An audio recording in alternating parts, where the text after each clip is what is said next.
Both a hero and a demon king exist in this world.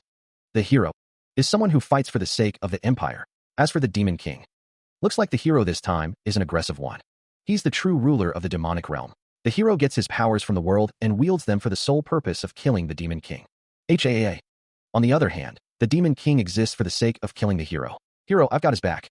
No, stop the humans. Meanwhile, those who are absolutely obedient towards the demon king are known as the pink-haired commander declares that they will deal with the weaklings. The energy blade strikes, eliciting a pained cry. They are the cruel and powerful subordinates of the demon king. The blue-haired commander exclaims that they are. Another commander greets with a simple, "Hi there."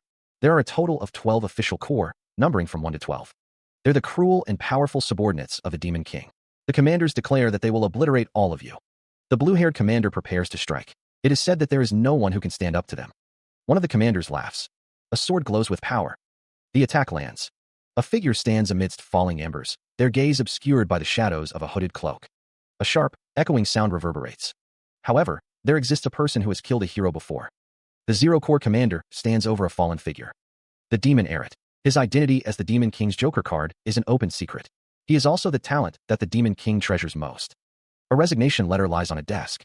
A man sits at a desk, a resignation letter in view. Someone wants to resign. A pregnant pause hangs in the air. A fist slams down on the desk. What did you just say?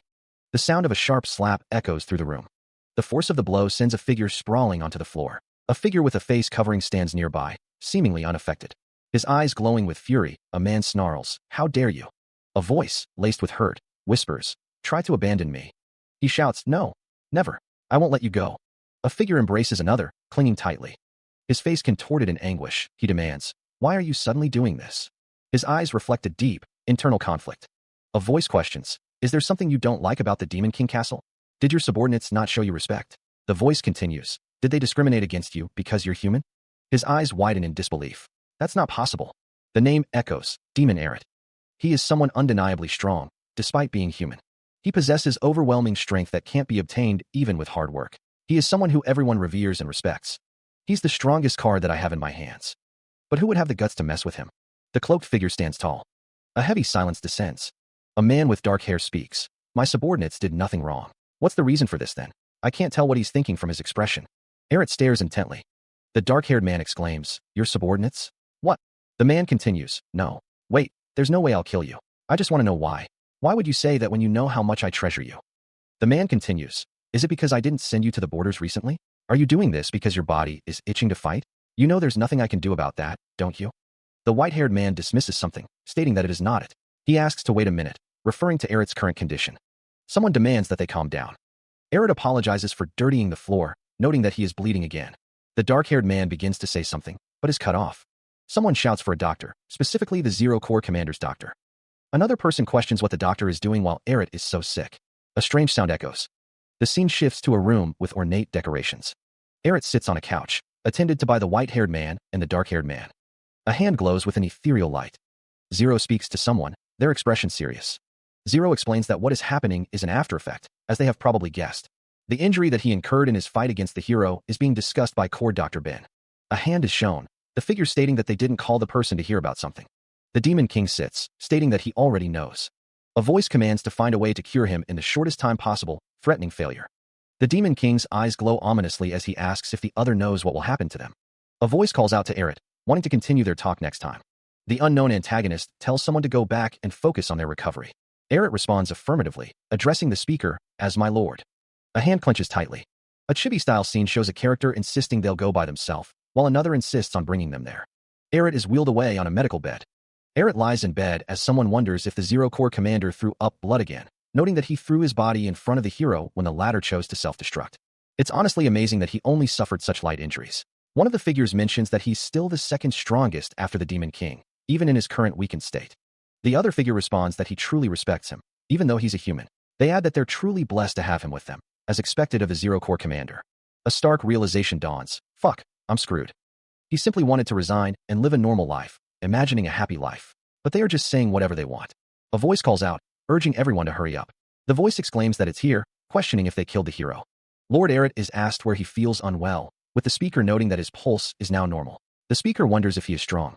A wet towel is requested now, as his fever rises. He is told not to be ridiculous. A figure asks him to please have a good rest. He thinks to himself, I'm Demon Eret no. Dion Hart isn't a demon. He thinks that's not the kind of talent he is. A voice echoes, declaring itself to be the weakest human. The maid, holding a tray with a cup, says that she will take the cup once he is done drinking. Eret thanks her. The cup is placed on the tray. The maid apologizes. Eret looks on. The maid exclaims that their hands touched. Eret thinks that it looks like she hates him a lot, and that it's a little hurtful that she doesn't even want to have her hands touching his. He thinks that compared to the Demon King, she does take care of him a lot, but the maid asks Eret why he is out and about when he is not fully recovered yet, and that she even told his subordinates to look after him. She wonders how he could ever recover his strength if he's eating those. The maid tells him to eat all of it, but Eret thinks that's too much. He calls out to her. The strain is excessive. He thinks to himself that demons must do things to the extreme in the demonic realm, a realm where he collapses at the slightest hint of stress. Eret reflects on how he became the Zero Corps commander, a subordinate of the Demon King. For now, he can lie that this is the after effect of his fight with the hero. He thinks that if someone discovers the fact that he was just born with a naturally weak body, a dark figure looms. Darkness surrounds him. Eret cries out in distress. He thinks he'll die if he can't stay here. A group of people wonder if this frail and weak thing is their new toy. Eret thinks that he needs to get out of this place at all costs and as peacefully as possible. He's going to live a long and worry-free life, and the only way to achieve that is to get out of the demonic realm. A chandelier hangs in the room. Eret is startled. Zero Corps Commander's aide, Ed, stands in his military uniform. Eret's expression is unreadable. Ed asks if he came back from the human world, and Ed replies with a resounding yes. Ed holds up a new cube known as the Mirror Cube, stating that he is one of the few demons that Eret can be comfortable with.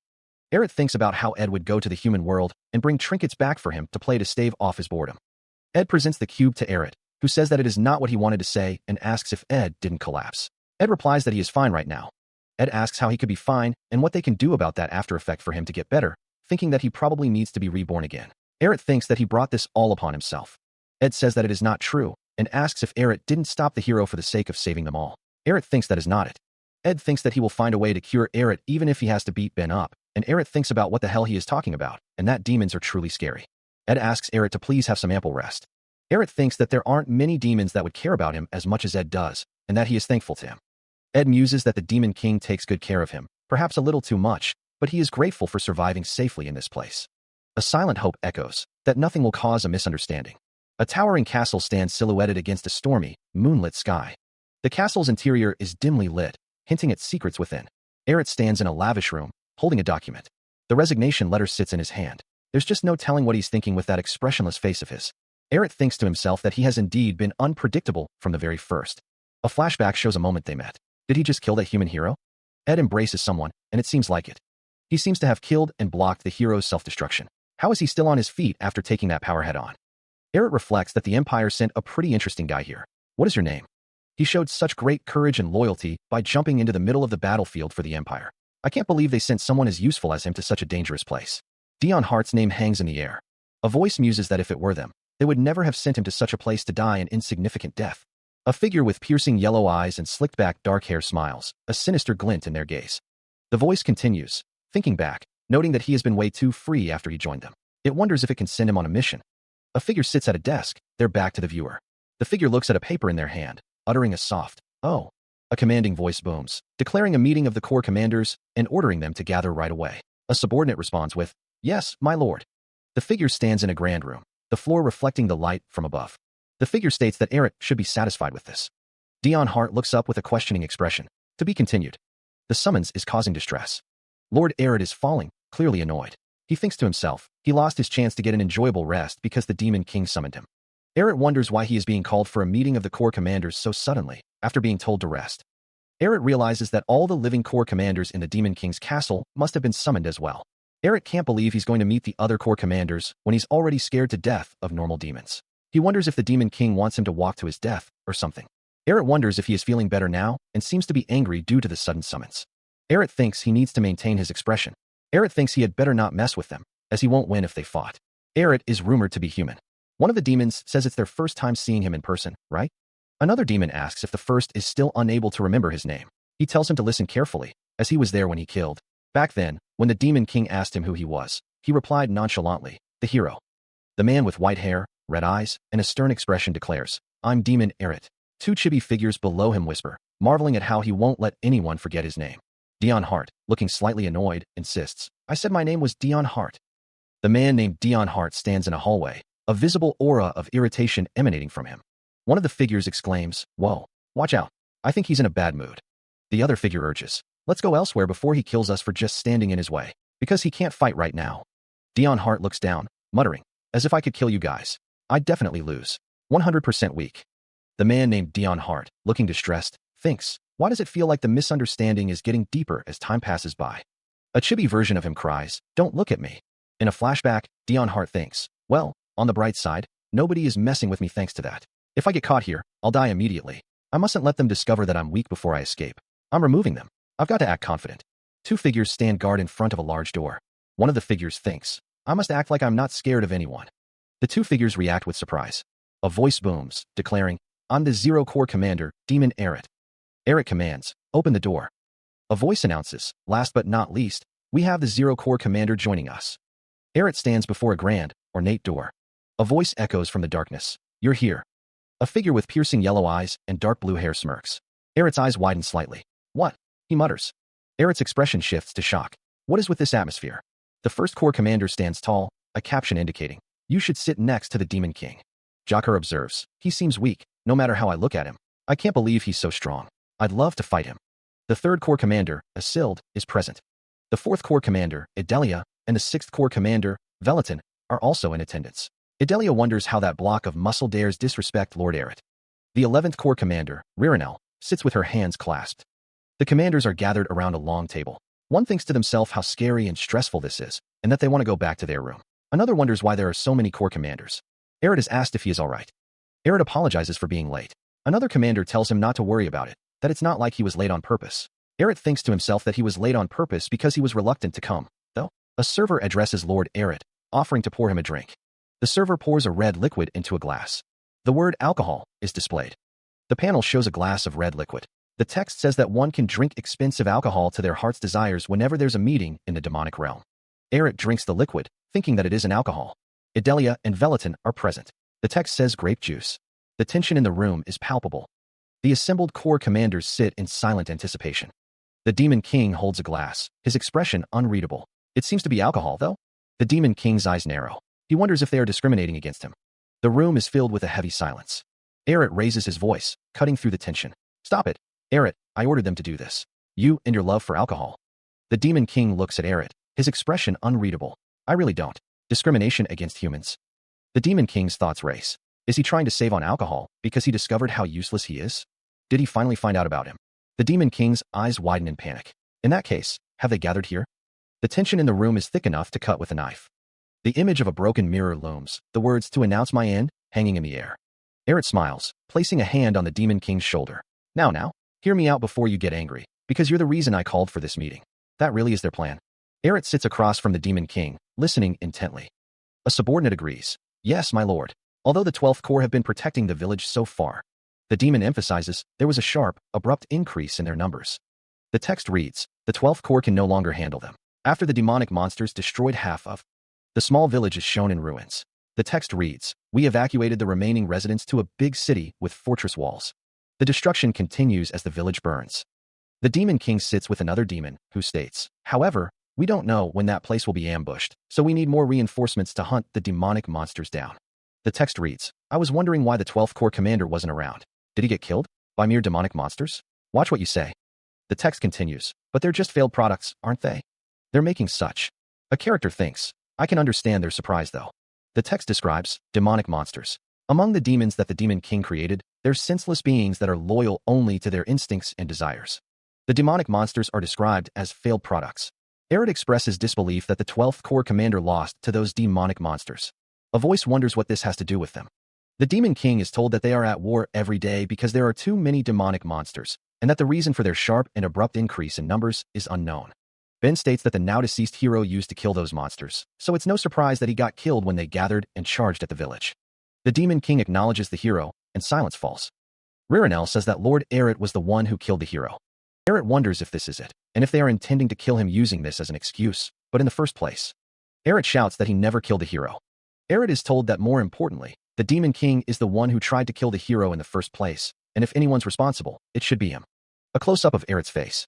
The Demon King is told to say something. He stares wide-eyed, a flicker of surprise crossing his face. Those eyes betray a moment of vulnerability. A knowing smirk curls on someone's lips. I knew it. Eret, a sinister smile playing on his face, declares, Zero Corps shall be dispatched as reinforcements. Eduardo Desert reels back, a visible shock rippling through him. Eduardo questions, what? What the hell is he talking about? Eret responds, go there and relieve some stress. I knew you wanted to go there. The word hangs in the air, the demon. A hulking figure stands in the shadows, muscles rippling. The Demon King believes that the Zero Corps commander will be able to do what the 12th Corps commander could not. Eduardo's expression darkens with concern. Just how strong is he for the Demon King to trust him so much? Eduardo's face is etched with worry.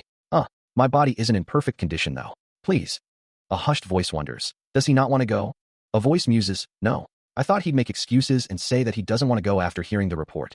But he's probably suppressing his desire to go on a rampage while calmly assessing his body's condition. The Demon King sits in his throne, a storm brewing within him. Oh, is that so? That's amazing. While I still don't trust him yet, that attitude of his is truly that of a great commander's. Not only is he strong, but he is also able to make good judgments. My desire to fight him is increasing. I'm not asking you to overexert yourself. I'm just asking you to take command of the Zero Corps and release your stress in that village. That should be easy for you, right? It's tough. I will never go, is what I want to say, but I don't think I can voice that opinion. I've decided. The Demon King's expression hardens, resolve etched on his face. I don't care if the Demon King permits it.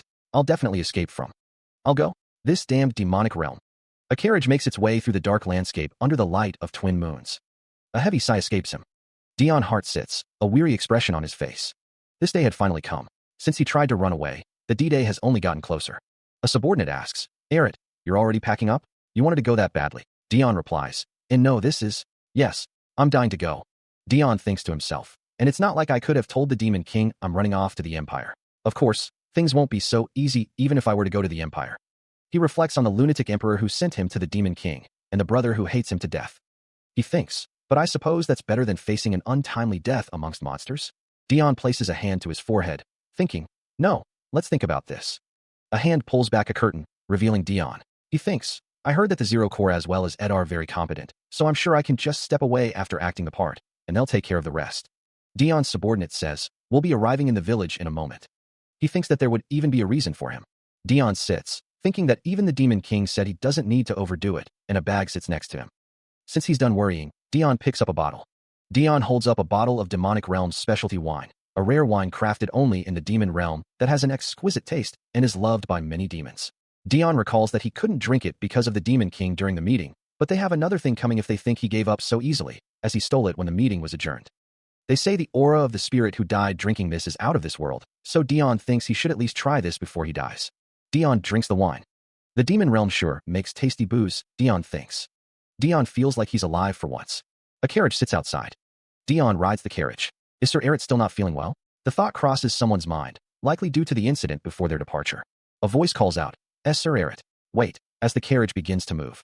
Someone thinks, knowing he wants to ride horseback, but they urge him to consider his health and ride in the carriage until he has fully recovered. Dion wonders what they are talking about, thinking he should ride in the carriage, of course. He thinks to himself, who said he wanted to ride that ferocious beast? Well, all right. The sound of the carriage door opening echoes. Someone observes that he was merely looking since it looked interesting. It's clear to someone that he really wanted to ride the horse, because they've been serving Sir Eret for a long time. Since he suppresses a lot of his desires on a regular basis, someone wants to tell him he should do as he pleases. But the order from the Demon King was for Sir Eret's sake. Someone thinks, are you insane? You thought it would be okay to have him ride horseback even after judging the state of his health?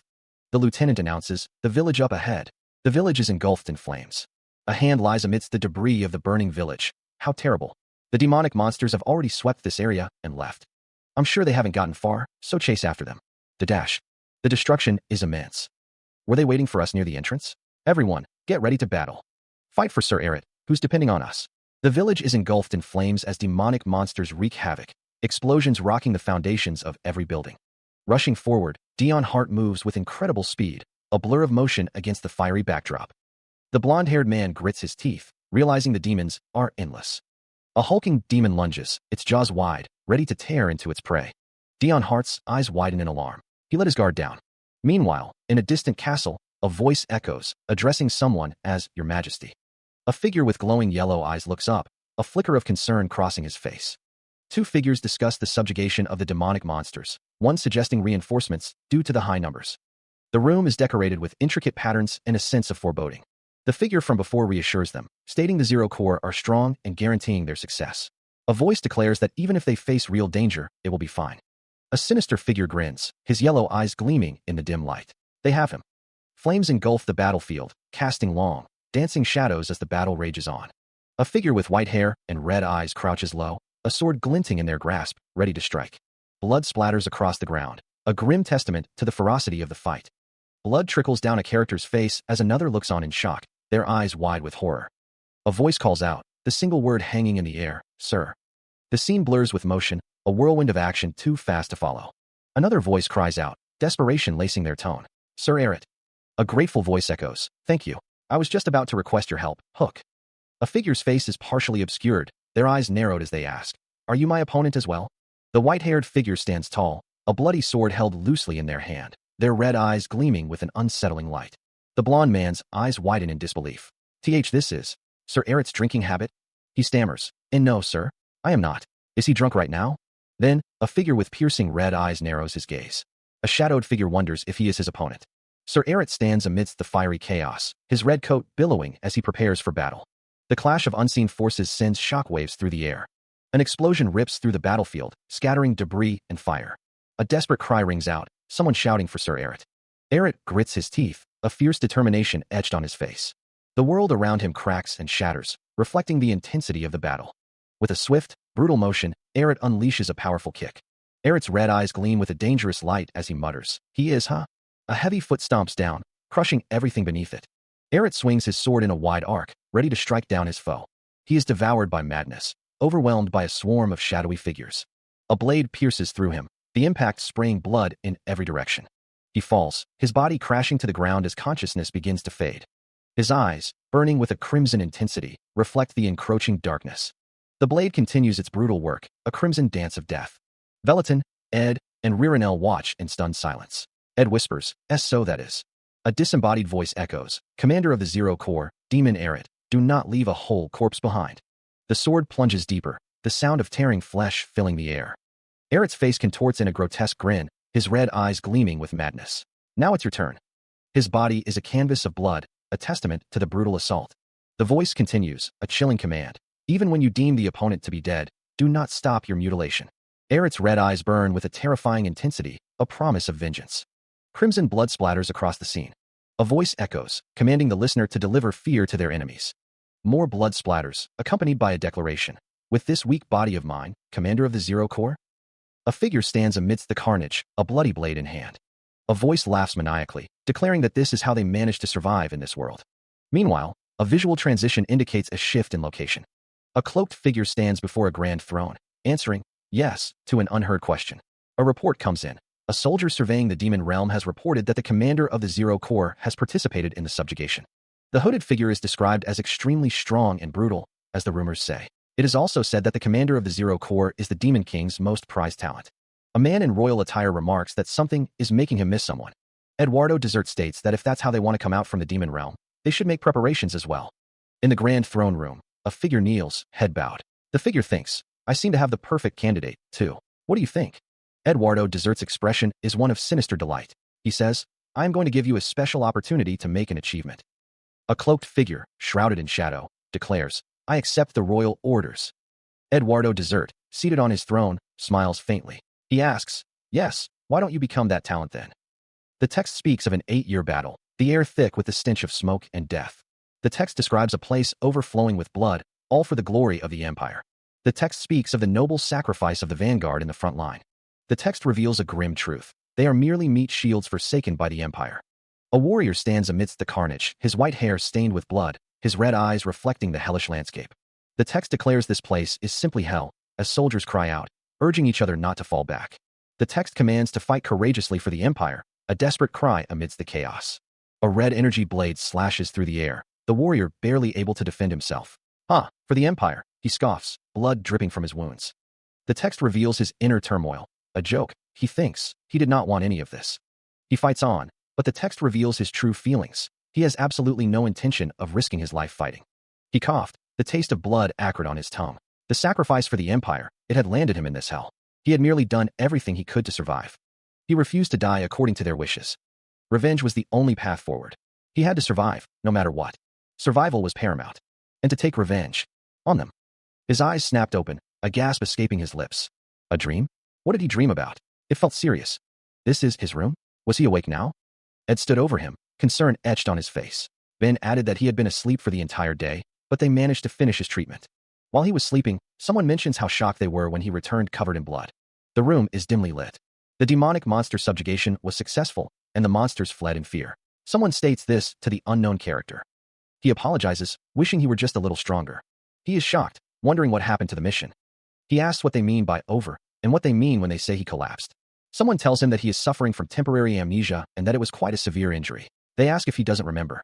Someone tells him that he was struck down by the demonic beast, but he got up right away, so they didn't think much of it. He wonders what they are saying. He looks around, confused. He groans in pain. He says to wait as he experiences memories. He wonders what all of this is. He thinks he blacked out because he drank too much, not due to an injury. He must have gotten pretty beat up because he was messing around while drunk. The unknown character's face is shown, looking distressed. Ed says that he heard the Zero Corps finish their mission without a single casualty, and that there were so many monsters, which is incredible. The unknown character denies doing anything, but Ed says he is so humble. The unknown character gives up, and Ed calls him humble, too. Ed apologizes, saying he stepped in and became a complete burden. Eret says that Ed is not at all a burden, and that he was amazing. Ed says that Eret overdid it this time, and that they are aware that he is strong. The voice says that Eret's body is quite weak due to the aftermath. Ed says that he knows the unknown character couldn't completely trust them. The unknown character wonders what they are talking about, and how he could defeat so many monsters. The voice says that they exist for Eret's sake. Eret's face is shown, looking determined. The voice says that they will become stronger, so Eret can trust them and rest at ease. The Zero Corps commander appears to be in distress, a visible stress meter rising as he exclaims he's going insane. He feels the pressure mounting. An unseen figure dismisses someone, stating they don't know anything and just want them to leave, addressing them as Sir Eret. Third Corps Commander Isilde and Fourth Corps Commander Adelia stand together, seemingly reacting to something with surprise. Adelia states that they heard he's awake. Commander Adelia is shown in a character introduction box. An unseen character demands that someone lower their voice, as the Zero Corps Commander is recovering. Third Corps Commander Isilde is shown in a character introduction box. He retorts that someone is much louder than him. Adelia questions why someone is following her and if they want her to play with them. She tells them to stop joking around, stating she's here to pay her respects to the Zero Corps Commander. Another character questions why they are all there. First Corps Commander Jakur is shown in a character introduction box. He states that they are the same. An unseen character states that if they're there to visit him, they should greet him quietly and leave. They add that the Zero Corps Commander is uncomfortable. Isilde and Adelia are shown together, with Isilde reacting with a hook sound effect. The Zero Corps Commander is shown looking up, seemingly in discomfort or surprise. An apologetic voice calls out, addressing Eret. A voice explodes in anger, demanding everyone get lost. Eret's eyes glow red as he wonders how he can get rid of them all. One of the figures curses, realizing they may have been too careless, as Eret must be sensitive since returning from his mission. A voice urges restraint, reminding everyone to refrain from fighting in the Demon King's castle and to make sure they don't kill each other. Eret thinks to himself, considering the ludicrousness of the statement. It would be a miracle if he could even land a hit. Eret realizes that if these bastards were to discover how weak he is, they won't show him any mercy. Adelia asks Eret a question. The figure with white hair thinks to himself that he shouldn't teach them about mercy for his sake in the future. Eret thinks that they might spare his life even after realizing how weak he is, and that if they are angry, he will apologize. Eret thinks to himself that he is angry and needs to speak carefully. The figure with white hair thinks that his voice mustn't waver and that he mustn't let himself show any upset. The figure with red hair thinks that there's no reason to be violent just because she's angry, and that it wouldn't hurt to grant mercy at times. The demon thinks to himself that even when someone lies, mercy should be shown. He continues his internal monologue, stating that even when someone is weaker, they should still be shown mercy. The demon thinks that should do it. He tells himself to remember this lesson well and make sure to forgive him later. He thinks that they will keep that in mind. Eret wonders what's with the atmosphere, questioning if he came off as preaching even though he's only human. It is terrifying even when he's forgiving. Eret is told that he successfully completed his mission and must have worked really hard. Adelia says that there is so much talk about him all over the castle, Sir Eret, and that they said he wiped out half the monsters by himself. Eret coughs. Eret is asked if he is okay, and he responds that he is fine, wondering if he wiped out half the monsters. Eret wonders what's with that ludicrous rumor, thinking that at this rate, he'll end up claiming others' achievements as his own. The man smiles warmly, his eyes crinkling at the corners. He opens his eyes wide, a look of surprise on his face. What could be causing such an expression?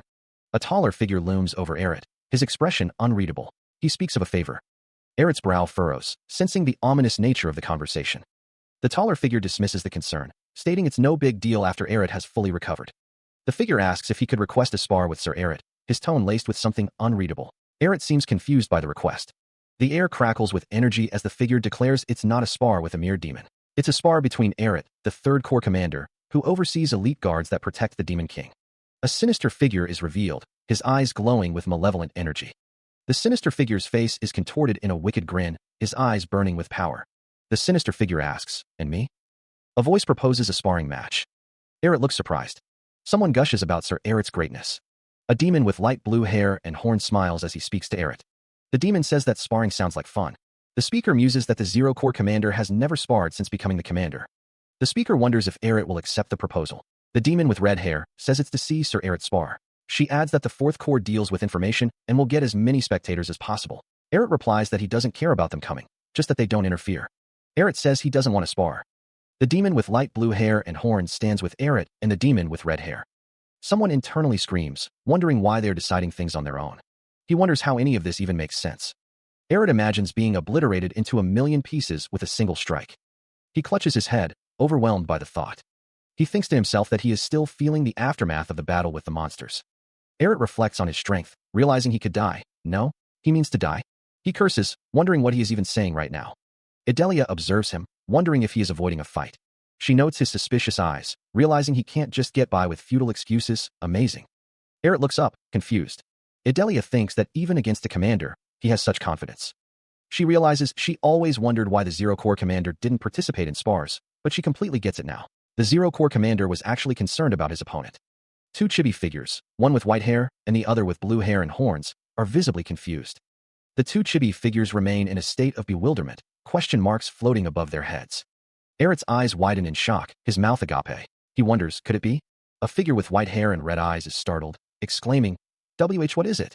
Eret states that the reason he rejected the sparring proposal was for the other's sake. A voice echoes, stating that once the sparring starts, it wouldn't end until one of them is dead. A hand clenches tightly, a sign of suppressed emotion. Eret expresses his confidence in being able to fight equally against any other commander. The text reveals that he never assumed he'd be the clear victor, questioning what kind of crazy confidence this is. The white-haired figure sits in a chair, seemingly lost in thought.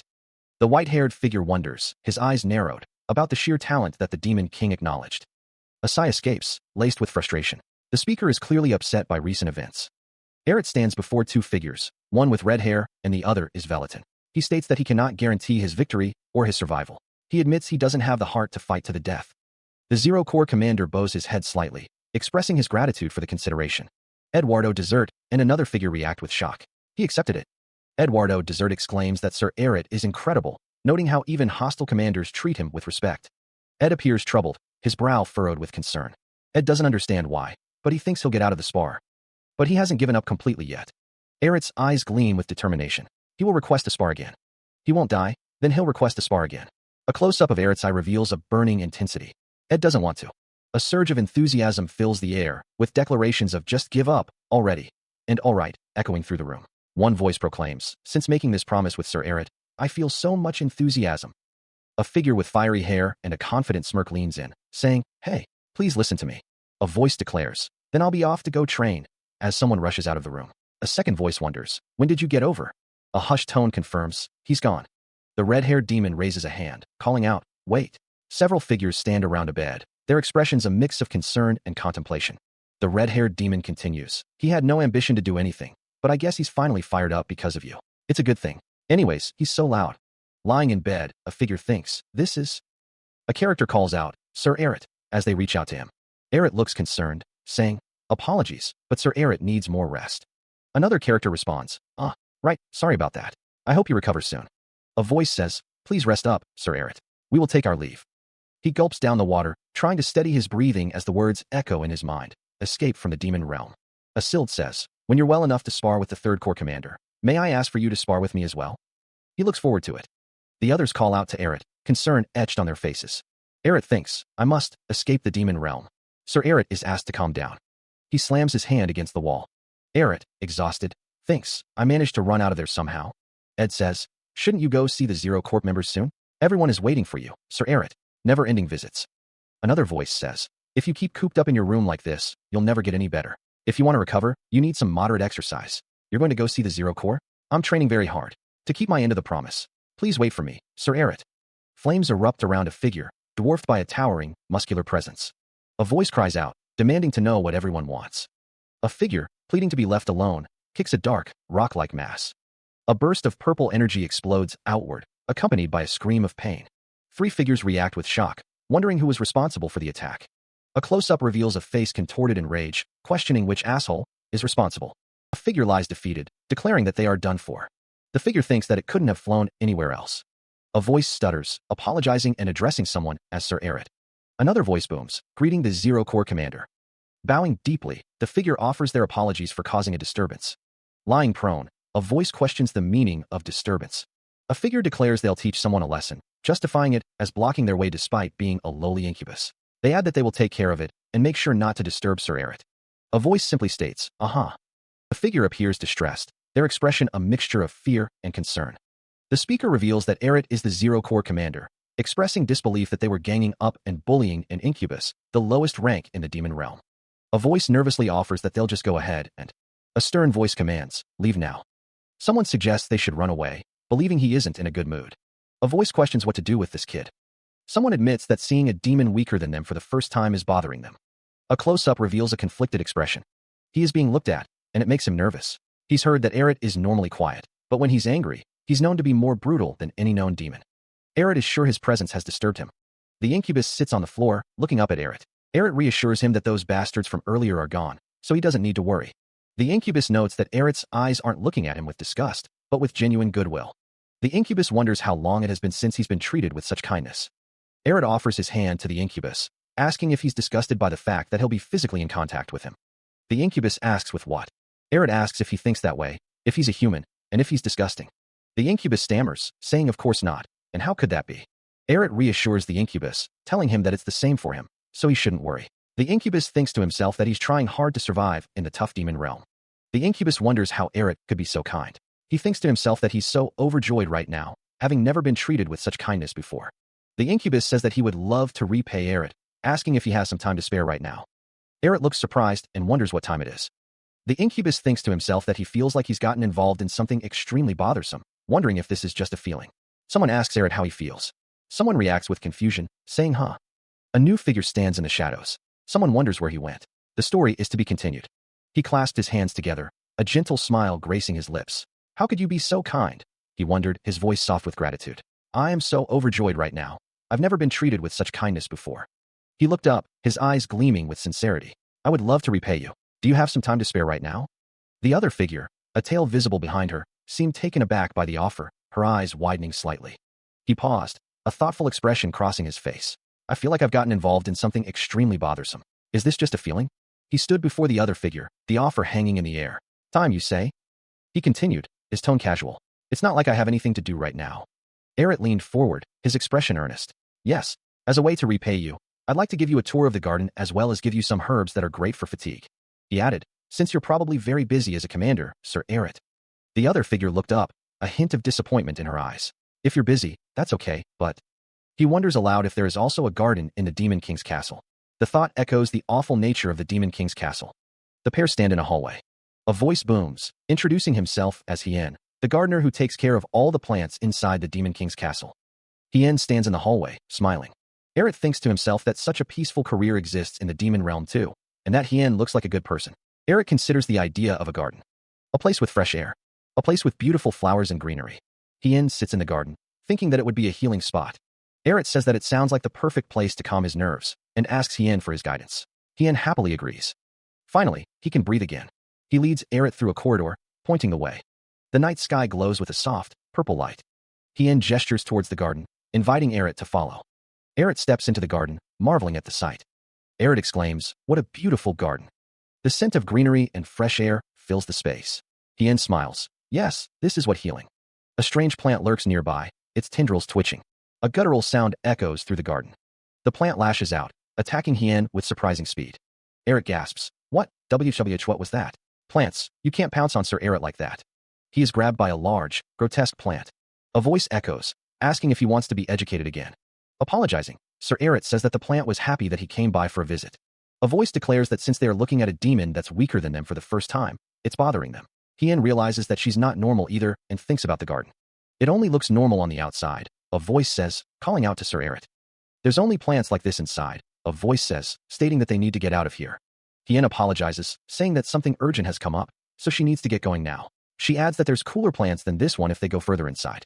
That's what she doesn't want, Hien says, meaning the training grounds? A voice says that they need to go see the Zero Corps right now at the training grounds because they were away for a long time. He looks on with a shocked expression. Eret waves goodbye as he departs. He left. Judging from how quickly Eret left, he must be busy. Hien looks down. Hien pets a plant. What's wrong? Hien wonders if it's a shame that Eret left him, too. Hien wonders if Eret will come by again. Yes, Hien should see him again and bring him a present next time. Eret seemed to really like plants. Hien looks at the plants. Hien should bring Eret the cutest plant here in the garden. He hopes Sir Eret and he can become even closer. Hien still has goosebumps. He thought it foolish to expect to find someone normal inside the Demon King's castle. Eret thinks to himself that his room is the best and everywhere else is dangerous. The sound of boots echoes in the hallway. Though he used it as an excuse to run away from the garden, Eret thinks he really should go see the Zero Corps members.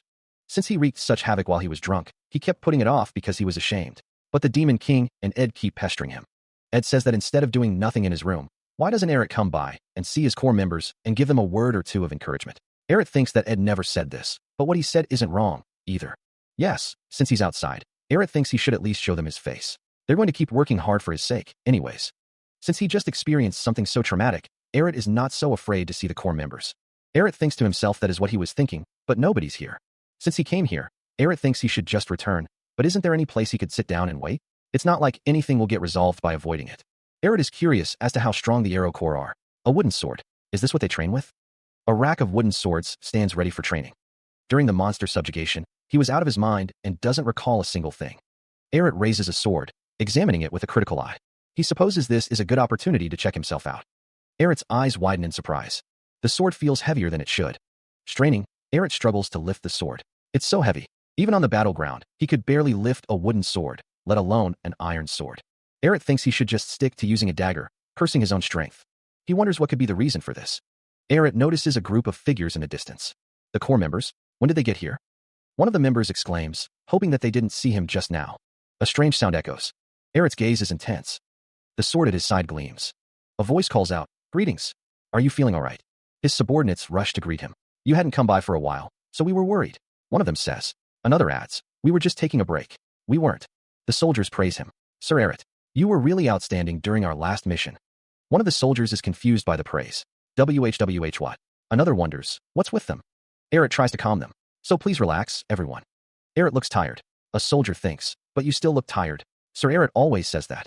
One soldier wonders, what are they all muttering about? Another replies, "Yeah, there's no way he's all right since he overdid it to such an extent last time." A soldier declares, "Our commander will protect him till the end." He wondered why they were looking at him like that. Eret thought to himself that he should finish what he had to do and leave. Eret reflected that he had planned on coming by right after the mission, but wasn't able to due to various circumstances, offering his apologies and thought. He acknowledged their good work during the mission. Since his training method was neglect, Eret decided he would give them an appropriate amount of encouragement, and once they started training, he would sit down to watch. Eret stood before the assembled crowd. He stated that he just came by to say that, confident they would have done an outstanding job even if he didn't say anything. The Zero Corps commander turned away, his expression unreadable beneath the shadow of his hood. Eret's boots clicked against the stone floor as he walked away, the sound echoing in the vast chamber. He thought to himself that they should do good work during their mission. Eret commanded them to resume their training. Eret's legs began to give out. He thought to himself that his legs were giving out. Eret gritted his teeth, commanding himself to stay put, even if it stung like this. Then, Eret unleashed a surge of power. Eret screamed, "Die!" Eret thought to himself that he was going to be absolutely humiliated if he fell like this. He dodges the incoming attack with a burst of speed. "H, how did you dodge it?" Eret's eyes widen in disbelief. From above, voices call out in concern. "Commander, are you all right?" "Sir Eret, what's with that son of a bitch?" "What was?" Eret's breath hitches. It's dangerous. I need to run away." The attacker's eyes narrow with a predatory glint. He manages to block the next strike, the force of the impact reverberating through his arms. Eret's expression is one of shock and confusion. The attacker coughs, spitting blood. "Kuhuk." Eret stands over the fallen attacker, his gaze intense. The attacker struggles to rise. The attacker's face contorts in rage. "He got hit. You bastard." He stares, blood trickling from his lip, a dawning realization spreading across his face. Wait, that face. A figure stands silhouetted against a dark, ruined cityscape. His white hair gleams in the dim light, and his red eyes stare ahead. The camera focuses on a sword at the figure's hip as the shocking realization hits. He's human. A figure wonders how a human could be inside the Demon King's castle. The figure stands over another, who is kneeling. A group of figures realize that if the Zero Core doesn't know him, he must be an intruder. Then, the figure thinks that for now, he needs to run away. The figure's eyes widen. The figure raises a sword. The figure curses. The figure's eyes glow red. The figure thinks that if he leaves him like this, it'll be dangerous. The figure lies on the ground. The Demon King surveys his castle. He pauses, his fingers resting on a door. The order rings out. Report this to the Demon King, and lock this man up. Meanwhile, the Demon King's eyes narrow, his gaze intense. Elsewhere, a figure walks through a courtyard, surrounded by members of the Zero Core. One of the demons remarks that Sir Eret seems disappointed in them. Another replies that he is sure Eret is, considering they allowed the intruder inside the training grounds. Yet, he was the one who caught the culprit. All of his movements were so fluid and quick. The Demon King's expression remains unreadable. Sir Eret, who seemed to be leisurely taking a stroll, dodged the ambush with unbelievable speed, and even struck back at him. The intruder, Eduardo Desert, is caught. While Eduardo Desert was trying to run away, he was wrapped up in the situation in an instant. The stature of the Zero Core commander is so high that his presence overshadows the Zero Core. Eret reflects that he had trained even harder to be acknowledged. The Zero Core hasn't even reached the tip of his toes. The Zero Core is told that there's no time to waste, and that they should start their training right away. They will train until they can be of help to Sir Eret, and they will train without rest starting today. Eret's wrist is hurting. Eret clutches his wrist, wincing. He thinks he overdid it by raising the wooden sword, and now his wrist is hurting. Eret reflects on how well he did. Eret thinks that in handing over the bothersome task, he'll go rest in his room.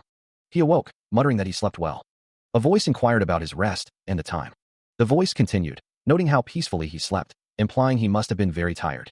Eduardo Desert sat in a chair, taking a sip of tea. Eret found himself in his room with Eduardo. He wondered if he was dreaming, but quickly dismissed the thought. Eduardo, his voice laced with concern, asked what he was doing there. Eduardo apologized for bothering him so soon after waking, then asked if Eret could spare some time. A close-up revealed the intricate details of Eduardo's uniform. Eduardo inquired what was the matter. Eret wondered if he had caused any trouble recently. Eret, his eyes widening, realized that since Eduardo had come by and waited for him, it must be urgent. He wondered what it could be. He nods in agreement. Eduardo then asks why Eret doesn't come with him first. A lone figure stands in the middle of a dimly lit dungeon. This is the underground dungeon. The intruder must be locked. Eret orders someone to open it, wondering if the intruder said something weird about him. The figure wonders if they are going to be used as an example. The figure is tied to a cross, bloodied and bruised. A close-up reveals the figure's battered face. Eret exclaims about the mess, wondering what happened overnight. Eret tells someone to take a look at the bastard, asking if he seems familiar. The figure makes a noise, questioning what they mean by familiar. The figure demands to be let go, threatening to kill them, even though he's. The Demon King muses on the ever-growing strength that comes to him. A hero, faced with death while fighting the Demon King, has to choose one of two options. First, self-destruct to cause enormous harm to the Demon King that's close by. The majority of the heroes chose the latter option for fear of their power disappearing, and the Empire collected those who possessed these fragments. Unofficially, all of these people possessing these fragments were called heroes. But officially, only those who proved themselves worthy with exceptional achievements were given the title of a hero and rewarded with glory beyond measure. Well, it's to abuse them as much as possible from the Empire, but it's not even funny, sending a hero to the demon realm. No, it's more suitable to call him a hero candidate rather than a hero. A disembodied voice questions, remnant of a hero? The Demon King reflects, thinking that if he were an official hero acknowledged by the Empire, he wouldn't be so weak. He acknowledges that the figure is still a hero, but it would be a waste to consider him a disposable pawn.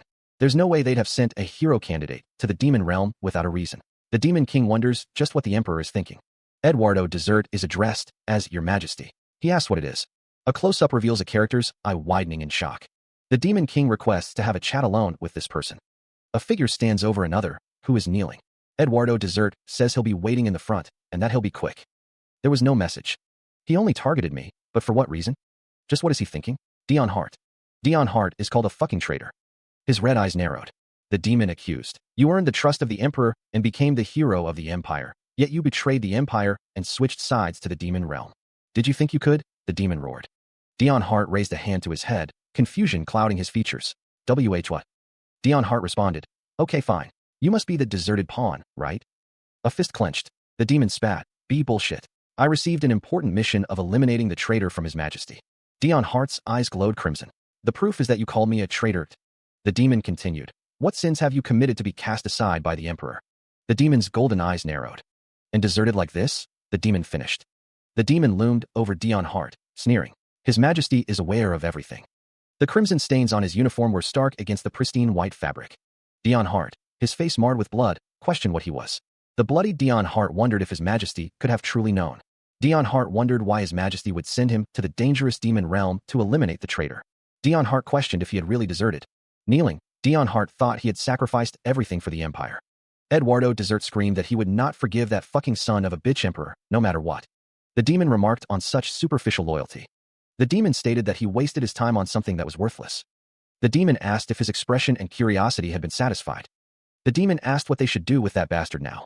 He wondered if they could use him somehow. Eric responded that it was entirely up to the Demon King, but he believed it would be better to just kill him. The demon's eyes glowed with an eerie light, a silent indication of his decision. The demon chuckled, acknowledging Eric's statement. He stated that he would take care of it. Eric requested that the demon grant him a favor in return. Eduardo Desert lay prone on the ground, unmoving. Eduardo Desert crosses his arms, a subtle smile playing on his lips. He states that the other should grant him a favor in return. Dion Hart listens intently, his red eyes narrowed slightly. From somewhere nearby, a voice reports that the First Corps has requested immediate assistance at the front lines. Eduardo Desert listens to Dion Hart, who explains that they said it wasn't a hero candidate, but a real hero is participating. Dion Hart's expression hardens as he speaks. Eduardo Desert raises a finger, reminding him that heroes and demons don't get along well. A flashback shows a scene of chaos and destruction, with the text mentioning a hero appearing on the front lines and a fragment used and cast aside by the Emperor. Dion Hart and Eduardo Desert continue their conversation. Dion Hart states that if it's a real hero, then average demons wouldn't be a match at all. Eduardo Desert leans in, adding that more than anything, he is curious, too. Eduardo Desert smiles slyly, his yellow eyes gleaming with intrigue. The intention of the Emperor was to send a fragment along with a real hero. The man with brown hair smiles, stating that it is also their mission. A close-up shows a man with white hair and red eyes. He wonders aloud when he arrived at this place. The brown-haired man tells the white-haired man that he needs to get ready to depart and head up. The white-haired man wonders where he is. The white-haired man looks shocked and confused. He wonders where he is going, asking if it is to hell. Meanwhile, a figure stands at the top of a long staircase. He stood in the courtyard, the dim light casting long shadows around him. A tear escaped his eye, a silent testament to his frustration. He recalled following someone to the underground dungeon, only to wake up in another strange place. He floated in the air, the sensation of blacking out becoming all too familiar. Is this a disease? He wondered. The Demon King had ordered him to the front lines, a death sentence for any intruder. A voice called out, "Sir Eric, all preparations for departure are complete." The carriage awaited, its wheels gleaming in the dim light. Eric nodded, understanding the gravity of the situation. Eric descended the stairs, his footsteps echoing in the courtyard. Eduardo Desert stood at the bottom of the stairs, awaiting Eric's arrival. Eric thought to himself, yes, since I'm going to go, I might as well check out the face of this new hero to comfort myself. After all, it is true that I am curious. Eduardo Desert smiled, a hint of mischief in his eyes. The thought crosses someone's mind that Dion Hart quenched his immediate thirst by going on the monster subjugation trip, but it probably wasn't satisfying enough. Dion Hart maintains a slight smile. Someone notes that things are quite dire on the front lines, but looking at Dion Hart's face, he looks happy, as if he's going on a vacation. Someone calls out to Dion Hart. Ririnel stands outside a train car. Ririnel is identified as the 11th Corps commander. Ririnel waves cheerfully. Ririnel exclaims that she really missed him. Dion Hart questions Ririnel's presence. Dion Hart asks Ririnel what she is doing here. Someone thinks that despite her cute appearance, she possesses the most demonic energy, second only to the Demon King, and that they are not going to be fooled by appearances anymore. Ririnel says that she heard he was going to the front lines. A necklace is offered. The disembodied hand says, "So I wanted to give you this." The response is, "A necklace? Why?" The internal monologue continues. "It's such a suspicious-looking necklace." Dion Hart wonders, "Why is she giving this to me?" He thinks, "Since it looks suspicious, I shouldn't accept it." Ririnel says, "I cast a defensive spell on it, so it will prevent you from dying at least once. It isn't much, but I wanted to somehow be of help to you, Sir Eric." Dion Hart replies, "Thank you." Dion Hart takes the necklace from Ririnel. He thinks, "That's such a sweet item." Dion Hart stares at the necklace. Dion Hart's eyes narrow, and he gasps. A sound effect of "ee" is heard. Ririnel smiles as someone pats her head. From a distance, a man says, "But Ririnel doesn't seem like she's unhappy, so that's a relief." Another voice says, "Thank you so much, Miss Ririnel." A man with blonde hair thinks, "I know Sir Eric is strong, but I was worried due to the aftermath. However, I can now rest easy thanks to the necklace you gave him, Miss Ririnel." Ririnel blushes, thinking, "To think of Sir Eric to such an extent, you are such a great lieutenant. Continue to serve Sir Eric with that attitude." "Yes, leave it to me." Ririnel touches Dion Hart's arm. Dion Hart looks displeased. He thinks, "Great, do what you want. It's fine. You stay there and play with Ririnel." Dion Hart reflects on the aftermath, wondering if he obtained it after killing a hero and to be clear on this matter. Ririnel waves goodbye, wishing him a safe trip. Are you going to edit this part? I did not restrain a hero who was going to self-explode. Nor did I absorb the self-explosion. A group of people stand in a desolate landscape. At the time, he was merely a comrade of the hero. This is all that's left. I did not restrain a hero who was going to self-explode. We lost so many people on the way here. Sir Hart, please remain here. He stands with a slight smile. A figure in a hood asks if Dion Hart is serious. The hooded figure confirms that he is serious. The two stand together in the forest. A group of people stand in the distance. The hooded figure's feet are planted firmly on the ground. The hooded figure states that this is more than enough. Dion Hart looks on with a slight smile. The hooded figure requests that Sir Hart report the results of the battle to the Empire. The two figures stand together, facing each other. The hooded figure reminds Dion Hart that he also has something he needs to do while he's alive. The hooded figure's expression is serious. He knows why a previous war hero such as himself is coming along on this adventure. It's because he needs a greater achievement to fulfill his wish, right? The hooded figure asks Dion Hart just what he wished upon the Emperor. Dion Hart states that's fine, and he'll hear about it when he returns, adding that he'll be back. Dion Hart smirks. The hooded figure wonders how much time has passed since they finished the battle. He wants to confirm, but he can't move his legs. He doesn't know if it's guilt, shame, or fear. The hooded figure wonders if it is all three. The hooded figure thinks, God damn it, I want to live. No, I must survive. He decides to see the results of the battle, at least. The hooded figure looks up. He considered the situation. If they won, he would bring them back. If they lost, he would have to report it. From the edge of the forest, the hooded figure watched. He gasped, his eyes widening in shock. What was that? He wondered, his voice a bare whisper. It was already over? It was too overwhelming, he thought. The scene of the battle was gruesome. A figure lay defeated on the ground. A figure stood tall, looming over the fallen. His eyes glowed with power. Any last words? Blinding light erupts. The light intensifies, consuming everything. Debris rains down as the structure collapses. The remains of the structure crumble. He grits his teeth, thinking, self-destruct. He wonders, is this how it ends? He thinks, I need to report this to the Empire. Someone shouts, you there, who are you? A towering demon looms over the white-haired figure. His eyes widen in shock. Demon. The demon declares, this small fry was hiding. The demon raises a massive blade, preparing to strike. He stood amidst the darkness, a faint glow illuminating his form. His eyes widened in disbelief. Fuck. A blade, wreathed in purple energy, cuts through the air. The sword finds its mark. The impact sends tremors through the ground. Staggering back, the figure struggles to maintain his footing. He barked, shit, why did you start swinging your sword without so much as a warning? Dion Hart swings his blade once more. A glowing orb materializes in his hand. A pained groan escapes the figure's lips. He collapses to the ground. He thought, asterisk, at this rate, I won't be able to escape. I need to tie him up somehow, asterisk. Dion Hart's sword continues its relentless assault. He steels himself, resolving to use his full strength. What does Dion Hart do now? Unleashing a surge of power, the attack tears through the environment. The force of the blow pulverizes the ground, sending debris flying in all directions. The unknown figure is caught completely off guard, his eyes widening in disbelief. The impact sends the antagonist hurtling backward, struggling to maintain his footing. The relentless assault continues, the air crackling with raw energy. Dion Hart prepares to unleash another devastating attack, his expression grim. He curses under his breath, frustration evident in his narrowed eyes. Shit, god damn it. The energy intensifies, building to a crescendo of destructive force. Blades of pure energy slice through the air, leaving trails of searing light. The attack continues its relentless descent, a pillar of destructive power. The attack culminates in a cataclysmic explosion, obliterating everything in its path. He stirs in his sleep. The figure jolts awake. What's happening? He looks around, disoriented. His eyes narrow, confusion etched on his face. He thinks, I survived. He recalls, oh right, the ogre. The ogre lies dead. He realizes, I must have survived because I fell on top of the ogre. I guess you can. He continues, it's dead? Stab an ogre if you put all your weight behind it. That's not it. I fell from the cliff, so this place must be the center of the enemy camp. He stands silently over the fallen body, his expression unreadable. The demons around him are in disbelief. One wonders who the human is and how he is so powerful. Another demon exclaims that he was the 7th Corps commander. The thought echoes, that means he landed in the middle of the enemy camp and killed the demon's corps commander right in front of them. The figure remains standing over the body. A voice whispers, wait. Another demon questions if that is the Demon King. The Demon King stares down, an intent to kill radiating from him. A demon struggles, barely able to speak. A hero kneels, bloodied and battered. He wonders what the Demon King is doing here, knowing he was going to self-destruct and why he came. The hero apologizes, stating he wanted to fulfill his duty. The hero's face is shown, his expression determined. A hand clutches at a bloodied chest. The Demon King thought, I really hoped that at least you would survive. The Demon King's eyes widened slightly. He stopped self-destructing, he wondered. The Demon King mused. Contrary to how he is known to the rest of the world, he's someone who is ridiculously kind and loyal. If only you could become the next hero. Blood drips from the Demon King's face as he makes a desperate plea. World, are you watching? This is my last request, so please let that man live.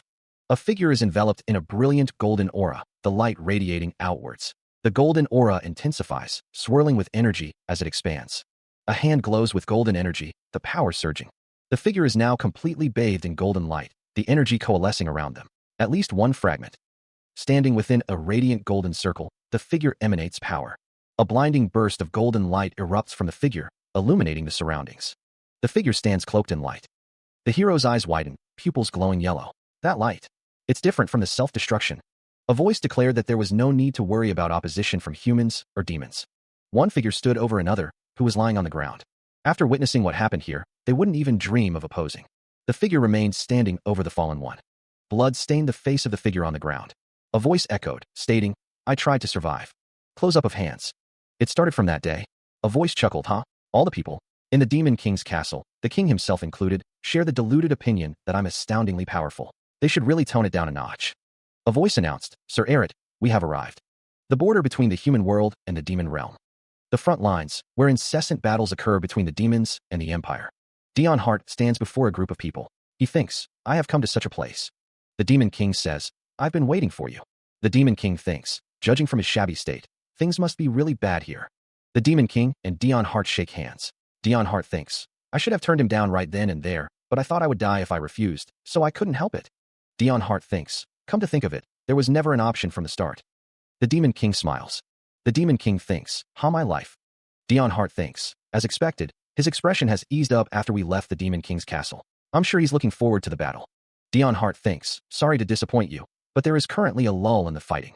We don't know when the battle will resume, so you can prepare in advance. The Demon King and Dion Hart stand in a forest. The Demon King thinks, what?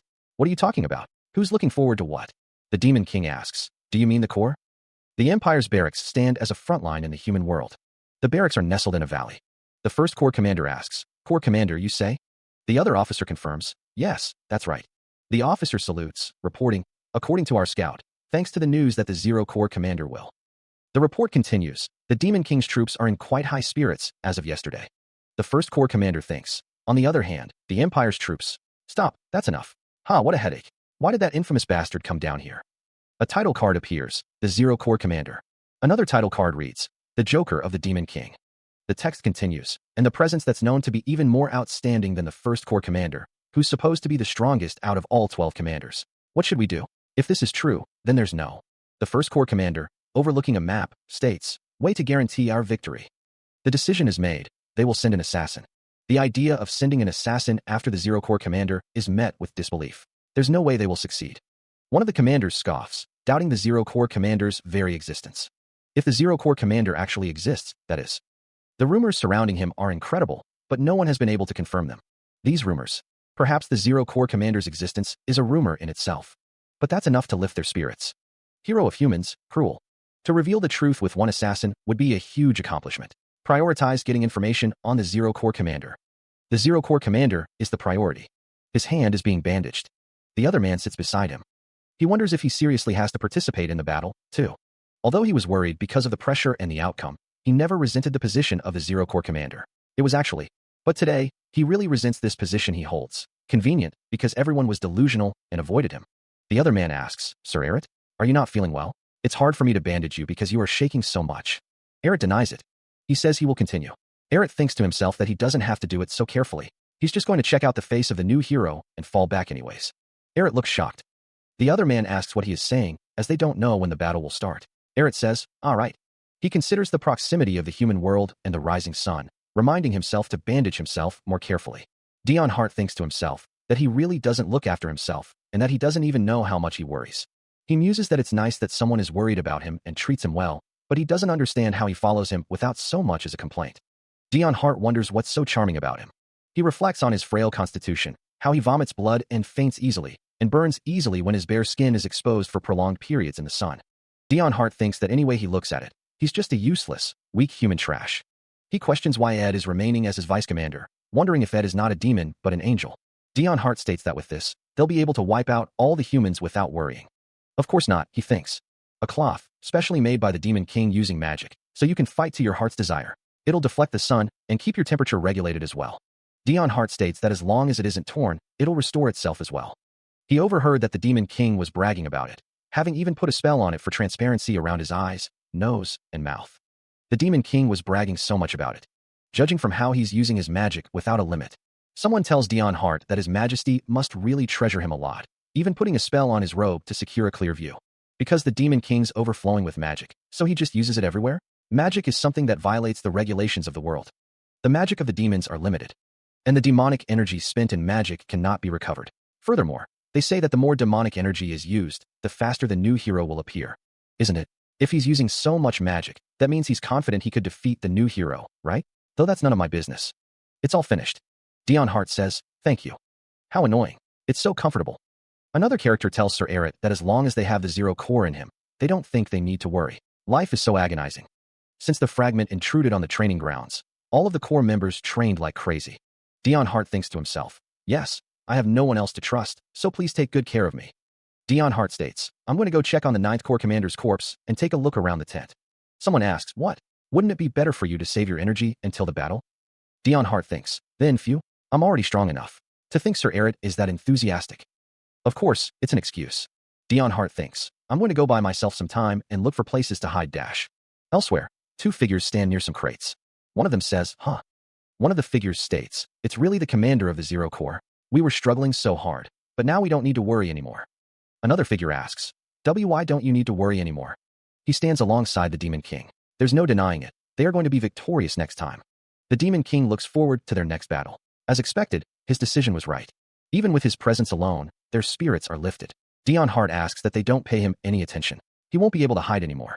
So that's the Zero Corps commander from the rumors. He actually existed? The Zero Corps commander's expression is unreadable. He's surprisingly small and weak-looking. But that indifferent attitude and intense pressure he's giving off, even though he's covered up in a robe. The Zero Corps commander stands cloaked in red. It must not be a complete lie. He may be strong, but what's known to the world is exaggerated. Because he's confirmed his existence, he can go back right now, but since he's already here, he'll confirm his skills. A lethal projectile is launched. A lethal poison dart. The dart streaks through the night. He should go back to the tent. The figure watches intently. The dart continues its deadly path. The dart closes in. The hooded figure remains still. He dodged it. A sinister grin spreads across a face. He tenses, realizing he almost got caught. Losing his footing, he barely manages to catch himself. A voice calls out, Sir Eret? Eret sits down abruptly, prompting a question. Is there a problem? You just sat down all of a sudden. Eret waves a hand dismissively. I was just stretching. A woman replies, of course. The woman seems reassured. Sir Eret, you're already warming up. I feel so reassured. Eret remains silent. He thinks to himself, since it doesn't look like there are any good hiding spots, let's not wander around and fall down, and just stay in the tent. Eret turns away, thinking, farewell. He rationalizes his decision. No, because he doesn't want his subordinates to know about a suspicious intruder. Eret's eyes widen in surprise. Shit, even though he's the enemy, he's amazing. Eret internally debates. He's only going to inform his most trustworthy subordinate to take care of me in secrecy. Should I go back? Now, but he can't affirm the Zero Corps commander's skill level with just one test. If he can actually determine his skills, it will be a huge help to the Empire. Alright, the next chance will be his last. Dion Hart is addressed, Sir Eret? He is asked if he's back already, and he replies, yeah. Embarrassed, he thinks to himself that he came back too soon. Someone asks if anyone knows anything about this new hero that's among the human troops. A bandage figure is shown. It's heard that the 2nd Corps commander is investigating him, and that he was wearing a helmet, so his face wasn't visible. Dion Hart is standing in a room. All that's known of him is that his swordsmanship is outstanding. Someone says sorry, and the bandage figure replies that it's alright. A masked figure wonders why he wasn't going to talk about him, and why he is asking about Sir Cruel all of a sudden. He wonders if the other party has already figured out that Sir Cruel was the one who sent him. What's that? The other figure wonders if that's booze. A bottle and glass sit on the table. The bandaged man thinks to himself that the other wouldn't let him drink, but he's drinking by himself? Eret exclaims that it's not what he thinks, explaining that he took it out for Dion Hart. Dion Hart wonders if he can drink it. Eret replies that it's okay to drink to ease his nerves a little, since this is the battlefield. Dion Hart thinks he's right. Eret thinks it's fine since Dion Hart can run around as much as he likes during this battle. He watches as the Demon King pours him a drink, a question mark floating above his head. Dion Hart sits across from the Demon King, thinking he heard something. The red liquid settles in the glass. Dion Hart waves it off, saying it's nothing. Above, a figure lurks in the shadows, watching the scene unfold. The figure sits perched above, thinking Dion Hart was distracted by the rock they threw. The figure thinks, thankfully, he didn't notice I poisoned his drink. The deadliest poison that will kill you instantly, with just one sip. Dion Hart wonders if he heard wrong. The poisoned drink sits innocently. The figure watching from above whispers, "Die." The glass is held, ready to be drunk. He looks up, a flicker of concern crossing his features. A voice calls out, Sir Erit? Is there a problem?"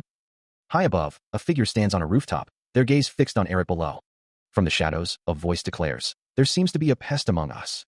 There seems to be a pest among us." The Demon King stands before Dion Hart, who is seated and wrapped in bandages. Dion Hart's red eyes narrow. Dion Hart shouts, "No." Dion Hart wonders, why did the glass fly off like that? He just wanted to chase away the pesky fly that kept bothering him. The telekinetic energy emanates from Dion Hart. Dion Hart thinks, "Why, you little bastard fly?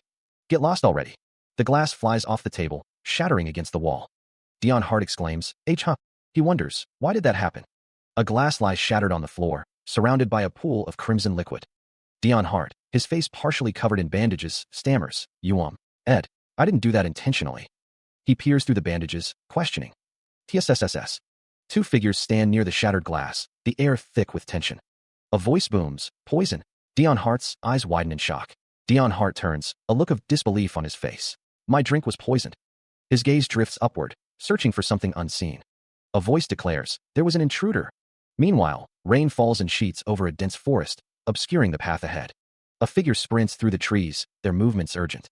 A masked figure, their face hidden in shadow, hisses, "I need to report this to." The figure continues, "No, to Sir Cruel, as soon as possible." A figure walks away from a distant explosion, the words hanging in the air, "He's a dangerous man." The woman with long white hair reacts to the news. Someone dared to break into this place. The Demon King's hand tightens into a fist as the narration states their objective was to assassinate the Zero Corps commander. The assembled group murmurs in shock. What? The Zero Corps commander? But how were they? Apart from the Zero Corps commander, nobody seemed to have noticed a thing. How were they able to get in here? The Demon King orders his subordinates to ensure there are no more enemies in the area. "Why, yes, sir." The bandaged man's eye widens in fear. "Wow, I seriously could have died." The bandaged man offers his most sincere apologies to Sir Erit. Due to his own oversight, the intrusion went unnoticed until it was too late. Dion Hart appears troubled by this revelation. The bandaged man speaks, "I didn't think they could get past you, Ed." He continues, his voice laced with concern, "And that shows just how skilled the assassin is." The Zero Corps commander thinks to himself, "I should quit being the Zero Corps commander or something. Because of this stupid position, even the bastards from the Empire want to kill me." A flashback shows a pink-haired figure holding a bottle. He thinks, "I didn't even get to drink because of that freaking assassin dash." The bottle is labeled Antnichil Black Cherry. The bandaged man says, "Ed." Erit responds, "Yes, Sir Erit. I'll gladly accept whatever punishment you wish to inflict on me dash." Erit continues, his tone hardening. "Before you poured me the drink, the bottle was unopened, right?" The bandaged man appears nervous. The pink-haired figure clutches his chest, coughing up blood. He questions if the poison was in the glass and not the bottle. The bandaged man seems unsure. A close-up shows the bottle in question. "That means this." The bandaged man holds up the bottle, asking if it's completely fine to drink. The text states that the booze is innocent. A strategic game is being played on a table. The text says that there doesn't seem to be a single lie in these rumors, and if things keep proceeding like this, the Empire will not stand a chance. A man sits at a table, deep in thought. The man states that the assassin was no small fry, yet he returned, petrified. A hand moves a game piece on the table.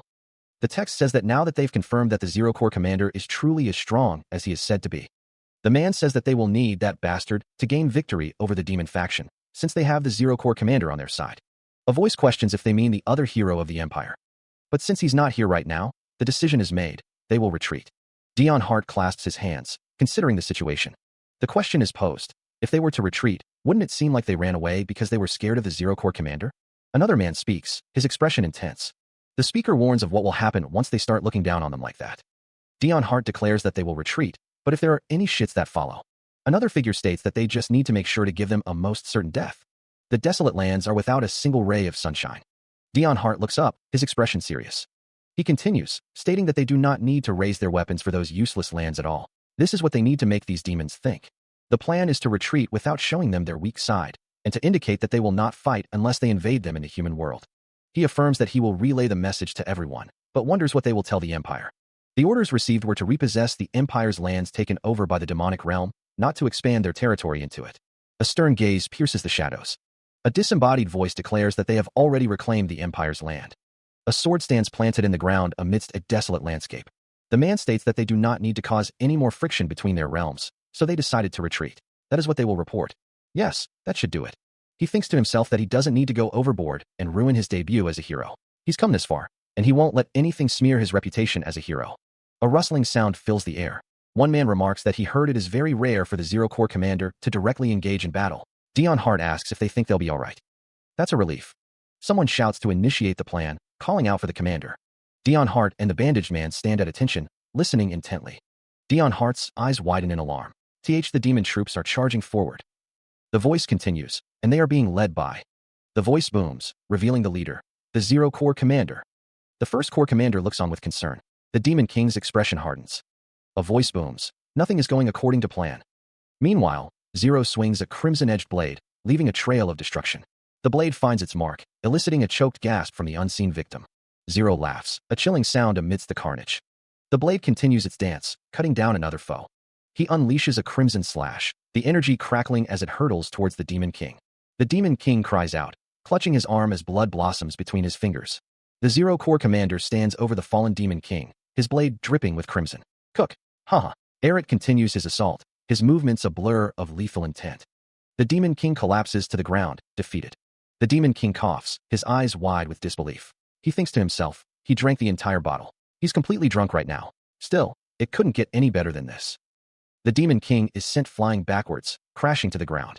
He gasps, struggling to speak. Democrat Delaware. The Demon King sits defeated, the word devil glowing ominously behind him.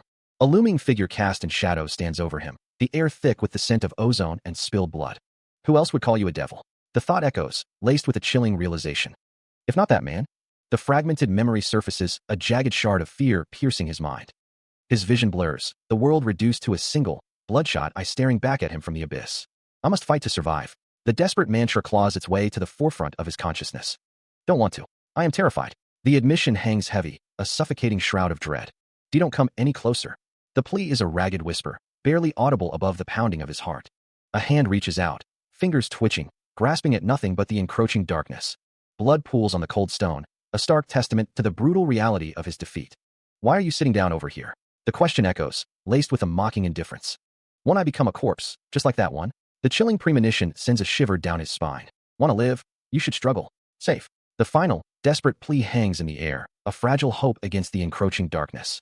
A cloaked figure, wreathed in crimson energy, declares, if you don't, you're going to die quickly, like this. The cloaked figure's eyes gleam menacingly as a desperate plea echoes, save me dash. A blinding flash of light erupts as an unseen force slams into its target. A man with light brown hair watches in stunned horror, his eyes wide with disbelief. The victim is sent flying backwards from the force of the blow. Another strike lands with brutal force. A pained groan echoes through the air. Dion Hart sprints towards the scene, shouting, Sir Eret. A voice cries out, are you all right? Dion Hart cradles a bloodied figure in his arms, who coughs weakly. Someone exclaims in disbelief, how dare you hurt Sir Eret? That man is. A knight clad in full-plate armor stands amidst a sun-drenched forest. The light glints off the polished metal, highlighting the intricate details of the armor. A close-up reveals the knight's helmet, its visor obscuring their face. Only the faint glint of green eyes can be seen through the narrow slits. A voice booms, filled with lethal intent. I was going to kill you in one shot. A knight stands guard, his armor gleaming in the dim light.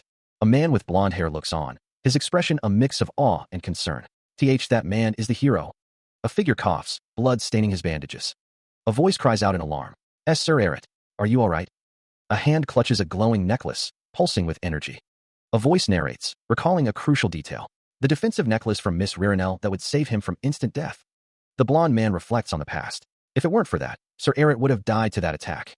He lay sprawled on the battlefield, the sounds of clashing steel and desperate cries echoing around him. His eyes widened, a flicker of fear crossing his face. The words hung in the air, the new hero of the Empire. A figure stood bathed in golden light, radiating power and authority. Tears streamed down his face, a mixture of relief and despair. A cloaked figure loomed over him, uttering a desperate plea. Finally, I'm saved. A crimson blade slashed through the air, aimed directly at him. He gasped, his eyes widening in disbelief. Wait. The cloaked figure stood tall, a silent guardian against the encroaching darkness. He collapsed to the ground, defeated and broken. A knight stood silhouetted against the rising sun, a beacon of hope in the desolate landscape. Looking up, the knight declared, "So, you are the new hero." A quiet tension hangs in the air. The knight in shining armor speaks. "That's what they call me, though I feel undeserving of that title." The bandaged man replies, "Yes, I have heard a lot about you." The knight continues, "But I think your voice sounds strangely familiar. Have we met before?" The bandaged man asks, Never mind. Can you just take off your helmet?" The knight refuses. "I refuse. There's something familiar about him, as well." The bandaged man sighs. "I guess you're not going to take it off for me." The knight declares, "This is the first time I've met the Zero Corps commander. So why?" The bandaged man chuckles. The bandaged man states, "I guess I'll take it off for you." The bandaged man reaches out to remove the knight's helmet. A swift motion blurs the scene. The Zero Corps commander's sword flashes through the air, a deadly arc aimed at his opponent. He dodges with impossible speed, the blade whistling past where he stood moments before. Dion Hart grits his teeth, realizing his initial strike failed. He's quick. I lost sight of him for a moment. But the bandaged man is far from finished, dodging another strike with uncanny precision. Sparks fly as the Zero Corps commander presses his attack, his sword a blur of motion.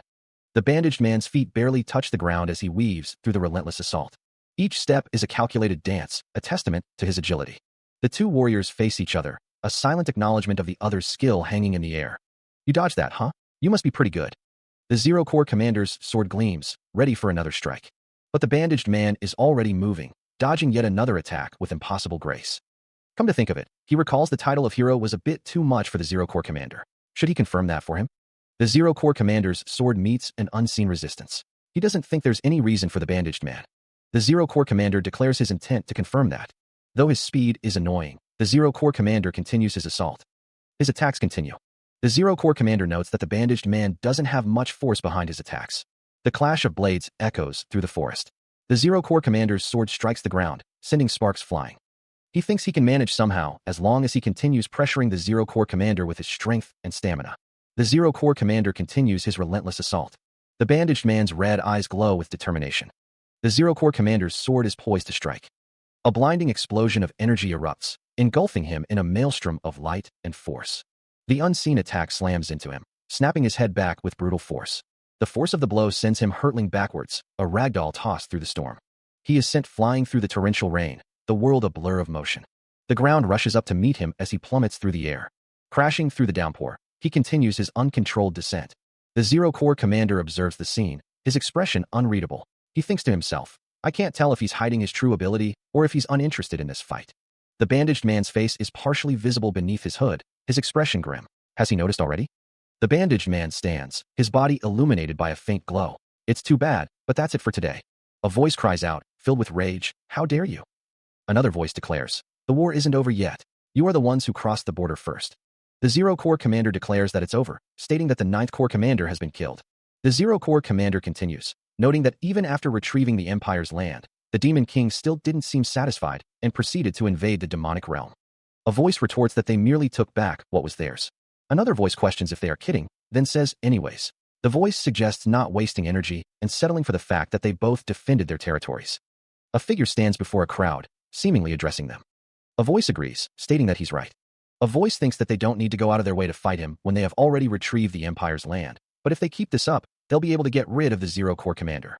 A voice asks if the new hero wants to wage a war, stating that they don't think their troops would agree.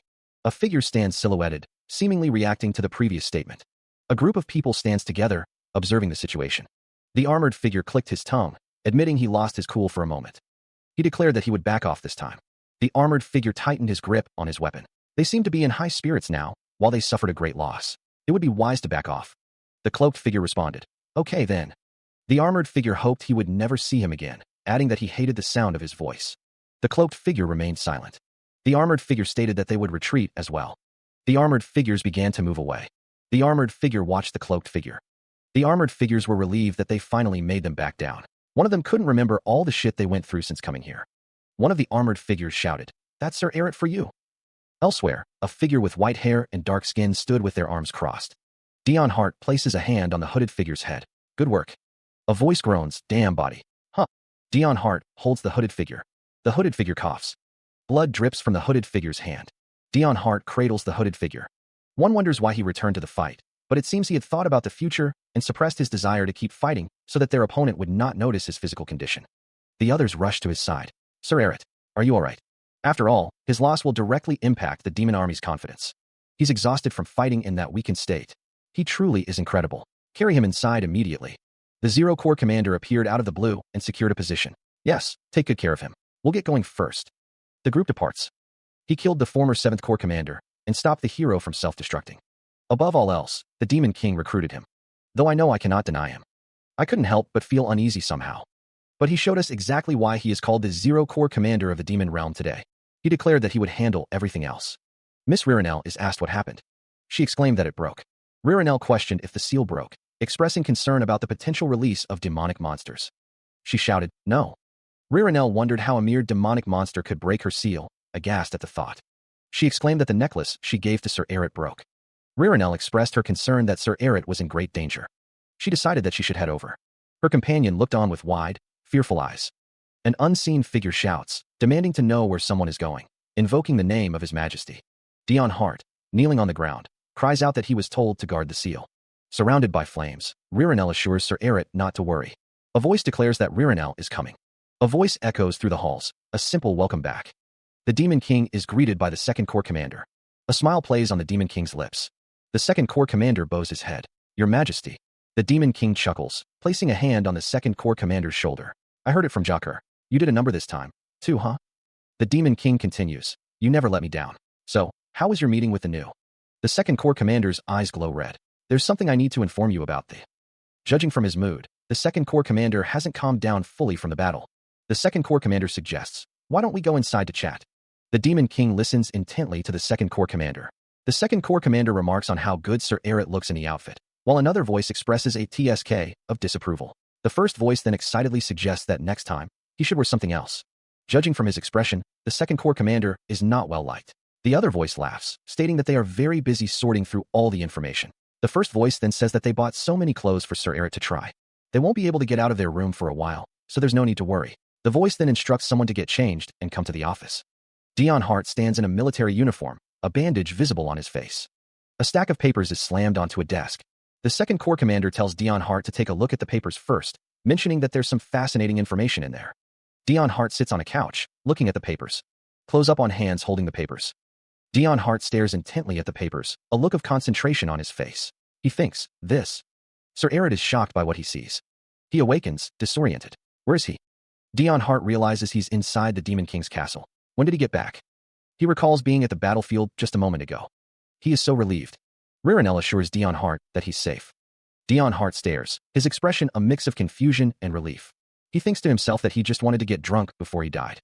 The bandaged man wonders if it's completely fine to drink. Dion Hart pauses, a realization dawning on him. He wonders if he blacked out after drinking. Dion Hart recalls only having one bottle, questioning if his tolerance got worse. He remembers his liver being the only healthy organ in his body. Ririnel embraces him, as someone tells him the story.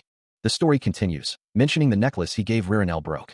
So he headed over to the battlefield, only to hear that Dion Hart had already returned to the Demon King's castle. Either way, it's such a relief that he ran into him as soon as he got here. He stares, wide-eyed. The necklace that Ririnel gave me. The realization dawns on him. It broke, which means that I almost died? A small image of Ririnel appears below. Ririnel's voice echoes. But you managed to corner the new hero and even recovered the Demon Realm's territory. That's our Sir Eret. I must have gotten drunk and acted out again, huh? Dion Hart stands in a grand hall with Ririnel. He wonders, do I really have to quit drinking? Ririnel thinks, Sir Eret, you are so cool. He pauses, looking down at something in his hand. Huh? What is this in my hand? It's a document. Dion Hart's eyes widen as he reads the document. The document lies open. The words on the document read, "The hero, cruel heart, cruel heart." A smirk plays on Dion Hart's lips, his eyes glowing red. Huh. This is a name I could never forget in a million years, the person I couldn't help but love. My older brother. A man in a suit stands, his expression etched with worry. Dion's voice cracks as he calls out. A hand, slick with crimson, trembles. A young man with white hair and eyes burning red looks up, his face contorted in pain. A desperate plea echoes, brother. He reaches out, his voice a ragged whisper. Help me. The older brother swings his sword, a desperate act of protection. A whispered plea hangs in the air. Please. His voice barely audible, the younger brother cries out, bro. There. Blood splatters across the scene, a grim testament to the unfolding tragedy. He holds the document, his crimson eyes narrowed as he reads the contents. The words hit him hard, so he's the hero. The question hangs in the air, unspoken but heavy with disbelief. Since when? Ririnel's voice trembles as she speaks, her gaze fixed on someone just out of view. Sir Eret. The scene shifts, showing both Ririnel and the white-haired figure in the same room, though their expressions remain unreadable. A sigh of relief, or perhaps resignation, escapes someone's lips. Phew. The Zero. The purple-haired figure speaks, concern etched on their face. Corps Commander sure is scary. Another voice chimes in, questioning. Why do you think he became angry, all of a sudden? Ririnel is asked if she is alright. The purple-haired figure's expression darkens. Yup, let's quit this job ASAP. Dion Hart sits on the edge of a lavish bed, a document clutched in his hand, his gaze distant. Emperor, you fucking. A voice filled with rage echoes. Son of a bitch. You already know everything that happened, yet you still had Cruel take the hero position. Dion's expression hardens, a dark resolve settling in his eyes. Right when I needed to return. He can recall more clearly now that he's seen the parchment. Ririnel asks Dion Hart if it isn't about time he made a trip to the Empire. Dion Hart stands before Ririnel, listening intently to her suggestion. Dion Hart gives his permission, adding that he will also find out more about the new hero. The Corps Commander orders someone to go, a sinister smile playing on his lips. Ririnel notes that if they are away for too long from the Empire, they'll start getting suspicious. A purple aura emanates from Dion Hart as he performs a magic tracking ritual. Dion Hart describes the magic tracking as a seal and a type of insurance. The Corps Commander states that if there's anything useful, he should be informed. Dion Hart listens to the conversation, his expression unreadable. The words "and the hero of the Empire" appear, hanging in the air. Dion Hart wonders why he has to act as the Demon King's spy. He touches the mark on his chest, a tangible reminder. The fact that it's imprinted on him means it wasn't a dream. Eret is certain that he loses his memories whenever he gets extremely stressed. Every time he lost his memories, he was overwhelmed with stress. He must not get stressed if he does not want to lose his memory. How does he even do that? A voice calls from the door. Sir Eret, it's Ed. Eret calls out, come in. A voice says, I heard from His Majesty. You're going to the human realm today. Ed approaches. Someone thinks to themselves, I thought he was missing. I guess he was with the Demon King. Ed says, yes, it's about time I returned, and there's something personal I need to find out. Someone asks, is there something you want to tell me? The man named Ed is being addressed. Dion Hart speaks, truthfully, His Majesty. Dion's eyes widen in surprise. I beg your pardon, he exclaims. Dion wonders, is it because the 9th Corps Commander's position is available now? Dion stands before Ed, who sits at a large desk. Dion explains, yes. All Corps Commander positions have been filled up until now. I had to put you in the position of the Vice Commander of the Zero Corps.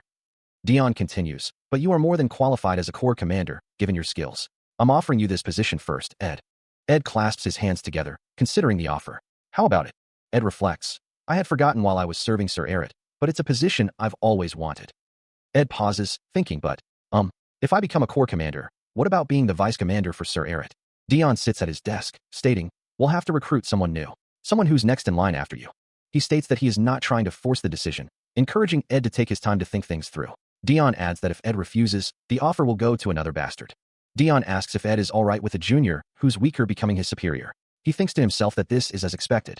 Dion's expression shifts as he stammers, the Corps Commander before trailing off, questioning Ed. Ed asks if the Demon King said something to him. Ed wonders to himself if Dion was scolded because of his drinking. Dion responds with a simple Dion says that it's nothing, thinking to himself that it'll be better not telling Sir Eret. Ed states that if Dion is leaving right now, he'll inform the chef. Dion thanks Ed, who thinks to himself that Dion has something he wants to tell him. Ed tells Dion to tell him, though he thinks to himself that he has no intention of pressuring him. The servant informs Sir Eret that his carriage is ready. Dion responds that he'll be right out. Dion and Ed are shown standing together. He says, then Ed, please take good care of yourself until I return. Dion pauses, turning back as if he's forgotten something. Wait. Ed replies, please have a safe trip. Dion wonders to himself, did he ask to quit the Vice Commander position because it was too difficult to serve me? A sudden stop. Ed asks, is there something you want? Dion thinks to himself, since I'm going to the Empire. Ed offers, maybe you want something that's only available at the Empire? Dion says, maybe I'll get you something you can use for a long time. Anyway, I'll grab a whole bunch of it this time. So just tell me if you need anything. Ed chuckles. Ed thinks, is there any other superior in all of the demon realm who is this concerned about his juniors? Ed replies, I don't need anything in particular. A voice wonders if that is so, then decides to pick some appropriate things himself.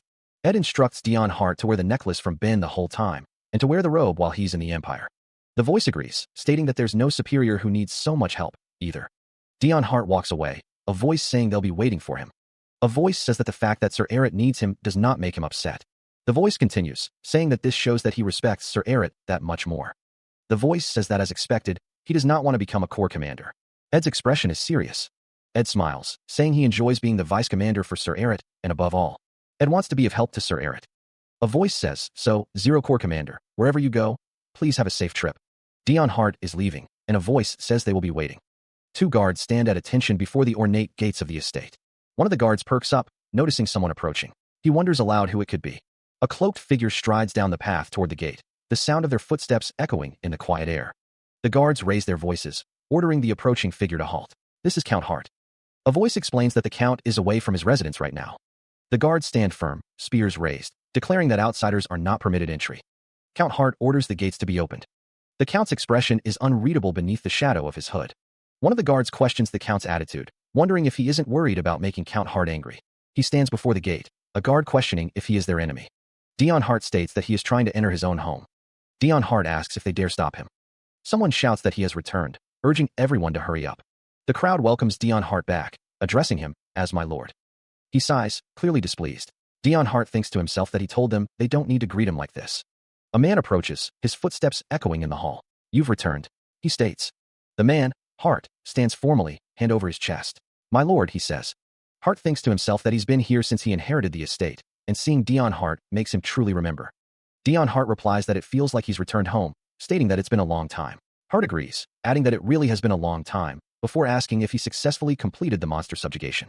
Dion Hart, looking slightly surprised, asks Hart to repeat himself. Hart clarifies that the public thinks that Dion Hart went on an expedition to subjugate monsters under the Emperor's orders. Hart states that he has finished and returned. Hart reaches out and touches Dion Hart's face. Dion Hart begins to speak, saying that he is not. Hart interrupts, stating that Dion Hart is an honored count now, smiling slightly. He was greeted by a subordinate upon his return. The subordinate cleared his throat, offering, no need. I'm going to see the Emperor right away. Dion Hart thought to himself, he would love to lie down right now. Dion Hart stood before a large, damaged tapestry. He thought to himself, he needed to question him about Cruel, as well. Dion Hart stood with his subordinate. The subordinate responded, right away, my lord. The question hangs in the air, Dion Hart has returned? Inside a lavishly decorated room, Ririnel sits at a desk, flanked by two figures. The atmosphere is thick with unspoken tension. Ririnel muses, wondering if he has finally returned to see his owner. The name Duke Alusterstarb is mentioned. The sound of footsteps echoes as someone wonders what they shall do. One of the figures addresses Ririnel, asking about Sir Cruel. The words, younger brother is back, appear. Another figure states his intention to make a request to the Assassination Guild. Ririnel's expression darkens as she thinks, oh my, Cruel, what if your tail gets caught? A voice declares that they have another card up their sleeve, addressing someone named Shylin. Ririnel sits at the table, a sinister smile playing on her lips. A close-up reveals intricate details on a door.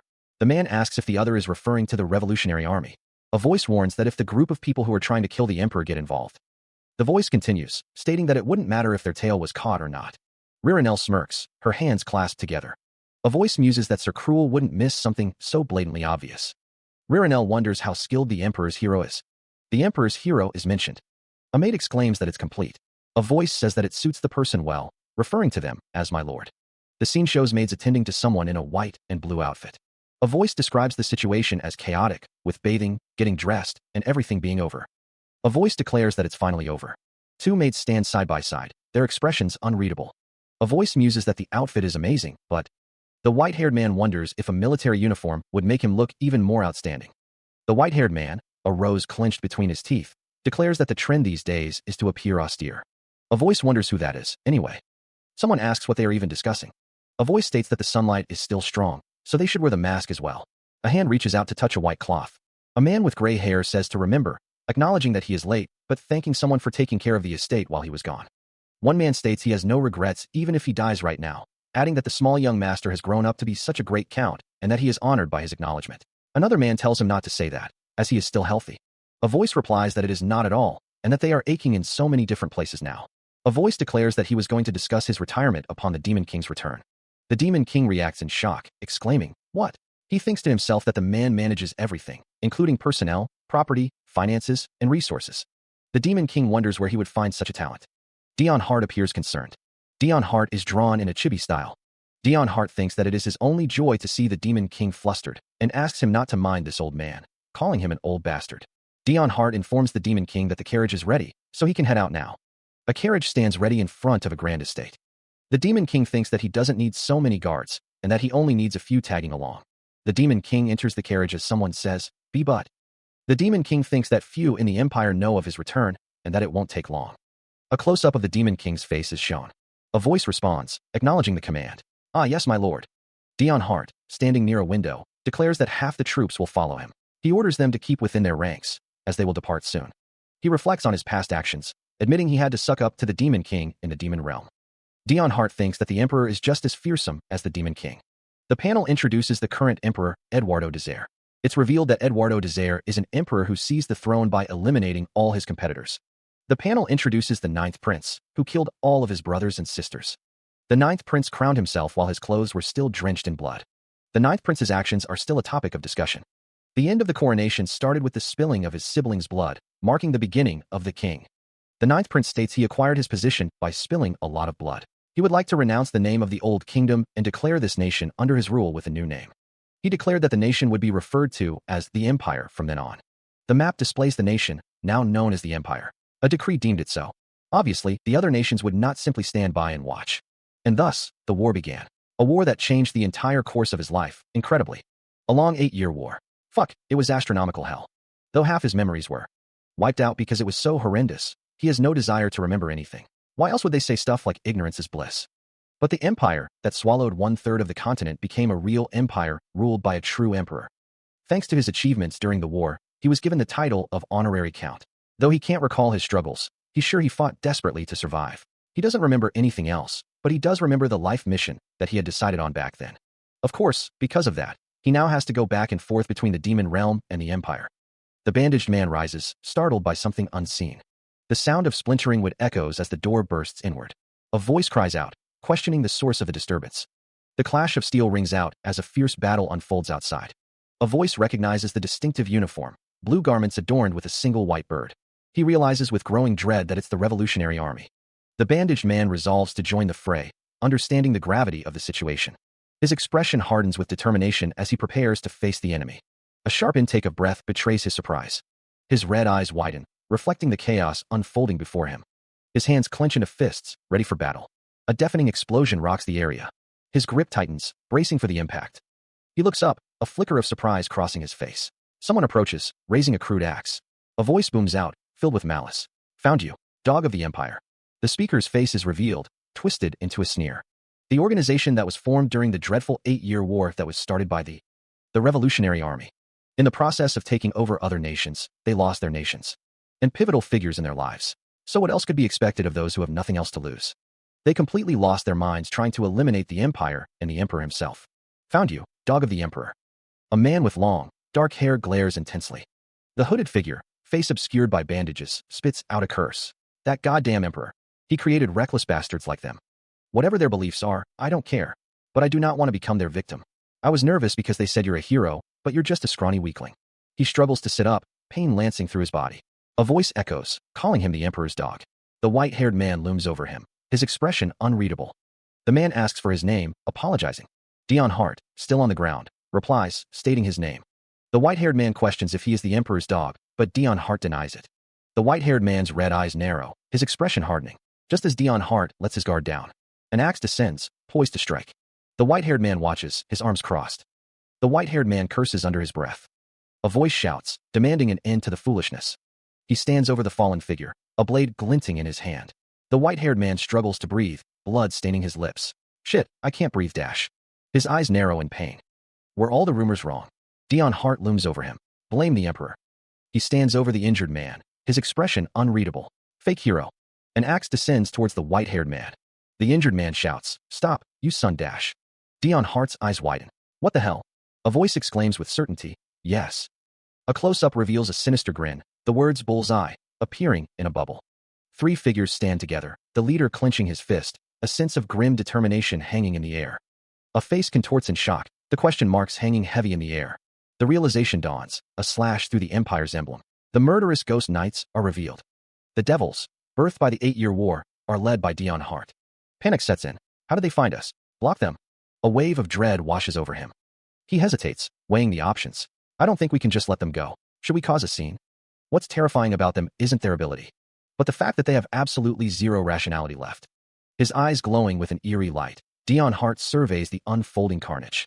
The soldiers, driven by a bloodlust, charge forward, Their battle cry a chilling promise of death. Kill them all. Dion Hart commands, his voice laced with a cruel satisfaction. You understand, right? Don't give them an easy death. A soldier, reveling in the violence, laughs maniacally. Ha! Who cares? Just enjoy it.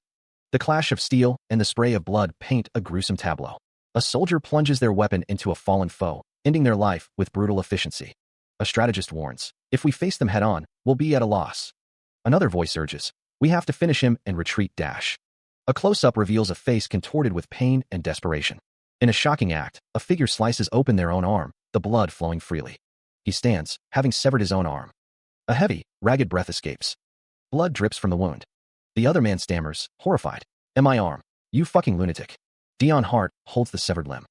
His face smeared with blood, Dion Hart apologizes. Sorry, I meant to completely detach it, but I was too weak. Red light flares in his eyes. Since I feel bad, let me finish you off quickly. The man's eyes widen in terror. You fucking dash. Blood splatters. The severed arm falls to the ground. Elsewhere, a figure stands near a carriage, blood staining the ground. A voice cries out, Captain. He stands amidst the carnage, his white coat now a canvas of crimson. The air hangs thick with the metallic tang of blood. The lifeless eyes of the fallen stare blankly up at the sky. He's already dead. A silent question echoes in Dion Hart's mind. Should he keep going? The bloodied face is a grim reminder of the violence. Isn't that enough? Dion Hart's thoughts turn darker. He needs to make an example out of him so nobody else will attempt to attack him again.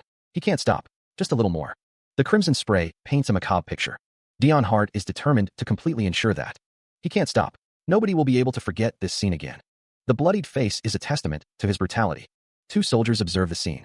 One comments, that's our captain. He's ruthless. The other replies, doesn't it seem like he didn't need us in the first place? One soldier asks, what are you saying? The other replies, he only brought lousy guys like that. Ed and another soldier stand together. The soldier says that if it weren't for them, there would have been big trouble. The two soldiers remain in place. A bloodied figure stands over a fallen body near a carriage. Someone asks what they are doing. The bloodied figure states that there are still enemies left. A disembodied voice commands to kill them. A figure stands in a field of bodies. A man looks shocked. A carriage approaches a large castle.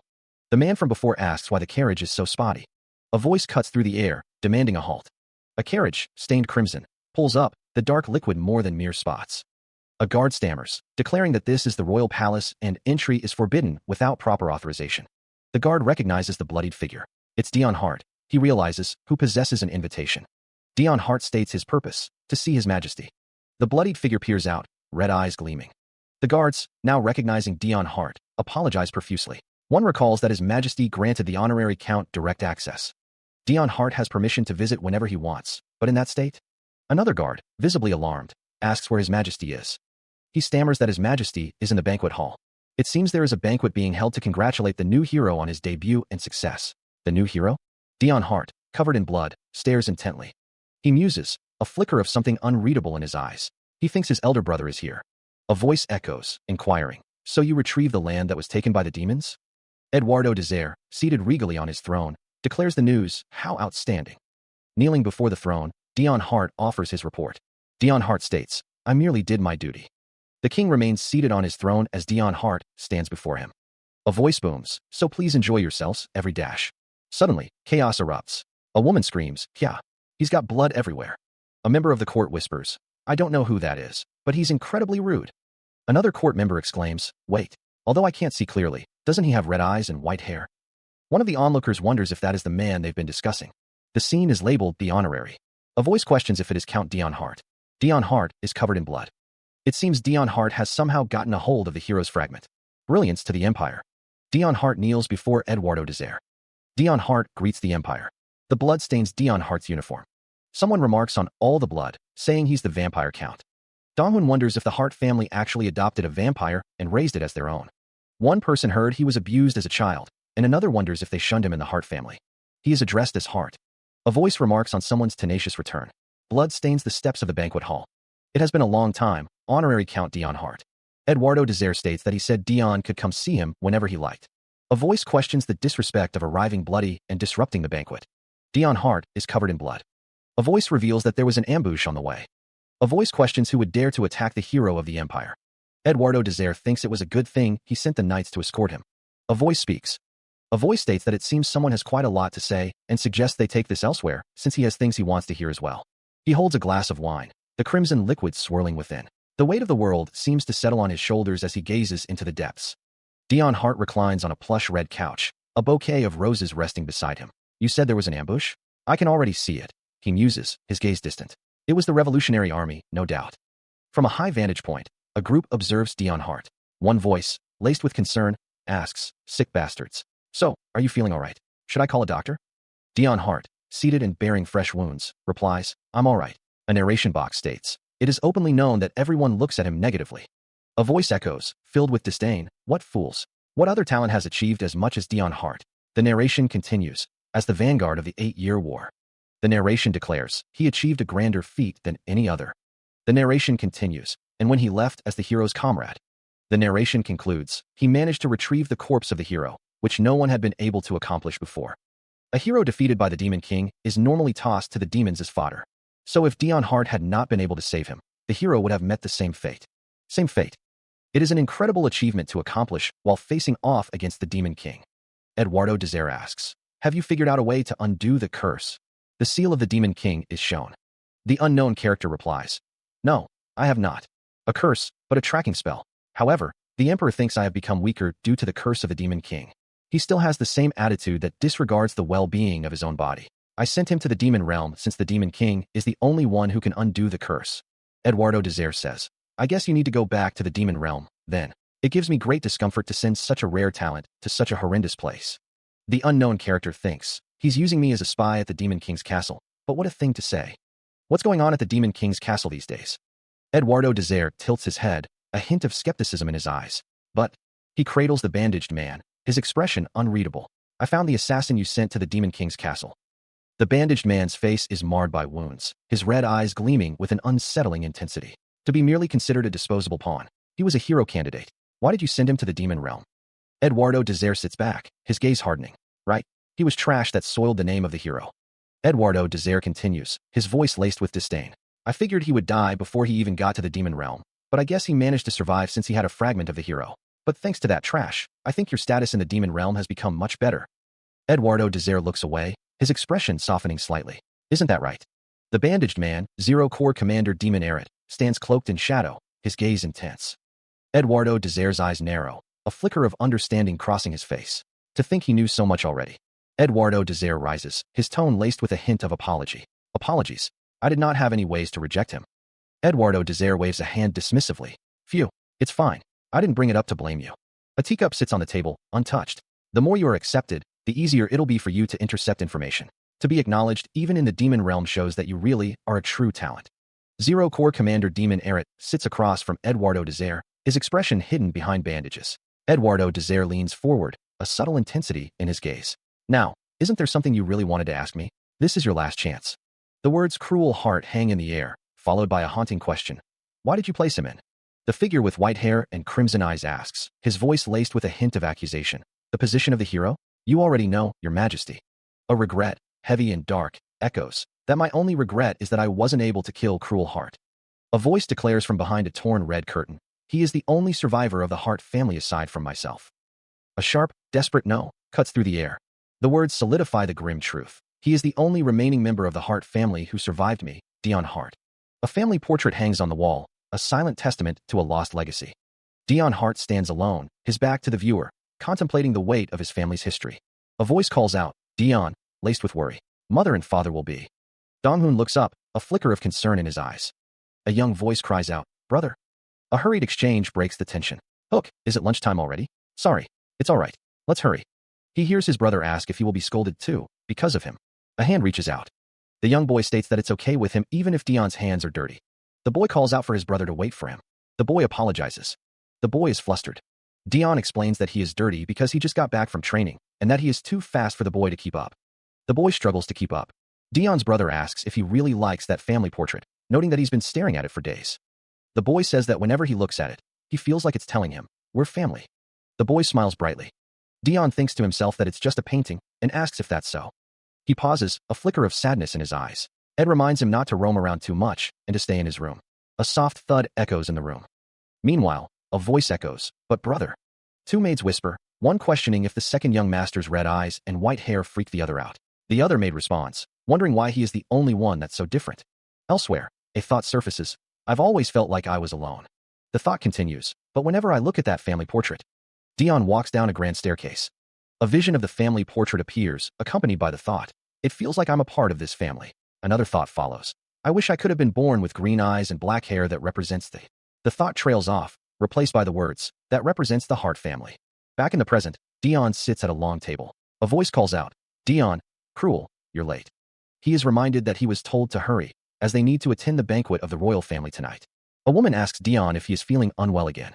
He is told that if he gets a fever when he returns, it will be really bad, and is asked why he doesn't just stay at home. Ed insists that he wants to go too.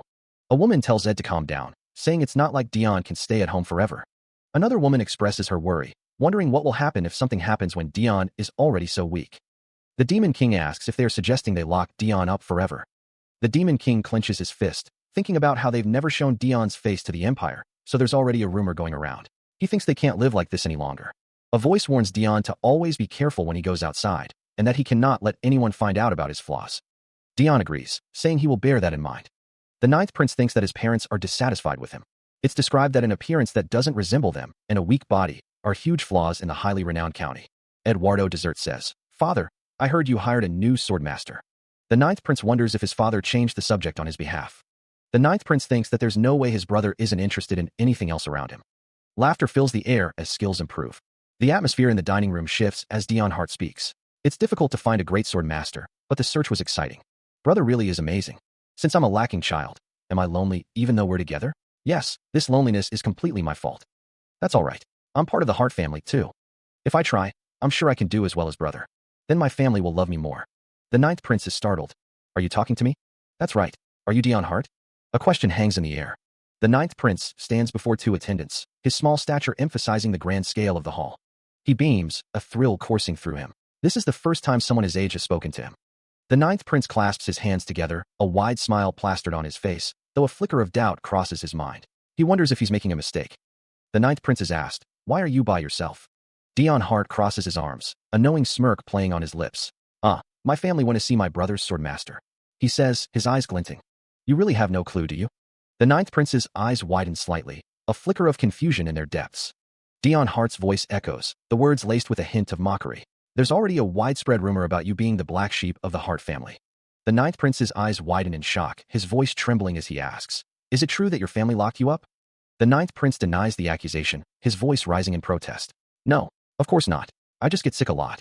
A boot slams down, the sound echoing through the hall. The voice booms, lies. He glares down, his eyes narrowed with fury. You dirty bastard. White hair and red eyes are ominous. Even if they're your family, there's no way they could love something like you. The Ninth Prince's expression is unreadable, his face shadowed. You've been abandoned by the Hart family. The Ninth Prince is struck, the force of the blow snapping his head back. You monster dash. Tears well in the Ninth Prince's eyes as he shouts, Stop it. The Ninth Prince's hands clench into fists. Why are you uttering such nonsense when you know nothing? My family is nice to me. Dion Hart's fist connects with the Ninth Prince's face. How dare you? Dion Hart continues his verbal assault. You think you're a Hart just because your last name is Hart. The Ninth Prince lies on the floor, reeling from the blow. You're a monster. A failure. Dion Hart's eyes burn with rage. The voice continues its cruel tirade. You are a monstrous bastard that was abandoned by your own family. A desperate denial echoes. No, I'm not a monster. A flashback shows a younger version of the Ninth Prince being attacked. Hey, stop it. My family. He lies injured, blood staining his face, as the child cries out, Dion. The young Ninth Prince lies prone, his face marred by blood and bruises. Below, an adult figure stands amidst a crowd, exclaiming, What the hell? Dion Hart's expression is one of fury.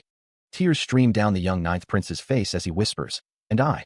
The camera pans up to a grand estate. A voice wonders, How is he? Inside, a doctor addresses two concerned individuals, stating, The second young master has a very weak body. The young Ninth Prince lies in bed, pale and fragile. A voice explains, he's extremely vulnerable to stress and should be very careful around sunlight, so he will need special care. Though his liver seems to be quite strong.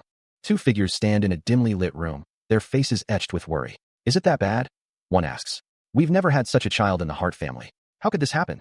Alone in his bed, the young Ninth Prince whispers, Father, Mother, I'm sorry. The flashback fades. A hand reaches out, a gentle touch offered. I'll try harder, a voice promises. A desperate plea echoes in the darkness. Please don't hate me. In the present, Dion Hart is being tended to in his bed. Dion looks on with concern. A reassuring voice speaks. It's all right, brother. A young Dion, his eyes filled with a desperate sadness, is told, You don't need to do anything. The voice continues, cold and dismissive. Nobody has any expectations of you anyway. The word monster is scrawled across the darkness, a stark judgment. A gasp escapes the young Dion's lips, tears welling in his eyes. See? Look how much my family. Back in the present, Dion lies in bed, thinking, this is. A surge of energy erupts, the question hanging in the air. What happened? A woman, her expression a mix of anger and disappointment, demands, how could you get into a fight at the palace? The woman continues, her voice sharp. I already told you that you need to be extra careful outside. Look at what you've done now. Tears stream down his face as the young Dion apologizes, kneeling on the cold floor. I am sorry. Be but father, they started dash. A voice booms from above, filled with scorn. You think you're a heart just because your last name is Hart. You're a monster. A failure. The unseen figure continues his tirade.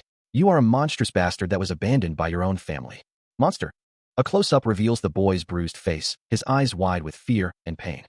Dion's internal monologue echoes his despair. Father won't listen to what I have to say anyway, and what if he thinks the same as those kids? A woman with long, dark hair gently places a hand on Dion's shoulder. It's nothing, she murmurs, but the boy can't help but feel the weight of his situation. I guess it was too early. An authority figure, his face stern, delivers a harsh judgment. We told you to go outside. You will be prohibited from going outside for a while. Reflect on your actions in your room.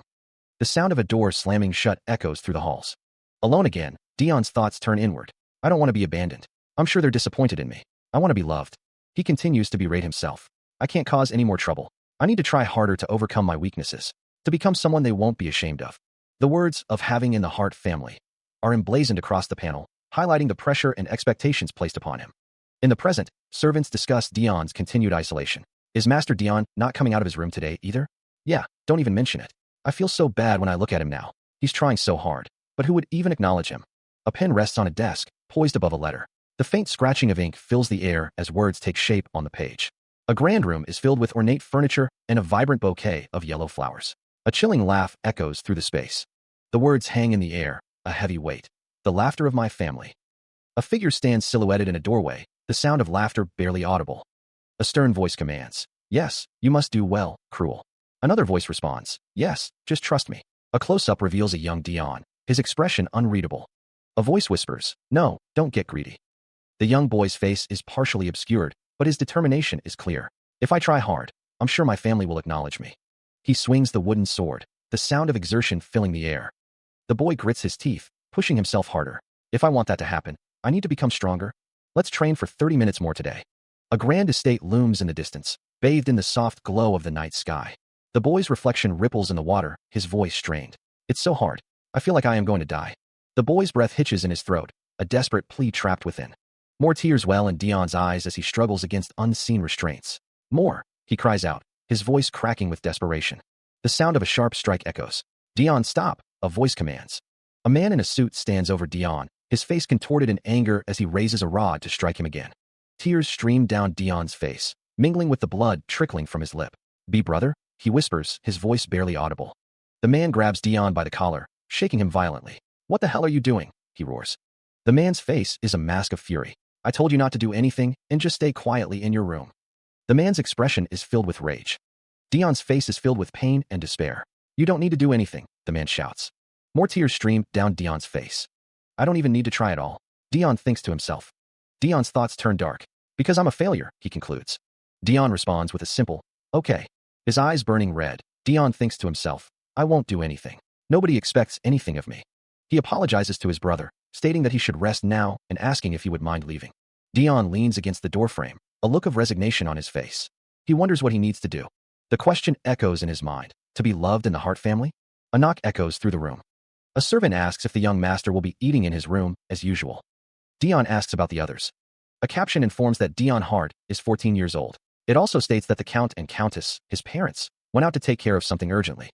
A caption informs that Cruel Hart is 17 years old. His brother asks if he wasn't in the middle of his training. He finished it in the morning. Cruel Hart invites Dion to play chess. After he gave up on trying, his brother occasionally came by to play chess with him. Dion responds, yes, with pleasure. Cruel Hart notes that he's using honorifics, then asks if he interrupted Dion when he was busy. Dion thinks to himself that he doesn't recall seeing much of his parents. Cruel Hart smiles, asking if Dion is joking, and how could he be busy when there are no visitors and he's just cooped up in his room. Dion realizes he spoke as if he were mocking him. Dion replies that he's not busy. Dion thinks to himself that since there is a lot of chaos in the nation, their parents are extremely busy. Everyone says his parents are busy, but he's sure it's because they don't even want to see his face. Dion knows it's a lie, but there's a reason why he wants to believe in it and agrees. Sometimes, when he is supposed to be sleeping, the curtains sway gently in the dim light of the room. His mother comes to visit him. A figure in a white gown stands at the bedside. Even though he vowed to not expect love from his family, Dion thinks, "Dion, I'm sorry. Sweet dreams." A hand gently pats a head. He finds himself putting meaning to their trivial actions and becomes hopeful. He's so pathetic. But maybe it really is because they are busy and he won't be able to come by to play chess with him for a while. Here he goes again with meaningless hopes. Dion, looking down, thinks, "Sorry. You must have found it cumbersome to come by all this time. That's not it. When the war starts, at least one member of the family will be conscripted, so." A figure in ornate armor strides forward, their footsteps echoing through the halls. The air crackles with anticipation. A man with black hair looks down at a white-haired figure seated before him. He asks what the matter is. The seated figure retorts, demanding to know who the messenger is and how they dare. The messenger declares that they have come to deliver the message of the Empire. The messenger asks which one of them is Dion Hart. A stunned silence fills the room. One of the men asks which of them is Dion Hart. Another man indicates the white-haired child, identifying him as young Master Dion Hart. Elsewhere, two figures are engaged in a game of chess. The white-haired child is asked to come with them. A man in a white uniform asks the child to wait a moment. He says he will give the details on their way out. Someone wonders if that child is Dion Hart, remarking on how scrawny he looks and questioning if he can even wield a sword. A man calls out for them to wait. Someone remarks that they are trying to get rid of him on the battlefield. A man asks another to please wait a moment, grabbing his arm. One of them says he is sure the subject of conscription is not Dion, wondering if there isn't some sort of mistake. The Hart family has filed an official document to the royal family. Fulfilling their duties, the message prompts a check with his parents about whether there was a mistake or not. A group of figures stand in a hallway, their purpose unclear. The thought echoes, his parents decided to send him to war. Dion stands with another figure, lamenting his weakness. If he participates in the war, he'll just die without being able to do anything. So why? Dion whispers, "I'm sorry." A desperate cry. "There's no way." A figure stands in a hallway, calling out, "Be brother." "I." Silence descends upon a closed door. Dion asks, his voice laced with despair, "Did they all want me to die?" Because he's a failure that brings disgrace to them. The Hart family? In the end, his family abandoned him. Did they all? Here, you will. The soldiers are to be sent to the front lines shortly. If you don't want to die, become stronger. The child struggles to lift the sword. It's heavy. Is that child Dion Hart? What is a renowned family's son doing over wanting to die? The young masters of the other noble families have all been sent somewhere safe. He guesses the rumors about his family hating him were true. At first glance, I can already tell that he can barely wield a sword. He's probably going to die soon. Dion Hart struggles with the weight of the sword. He doesn't. From that day on, my life became a different type of hell. Dion Hart trembles. Endless fighting. He coughed, blood splattering from his lips. Screaming echoed from all directions, mingling with the sickening scent of blood. His vision blurred, the world tilting on its axis. Blood welled in his eye, obscuring his sight. He lay amidst the carnage, a desperate plea escaping his lips. "I don't want to die. I don't want this." A single tear traced a path through the blood on his cheek. His thoughts echoed in the silence, a desperate mantra. "I don't want to die in a place like this." The clash of steel rang out, a brutal symphony of war. A bloodied sword lay discarded amidst the fallen. The ground was soaked with the crimson tide of battle. A voice boomed, laced with desperation. "Get a hold of yourself. How long will you keep thinking?" He shouts, his voice raw with frustration. "Like that. If you can't hold a sword, pick up a different weapon." A discarded sword lies on the ground, a silent testament to the brutal fight. "And if you don't have a weapon, tear them apart with your teeth." He continues to yell, his voice filled with determination. "So what if you're weak or young? As long as you're here, you need to fight to survive." Dion Hart coughs, blood splattering from his lips. "Ugh, hyuk." His grip tightens on a dagger, knuckles white. "That's right, I can't die like this." A single tear streaks down his face, but his red eyes burn with resolve. "I will survive, no matter what." He prepares to strike, a crimson aura flaring around him. "I will kill." The blade flashes, a red arc cutting through the air. Kill, and kill again. He fights through the battlefield, a whirlwind of death and destruction, and become paralyzed with fear. Dion Hart stumbles, clutching his chest, blood staining his uniform. Blurg. Shit, this stupid body of mine. When can I go home? He reflects on his past actions. I ran away to avoid it. Exhaustion washes over him, the weight of the battle pressing down. I want to go huh? The aftermath of battle paints a gruesome tableau, streaks of blood marring the desolate landscape. A bloodied hand grips a weapon, a stark reminder of the violence that has just transpired. But he ended up killing again, the thought echoing in his mind as he remembers what was home. A happy place? The question hangs in the air, unanswered. And survived. The words offer a small comfort amidst the carnage. Collect the gifts they sent. The words are a bitter reminder of the cost of war. Did they deliver gifts? This is the first time he's heard of such an event since he's come here. Dion Hart sits alone, a letter in his hand, a moment of peace amidst the chaos. Everyone, come look. My daughter has written me a letter for the first time since she learned to write. Haha, I'm sure that gives you strength. My mother's home-cooked meal. I've really missed it. Ed's expression is unreadable as he listens to the news. Did I still have my hopes up? Of course, there were no gifts under my name. A letter reads of an appointment as commander of the front lines. That's when the assassin made up his mind. He would make sure that the Hart family that shoved him into hell would also suffer the same fate. The assassin's eyes glow with a sinister red light. The assassin's resolve hardens. A door slides open, revealing a scene within. The assassin stands over a fallen figure, blood pooling on the floor. The fallen figure lies motionless in a pool of their own blood. The assassin's hands are covered in blood. Finally, he can finally achieve it. The assassin holds a bloody knife, his red eyes gleaming with malice. He has come to greet someone. Two figures watch with concern. The assassin attacks Dion Hart. He coughs, a spray of crimson staining the pristine floor. The metallic tang of blood fills the air. Clutching at his chest, Dion Hart gasps, "And my dear." The pain is a searing brand. A voice echoes, laced with triumph. "The dream I wanted to accomplish for years." The glint of steel flashes, stained crimson. "Goodbye." Crimson sigils bloom in the air, marking the space with death. The voice continues, a chilling satisfaction resonating. Was finally fulfilled. Dion Hart lies broken amidst a pool of his own blood, the attacker's laughter ringing in his ears. Ha. The laughter intensifies, a cruel symphony of torment. Ha. Ha. It's agonizing. The attacker's voice drips with venom as he gazes down at Dion Hart. "Look at you. Just look at you. You shouldn't have done that to me." The voice continues, a lament of unrequited affection. "When I sought your love, you should have treated me better." The attacker's desire is finally realized. "This is what I wanted. This is what I've been hop-dash." The attacker's words hang in the air, a final, cruel revelation. "Dawn." He weakly calls out, the word brother escaping his bloodied lips. His hands, slick with crimson, tremble as he wonders what has been done. Desperation lacing his voice, he begs his brother for help. A bloodied hand reaches out, a silent plea for salvation. His mind races, questioning who would even offer him aid. Who is going to help him? Tears well in his eyes, reflecting the cold reality of his situation. The thought echoes in his mind. What a joke this all is. His body is broken, his spirit even more so. The world spins around him, a vortex of pain and despair. He cries out, accusing someone of abandoning him in the end, of seeing him as just a bystander. His voice cracking, he begs for release, for death to claim him. He whispers that if he dies, this agony will. He envisions a grim end, a silent scream echoing in the darkness. Just die. Blood drips from his mouth and hands, a stark reminder of his failing body. He wonders if he has reached his physical limit, cursing his weak body. He grits his teeth, refusing to succumb to unconsciousness. A burning resolve ignites within him. He must kill Cruel. He stands tall, a grim determination etched on his face. He snaps to attention, a flicker of surprise in his red eyes. Leanne Reiner asks what he is thinking about, noting that he didn't even hear her. Leanne Reiner greets him, bowing her head. "Long time no see. I, Leanne Reiner, greet you, my lord." A voice echoes, filled with disbelief at the lunatics of the lofty knights. It's not what he expected to see. He wonders if this is the royal banquet hall. The hall is filled with nobles in formal attire. He recalls being ambushed by the Revolutionary Army in the carriage, but he doesn't remember arriving at the royal palace. Dion Hart wonders when he changed his attire. Leanne Reiner tells him that he doesn't look good and asks if he received bad news when he saw the emperor. He stammers, denying it.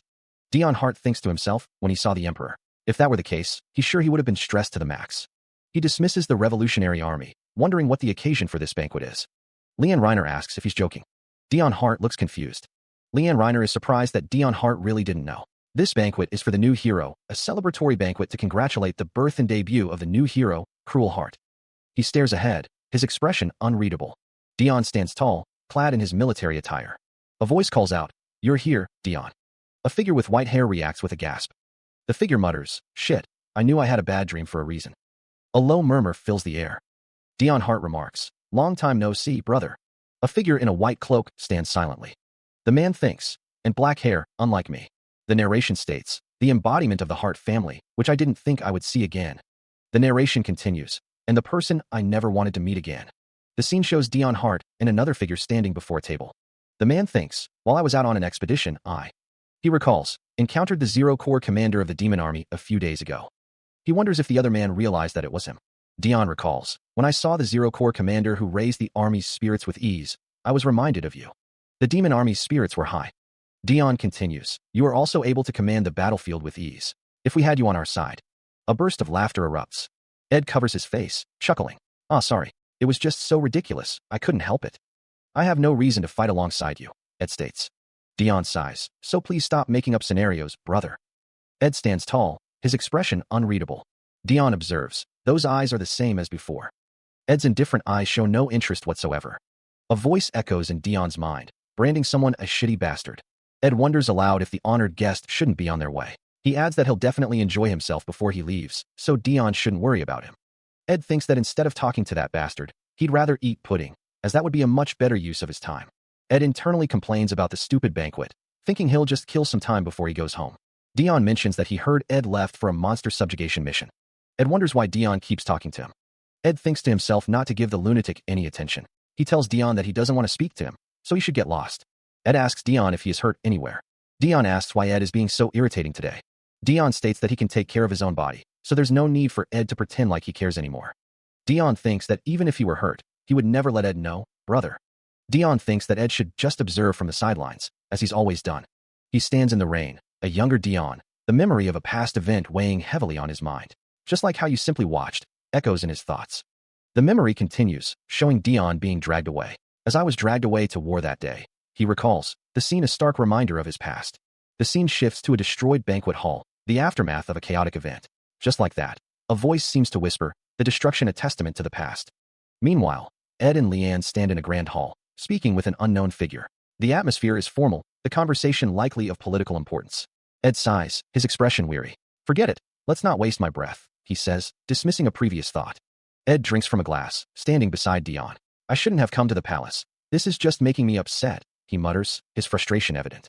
A voice speaks, addressing Dion. "Dion, what a touching brotherhood," the words dripping with sarcasm. A figure with purple hair stands with their hands clasped, a faint smile playing on their lips. Their expression is unreadable, their intentions unclear. Footsteps echo through the halls, the sound of someone approaching with purpose. "Duke Aluster Starb," a voice booms, announcing the arrival of a powerful figure. A voice speaks of political opposition. He was the leader of the opposition against the emperor. "Your Highness." Never mind the greeting. The figure with purple hair, Duke Aluster Starb, stands before Dion, a knowing smile on their face. The political game is afoot. The Duke Aluster Starb smiles, extending a greeting. "Count Hart, isn't this the first time we are seeing each other in person? I've heard a lot about you. It's a pleasure." The Duke's hand remains outstretched. He wonders, "But why are you talking to me?" Dion stares blankly at the Duke. A beat of silence hangs in the air as Dion's expression remains unchanged. From across the hall, onlookers whisper, "He ignored the Duke's greeting?" A hushed voice questions, what just happened? Did he just ignore the Duke?" Someone remarks, as expected of Dion Hart. He's showing such attitude towards the sole Duke in the Empire when he's only an honorary count. Leanne Reiner watches the scene unfold, a slight smile playing on her lips as Ed observes with a neutral expression. Dion glances away, lost in thought. "I know." He continues to muse internally. "I already know. But..." Dion's face is contorted in discomfort. "My mouth is full of pudding, so I can't speak." Leanne watches as Dion attempts to swallow the pudding as secretly as possible. He thinks, "Let's swallow first." The lavender-haired man stands, a slight smile playing on his lips. He says, "Forget it. I'll open my mouth later. Let's just shake hands." Duke Aluster Starb greets him. "Long time no see, Duke Aluster." Someone wonders, "The Crown Prince?" The text below reads, "The Crown Prince of the Empire." The text reads, "Elpidious Desire."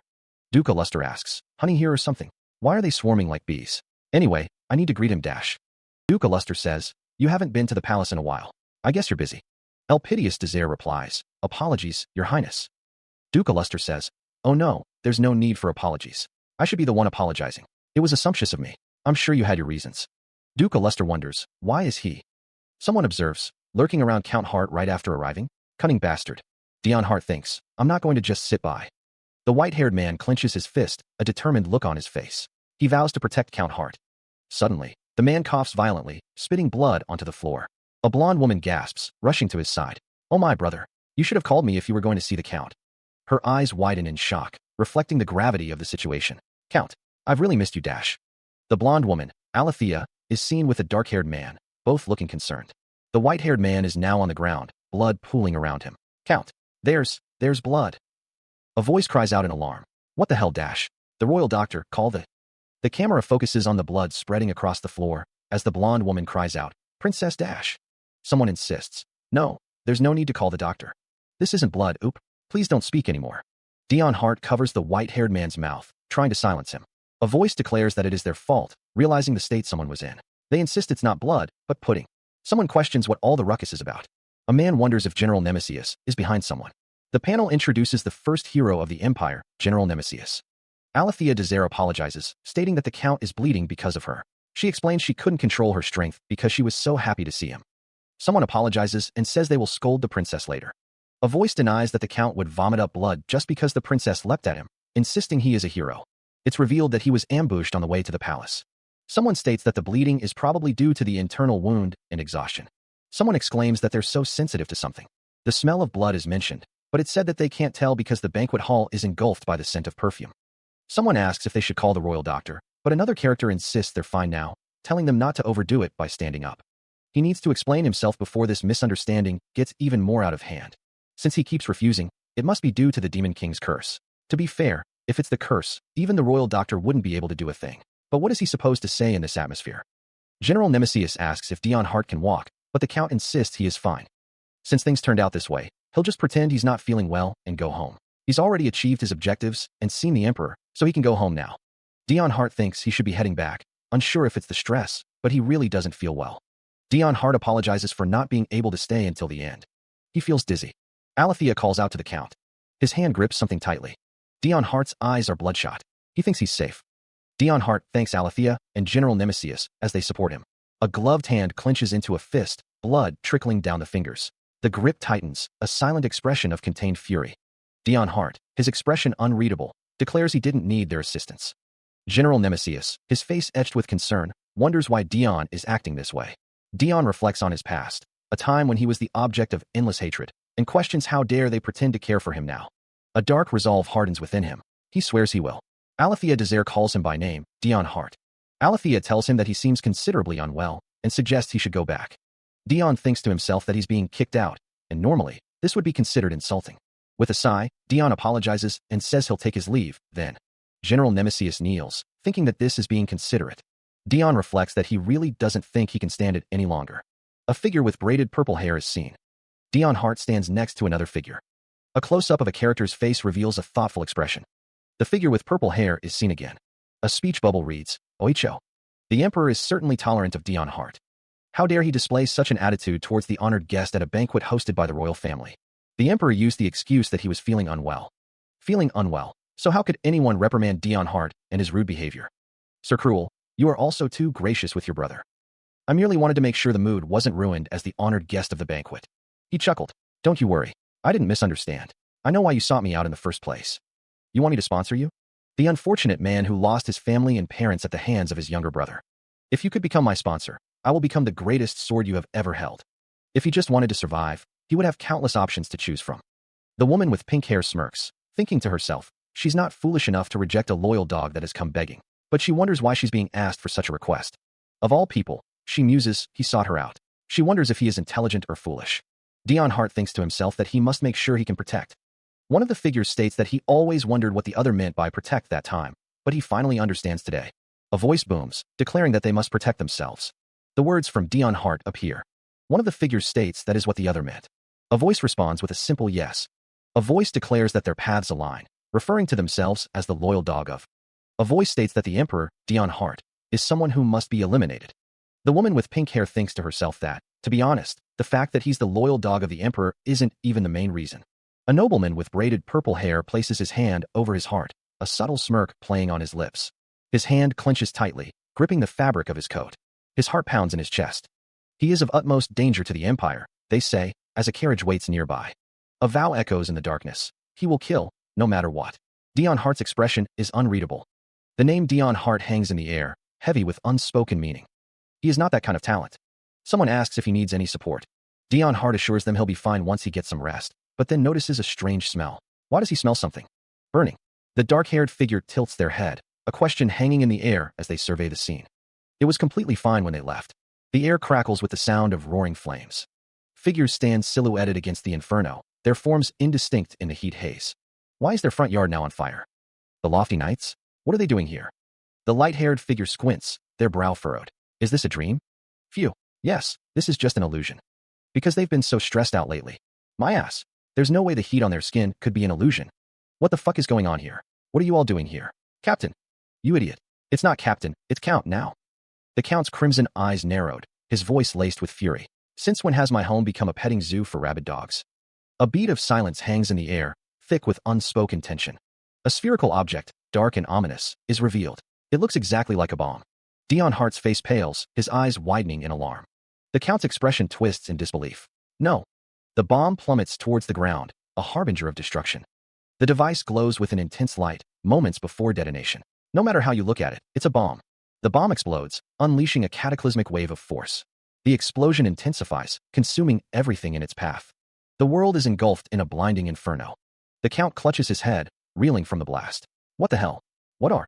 The disembodied voice echoes, questioning the presence of rabid dogs in their territory. A second voice cries out, concerned for the Count's well-being.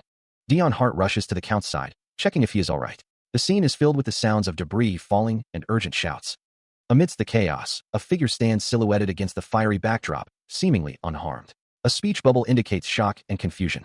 The Count, bloodied but alive, reflects on the attack. He thinks to himself that he is a real hero for throwing the bomb back. The Count coughs, the sound echoing in the aftermath of the sudden attack. A crowd of people stand before a building. One of the figures exclaims in disbelief that someone is still alive. Another wonders how there was an intruder, questioning how they could have known. The Count focuses on a symbol, recognizing it. He realizes that even the Revolutionary Army invaded this place. The group discusses the events, their expressions a mix of shock and anger. One of the figures declares that they hurriedly defeated the revolutionary bastards who threw a bomb at the Count's house. He demands, his voice laced with suspicion, "And why were you at my house?" A subordinate stammers, "But Captain, Dion Hart muses, "I'm pretty sure the Lofty Knights have been annexed to become part of the official Royal Knights." He narrows his eyes, his expression hardening. "Were you kicked out because you were troublemakers?" Another subordinate calls out, "Hey Captain, are you worried about us? Why are you trying to disappoint us?" Sukasamikasa. The subordinates huddle together, looking creeped out. One of them says, "Where would we go without you, Captain? We may have caused some trouble, but we weren't kicked out." The Captain shouts, "You fucking lunatics, get off me. Let go of me, Dame Leanne." One of the subordinates asks, "What kind of rude behavior is this towards the Count? You lot are the only ones who would treat him with such disrespect." Dion Hart sighs, "Hook, hook, hook, fucking lunatics." He pauses, lost in thought. The Count reflects. As if it wasn't enough to ambush me on my carriage, they even ambushed the Lofty Knights, who are known as my knights. He continues, "They seem to be bloody desperate to kill me, but what have I ever done?" The Count observes the scene before him, his expression unreadable as Dion Hart kneels nearby. A voice booms out, declaring, "There's one more." A figure realizes, "Shit, he found me." Amidst the chaos, a rescue unfolds. The Count's thoughts turn to strategy. "No, if I'm to get any information about the Revolutionary Army, I need to capture at least one of them alive." A close-up emphasizes the urgency of the situation. A figure is pulled away from danger, escaping the immediate threat. The scene focuses on the legs of a figure. The aftermath of the battle is visible, marked by a strange red circle. A character's face is shown as they remember something. A voice says, "We almost lost him." The Count's subordinate remarks, "I'm sure he's no ordinary butler. I'm in awe, my lord." Someone expresses surprise that the other threw the bomb back at their attackers, thinking they were in grave danger. The man with silver hair appears concerned, lost in thought. A question hangs in the air. Did something happen at the royal palace?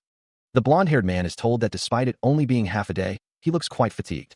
It's revealed that he was ambushed by the Revolutionary Army on the way to the royal palace. The silver-haired man thinks he suffered internal wounds on top of the fatigue from his journey. Someone figured he came home too soon. The blonde-haired man is urged to go inside and rest as Dion Hart is discovered. Dion Hart is bloodied and bruised. It is stated that there are 3 people in the way of getting to the Emperor. The supreme commander in the 8-Year War and the Emperor's personal guard is Nemesis. The man who keeps the citizens calm with his outstanding policies and fund management is Chancellor Ardle.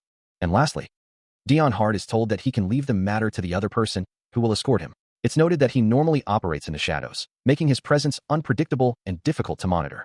It's revealed that he went out on a monster subjugation mission this time. One man shouts, demanding to know what the other just said, calling him an asshole. The man questions who the other is to call Dion Hart a dog of the Emperor, asking what he is. The man is told that it's none of his business and to stop pestering him when he's already tired. The man declares, "Die." Blood drips from a severed hand. General Nemesis stands over a body, the scene bathed in the orange glow of nearby flames. The general muses, "Now there's more to clean up. I guess I'll report to the Count that a dog bit him to death." A bloodied hand lies on the ground, palm up. A wide shot reveals a desolate slum, its narrow streets lined with dilapidated buildings under a heavy, overcast sky. The air hangs thick with the stench of refuse and despair. Curled up against a brick wall, a young girl clutches her knees to her chest, her face buried in her arms. "I'm hungry." she whispers, her voice barely audible above the wind. A disembodied voice echoes from above, laced with anger and desperation. How dare you put your hands on my stuff? I am sorry. I'm sorry. A rough hand grabs the girl by the scruff of her neck, yanking her upwards. I haven't been able to eat anything since that day, she thinks, tears welling in her eyes. A detached voice muses, since people are always dying in the slums, I guess it won't come as. A large, worn boot steps close to the girl, who remains huddled against the wall. A surprise to anyone if I died, she thinks, her despair palpable. A voice filled with self-pity wonders. But is there even anyone who would cry over my death? Look, she's practically dead. A young boy with dark blue hair approaches, holding a piece of bread. I guess it can't be helped. I'll give you this, he says, his expression a mix of pity and determination. The girl looks up, her eyes widening at the sight of the bread. Bread? Where did you get it? The Redemption Church. The words, the Redemption Church, hang in the air, a glimmer of hope in the oppressive atmosphere. The boy smiles gently, holding out the bread. Yes, the Redemption Church visited the slums and provided people with free bread and water. The girl eyes the bread with suspicion. Is it really free? And did they put something inside? She wouldn't have given it to him if it were poisoned. Someone next door ate it, and nothing happened to him. The boy holds out the bread to the girl. He asks if she doesn't believe him, insisting it's true. He thought of her. After all, she's been starving for a week. The boy asks if she'll give it back to him. He questions if the Redemption Church isn't a religion, offering in order to become part of their congregation. Offering in order to become part of their congregation? They're really giving out free bread and water without asking for anything in return? He says not to believe him if she doesn't want to, and that he'll go to the Redemption Church. The girl says she'll go to the Redemption Church by herself. The boy tells her that she's the one who'll lose out if she doesn't believe him, and that she can toss that bread away. The boy looks down. The girl stares intently. Paul is called out too, his expression one of concern. He wonders who cares if they poison the water and bread. A figure calls out to Paul, urging him to wait. The figure thinks that it makes no difference whether they die from starvation or poison. As long as they give them bread and water, as the rumors say, they don't care whether they redeem or curse them. Two figures walk hand in hand down a street. The yard that was set on fire has been more or less cleaned up, and the mad dogs who returned without a warning were provided with their own residence. A man with white hair sits at a desk, looking stressed. He is asked if he wants to build another dam in the Hart territory, and if he knows how much money and time that requires. Taking care of overdue business, a document lies open. Dion Hart stands in a room filled with stacks of documents. A man with gray hair stands nearby. I know we are taking care of it temporarily, but we obviously cannot be negligent in such matters, Dion says, a change of heart evident. Someone is sent flying backwards, crashing into something off-panel. Shit, they exclaim. Dion reflects. I haven't been able to act casually towards Remember since then. If he hadn't brought over all these documents, I would have burnt Dash. Dion's red eyes narrow. What do you want, you dweeb? He demands. A voice shouts, why, you bastards? Dion stands with his hand on his head, looking at a group of people in the distance. You took all our rations yesterday, and now you're damaging our property. You're angry from just that? How petty of Dash. Dion thinks to himself. I expected it, but the estate knights and the lofty knights sure don't get along. I can already tell who's at fault with my eyes closed. Two men argue, one grabbing the other by the collar. About it, huh? One says. Dion laughs, covering his face. Do the lofty knights have nothing to do? A voice says. I think His Majesty used to send them on missions here and there. He considers the implications, since they've come back under his command, unless he provides them with work. Dion Hart sits in his chair, a hand resting on his forehead, clearly troubled. Why did His Majesty return those things to him? He sighs, a wistful expression on his face. Dion misses the demonic realm where he didn't have to do anything. To think he would miss that place. A voice speaks to him. Isn't it because His Majesty cares for you greatly, my lord? Dion wonders, who does what now? He is reminded. Remember, are you tired these days? Please let me know if you require a vacation. Dion stands in his office, looking down at the stacks of paperwork. Oh my, you can't treat me like I'm already senile. I'll be upset. Dion reflects. Isn't it standard practice to send back the family knights even if they were stationed at the royal palace prior to avoid the risk of treason? It could be interpreted in that sense. He thinks, I think he sent them back because he couldn't handle them. Dion muses, it's not like those mad dogs would become meek just because they were under the command of the emperor. He gazes at the towering stacks of paperwork, a sigh escaping his lips. Why is there so much overdue business to take care of? Dion recalls giving the Hart estate to the emperor since that day. He muses that he is only taking care of it temporarily. An older man with silver hair speaks to Dion, his expression grave. He hasn't heard anything at all. Dion thinks that if the emperor really cares that much for him, he would love for the emperor to reclaim this land. The man explains that His Majesty has transferred the property ownership to be once again solely under Dion Hart's name. Dion's eyes widen in shock, sweat beading on his brow as he realizes the implications. He exclaims the emperor's name, his voice filled with a mix of disbelief and frustration. He needs the official document. Dion frantically searches through the messy piles of documents, muttering that the document is somewhere around here. He clutches his head, overwhelmed by the situation. Dion resolves to find a way to return the heart estate back to him. He reflects that he even let it slide when the emperor gave him the title of count, telling him it was only for the purpose. He thought about his duty, the pose of protecting the border. He was supposed to be a count in title only, but he'd still be treated like a baron. But he didn't want the heart estate. He had no good memories there. Good? No, it's more like the worst. He clenched his fist, resolving, I will not let this slide. He thought, I will have to pay the emperor a visit soon. A voice announced, My lord, the crown prince and General Nemesis are here. The thought bubble read, The crown prince and the general are here? What? Dion's eyes widened slightly, a flicker of surprise crossing his face. He thought, wait, but that General Nemesis really despises me dash.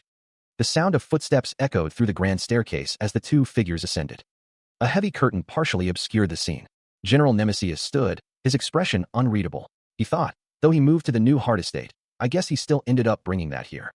A voice thanks someone for waiting. Someone offers to escort them to the reception room. The man, Dion Hart, apologizes for arriving unannounced, stating he has something to tell the count. Rumors spread that honorary Count Hart has captured the revolutionary army that ambushed his estate alive. The woman, looking sullen, thinks to herself about Count Hart. Dion asks if she is being sullen. The woman wonders if he no longer wants to see her, realizing all her efforts until now have been in vain. Dion doesn't think her efforts amounted to much in the first place, asking her to admit that she is pretty. The princess thinks to herself that she is a princess and has never had to seduce anyone before in her life. The princess thinks to herself that she may be inexperienced. The princess says she never meant to cause such trouble, stating that Count Hart vomited blood, and that it wasn't because of her. Dion says that it wasn't because of her, although she did hurl herself at him with brute force. Should she apologize, Alethea wonders? And should she do so in person? Dion, seated and holding a cup, thinks to himself, no way. He continues in thought, stating that he wouldn't stop her from doing anything else, but this is forbidden. Alethea thinks that there will be a scandal if she acts upon her orders. She believes that's better for her, and she could use the scandal as an excuse to just marry him. Alethea's name is spoken. Dion thinks to himself that to put it nicely, she's naive, and to put it frankly, she's a dumb princess. He continues in thought, stating that she does not love Count Hart. Dion thinks that this is merely an image she has made up in order to fool the world. Alethea thinks to herself that though she may not love him, she continues in thought, stating that for the sake of the royal family, she can like him. Dion thinks that if she shows him how logical she is, her act of being a dumb princess will be suspected. Alethea thinks that it's fine, they must stick together no matter what, and though if you want to quit, I will welcome it with open arms, since the nobles are already rowdy enough about who's going to inherit the throne. She muses that the plan regarding Count Hart hasn't failed yet. In a flashback, Dion states that he has expressed his feelings towards someone, and everyone is already well aware of it. The scene shifts to a discussion about tying a talent like honorary Count Hart to the royal family, or rather, to the emperor. The speakers imply that if others had eyes, they wouldn't dare to desire him. Alethea's eyes widen slightly, a hint of surprise flickering across her face. In another flashback, Dion places a hand on Alethea's head, assuring her that she has good intuition and reasons for everything. Dion tells Alethea that he knows he says this time and time again, but she can quit anytime she wants. Dion smiles warmly, thanking Alethea as if she were his brother. Alethea is taken aback, exclaiming, "Be brother?" Alethea denies a conclusion, stating that it is not right. Alethea, with a finger to her lips, thinks that it will be quite the predicament. A thought bubble suggests that it would be problematic if the emperor's precious talent was upset by such an incident. Two men discuss that they are there to make sure that the princess's behavior didn't upset him, but since they're there, one comments that she's too much. An authority figure, adorned with a golden cross, declares, "I will definitely recruit you for the emperor." Confusion clouds the face of the white-haired man, sweat beading on his brow as he wonders what is happening. A voice filled with annoyance asks, "Why the hell are these fuckers here?" Dion Hart greets the future of the empire. Dion places a hand over his heart, a gesture of respect. He apologizes for the sudden visit and invites them to sit down. A blonde-haired man smiles warmly, extending a hand in greeting. The blonde man thanks Dion and asks what brings them here today. Of the sudden visit, it's really quite all right. Since everyone is busy, Dion says they'll be quick. A man with dark hair replies with a simple yes. Dion thinks to himself that the general is going to pierce him with his eyes and wonders why the general hates him so much. Dion thinks that the general doesn't just hate him, it's more like, first of all, he would like to apologize. The blonde man chuckles, finding the situation amusing. Dion clarifies that he's talking about the banquet. During the banquet, the princess was extremely impolite. He explains that he scolded the princess severely, so this shouldn't happen again for a while. He adds that he doesn't need to apologize for something trivial. He considers it something unpleasant. He thinks it's a show of affection, so he can't even be angry. Truthfully, there's a favor he wanted to ask. Dion Hart smiles, thinking that finally, he's getting to the point. He's glad the other party doesn't think of it that way. The count is asked if he's all right with it. He wonders what kind of favor it is that the crown prince has to visit him in person for. Dion Hart asks if he can be friends with the count. The Count is taken aback, asking for a pardon. Dion Hart explains that he wanted to become closer to the Count, but he's always so busy, so he can't see him very often. The Count is surprised that Dion Hart came all the way here to ask him that. Dion Hart says that the title of Crown Prince is too heavy for him to do as he pleases. He can't even pay a friendly visit to someone he wants to become close with. He's here with the excuse of apologizing. He gives a slight smile, awaiting the other's response. Well, what kind of obvious question is that? There's no way he would accept such a ridiculous proposal. How could he dare to become? Will it be too hard? I would be honored to become friends with the Crown Prince. Wow, he looks like he's going to kill me if I refuse. What loyalty? Then we will be friends, starting today? Dion Hart smiles. I will do my best for us to become closer. To think I've become friends with someone the Emperor treasures the most. I'm so glad. It is my honor.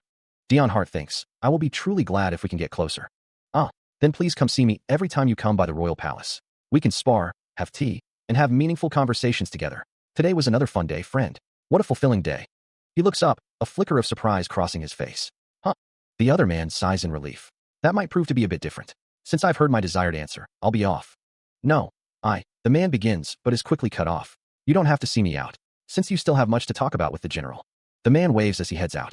General, I'll be heading off then. Please have a safe journey back. The other man's voice trails off, his words laced with formality. Why, Your Highness? The man smiles, a hint of anticipation in his eyes. I look forward to seeing you again, my friend. Wait. The man's thoughts echo with a desperate plea. Don't leave me alone with the general. Dion watches the man leave, a thoughtful expression on his face. He wonders to himself, should I say to him? The thought bubble reveals the title, Honorary Count Dion Hart. The general stands tall, his gaze unwavering. Dion reflects. Long time since we have greeted each other like this. It's been a while. How have you been? The voice assures that the conversation will be brief, as the other party is very busy. General Nemesius is informed that His Majesty would like him to hand over the soldier from the Revolutionary Army that he has captured. The objective is to identify and sweep their base. Of course, since the general is the one who has captured him, he has every right to refuse. Dion Hart thinks to himself that he is glad the general is quick to get to the point, as he doesn't want to carry on a conversation with someone who doesn't like him either. Dion Hart assures the general that he will hand him over and offers to guide him. The voice tells the general to get some rest. The man is identified as the captured soldier. The general is told that the soldier has been bound, so he can be taken away right away. The general remains silent.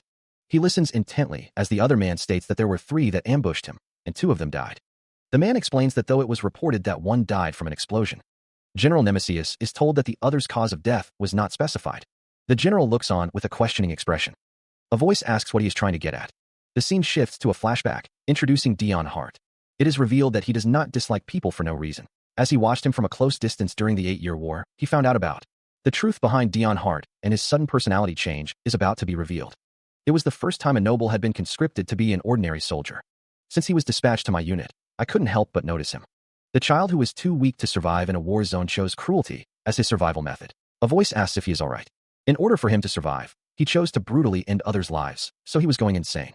It's been 3 days since he's holed up in here, General Nemesius says, urging Dion Hart to come to his senses. He barely lasted so far. This is your survival method. The general continues, no one will blame you for it. But since you made this decision, you also need to accept the guilt that comes along with it. The child that was being tormented by guilt after every battle. What are you talking about? Dion Hart asks, his expression confused. Finally decided to split his own personality. If you were concerned about my injury, I'm fine, General Nemesius says. No, the battle from earlier. No, since he was able to switch on demand, it would be more correct to call it his nature.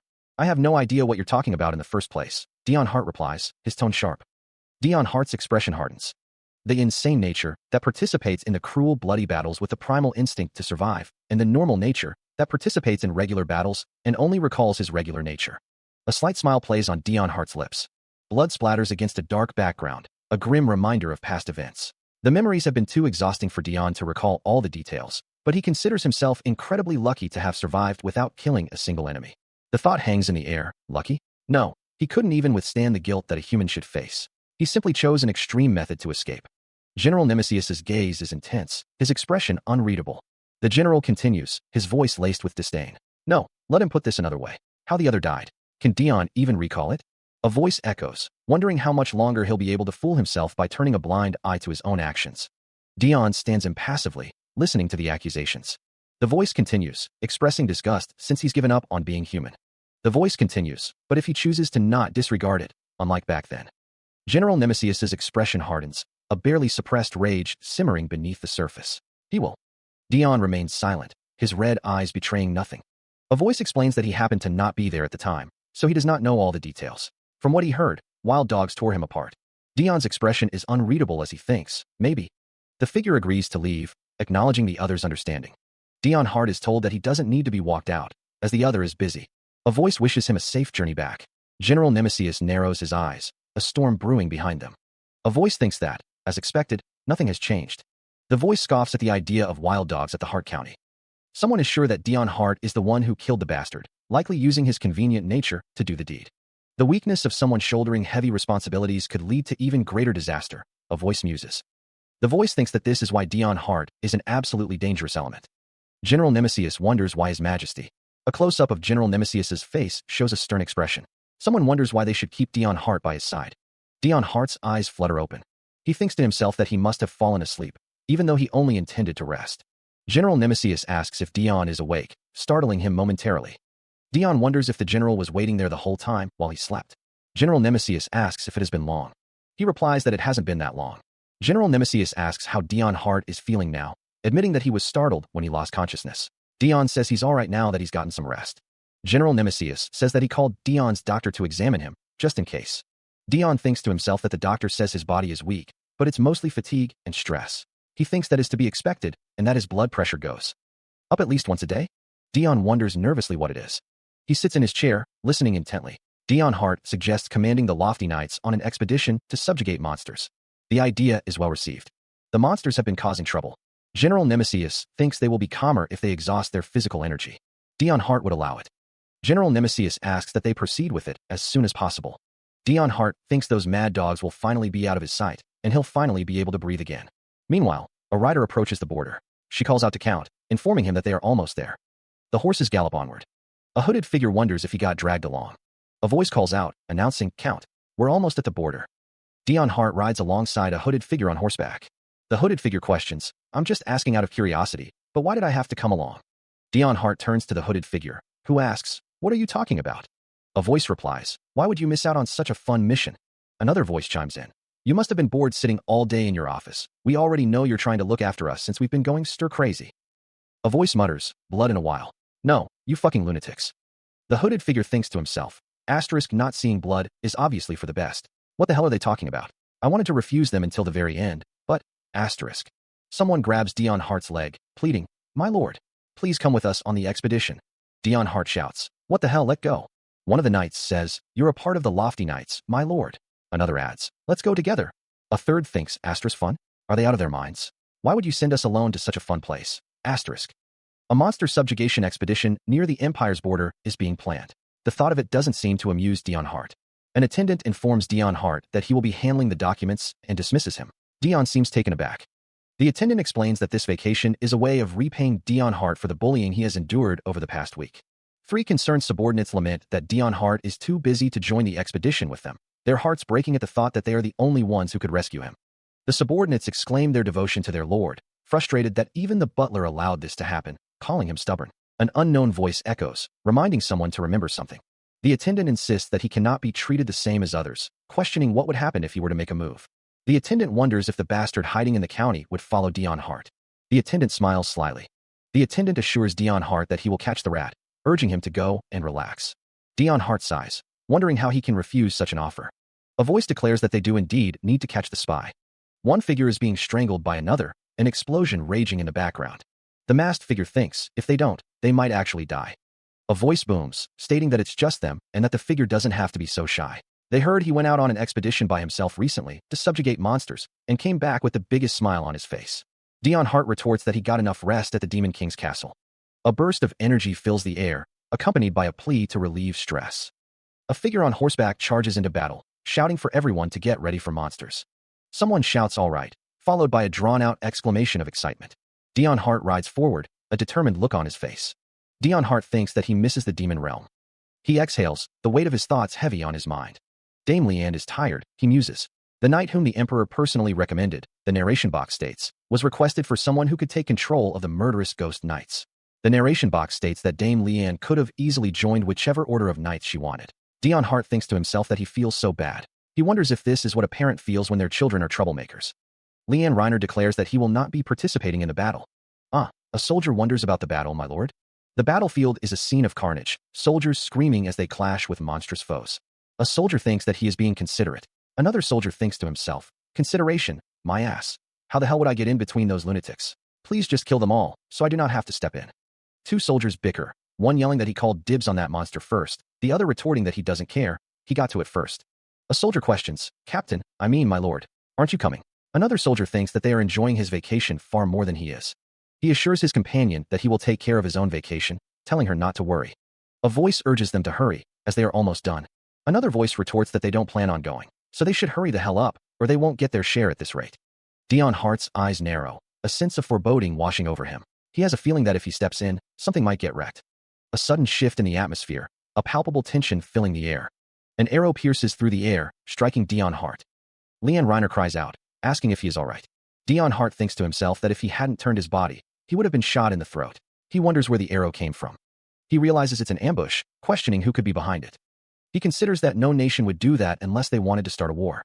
If that's not the case, then he reflects on the situation. They're assassins, sent by someone who wants him dead. The blade of a sword glints in the sunlight.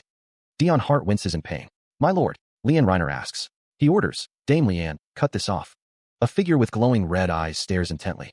A narration box states that the arrowhead is as close as possible so you can't see it. Leanne Reiner explains, but if I were to do that, you will be wounded further when you remove the arrowhead. Leanne Reiner replies, understood.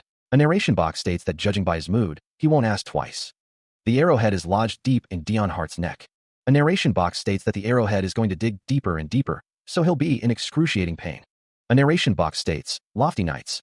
Dion Hart is shown with the arrowhead lodged in his neck, blood staining his collar. A narration box states, take out your drugs. The forest stands silent, the only sound the rustling of leaves. A group of soldiers marches along a forest path. One of the men observes, isn't he the third hero of the Empire, Dion Hart? Another man remarks, judging him by his white hair.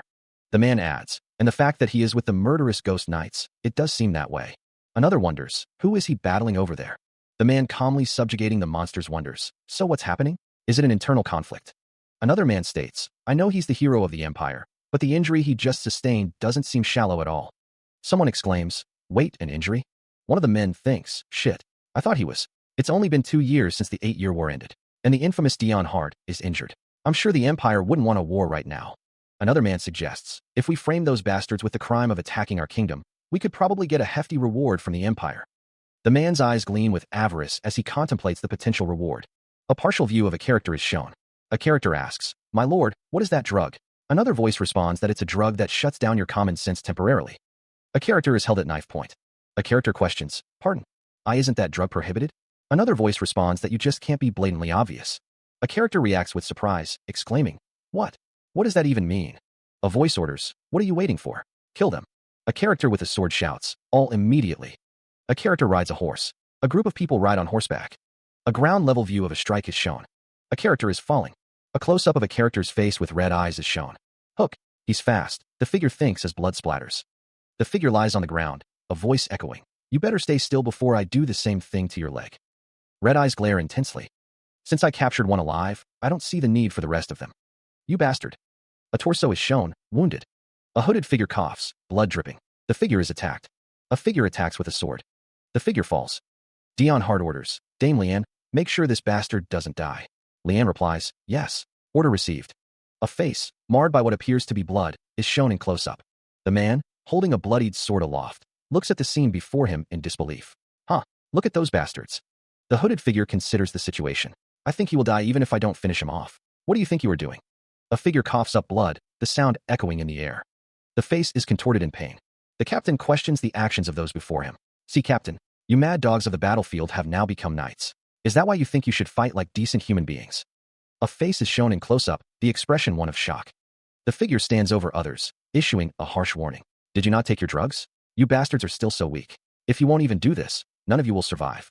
The figure's face is obscured by shadow, but the determination is clear. It's not like you have the talent to grant your enemies mercy and still survive. A close-up of an eye, filled with intensity. Didn't I tell you time and time again? Abandon your guilt, and leave only enough common sense to distinguish foe from friend. The figures stand silhouetted against a backdrop of swirling energy. Be consumed by lunacy. The figure's eyes glow with an unnatural light, a sinister smile spreading across their face. A disembodied voice echoes, declaring that everything is for survival.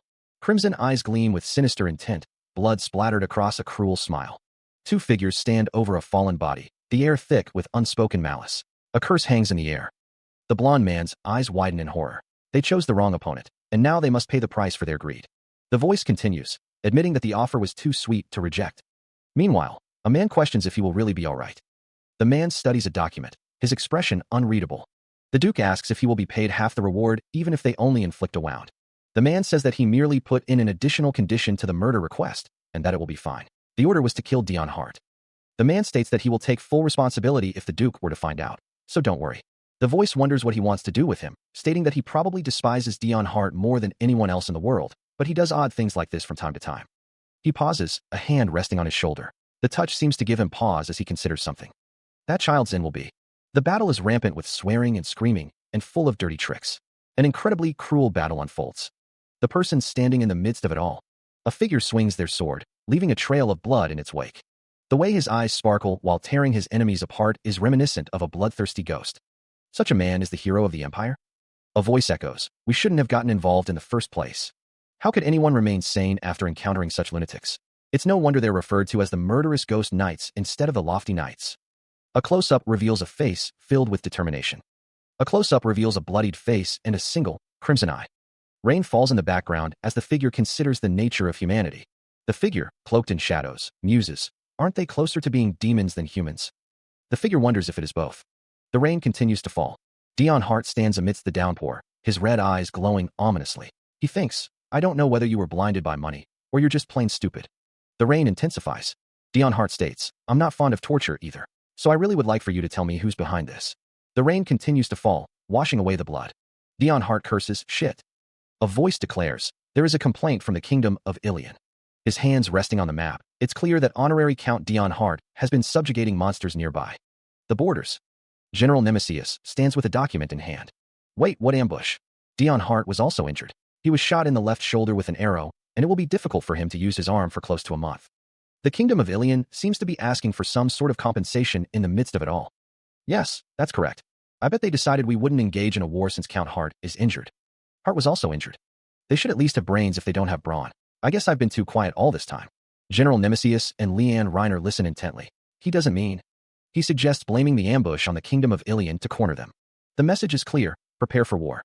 The figure sits, hands clasped, a faint smile playing on his lips. Dion Hart is met with disbelief.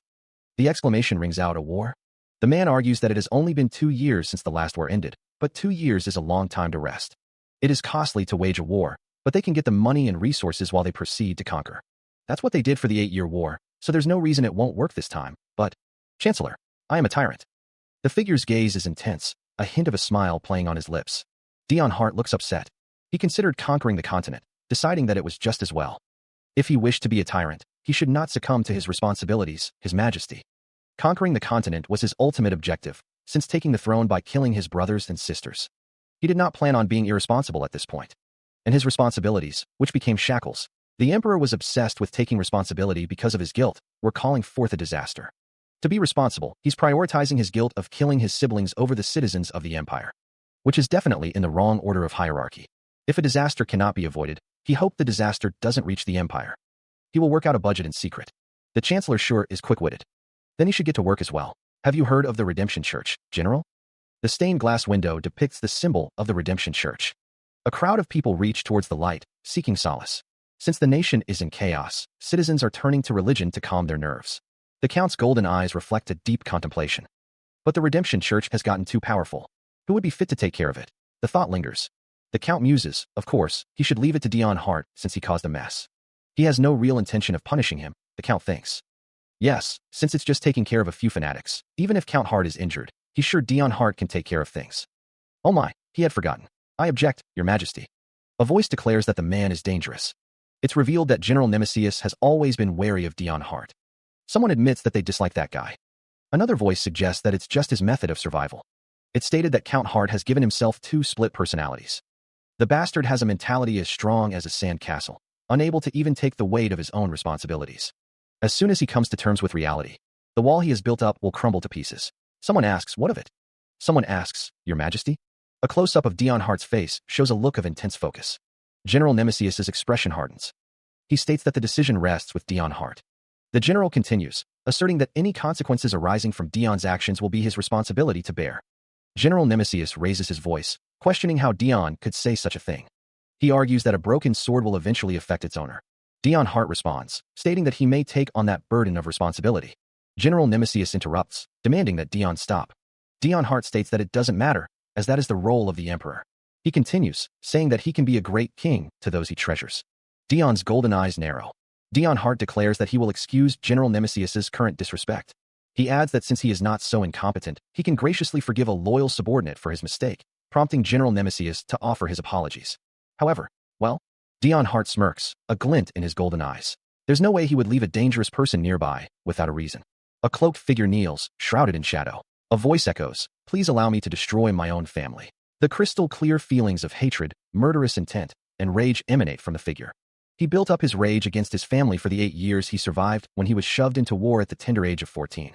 And when he was finally acknowledged for his achievements and stood in front of the emperor, he only requested to take his revenge against his family. Dion thinks to himself, "I'm probably a sight for sore eyes to the Hart County, who threw a coup to claim this throne. I don't have any reason to refuse him." Dion's expression hardens, his eyes narrowed.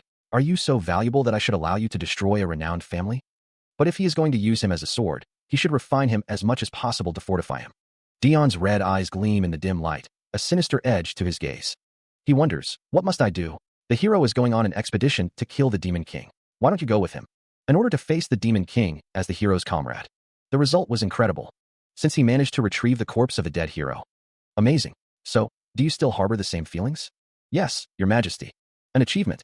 Everyone will have to acknowledge him as a hero, even if Dion Hart did not possess a fragment of the hero. Be more quiet than usual today. What do you think?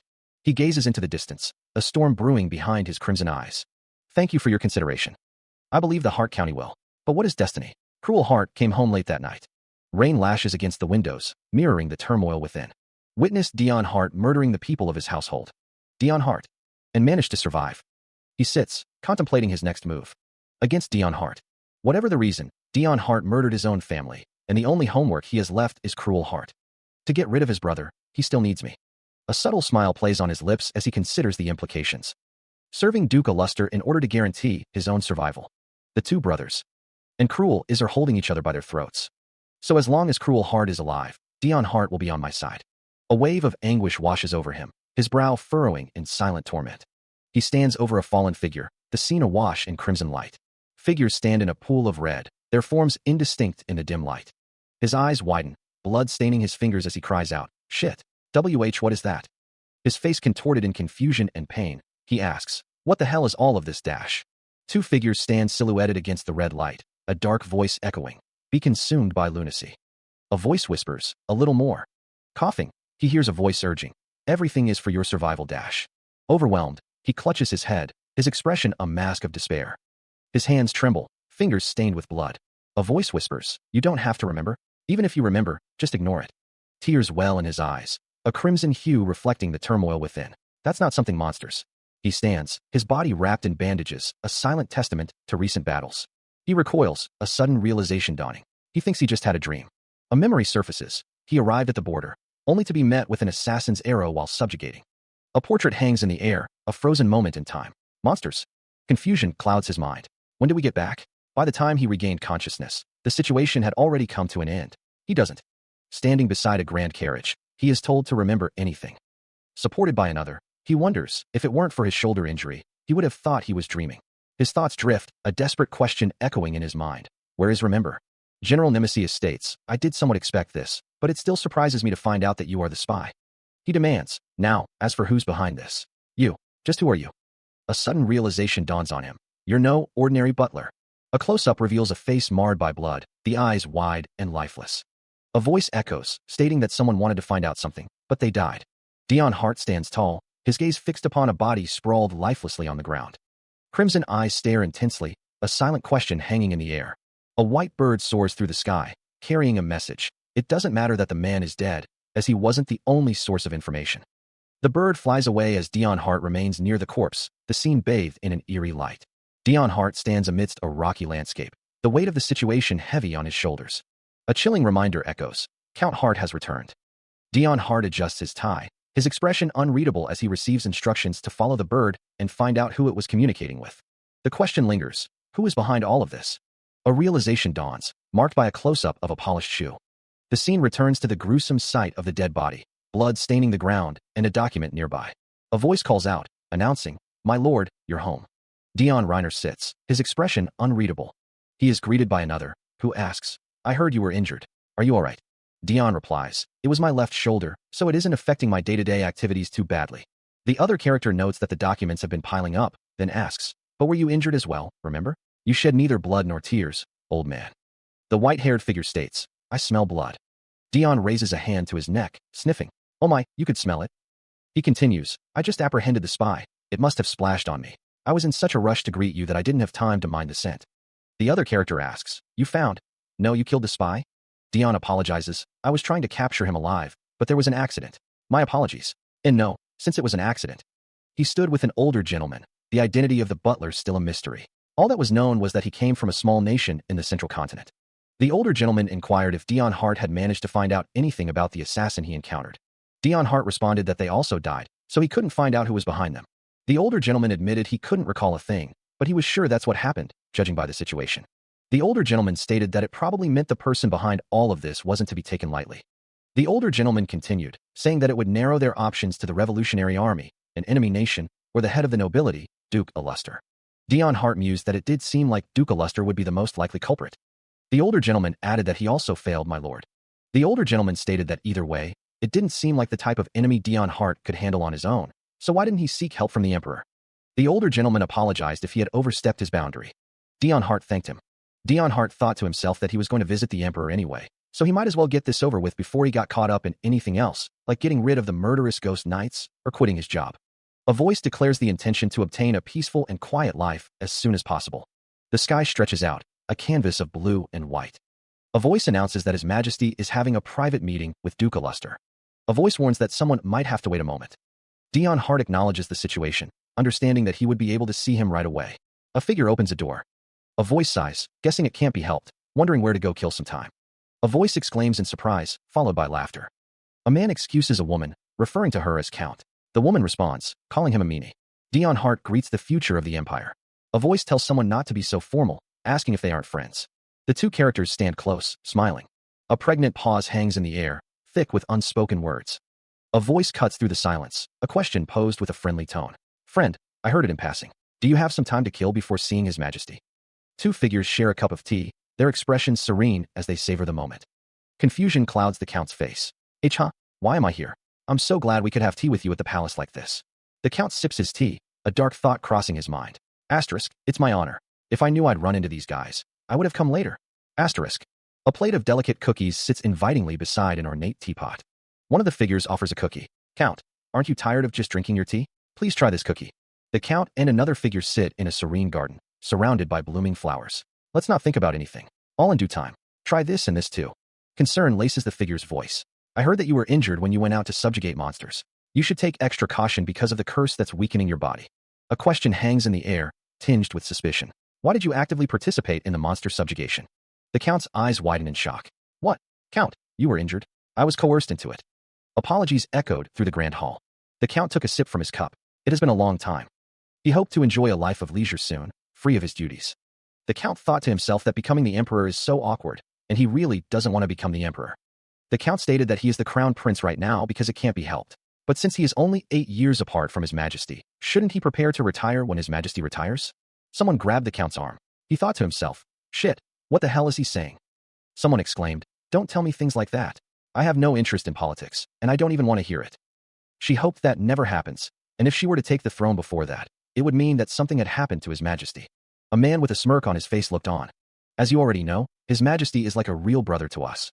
A woman looked on with a serious expression. The Count sat on the throne, lost in thought. He acknowledges that he knows how much the crown prince and princess look up to their uncle, the emperor. A shift in time. The current emperor and the previous 9th prince are shown. It would be hard to explain the existence of the crown prince or the princess, let alone how strange it is that they do not despise their uncle, along with their children. But there's a reason for this. The first prince was the father of the crown prince and princess. He was nice even to the 9th prince, who had no hopes of claiming the throne. He visited the 9th prince every day with his children until his death. which is why they treasure each other as real siblings. Closer than family. A close-up of a character's face.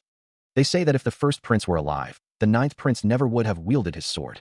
The nobility are raising their voices in complaint, demanding disciplinary action against the tyrant. A blond man with piercing yellow eyes holds a teacup, his expression unreadable.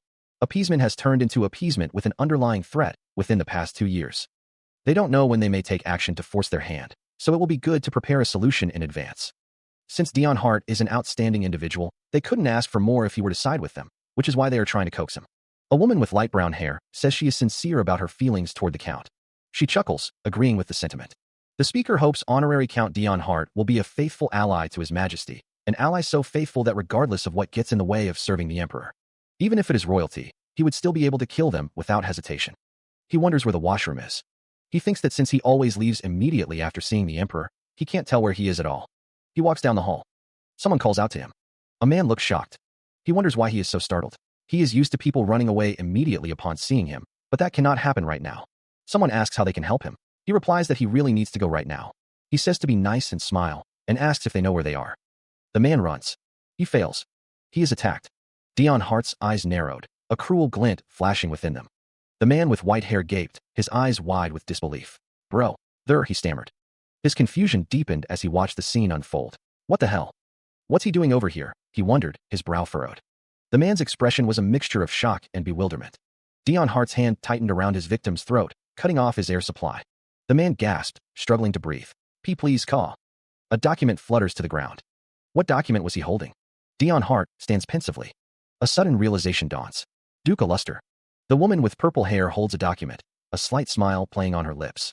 A smirk spreads across her face. Oh my, this seems to be a very important document of the royal palace, she mutters.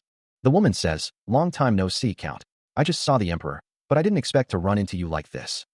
The Count asks Dion Hart, are you here to see the Emperor as well? Dion responds, yes, I need to return the estate and just do some stuff here and there. He thinks, I need to make a request to the Emperor. I doubt I need to tell him everything. Someone thinks, to catch a spy in the palace during a short wait. A figure is attacked from behind. The Count regards Dion Hart with a calculating gaze. He wonders if the Emperor would grant him any request. Dion Hart assures the Count that he doesn't plan on stealing his glory, so he shouldn't worry. The Count clutches his head, a sharp pain lancing through his temples. He insists that's not what happened. A woman's voice cries out, calling for the Count. She laments that she was having tea with him. A concerned voice expresses worry over the Count's absence, before being cut off by a gasp. The sound of a blade echoes through the halls. Another man shouts that the Count is bleeding, his hand hovering near the wound. Someone urgently calls for the palace doctor. The Count, pale and clutching his wound, curses his body. A voice calls out, addressing someone as Highness. Blood pools on the floor. A voice states that the palace doctor should arrive soon, questioning what happened to the Count. A figure believes the Count was wounded while apprehending the spy. Dion Hart stands with another figure, his expression unreadable. The thought crosses someone's mind. The weapon could have been laced with poison. A spy? The Count is being tended to. Someone urges him to stay awake. Someone exclaims, why, Your Highness? A doctor rushes in, carrying a medical bag. Huff, the patient. I heard there was a group of concerned individuals surrounds the Count, murmuring about the patient. A thought surfaces. Could it be Dion Hart yet again? The Count looks up, a pained expression on his face. A flashback shows the doctor remembering a past incident. During the last banquet, I ran over because I heard Count Hart was in need of urgent care, but he was no longer present, and only the high officials were around, which gave me such a fright. Someone thinks about the high official's concern for the Count's health and the constant injuries he sustains. A thought echoes. Every summons shaves 10 years off my lifespan. The doctor asks, how is he, doctor? Was it poison? The doctor replies, there's nothing particularly wrong, and thankfully his injury is light. One of the men demands to know if the Count was examined properly. The other man stammers that he examined him thoroughly. Then, someone concludes that they guess it's. General Nemesis appears, the text above him stating that this is because of the Demon King's curse. One of the men wonders why more people are coming. A man with red eyes looks on with a grim expression. Someone asks why they didn't have a servant summon them instead of coming themselves. The man with red eyes thinks that since His Majesty is looking for him, he'd better get going. Someone says, and Your Highness, as much as I appreciate the thought. The man with red eyes looks off to the side. Two figures stand together. A figure walks away down a long corridor, the sound of their footsteps echoing. The figure thinks, do not concern yourself. The voice continues, stating that he probably feels there is no need to make others worry when there is no way to free him from the curse. Dion Hart's expression is grim, his eyes narrowed with concern. A voice declares, it's truly unfortunate. The character with white hair muses, he didn't look happy. Was I being too arrogant? Elsewhere, A carriage arrives at a grand estate, a lone figure standing by to greet it. Leanne Reiner sits pensively, her gaze distant as she contemplates something. The voice declares that was definitely a budget for war. Leanne studies a document, a faint smile playing on her lips. Leanne thinks, though he informed me there will not be another war in the near future. The voice warns, you should be more careful. In order to. A voice declares that they will achieve their own goals, and especially assist. The voice continues, stating they will especially assist with plans this time, Your Majesty. Dion Hart sits on his throne, hands clasped in front of him. A voice notes that he doesn't look so well, having heard he caught a spy and was heavily injured. Dion Hart, still seated on his throne, denies the claim. The voice points out that he's breaking out in a cold sweat, but Dion Hart insists he's all right. Dion Hart sits at his desk as the other character sits across from him. The voice tells him not to hide his condition. The other character notes that Dion Hart is one of the most treasured talents in the Empire, duly noted. The other character states that, surprisingly, he is actually all right. The other character says he just really needs to use the washroom, that's all. The other character states that he should have gone before coming here. The other character asks to what he owes the pleasure of the visit. He states that it's about the Hart estate, and if Dion Hart is going to return it, or something along those lines, he'll reject it immediately. An exclamation mark punctuates the air. Dion Hart is so baffled that his need to use the washroom has been delayed. The unnamed character says that it's the same for the Lofty Knights. Dion Hart asks what about his resignation, stating of course not. The unnamed character says that Dion Hart really speaks such nonsense at times, as Dion is surrounded by blue flames, thinking that he needs to rest. The unnamed character states that if Dion Hart can grant his request, he will also grant him one wish, count. Dion Hart crumples a piece of paper. The unnamed character mentions the Redemption Church. The unnamed character states that it's a cult that's been quite rampant in the slums, and he would like Dion Hart to eliminate them, getting tired of it. The unnamed character is tired just listening to this, and might as well just reject Dion Hart regardless of the wish. An unseen figure states that they gave the same task to Duke Luster. A hand rests on a document. The unseen figure declares they will grant Cruel Hart one wish if he manages to complete the task. Dion Hart, overhearing the declaration, exclaims that he will do it. Dion realizes he acted rashly. Dion Hart realizes he took the bait, wondering what kind of wish Cruel Hart has. He resolves to stop him at all costs. Dion reflects that in reality, the Duke was the one who requested to eliminate the Redemption Church, though he has a rough idea why. He can't just let things go as planned for the Duke. The unseen figure considers the situation between Cruel Hart and Dion Hart. The unseen figure states they will grant the wish of whoever finishes the task first. The unseen figure considers offering a reward. The unseen figure wonders if it would be better to reward Dion Hart, who is someone on the Emperor's side, or Eduardo Desair's side. Dion Hart resolves to defeat that bastard Cruel, now that things have turned out this way. A delicate porcelain cup sits on a matching saucer, filled with steaming tea. The fragrance wafts upwards. Dion Hart sits at his desk, a document in his hands. You only seem to be bringing me this tea these days. The other man asks, isn't this the tea that you enjoyed with the Crown Prince, which he later gifted to you? Dion thinks, enjoyed my ass. The fragrance is nice, but I have the urge to go to the bathroom every time I drink this tea because of the incident last time. Let me go pee. Save me.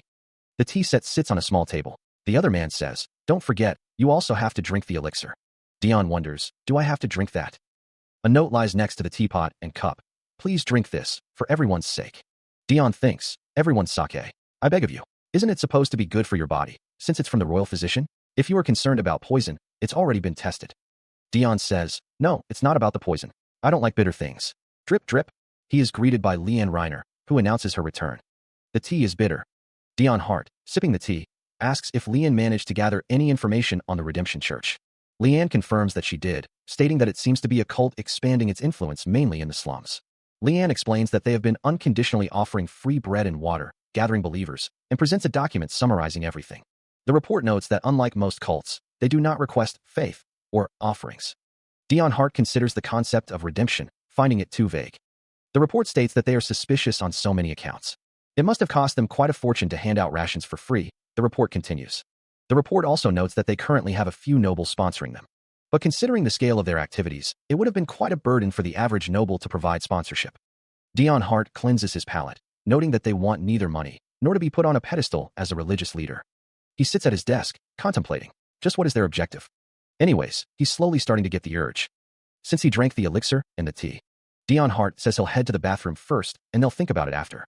Leanne Reiner asks if he is going to investigate them himself. It seems that he's leading by example instead of ordering his subordinates. The Count is really, since it may be dangerous, Leanne will accompany him. Dion Hart is confused, wondering where the bathroom is. Leanne asks what he means, and clarifies that she's obviously referring to the Redemption Church. Dion Hart looks shocked. This is the path that leads to their headquarters. Where am I? Who am I? Leanne Reiner tells Dion Hart that he should conceal his identity from here. The butler has prepared a tattered robe for him. He admits that he didn't even have time to prepare himself. He continues, saying that he didn't even get a chance to go to the bathroom because Dame Leanne was too excited and dragged him along. Dion thinks to himself that he'd better go now before going elsewhere. Dion tells Dame Leanne that he will be right back, asking her to please stay put. He vows to himself that he will not repeat the same mistake as last time. Leanne asks if he is okay by himself, but Dion is already gone. Someone calls out to Dion, referring to him as my lord. Dion walks away. Leanne notes that he disappeared and wonders where he went by himself, commenting that he doesn't look well at all. Leanne is pale, sweating, and biting her lip, seemingly worried. The words "the Demon King's curse" appear. A wave of relief washes over him. He thinks to himself, thankful for the privacy. Dion Hart walks away, muttering, I was so worried Dame Leanne would follow me. He grits his teeth. He collapses to the floor. The cold tile presses against his cheek. A dark curse emanates from him. He cries out, you. He coughs violently, blood splattering on the floor. Shit, this stupid body is vomiting blood just because I was startled. He stares at the blood in his hand, his expression twisted in frustration. He grits his teeth, refusing to show any weakness in front of that bastard. Red energy crackles around his injured arm, a visible manifestation of the pain he's trying to suppress. Dion's face contorts in a silent scream, a mask of determination barely concealing the agony. His eye narrows, a flicker of something akin to resignation in its depths. I guess. A voice echoes, urging him not to remain still with an injured arm. His thoughts turn inward, a silent question echoing in his mind. His arm? The red energy intensifies, and he wonders if they're talking about the arm injured by the spy. Blood splatters, a grim reminder of the damage inflicted. He tries to downplay the severity, thinking it's just a minor injury. A wave of pain washes over him, a silent testament to the lie he's telling himself. He coughs, spitting out blood. You son of a bitch. A sudden realization dawns on him. It's not his right arm, but his left shoulder that's injured. That's the injury he received from the assassin. During the monster subjugation, he wonders how that son of a bitch knew. He muses that he was sure they were injured, yet they could move to this extent. He guesses they did not carry out their task properly. Dion Hart stares ahead, his expression unreadable. Someone yells, accusing another of sending assassins. He thinks he should kill him right here and now. Someone says, there you are, and apologizes for looking for him since they were worried. Leanne Reiner is seen holding a sword. A close-up shows someone's legs. Dion Hart and another person react with shock. He nearly lost his rationality, thinking of Dame Leanne. Someone asks if their lord is all right. He vomited blood, so it was the Demon King's curse. He berates himself, believing he doesn't deserve his knighthood. How could he let him move by himself when he didn't want to worry them with his health? And he managed to fend off Cruel Hart. Dion Hart stands in the alleyway, his expression grim. He thinks to himself that she seems familiar. Is she the commander of the knights under Dion's command? Leanne Reiner, bloodied and injured, vows to apologize later and deal with that guy first. A figure with white hair tells Dame Leanne to step away. Leanne asks, am I lord? He thinks that though it would be great if he could get Dame Leanne to kill him for him, Cruel Hart is considered. A close-up reveals the hero of the Empire. Dame Leanne is at a disadvantage. Are you trying to infiltrate the Redemption Church? I don't. Dion thinks that since he doesn't seem like he's going to continue the fight, he should end things here. Though I lost my rationality for a moment there. Dion Hart stands with two others, their expressions unreadable in the dim light. A close-up reveals blood trickling from the corner of Brother's mouth. How nice of you to be concerned about me, when you've already hired assassins to kill me. Brother lies prone, his thoughts echoing in the darkness. Brother. Dion Hart's gaze is heavy with contemplation. A fool, he thinks, studying the map in his hands. He should just live out the remnant of his life in peace. Brother looks up, a flicker of pain in his eyes. I wonder how much longer he has to live. Brother reflects on his past. He was born with a weak body and was even cursed by the Demon King. Dion Hart's eye narrows, his thoughts hidden, though I don't know the details. Brother continues his internal monologue. I'm sure he doesn't have long, so, until his death. As long as I can endure everything until his death, I can finish everything. Brother's hands are stained with blood, a grim testament to his resolve. He watches Leanne, who is being asked if she will do the same. Leanne hesitates, knowing she should. Someone observes that Dame Leanne probably doesn't want to get dirty, since she was born a noble and has never done anything like this before. A quiet hum fills the air. Brother asks Leanne if she is not planning on leaving him there by himself, reminding her that she said she would never leave his side again, but he guesses it was all a lie. Leanne shouts that she is not at all, declaring that she cannot go back on her word as a knight and that she will do it. Leanne, with a determined expression, reaches out and grabs a handful of dirt. The dirt clings to her hands. A sound of disgust escapes someone's lips.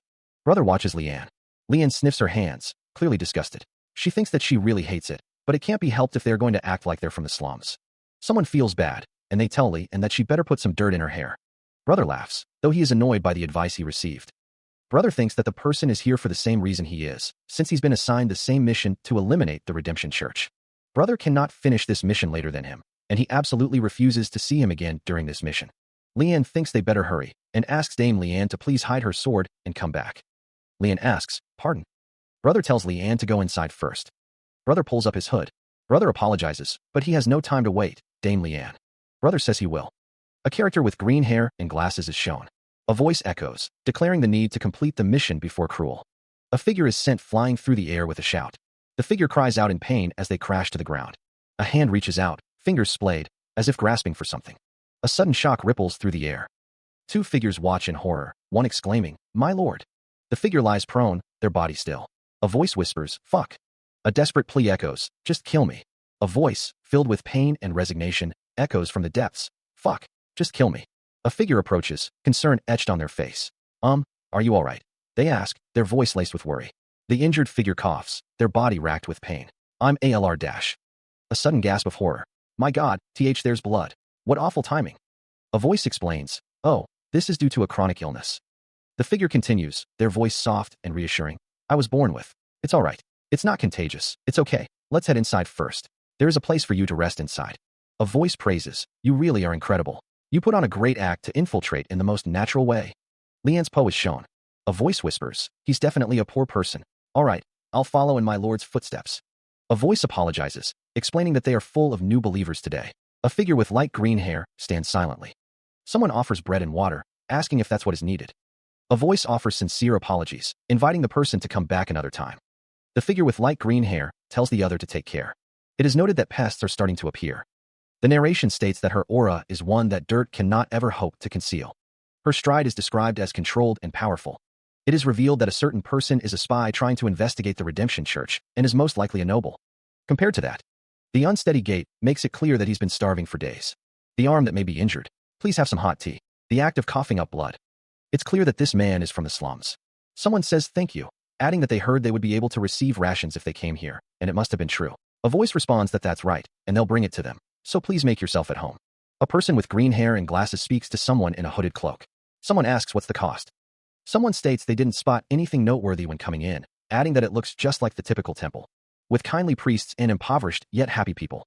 Happy people. The guards are reminiscent of the Holy Knights. However, the fact that there's nothing out of the ordinary despite everything being suspicious makes one suspect this place even more. Pardon? Someone says it's all right. Their appearance may disturb others, though their face isn't very well known since they haven't been socially active. A voice echoes, acknowledging the rarity of red eyes.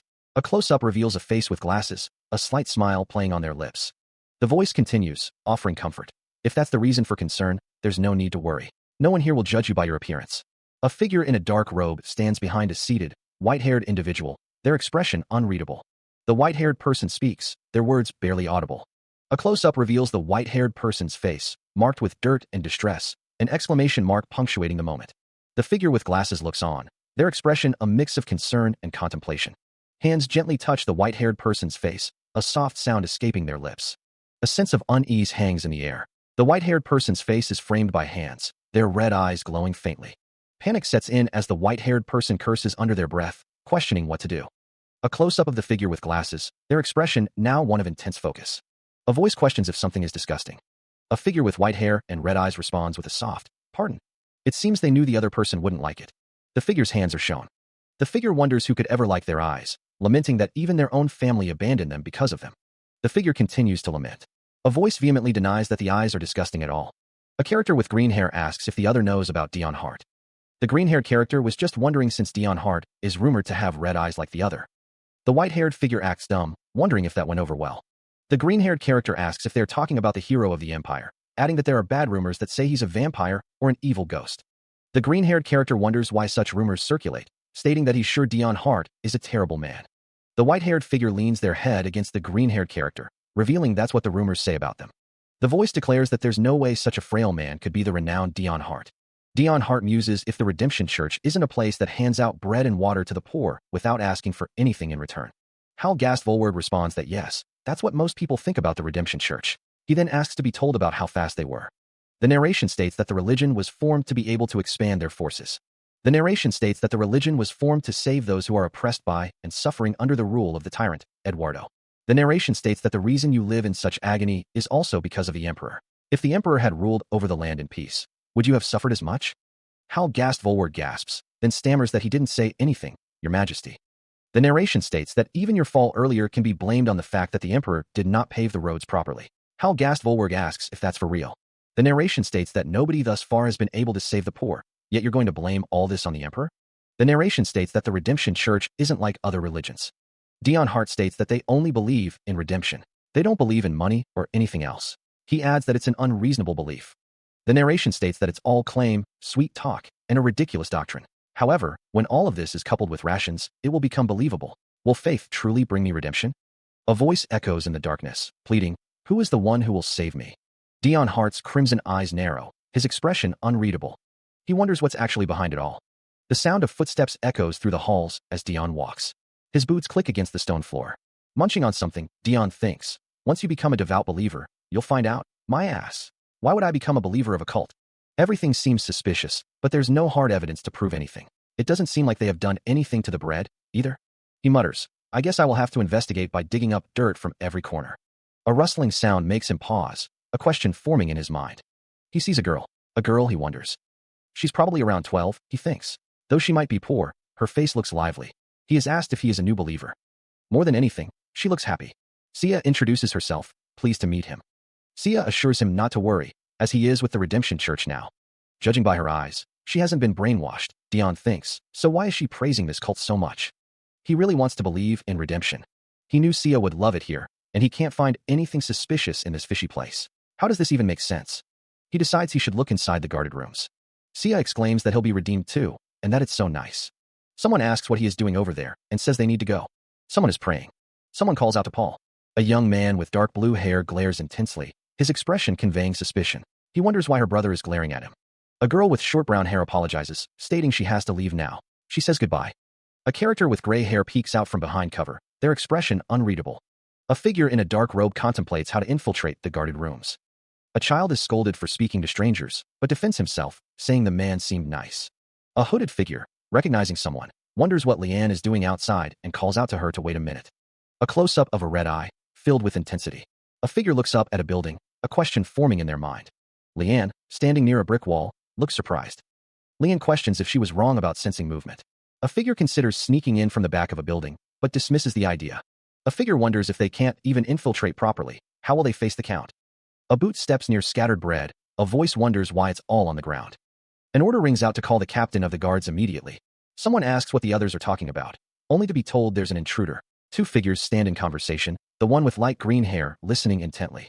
A voice declares that if the other hadn't been a hero, they would have been fired, and tells them to consider themselves. Someone wonders if the hero could be the count. It's reported that someone has been caught. A voice cries out, begging their lord to wait a moment, promising to come help. Chaos erupts as papers scatter and figures fall. Someone reacts in shock, exclaiming, What the hell? A cloaked figure stands ominously over a fallen person. A voice urgently asks where the sea is, correcting themselves to ask about the Lord. The cold stone wall stands silent, a silent witness to the desperate flight. He drops to his knees, each gasp a ragged prayer for respite. His heart hammers against his ribs, a frantic drumbeat against the silence of the stone. He survived. A wave of relief washes over Dion Hart, his red eyes gleaming in the dim light. He thought he'd been caught. From somewhere nearby, a voice calls out, You there? Wait a minute. His mind flashes back to a moment of unexpected kindness. But they just gave me an armful of bread. You seem very tired. Have some more bread. Spotting an open window, Dion Hart whispers, Oh, this window opens dash. He scrambles back through the opening. Luckily, I was able to climb back through the open window. He finds himself in a familiar space. Is this the prayer room? It doesn't seem like there's anything out of the ordinary. Peeking behind a heavy curtain, Dion Hart's expression is questioning. He mutters, What's with this hideous purple curtain dash? Dion Hart's eyes widen in shock. Where am I? A priest stands holding a book, his expression one of surprise. Behind him, another figure with light green hair peers forward. An authority figure, dressed in ornate robes, looks around in confusion. What's going on? A close-up reveals a book with intricate designs. The authority figure stands among a group of people, their expressions unreadable in the dim light. A voice booms from somewhere nearby. The window is open. The same voice continues, urging caution. Please be thorough. The authority figure speaks, his expression grave. Some people may wish to interfere with our redemption. A person with light green hair and glasses stares intently, lost in thought. Rays of light stream through a window, illuminating the scene. The scene shifts to a grand room. where people sit in pews. Dion Hart covers his mouth, a look of surprise on his face. A man tells Dion to be quiet if he doesn't want to be caught. A voice echoes, lamenting having to run into someone again and soil their mood. They resolve to leave and pray for redemption. A figure states they only gathered the devout believers of the Redemption Church today, noting that the person is the woman who brought them in earlier. Someone observes that she must be in a high position if the priest is stepping aside for her. Instead of simple prayers, a figure plans to elaborate more on what true redemption is. A voice wonders about true redemption, expressing excitement. Two figures express their gratitude. A voice announces that they will now proceed to the room only devout believers may enter to hear a more detailed explanation. A voice states that it may look like an ordinary wall. A hand touches the wall, emitting purple energy. A portal opens, glowing with purple light. A voice echoes, declaring that only the chosen may enter. A woman with white hair and glasses extends her hand, a surge of magical energy emanating from her palm. A man, shielding a child, urges everyone to enter through the portal. A voice wonders if it's magic. A man walks towards the portal, ready to step through. The man and Paul approach the portal together, hand in hand. The child, Paul, is encouraged to go. The woman with glasses watches intently. The woman's pendant glimmers softly. Her expression is unreadable. From outside, the portal shimmers with an otherworldly light. A soft sound echoes. He pants heavily. He continues to pant. The man in the cloak wipes his mouth, trying to catch his breath. Phew, let's just finish this mission and leave. Dion Hart says, please stop. The white-haired man thinks, meddling in my affairs. I can take care of myself. It will be more cumbersome for me if you were caught, and they increase the security. I would have hidden myself even if it weren't for you. The white-haired man thinks, all right. That expression pisses me off. A hand reaches out and touches a wall. The white-haired man thinks, I think she touched a spot on this portion of the wall. There is something here. A gem floats in the air. The white-haired man exclaims, a gem? This isn't. A voice narrates, as long as one pays a price, they will be able to create an effect similar to that of magic's. The voice continues, it is a method created by humans in order to oppose magic that is exclusive to demons. Not every human is able to use enchantment, and enchantresses are hard to come by. It seems to be of significantly high quality too. I really wonder who's behind it all. What a headache. I would love to just up and quit. But if I give up, the wish will go to this bastard. I won't stand for that even if I die. The door bursts open. Hook, it's an emergency. We need to inform Madame Shylin immediately. A man looks shocked. Not before you enter, you fuckers. Madame Shylin, can you hear me? There's an intruder. Someone is looking for their lord and causing a disturbance inside the building. Lord, someone else has infiltrated the Redemption Church. The sound of something breaking echoes through the halls. Dion Hart demands, who are you? The tension hangs heavy in the air. A hooded figure, surrounded by crackling energy, asks, where is the Lord? Dion Hart questions, what are you doing over there, Dame Leanne? Dion Hart scolds, I told you to follow me quietly, so why are you causing such a commotion? He continues, wait, who is this Lord that you speak of? Dion Hart reflects on the situation, realizing he has no right to call the Count his Lord, bound as he is by his contract to His Majesty. Leanne Reiner thinks to herself that she can't call him the Count or the hero when he's infiltrating this place. Leanne Reiner exclaims, is my lord? Dion Hart asks, is his name the Lord? Is that it? Leanne Reiner retorts, that's none of your business. She wonders why she is being so reckless. She thought she was someone normal amongst the lunatics surrounding her, but now she understands how she was able to control those rabid dogs. A glowing gem pulsates with an unknown energy. The communications, however, are not working. The speaker notes that the communications have been terminated, and they will be caught if they come out. What else can they do? Dion Hart asks if the other person knows where the Lord is. Someone wonders who the hell is going to know about the Lord. As soon as they heard her voice, they knew. Someone notes that she is that strange knight they saw in front of the gates, a knight who's looking for the Lord. Coincidentally, there was a poor man with crimson eyes who happened to come by at the same time. That man was Dion Hart. Dion Hart knew the Emperor had assigned that mission to Dion Hart. Someone realizes they still let their guard down. Shit, as soon as Cruel Heart came. They reinforced security. Someone questions how the other person got inside the building when all the windows were locked. Leanne Reiner states that she knows what he is plotting, but she won't fall for it. Leanne asks if Dion Hart already received the vital information from the Duke. Leanne and Dion Hart look at the blueprint. Leanne tells him to finish this game as safely as possible and asks if he can manage that much. Dion Hart says that he won't disappoint her. Leanne says that as someone who serves the same master, the most she can do is refrain from calling the guards at this moment. Leanne says that she will be reinforcing the security before Dion Hart infiltrates, so he should find his own way out. Leanne thinks that there was no indication of the secret room on the blueprint, yet here he is. She hopes he won't disappoint their master since he wishes for his victory. However, she never expected Dion Hart to walk in through the front door. Leanne says to please excuse her. With the Redemption Church's objective already achieved, the only thing left to do is wrap this place up. Then, shall they continue to pray? The light blue-haired man can only hope that Cruel Heart will be the one cleaning this place up instead of Dion Hart. Everything is according to his will. A figure lies defeated on the floor. Someone thinks this guy is a bust, wondering where the hell the Lord is. Another figure stands over the body. One of the men thinks he should look somewhere else for Dame Leanne. The gem isn't glowing anymore. The communications have been terminated by now. The white-haired man looks concerned. Someone calls out for Dame Leanne. The white-haired man stands over the kneeling figure. Dion Hart, kneeling, offers his apologies. A voice responds, accepting the apology while acknowledging the difficult situation. Dion states his intention to take full responsibility. Dion's expression is serious as he speaks. The Count admits he didn't realize it when they first met under His Majesty's orders, but he knows now after serving Dion. The Count is praised for being meticulous enough to bury himself in trash and forsake his pride for the sake of a mission. He is also considered brave enough to face his opponents head-on. Leon Reiner vows to serve. The Count promises to serve Dion for the rest of his life, as long as it does not go against the Emperor's wishes. Dion seems surprised by this sudden declaration. Leanne will serve Dion as her lord with all of her heart, Count. Leanne kneels before Dion and the Count, making her vow. A voice declares that they will serve the Count with all of their heart. One of the figures muses that she would make a knight's oath here. The other responds that he's not going to refuse, since it's not bad for him, calling her weird. A figure vows to do their best to ensure that they are worthy of another's loyalty. The figure mentions that she mentioned, as long as it does not go against the Emperor's wishes.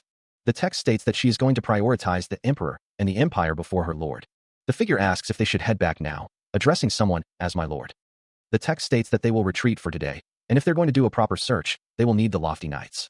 A figure looks down, seemingly in thought. A large, ornate gem is shown. The text states that they will also need a talented sorcerer to uncover the secrets of this room. A voice echoes, laced with frustration. Are there no decent sorcerers in this entire empire at all? A grand estate looms, its architecture a testament to wealth and power. A voice states that 99 out of 100 sorcerers are from the south. Dion Hart, leaning against a window frame, wonders if there are really no sorcerers in the north. A voice laments that it will take too long to head down and recruit one from the south. The Count hopes Cruel Heart didn't find a sorcerer first. He then announces to Dion Hart that there's good news. The Count informs Dion Hart that they found a sorcerer. Dion Hart exclaims that it's really good news and that they should start preparing right away. A close-up shows Dion Hart's attire. The sky stretches wide, dotted with clouds. The village comes into view. I think that's the village, Dion Hart says. It's quite small. The group continues their approach. A voice muses, sorcerers normally live in hiding with a few dozen others. But why are you all living in such a rough spot? Dion Hart appears strained, his hand raised to his head. Leanne Reiner asks, Are you all right, my lord? Dion Hart replies, I'm all right. He thinks to himself, my lord, please speak informally. After all, you are now my lord. Leanne knows that he is just an honorary count, but he comes from a noble and prestigious family. Dion Hart thinks, this is fine. He says, but we should hurry and find the sorcerer dash. Dion Hart curses under his breath. Fuck. Dion Hart's expression is pained. Dion Hart apologizes. Oh, did I say that aloud? Apologies, brother. I was so startled. A voice wonders, is this son of a bitch following me around these days? Probably not. Since we have the same mission, we keep crossing paths. A sudden impact reverberates through the air. The air crackles with unseen energy. A figure cloaked in shadow stands amidst the chaos, a single eye glowing with malevolent intent. Blood spatters on the ground, a grim testament to the unseen disaster. Dion Hart's face is etched with concern. My lord, are you all right? He cries out. A group of figures huddle together, their expressions a mix of fear and apprehension.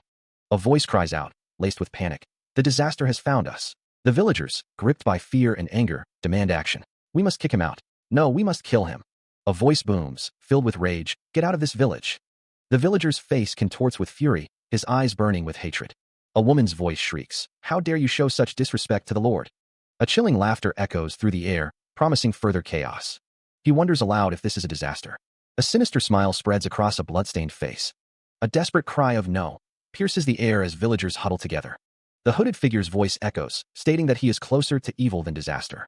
A figure lies prone, seemingly defeated. A villager, consumed by rage, screams that they must kill that disaster. Another villager, struggling to restrain him, hears the man call someone a senile old hag.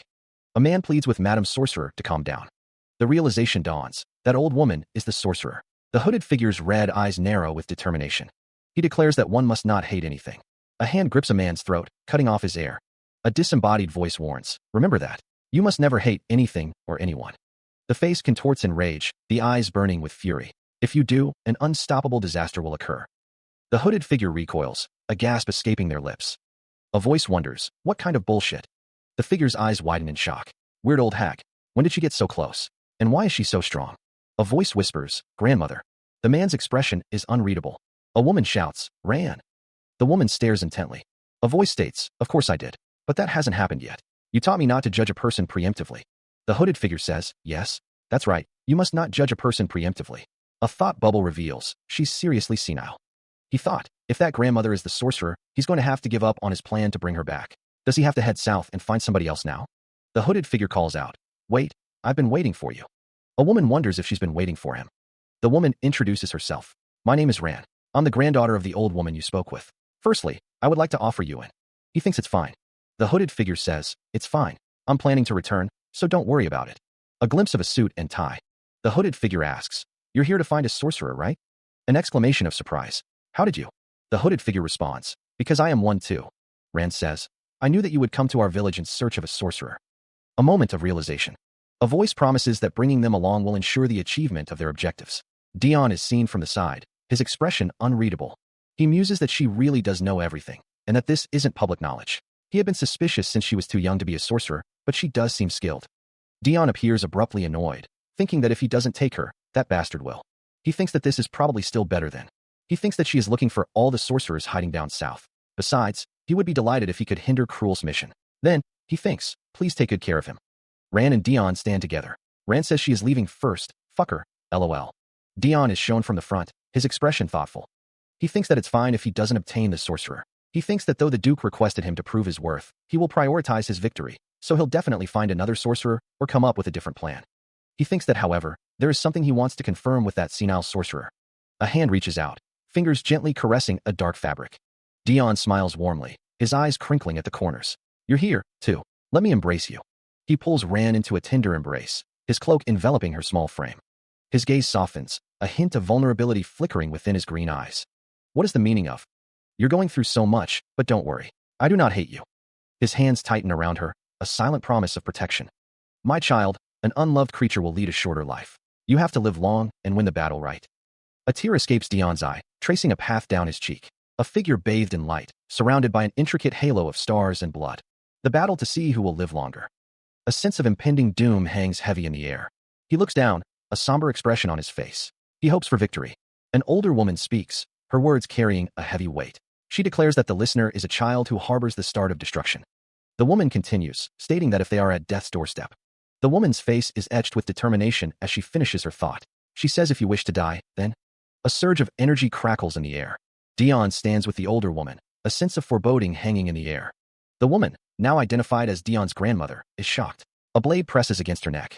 A voice, filled with anger, demands to know what the other is trying to get at. The speaker declares they will take care of their own business and warns the other not to cross the line. Dion's expression hardens, his eyes narrowed with resolve. He states that even without her saying so, he has already made his decision. A declaration is made. My death shall occur after Dion's. The scene fades, leaving a sense of impending doom. A hooded figure stands silently amidst the trees. Dion asks, Miss Ran? Your grandmother said, you saw it too. He wonders to himself if she was referring to his future. Dion's expression is thoughtful. Dion asks Ran how she could have predicted his future even before they met. Ran replies that they predicted the future of a child from the village. Ran explains that they couldn't help but see Dion's future as well, since his is so deeply intertwined with theirs. A rustling sound echoes through the trees. Who might th dash? Dion, Ran, and another figure walk through the forest. A man watches them from afar, wondering who that is and if he followed them. The man wonders if he has been following them this whole time. Dion, Ran, and the other figure continue walking. Ran thinks to herself that she still thinks Dion is very powerful. Though they may not go into detail about fate in the future, Ran can at least divulge this to Dion. Hatred is described as a mountain fire. It may begin small, but it will grow exponentially until it consumes everything. That child is like a bomb, ready to explode at any moment. A bomb. When the bomb explodes, it will start a fire. But if the fire starts first, the bomb will explode. A young man introduces himself as Dan. He begs to be taken along. You. Tears welling in his eyes, the young man pleads, please take me with you. He drops to his knees, desperation etched on his face. His eyes narrow, a storm of emotions brewing within. If you are the disaster, then you will need me in the future. The first day I happen to discover my fate. He falls forward, the world tilting around him. Concerned voices rise as the others rush to his side. Madam Sorcerer, are you all right? One asks, while another wonders, just what did you do? Grandmother. His eyes widen in shock, a silent question hanging in the air. Kneeling on the floor, he wonders aloud, what's wrong? Is there something wrong with my future? A villager accuses someone of being a puppet. The unseen figure is labeled a bastard who will serve the disaster, a great supporter of it. A vision of a figure with horns and a dark aura appears. After that day, something changed. The village completely changed their attitude towards him. He wonders what the meaning of all this is. The villagers continue to accuse him of being the puppet of the disaster. He was dumbfounded and couldn't get used to it, being lost from the village. He is shocked by the accusations. He pleads with everyone to stop, insisting that they cannot punish somebody based on events that haven't even occurred yet, but the villagers scream for him to die. The villagers demand that he get lost from their village. The friends and neighbors he used to laugh with now want him gone. They all turned away, as if everything had been a lie. But she said he's the supporter of the disaster. What if we get caught up in that mess when we're together? If you're all so certain, then I should meet your expectations. I will become the right hand of the disaster. Since that disaster is supposed to be intertwined with me, if I wait, I will definitely meet them. From our village, and the man that showed up. After all of that waiting. Finally, I knew as soon as I saw him. The disaster has found us. Get lost. The disaster. The figure stood on the steps, cloaked in shadow and mystery. Words appear on a dark background. I finally found him. An abstract image fills the panel with strokes of red and white. A grand building stands against the sky, painted with the colors of dawn. A man with slick-back, white hair greets someone, his voice smooth. Welcome home, my lord. The white-haired man faces Ran, who scowls. Ah, this bastard. A voice echoes, recalling a past decision. He's the village boy the lord has decided to bring back. Another voice responds, surprised. I did. When? Ran stands in a hallway with a woman in military attire. A voice requests, please call me Dan. A chibi version of Dan speaks. Please take me with you. A voice narrates. I told him to do whatever he wanted, but he actually followed me. Curved lines fill the panel. Dan speaks with intensity. I lack education, so I may not know much, and I don't have much experience in battle. The unseen speaker vows to not fail the master. Dion Hart wonders if he should send someone back right now. Dion says, all right, Dan. They will talk later. Dion thinks that his mission is his utmost priority, and they will be leaving as soon as preparations are complete, so he needs to get ready. Dion Hart tells Dame Leanne to bring 10 volunteers from the lofty, and that they should wait at the estate for now. Dion thinks, knights. A servant asks Dion if he could come along. Dion pauses. The servant thinks about how he doesn't even have battle experience, so where is he going? The servant thinks that since he is taking care of him, he can't let him die. The servant says, yes, master.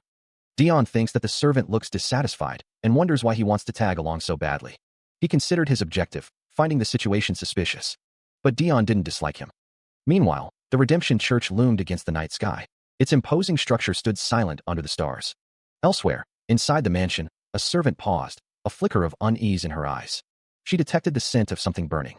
Fire erupted, consuming the church in a raging inferno.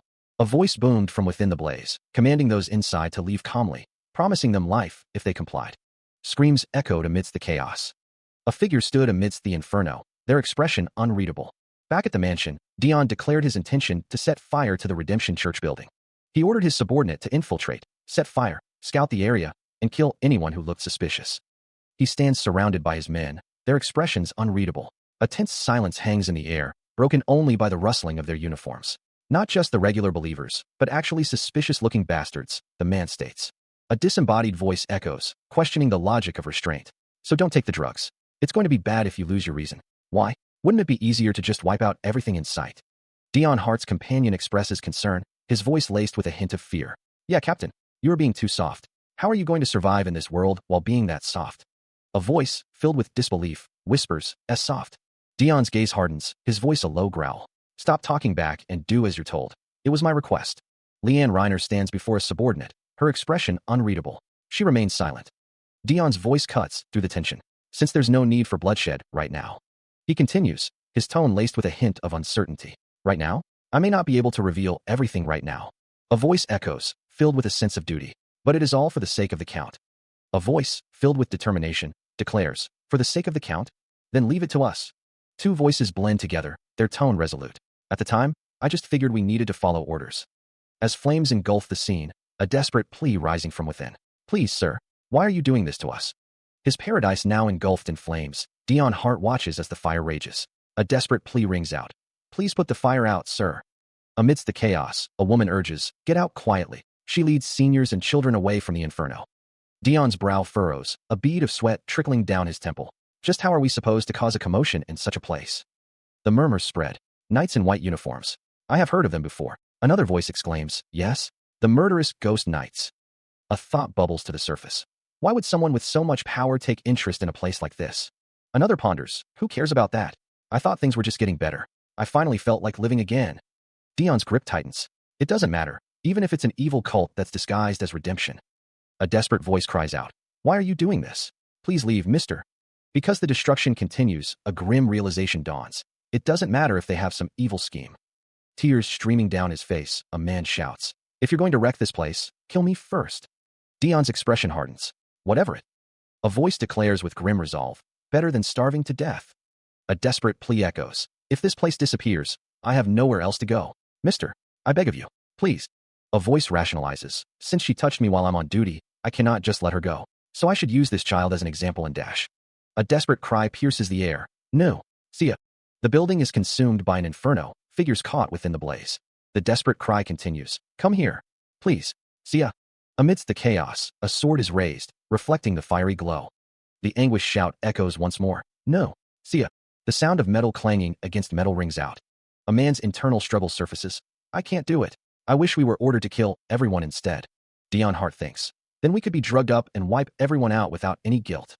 A grim realization settles. This place is their last hope. They're desperate enough to think that death is better than this place being wrecked. And at that moment, the inferno rages on, consuming everything in its path.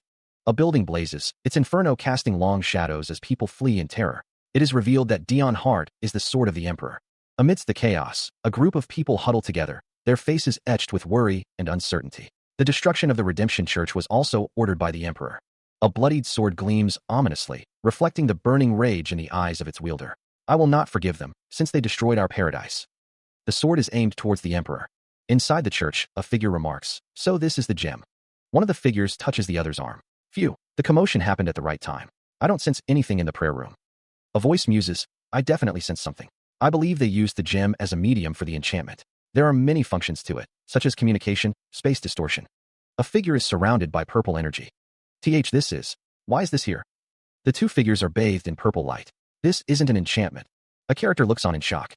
A voice echoes, questioning the nature of the magic itself. It's confirmed that the space distortion is activated by magic. Leanne Reiner wonders if the Demon King is aware of the situation in the human realm. A voice requests a moment to figure out the basic structure. A man with white hair expresses his surprise. The gem pulses with magical energy. Someone realizes that the sorcerer is not ordinary. A structure glows with an eerie light. A voice declares that they can enter now. The white-haired man's eyes widen. Someone swallows nervously. A voice says, "Let's go." A surge of raw, purple energy erupts, the air crackling with unseen power. The energy intensifies, bathing the surroundings in an ethereal, violet glow. Dion Hart's eyes widen, a bead of sweat trickling down his temple as he witnesses the phenomenon. Leanne Reiner stands beside Dion Hart, her expression mirroring his shock and awe at the unfolding spectacle. A voice echoes, filled with a mixture of wonder and trepidation. This is." The discovery leaves one of them in stunned disbelief. The group stares ahead, their expressions a mix of shock and apprehension. The architecture of the hall is ancient and imposing, with strange symbols etched into the walls. They continue deeper into the hall, the silence broken only by the echo of their footsteps. One of them wonders if they've returned to a familiar place. One of them wonders if they are headed to the prayer room. The white-haired man notes that something is different, urging the others to examine the cracks in the area.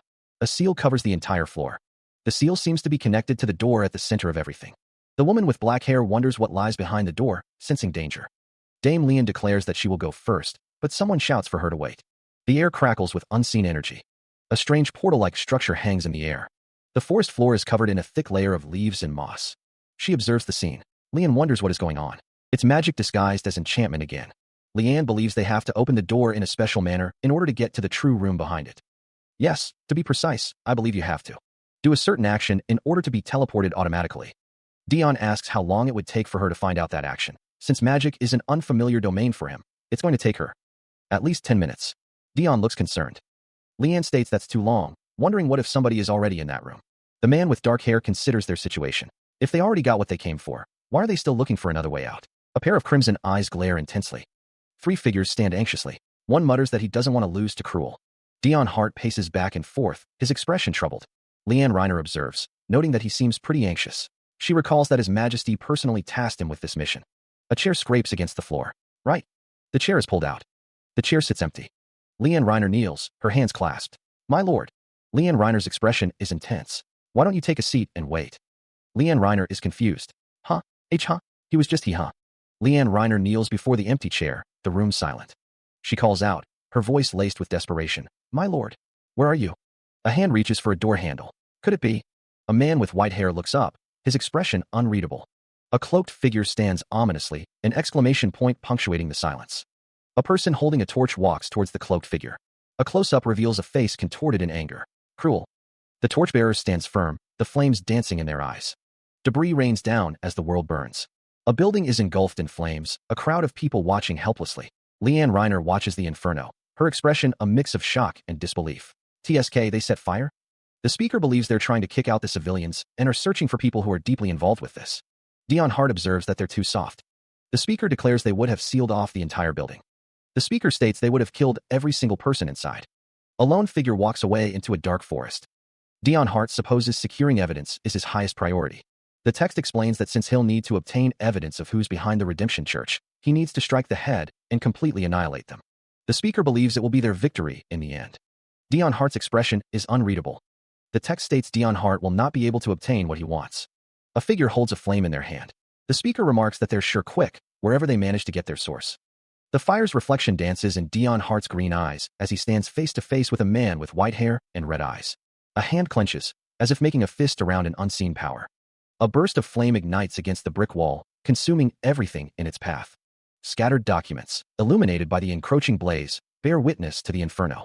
Engulfed in flames, a figure stands amidst the destruction, seemingly unfazed by the intense heat. A voice cries out, demanding, "What the hell do you think you're doing?" The white-haired man's face contorts in rage, screaming, "No, do you know what it took me to get here?" A hand reaches out desperately, as if trying to grasp something slipping away. A desperate thought echoes, "I need to save something." Dion Hart restrains the white-haired man, preventing him from moving forward into the blaze.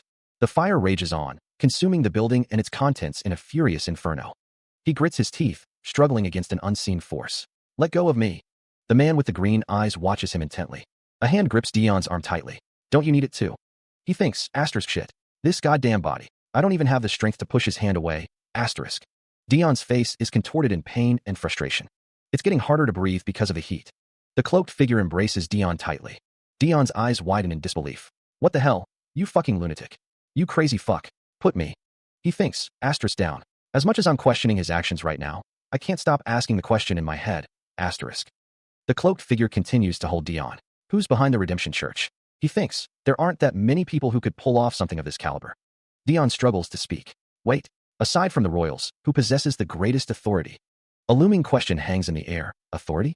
The question echoes. Who represents the violet color? The interrogation continues, demanding to know who Cruel serves. A figure stands triumphantly over a defeated foe. Dion Hart states that he gave the same task to Duke Luster and Cruel Hart. A voice booms, Starba Luster. A swirling vortex of red and black energy fills the space. The figure snarls, "You sons of bitches. You dare make a fool out of me." Rage burns in his red eye, scars etched on his face. A voice cries out, "It was a losing fight from the start, and I worked my ass off." A desperate plea echoes, "Let go of me." A brutal attack lands, the impact reverberating through the scene. A strange silence hangs in the air, punctuated only by ragged breaths. Dion Hart glares, his face bruised and marred with fresh cuts. "You must have had a grand time watching me make a fool out of myself." A voice cries out in frustration, "Shit." Heavy boots stride across the stone floor, each step echoing with purpose. A desperate voice shouts, "Put me down." Coughing violently, the figure's face is bloodied and bruised. Two figures stand on the stairs, one exclaiming in disbelief, "My lord." The injured figure lies prone on the ground, unmoving. A surge of energy crackles through the air. A dark-haired figure clutches the injured one, their expression a mask of concern. Another voice cries out, filled with panic, "My lord, there's blood. Are you all right?" The injured figure's eyes glow with a malevolent red light, blood staining their hand. He coughed, blood splattering on the ground. "Cruel Heart." A voice echoed, filled with murderous intent, "I will kill you. If you want to live, do not speak of anything you have discovered here. You must never hate anything or anyone." Lying in bed, his face wrapped in bandages, a figure stared blankly at the ceiling. "Fuck. He took some documents out, right?" The bandaged figure's red eyes narrowed, a flicker of anger crossing his face. "Although he plotted everything, with the Duke obtaining the evidence, it'll be his victory. That fucker doesn't help my life at all." Standing beside the bed, Leanne heard the Lord's internal monologue. She should have killed him. "My lord, are you awake?" she asked. "Ah, Dame Leanne. Did the sorcerer?" Leanne responded, "Yes, Ran just left. If I'd known you were awake, I would have told her to see you first." The Lord replied, "Is that so?" Dion thought to himself, I had something to ask her. That's too bad. He wondered what he was going to ask, whether she could curse Cruel with sorcery, but he could never tell her that. A slight smile played on Dion Hart's lips as he considered the possibilities. Leanne Reiner stood beside Dion, who was lying in bed. He thought to himself, if you're referring to entering the hidden room, that was entirely your doing, my lord. Dion recalled, according to Rand, if you make a circle counterclockwise 3 times and clockwise twice. A glowing blue circle shimmered with arcane energy. Dion wondered to himself, when did I make a circle? 3 figures walked anxiously down a dimly lit corridor. The text read, how you like that? Dion Hart's eyes widened in shock. Dion exclaimed, do you know how shocked I was that you disappeared? I noticed this before. He is at a loss for words. Leanne Reiner tells him that he is incredibly lucky. A voice asks if Dion wants the butler to bring it, referring to something she left behind. The voice clarifies that they are referring to the note, confirming it is here. Dion is informed that he has a visitor. A teacup sits on a saucer. A soldier salutes, addressing Dion Hart as honorary count. The soldier states that he is there to escort Dion to the palace on His Majesty's orders. Dion's expression hardens, his eyes narrowed with anger. Dion, his hands wrapped in bandages, thinks that it is time. The grand building stands tall, its many windows reflecting the pale light of the moon. A heavy breath echoes through the night. Inside, the opulent hall is silent, save for the sound of ragged breathing. The ornate bedchamber is still, the heavy curtains drawn. The sound of labored breathing fills the room. The emperor sits up in bed, sweat beading on his brow, his chest heaving with each desperate gasp. His eyes, wide with terror, reflect the torment of his sleepless nights. He clutches at his chest, the weight of his crown a physical burden. Ever since I became the emperor, I have not been able to sleep decently once. The emperor's thoughts echo in the darkness. How can I sleep peacefully when all the people I have killed torment me every night? The word emperor hangs in the air, heavy with accusation, as ghostly figures begin to materialize around the bed. The spectral forms gather, their eyes burning with silent rage, their presence a chilling indictment. The ghostly figures close in, their ethereal forms swirling around the emperor. One whispers, now, they are even looking for me in reality. A voice, filled with venomous hatred, echoes through the room. Eduardo, I hate you. A spectral figure fades into view, its form indistinct, as the word die echoes in the air.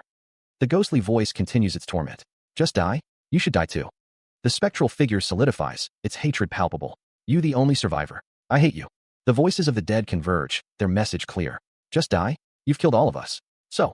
His eyes wide with terror, Eduardo is haunted by the voices. Why? The spectral figures reach out, their touch cold and accusing. The ghostly voice whispers, filled with malice. I guess you really hate me. Eduardo sits hunched over, consumed by guilt and fear, the weight of his actions pressing down on him. Snapping out of his nightmare, Eduardo looks up, startled. Elpidius. A messenger stands before him, delivering grave news. I've come to inform you that honorary Count Dion Hart and the hero, Cruel Hart, have arrived. The messenger inquires about Eduardo's well-being. Are you all right? You don't look well. Eduardo clutches his chest, the lingering effects of a nightmare still gripping him. You must have had another nightmare. A voice declares that they will call the royal doctor. The owner of the Golden Eye finds something annoying. Haunted by the spectral figures, Eduardo questions, Uncle. The ghostly figure looms, its features indistinct in the ethereal light. Someone wonders what he is staring at. Eduardo stands over a figure in bed, thinking that no one else entered his bedroom aside from him. Eduardo, seemingly hallucinating, is taken aback by what he sees. A voice declares that that's not the problem, and they will summon the royal doctor immediately for Elpidius. Though he feels bad for Elpidius, Eduardo stands with another figure. Eduardo reflects that he's been quite busy with preparations for the war, and the fatigue is causing these hallucinations. He has no intention of casting aside these nightmares and hallucinations. Would he believe Eduardo if he told him he was happy? It's nothing, so don't worry about it. Be considered nothing? You're hallucinating. How much longer is Eduardo going to carry that guilt of his? Enough to remember every single person that died. He knows this is an illness. Have lived but dash. Eduardo reflects that his decision started the 8-year war. Regardless of whether they were allies or enemies, they were all sacrificed because of his choice. This is a burden he must carry not just as an emperor, but also as a human being. But don't worry. He carries too many burdens to collapse from just this. Eduardo stands tall, his expression unreadable. Dion Hart demands, why do you keep looking at me? Dion thinks, he's ignoring me again. Eduardo thinks, I came here immediately without resting since the emperor summoned me. But to think this bastard was summoned, too. Couldn't he have just seen us separately? A voice booms. The emperor has permitted you to enter. The emperor sits on his throne, observing. The emperor says, welcome. He and Dion stand before the emperor's throne, the words echoing through the hall. Brilliance to the empire. Eduardo tilts his head back, a flicker of confusion crossing his features. The emperor's words are directed at Dion Hart. Your servant, Cruel Hart, greets the emperor. The Emperor's words are also directed at Eduardo Desire. Your servant, Dion Hart, greets the Emperor. Eduardo wonders to himself. He summoned us to praise us, but he doesn't seem too happy. If anything, Emperor Elpidius Desire sits upon his throne, commanding, raise your heads. The Emperor continues. I heard you have successfully finished the mission. A thought bubble reveals. He seems absolutely displeased. Dion's eyes widen as he realizes. I heard that Honorary Count Dion Hart has displayed rather unruly behavior. So it was because of me. Dion offers apologies. You only killed those who were deeply involved and left the remaining ones alive. Dion thinks to himself, shit, why did it have to be in front of that bastard? A voice says, but you actively created paths for us to find out who the culprit behind all of this is. Dion wonders, he wasn't reprimanding me. Another voice adds, although I don't know how Cruel Heart. He behaved. Though both of you were outstanding, I must reward Cruel Heart with the wish since he provided the evidence. TSK, as expected. He thinks. Thank you. So what do you desire? Dion thinks, even if it was a plot by the Duke and Cruel, I have no evidence to back this claim up. He wishes to claim the Hart estate that Honorary Count Dion Hart currently possesses. What? The Hart estate? How surprising. Firstly, what do you think about this, current owner of the Hart estate, Honorary Count Dion Hart? He fumes, declaring that the land is his, and he refuses to give it to that bastard. Dion Hart states that is what he would like to say. It was too much of a burden for him. He will be grateful if Dion claims it. He wanted to return it, but it feels really disgusting when this bastard takes it from him. Then it's settled, but he needs a title in order to claim the estate. Elpidius Desire sits on his throne. Since the Hart County exists, it is impossible to reward him with another title. He may either forsake the Hart name and obtain a new title with a different last name. Elpidius asks which county he prefers. When he saw the Emperor for the first time after the 8-year war ended, he offered him the same proposal. He will offer him his full support, so why doesn't he become the patriarch of the Hart family? The Hart family, as somebody who has survived in order to inflict vengeance on his family. He internally questions why he would ever accept that position, the very thought of the name sending chills down his spine. Dion does not wish to take such a position. He wanted to remember his wrath and desire for revenge. The man with slicked-back dark green hair apologizes, addressing Dion as Your Majesty. He continues, stating that Dion wants neither the position of patriarch nor to forsake his last name until everything was over. The man asks what Dion would have him do in order to reward him. Dion thinks to himself, if he could have one wish. He had no intention of forsaking his last wish, to destroy his family with his own hands. The man with slicked-back dark green hair responds that whatever it is Dion wishes to do, he is sure he will be better off with a title than without. And so, the title granted to him was that of the Honorary Count. Since the title of Honorary Count will not be succeeded after his death, it's much simpler. It was the best decision the Emperor could make at the time. Cruel, however, will not have any other option aside from those two, since there cannot be two honorary counts. Since he has no reason to refuse, he would probably select the option of becoming the patriarch of the Hart family. Dion thinks to himself that this is great. This time, he will absolutely annihilate everyone in the Hart family, including Cruel. He does not wish to become the successor, nor does he wish to forsake his last name. Dion stands, his expression unreadable. A close-up reveals the tension etched on Dion's face. A voice echoes, filled with confusion. What? Why? The words the Hart County appear. The text declares that this is the real county, possessing rich history, unlike the honorary count title received. However, the only surviving direct descendants of that family are Cruel and me. Therefore, the seat of the patriarch of Hart County is currently vacant. A voice wonders why he is turning down such a position, and if it's okay for him not to have a successor in his family. Yet he doesn't want to change his last name. Eduardo Desire's expression is unreadable. You refuse as well? Both of you brothers are so stubborn. Is it because he misses the family? No, maybe it's because he wants to. A smirk plays on the lips of the white-haired figure as he watches Dion Hart. In that case, why don't I give Duke Aluster ownership of the Hart estate? I'm sure he will grant you the authority to be the property manager if you want. Thank you for your consideration. Your Majesty. A hand rests on a decorative object. Finally, I can go home. Everyone is dismissed aside from Honorary Count Hart. Yes, Your Majesty. No, don't leave me alone. No, that's not it. Get lost, Cruel.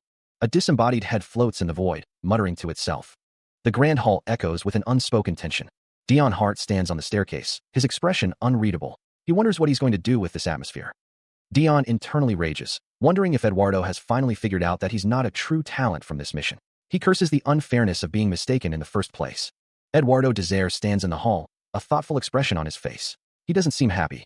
Dion thinks to himself that it's because he lost the Hart estate. Dion wishes Eduardo would say what he wants, instead of holding it in. Dion's boots step forward. He thinks that Eduardo was bound to find out soon. Eduardo plans on waging a war. Dion thinks that the elimination of the Redemption Church wrapped up just in time. The kingdom of Ilion has started to make so much noise that it is becoming unbearable. He looks up, his expression troubled. Eduardo states that's how it will start. leaving Dion to wonder what he means by start. Dion grits his teeth, internally lamenting that he is so sick of wars. He wonders if Eduardo is finally going to unite the continent this time. Eduardo states that he would like to leave the demon realm in his hands. Eduardo's hand clenches. There's no way the Demon King is going to sit by while the Empire takes over the continent, since Dion is the only human who's earned the trust of the Demon King. Eduardo looks down at Dion with a slight smile. Dion looks up at Eduardo. Eduardo tells him that he needs him to stay by his side and ensure that he does not interfere in this war. Dion thinks about Eduardo wanting him to go back to the demon realm and replies, "As you wish." Dion looks at Eduardo, agreeing to his request. Eduardo's expression is one of knowing amusement as he trails off, saying, "And." A seal is placed on Dion. Eduardo hopes to see him without it next time. Eduardo places his hand on Dion's chest, the seal glowing faintly. Dion sighs, a bandage visible on his cheek.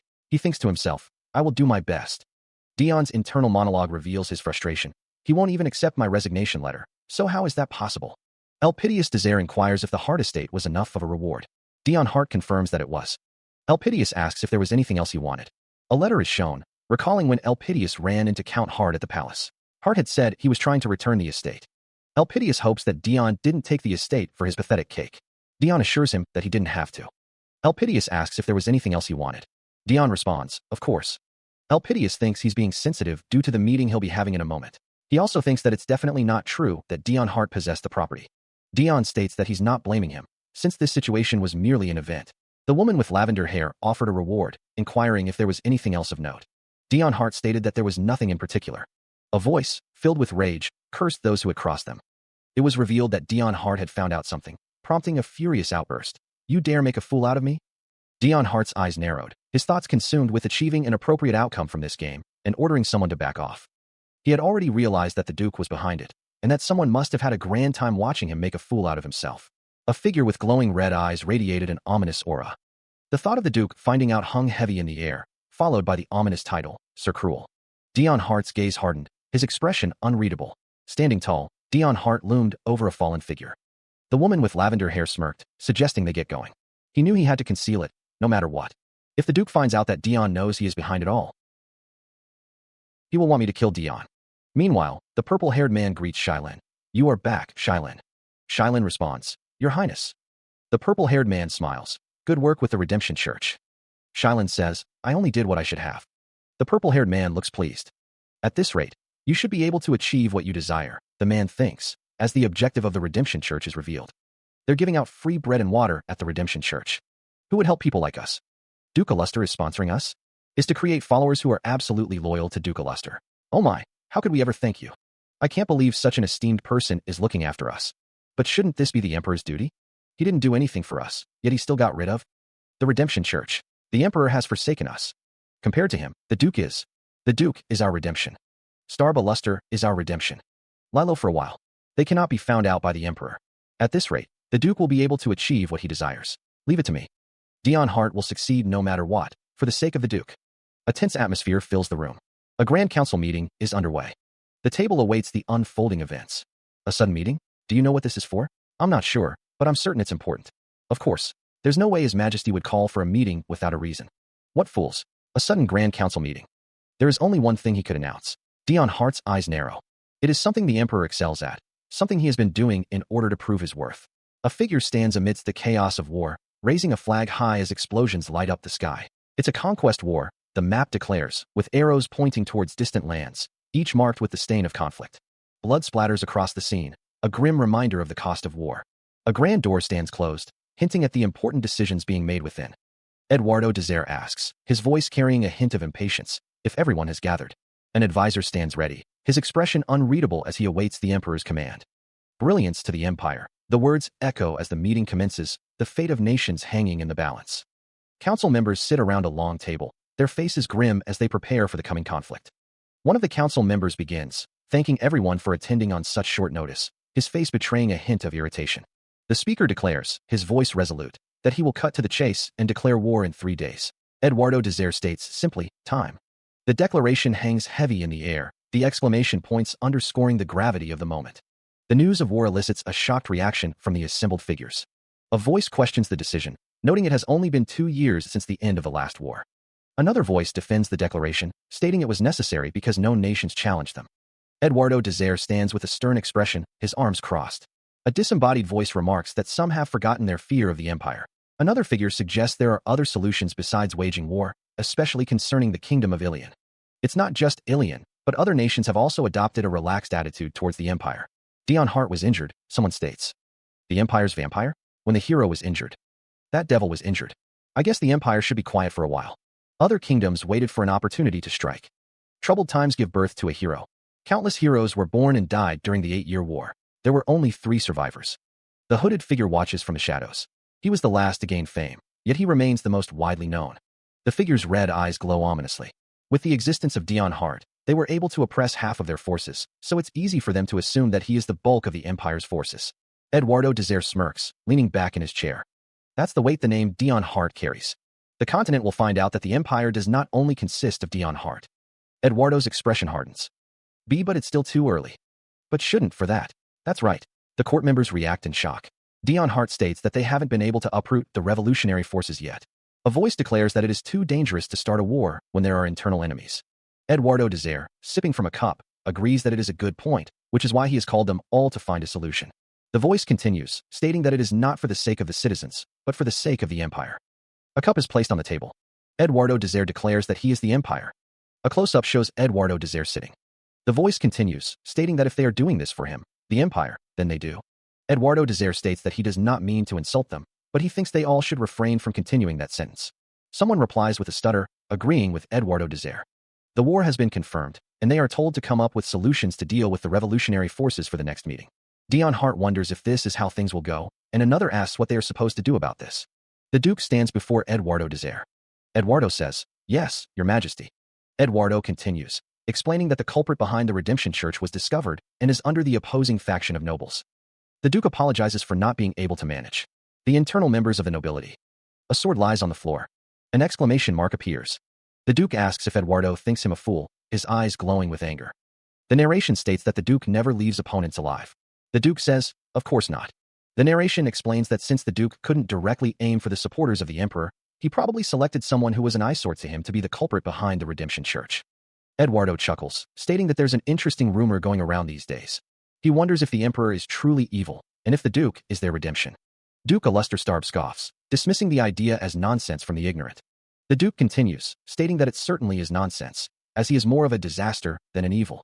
Duke Alusterstarb, holding a sword, asks if that is right. Eduardo Desire questions if he is a disaster. Duke Alusterstarb states that Eduardo Desire is not a disaster, and that he cannot kill him. Duke Alusterstarb says that the Emperor does discriminate. It is stated that disaster does not discriminate against humans.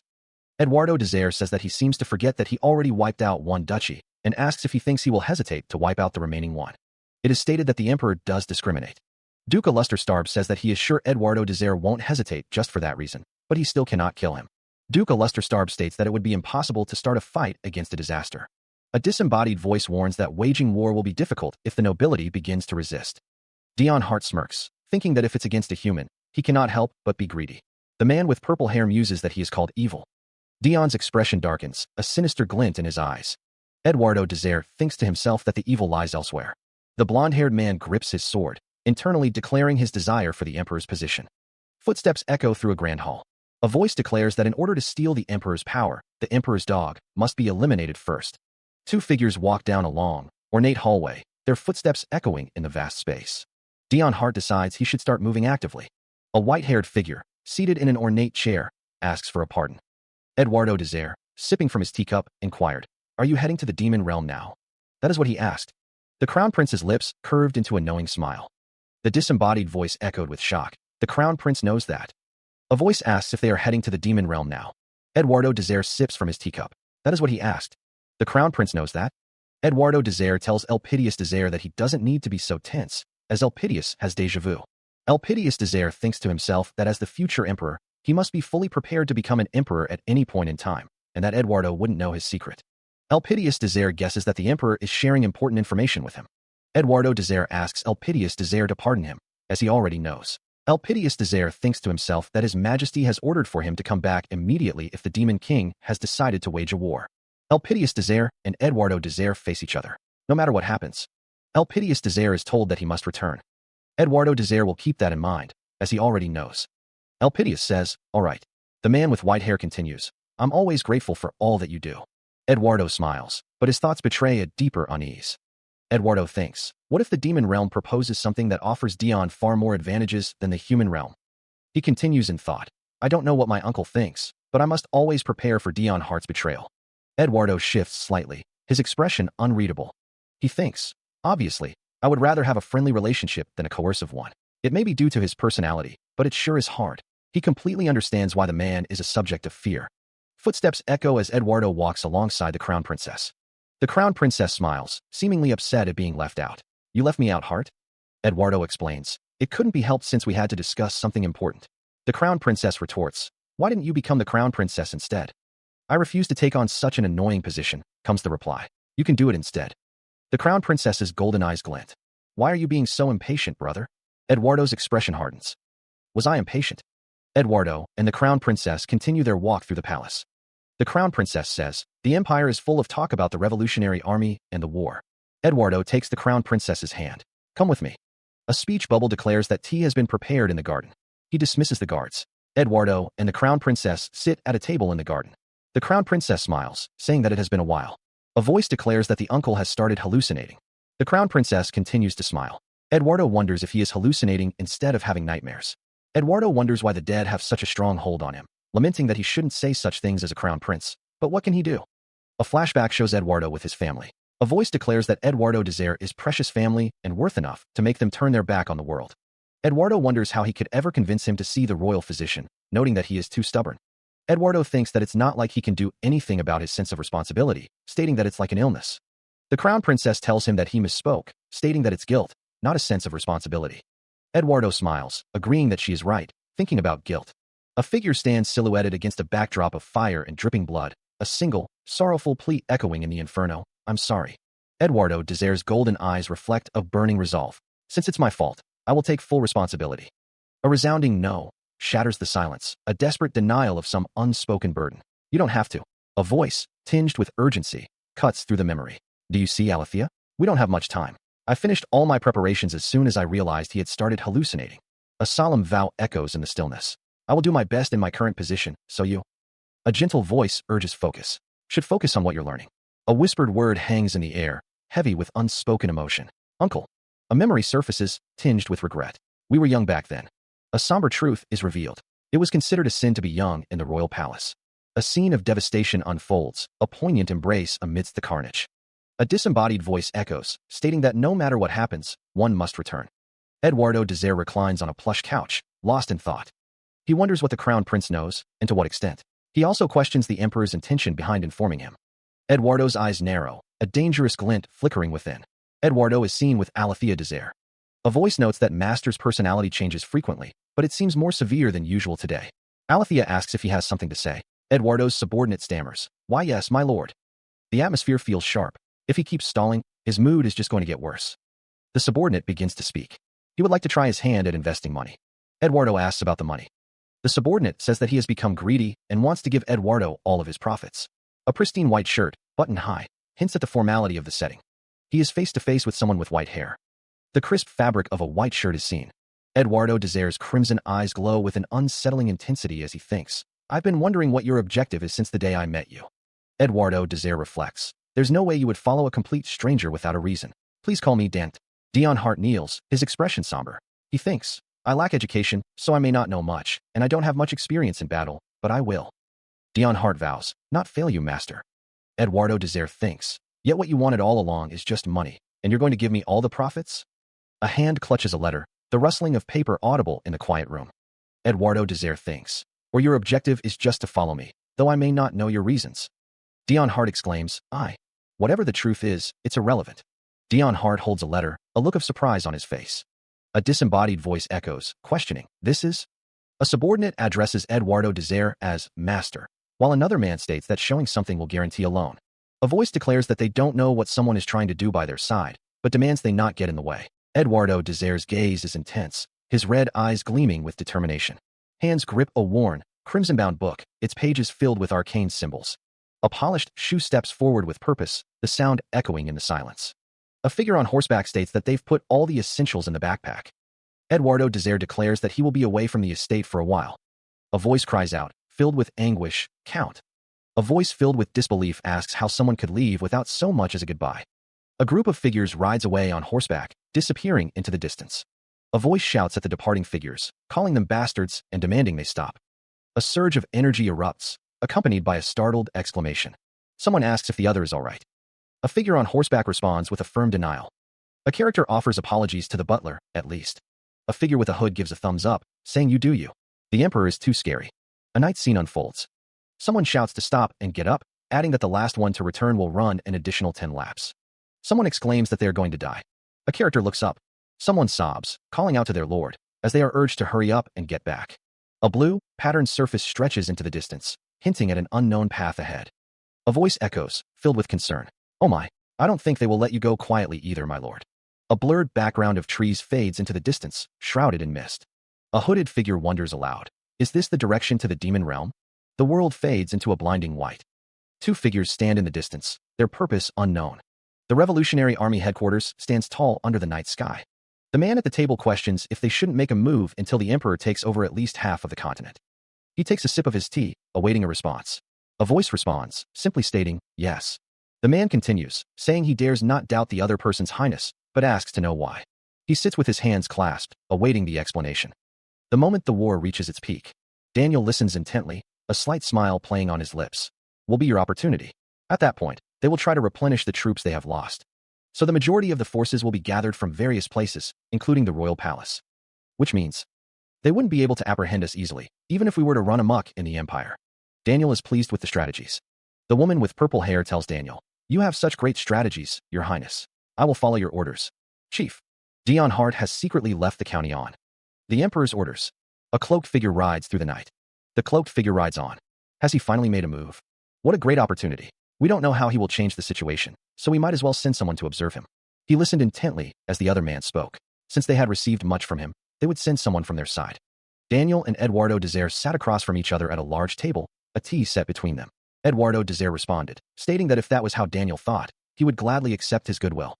Eduardo Desire declared that he would go give his orders. Meanwhile, Eduardo Desire sat with his hands clasped, a sinister smile playing on his lips.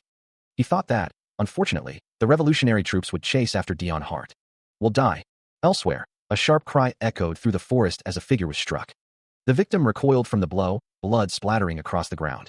The emperor would have expected such a course of action. The figure lay defeated, as someone was sent to guard Dion Hart. The assassin, blood trickling from his lips, declared that they had completed the emperor's orders. He coughed, a fresh spray of crimson staining the forest floor. Let us return. A gloved hand gripped a short sword, the blade slick with fresh blood. His eyes widened in pain and shock. The assassin gasped, blood spraying from a fresh wound. But the people on the emperor's side will not be safe, either. The assassin lay still, sprawled in a pool of his own blood. His eyes, now glazed, stared blankly at the sky. Meanwhile, a lone figure sat in a dimly lit room, the only light filtering through a large window. If those who have received his orders do not return with news, the emperor will become quite. Eduardo Desire smirked, a cruel glint in his eye. Well, this is just a petty trick to screw over the emperor, but if we're lucky, we'll get to find out Dion Hart's objective. After eliminating everyone, the figure stood amidst the carnage, their purpose unknown. Under the condition that he is able to chase after Dion Hart. His order was for him to confirm where he is headed.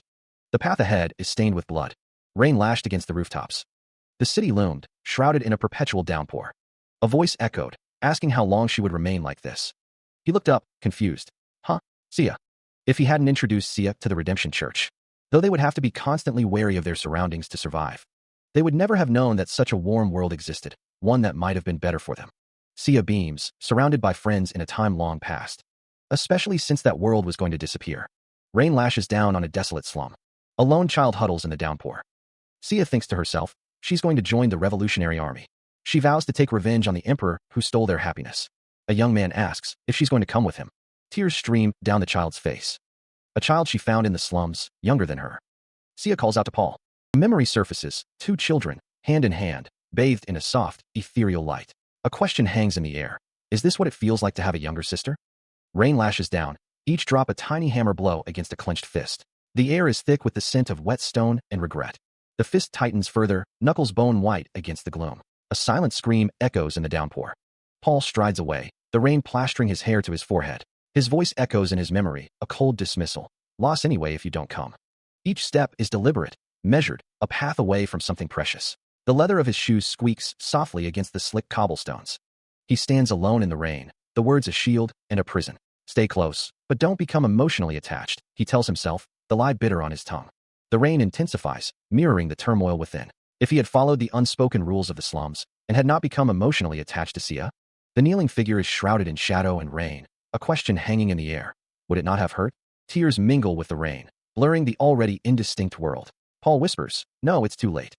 A resolve hardens in his eyes, a silent vow etched on his face. There's no way he could ignore her now. The sky bleeds crimson, a tower piercing the turbulent clouds, a world bathed in the hues of a forgotten dawn. The castle looms against the twilight sky, its spires piercing the heavens as a flock of birds circles overhead. One of the girls wonders when Sir Erit is coming back, admitting that she misses him. Another girl notes that a constellation looks like Sir Erit. The girl wonders if she is standing guard or waiting for Sir Erit. Her eyes widen slightly, a glint of anticipation in their depths. A signal flares from the western wall, prompting a surprised reaction. A figure is seen running. It was another corps commander the last time the signal went off, and the Demon King instructed them to stop using so much magic. A figure is seen riding a wheelchair. It really is Sir Erit this time. Dion Hart, cloaked in shadows, stands revealed. He is addressed as Sir. A cacophony of sounds echoes. Dion Hart stands cloaked, surrounded by swirling energy. A voice echoes, it's been a while. Shylin asks, how was your mission? A close-up of Dion Hart's eye reveals a flicker of fear as he thinks, she scared me. Dion Hart says, huh?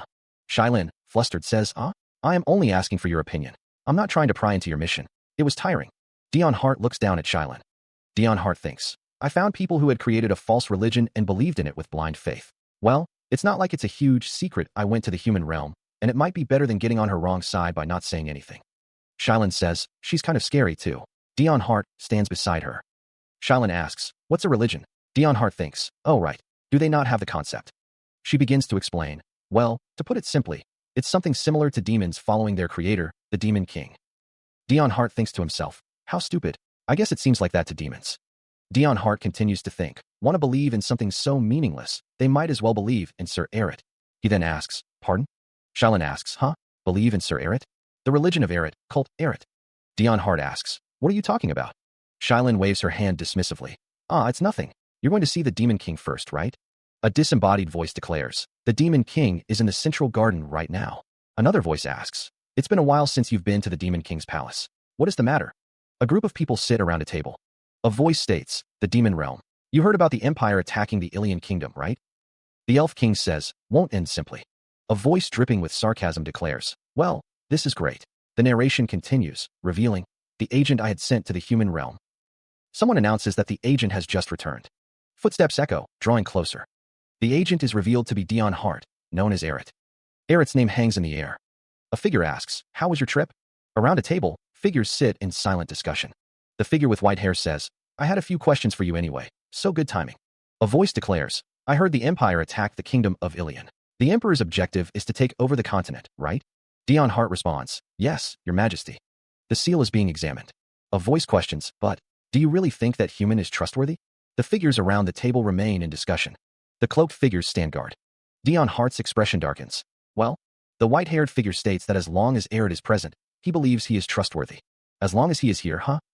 Dion Hart's expression darkens. The white-haired figure thinks that as soon as he turns his back against the demon realm, he will kill him. The white-haired figure asks what the order of the Emperor was, and if he is allowed to speak of that here. The white-haired figure thinks that the Emperor has his reasons for asking right now. He said to monitor the Demon King and stop him from getting involved in the war. He then asks, and if the Demon King were to decide to go to war, he must return no matter what. Dion Hart states that this is expected. And this is another matter, but magic was discovered in the human realm. While he was in the middle of investigating a religion called the Redemption Church under the Emperor's orders, a surge of magical energy emanates from the figure, the air crackling with unseen power. It was confirmed that there was the usage of magic instead of sorcery. The white-haired man stands cloaked, listening intently. The cloaked figure asks, is that so? The white-haired man states, I will investigate that matter. You should get some rest. The cloaked figure questions, what? A demon used their magic in the human realm, yet he doesn't even. The white-haired man says, seem paled, let alone angry. Show bend your left arm before you go to your room. Your movement seems unnatural. Dion Hart says, I'm almost fully healed, so it's ALR, Sir Erit. A scream pierces the air as an unseen force strikes. The sound of the attack echoes, a brutal impact resonating through the room. The others exclaim, Sir Erit? What's happened? Are you alright? One thinks, fuck, he's scared. Dion Hart cries out, "Me? When did he get here?" A lone figure stands silhouetted in a grand archway, the scene bathed in an ethereal glow. Shailin, her brow furrowed with concern, urges, "Show me where it hurts." Dion Hart, wincing slightly, insists, "I told you I'm fine." A figure with piercing yellow eyes contemplates, a gloved hand resting against their cheek. One of the women asks, "Are going to investigate it?" Another wonders, "Is there any demon who would dare use magic without the Demon King's knowledge?" A voice suggests, "It was probably your doing." Dion Hart, his gaze intense, hears a voice sneer, "Ha, what a tone." The figure questions, "Is that important right now? Aren't you afraid of the future consequences that could come with using your magic like that?" A hand clenches, as a voice declares, "Our species can already sense the change in the flow of the world." A voice booms, "We can sense that the world is waiting."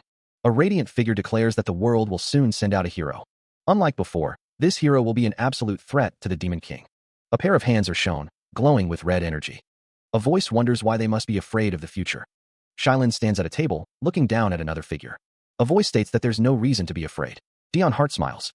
He thinks to himself that he was getting bored anyway, as he has been alive for quite some time. Shailin says, "Fine."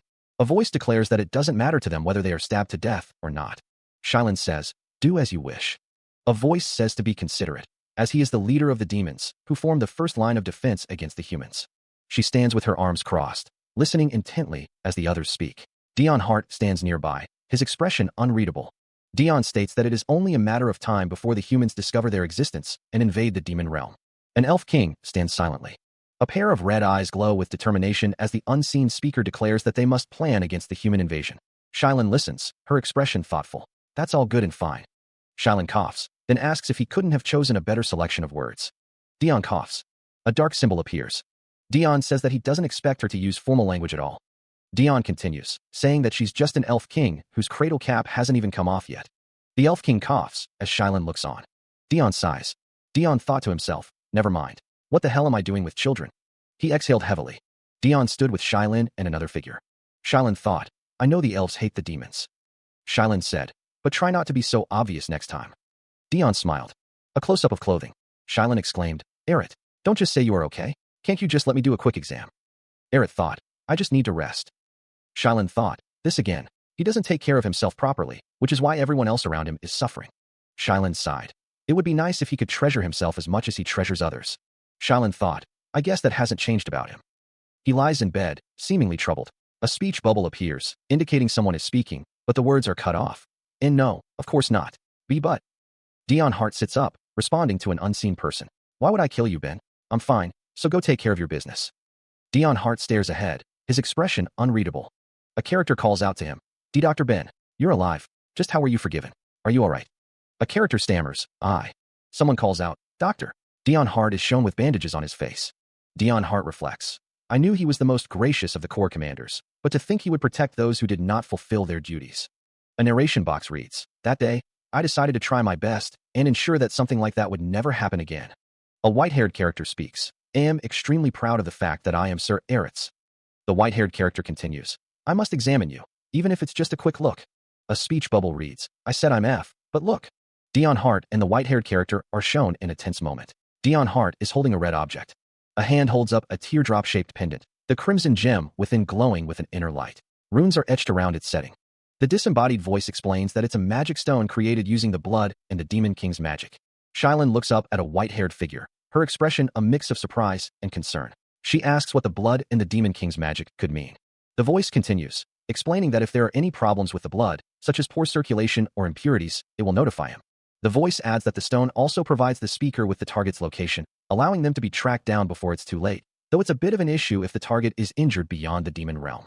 Shailin, looking concerned, thinks to herself that she cannot leave this place without permission. She resolves to try and fix the situation somehow, with His Majesty's permission. A figure in a long coat walks away, seemingly in frustration, thinking to themselves to forget it.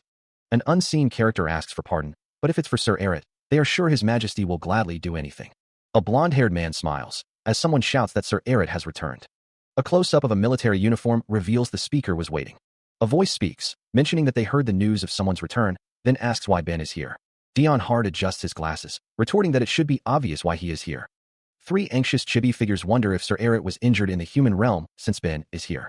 A voice states that Sir Eret is extremely fatigued right now and seems to have an injury on his shoulder and arm. An enraged voice demands to know why there was no one to assist him there. The speaker continues, berating those who couldn't even guard him properly, calling them damn humans. A small voice meekly replies that they are human too.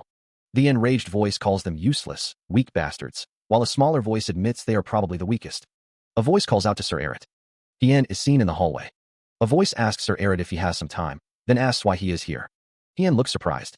A sudden surge of power emanates from an unseen source. Ed is seized by an unknown assailant, a look of utter shock plastered across his face. Sweat beads on Ed's brow as he grits his teeth. Ed can only utter a confused, "Ed?" The world seems to blur as they are transported away. Meanwhile, Sir Eret apologizes, stating he will be right back. Another man wonders why he is suddenly angry. Eret thinks to himself that he knew this would happen one day. A hand grips a throat, cutting off the air supply. Dion Hart states that this is not the first time, questioning how an incubus dares to speak to him. Dion Hart stands tall, his hand still firmly clasped around the incubus's throat. A voice demands to know if someone has lost their mind. Dion Hart's gaze is intense, his eyes narrowed. The incubus stammers, saying that Dion Hart likes the garden he is taking care of. The incubus struggles against Dion Hart's grip, his face contorted in pain. A voice recalls that Dion Hart said the garden is a good place for him to calm his nerves. The incubus wishes for Dion Hart to feel the same sense of serenity in his room. The incubus smiles softly, lost in thought. The incubus wanted to gift this child to Dion Hart. A demonic plant sits in a pot, exuding an unusual funk. The man wonders where the hell the plant came from, thinking that there's no way Sir Eret would like such a weird plant. The incubus holds the plant, thinking that Sir Eret liked it a lot, he thinks. It is a very pretty flower. The incubus decides he will give this to him. The thought is that he wants to prevent her from ever approaching him again, but he doesn't want the gardener to die. A moment ago, "Ed, don't kill her." Dion Hart stands with another figure. Hien's eyes glow red. Hien hasn't done anything wrong. Dion Hart stares intently, his expression unreadable. He resolves to speak with her. A figure stands near a staircase, a warning echoing. Do not approach Sir Eret so carelessly. Dion holds a flower, a thought surfacing. If it weren't for him, you would have been dead by now. The thought continues, declaring that Sir Eret is just too kind. The demonic plant emits musical notes, a sinister melody filling the air. The pot vibrates ominously, a low hum resonating from within. A surge of energy pulses through the room. Dion sits with the demonic plant, the musical notes swirling around him. Internal questions surface. Why did Ed accept this from Hien? What the hell happened? Dion's eyes widen in shock, a dawning horror creeping across his face. The demonic plant, nestled in its pot, seems to quiver with anticipation. A surge of energy courses through the plant, its petals vibrating with super-excited anticipation. He lies in bed, a sense of unease creeping into his thoughts. What could the reason be? A wave of fear washes over Dion. He thinks, fuck, I'm scared. A voice echoes in his mind. The gardener made sure to train it properly. His thoughts race, was what he said, but what if it's all a lie? Hien, Ed, will not leave you alone the next time I see you. Sensing a presence, he abruptly sits up in bed, his eyes darting around the room. His eyes widen, pupils dilating as he stares intently at something unseen. A presence approaches. A voice calls out, as expected from you, Sir Eret. The voice continues, you sensed my blade and dodged it in time. Hi there, Sir Eret. Devilania, the second corps commander, stands revealed.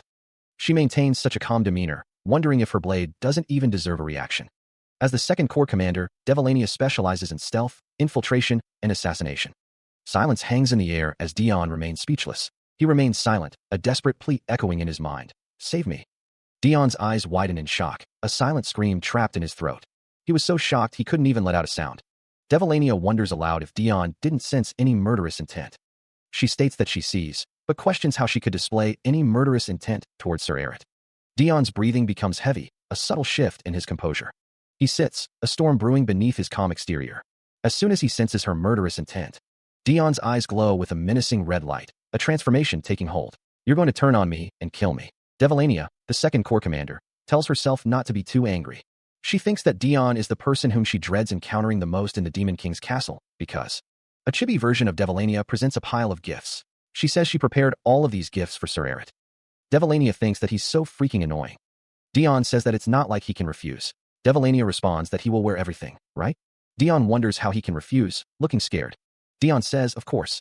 Devilania thinks that this is similar in design to the Demon King's outfit, asking what he thinks. Dion says no.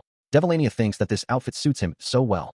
Dion says that it's not his style, asking about this outfit from the southern human realm. Dion thinks that it's too revealing. Devilania thinks that it's so rewarding to dress him, saying that he looks so good in everything, and tells him to try this one next. Dion tells her to stop, saying that he's so tired, god damn it, calling her Sir Eret. An unseen presence makes itself known. A hooded figure stands in the doorway, their red eyes glowing in the dim light. The figure is identified as the 8th Corps Commander, Hell. Devalania remarks that she didn't realize she was with Dion. An irritated voice demands to know what's the matter. The hooded figure states that they came to say hi, having heard that Dion had returned. The figure steps further into the room. Devalania and Dion react with surprise. A voice laments that they can't even fit through a stupid door, realizing they are trash. The hooded figure is now on the ground. The figure wonders why they are alive, but another voice says that's a common mistake. The 8th Corps Vice Commander, 9, is revealed. A voice booms, stating that Sir Hell possesses a lot of weapons, which is why 9 thinks to himself that he possesses too many weapons that he can't even wield, calling himself trash that doesn't deserve to breathe. Dion Hart watches on. A voice asks what the hell he is doing and if this is a joke, adding that he is giving his vice commander a headache. Devalania says that unfortunately, they will have to continue this another time, stating that she will be off then. A figure kneels before Hell, calling out to him. Devalania's heels click on the floor as she walks away. A voice says, "Oh, an 8th Corps Commander." Devalania says that apparently, there's a bastard who seems to be speaking ill of Sir Eret in the first city, asking if 9 is sure he should be here right, finally mustering the courage to say hi. Hell's eyes glow red. 9 is on the ground. 9 looks up at Devalania, who stands over him. Hell is behind him. Devalania asks if Dame Devalania isn't being too mean. Devalania asks what he said, questioning if he is yelling at her when he is just a vice commander, asking if he has a death wish. Dion Hart watches as Devalania and 9 bicker. A character expresses their annoyance at the situation, calling it a shit show and demanding the fight be taken elsewhere. The question lingers, where did the 8th Corps Commander go in such a rush? The 8th Corps Commander is revealed to be Hell. A demon is born out of shadows with the Demon King's powers. He was originally assigned to surveil the cities, but received a secret assignment as soon as the Zeroth Corps Commander joined the demon army. A figure apologizes. His task was to ensure that no information of Demon Eret's physical appearance reached the human realm. He vows to never speak of the Zeroth Corps. A command is given. When the servants of the Demon King's castle chat about the appearance of Demon Eret, one admits that his red eyes creep them out. The question is posed, is that the Zeroth Corps Commander?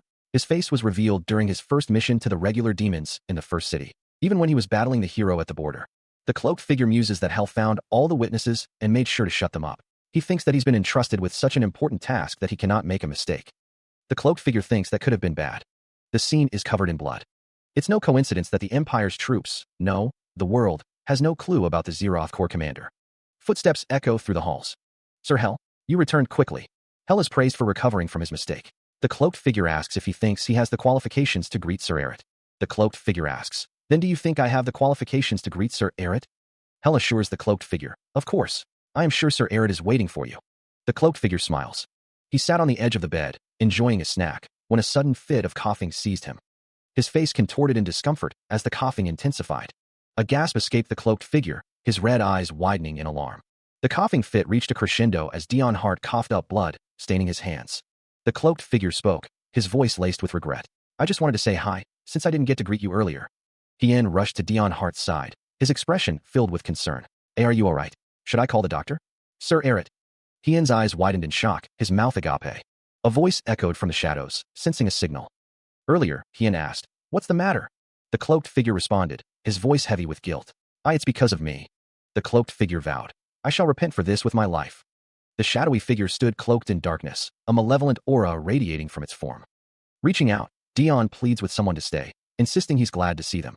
A voice echoes, urging someone not to die there, fearing the vice commander's reaction. The voice continues, recalling that Sir Eret was glad to see him, and questioning how he could be so kind to trash that couldn't even take care of his. Devalania giggles, seemingly amused by the situation, as the cloaked figure stands silently. A voice assures Sir Hell that he's all right and doing well. Someone finds that personality annoying, resolving to talk to him nicely and send him out. Dion, looking weary, is told that he did well and should rest, having completed his duties. A fierce aura seeps through the cloaked figure's peaceful appearance. With a natural downward gaze, Dion, now referred to as Ben, expresses his desire to rest alone and asks someone to leave. Someone questions if that is the attitude of someone who's been strong their entire life, finding it so cool. The cloaked figure expresses a desire to learn things like that from Sir Eret. Someone wonders if it would be all right for them to come see him again. Then, Shylin tells Dion Hart to take care, offering to be called if he feels unwell before leaving. The silence hangs heavy in the air. Dion sits on the edge of the bed, a small potted plant beside him. It's finally dawning on Dion that he is back in the demon realm. Now then, Dion thinks that the demon realm is as good as dead, and he agrees with Planus. The plant sits silently. As a spy, he thought he should start with stealing information first. It's so huge. The white-haired man looks at Devalania. Devalania glances to the side. Devalania looks surprised. Welcome. Devalania shouts. Sir Eret. Eric stands with another man. Though he's grown accustomed to this type of treatment, it's still unsettling. Dion Hart resolves to find what he's looking for and leave. His gaze sweeps across the towering bookshelf, a silent question hanging in the air. Dion Hart pulls a volume from the shelf. Is it an Empire analysis report? He wonders if they add new information each time. The book details the first hero, Nemesis, who actively assisted in the current emperor and former ninth prince, Eduardo Desires' coup. The book continues, describing the second hero, Stigma Primero, who was rewarded the title of Marquis after acting as the supreme commander in the 8-Year War, thus becoming the only nobility without a last name. Dion Hart's eyes widen. Wait, if this is how it goes, won't they have information about him? He knew it. They do. He reads the words on the page. The third hero, Dion Hart. Thankfully, they don't seem to have a portrait. HM? The book continues, stating that investigation of the Demon King has been forbidden, and that one should not show interest. Dion Hart thinks, I see. The text declares there's no way the Demon King would sort things out poorly. What a rally. The book mentions the fourth hero. The page calls him Cruel Hart, a blood relative of the third hero. The book states that Dion Hart serves the Duke, who is rival to the Emperor. Dion Hart thinks, what the hell do I want to know about that bastard? How irritating. He must be angry. Two figures stand in a room, one saying, hi, let's run away before he lashes out at us. He reaches for another book, wondering, HM? This book, the author's name is Kaber? The book describes a warrior, a human given powers and chosen by the world to kill the Demon King. A figure stands silhouetted against a bright light. The book states that the hero's talent, strength, intelligence, lifespan, and all other attributes they possess are far beyond the regular limitations of humans. Dion Hart thinks, I already know that. The book refers to fragments of the hero. The markings of the warrior are absorbed by humans without any sign or reason, and they become entities known as heroes. Though their abilities are not on par with the warriors, their attributes still far surpass the average abilities of humans. Dion thinks to himself, well, all of this is information I already know. The page rustles as Dion continues to read. The book reads, there's something written here about the Demon King. This could be useful information. Devilania startles Dion, causing him to jump. Hook. Devilania points out, you dropped the book. Dion apologizes, I am sorry. The book reads, the existence of the warrior and Demon King are proof that this world is still immature. Dion picks up the book, while Devilania watches him. Dion thinks to himself, what the hell does that mean? I hope the book isn't damaged. Dion and Devilania examine the book together. The white-haired figure, eyes like rubies, asks Dion Hart what brings him here. Dion Hart responds, his expression unreadable. The white-haired figure claims he simply needed to grab a book. Holding the book, the white-haired figure curses internally, wondering why it had to be this one. Dion Hart asks why he is looking at him like that. The white-haired figure apologizes for stealing the book he was reading. The white-haired figure says that it's all right. The white-haired figure states he is leaving, telling Dion Hart not to worry about him and to keep doing what he was doing. Dion Hart wonders if the white-haired figure noticed he was collecting information. The white-haired figure leaves, telling Dion Hart to take care. Two figures stand in a doorway, their purpose unknown. The figure thinks to themselves that they might as well go back to their room and work on a puzzle. A figure wonders why they are having a party all of a sudden. Two figures converse, their words unheard. A voice wonders if it hasn't been a while since the 5th Corps commander returned. One figure questions the party, while another responds, suggesting the first knows his personality. It is explained that he dragged it out because he was preoccupied with testing the junk he accumulated from the outside. The 5th Corps commander, L, is introduced. L is described as a person whose curiosity was so extreme that even the Demon King had to cast her out.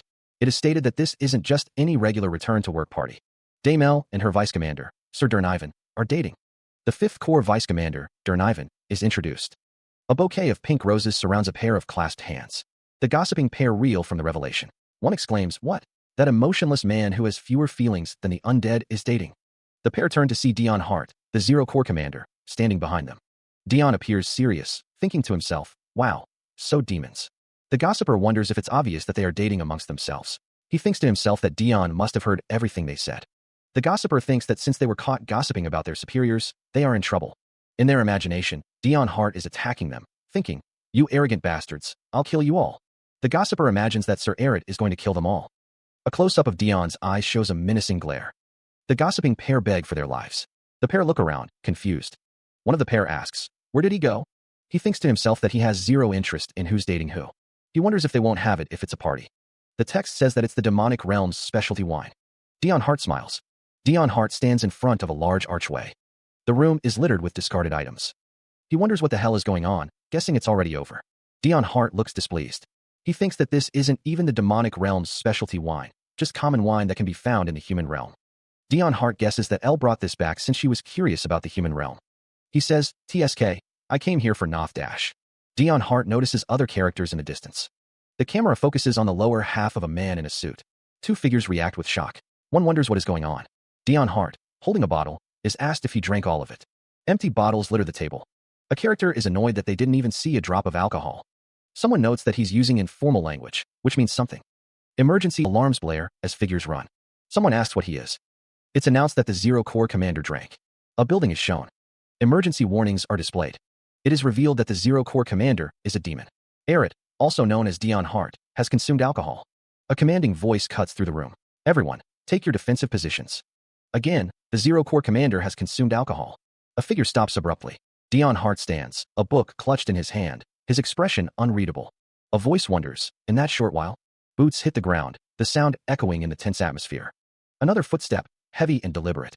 The room is filled with tension, the air thick with anticipation. The assembled group watches with bated breath. A man clutches a bottle of alcohol, his eyes wide with alarm.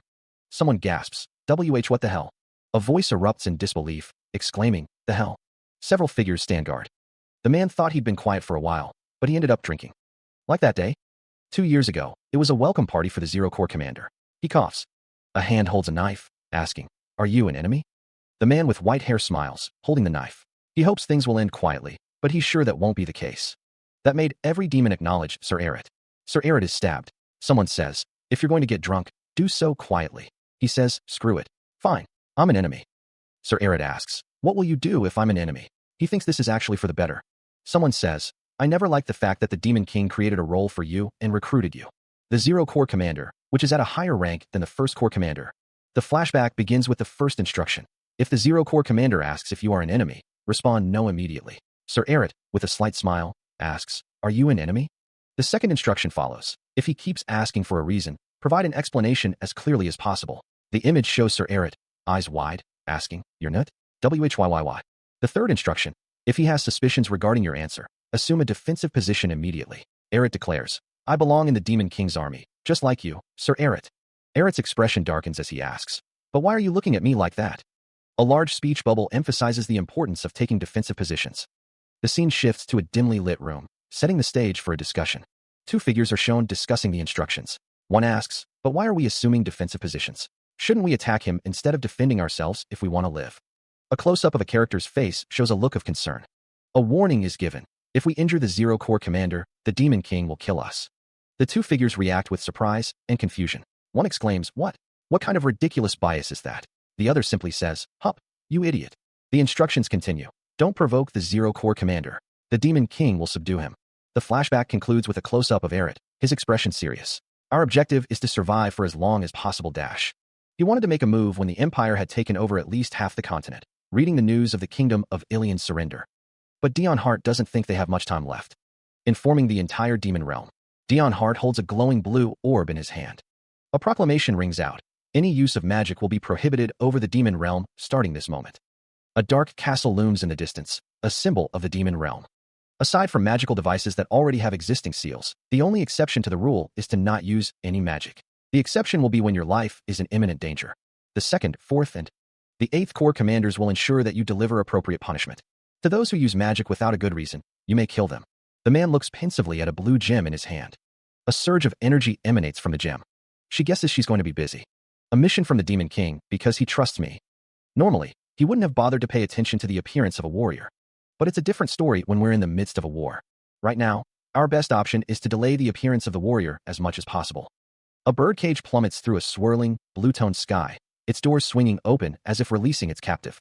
The words hang in the air, shimmering with an ominous anticipation. It's merely waiting for the perfect time. A figure stands silhouetted against a window, gazing out at a star-strewn night.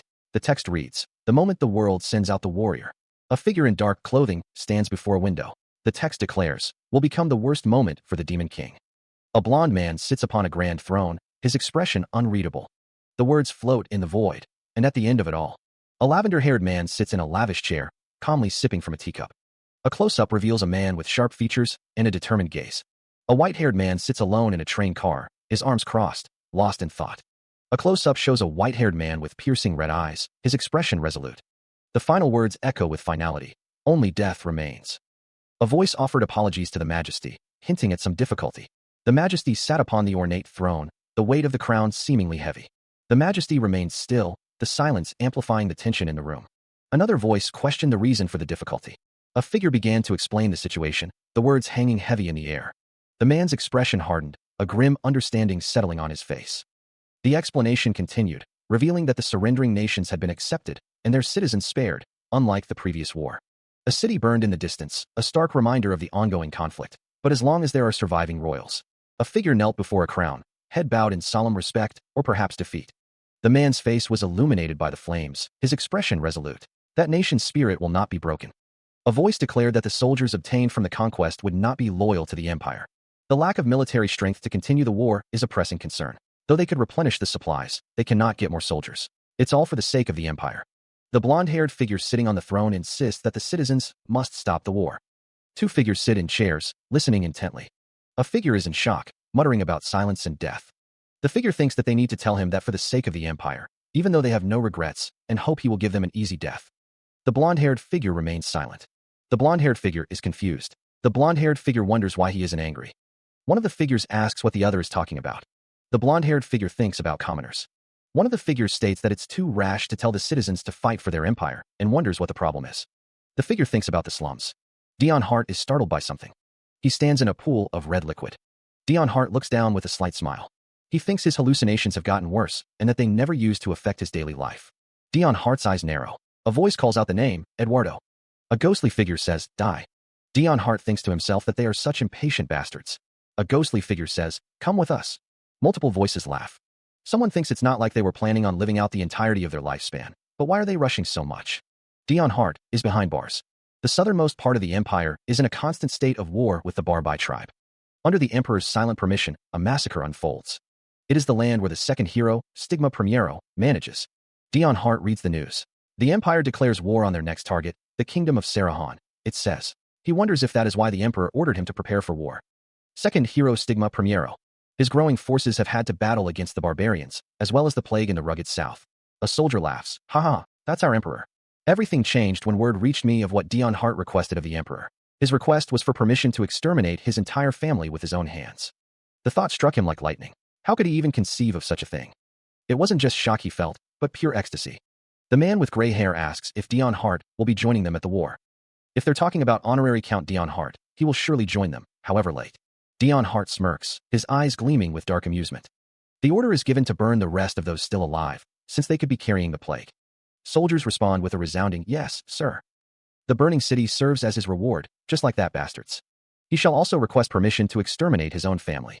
A wave of dark energy emanates outwards. A silent anticipation hangs in the air. Dion Hart is addressed. The white-haired figure says, I thought we were going to be alone, Sir Eret. The second corps commander, Devalania, is introduced. Devalania and Dion Hart are seen together. The white-haired figure states, orders of the Demon King. Devalania is told, you brought so many of the second corps troops. The speaker continues, it's absolutely amazing that you wouldn't bring along any troops while you were traveling. The destination is revealed, to the second city along the outskirts. The white-haired figure says, I know the Zero Corps are the elite, since the troops will only get in the way of Sir Eret. An unnamed character thinks, why the hell would I have to drag along my troops everywhere when we're just heading to the second city? The unnamed character continues to ponder, why do they keep saying outskirts this, outskirts that? Even the Demon King. Why is everyone stressing about the outskirts? I don't understand why he wanted us to take a detour. An order is given. Make sure you go along the outskirts. The unnamed character recalls. Come to think of it, Ririnel gave me that defensive necklace before the departure. He is wearing his armor, which seems strange to him, especially since Eduardo made sure he wore it. It could be that Eduardo was preparing him for an emergency, but Eduardo asks if that is all. Someone is feeling uneasy and wants to get out of here. Devalania is on the ground. Not like this. A sudden impact. Sir Eret is being called, and someone is begging for help. Devalania shouts that there's an emergency, and there are too many. Many demonic monsters. A demonic monster approaches. Someone curses. Demonic monsters clash with the defenders, their forms twisted and grotesque. One of the monsters bares its fangs, a guttural growl rumbling in its chest. A powerful blow lands, sending shockwaves through the battlefield. The monsters continue their assault, overwhelming the defenders with their sheer numbers. A defender is thrown through the air, crashing into the ground with a sickening thud. Someone barks, don't just stand there. Do something. A sense of disbelief hangs in the air. Eduardo Desire leans against a wagon, observing the chaos. A woman with a ponytail stands beside him, commenting, they are swarming everywhere. How disgusting. The woman continues. Every city has a core commander assigned for its protection, but not the outskirts. A white-haired figure looks on with concern. Why are they so unfazed? It's as if they expected the demonic monsters to come out. At this rate, it certainly would have been enough. The woman states that they have invaded the other species and not just the demon's territory. Dion Hart is shocked. He wonders if that is what was meant by going around the outskirts, cursing the Demon King. The narration states that the demonic monsters are a responsibility of the Demon King. A cloaked figure declares that the Demon King has to take responsibility and clean them up to ensure they do not invade the other species' territories. The scene shows a meeting where the Demon King is ordering his subordinate corps commanders to go around the outskirts. Dion Hart is frustrated that they have to go where their territory meets the borders of the other species. He thinks to himself that he obliged willingly like a freaking dumbass. The woman states that she will be engaging in battle first, hoping this is a dream. Someone says to take their time since there are a lot of them, but Dion Hart absolutely refuses. Dion Hart wonders how he can handle all of those demonic monsters, referring to himself as Sir Eret. Dion Hart vomits blood, thinking that Ben might say something since he vomited blood again. A voice echoes, questioning if he doesn't feel like fighting today. The blue-haired man stares ahead. He wonders if he was too obvious in avoiding the fight. He thinks that though Ben is always nice to him, Ben is also a demon. If Ben finds out that he's weaker, he drinks from a bottle. He thinks that he would always try to avoid a fight. He thinks that whenever he wasn't drunk or his life wasn't in imminent danger. He stammers that's because. He thinks that if a regular demon had seen it, they would have thought of him as a weak human. He realizes he's been caught. He thinks that since the demons aren't complete idiots, he insists he wasn't trying to deceive, but understands the other completely. The pair continue to walk through the dimly lit area. The other asks for a pardon. The other thinks to himself that it's nothing, but wonders what Dion Hart means by that. He knows they are countless in numbers, but they are just demonic beasts. Dion Hart looks surprised. Dion Hart thinks that they are so insignificant that he cannot be bothered to step in himself. Dion Hart's expression hardens. Dion Hart declares that he knows what the other is thinking. Dion Hart states that he is the other's personal doctor. The other looks scared, thinking Dion Hart is an idiot. Sound effects echo through the area. Dion Hart reveals that he prepared just for the other. He extends a bottle, its contents unknown. The offer hangs in the air, thick with unspoken intentions. The thought bubble reveals the nature of the drink. Booze, and from the demonic realm, no less. Is it a specialty wine? The question lingers, tinged with suspicion. A voice echoes, posing a rhetorical question. Is that what you thought I would say? The offer of booze, after a period of restriction, raises red flags. It's suspicious. The voice declares that since this is all he has, he won't restrict the other's drinking. Suspicion burns in his eyes, a fiery intensity that betrays his inner turmoil. A voice urges relaxation and a better mood, a stark contrast to the palpable tension. He holds the glass, the liquid within reflecting the dim light, a drink offered under dubious circumstances. The inner voice declares that even if it were him, he wouldn't drink such suspicious booze right now. The sound of gulping echoes in the air. Though he enjoys fighting, Sir Eret is overly patient when he is sober. But the Demon King sure is. Wouldn't it be better to let him have some release before he explodes? The Lord of the Demon Realm, who uses everything to its maximum capacity. The figure stands amidst a forest, his expression unreadable. What if it was too much of a gamble? I provided him with booze when he's ill. I had better apologize to him right now. Ben. A sudden realization dawns. You sure used your brain this time. A voice says.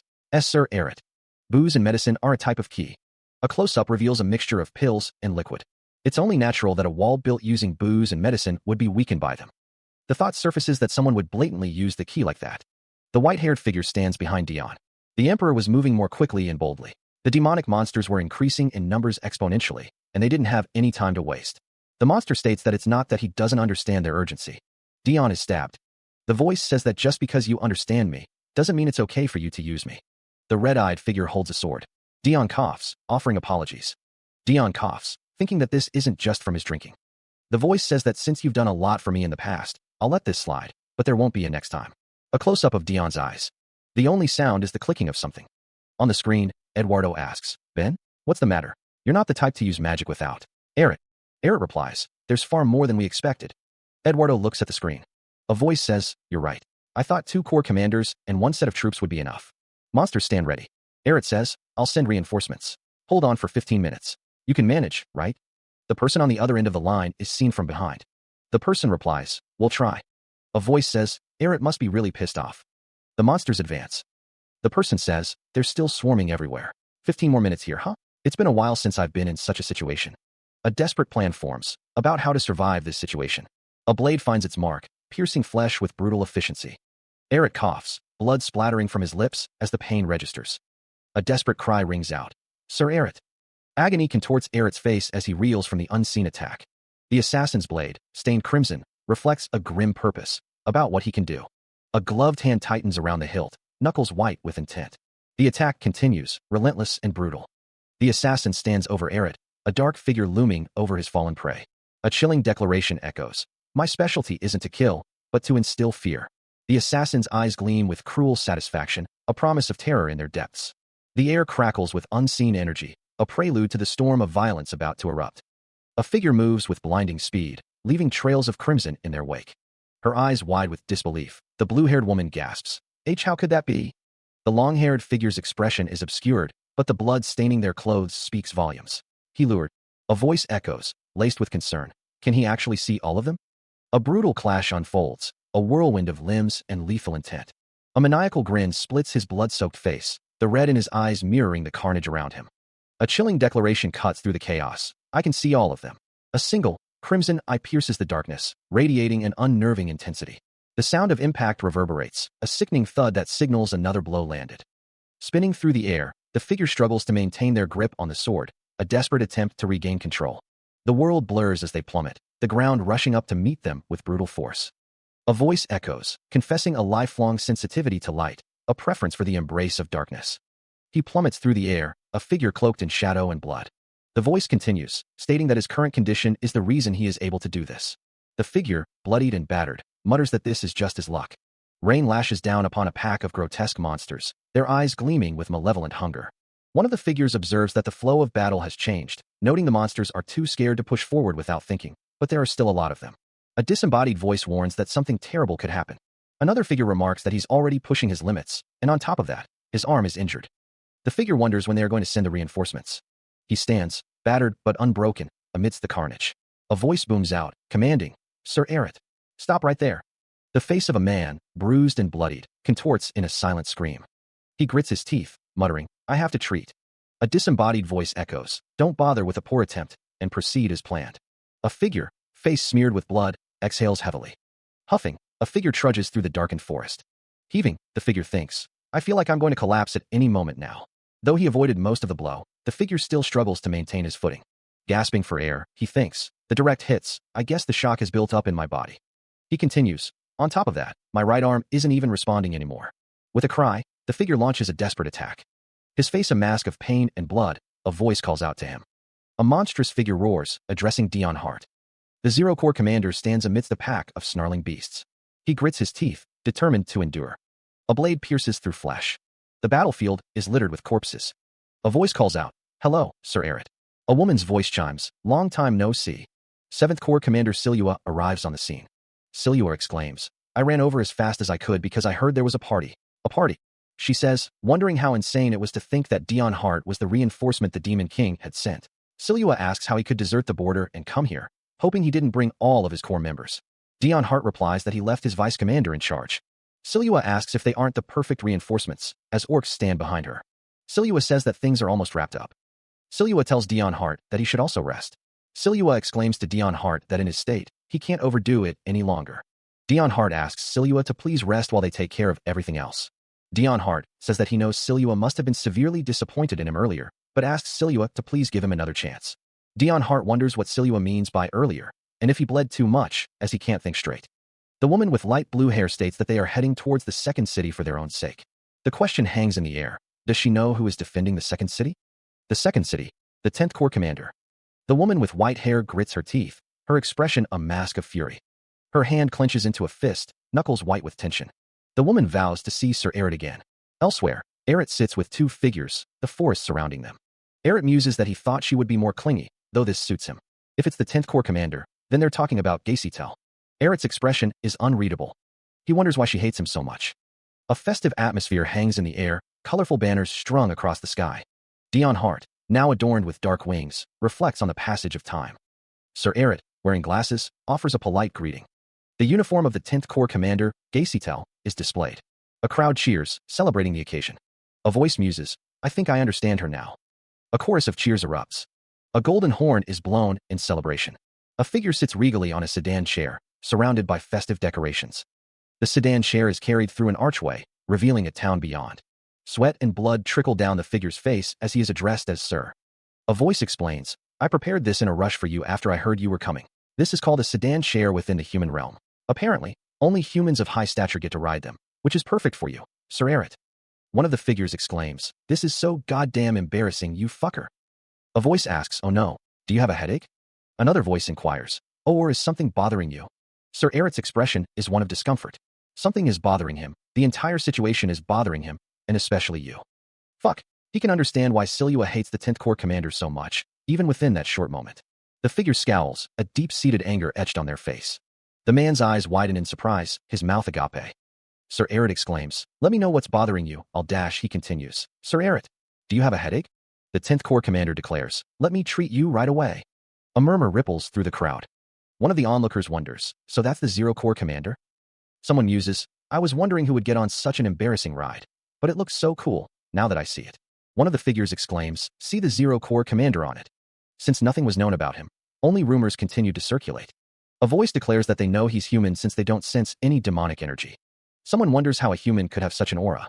A voice notes that even the other Corps commanders find him hard to please. The narration states that everyone gathered to see the mysterious 0 Corps commander.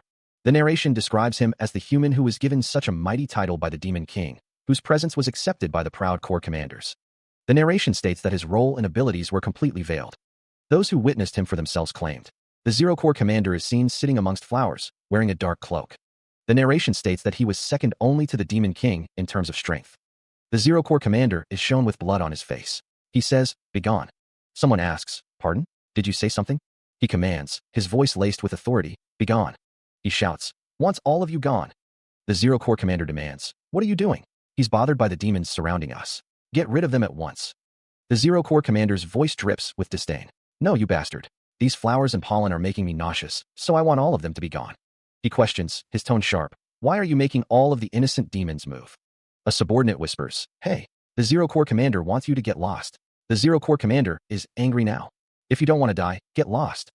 The 0 Corps commander warns, his voice a low growl, "And if you keep referencing my name and tell them all to get lost."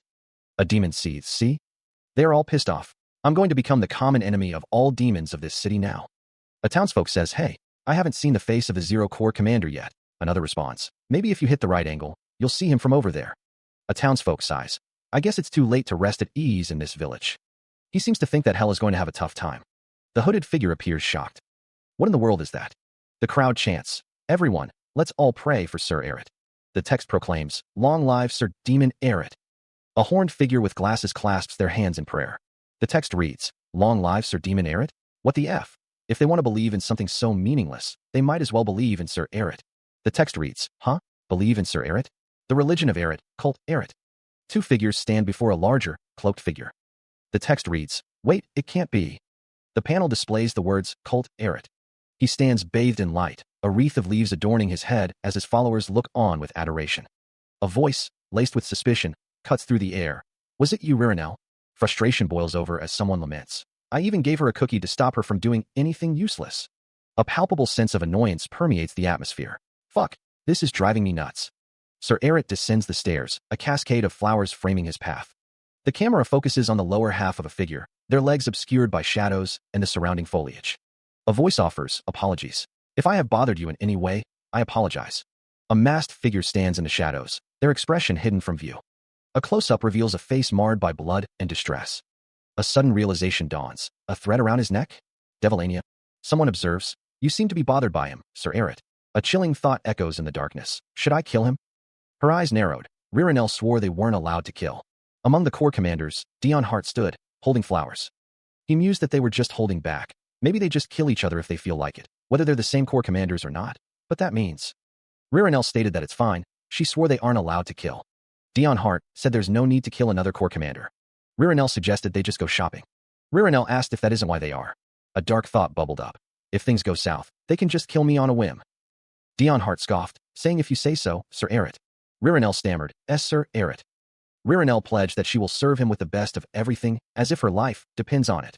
Wrapped in a dark cloak, Eret walks forward, his face obscured by the shadows of the hood. He thinks, "I thought I had a safety device, but it was all a lie." Tears well in Eret's eyes as he steels himself. He resolves, "I better stay on guard."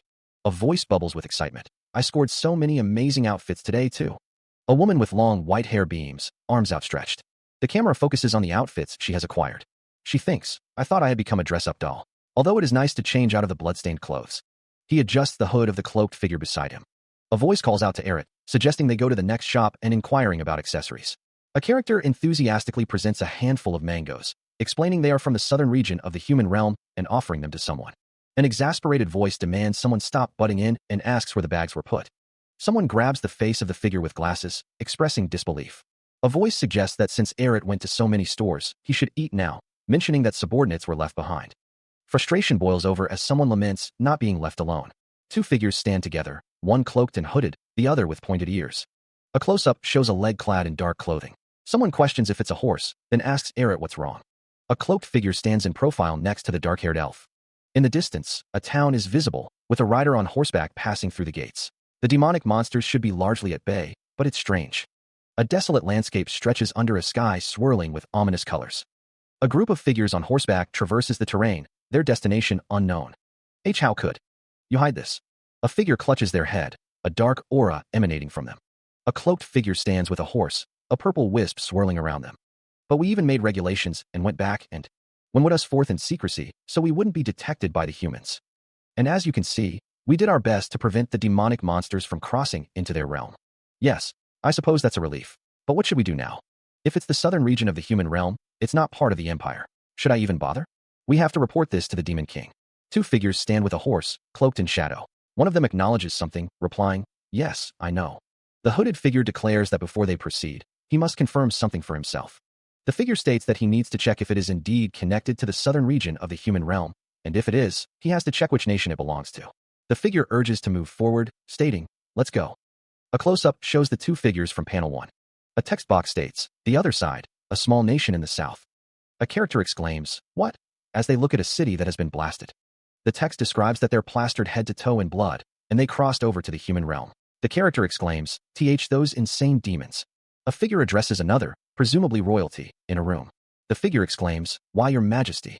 Call the royal doctor right away. A thought bubble says, forget it. It's not something the royal doctor can treat. The figure states that he knew that the demons were crossing the border that appeared out of the blue. He feigned ignorance since nothing happened. But at a time like this, a text box states, I have enough concerns with the empire running amok. He thinks to himself that he certainly cannot have any conflicts with the demonic realm. Another figure reports that there's another big problem, your majesty. The figure wonders what could possibly be worse than that. The figure states that one of the party members is confirmed to be the second corps commander, Devilania, and as for the other unusual demon, it seems to be the rumored Zero Corps commander, judging from how they are respecting and serving him. The figure exclaims, the Zero Corps commander? What is that man doing here? The figure is sitting on a throne. The figure stands before the throne. The figure says to hide it. Whatever they do in the human realm, close up of the figure's face. The message is clear. The fact that the Zero Corps commander and his company have crossed over to their nation must be hidden, no matter the cost. Sir Eret is reminded to ensure he covers himself properly with his robe, as the sunlight is much stronger in the human realm. The lower portion of Eret's cloaked figure is visible, surrounded by other individuals. The sunlight is strong, forcing Eret to adjust his hood. He wonders why they tagged along. Ririnel asks, Sir Eret, where do you want to go first? The main streets booming with people? Or somewhere quiet? Eret thinks he wanted to visit the human realm by himself. They should have just stayed behind in the demonic realm, like Gacytel. He thinks that since Devilania knows the human realm well, she could maybe be of some use. Eret thinks that they should go where they can observe the daily lives of the people of this place, since they need to figure out where that is. Eret decides that in that case, they should head to the market. The group makes their way through the forest. They continue their journey. Three figures block their path, apologizing for the inconvenience. The hooded figure wonders aloud, questioning if they're the knights of this place. A voice booms, declaring that they have come to pay their respects to the mercenaries who prevented the monsters from crossing over. The voice continues, thanking them as a representative of the knights. The voice expresses relief that there were no issues.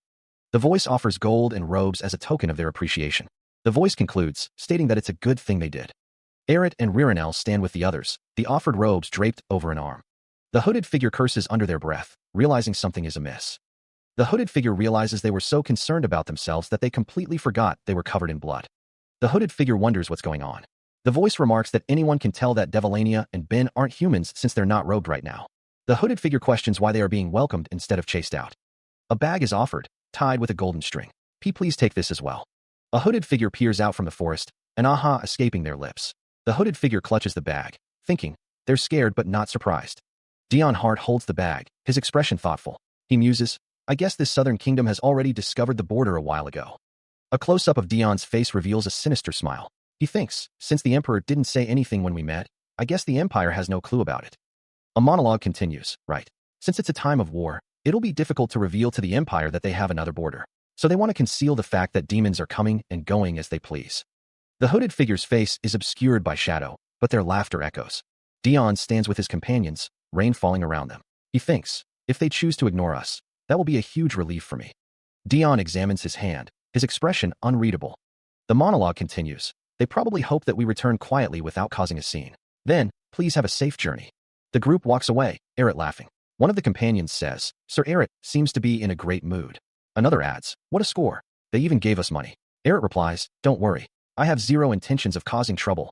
A figure bows deeply, their face obscured. A close-up reveals a man's intense gaze, his brow furrowed with concern. A narration box comments on the cloaked figure's unusually clean attire compared to the bloody outfits of the demons. The cloaked figure stands amidst an unusual aura, though it's dismissed as mere nervousness. It's declared that he must be the Zero-Corps commander.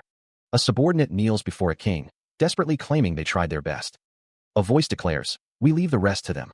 A bustling city scene unfolds, filled with people going about their business. The cloaked figure stands before a grand structure, its purpose unknown. The cloaked figure observes the crowd, remarking that there are so many people. He finds it's kind of fun looking around here and there. Dion Hart bumps into someone, thinking he should start collecting information about this place. Someone calls out, Sir Eret? A woman asks Dion Hart if he is all right, wondering if they bumped into each other that hard. Dion Hart wonders if he is that shocked from bumping into a mere human. He can sense her suspicious gaze. He thinks to himself that he was pushed away too easily. Dion Hart remarks that his injured right shoulder still seems to be hurting him, calling it a textbook response. He wonders if that is good enough, thinking Ben can treat him for the perfect scenario. Someone yells at Dion Hart, calling him a stupid human and apologizing. He thinks to himself, overreacting when Devilania is behaving well. Dion Hart realizes he should be overreacting, reminding himself that he is the doctor. He is asked if he is all right, the speaker addressing him as Sir Eret. Two figures in dark cloaks confront a woman, one demanding, how should I roast you? A voice pleads for the conflict to stop, insisting that everything is fine now. Someone questions what is going on over there, their tone laced with alarm. A close-up reveals Dion Hart, his expression unreadable beneath the shadow of his hood. A man shouts, demanding that someone get that bastard. Another voice responds with a firm, yes, sir. Someone observes that they look like royal knights, realizing they've caused a scene and will get them in trouble. A voice offers apologies, stating they had no intentions of causing any trouble. A fist clenches tightly, knuckles white with tension. The sky shines brightly, the sun obscured by the clouds. The group is watched from afar, their intentions unknown. He cries out, confusion and fear lacing his voice. Wait, what the hell? Why are you taking me? Dion Hart booms, his face contorted with rage. How dare you cause a disturbance in the middle of the market? Take him away. Cloaked figures stand amidst the bustling market, their presence adding to the growing unease. What? A disturbance? One of them questions. Tears stream down his face, his eyes wide with terror as the gravity of the situation dawns on him. A voice echoes, desperately trying to downplay the situation. We just bumped shoulder. A figure with white hair observes the scene, a hint of surprise in their voice. Wow, the human realm has such great maintenance of public order. Is that right? A gloved hand clamps down on his wrist, the grip tightening. Towering over him, Dion Hart accuses, his voice dripping with disdain. How dare you try to steal from Sir Eret? Do you have a death wish dash? His face flushed with anger, the man's expression is one of pure fury. Dragged away by the cloaked figures, he cries out in desperation. W will take care of it. As something was about to happen, she tasted the fruit. A wave of disgust washed over her. Why does this taste so bad? She thought, coughing. The fruit does? Seem a bit spoiled, but there's no need to arrest him. The royal knights appeared every single time. I won't do it again. Please have mercy. Why are the royal knights here? The fruit does. I think they're trying to take care of things on their end before we cause a scene and draw the attention of the citizens. Don't go anywhere near those people. If you so much as brush their clothes, the royal knights will arrest you. So scary. Just who are they? Royalty, maybe? Because of you guys, we've drawn even more attention. I don't think we'll be able to continue the investigation at this point. We should return. I told you we're not supposed to sell the Ducati leaves to just any merchant. One man wonders why the Den Merchantry is so tenacious. The Den Merchantry, though new, is quite passionate, especially when it comes to importing Ducati leaves. The man repeats the name, the Den Merchantry. Another man expresses his desire to see what kind of bastards they are. A cloaked figure is seen. The cloaked figure states that he would like to inquire about purchasing some Ducati leaves. A man responds, stating that he will package some right away. The man thinks that the cloaked figure seems like an ordinary traveler, but wonders why he has such a frightening aura. The cloaked figure wonders if he is a noble hiding his identity. Dusa tea leaves. It is nearly impossible to find these tea leaves in the empire due to the limited number of plantations and because they run at a high price among the aristocrats. Aristocrats, a southern kingdom that is rich enough to have such precious tea leaves in. The market bustled with the energy of an ordinary day. Aha, the deal is done. This small kingdom thrives on the export of its precious tea leaves. The cloaked figure, his face still obscured, hands over payment. Thank you. Keep the change. The cloaked figure clutches the wooden box. Have you finished your business? This is the nation of Idihoni. The cloaked figure walks away. They are finally leaving. One of the shopkeepers sighs in relief. They left without causing any trouble. Then who could it be? I don't know, but I hope they never come here again. Elsewhere, the scene shifts to a war zone at the Empyrean camp. A large tent stands in the distance, figures milling about outside. A question hangs in the air. The unseen speaker demands to know why they were summoned. Two figures stand before a seated man at a desk, awaiting his response. The figure with purple hair asks if the other recalls the death of the first prince. The unseen speaker orders everyone to leave, referring to the father of the current crown prince and princess, as well as their older brother. A figure pulls back a curtain, revealing the scene. The unseen speaker repeats the question, asking if they recall the death of the... A close-up reveals a figure with glowing yellow eyes, questioning the first prince. The kind-hearted man, and the only one who looked after Edouard Desire. Eddie. Hands are covered in blood. And the person who killed him, Duke Grades. He speaks, a dark question hanging in the air. Is what they say when you are, in fact, the one who murdered him? A sinister smile spreads across Duke Illusterstar's face, his eyes gleaming with a dark amusement. Dion Hart responds, his voice laced with a hint of surprise. Oh my, you already knew. A matching smile curls on Dion's lips, his eyes narrowed with a dangerous glint. A voice echoes with chilling amusement. What insanity. A sinister smile plays on Dion Hart's lips, his eyes gleaming with cruel intent. The voice continues, revealing a past injustice. It wasn't until after Duke Grades and his family were annihilated for murdering the prince. The silhouetted figure of Duke Illusterstar emerges from the shadows. That I found out that Illusterstar was behind it all. Ririnel stands over a fallen body, her expression unreadable. The voice admits, I couldn't help but conceal the crime temporarily due to the uprise of the nobility. The voice muses on the audacity of the criminal. But to think the criminal would confess to his own crime. What are you plotting? The speaker reveals their motive. I should tell you why I got rid of the first prince first. Everything was done in order for me to climb up. A close-up of Ririnel's hair, the light catching the intricate braids. Ririnel plummets downwards. All of the princes and princesses would fight for the throne if the rightful heir, the first prince, was gone, correct? I planned on seating someone I could control on the throne. Dion Hart's expression hardens. But to think the ninth prince, whose presence was so insignificant, would turn things around. If he had become a duke, there would only be one position above it. The emperor. A figure clad in shining armor stands tall. Illusterstar was born like that. Eduardo says he'll be back. Illuster sits on the edge of a bed, speaking to someone. Illuster says it shouldn't take too long. Illuster says he'll leave Elpidius and Alethea in their care. Illuster thinks he should have held him back as soon as he sensed something was wrong. Illuster says yes, don't worry. If he had known that would be his end. Eduardo is thanked. He smiles, a genuine warmth radiating from his face. A voice echoes, filled with regret, I would never have let him leave. The scene shifts to a grim tableau. Duke Illusterstar lies dead at his desk, a pool of blood staining the ornate furniture. A voice whispers, heard about my brother's death. I should have investigated instead of wielding my sword. A hand clenches fabric, knuckles white with suppressed rage. But a narration box reveals the rumor that had spread about his other siblings murdering him in order to take the throne. A hand rests on the hilt of a sword, ready to be drawn. When I first made me unsheath my sword. Blood drips down, staining the scene with a macabre elegance. A sinister chuckle echoes, kekekek. The scene descends into a chaotic swirl of hatred and death. I hate you. Die. Stylized hands reach out, dripping with blood, as the word die is scrawled across the scene. A figure in full armor sits upon a throne, bathed in a crimson light. And now, a shadowy figure coalesces, a sense of exhaustion permeating the air. I'm too tired. Two figures converse in hushed tones. The murder of the first prince, the redemption church, and... The text declares the participation of Dion Hart in the 8-Year War. A figure with purple hair smirks, stating that they were behind everything. A blood stain is visible on a dark blue coat. An unseen character demands to know how Dion could be taken away while they were away from the castle.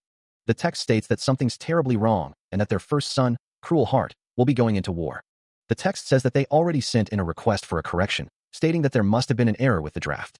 A man in a military uniform states that he already told them they can't do anything, and they already confirmed that they did not receive any corrections. A woman cries out for Dion, calling him her baby. A man kneels beside a grieving woman, who cries out for her poor baby. The text says that he's already so weak and that she couldn't even hold him closely for fear that he might get sick. A woman covers her face, crying, and thinks that if she had known things would turn out like this, she would have. A man pleads to be allowed to see the emperor. The man with dark hair states that he will tell the emperor himself, requesting that Dion be allowed to see him. It's relayed that the emperor is currently away from the palace. Someone pleads, questioning how it makes sense that the emperor is away every time they come to the palace. Then, the message is requested to be relayed.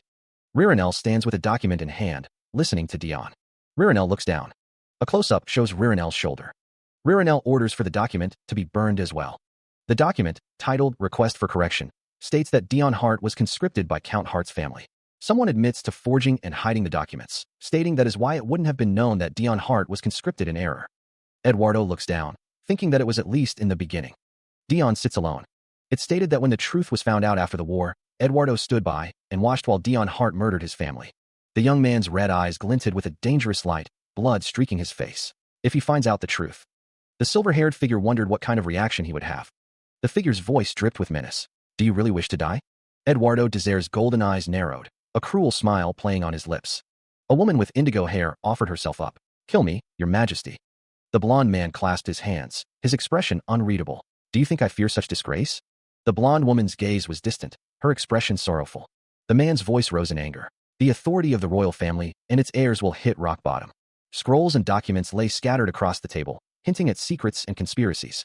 He sits across from Duke Illusterstarb. The Duke states that he is sure that's not what Eduardo wants. A close-up of a silver-haired figure with piercing purple eyes. A blonde-haired figure with golden eyes remarks that someone pretended not to know anything the entire time. A voice asks if someone isn't as good as their accomplice. The silver-haired figure is shown again, with the statement that someone has kept mouthing off ever since they were left alone. The silver-haired figure states that someone shouldn't try to hold out for as long as they can, as they look forward to it. The blonde-haired figure states that they will execute someone with their own two hands. The silver-haired figure is shown again, with the statement that the emperor lived on because he couldn't die. The silver-haired figure states that it's that look, and that they can't have someone die if they are to achieve their goals. Duke Illusterstarb is at his desk, thinking but now. The blonde-haired figure states that they will not rest easy until they give someone the most wretched death. The silver-haired figure states that someone will not die until they kill them. He stood beside a dark horse, his gaze distant as he considered the implications of their next move. A flicker of resolve ignited in his purple eyes, a silent promise of action to come. The sunlight filtered through the trees, casting dappled shadows on the awning nearby. From behind, the Duke's figure appeared contemplative, his shoulders squared as if bearing a heavy burden. The text overlay declared that Shailin had influence over the Revolutionary Army. The words echoed in the air. Everything is going according to plan. A path through the forest, dappled with light, hinted at a journey ahead. Through the darkened woods, a rider urged their horse forward, the sound of hooves echoing in the night. The horse galloped onward, its breath misting in the cold air. The rider pressed on, their destination unknown but their purpose clear. His golden eyes narrowed, a glint of determination shining within. A desperate cry pierced the air as the rider and horse continued their flight. The forest is shrouded in a deep, ethereal blue, the trees standing like silent sentinels in the fading light. A lone figure on horseback emerges from the depths of the woods, their red cloak a stark contrast against the muted tones of the forest. Eduardo Desire smirks, his green eyes gleaming with amusement. Huh, I came outside too. The sound of steel scraping against leather echoes through the forest as a sword is drawn. A figure in a hooded blue cloak stands poised, their face obscured by shadows. A group of figures stands in the forest, their expressions unreadable. One of them asks, "Have you come to see me?" A voice calls out, simply stating, "Mother." A man stands tall, dressed in a sharp suit. Daniel is greeted by a woman, who says, "Welcome home, my son." The woman sits in a rocking chair, knitting. "I heard news that you would be coming home after your mission," she says. Daniel's expression softens.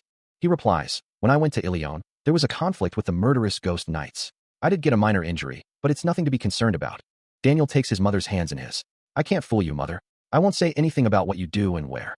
He steels himself, a flicker of resolve hardening his gaze. A single word echoes in his mind, "Mother." With the objective of killing the emperor, one person gathered everyone. But do be careful. He remembers a time when things were simpler, sitting with his mother. And that very person stated that we should eliminate the throne and make a world that's fair for everyone.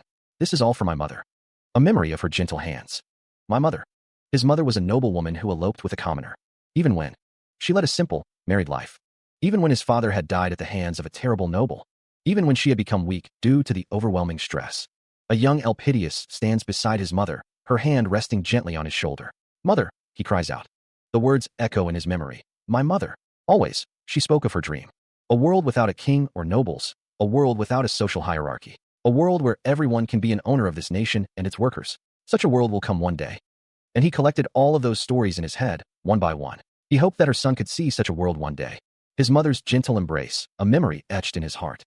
He vowed as he saw his mother get weaker with each day, that he will make the world his mother dreams of come true. But mother, he thinks, I am a sinner. He fought for the revolution, but because. And they are about to start a war that will. The man asks, do you want to stop fighting? The man's eyes widen in shock, his mouth agape as he exclaims, what?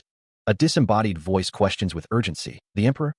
Rain falls in a dimly lit area, the sound of the downpour filling the air. A figure stands silhouetted against a moonlit backdrop, asking, have you come to see me?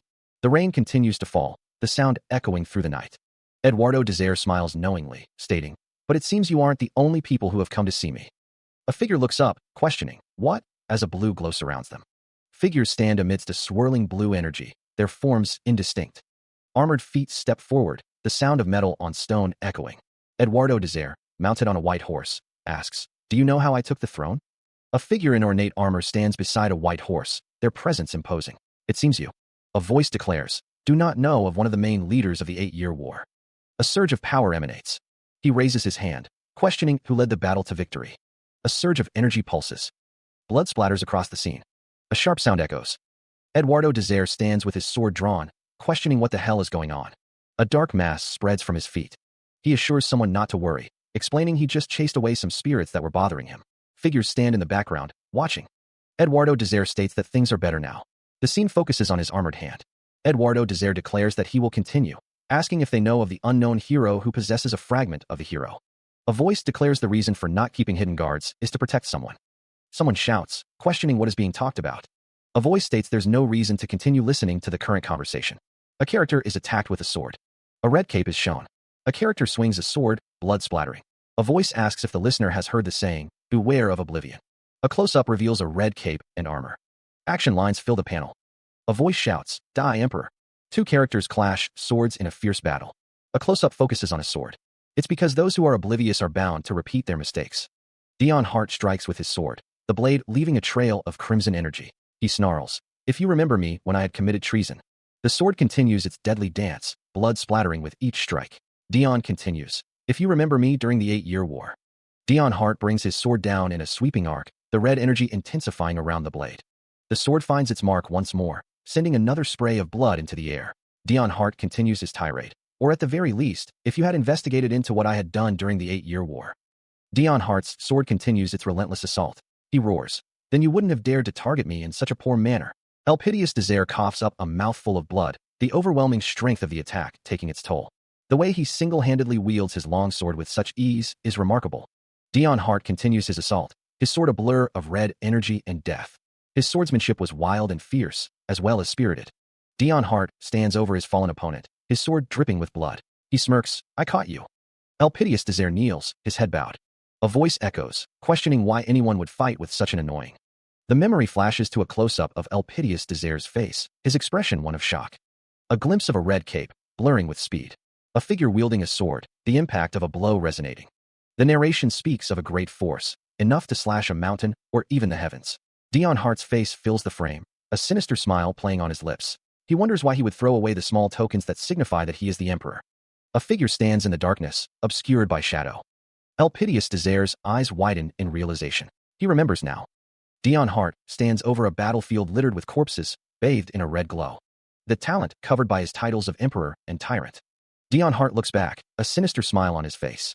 The unseen speaker expresses their anger, calling someone a bastard and stating that they must think he is a joke. A figure sits on the ground, looking up. Someone asks if the figure is the last one, recognizing their uniform and emblem. The speaker remarks that if he remembers correctly, their chief isn't this stupid, questioning if the current situation was arbitrary. The speaker states that if that's the case, they don't think they need to worry about the Revolutionary Army any longer. A cloaked figure stands in the shadows, the name that stood above the rest of those. A close-up of an eye is shown, accompanied by the question of who possessed the fragment of the hero, Eduardo Desire. Sound effects fill the air. A sky scene is depicted. Eduardo Desire is on horseback amidst fallen soldiers. A bandaged hand is shown. Eduardo Desire looks down, lost in thought. The Duke must have been the one who sent them after me. He must have known that they did not pose a great threat. Does this mean that he is using the Revolutionary Army to take down the Emperor, yet he does not want me to die at their hands? The objective of the Revolutionary Army is a world where everyone is equal. The objective of the Revolutionary Army is a world where everyone is equal. In the meantime, they obtain new recruits from the Kingdom of Ilion. Is he trying to control their growing forces by having them encounter me? How dare he try to use me? And so, we assume that 1/9 of the revolutionary army has died. I believe we need to put a halt to our plans due to the lack of manpower. Paul mutters, 1/9. Good work gathering intel. You may leave. We finally replenished our troops, but it looks like we are back to square one. Aiden had qualms about postponing the great deed, but he is not the type to act rashly. So why would he do something like that? Since the Emperor has gone into the battlefield, it has become harder for us to figure out his itinerary. How do you think Aiden figured out the Emperor's itinerary? The person with enough authority to access such information at a time like this. A wave of realization washes over him. Come to think of it, before Aiden left, someone witnessed him speaking with Shylin. The Duke and Shylin. His eyes widen behind his glasses. The Duke's ornate brooch glints in the dim light. A disembodied voice wonders if they planned the encounter of the Revolutionary Army and the Emperor. Eduardo Desire is asked if he has returned by himself. The hooves of a horse click on the stone path. Eduardo notices blood and realizes they were ambushed at the crack of dawn. A shadow falls across the stone. Eduardo muses that if he were to die from it, he guesses that would be his fate. Someone reacts with surprise. Eduardo is told that it's a joke, and he questions how the Chancellor is unable to differentiate a joke from the truth. He is asked not to even joke about such matters. A voice asks, Chancellor, do you remember? Two people sit at a table in a garden. A table is set with food and drink. He recalls one of his sisters stating she wanted to make this nation rich. Another of his brothers wanted to make this kingdom into a nation that could not be looked down upon by anyone, by creating an empire. Another one of his brothers also wanted to unite the continent. So many things they wanted to do that they could spend entire days just discussing this topic. But, he reflects, they had. Because of what he had done, none of them will be able to fulfill their dreams. He has the responsibility of fulfilling their wishes. He cannot turn back from the path he has chosen. Thanks to that, he has come to bear quite a number of things. Dion Hart clenches his fist, a grim expression on his face. Elsewhere, Elpidius Desire stands in a room, contemplating. There's no way I could imagine such a futile death when I have been living such a busy life. A close-up reveals Dion Hart's hand, creating a fresh wound every time. A voice echoes, speaking of the man that is supposed to be the center of the empire. Your Majesty, it's great that you have responsibilities, but you need to consider your safety in me. Dion Hart, seen from behind, speaks. I should tell you this in advance. Elpidius Desire states, I do not deem my body to be of any value whatsoever, so if. Seems so. Dion Hart looks down, a slight smile playing on his lips. A voice says, I hope you wouldn't resort to wasting our military resources on recovering a hunk of meat. Elpidius Desire looks up, startled. Your Majesty. Dion Hart lies on the ground, looking up at Elpidius Desire. Don't worry, I plan on burning as brightly as I can until the very end. A voice says, and thanks to a certain someone, I don't even think of dying at the moment. The narration speaks of the new demon who has taken the seat of the 9th Corps commander. A figure descends into what appears to be a crater. Trover unleashes an attack, declaring, Earthquake. The narration states that he claims magic is his specialty. Trover throws a punch. But in reality, the narration reveals, he uses his body, which has been trained to the extreme. Another character remarks, it's just a blunt downward blow. A hand grips another's arm. Trover attacks again. A sword is swung with force. The 3rd Corps commander, Asild, stands tall next to the 1st Corps commander, Jakar. 2nd Corps commander Devilania lets out a brand dash. An internal monologue questions why someone is shouting out spells when they aren't even using magic, concluding that it isn't the point. 3 figures stand in what appears to be a castle. A close-up reveals a character's face as they internally question how something happened.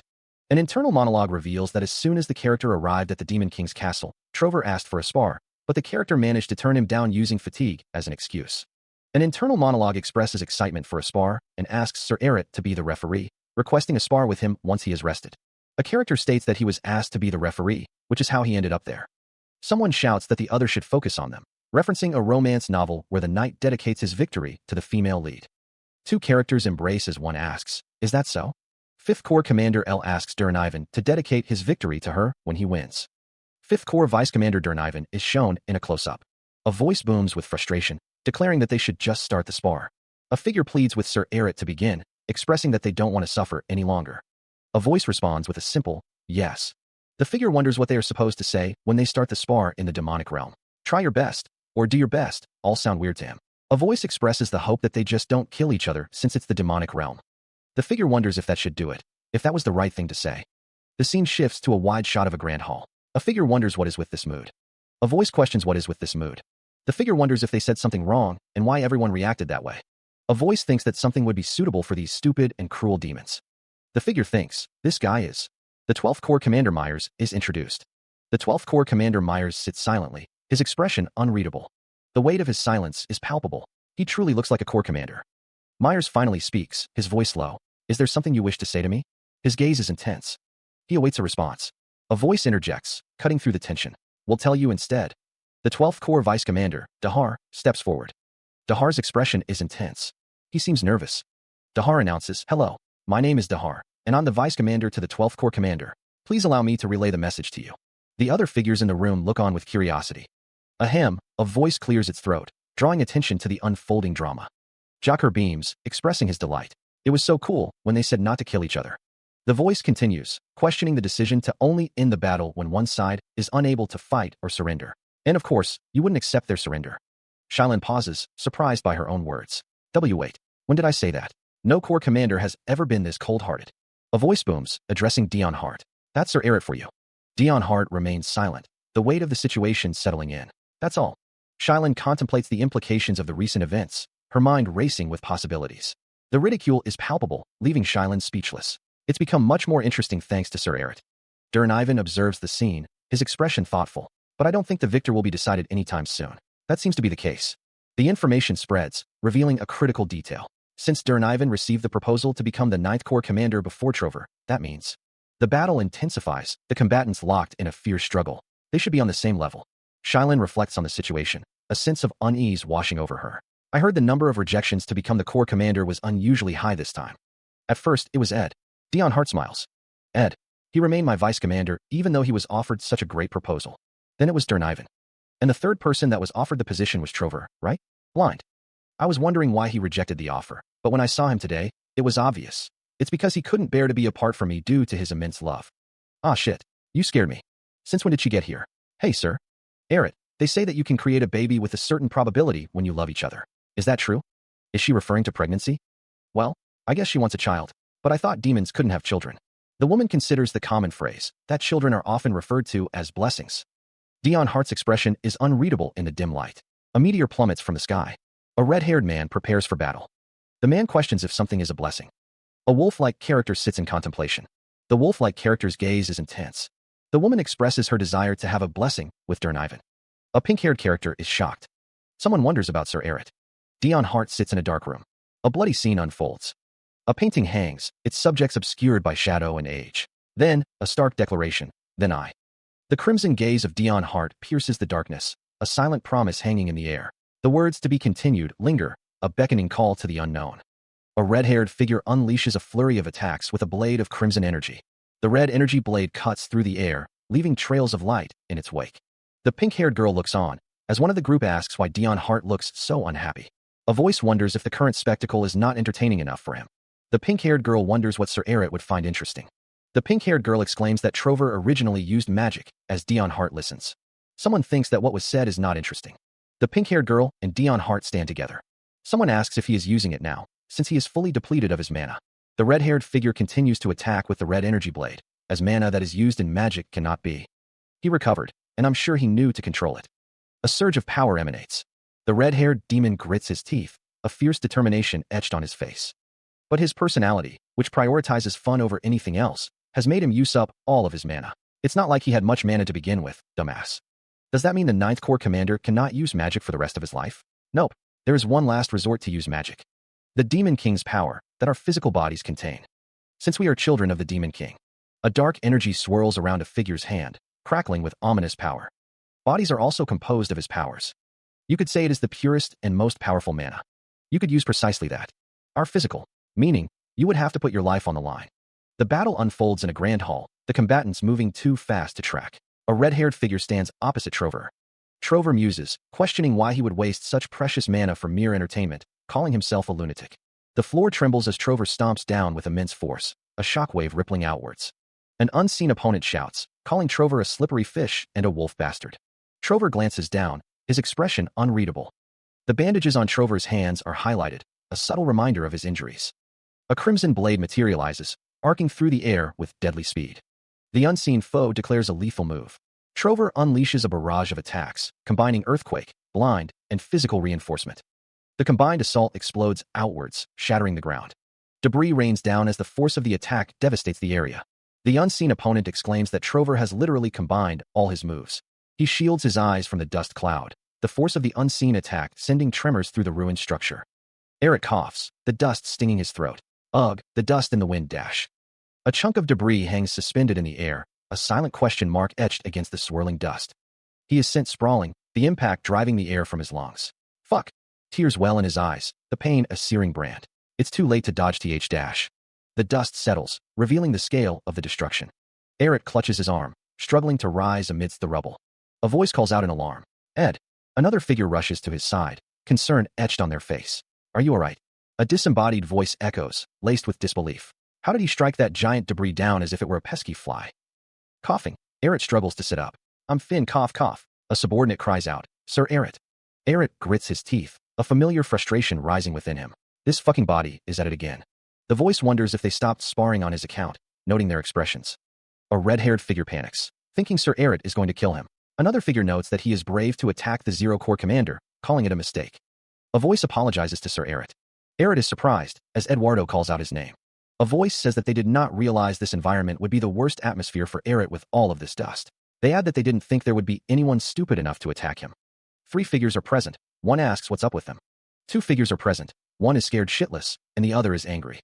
Eduardo says he's fine, and tells Ed not to get involved. A close-up of a shoulder. Eric thinks he better go rest now. A voice says they will call this a draw, and continue this another day. A voice asks if they can please live in peace. The 2 figures stand in the grand hall. Eduardo Desire wonders why he doesn't fight when he's not around. A voice thinks that he said not to get involved, and if he's going to take revenge, he's going to do it himself. The voice continues, guessing that he's going to see this through until somebody is dead. Sir Eric's necklace had a reaction. The voice thinks that he's even more vicious than any demon he has ever seen.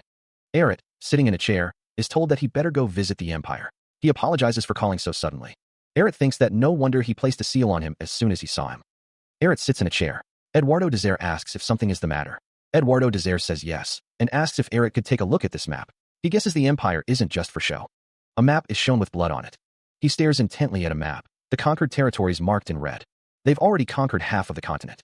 The smallest kingdom on this map, considering their size. It's only a matter of time until they break through the castle doors. Esperanza, that sounds familiar. Where did I hear? Last time, remember. Remember. Just who are you, really? The heroes, Dion Hart's, butler. Not what I'm asking. I'm asking you what you used to do prior to coming to this estate under His Majesty's orders. He's too suspicious and strong to be considered a regular butler. I came from Esperanza. Is that what you wanted to know? That's Esperanza. And where is that? I want to know your true identity, not where you came from. In the end, I only heard stories of his homeland and found out absolutely nothing about who he is. He sits across from the butler, who asks if the Empire is at war with Remember's motherland. The butler states that the Empire will not stop with conquering the human realm, and will turn to the demonic realm as well. He decides there's no reason for him to keep observing any longer. A voice asks, pardon? The butler's eyes glow red as he smirks. The butler thinks to himself that he will turn the tables against the Empire. A map of the Empire is shown, surrounded by dark energy. He will start participating in this game, and change the name of the game from Territorial Dispute of the Humans to a wager between the survival of the demons and the humans.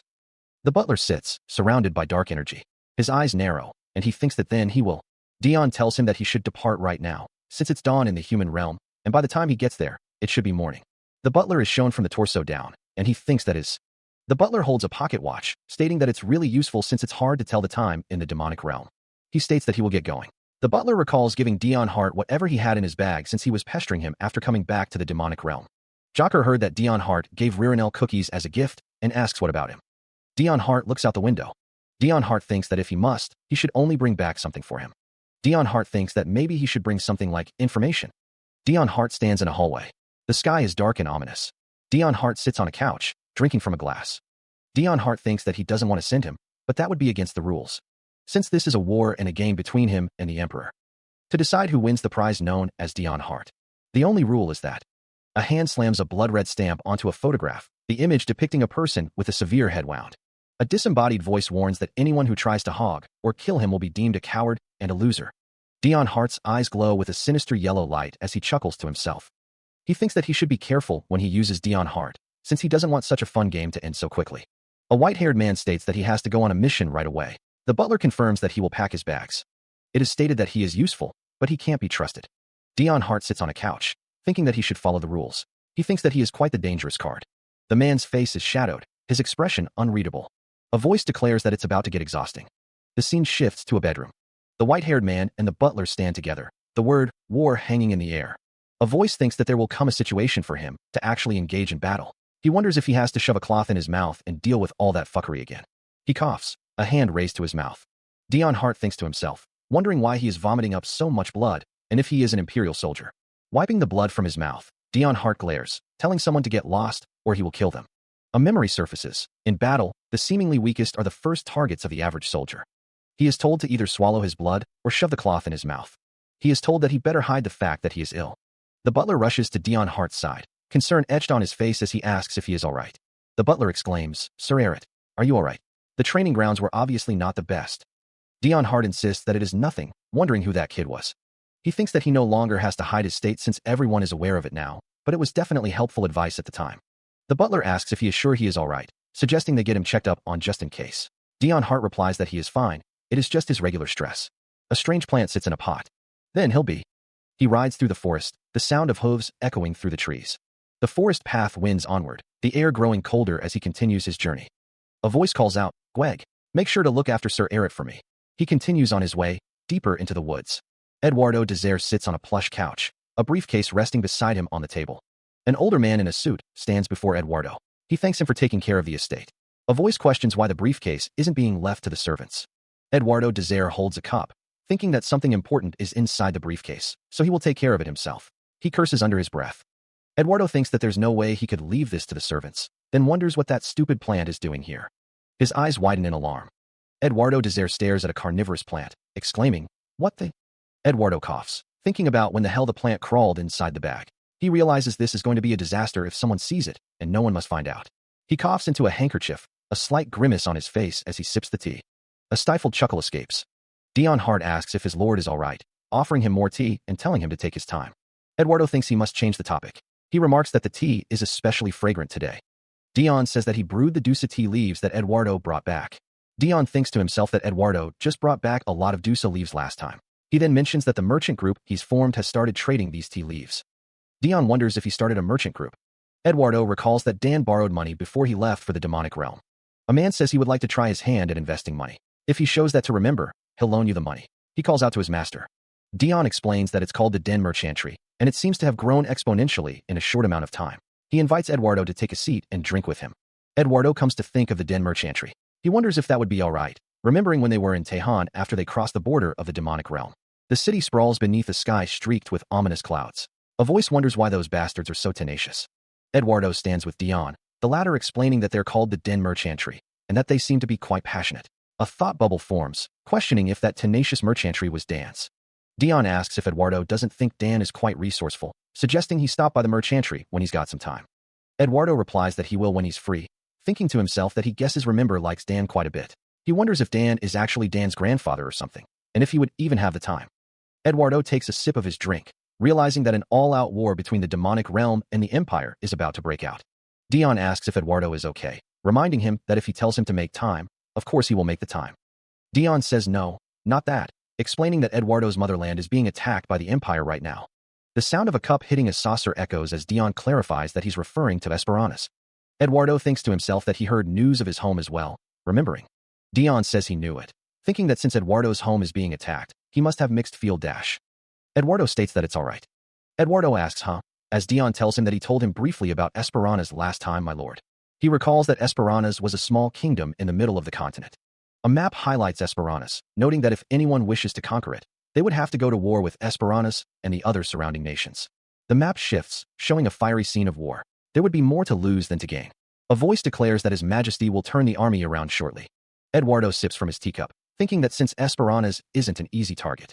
Dion thinks to himself that Eduardo has such blind faith in his motherland. Eduardo wonders what kind of nation Esperanza is and that he should investigate it properly. A communication crystal on the table begins to beep. The communication crystal glows brightly. The crystal continues to beep, identifying itself as the communication crystal. The crystal continues to beep, and Eduardo realizes that the Emperor gave it to him. Eduardo looks shocked, realizing the Emperor gave him the communication crystal. A voice cuts through the air, bypassing pleasantries. The speaker demands an immediate report, noting that Eduardo's return would make this a good time. Dion Hart holds a purple crystal, his red eyes narrowed in thought. A stylized hangs in the air. Eduardo sits at his desk, the weight of the situation settling upon him. The Demon King is finally making his move. Another figure, clad in armor, speaks of facing the demonic. The voice continues, declaring that every last human must unite, implying that the conquest should be wrapped up. The voice describes the situation as a psychological warfare against the Demon King, as well as a game of pride. A figure with glowing yellow eyes declares that they have absolutely no intention of backing out of this fight. A purple crystal is shown, with the word Empire visible in the background. The voice asks if a report is needed on anything else aside from the war and the demons. The voice expresses confidence that Eduardo wouldn't keep useless information in his head. He muses that his target won't reveal his cards unless asked. Eduardo wonders what the problem is, monsters or the border. He thinks about a border that crosses into the demonic realm being discovered in Tejan. Eduardo smiles, thinking that his target will tell him everything if he just asks. Tejan, the southern nation. That's precious information. Thanks for your hard work. Then, Eduardo guesses he'll be able to see his target at the hunting competition in another week. He is already aware since he already sent the invitation, but make sure to wear the garment he has sent along as a gift. Invitation? Gift? Is that it? A close-up of a gift box. Meanwhile, a man sits at a desk in a dimly lit room. The man wonders why isn't there an order. He's sure he's received reports of Dion returning from his mission. The man looks out the window. If it's the Duke, he thought, he would have ordered the Revolutionary Army or assassins immediately. A close-up reveals a character's intense gaze. The figure of Dion Hart stands behind a window, observing the scene. Eduardo Desire greets someone, saying, "Hello, Your Highness. You've already heard of Dion." A voice echoes in the darkness, stating that something must be done this time, Sir Cruel. Dion Hart gazes out the window, lost in thought. The time of execution is, yes, in 1 week, at the hunting competition. 1 week later, on the day of the hunting competition, a character mutters, remember. The place he wanted to stop by before attending the hunting competition was Dan's Merchantry? An outfit too eye-catching to wear in such a place. He considered the information. The Great Bergen Bridge should be fine. He instructed them to take another route. He had found him. Dion Hart continued, explaining that recently, there have been forces that have raised their guards against their merchantry. He told them to make sure to be careful at all times and to not let off any bastards who try to con them. He actually looks like a merchant owner when he's behaving like that. Dion Hart's gaze sharpened. A voice called out, "My lord, have you come to see me?" The figure bowed. Dion Hart's servant thought to himself, "Well, yes. Why is he so happy to see me?" The servant commented, Your merchantry seems quite large." Dion Hart replied, "It's all thanks to you, my lord." Dion Hart smiled brightly. "As soon as I mentioned that I serve the honorary Count Hart, the majority of my problems were solved." The servant thought, like trading to bad customers. He then exclaimed, "You used my name?" The servant asked, "But your attire. Are you headed somewhere?" He responded, I." He explained, "Stopped by on my way to the hunting competition." Dion Hart considered, "If it's the hunting competition, I heard that you could bring an aide." A voice begs Dion to take him along, but he refuses. Dion turns away. He reflects on his swordsmanship skills, confident that he won't be a burden. Dion thinks to himself that it's not that. The problem is that if someone tags along, he won't be able to get rid of the plant in his bag. Dion clutches his bag, remembering his attempts to destroy the plant. He recalls that he has tried so many times since he was home, including using a knife. He also tried fire and dropping it. He attempted poisoning and releasing it, among other things. But every attempt failed. Dion thinks that the hunting competition could be his last opportunity to get rid of the plant, so it would be troublesome if anyone tagged along. He addresses someone as my lord. He stands with another figure, a masked individual with piercing red eyes watching them both. Dion Hart places a hand on the shoulder of the other man, telling him that he has trained extremely hard for him. The masked figure declares that it is not a matter of trust or distrust. A close-up shows the masked figure's stern expression. The masked figure thinks that he just wanted to be alone, that it's this old man's last wish. The other man tells Dion Hart that he won't be a burden to him. The masked figure shouts no, meaning no. A voice declares that they have arrived. The other man thanks Dion Hart for letting him accompany him. The group steps out of the carriage. Someone asks, my lord. The masked figure thinks to himself that he is done for, wondering why he is so weak. A gloved hand carefully holds a rolled scroll, its contents unknown. Jocker wonders how he is supposed to get rid of this now. If he leaves it in the bag, it's going to chase him, isn't it? Jocker's expression hardens with determination. I guess I should rethink this after the hunting competition. A white-haired man in a red coat exits a luxurious carriage, followed by a butler and another man in a vest. Obviously, the insane plant is a problem. But this hunting competition is a nuisance on its dash. The white-haired man's red eyes narrow. Silence. The white-haired man stands with the butler and the other man in front of the carriage. Huh? The butler looks up in surprise. What the hell? What did I do? No dash. He stands with butler, both in formal attire. An exclamation of surprise. A hand is shown. Dion is asked what the problem is. There are a lot of problems. A group of people stand in the background. It's not like I'm a lady wearing a dress, and to escort a fully. A character reacts in shock, considering it a blatant insult to the man. He probably offered his hand knowing his body was weakened by the curse, and although his consideration is commendable, ignorance is a sin. Dion looks off to the side. Dan not only ridiculed the Lord, but he also made a mockery of the hero's honor. Dan. Even if the Lord is gracious, there's no way he would forgive him so easily, Dion Hart thinks to himself. The man named Dion Hart smiles, his eyes gleaming with a hint of malice. You're quick to catch on. A sudden exclamation fills the air, accompanied by the sound of carriage wheels turning. I wasn't feeling all that well today, so? Dion Hart places a hand on the shoulder of a subordinate. Thanks. Dion Hart speaks, his voice low. But you don't have to do this again. A voice echoes from within a nearby tent. He forgave him. Well, I suppose that's our captain. Two figures react with surprise. So awesome, Capta. I mean Count. Awesome.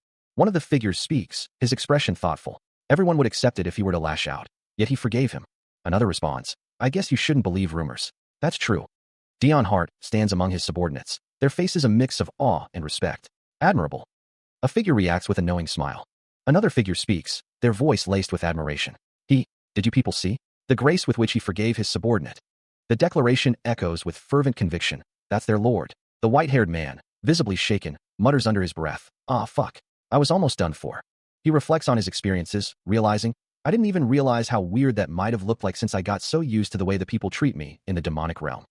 The man with white hair thinks to himself, no matter what I may say to Dan, it will only ridicule me. So let's just move on for now. I'm sure. A stern voice echoes in someone's mind. Remember, we'll lecture him later. Jocker's expression is shadowed, contemplative. A subordinate addresses someone unseen. My lord, it must have been quite the journey. Are you feeling all right? Jocker responds to Dame Leanne. Dame Leanne, it's been a while. Jocker asks, huh? Captain, what's with the bag? Dion Hart replies, do you want me to carry it for you? I'm fine. Don't touch it. The bag is clutched tightly. In a chibi scene, Dion Hart fiercely protects the bag, declaring, it's mini-e. No touchy. The group wonders where the others are, noting the seemingly small number of people present. A voice explains that it's because they were summoned earlier. Eduardo Desert is seen in his military attire. Eduardo Desert greets Dion Hart, acknowledging him as Count. Someone confirms that they are hunting monsters during this hunting competition. It's explained that the hunting competition is to eliminate the exponentially increasing numbers of monsters. Dion Hart thinks that this is obviously the official reason. The real reason is to accentuate the fact that the Empire is free enough to host a hunting competition in the middle of a war. Someone curses the politicians. The increased number of monsters is acknowledged. Eduardo Desert states that in order to prevent any accidents, they're going to get rid of all the monsters on the hunting ground right now and leave a few for the hunting competition. Someone would like the murderous Gono, the Lofty Knights, to assist with that task. The man in the red coat stands among a crowd of people. Dion Hart states that he will not force the offer upon Eduardo Desert, but if he rejects, Dion will take care of it with the Royal Knights. Dion gestures with his hand. Eduardo thinks that it's not that he doesn't want to, but they are missing a few ranks among the Royal Knights. Dion asks for pardon, stating that there are those who have stayed up all night in order to clean up their mess. A tense silence hangs in the air. Dion thinks that they are disgusting bastards. Eduardo thanks Dion for his gracious offer and will gladly give him control of the Lofty Knights. Dion thinks that even though he's not sure whether the Crown Prince could handle those rabid dogs, that's not his concern. Dion thinks that he's going to rest before the hunting competition, and he's not sure this will make up for the mishaps they have caused. Someone says to feel free to take them, and asks what they are talking about. Another person says that obviously, he has to lead them. He looks directly forward, a smile playing on his lips. A soldier looks back, questioning. Dion Hart smiles, his gaze unwavering. A declaration hangs in the air. A monstrous roar echoes across the battlefield. The Royal Knights are ordered to hold the line and not back away. The Royal Knights have a proper system, so they will automatically control themselves. But the only one who can control the Lofty Knights, who are like wild stallions. The order is given to charge and kill them as soon as they are seen. One of the knights protests the reckless charge, pointing out the lack of a plan. A knight strikes a horned monster, declaring that the horned one is his. A masked figure with a ponytail attacks, screaming a battle cry. A voice declares that one must control themselves. A sound effect echoes. A character exclaims in distress, calling the fighting barbaric. Another sound effect rings out. A character wonders what their leader is looking at. A hooded figure remarks that it's not the first time they've been misunderstood. A voice declares they will go home soon. A close-up reveals a character with intense red eyes. A voice states they've already made a plan for this situation, since they've been mocked countless times before, presenting something. Two characters discuss operation, getting injured, and going home. A voice remarks that the Count is excited and his eyes have already lost focus. A shadowy, wolf-like creature warns, watch out, my lord. A figure with white hair and piercing red eyes prepares for an incoming attack, a crimson aura flaring around them. Power surges from the figure, a blinding light erupting around them. Yes. A figure on horseback gallops through the forest. The shadowy wolf-like creature calls out, come to me. The figure stands ready, bracing for the attack. The figure's eyes widen in disbelief. Dame Leanne, how dare you? Blades of blue energy erupt, slicing through the air. You will not. The figure unleashes the attack, vowing, "Lay a finger on my lord." The figure on horseback continues to ride, while another figure stands nearby. The aftermath of the battle is grim, with fallen creatures scattered across the ground. Dame Lian smiles, her red eyes gleaming. "You are so good at protecting." She assures her lord that everything is fine. Lian insists that she wasn't complimenting him. Lian vows to protect him to the best of her ability and ensure he doesn't have to participate in the battle. Lian declares that she doesn't need his protection this time. Below, the battle rages on. Someone thinks to themselves that it's almost done. Someone thinks that at this rate, they're going to have to participate in the hunting competition, and they don't want to. The figure considers falling off their horse and injuring themselves. The figure on horseback seems surprised. The figure thinks that falling off immediately is not what they wanted. The figure falls. The figure wonders what's going on. A voice asks, "The matter with you? Did you hear the sound of my heart?" Dion Hart offers his apologies. Dion Hart explains, "I touched the horse by mistake because my foot got caught in the mud. Are you injured anywhere?" Leanne Reiner stands with her back to Dion Hart. Leanne Reiner says, "You are apologizing." Leanne Reiner continues, "With such an expression on your face?" Leanne Reiner looks concerned. Leanne Reiner takes a step. Leanne Reiner says, "It's fine. Just be careful next time."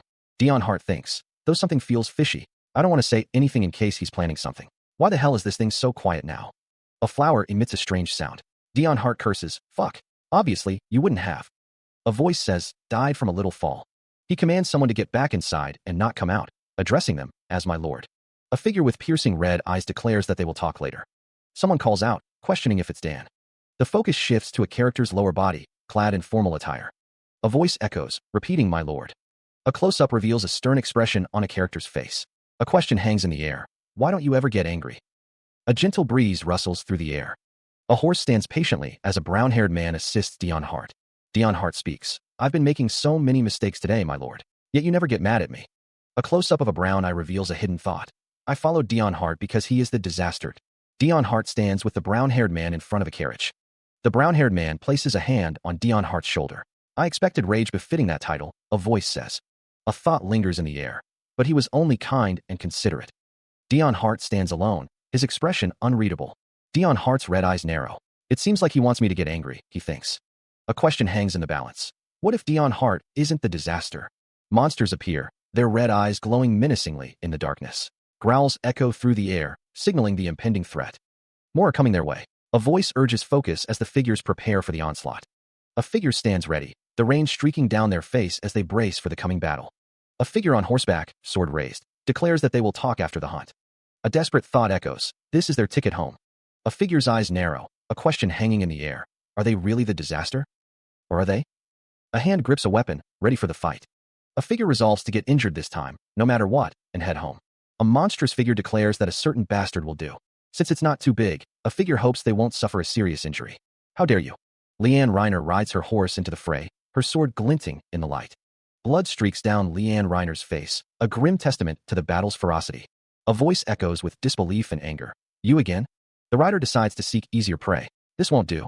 Let's find a different bastard. A monstrous figure, eyes burning with malevolent intent, thinks, my next ticket home. An exclamation point punctuates the chaos. One of the figures shouts triumphantly, I killed it. The other retorts, you ass. I had dibs on that one. Two onlookers react with stunned surprise. One soldier asks, huh? Captain, what are you doing? Another comments, whoa, you're making such a scary face.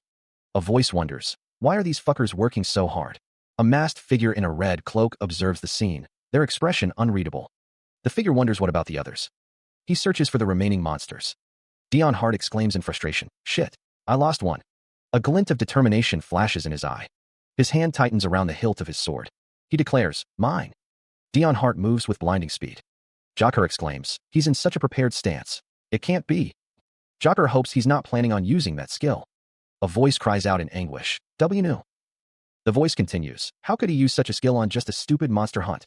Someone questions, why is he so serious about it? A voice declares, I'm going to. Someone in a red hooded cloak lunges forward, a dagger in hand. A figure shouts, go home. A close-up reveals a character's intense red eye. A piercing scream echoes, H. A group of figures stands together, blood staining their clothes. A voice pleads, stop the cap dash. Someone exclaims in shock, what the dash? An explosion erupts, sending debris flying. A voice declares, I'm dash. The sky is a pale blue, with wisps of clouds drifting by. The group is in disarray, blood splattered across their uniforms. Cries of panic fill the air as they try to assess the situation. Wah, Captain, One shouts. Another asks, "Are you hurt anywhere?" Joker, covered in blood, yells, "You dumb fucks. What the hell do you think you're doing? It escaped." Another voice cries out, "You tried to pull a dangerous stunt, Captain." A voice questions, "Weren't you going to use that skill just now?" Another responds with a bewildered, "What? That skill?" "The skill that momentarily allows you to exceed your maximum speed and upper body strength, in order to make you the strongest and fastest human, in exchange for vicious damages to your bones and muscles after the battle." A figure stands amidst a pool of blood. A voice questions, "But this isn't even an emergency, so why?" Another voice pleads, "Please take care of your body." Dion Hart, covered in blood, struggles against those holding him. "Let go of me, you fucks. I'm going home." A narration box states, "Just wanted to suffer a light injury."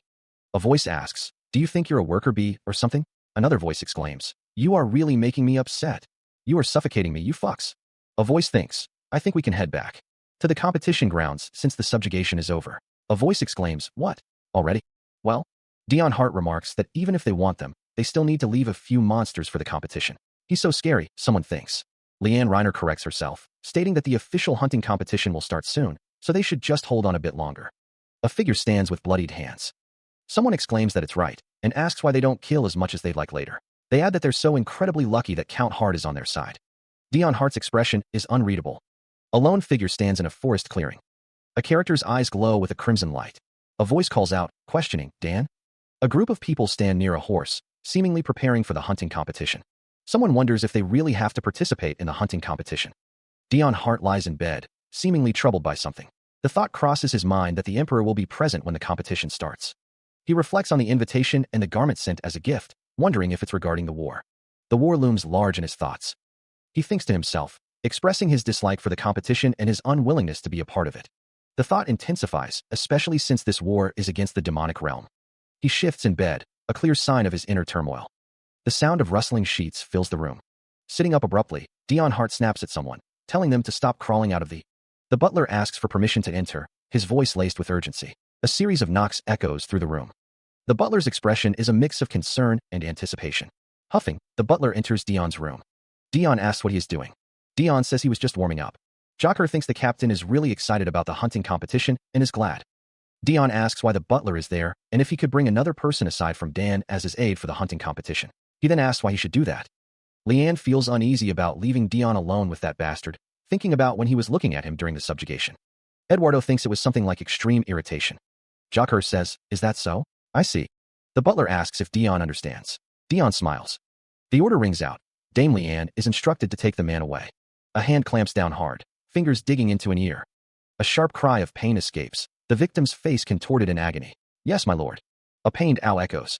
The plea is made, desperation lacing the voice. "Didn't see Dan's face earlier, my lord. Please just take another aide with you." The thought surfaces, laced with irritation. "I can't have too many people around because of this stupid plant. It's already too much with one more person." The character concedes, though reluctantly. "My lord, I don't know about the rest, but I do agree that you should take another aide to accompany you." Dion Hart clenches his fist, his face a mask of fury. "Leanne, you traitor." Both Leanne Reiner and Dion Hart react with shock, their eyes wide with disbelief. The thought echoes, a sense of duty overriding personal feelings. "It's my responsibility to look after my lord. That's unfair. Isn't it my turn this time? You were with the captain early dash." The white-haired figure refuses, a cold resolve hardening his features. "Yeah, I'm not taking either one of you." Leanne Reiner and Dion Hart are taken aback, their expressions a mix of surprise and confusion. "Pardon?" The group expresses suspicion about him. Leanne Reiner states she doesn't care. It's his decision. Someone asks if he is a child, questioning why he won't give a decent reason and is just being stubborn. Dan is suspicious, even now he was. Leanne Reiner states she doesn't care. Someone wonders why he never gets angry, noting that he's definitely suspicious. Rand thinks that if it's just him, she's sure she could handle him, right? Someone whispers that he's really suspicious, asking to be taken with him, while another tells them to get lost. Someone thinks it's not like they've come this far with just luck. Someone refers to him as honorary Count Dion Hart. Someone wonders how they dare treat a real count and an honorary count with the same courtesy, stating that surely the world is coming to an end. An unseen figure demands, "What did you just say?" Leanne Reiner, standing beside another figure, warns, "If you cause a scene, it will reflect badly on the Lord." A figure cloaked in red, their face partially obscured by a visor, provokes the question, "Who the fuck is he? How dare they treat a real count and an honorary count with the same courtesy? Surely, the world is coming to an end." The silver-haired figure stands silently, observing the scene. Eduardo Desert looks on, muttering, "I'm not sure, but he is definitely stupid. He does not know whom he is insulting right now." The figure in the red hood turns, his gaze intense. And who might you be? How dare he irritate the hero of the Empire, and the Emperor's favorite sword, the Dion Heart? Good thing you asked. Count Hart strikes a pose, declaring, I am the true patriarch of the Hart family. The true Count Hart. Eduardo's eyes widen in shock. Hart. A voice booms, declaring, I'm not a fake like you. The true Count Hart is questioned as the speaker thinks they had been annihilated. Someone remarks they've never seen that man before, questioning if he's from the collateral line. The text explains that since the collateral line exists, the family may still exist somewhere. A character fumes, demanding, how dare he insult you? Leave him to me. A sharp sound echoes. Dion Hart scoffs, thinking that someone may never utter such bullshit. Footsteps approach. A voice offers congratulations, hoping someone does their best. It's said that Cruel rejected the offer to become the Count. A voice ominously states that it won't be long before the Hart family completely disappears from history. Someone expresses that they're so happy, they're getting chills. A voice declares a desire to see their family perish. Someone angrily mutters, you wait. A voice expresses suspicion, certain that greedy family members appointed an idiot to be their pawn. The figure with striking red eyes believes it might have been better for the family to have been destroyed rather than have someone like that as the patriarch. A voice booms out, inquiring if everyone is present. Guards stand at attention, spears held high, as the crowd gathers. The event is finally about to begin. Eduardo Desire thanks everyone for taking the time out of their busy schedules to attend the event. Eduardo hopes everyone enjoys their time without any accidents. The announcement is made. They may start as soon as they are ready. There is a custom in the Empire where lovers hand out ribbons to the warriors leaving on their journey, and friends and family provide them with handkerchiefs. A young woman asks someone to please accept this gift. Eduardo Desire beams, his expression a mixture of excitement and anticipation. A voice calls out, filled with affection, my lady. Eduardo Desire, mounted on horseback, prepares to depart, a woman at his side. He declares, I will return victorious. A figure in a red hood muses, not that I expected anything, before adding, but aren't you guys going to give me your handkerchiefs? Eduardo Desire looks surprised, remarking, It's not like. A voice shouts, shit, I'll get a handkerchief for you right away. Another voice retorts, get lost. I don't want it. Leanne Reiner stands tall, her expression unreadable. A woman calls out, brother, I'll give you this, so don't get hurt. Eduardo Desire responds, all right, thank you. Leanne Reiner's expression softens as she says, brother, please return safely. Leanne Reiner presents Eduardo Desire with a gift, her eyes filled with concern. A voice reflects, I'm reminded of my past. I also gave my brother a handkerchief 8 years ago during the war. She rides alongside Eduardo Desire, the sunlight dappling through the trees. Your brother had enlisted to go to the war instead, Dame Leanne? A memory surfaces. My parents prohibited me from volunteering. The memory continues, a younger Leanne reflecting, I was much more skilled with the sword and in better health, so I was extremely anxious to see my sick brother head off to war. A close-up reveals a determined expression. The memory lingers. I don't think I'll ever be able to see my sick sibling go off to war again. The memory fades, showing both Leanne and Eduardo in their younger years. The memory continues, became a knight. Since my parents wouldn't be able to say no to that. A gloved hand adjusts a ribbon, a gesture of respect. That is, very commendable. A scene from a story unfolds, very similar to a tale that I know. The story takes a dark turn, although the ending, the story concludes with a tragic scene, is completely different. Back in the present, Eduardo and Leanne continue their journey. A voice calls out, safe travels. A blinding force slams into the forest, the air itself seeming to crackle with raw energy. Leanne is sent hurtling through the air, a whirlwind of leaves and debris swirling around her. She tumbles through the sky, the ground rushing up to meet her with terrifying speed. A cry of alarm pierces the air. My lord, are you all right? Leanne lies broken and bleeding amidst the shattered remains of the forest floor. Meanwhile, Dion Hart's crimson eyes narrow, a flicker of confusion crossing his face. What is the meaning of this? A surge of power emanates from Dion, a silent question hanging in the air. Elsewhere, a beam of searing light crashes down, obliterating the ground where Leanne lies. The forest floor is reduced to ash, the air thick with the smell of ozone and burnt earth. Dion Hart grits his teeth, his expression hardening. God damn it. A figure shrouded in shadow looms over the devastation, their voice a low growl. Don't you ever get tired? The shadowed figure stands amidst the destruction, their gaze fixed on the fallen Leanne. A voice echoes with murderous intent. Kill Dion. The assassins descend, blades flashing as Dion Hart's name is screamed. The air crackles with the force of the attack. Dion Hart parries the blows, his own sword a blur of motion against the encroaching darkness. The figure in the red cloak curses, eyes burning with fury. The red-cloaked figure strikes, their blade meeting an assassin's defenses. A voice laments, regretting a past decision. I should have listened to Kletter when he told me to take more guards. The figure in red questions the necessity of their struggle. Two figures watch the battle unfold. Dion Hart's frustration boils over. That fucking collateral asshole is no help. The battle intensifies, the clash of steel echoing through the forest. The figure in the red cloak stands amidst the chaos, their bandaged face a mask of grim determination. He thinks to himself that he doesn't have the strength or the talent to take care of all these bastards. The figure in the red cloak is surrounded. He cries out in pain. An arrow pierces the ground near his feet. He is shocked by the sudden attack. He realizes he has been cornered. His eyes narrow in anger. A voice commands the archers to shoot. A hail of arrows rains down from above. The arrows pierce the trees around him. He curses his situation. Someone cries out, "Lord." He reels back, a sharp intake of breath as the first arrow whistles past his ear. The air crackles with unseen danger. A deadly rain descends. Arrows streak from the sky, each carrying a whisper of death on the wind. The ground erupts around him as the arrows find their mark, kicking up dust and scattering leaves. The smell of upturned earth fills his nostrils. A searing pain explodes in his shoulder as an arrow finds its mark. He cries out, the sound swallowed by the forest silence. A surge of energy, a presence, a question mark hanging in the air. What could the reason be? A figure blurs into existence, a whirlwind of motion deflecting the deadly projectiles. The air thrums with power. Arrows shatter mid-flight, disintegrating into harmless fragments. The sound of splintering wood echoes through the trees. A wave of pure energy explodes outward, pushing back the assault and creating a momentary sanctuary. The scent of ozone stings his nostrils. Strong arms encircle him, pulling him close. The world spins as he's lifted from the path of destruction. A red hood obscures the face of his savior, a silent guardian against the storm. He coughs, a ragged, bloody sound. The taste of iron fills his mouth as he leans against the figure for support. Dion manages a weak whisper, his voice barely audible. Thanks, Dan. The armored legs stand firm, the metal gleaming in the dim light. He looks up, a flicker of recognition in his green eyes. You. The name echoes with venomous intent. Cruel Heart. A cloaked figure lurks in the shadows. The figure's armored leg is visible. The figure shouts, you. The figure is identified as Cruel Heart. Cruel Heart clenches his fist. Dion Hart holds another character in his arms, blood staining their clothes. You think I wouldn't recognize you just because you're wearing a fucking robe? Dion Hart's expression hardens. What the? He is sent flying backwards. He is suddenly impaled through the torso by a thick, thorny vine.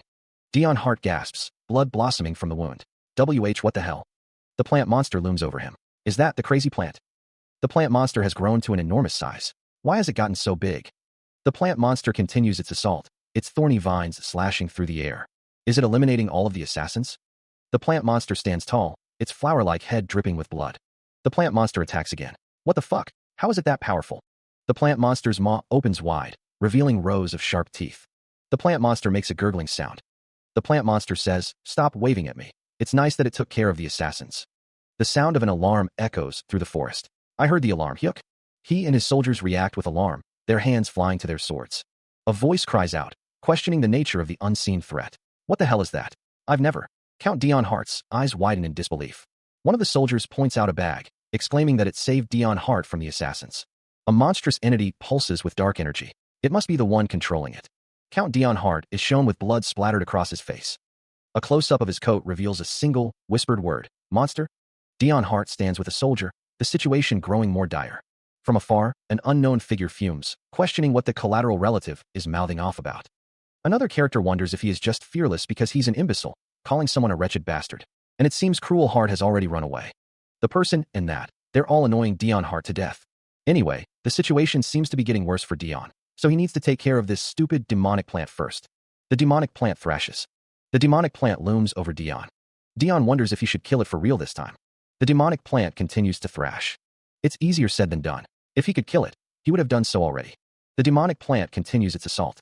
The plant's attack sends Dion flying into the air. Dion is slammed into the ground. Dion is shocked by the attack. Someone yells, "The fuck are you doing?" The spiked limb slams into the earth. Dust explodes outwards. The air hangs thick with particles.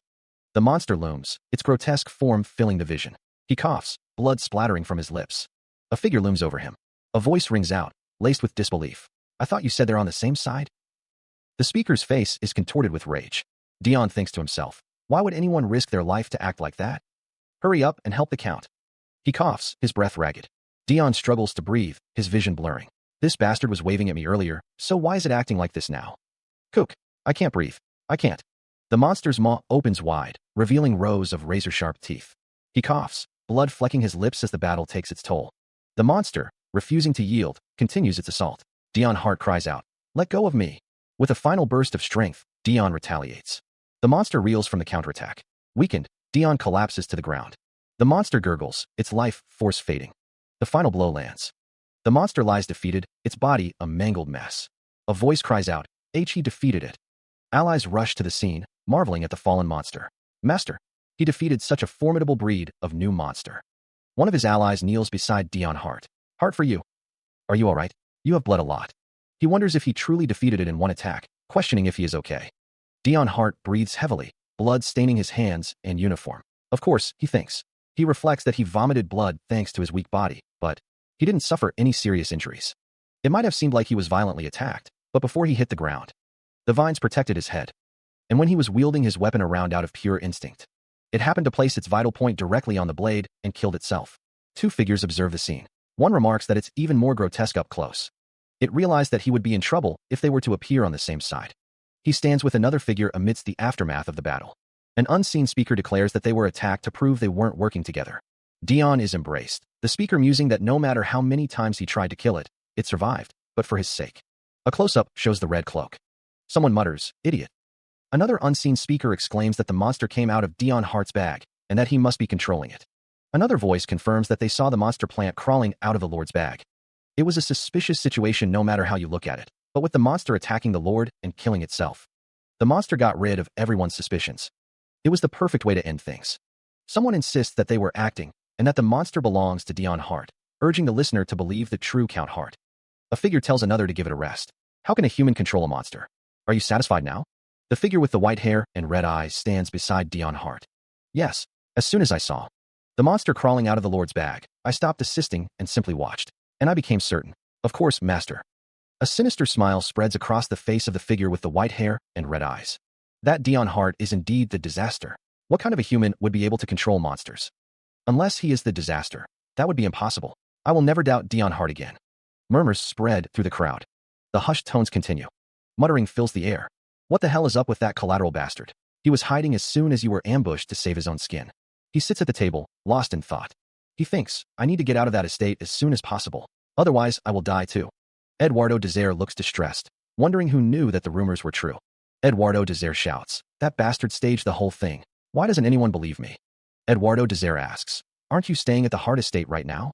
A figure with glowing red eyes thinks, I made sure to paint the walls with blood, you know? A close-up of Dion Hart's uniform. Eduardo Desire stammers, what are you talking? Peek, do you mean to tell me that the rumor about you killing everyone is? A character says, I guess you managed to clean up everything. A close-up of the red-eyed figure's face.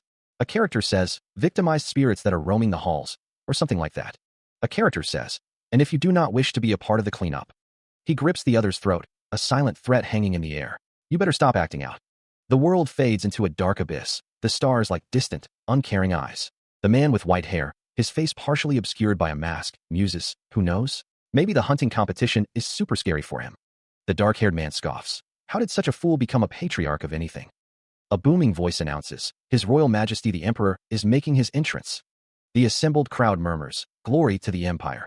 The blonde-haired man states, Did you all enjoy the hunting competition the Crown Prince was overseeing on my behalf? Dion Hart's red eyes gleam as he observes, It seems there was a small disturbance, but everything seems to have ended well. The blonde-haired man declares, I will report the winners, since I have something to say after this. The announcement begins, Congratulations. The results are revealed. Cruel Heart, for hunting 4 monsters in 3rd place. El Piteous Desire, for hunting 5 monsters in 2nd place. Eduardo Desire wonders, what? The Crown Prince isn't in 1st place? Then who would have won against it? The crowd erupts in cheers as it's announced that Dion is in 1st place. Dion, surrounded by congratulatory figures, wonders how he managed to achieve 1st place.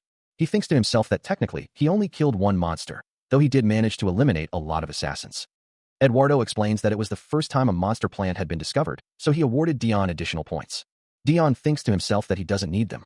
With this, the hunting competition comes to a close, Eduardo thinks. Eduardo announces that he has something he would like to announce before everyone prior to the banquet. As everyone knows, the Empire is at war with many nations, but there is something far more important at hand. Eduardo declares that as of right now, they will stop all wars within the human realm. And the scene shifts to a distant view of the castle under a night sky with 2 moons. Dion appears shocked. A gloved hand clenches as a voice declares, We will wage a war against the demonic realm. As of right now, they will stop all wars within the human realm. He vows to wage a war against the demonic realm. They will wage a war against the demonic realm. The Demon King has proclaimed that they will partake in the warfare against the human realm. It seems they can no longer turn a blind eye to this situation, not even amongst humans, but against demons. What are they going to do about the financial and human resources they've lost from the war? Eduardo Desire asks if the kingdoms at war would willingly accept this situation. He is told that they won't have a choice. This is the only kingdom within the human realm capable of waging a war against the demons. How strange. Did he not account for the fact that some humans will try to side with the demons? Dion Hart reflects on how the Demon King simply accepted him, a mere human, and even put him in the position titled the Zero Corps Commander. He asks if the other has ever considered joining the demon army. The text explains that even if you're human, if you've provided enough merit to the demonic realm. The narration states that the Demon King is the type of person to accept anyone. The text questions why the Emperor isn't taking such an obvious factor into consideration. He asks if the other is uncomfortable with his sudden summons. Eduardo Desert replies that he is not uncomfortable at all. Dion Hart states that it's a good thing he picked crimson clothes for the Count. Eduardo Desert thinks to himself that he didn't want to be covered in blood, either. The narration states that since Eduardo Desert went through a great ordeal at an event hosted by the Royal Palace, he will be reimbursed for his efforts on top of the first-place prize that will be sent to his home.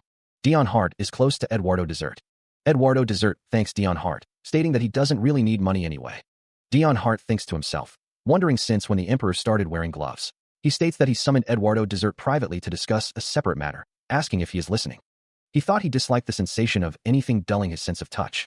The man with pink hair exclaims, "Hup. Yes, Your Majesty." He realizes he forgot he was in front of the Emperor. The Emperor states that Dion Hart would also be participating in this war. Dion Hart smirks. Dion Hart thinks, "I knew it."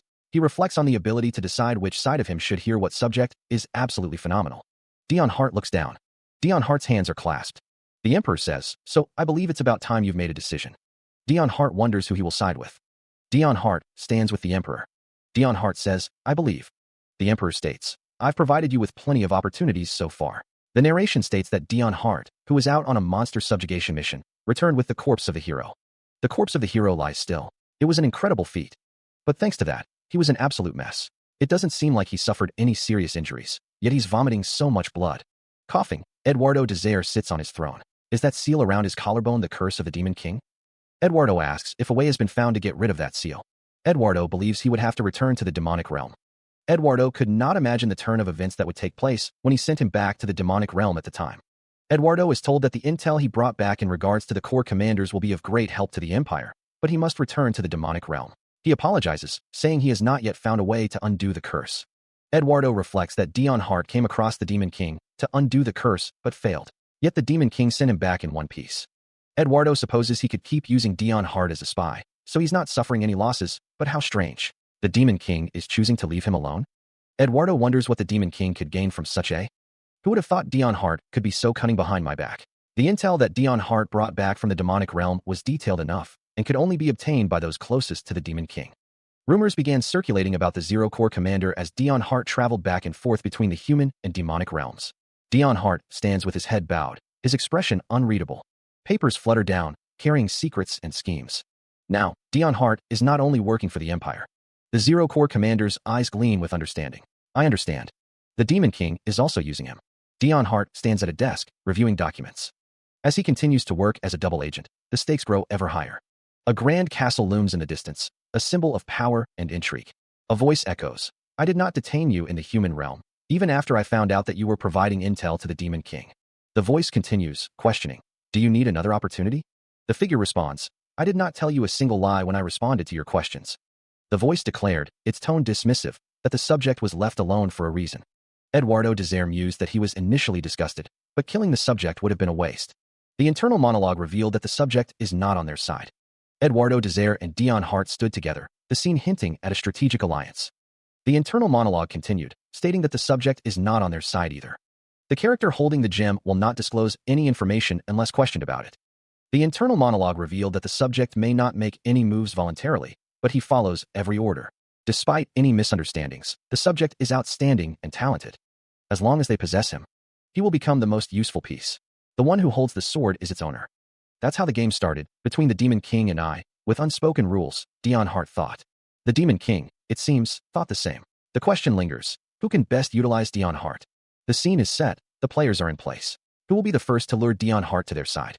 Dion Hart's gaze is sharp, his expression unreadable as he considers the stakes. If Dion Hart were to choose a side, the consequences would be far-reaching. The hands of fate seem to hover over Dion Hart, each side vying for his allegiance. How quickly will the opponent realize this fact and respond? The tension is palpable as the strategic game unfolds. The stakes are high, and the reward is also Dion Hart. The participants, the Demon King and the Emperor. The host, Dion Hart. How quickly will the opponent be rewarded? Also Dion Hart. Next participant, also Dion Hart. Dion Hart stands, a figure of quiet intensity amidst the brewing storm. A subtle shift in Dion Hart's expression hints at a decision forming. Whatever curse it is, he's sure it will be undone if they kill the Demon King. He listens as Eduardo Desire says that everything he has accomplished is here. Eduardo continues, stating that he is sure there is a reason Dion was born into this world. He adds that Dion cannot live in the darkness forever just because he is sensitive to sunlight.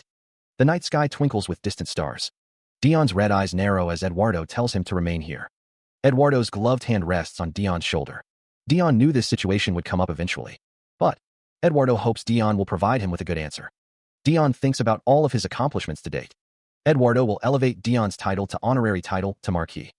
Dion thanks Eduardo, thinking that he can see right through him. The night sky stretches out above the estate. A grand banquet hall bustles with nobles and servants, the air thick with anticipation. The woman in the pink dress bit her lip, a flicker of regret in her golden eyes. She thought, I've made a mistake. Her thoughts raced back to the hunting competition. She chastised herself. I should have given the Count my ribbon prior to his departure at the hunting competition. She continued to berate herself internally. If I had been more calculating, I could have been of greater help to my uncle. Two figures watched the woman from a distance. One muttered, the Count has returned. The other wondered, I wonder what he and the Emperor talked about. The woman's thoughts were still focused on the hunting competition.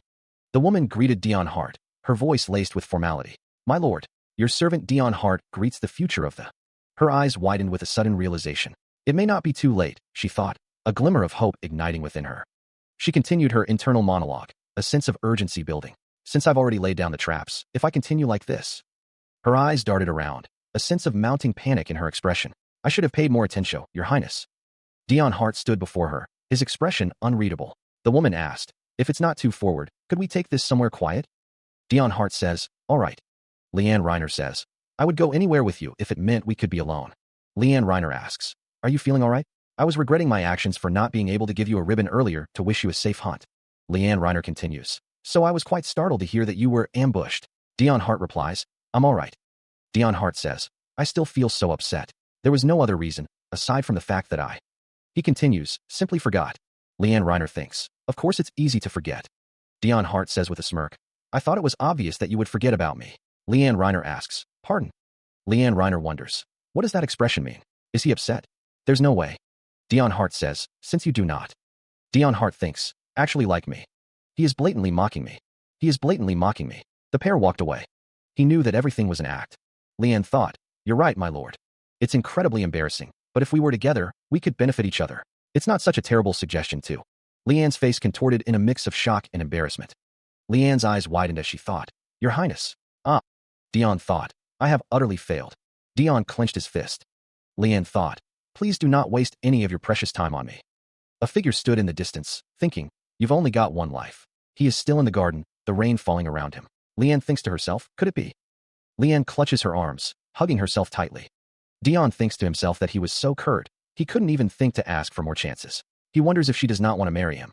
Dion continues to think to himself, even with such a face, he's never had a single scandal with the ladies. Does she have a peculiar preference? He wonders. Dion is shocked by his own thoughts. Dion clenches his fist. Dion looks upset. Dion thinks to himself that he feels as if he's been wrongly accused of something. A figure is seen from above, looking down at Dion. Dion is being held by the figure. The figure asks Dion where he has been. Junior? A voice calls out from the shadows, questioning, where have you been, Junior? Elsewhere, Eduardo Desire and Jacques stand in a courtyard, the air thick with unspoken tension. The words Marquis Stigma Primero hang in the air. A wave of confusion washes over Eduardo Desire. How had he arrived here, when he was just speaking with the Emperor? Jacques turns to Eduardo Desire, his expression unreadable. Is there a problem? He asks. Eduardo Desire's eyes dart around, a bead of sweat trickling down his temple. He doesn't remember. He attempts to regain his composure. It's nothing. Eduardo Desire reflects on the Emperor's words, a sense of unease settling in. The Emperor was going to give him time, or something. He sighs, steeling himself. Let's think about that later, and deal with what's in front of me first. Jacques crosses his arms, his gaze sharp and assessing. Stigma, do you have any business with me? He smiles, remarking that he thought he had missed the other man. Jacques expresses his happiness at running into him, addressing him as Junior. Eduardo Desire, looking surprised, demands to know what Jacques means by Junior.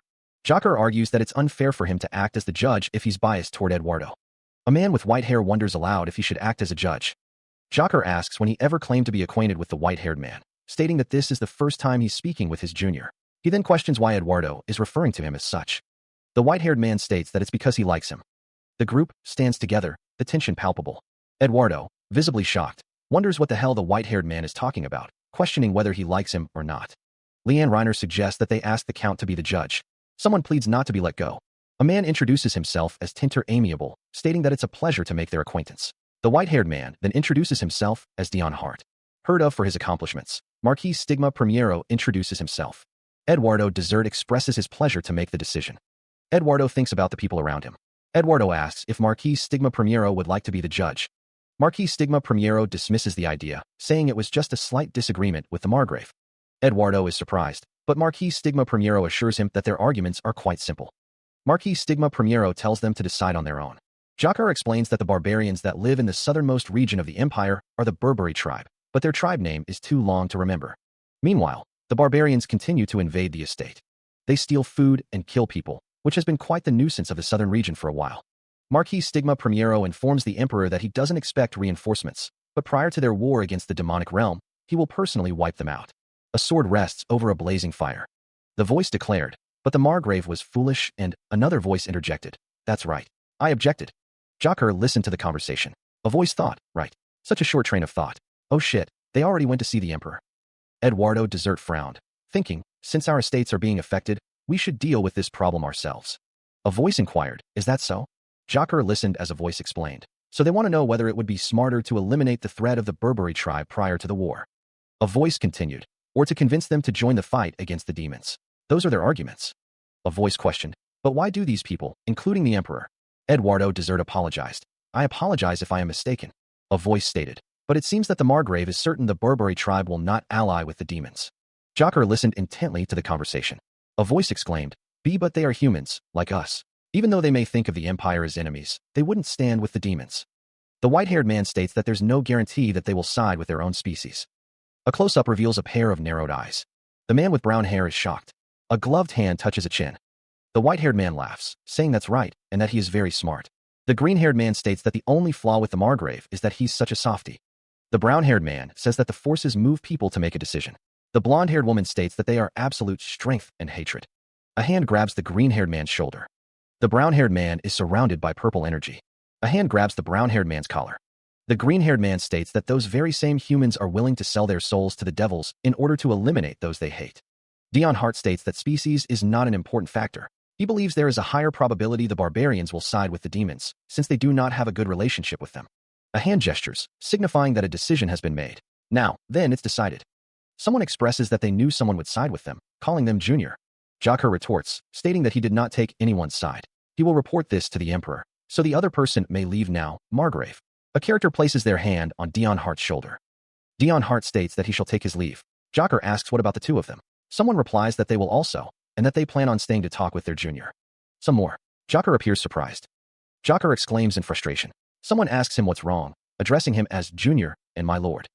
Dion Hart and Jocker stand in a room. A group of people are present. Someone expresses that they wanted to get out of here sooner since everyone keeps staring. Dion Hart remarks that it seems like they have attracted too much attention. He asks if the other person doesn't like these types of situations. Dion Hart's eyes gleam with a sinister amusement. A crowd gathers, their attention drawn to an unseen spectacle. The tension hangs heavy in the air as the two figures stand close. With just a glance, the white-haired man seems to recognize the mighty influence of the second hero of the empire. Dion Hart smiles as the white-haired man looks at him. The white-haired man asks if he is still uncomfortable. The white-haired man's red eyes narrow. He scoffs, saying it's much too common and cheap, and asks why not, since it's the same color as his mother's eyes. Dion Hart and the white-haired man stand outside, the tension palpable. A voice echoes with a dire pronouncement. I'm fucked. Dion Hart's thoughts race, a dark realization dawning. Stigma Primero was a bastard birthed by a maid. Marquis Stigma Primero begins to pour wine, his expression unreadable as he addresses Dion. Marquis Dash. Marquis Stigma Primero, holding a wine bottle and 2 glasses, suggests, it seems like our conversation will be lengthy. Why don't we have a drink first? A question hangs in the air. He's not angry? The wine flows, a crimson stream filling the glass. Marquis Stigma Primero says, you can just call me Stigma. Dion Hart, watching the wine being poured, thinks, then I shall call you Senior Stigma. It's been a while since I've drank. Dion seems spaced out, a question mark hovering above his head.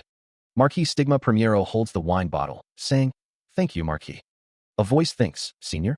Uft, Pwaha. I knew I couldn't trust the rumors." Marquis Stigma Primero smiles, holding the wine bottle. "I just thought you would." He appears cold-hearted, but is so naive, a thought that seems to puzzle Dion hard. Jocker muses that it would be great if he had a junior in life, seeing why the Emperor treasures Dion the most. Dion retorts that it's absolutely not true, wondering what nonsense that is. Jocker asks if he wasn't aware of it, explaining that the Emperor treasures talents, especially those who are similar to him, the most. A voice speaks of someone who started from the bottom and made their way to the top.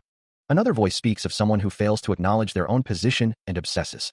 That is overproving themselves, and lastly, a dark thought surfaces, someone who has killed his own family. The figure raises a glass of wine. Dion's eyes narrow, a flicker of something unreadable crossing his face, which is why he likes it. Jocker says that he doesn't know what Dion means, adding that, however, did he think of such an idea? It's incredible too. Jocker's gaze is intense. Dion thinks of it as a reward for his accomplishments after the 8-year war. A voice echoes in the darkness, filled with a mixture of surprise and concern. "Oh my, Dion."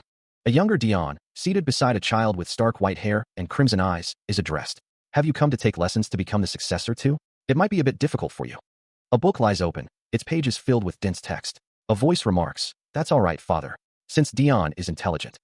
The older figure places a hand on young Dion's shoulder, a warning in his tone. "Try not to overdo it." Beneath the shade of a sprawling tree, a group of children gather, enjoying snacks. A voice calls out, "Come have some snacks." A close-up of Dion's face is juxtaposed with conflicting sentiments. "When did my son get so big? The pride of our family, the shame of the family." Dion's face is framed by a stern voice. "Why don't you reflect on your actions in your room? Since no one expects anything from you anyway."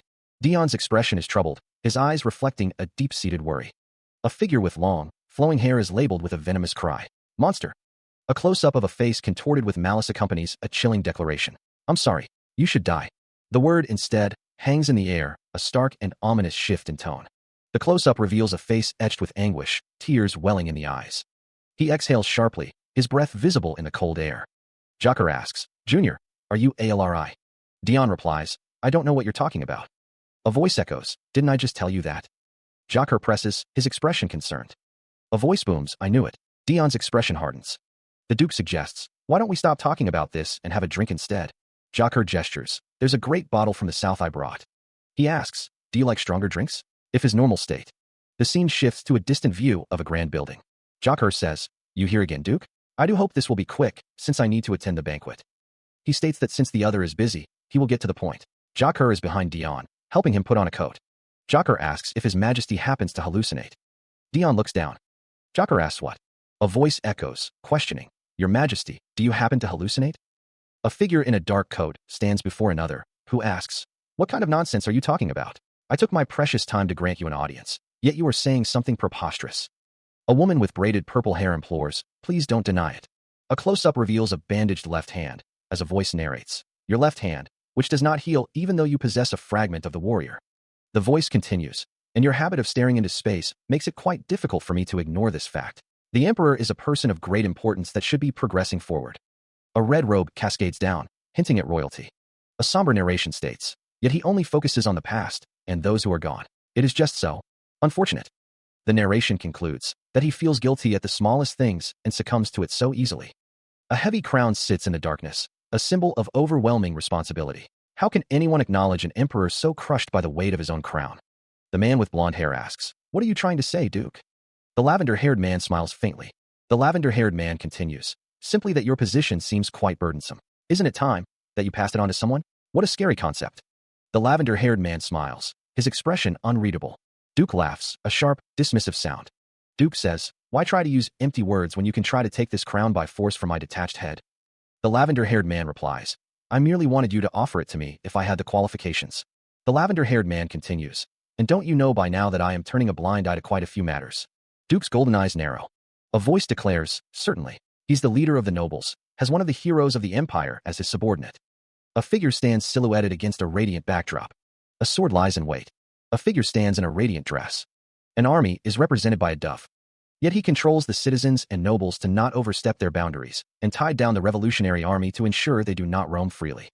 Eduardo Desert stands with his arms crossed, a stern expression on his face.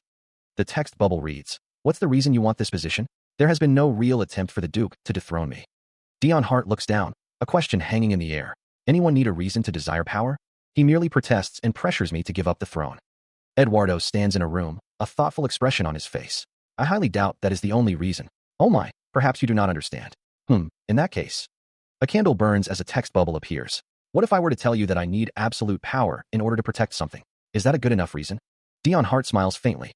Eduardo smirks, his eyes gleaming. The position of the emperor means the peak of authority. Of course, everyone would desire it. Do you even have somebody to? He asks who exactly the other person is trying to protect. The lavender-haired figure responds, wondering who knows. The lavender-haired figure continues, deciding it doesn't even want to know. Eduardo Desire states that he is sure the other person knows that he wouldn't hand down the crown to them because of. Eduardo Desire says a few words to the Duke. The lavender-haired figure stands opposite Eduardo. The lavender-haired figure says, very well, Your Majesty. The lavender-haired figure states that they shall take their leave for the night. A text bubble reads, I wish you peace. The lavender-haired figure walks away. The scene shifts to a nighttime forest. The sound of rustling leaves fills the air. The emperor has no sense of crisis over this war. Dion Hart thinks as he walks through the forest. He didn't even use his words against me in order to use my power. The possibility of the nobles forsaking the empire and joining the demons, and the possibility of other nations joining the demons. The emperor is taking into account all possibilities right now. Eduardo Desire is told to head over to the banquet right away. How naive, Eduardo thinks. I guess it can't be helped. Dion Hart instructs someone to deliver this message to Shailen immediately. It doesn't matter what it's about. They betray one another on a daily basis and eat humans. We just have to ensure that humans do not trust the demons. Well, if he wishes to have another war while he's the emperor, Dion thinks. I shall assist him. A lone rider travels through a dark forest. Eduardo Desire smiles with a hint of malice. Since I cannot lose my empire so easily. Something shatters in a banquet hall. A figure runs through the banquet hall. A sword clashes against another weapon. Leanne Reiner stands with her sword drawn, a cut visible on her face. A white-haired figure pants, clutching a bloody knife. A voice calls out, Junior, don't you want to give up now? I think the banquet will be in complete ruins if you don't stop. The white-haired figure's face is flushed as he hears, You said? You were the enemy. Leanne Reiner reveals, that was a lie. I was curious to see how you would react. I'm not your enemy. She states that she said she was the enemy earlier. A figure with piercing red eyes is shown. Leanne's eyes narrow. The figure thinks that Leanne has an incredible drinking habit and that she merely lied out of curiosity. A door is shown. Dion asks the figure if they are all right. Dion tells the figure that they are quite drunk and that he just wanted to have an honest conversation. The figure thinks that at this rate, he won't be able to speak to him at all. The figure asks if Dion is his enemy. The figure asks what, and if Dion is his enemy. Dion looks down. The figure thinks, maybe? The sound of metal echoes. Leanne Reiner clashes blades with another figure. The sound of metal echoes. Leanne thinks to herself, admitting she was a bit flustered at first, but she believes he's somebody that does not possess a fragment of the warrior, and this is just a drunkard's act of violence. The figure thinks to himself that there's no way that he would lose. Leanne attacks with her blade. But, the figure pants heavily. The figure holds his blade, panting. The figure thinks to himself that all enemies must die. Leanne thinks to herself to think he would possess such speed, boldness, and technique when he's completely drunk. Leanne thinks to herself that if he weren't drunk, she might have had a pretty difficult time. The figure holds his blade, thinking it doesn't. A close-up reveals Dion Hart's intense gaze. He thinks to himself that he should overpower his opponent quickly. A white-haired figure declares that this might hurt a little. Dion Hart swings his weapon with practiced ease. The white-haired figure appears flushed. A foot stomps down with force. Dion Hart prepares to strike. A leg moves swiftly. A figure begins to speak, their expression intense. Someone shouts for everyone to halt, addressing someone as Your Majesty. A white-haired figure wonders what the ruckus was, noting that heroes are supposed to be model citizens. Someone shouts Dion Hart's name in alarm. He stands, sword drawn, a crimson aura swirling around him like a shroud. The air crackles with suppressed power, a storm brewing within the young commander.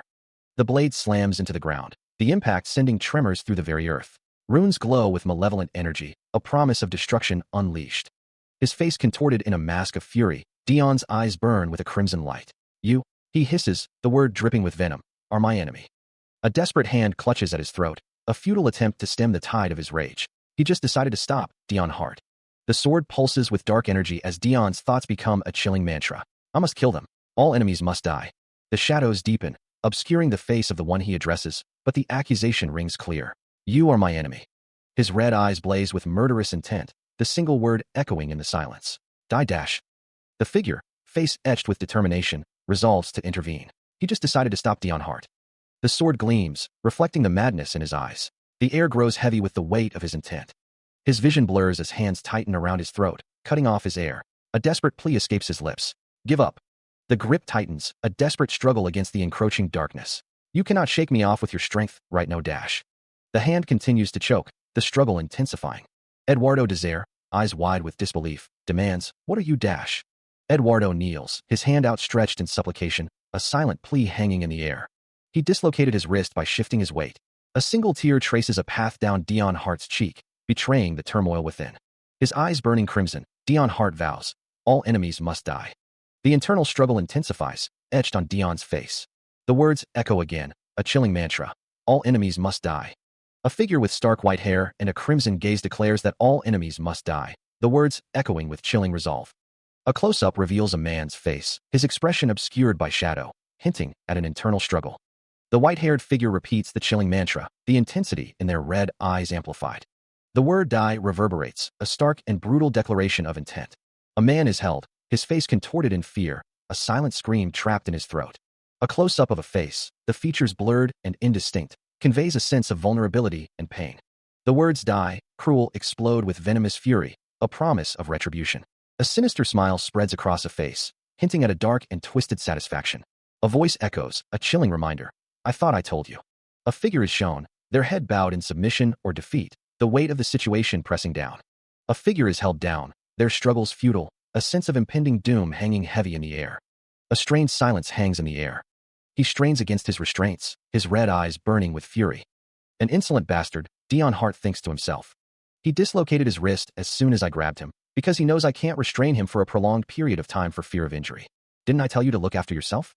He's an enemy. Let go of me. All enemies must die. That bastard, his wrist.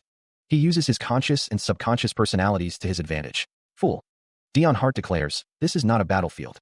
A surge of power emanates from the injured wrist. The wrist glows with a menacing red energy, veins pulsing beneath the skin. A pained gasp escapes his lips. He coughs, his body racked with pain. Someone attends to Dion Hart, their hands gently supporting him. His wrist is wrapped tightly in bandages. A sharp intake of breath echoes in the room. Eduardo Desire kneels beside Dion Hart, his expression concerned. Dion Hart's face is pale, his breathing labored. A voice asks, are you all right? Concern etched on his face, a man watches over Dion Hart. Elsewhere, two figures stand with a horse in a moonlit forest. It was an error on his part. Dion Hart's body reacted before he realized it. But how dare he? Joker is surrounded by a red aura. How dare he wield his sword? Dion Hart and Joker are shown side by side, their expressions grim. Against his dear younger brother, whom he couldn't even hate because of his love for him. Dion Hart's eyes narrow with determination. Singer, you will remain here and deliver this message to Dion once he awakes. A figure rides a horse through the night. The streets tonight. Dion Hart sleeps soundly. His eyes fluttered open, a flicker of red amidst the pale lashes. Dion Hart's thoughts were muddled as he wondered where he was.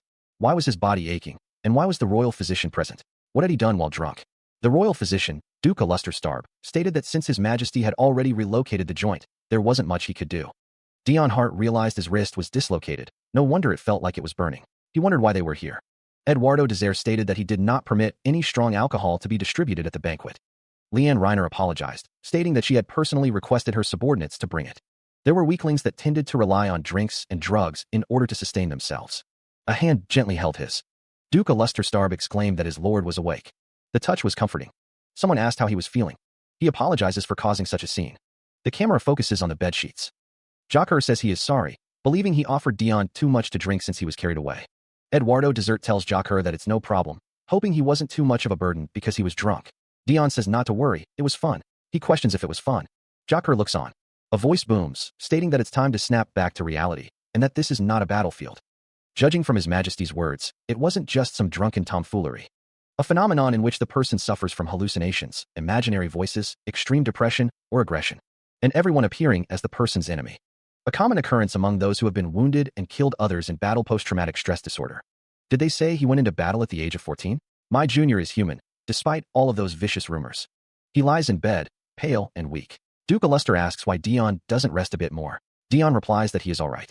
Duke thinks that if that's the case, Dion is even more extraordinary than he thought. The fact that it only shows when he's drunk means that he must suppress it with all his might when he is sober. What a fascinating junior of mine. A voice calls for the royal physician. The royal physician begs Dion to stop being sick. There are bruises all over his body aside from his wrist, but it's merely a minor injury, so his nose should not be bleeding. Duke wonders then why.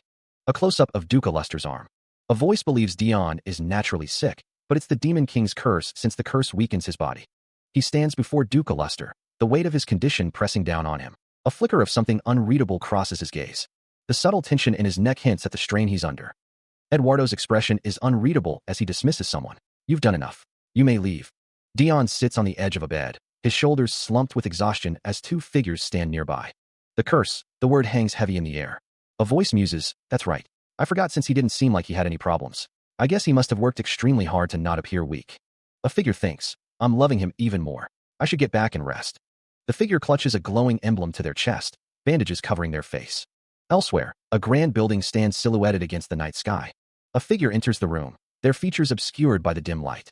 Dion adjusts his clothing, a subtle gesture of preparedness. A gloved hand tightens, a silent signal of intent.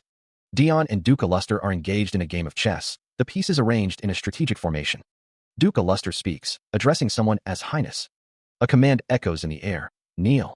Dion's gaze sharpens, his eyes narrowing with suspicion. A burst of magical energy erupts, a silent scream tearing through the room. A blade finds its mark, piercing Duca Luster's leg with brutal precision. The attacker kneels, their purpose fulfilled. Duca Luster slumps in his chair, blood staining the ornate rug beneath him. His gaze sharp, Dion Hart's eyes narrowed with a barely suppressed fury. Eduardo Desire considered the situation. They weren't his usual bodyguards, they were assassins. Eduardo sat, his fingers steepled as he contemplated the chessboard before him. A bead of sweat trickled down Dion's brow as he clenched his jaw. His hand tightened into a fist, knuckles white with suppressed rage. The rain pattered against the window, mirroring the turmoil within Dion. Eduardo leaned back in his chair, a subtle smirk playing on his lips. He had heard quite a story. Eduardo thought to himself, an interesting story. It's not like I have time to waste. Eduardo tapped his fingers, a calculating glint in his eyes. So why don't we get straight to the point? I'm a busy man, you see. Dion's eyes glowed with a dangerous intensity. Did you think? Eduardo gripped the armrest of his chair, his expression hardening. I wouldn't find out.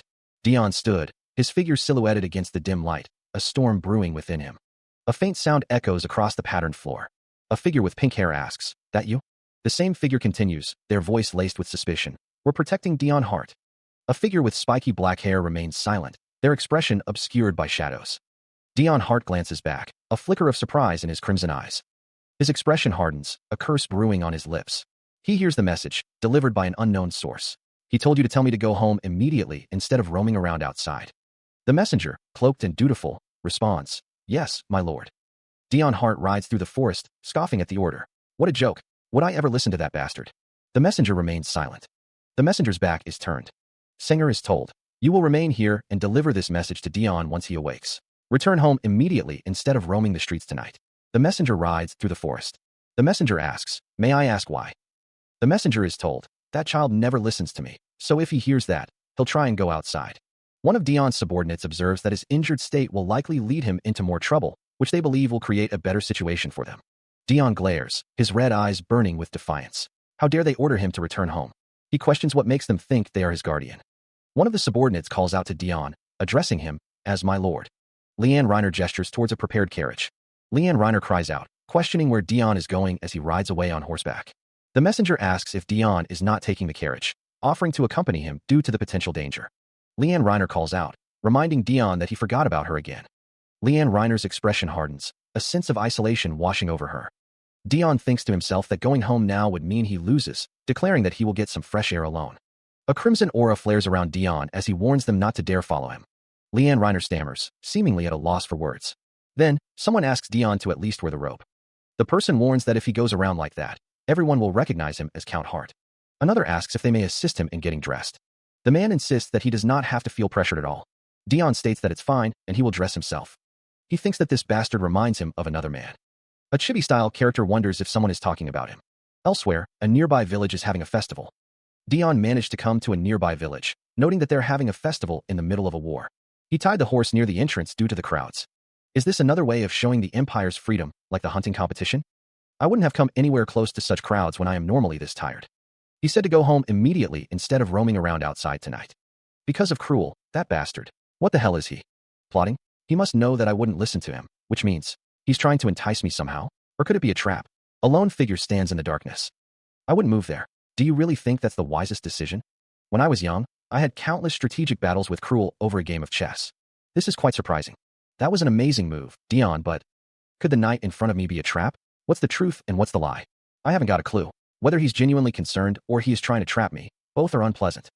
He reasoned with himself, acknowledging that he didn't feel great despite roaming the streets out of spite. Dion is startled by something. A violent cough racks his body. He wonders what is happening and if he is all right. Coughing, Dion leans on someone for support. The coughing continues. He coughs up blood. Dion curses his situation. He reflects on what a terrible day it has been. Dion wonders if they thought he wouldn't find out. He stands in a dimly lit room, head bowed. Someone asks if they were protecting Dion Hart. The dim light casts long shadows across the room as the conversation begins. Leanne's eyes narrow. You really thought you could fool me, huh?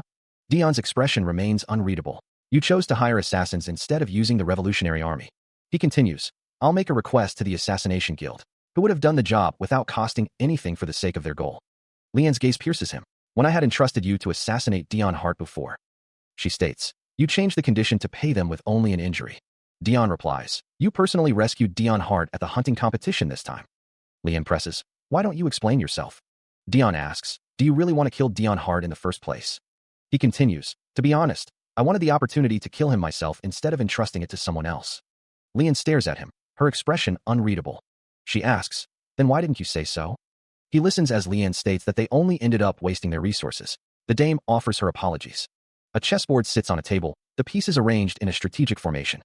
A subtle sound echoes in the room, hinting at underlying tension. Leanne's expression is unreadable. Leanne says that it is fine for now, but she cannot blindly trust Dion anymore. So why don't they make a bet? Dion kneels, stating that he will provide Leanne with an opportunity to kill Dion Hart with her own hands as she so wishes. Dion continues, saying that Leanne may do whatever she wishes in order to kill Dion Hart, since he will also make his own moves. A foot comes down, crushing a chess piece underfoot. The sound of something breaking echoes. A close-up of a foot. Dion, still kneeling, says that the prize will be to grant whatever the victor wants. Footsteps move away. A hand reaches for a door handle, a sense of curiosity hanging in the air. Dion kneels in a dimly lit room, the silence broken only by the soft sound of his movement. His expression is unreadable in the shadows. A hand holds a white chess piece, the reason for the current events remaining unclear. Eduardo asks, You want to kill Dion Hart, Your Highness? Dion remains kneeling, blood staining his leg. A narration box states, My brother was born without pigment. The narration continues, I don't know why he was in such a rush, since he was born prematurely. A young Eduardo looks down at the baby, thinking, he's so small. He looks like a white rabbit. A close-up of the baby's face reveals its pale complexion and red eyes. Young Eduardo looks surprised, a realization dawning on his face.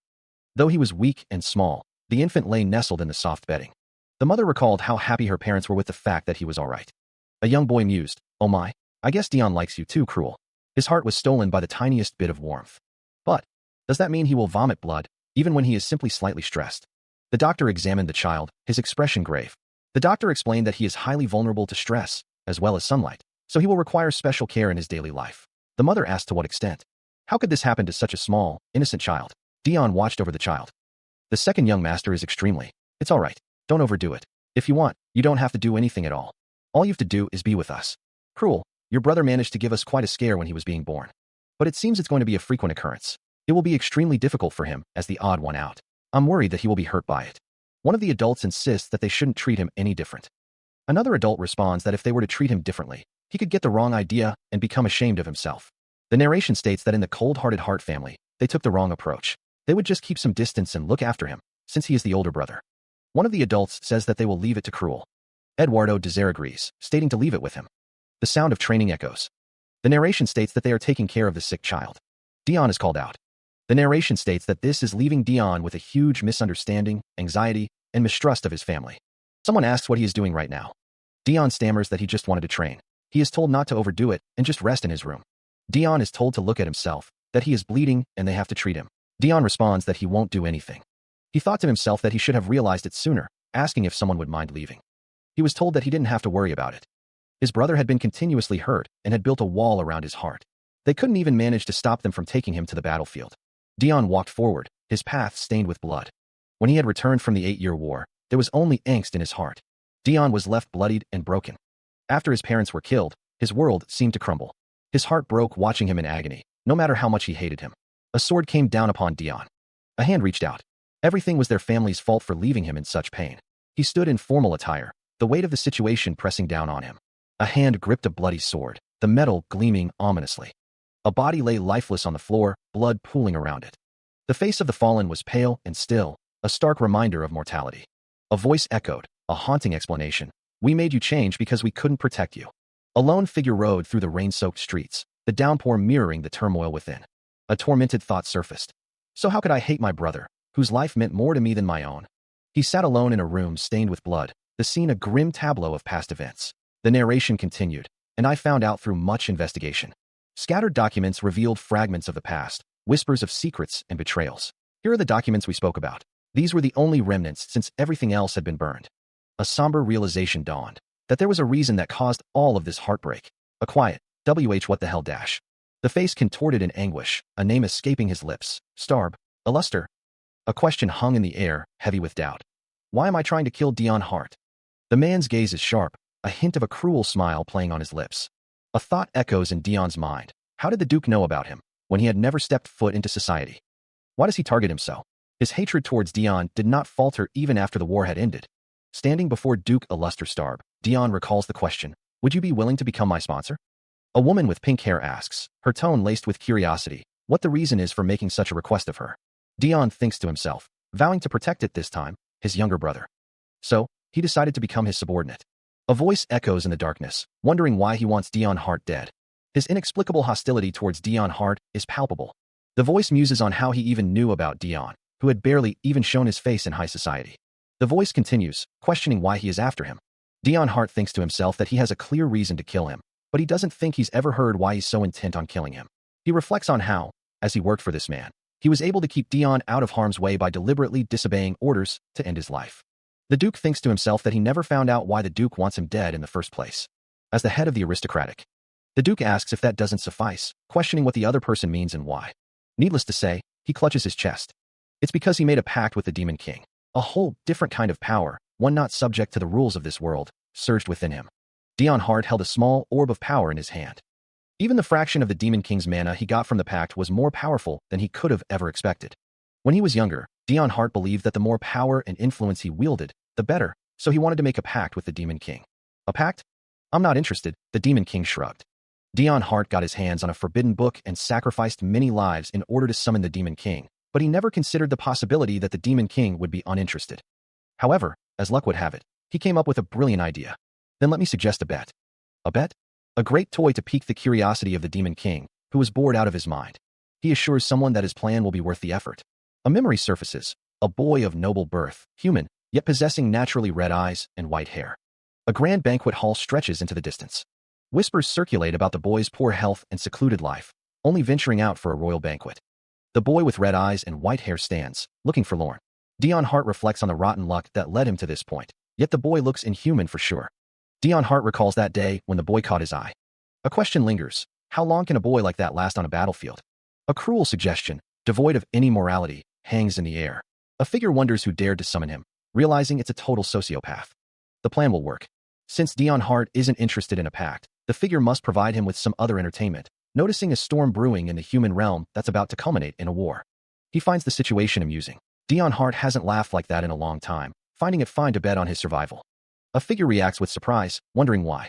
The figure with the purple aura thinks that he won't last long, but that he will survive. There is a slim chance that Dion Hart will survive the war, so why is he making a losing bet? Dion scoffs, thinking there's no need to rack his brain like that.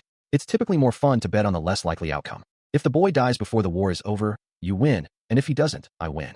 Why did Dion, a son of a nobleman, get placed on the front lines and appointed commander of the vanguard? That's how my bet with the Demon King began. Why did I send Dion Hart to war 8 years ago? Because he needed to die. Why did Dion, a son of a nobleman, get placed on the front lines and appointed commander of the vanguard? The document reads, Frontline Notice. I appoint you as commander. Commander Appointment Notice, Front Lines, Dion Hart. Because he needed to die? Why did I cut communication between House Hart and the royal palace and forge the document? Because Dion Hart needed to die for me to win the bet against the Demon King. A tattered document falls through the air. The vanguard never fell. As if they were immortal, and the leader of the vicious, bloodthirsty killers. A cloaked figure holds cards. And the great hero of the 8 Years' War, Dion Hart, continued to build up accomplishments and refused to die. At this rate, I'm going to lose the bet. How can I make a pact with the Demon King? But when I met the Demon King again, I found out. Let me suggest a change in terms. That even though I'd lost the bet, I didn't fail. Send Dion Hart to me. In return, I'll give you part of my mana. It's not so much a pact, as it is a half-pact. I knew from the last 8 years of observing the Demon King watch Dion Hart that he was definitely interested in him. but she didn't expect it to go so well. I think I can manage to get him to the Demon King's castle, but making him stay there is my job. I know. That's good enough. Why don't you make Dion Hart join the quest to kill the Demon King, Your Majesty? What are you plotting this time, Duke Luster? There is no plot. I'm simply opining that the Empire needs greater talent as it is still recovering from the effects of the war. You should train Dion Hart to be your sword. Although the Emperor had his doubts, he accepted this suggestion thinking it could do no harm. The warrior is about to go on a quest to kill the Demon King. Why don't you go with him? And Dion Hart left the Empire. He might die on his way there, but I've done my part, so I won't be held accountable for it.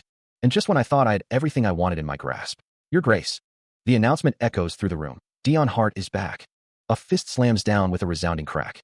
He thought he would never see him again, the papers fluttering around him like fallen leaves.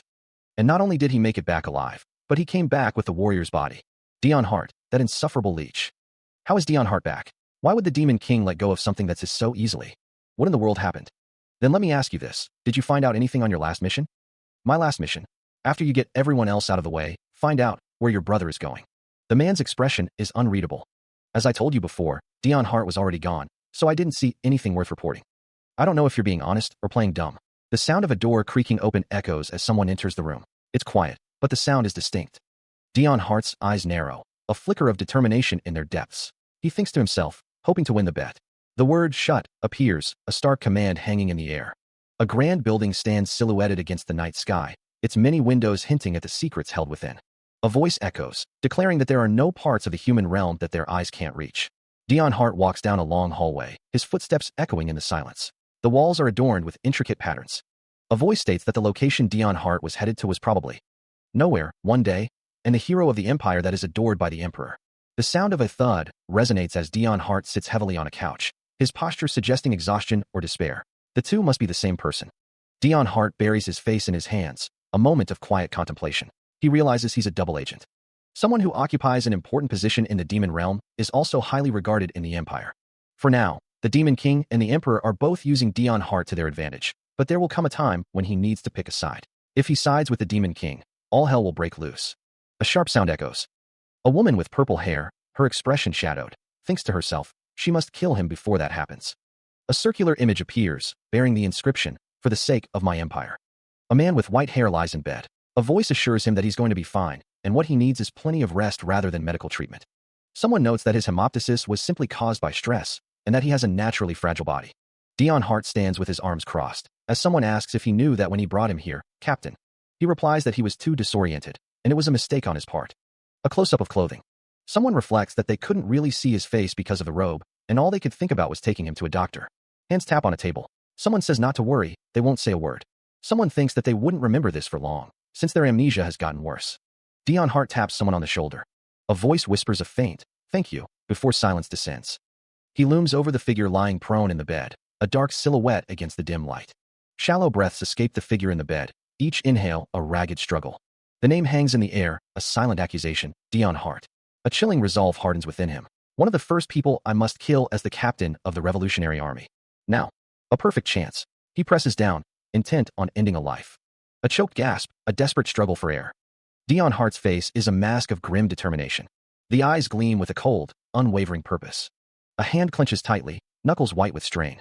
Dion Hart, eyes blazing with fury, his voice a low growl, vows death. A face, partially obscured by shadow, reveals a chilling resolve in the set of the jaw and the glint in the eye. The name echoes, a declaration of intent.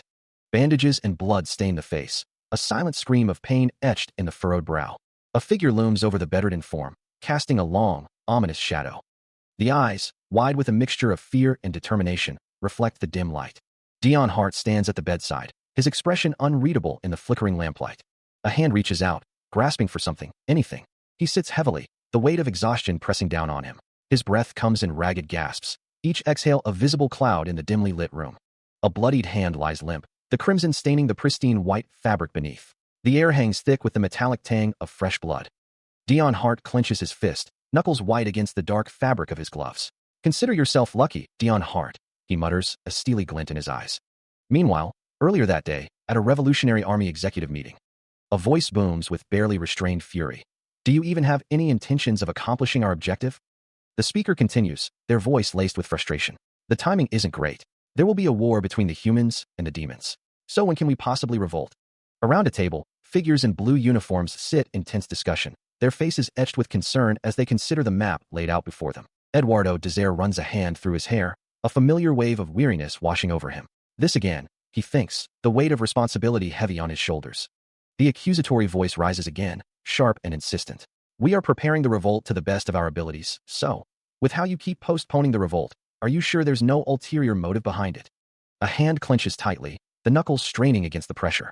The tension in the room is palpable, a storm brewing beneath the surface. A figure collapses, the sound echoing in the sudden silence. The air crackles with unspoken accusations and simmering resentment. A hand rests on the table, fingers splayed against the polished surface. At a point when the human realm's existence is on the line against the war with the... His expression twisted with fury, Dion Hart spat out the word demons, his voice laced with venom. He questioned if they were suggesting a revolt without a second thought. The reason for their existence and actions, a disembodied voice declared, derived from the citizens of the empire. Eduardo Desire stammered, trying to clarify his point. He asked if they thought they could exist as the Revolutionary Army without the citizens' support. Dion Hart simply stated, no. A voice declared that they would merely be a group of traitors.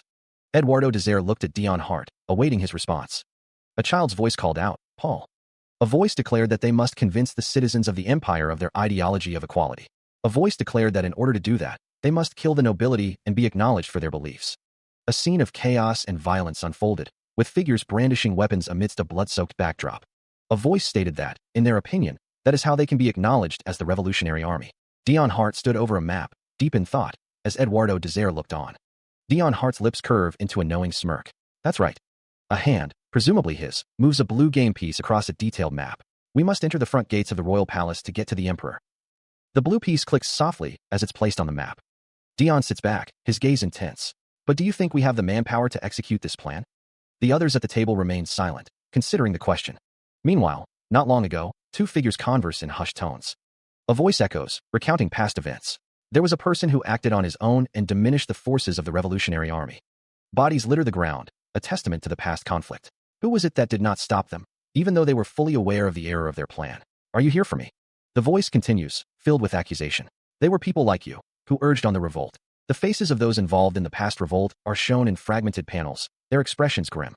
The voice rises in intensity. So if you think that we should still proceed with the revolt, please step down from the executive position of the Revolutionary Army immediately.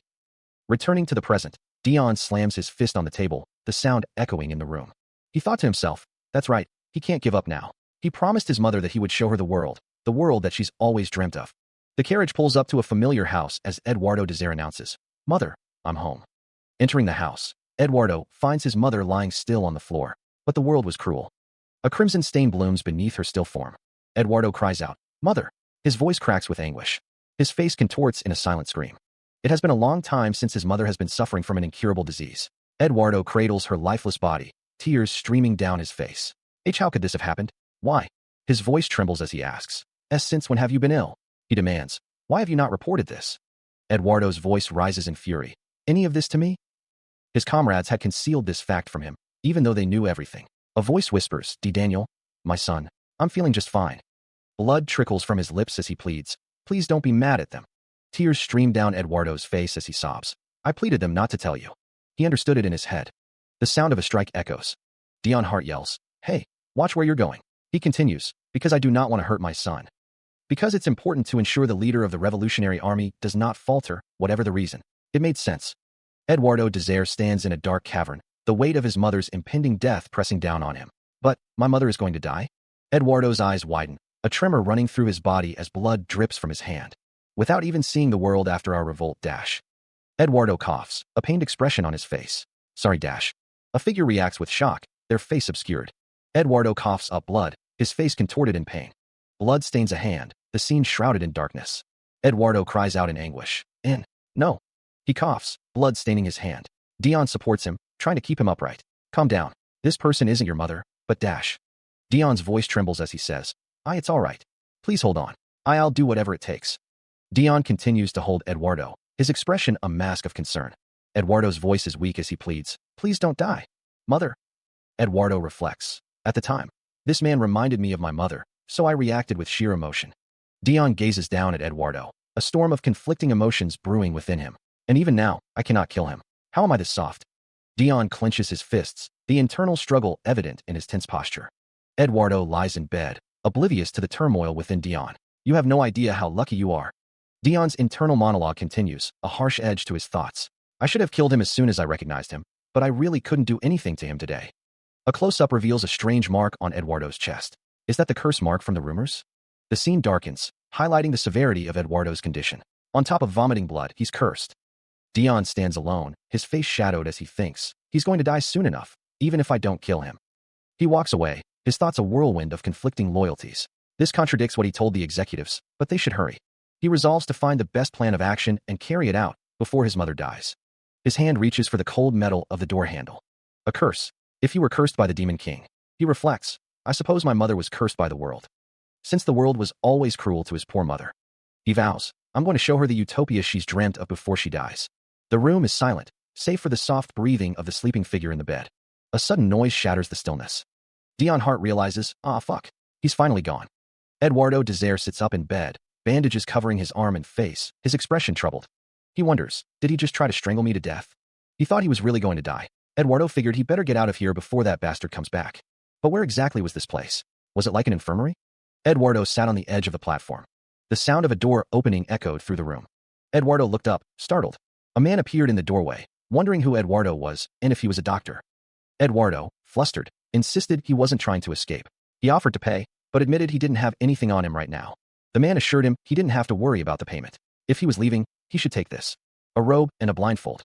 The man explained that it would be quite troublesome if Eduardo were to remember their location, so he must wear the blindfold no matter how uncomfortable it was. He asked him to come out when he was ready. The man stated that he would escort Eduardo outside of the building. Eduardo put on the robe, wondering what they were hiding in this place. He guessed it was no ordinary infirmary. The question cut through the silence. What brings you here so early in the morning without any notice? Dion Hart sat at his desk, his hands clasped together, his expression unreadable. Eduardo Desire observed Dion, a sense of unease creeping into his thoughts. He seemed different from usual. A voice declared, we need to start planning the revolt. The need to start planning the revolt hangs heavy in the air. Dion Hart stands tall, his expression unreadable.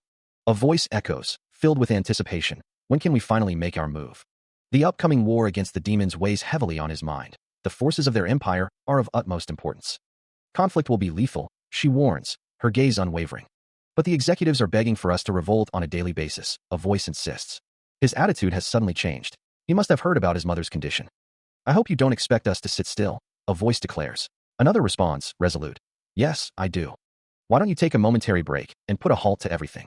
Dion Hart stands before another figure, the weight of the situation heavy on both of them. He held him in high regards, but to think he would be shaken by such a small event.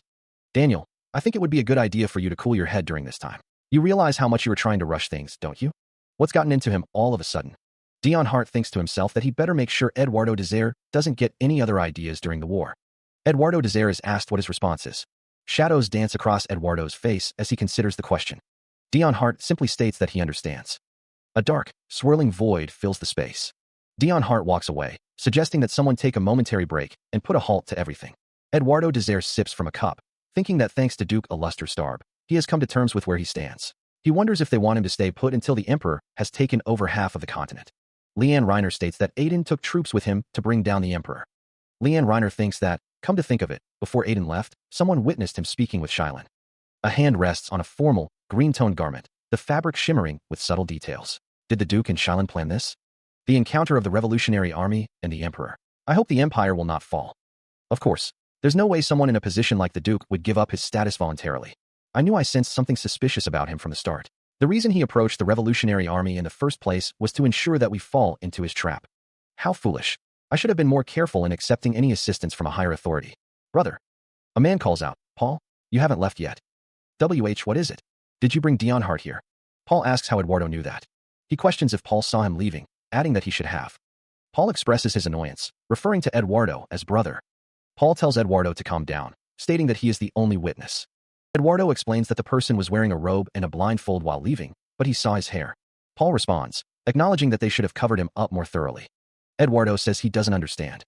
Paul asks why Eduardo didn't kill him. Eduardo is asked why he couldn't have at least held him hostage or gotten information out of him. Eduardo stares intensely.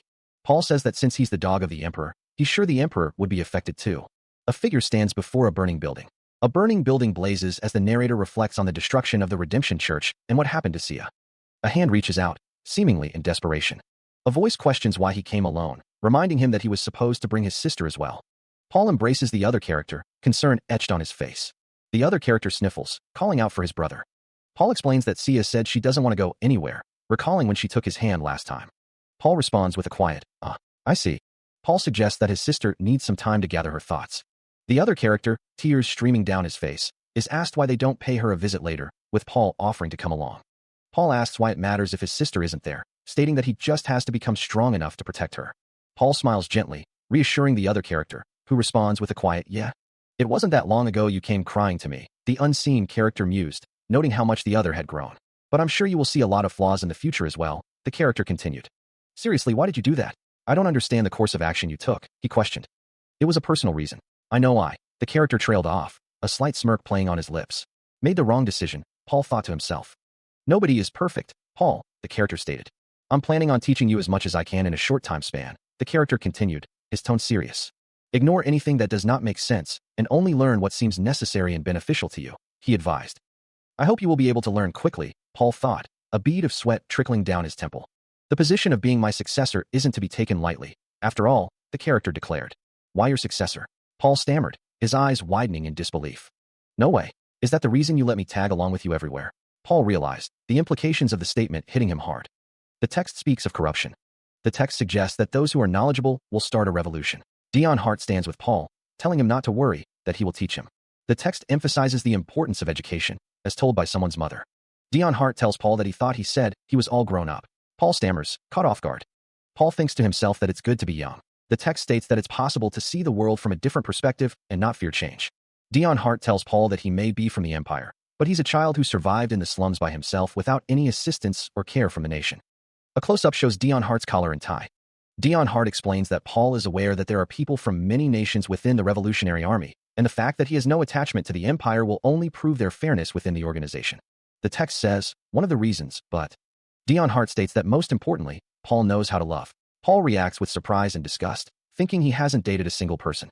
The text says that though Paul may not be able to rule what type of affection it is, what else would you call the emotion you feel when you are pouring your heart and soul into a specific person? But wouldn't that also become my weakness? When it comes to your mother, you become quite shaken. But Paul, the ideology behind the Revolutionary Army is equality amongst all, in order. To create such a world, we need someone who knows how to love. Somebody that can be considerate and understand others. Dion Hart extends his hand. Like you. Even if you say that, I have no idea whether you made the right decision in choosing me or not. And it's funny how such a young guy like yourself is talking about having a successor. But I'll learn to the best of my abilities. Haha, thanks. Paul smiles. To achieve their revolution, they must overcome great obstacles, like the Emperor and the Duke. Eduardo Desire wonders if he is too happy.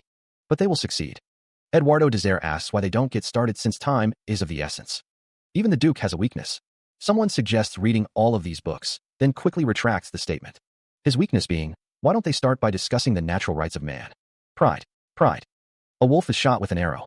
Someone asks if that's the Duke's weakness. A group of knights ride on horseback. Someone says that since the Duke looks down on everyone and thinks he knows everything. A single eye reflects a world in turmoil. He doesn't realize that somebody could be looking down on him at all. Yes, there have been times when I was used like a fool. But, and announced that we will be waging war against the demonic realm. The Duke isn't the only person who can use people.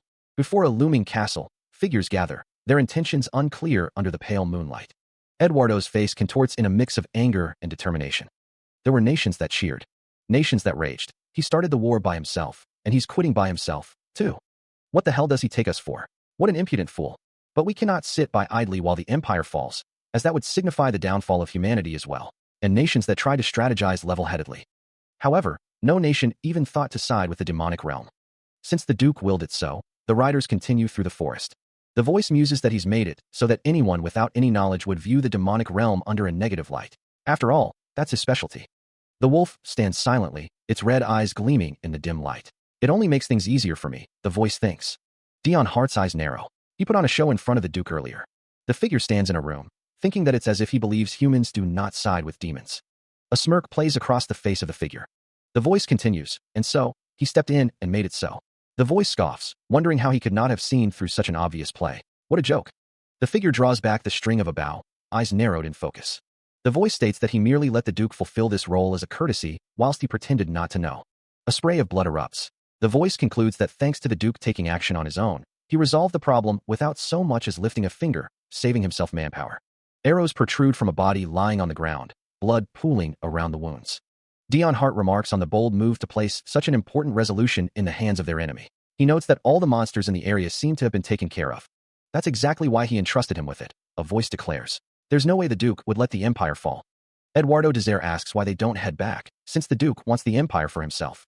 He treated me like such a child before, a voice recalls, and yet he fell into such an obvious trap. One thing that's certain, a voice declares. Pride will be his downfall one day, a voice predicts. Eduardo and Dion ride away on horseback. Eduardo wonders what kind of expression he will have on his face at that moment. Marquis Dion Hart smiles softly, his eyes closed. A bouquet of blue roses, tied with a matching ribbon, awaits its recipient. A man with white hair and red eyes holds the bouquet, a question mark hovering above his head. Blue petals fall gently. Marquis Dion Hart says, "Long time no see, Marquis Hart. I stopped by to give you this bouquet." The man holding the bouquet asks, "Why would you give this to me, Your Highness?" A man's eyes peer out from the darkness. Dion Hart says, "I need to tie you down to the Empire." The text reads, "Seriously, Alethea, is this actually going to work?" A woman exclaims, "Honorary Count, Marquis Dion Hart must be into men." A woman coughs, clearly surprised. One woman remarks that Marquis Hart is only surrounded by men and has little to no relationship with women. But Alethea? The other woman exclaims that there was an error in her plan from the start, and that the first woman should have been the one to seduce him, brother. The woman thinks that the other is wrong, and to really think about it at every. The banquet at the royal palace continues. No matter how many ladies gaze at him, Marquis Hart has never been. Marquis Hart appears fazed and uninterested as he drinks wine. That's true. Come to think of it, he really doesn't have any women around him, and all the people surrounding him are men. Marquis Hart is seen with other men. And they seem to be pretty close. Impossible. Is Alethea right about? I guess she was wrong. A voice booms, declaring that he needs to bring him over to their side before the war begins. The man states that he has to do whatever is necessary. A voice declares that the hero Cruel Hart has become an honorary count. A hand reaches out. Dion Hart and Eduardo Desire sit together, a bouquet of blue roses between them. Dion thinks to himself that he shouldn't have said that. Eduardo states that Dion became an honorary marquis instead, which is what's important. He adds that the bouquet is to congratulate him on his advancement. Dion thanks him. Dion thinks to himself that Eduardo is here to congratulate him, and that he almost misunderstood him. Eduardo smiles, asking if Dion is smiling. Eduardo's expression darkens. Eduardo thinks to himself that since Dion has reached a certain point, from a higher position of power, Dion wonders what his political viewpoint is. Eduardo wonders if Dion received orders from the Emperor to see his reaction at the mention of the war. That is, Dion wonders what kind of serious topic Eduardo is trying to bring up. What if it were possible to have same-sex marriages? He coughs. Eduardo looks nervous. Dion looks shocked. Silence fills the room. Dion thinks to himself, asking someone to please just say something. Just remembering he has something urgent to tend to, Eduardo tries to leave, but Dion tells him to wait, saying whatever he's thinking is a misunderstanding. The group walks away. He grabs Eduardo's arm, his expression a mix of desperation and disbelief. Dion insists that everything is all right, understanding there are different orientations, but the word no explodes from the panel. Eduardo pulls away, stating that Dion doesn't have to hide it, since it's a matter of personal preference. He insists that he prefers women, claiming it's a misunderstanding. Eduardo storms off, leaving Dion behind. Leanne and Paul follow after him, their faces etched with concern. A servant calls out to Eduardo, addressing him as Your Highness. A close-up reveals Dion's face, contorted with distress and a hint of tears welling in his eyes. He seems to be in shock. Dion's inner turmoil continues as he vehemently denies the situation, insisting that he, too, prefers women. Dion yells, his face flushed with emotion, desperately trying to convince himself and others that it's all a misunderstanding. The words "prefer women" echo in his mind, a haunting reminder of Eduardo's rejection. The camera pans out, showing the grand palace where this drama unfolds, a stark contrast to the personal turmoil within. Eduardo's footsteps echo as he walks away, each step a symbol of his departure and the growing distance between him and Dion. Leanne and Paul follow Eduardo, their concern evident in their hurried steps and worried expressions. Leanne and Paul exchange a worried glance, their faces reflecting the gravity of the situation. They just heard him yell that he's crazy for women. Two maids gossip, one remarking that the crown prince really loves women, and the other stating that they won't have to worry about his successor. He walked alongside Eduardo, the silence thick with unspoken tension. Eduardo reflected on his own foolishness, realizing he had been too emotional. A chibi Alethea declared she would see someone at home, followed by a sheepish apology. The hallway stood silent, the ornate decorations offering no comfort. They continued their walk, the sound of their footsteps echoing in the vast palace. Dion's anger simmered beneath the surface, his expression hardening. A subordinate chuckled, expressing respect for his master's decisions. Dion snapped, denying something vehemently. Dion exploded, questioning why someone was still present and reminding them of their merchantry duties. Another character affirmed their utmost priority to serve their master, though they seemed upset. A character inquired if someone was going to complete the emperor's order soon. Another offered to accompany someone, their intentions unclear. A voice declares that they feel more comfortable alone and tells someone to get lost. Someone stammers, mentioning that the other person only returned by dawn. The silver-haired man recalls that when he went out by himself at the hunting competition, he will get some fresh air alone, because if he goes home now, that would mean he loses. A figure on horseback warns someone not to dare follow them. The silver-haired man is told that he returned with an injury. A hand touches a neck. Last night was pretty risky. Someone thinks that those people looked like they were treating him, but that man proceeded to choke him. Even when he was leaving, they blindfolded him and were highly alert. You're lucky. Someone wonders if he's gone already. A voice echoes in the darkness, laced with confusion. What the hell? Where did I come from? Who are they, and what was that place? The same voice continues, reflecting on a past encounter. I can't even fathom which enemy that was. Whatever it was, I was seriously lucky. A figure with white hair and piercing red eyes turns away, a stern warning in their tone. Don't even think about following me. A declaration hangs in the air, heavy with foreboding. At this point, one of us will die. A chilling decree is issued, tinged with a sense of inevitability. Since anyone who witnesses me crossing the border must die. The man's brow furrows, his expression a mask of contemplation as he stares into the distance. Doubt creeps into his mind, a flicker of uncertainty in his eyes. Shit, was I too harsh? A voice, tinged with resignation, declares, as you wish, master. I won't follow you. My disaster.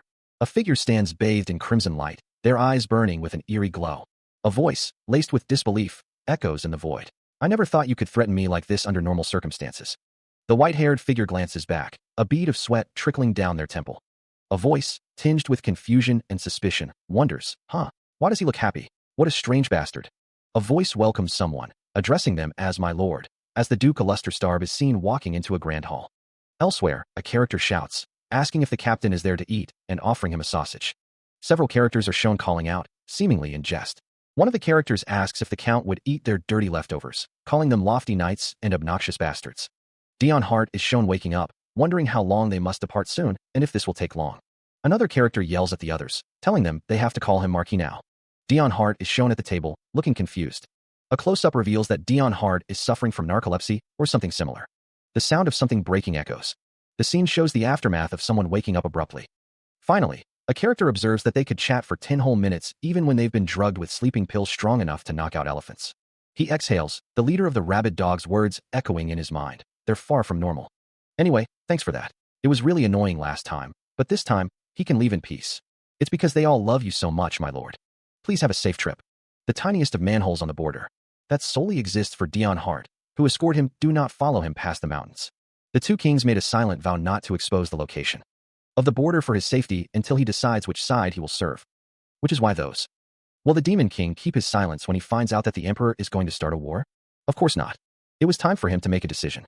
It felt as if there was an expiration date on his life. A sudden realization struck him. From above, an unseen assailant struck with lethal force.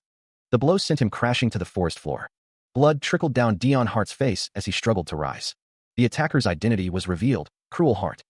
Cruel Heart gripped his sword, his thoughts a storm of suspicion. Why the hell is this bastard here? Did he follow me? From Dion Hart's perspective, he wondered, is he here to see where I'm headed? The two men locked eyes, their expressions unreadable. Cruel Heart advanced, his intent clear. Cruel Heart declared, I have to kill all witnesses you see. A hooded figure stands in a forest, a red speech bubble declaring, I have to kill all witnesses you see. The figure, clad in a green cloak, holds a sword. A speech bubble states, especially if you happen to be a subordinate to the leader of the nobles. A slash cuts through the air. The figure slashes with their sword. Close up on the eyes of two figures, one with green eyes and the other with red. Another slash cuts through the air. The hooded figure slashes with their sword, a red aura surrounding them. The figure, clad in a green cloak, prepares to strike. Another slash cuts through the air. The hooded figure, with red eyes, asks, Can you? A voice declares, aside from my anger, I feel confused. The hooded figure stands in the forest, a silent pause hanging in the air. He looks down, his expression unreadable. A voice echoes in his mind, You're supposed to hate me.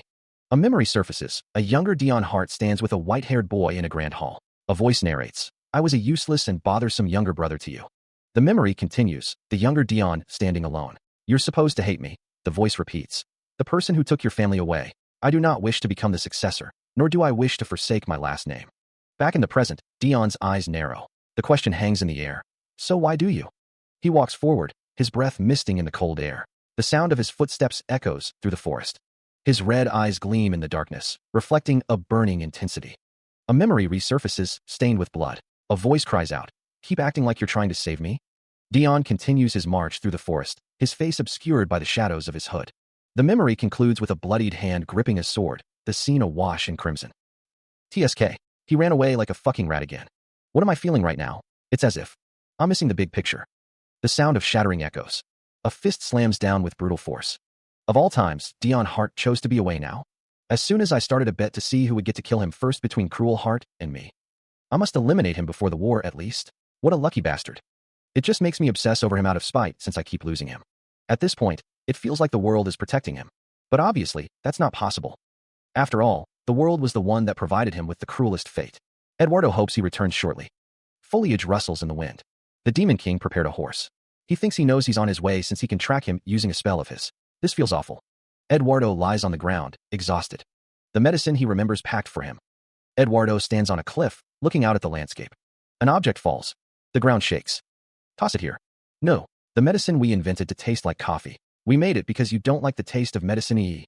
A sky painted with hues of twilight purple and crimson hangs over the scene. A grand castle, its spires piercing the heavens, stands as a silent sentinel over the town. Sir Eret, mounted on horseback, is greeted by a cheering crowd. The crowd erupts in cheers, their voices echoing through the streets. It's Sir Eret. The crowd's adoration is palpable as they chant, "Long live Sir Eret." A figure in the crowd looks on, muttering in disbelief. The people's hands are clasped together, their faces beaming with joy as they celebrate Sir Eret's return. Someone questions the celebration, exclaiming, "What the hell are they doing?" Sir Eret appears surprised by the warm welcome. The crowd's unified voice echoes, "Sir Eret." Ririnel beams with joy amidst the confetti and cheers. A figure welcomes someone back. He pauses, taking in the sight of the assembled crowd. Ririnel gestures to the gathered people, a pink bubble of text explaining their purpose. "It's the Eret cult. We made it by gathering all of the people who respect you." A thought bubble from Ririnel reveals the cult's composition. "I'm pretty sure nearly half of the people from the Demon King's castle are members." Another bubble explains its origin. "I made it using the concept of religion that I heard about from Devilania. Do you like it?" The word Devilania echoes in a speech bubble, accompanied by the exclamation "Quade." The bubble continues, "I knew it. It seems to have grown in size since the last time." Dion Hart's voice booms. The words, "Either way, dismiss them immediately," appearing in a speech bubble. The members of the Eret cult look on with shock and dismay. The command is repeated in a large speech bubble, "Dismiss them, or you could disband permanently." Dion Hart stands firm, his expression resolute. A speech bubble declares, "Dismissed. Everyone, you are dismissed immediately." A speech bubble expresses the cult's dismay. "Permanently? No way. Everyone is dismissed." Sir Arut is feeling uncomfortable. A farewell echoes from the departing cult members. "Long live Sir Arut. Then see you next time, Sir Arut." The cult members disperse, leaving Dion Hart alone. A close-up of Dion Hart reveals his inner turmoil. "Just leave me alone," he shouts. He greets someone, a smile playing on his lips. "Hey, you're back. You're here sooner than I thought." The camera focuses on a pair of hands, their purpose unclear. The camera zooms in on a red brooch. "Ah, this." A chibi figure speaks. "How could I miss out when it concerns you?" He gestures with his hand. "Anyway, so remain here." A voice observes. "Your heartbeat increased since you came into the office." Someone asks, "Have you heard anything important from the Empire?" A figure looms over another, declaring, "You are a human." A character with blonde hair says, "So remain here." A voice wonders, "I wonder what it is, since you can't even hide the expression on your face." Someone asks, "Did that cowardly emperor finally make a decision?" The scene shows a room with chairs and a table. He asks if he probably didn't intend on telling him unless he noticed. Apollo gasps. Apollo coughs. Apollo wonders what the emperor tempted him with, asking if he is tempted. Apollo thinks he has no strength in his arms. Apollo wonders if he is really, asking if he ever thought that his life could be in danger. Apollo thinks he is trying to kill him right now. Apollo stammers, "Why, Your Majesty, I..." Apollo is confused. Dion Hart asks if he was surprised, saying it's not like he doesn't understand his situation. Dion Hart says he already knows whose side he should be on, right? Apollo thinks if he's being honest, he doesn't know if Dion Hart is a talent so great for them to fight over. He clutches at his own throat, a faint purple glow emanating from his hand. Apollo thinks to himself that he doesn't want to go back to his boring old life. The cloaked figure stands before Apollo, the sound of his footsteps echoing in the chamber. The Demon Lord's gaze pierces Apollo. The Demon Lord gestures expansively, declaring that Apollo need not worry about the sun at all. The Demon Lord continues, stating that in the demonic realm, all demons aside from himself will be kneeling at Apollo's feet. He adds that it may always be night here, but to look at that bright moon. He asks if Apollo can't live in the darkness forever just because he is sensitive to sunlight. The demon lord says that he is not going to hold Apollo back if he wants to visit the human realm, much like before. The demon lord says that if Apollo wants their land, he could conquer it and offer it to him, but that Apollo is a human, so he should remain here. Apollo listens intently to the demon lord's offer. The demon lord stands tall, his cape billowing behind him. The demon lord declares that in order to win this game, Apollo, looking disturbed, is asked if he wanted the demon lord to hold on to his pants like last time. A voice declares that something is not happening at all. Dion Hart thinks that Apollo might run off if he pressures him any more than this. Dion Hart decides to think about it carefully. Dion Hart smiles. Dion Hart refuses to lose his plaything just for the sake of victory. A few days later, someone is anxious and irritated and can no longer stay holed up in their room. So they came to the outside of the castle for a stroll. Inside the castle are the walls of the Demon King's castle. Outside the castle is a village of ordinary demons and lodgings for the soldiers. Someone shouts that Sir Eret is outside the castle. Someone wonders what's wrong with Eret's attire, and if they also think he's a fool. There are a few circumstances when you need to be particularly careful of Zero Corps Commander Demon Eret. First, when he has consumed alcohol. Someone wonders if it's just them or if everyone is avoiding him, though it's nice not to be disturbed. He walks, dressed in black, alongside another figure in uniform. When he is dressed head to toe in black clothing. He's wearing all black today. He must be feeling irritated. I'm wearing black. Do demons not like black clothing? Why is he here when he normally doesn't even step out? Since he's returned, he's been constantly on edge. Foot outside of his room in the castle? Maybe he's here for the sacrificial lamb. Hooray to black clothing. I've never heard of such a murderous laugh. I would rather die at the hands of the Demon King or the other corps commanders. Keep a close watch and let me know if something peculiar happens. Normally, I would have left him alone to give him peace and bothering him. Him peaceful and quiet, but the Demon King ordered me to observe him. I'm sure he's bothered by me even though he hasn't said anything. I'm sweating from walking so much. I want to cheer him up somehow. He keeps touching his head as if it's bothering him. Where the hell is that stupid doctor been? A voice echoes with frustration, declaring that something simply won't do. Eduardo Desire, his expression strained, assures Dion Hart that even Sir Eret would appreciate a chance to freshen up. A voice declares, with a hint of grim satisfaction, that things are proceeding as expected. A voice explodes with anger, uttering a single, vulgar word.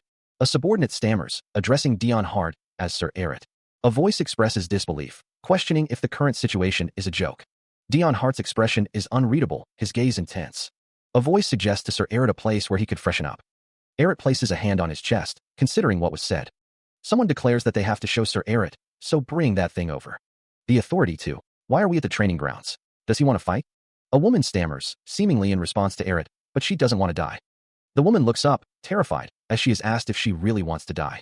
The woman, looking concerned, thinks that she just wanted to get some fresh air, so why is someone threatening to take somebody's life? She thinks to herself that she didn't ask him to do it, and that she doesn't even know what that thing that Ed is talking about is. Ed thinks that he should clear this up before the misunderstanding gets bigger, and tells someone to hold on a second. The woman looks up, even more scared than before. A foot clad in polished black leather loses its purchase, sending its owner stumbling. He gasps, his eyes widening in surprise as he fights to regain his balance. Two onlookers react with matching expressions of shock.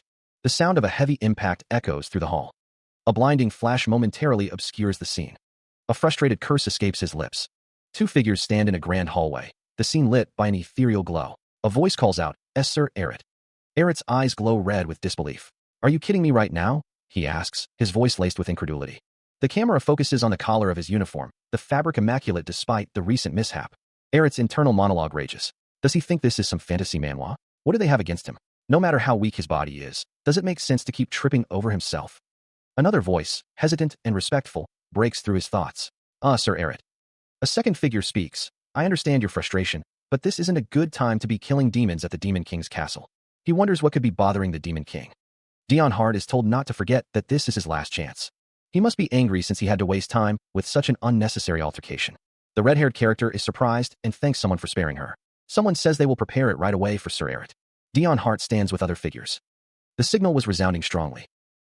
Eret's hand is covered in blood. I'm. A voice booms, calling out, Ben, you bastard. Why are you only getting here now when you're Sir Eret's doctor? Dion Hart kneels beside Eret, who is seated. Eduardo Desert stands nearby, his expression stern. Dion says, stop being so loud while I'm working. I came as soon as I got the signal. A voice exclaims, it's not just this time. Dion Hart, holding Eret's hand, exclaims, Sir Eret has been feeling unwell for a while now. What? A close-up reveals a necklace with a red gem. A voice says, but the signal didn't activate. A voice questions, is it broken? Why don't you take this opportunity to get rid of it? A voice replies, I don't think, that's right. I've tried replacing it multiple times as it fell off, but there was nothing wrong with the magic stone itself. Dion Hart, looking at Eret, asks, multiple times? What? Didn't you say you needed my blood for that? A voice wonders, when did he take my blood? Have you felt something different about your body? The white-haired man says, something different? Now that I think about it, I've stopped vomiting blood on small matters such as stress. Eduardo Desert exclaims, if it's a positive change, could it be that the after effect from fighting with the hero is getting better? Dion Hart firmly states, that's not it. His body is still like a ticking time bomb. Eret winces in pain. Dion Hart says that the signal from the magic stone is getting weaker as time passes. He pauses, adding, wait, Ben dash. Dion turns away. Eret wonders what might have to do with the change in something that makes up his body. Dion, sewing up a wound, thinks he forgot to use anesthetics and asks if Eret is okay.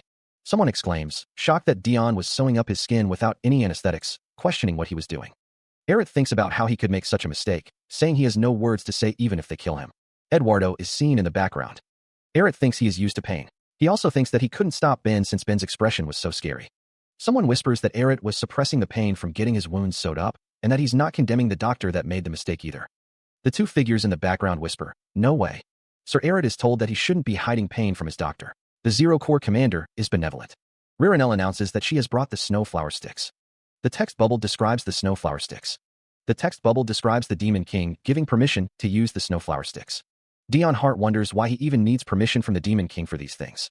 Eduardo Desert says that he just has to cut the top part, and that he'll cut it for him. A snowflower stick is lit. A firework explodes. Multiple characters are standing outside, wondering if this is snow. The text bubble describes snow. Dion Hart asks if he likes it. The text bubble describes that unlike in the human realm, where there are times when it snows, there is no climate change in the demonic realm. Eret thinks that it might help lighten his mood up a bit. He held out his hand, watching the snowflakes fall. Dion Hart thought that it really wasn't bad. It had been a while since he last saw snow. Eduardo Desert stood beside Dion Hart, a slight smile on his face as he watched the snow fall. Two soldiers looked up, noticing something strange. One of them remarked that there was trash falling from the sky. One of the soldiers whispered, wondering what they could do, since it was for Sir Eret. He suggested they just leave it. Someone barked at them to shut up and clean it. One of the soldiers muttered that at least he didn't use the red stick, which was the hardest to clean. A red explosion filled the sky. Someone noted that there it goes, and guessed they were working overtime. One of the soldiers stared up at the sky, questioning if it was red snow. The soldier grimaced, noticing a strange smell. A strange scent hangs in the air. Does it smell like blood? The red snow falls, coating the ground and structures below. The red snow continues to fall, blanketing the world in a crimson hue. Dion Hart asks, how are the snowflower sticks? Did it help lighten up your mood a bit? The red snow falls against the backdrop of the city. Doesn't it look real? Dion Hart stands with Eduardo Desert, stating, I tried putting in a bloody fragrance. Eduardo Desert replies, I thought it would be useful when we go to war against the human realm, so I created it. What do you think? The war. A scene where the scent of blood suffocates you. It's horrifying. The red snow stains the ground, leaving a bloody residue. A figure with a scarred face and glowing red eyes says, yes, I believe it will be useful. As war is greatly affected by weather and morale, just being surrounded by such a strong, bloody scent can bring horror to the enemy. It's as if he has returned to that place. Dion Hart chuckled. Not only do you have great instincts for battle, but you also know of strategies and tactics. Dion Hart remarked, you certainly are one of a kind. The blood-soaked ground seemed to stretch on forever. The figure thought, I'm glad that you're on our side. The figure asked, you still aren't in the best mood, right? The figure reached out a hand, saying, come with me. He keeps doing whatever he wants, but there's nothing I can do. I have to follow him in order to survive. Their hands clasped together, a silent agreement forged in the face of an uncertain future. Rain fell on the city, washing away the blood and the memories. The courtyard stood silent, a testament to the battles fought and the alliances forged. His gaze is intense, a flicker of something unreadable in his crimson eyes. Dion Hart announces their arrival. We are here, Eret. They have arrived in the land of the fairies. A sprawling forest of glowing trees stretches before them, bathed in an ethereal light. The air hums with unseen energy, the very ground shimmering with magical residue. A white-haired figure remarks on the scenery. How is it? Isn't it beautiful, considering we're in the middle of nowhere? Dion Hart stands with a slight smirk, his expression unreadable. Fairies inhabit this place. The Fairy King looks on with a stern expression. The Fairy King, leader of the fairies. The white-haired figure speaks. How cheeky. Even when I came all this way to listen to the complaints and frustrations of the fairy race. The Fairy King retorts. Don't act all righteous. It was because of you guys that we have problems, so of course you should come. Someone thinks to themselves. Brought me here to cheer me up, but he came here for business. That aside, one of the figures questions why the human was brought here. The white-haired man's red eyes narrow slightly. The world tree. It seems to be excited. That man is. A strange aura surrounds Hien as he appears in a new, unknown location. Hien is shocked by his surroundings. He wonders where he is. Someone is surprised to see Lord Demon King, even Sir Eret. Dion Hart thinks magic was forbidden, but someone is using it. Someone is instructed to see if they can revive the seed he is holding. Hien notices mold on the seed and wonders if it is okay. Someone realizes what this is. Someone asks how they can revive it. Someone says they can somehow make it grow, but they don't think they can do anything about it being infected by demonic aura. Someone knew it and asks what they are going to do now that the seed of the world tree their race was put in charge of is now infected. Someone says respect, but then asks if they aren't guys more like the world's dog. Did the world say anything about some seeds dying? Seeing how you're so desperate, you must not be just a dog, but a real loyal dog, Dion Hart. The world also respects our race. Forget it. What would the leader of the race hated by the world know? I don't really care about being favored. Unlike someone who's at the world's disposal. Why are you hiding behind me? There's nothing that can be done about the seedling, so I'll let it slide. But why aren't you doing anything about the magical beasts that are swarming around them? But you may not know since you keep yourself isolated here. Then do you not need this seed anymore? You are really asking a question in this situation. You can have it. Thank you very much. This plant-crazed bastard. She's a nutcase too. Hands reach out and grasp each other. A long time ago, Dion Hart and another character discussed the coming of a new hero. He will be incomparably more threatening than the one from before. Dion Hart and another character continue their discussion. That hero will decide your fate. Lord Demon King. A close-up of a character's shoulder and cape. A new hero will appear soon? This cute seedling. The world must not be fond of you much, Lord Demon King. It's nothing new. From the start, our race was never liked by the world. Hey, a little more hate is nothing. The woman muses that the future she saw was a bit special. A voice wonders if it wouldn't be a miracle if it could change. Dion Hart scoffs, stating that forbidding magic became useless. He reminds the other that the world is after him. The voice asks if he forbade it because he was scared of the hero, then states he did it because he thought it'd be annoying if the hero were to appear during the war. A voice states that it was to balance the powers. It was said that the more demons use magic, the sooner the world brings forth the appearance of the hero. The black-haired man grabs Dion Hart's bandaged arm. The black-haired man looks shocked. Dion Hart is asked if that's why he couldn't even heal it properly and used a primitive healing method. A voice declares that there's no choice, and to follow him, he'll heal it. There, the treatment is done. The Elf King finishes healing Dion Hart's hand. Dion Hart expresses his gratitude. Thank you. Shouldn't be any pain now. The Elf King thinks to himself, you must be burdened by my unreasonable kindness. Dion Hart glances at his wrist, a thoughtful expression on his face. He thinks, you looked uncomfortable the whole time you were getting treated. If I offered to give you a tour of this place, you would most likely decline. The Elf King muses, he knows me well, but I don't show favorability to just anyone. The reason for my favorability is a grand structure looms in the background, as the Elf King thinks, because the world is focused on you. Dion Hart stands with his hands clasped, a faint glow emanating from behind him. Dion Hart's eyes widen slightly. Excuse me? A narration box reads, it was an unexpected first meeting, but as the leader of the fairy race, who astutely understands the will of the world, I recognized right away. The Elf King stands beside Dion Hart, his expression unreadable. The Elf King's eyes narrow, a hint of expectation in their depths, expecting something from this human. A group sits around a table, deep in discussion. A narration box reads, but my questions and doubts only grew in number. What on earth is so special about this human being? A shadowy figure watches from above, their gaze fixed on Dion Hart. A caption notes that red eyes become a weakness when exposed to light. Dion thinks that, other than his red eyes, he has a small body with nothing special to it. He wonders if he is really the person the world is paying attention to. The Elf King asks Dion if he is usually lucky, to which Dion replies that he is not really. Dion Hart's record, found through research, was incredible to the point where he should have died. Dion is in disbelief. A human being who crossed the line of fire countless times between the demonic realm and the human realm and survived with those ridiculous odds. The Elf King tells Dion to think about it carefully, as the world that usually doesn't interfere with the flow of things is protecting his life. Or a situation where he should have faced a permanent injury but got away with a treatable one. Dion's eyes glow red. The world is protecting his life. Like a situation where he survived, but such as showing great power all of a sudden or withstanding a heavy blow well. Demons surround a figure, their forms blurred in the dim light. The figure's body moves to favorable positions, especially when his life was at stake. Dion Hart's face is splattered with blood, a manic grin stretching across his features. Checking on his body to see if it has recovered showed that nothing had changed. Sir Eret's body is still like a ticking time bomb. It's as if something in Sir Eret's body is continuously changing. The back of Dion Hart's white coat is visible as he stands in a corridor. Ririnel says the reason Dion Hart has been able to stay alive until now is due to the blessing of the world. The body that the world is supplementing. It was not a supplement to make the body strong or healthy. Supplementation and modification that allows him to better accept the forces of the world. That hero, will decide your fate. He finally understands it. The thing the world expects from him. In the not-so-long past, there was a hero that worried about his companion even in death. World, please save him. The world responded to the hero who devoted his soul to his wish. A cascade of light and energy flows. Do not worry, hero. A presence declares it has been watching over him for a long time. A figure stands bathed in golden light. The will of the world is firm. A young man with stark white hair and piercing red eyes stands resolute. The declaration rings out. The next hero is you, Dion Hart. The order rings out. They may have the numbers, but they aren't strong. Don't fall back and fight. An elf prepares for battle, determination etched on his face. Magic crackles in the air, a storm of arcane energy brewing. Monsters surge forward, a tide of darkness threatening to engulf the land.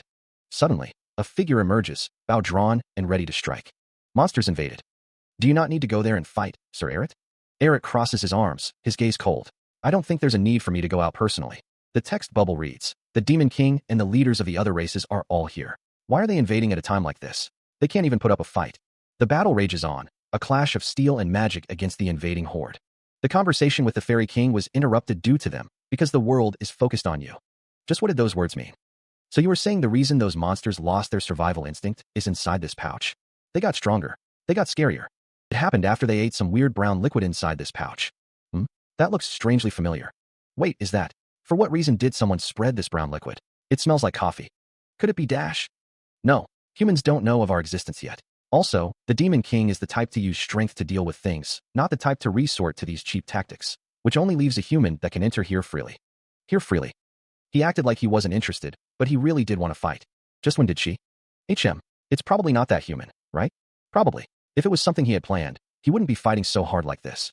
I feel bad for even doubting him. Doesn't that look like the medicine I threw away? Let's just throw this away here. N000000. Not the medicine I put my heart and soul into. Why would monsters eat such things? And how did they even get stronger from it? I have no choice but to fight because of the guilt. Since it's turned out like this, I won't even give them a chance to speak to me. Eret. Dion Hart's eyes widen, a bead of sweat trickling down his temple as he realizes, I'm fucked for real. A voice booms out, commanding, step back. A figure descends, wreathed in crackling energy. A single, golden eye glows with immense power, a voice echoing, we should end this quickly and return. Another voice shouts, everyone get back, get away from the monsters. Raw power erupts, a blinding flash of violet light consuming the area. The figure stands amidst the chaos, an aura of pure energy radiating from their form. Tendrils of energy lash out, tearing through the air with violent force. The landscape is bathed in violet light as the energy explodes outward. Figures are sent flying, tossed about like rag dolls in the wake of the blast. The air crackles with residual energy as dust and debris settle. A field of corpses lies still, swords piercing their bodies. I in one hit. Dion Hart asks, shall we go back? A castle stands tall against the night sky. Dion Hart thinks, wow, how long has it been since I have been caught off guard like this? My apologies. Dion Hart stands with another person. It wasn't anything weird. It was a medicine to help me recover, but that was a medicine? Dion Hart asks, not a dangerous substance. Someone practice alchemy? I would like to scout that person. The palace doctor would faint if he heard you say that. But why did you throw it away? It didn't have any effects after trying it. I threw it away because it tasted bad. He felt a will to help, a strong will to help Eret. Dion Hart thinks to himself that the will to help Eret was within that medicine, though he guesses it didn't reach Eret. A chibi version of Dion Hart is shown in the thought bubble, looking sad and saying, you're too mean, Sir Eret. Dion Hart says that it's fine since the other person didn't do it on purpose, and that they can go. He wonders if he is really letting the other person go. Dion Hart wonders if he can let the other person off, just like that. He then tells them that they don't have to come to the meeting of the Corps Commanders this time. Dion Hart asks if the other person doesn't have to come. He tells them that they must be tired since they helped with taking care of the monsters. The other person asks if he is really letting them off. Silence fills the room. The view is from behind a character's head. Someone says, Sir Eret, you're here. 11th Corps Commander Ririnel says that she heard that Eret was resting after exhausting himself from dealing with the monsters. 1st Corps Commander Jocker wonders what the reason is for attending when he always says that it's troublesome. Elle wonders if it could be that she's at Sundara. Lady Elle is restrained by Vice Commander Durnivan, who tells her this is not the place to say such things. Someone thinks the others are clueless. Dion Hart sits at a table with another person, stating that it's fine and reminding them that they were told they could rest. He questions if they have never worked at a company before, implying they took his words too literally. Someone wonders what he'd do to them if they really hadn't. A character states that they are a person who survived using their ability to read the situation, and without it, they would be nothing. Someone reflects that it looks like he figured out their true intentions, to reduce the information leak. They think if he had not come of his own volition, it wouldn't have been against the rules. Someone thinks that if he were to go back without any information, he would catch suspicion from the Emperor, concluding that it's quite clever. A character thinks they should just kill some time here. Someone observes that Sir Arid is playing with a cube. Someone notes that he looks like he has great interest in this issue. Second Corps Commander Devalania is shown. Fourth Corps Commander Adelia will have mixed feelings since it'll be a war against his race. He would, at times, attend the meeting and listen to them talk while playing with the cube. It is asked if they should start the meeting now that Arid is here as well. Dion Hart sits with his hands clasped, a slight smile playing on his lips. He thinks that they all should be able to guess they. The Third Corps Commander, Asild, asks if the war is truly starting. He states that they have always aimed for the humans' territory, so they are prepared. It would be a loss from the Emperor's perspective. If he agrees with the sentiment, he would move the cube softly, and if he doesn't, he would move the cube roughly. And the best, why would he do something so stupid? It would help to stabilize his rule of the throne if he were to just stick to guarding the border, fighting every once in a while. Do you really not understand? And the best, what? The Emperor? That stubborn man. He must be feeling very guilty about killing his brothers. The guilt that overshadows his responsibility. The weight of responsibility hangs heavy. As he had responsibilities, he couldn't die even if he had wanted to. The choice of the Emperor, who couldn't choose death, is why he chose to go to war. A sinister chuckle echoes in the darkness. If he ends up taking over the demon's territory, then good. On the other hand, if he were to die fighting, he could rationalize it as him trying his best. Dion Hart's expression hardens. He's a pitiful yet selfish person. A chorus of sinister laughter rises from the shadows. As he threw so many lives into war for such a petty reason, isn't that so? Well, what choice do we have? We'll just have to kill him since he wants to die? But strangely, Dion Hart can understand the Emperor. Leader of a race that has lived long. I'm not sure about other things, but living because he can't take his own life is something I'm familiar with. The sound of something being crushed echoes. A voice muses that it's a head-on battle they haven't done in a while, suggesting to think of it as stretching their body and enjoying it. Two figures stand together, one with white hair and the other with black hair. A voice speculates that the humans will likely start attacking when they head out for their mission, since the Emperor won't be able to make a move so easily as long as Dion Hart is in their territory. They will try to aim for the moment they don't have their strongest weapon. Two figures sit at a table, one with white hair and the other with black hair. One of them remarks that those humans are so cunning. Although the movement of the Empire could be seen as an act of abandoning Dion Hart. A voice says that since this is entertaining, they'll just leave it as is. A group of figures sits at a table, seemingly in shock. Silence hangs heavy in the air as Dion Hart sits alone. The cube has been completed. A golden cube is held in someone's hands. Lord Arid probably thinks that this is the best course of plan. Several figures stand in the background, their expressions unreadable. From now on, there is no turning back. He states that he will leave for his mission as soon as the meeting is over. The war of destiny between the demonic realm and the human realm begins. A sprawling city stretches out before them. The monarch questioned, "Is that all you have to report?" The reporter responded, "Yes, Your Majesty. That is all." Eduardo Desire knelt, his expression unreadable. "So that means only 5 divisions from the demonic realm are going to participate in this war," the panel reads, introducing 1st Corps Commander Jakar. The panel introduces 7th Corps Commander Silua and 3rd Corps Commander Asild. The panel introduces 8th Corps Commander Hell and 9th Corps Commander Trover. The blonde man scoffed, Even bringing their whole army wouldn't be enough, but they're only sending in 5 divisions." He continued, his eyes narrowing. "To think they would prepare so little when they are going up against the great empire. They should know better than to look down on me like this." The man's expression hardened. "Then I'll have to make sure they regret their decision." Eduardo Desire watched him, thinking, so scary. The unspoken words hung heavy in the air, a silent accusation. Dion Hart tilted his head, his crimson eyes narrowed. "Yes?" he inquired, a hint of impatience in his tone.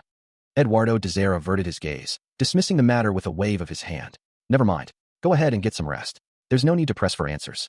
A cold calculation flickered in the depths of his mind. The Demon King probably thinks that I will not be able to hold back, and is waiting for me to pressure Dion Hart. A grim determination settled over him. "It won't work out as you planned, Demon King." Dion Hart bowed his head respectfully. "Then I shall head back, Your Majesty." A sudden commotion erupted in the throne room, drawing the attention of those present. The Chancellor burst into the room, his face contorted with alarm. "Chancellor, what is the meaning of T? The demonic realm?" Panic flared in Dion Hart's eyes as the report reached him. "Has started attacking." Eduardo Desire's golden eyes widened in disbelief. The air crackled with unseen energy as the attack commenced. He stands tall, his gaze unwavering as the news reaches him. His eyes narrow, a storm brewing behind them. A message echoes through the realm, a declaration of war from the demonic realm. Eduardo Desire remains silent, his back to the viewer as he processes the gravity of the situation. From the perspective of the demonic realm, which values balance and peace, they have deemed the Empire's takeover of the continent to have gone too far and become a threat, to protect the human realm from falling apart from the Empire's actions. The message continues, "I declare war against the Empire." Dion Hart's subordinate reacts with urgency. "Quickly. Understood." Jakar observes the message, a mix of disbelief and amusement on his face. Isn't that Joker? What are they doing? Is it the order of the Demon King? That aside, values balance and peace. That's not even funny. As balance and peace are their goals, as long as the Empire promises not to make a move any further, they will consider retreating. To think they would make such direct contact. What is this? Does this mean that the demonic realm does not want a war? He gazes at the floating images, his expression unreadable as he considers the implications of what he sees. A surge of energy crackles in the air. The Emperor's image flickers into view, his voice laced with impatience. I have heard enough of your barking. Eduardo Desire holds a glowing orb, his gaze hardening. The whole world knows of your cruelty. How dare you spout such lies? A voice echoes, recounting history. And according to the history recorded in the palace, the demonic realm has always coveted these lands that the sunlight touches. Eduardo Desire stands beside an unnamed woman, the glowing orb still in his grasp. The Emperor's image reappears, his expression thoughtful. To think he could interfere with their magic so quickly. Is this the level of skill of the palace magician? A disembodied voice declares. In other words, you demons have always been eyeing our human realm. Dion Hart's eyes narrow, a sinister edge to his voice. Why should we trust the words of some demon? A voice suggests, why don't you try pretending to be fooled and backing down? An unknown character looms over another, his expression menacing. It wouldn't be too late for you to make a move if you see that we do not keep to our words.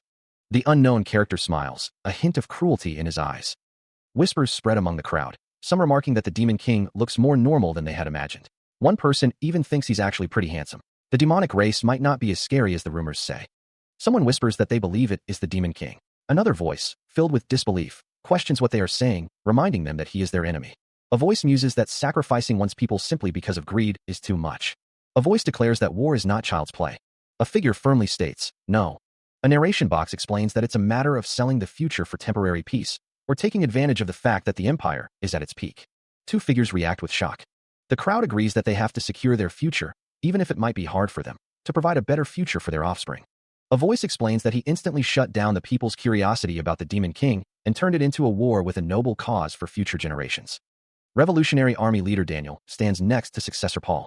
Paul's companion remarks on his way with words, noting that's how he influences the hearts of many. Paul is even trying to teach him at a time like this, but it's such a good example. The sound of something shattering echoes through the air. A voice muses that it was an excellent speech, and that the speaker is more entertaining than initially thought. But a voice declares that no matter how much one sugarcoats it, the truth remains. The voice continues, stating that they will aim for domination without caring about the sacrifice of the people. Another explosion echoes. A heavy thud reverberates. Eduardo Desire plummets downwards. The sound of collapse. Meanwhile, the atmosphere shifts, a palpable tension gripping the onlookers. One of them wonders aloud if this means the Emperor has lost. Another voice states that since the citizens are wavering, the scale is in the Demon King's favor. The text warns that if the people lose faith in the Emperor, the Empire will descend into irreversible chaos. The damage inflicted will be critical for the loser of this debate. The image of a loser has far-reaching consequences. Since the Emperor is aware of this, the only course of action left for him is. A hand emerges, dripping with a dark substance. A dark scene unfolds, hinting at hidden schemes. A figure stands amidst chaos, their purpose unclear. A voice questions whether the demonic realm is acting righteously, suggesting they are manipulating the people to invade the human realm. A figure states that if they were to take over the land, they would cruelly stomp out the humans and steal everything. The text speaks of dragging the other party down with him. Two figures stand together, their expressions unreadable. Dion Hart laughs, a sinister sound that hints at his dark intentions. A voice echoes with manic laughter, dismissing any notion of righteousness in the ongoing war. Someone admits the Emperor's greatness, regretting that they couldn't bring him to their side after meeting a certain man. It seems negotiations have failed. A prayer is uttered, a wish to be kept entertained in the future. With this, the war between the demonic realm and the human realm has begun. As of now, there are only small-scale battles to test each other's strength, but the days passed on like a ticking time bomb, not knowing when a full-blown war would ignite. It's finally calmed down a bit. After the start of the war, acting as the Zero Corps commander in the demonic realm and the third hero in the human realm, he had to go back and forth on both sides to the point where he was throwing up. The Empire's hero? He's nothing to us. Let's clear the way for our Zero Corps commander. The Zero Corps commander? We just have to take care of him, right, Captain? How long will my life constantly be on edge? Fuck, they're both me. I thought I was going to die from overexertion. Not only that, but the leaders of both sides are also starting to increase the pressure. You did a good job commanding this time as well. You've worked hard. Thank you, Your Majesty. I will send the casualty report of this battle through a subordinate. A voice chuckles, admitting to not remembering the details of the battle, but expressing relief at having survived somehow. A second voice notes that the first doesn't sound good, questioning if he feels guilty. The figure wonders what the other is talking about. A voice declares that it is a sword and doesn't feel guilt. Guilt and the painful memories of the war are all his to bear, so he must move according to orders. He thought he was trying to comfort him at the time, but a voice states that's why he should start preparing to come down from that tightrope. A voice scoffs, dismissing it as comfort. He reflects that he just wanted to pressure him into making up his mind on which side he would choose. It's starting to become too much. The demonic realm, the human realm, all of it. He wonders if this is karma. He exclaims, wondering what he ever did wrong. He's going off. He questions if it's wrong to want to just live out his life silently and alone. What war? They should just fight one-on-one.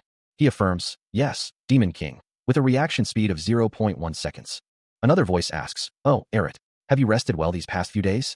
The masked figure, with crimson eyes gleaming, declares that he is scum who bows down to power. Eduardo, holding a glowing blue gem, asks if someone can go over to the northwest side to take care of the demonic monsters grouping up. The masked figure acknowledges that the northwest side is near the front lines, but agrees that it would be best to clear it out ahead of time, seeing as how important that location is. Eduardo thinks that sending troops will only attract unnecessary attention from the Empire. The masked figure understands that the Demon King is pretty sensitive these days, but questions why he has to do such a dangerous task. A massive, clawed foot descends, kicking up dust and debris. The narration warns that the demonic monsters are headed their way. A hulking silhouette of a demon stands alongside a snarling wolf, their eyes glowing with malevolent red light. A sudden, sharp exclamation of disbelief echoes. A hand places a document on a polished wooden table.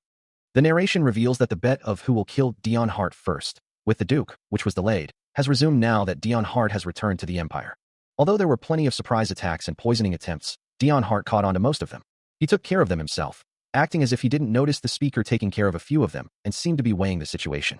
Dion Hart's expression hardens. The Duke won't give up just yet, because of a few failures. A cloaked figure is told to keep an eye out on things and take care of any dangers, and to keep protecting him until they hear from them. The figure nods in understanding. Now that I think about it. A foot steps forward. The other guy at the Assassin's Guild received orders to kill Dion Hart. One is paying to kill, while the other is paying to protect. I don't know what I'm doing stuck in the middle like this. Dion Hart sits in his chair, reading a document. If I remember correctly, Dion Hart was supposed to go out today. There shouldn't be any problems, right? I hope that subordinate of mine does a good job of protecting him. A cloaked figure in a forest whispers, Jay, just what is this? He surveyed the scene, a grim realization settling in. There were too many demonic monsters. What was he supposed to do in a situation like this? Surrounded by the horde, he wondered if that person was even alive. A voice echoed, laced with fear. How could he be standing still like that? Was he scared? Just one, he thought, his resolve hardening. He would beat just one bastard to death. His grip tightened on the knife, the steel glinting in the dim light. The cloaked figure stands amidst the carnage, a bloody knife held loosely in his hand. Blood glistens, reflecting the dim light filtering through the trees. He breathes heavily, his red eyes narrowed. He mutters, that's strange. They would usually get scared and run. The cloaked figure stands over the corpse of a monstrous creature, surrounded by the bodies of its fallen brethren. Away after seeing me beat one of them like this. A guttural voice echoes. Are the monsters so starved that they've lost all of their senses? The monster's massive torso is revealed, muscles bulging. If that isn't that. A hulking monster lunges, closing the distance with terrifying speed. The blade flashes, arcing through the air with deadly precision. The cloaked figure, surrounded by the monstrous horde, hears one of them say, could it be that I look like too easy of a prey? His eyes glow with an inner fire, the cloak falling away to reveal his true form. I can't allow that. The figure, now uncloaked, his white hair and crimson eyes blazing, declares, yeah, I won't let you look down on me like that. Despite the visible injuries, he declares that everything else is fine. A monstrous fist slams into him with earth-shattering force. The unseen assailant boasts that even if something more is added to this feeble body, it will not change a thing. However, the force of the blow sends him hurtling through the air. Having someone look down on him is something he will definitely not allow. The monstrous figure declares that the gums are the first in a while to touch his reversed scale. His wrist muscles have snapped. His legs are hurting, and all the muscles in his body are screaming in pain. He continues his relentless assault, each strike fueled by a desperate need to survive. Not yet, since he will die if he stops. The world blurs at the edges of his vision, but he presses on. He vows, I'll kill you good. Huffing, he continues to fight. The monsters that have been following from behind have long stopped. He realizes, oh, so they had poison in. Despite the poison coursing through his veins, he fights on. As for the poison, he thinks, he just has to cut it off before it spreads. The enemies appear, posturing. Now then, shall they finish this? It doesn't matter what race you are. You'll always be able to tell a madman apart. It hurts. He has to get out of here quickly. He won't be able to move by himself. Quickly forgetting their sense of fear, those dumb monsters. He needs assistance. Northern Front. They will come back here in search of food again. A pulsating, violet crystal emits a soft, ethereal glow. A shadowy figure flickers into existence, a desperate thought echoing. I have to get up. A gentle hand rests on Dion's head. A wave of warmth washes over him. It feels good. A vibrant garden bursts with life, a stark contrast to the darkness that threatens to consume him. Beneath the dappled sunlight filtering through the leaves, an unknown figure tends to Dion. Who? He murmurs, barely audible. His eyes snap open, a flicker of awareness returning to their crimson depths. A voice echoes in his mind, urging him to fight back. Dion, get a hold of yourself. Another voice, raw with desperation, shouts, open your eyes. Blood streaks his face as Dion gasps, his red eyes wide with pain and confusion. A surge of power crackles around him, a desperate attempt to cling to life. He gasped, his eyes snapping open to a nightmare. Just what kind of dream was that? Monsters. The thought echoed in his mind, a chilling realization. Before him stood a hulking figure, an Orcish monstrosity looming over him. What is going on? He knew he was fighting these bastards because of the Demon King's orders, but when did he pass out? The orc's face filled his vision, a grotesque visage of yellow eyes and snarling tusks. Ugh, fuck. It's too late to dodge. A searing pain erupted as something struck him, sending blood flying. Your Majesty? The realization dawned on him as he stared in horror at his own blood. Why, how are you here? And no, glory to the Empire. Ugh. What's going on? Why is my body like this? Did I really fight to such a point? My right arm is missing a huge chunk of meat. Eduardo Desert stands in a forest, bathed in sunlight. He muses, it looks like you confused the communication device for the communication stone. Eduardo continues, is it okay for a spy to be this full of holes? Dion Hart, covered in blood, sits propped up against a rock. He thinks, contact. Did I mistakenly contact the Emperor while I was unconscious? Dion thinks, I'm speechless, but what can I do? Since my talent is asking for help, I have no choice but to come in person. It's not like I can just send anyone, as it is related to the Demon King. Eduardo's expression hardens. Eduardo says, thanks to that, I'm able to see the Zero Corps Commander Dion Hart for the first time. Dion winces in pain. Dion remains silent. Eduardo chuckles.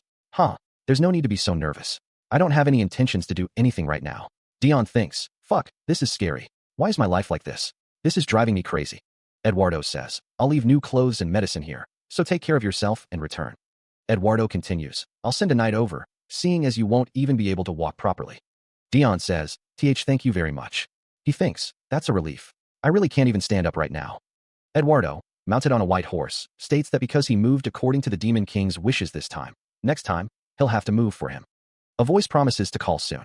Dion, injured and sitting on the ground, thinks that whether it be the Demon King or the Emperor, all they want is to use him for their own convenience. Dion thinks to himself that this is not his first rodeo, and he just wants to quickly get back so that he can get treated and rest, wondering when the night will arrive. Rustling sounds echo as Ben peeks from behind a tree. Ben calls out to Dion. Ben, carrying a box, wonders if this is the demon realm.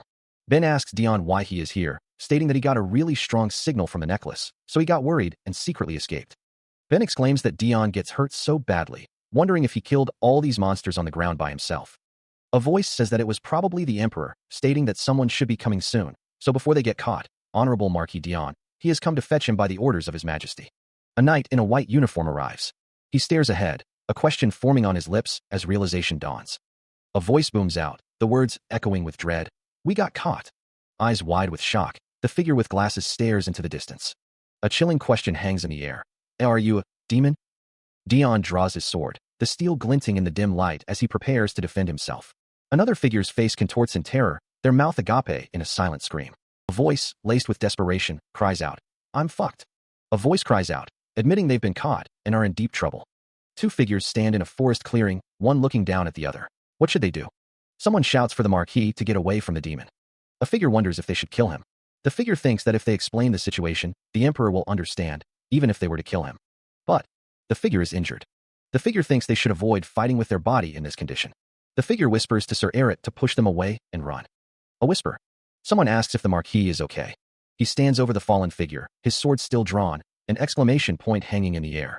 A pained gasp escapes him. He coughs, blood splattering on the ground. He continues to cough, his body convulsing. Dion Hart stands over him, sword still at the ready. Right there, demon. His face is obscured by shadow, but his pain is evident. Dion's eyes widen, a mixture of concern and urgency etched on his face. I have to chase. He struggles to sit up, a question mark hovering above him. His legs are covered in blood. The text reads, H. Honorary Marquis Dion. Are you okay? To spit out this much blood. Dion helps him to his feet. I'm fine. He was thankful to have gotten Dion's attention. Even acting hurts, he thought, relieved that the Emperor had given him painkillers. Dion thought about the 10 corpses of monsters on top of the demon from before. He couldn't believe character A would come to a mission like this alone. A subordinate informed Dion that a carriage was prepared on the road nearby. Dion wondered just how big of a responsibility character A was shouldering. Dion assured character A that he would escort him to safety. Dion carried character A, who was clearly in pain. It was possible for him to get angry, since he is one to chase after a demon then take care of himself. Dion continued to carry character A through the forest. Dion thought that he had to take care of character A's injuries first, even if it meant facing punishment. Footfalls echo in the darkness as he reflects on the recent events. He recalls running, a desperate flight from danger. Judging from the situation, Sir Erit is acting as a spy as a marquis of the human realm. However, he almost got him exposed due to his carelessness. He remembers it was an order, but to push him like that is. He was able to get away thanks to Sir Erit's thinking, but how big of a mess would he have caused if he was caught? He thinks, I'm always being helped by him. Meanwhile, Dion rests, finding a strange comfort amidst the pain. This is embarrassing. My wounds hurt, but it's a bit comfortable. Dion arrives home in a horse-drawn carriage. A servant greets him as Sir Marquis. I can finally go home. Oh yeah. Dion is in a room with another character. You're saying that I'm cursed? The other character responds, why yes. Ugh. Dion covers his mouth, his expression a mix of shock and disgust. Eduardo's face contorts in anger. How insolent. How dare dash. Eduardo's expression softens, a subtle smile playing on his lips. Dion gags, struggling to speak. Eduardo stands nearby, observing him with a concerned expression. And no, the curse must be very strong for it to make you gag. Dion, still struggling, declares, I can take care of the curse. However, the situation remains uncertain. A shadowy figure looms behind Dion and Eduardo. The karma and resentment your majesty bears are so great that I would like to ask how you are maintaining your sanity right now. Eduardo sits, his expression unreadable. Eduardo smirks, his eyes narrowed. Well, that's to be expected. Forget about that and elaborate the curse in more detail. Dion looks down at the ring on his finger, a bead of sweat trickling down his face. The text describes a curse used to attempt to kill a target, an evil curse that requires a dead person to use. A figure stands with a skeletal figure behind him. A person sits with their hands clasped. Someone says it looks like the other has been cursed for over a year already, and asks if they did not know. They add that although its effects seem to only have come to light recently. Another person exclaims, asking how that is, and addresses someone as Your Majesty. A hand holds a cup, and someone says not to make a fuss, that it's not a big deal. Someone says that a person who uses a dead person to kill instead of their own hands is not even worth mentioning, much less seeking out. Someone thinks about a curse on top of karma, and that any normal person would have gone crazy by now. They think they will burn. The text describes a talisman to suppress the evil spirit temporarily, and that it's impossible for the culprit. The text says to have expected such strong willpower, and that things will be slightly better once the talisman. Someone announces that Your Majesty, the honorary Marquis Dion Hart, has returned. Boots step forward onto a surface. A figure stands in a room, a voice declaring, Glory to the Empire. A cloaked figure stands with their back turned, stating, I was told that I was summoned. A face contorts in shock, a muffled apology escaping their lips. A character sincerely apologizes, promising something. A group of people stand together, their expressions unreadable. A sharp sound echoes. A character demands, Why are you running away after seeing me?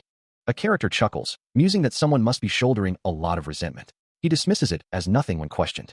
Someone states that they have something they need another to do for them, because they moved according to the Demon King's wishes this time.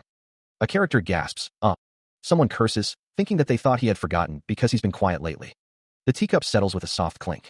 You should have almost made a full recovery by now, yes? Eduardo Desire sits, his expression unreadable. There's a rumor going around the soldiers that you are the Zero Corps commander. You will need to prove that you are on humanity's side in the battlefield once again. A voice echoes, laced with disbelief. Pardon. The wind howls, a lonely sound against the vast sky. A distant fortress stands nestled amongst towering mountains, a silent sentinel. A cloaked figure exhales, the sound barely audible. A sense of resignation hangs in the air. The cloaked figure speaks, a hint of weariness in their tone. In the end, I'm back on the battlefield. It's been a while, senior, a voice says. Yeah, I heard that you would be coming here. You must have arrived while I was out scouting. The cloaked figure bows their head slightly in acknowledgement as the words Second Hero Stigma Primero appear. The green-haired figure muses, a calculating glint in their eyes. To put two heroes in the same place when we are lacking manpower everywhere. This place must be very important, strategically speaking. The cloaked figure's expression is hidden, but their words betray a deep-seated frustration. I hate this. I just wanted to do grunt work like killing monsters. Even doing that was hard for me. A sudden realization dawns. What? What about it? This voice. A group of knights stands outside, their expressions unreadable. An unseen character exclaims about the crazy dogs from their house. One of the knights grabs another by the collar, accusing them of starting the fight and suggesting they should act the part of a future hero candidate. An unseen character retorts that the knights started the fight first, adding that these crazy dogs are causing trouble while Dame Leanne is out. A woman declares that she will speak with the captain of the Royal Knights to cooperate better. Someone shouts for the fighting to stop immediately. An unseen character remarks that Milan is finally acting like a vice squad leader. Milan shouts, questioning whose side someone is on, reminding them that the knights were the ones who looked down on them first. A woman wonders what if he's a hero candidate. An unseen character exclaims that they're a squad that doesn't even have a name. Milan's expression is one of intense anger. An unseen character declares that an A Knight squad's name has nothing to do with combat power. From atop the makeshift platform, one of the figures declares that, while they may be lofty, the others don't even have a name and are just a ragtag group. Another voice below exclaims, as expected of their vice squad leader. The faces of those listening contort in anger. A figure, identified as Junior, remains silent. A cloaked figure responds with a nervous, "Why yes?" as another remarks that it looks like their squad needs to be taught a lesson before heading out to battle. One of the figures is rendered speechless, as it is declared that since the leader's dignity can be considered their underlings' actions. Another figure gestures towards a group, seemingly implying a plan, as they stand on the platform. The uniformed figures stand in formation, as one of them remarks on how uniform they are, and how they're totally different from the other knights having childish fights, questioning if this is how elites are. The cloaked figure is told that this is being said as they don't want them to be looked down upon once they're outside, so they hope they will take their advice. Rage burns in the eyes of the cloaked figure. It looks like they need some appropriate education, one of the figures says, as another asks what kind of hero they are when they don't even possess a fragment of a hero. No matter how many achievements you have or how well you fight, isn't it all within the realm of humans? One of the figures exclaims. The question hangs in the air. How can a person without a fragment of a hero be a hero? A man exclaims that the others must be jealous of their marquis. A voice declares that position had to be theirs. Even if they fight, they can win.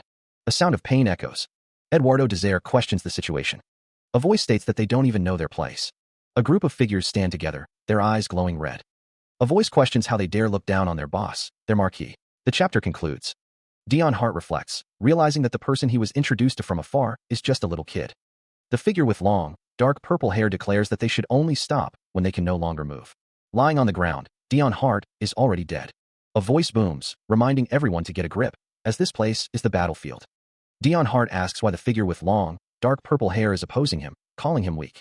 A voice declares that he was broken and will be left behind. The figure with long, dark purple hair asks if they think they are strong enough to stay alive while worrying about morals and other people, implying they are not. A voice states that for them, weaklings, to stay alive in such a place, they have to instill fear into their enemies. Dion Hart states that none of them were able to respond as they were hit with the truth. A voice declares that it's psychological warfare. The figure with long, dark purple hair states that they instill fear into them so that they don't attack without a second thought. A voice states that they need to make even those who have been in this war dead. The philosophy of war, to swing one's sword with a smile. A brutal clash unfolds, a crimson spray painting the air.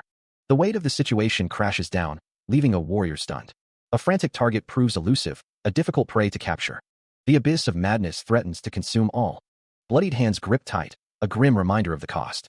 Respect echoes for the fallen, a somber tribute in this place.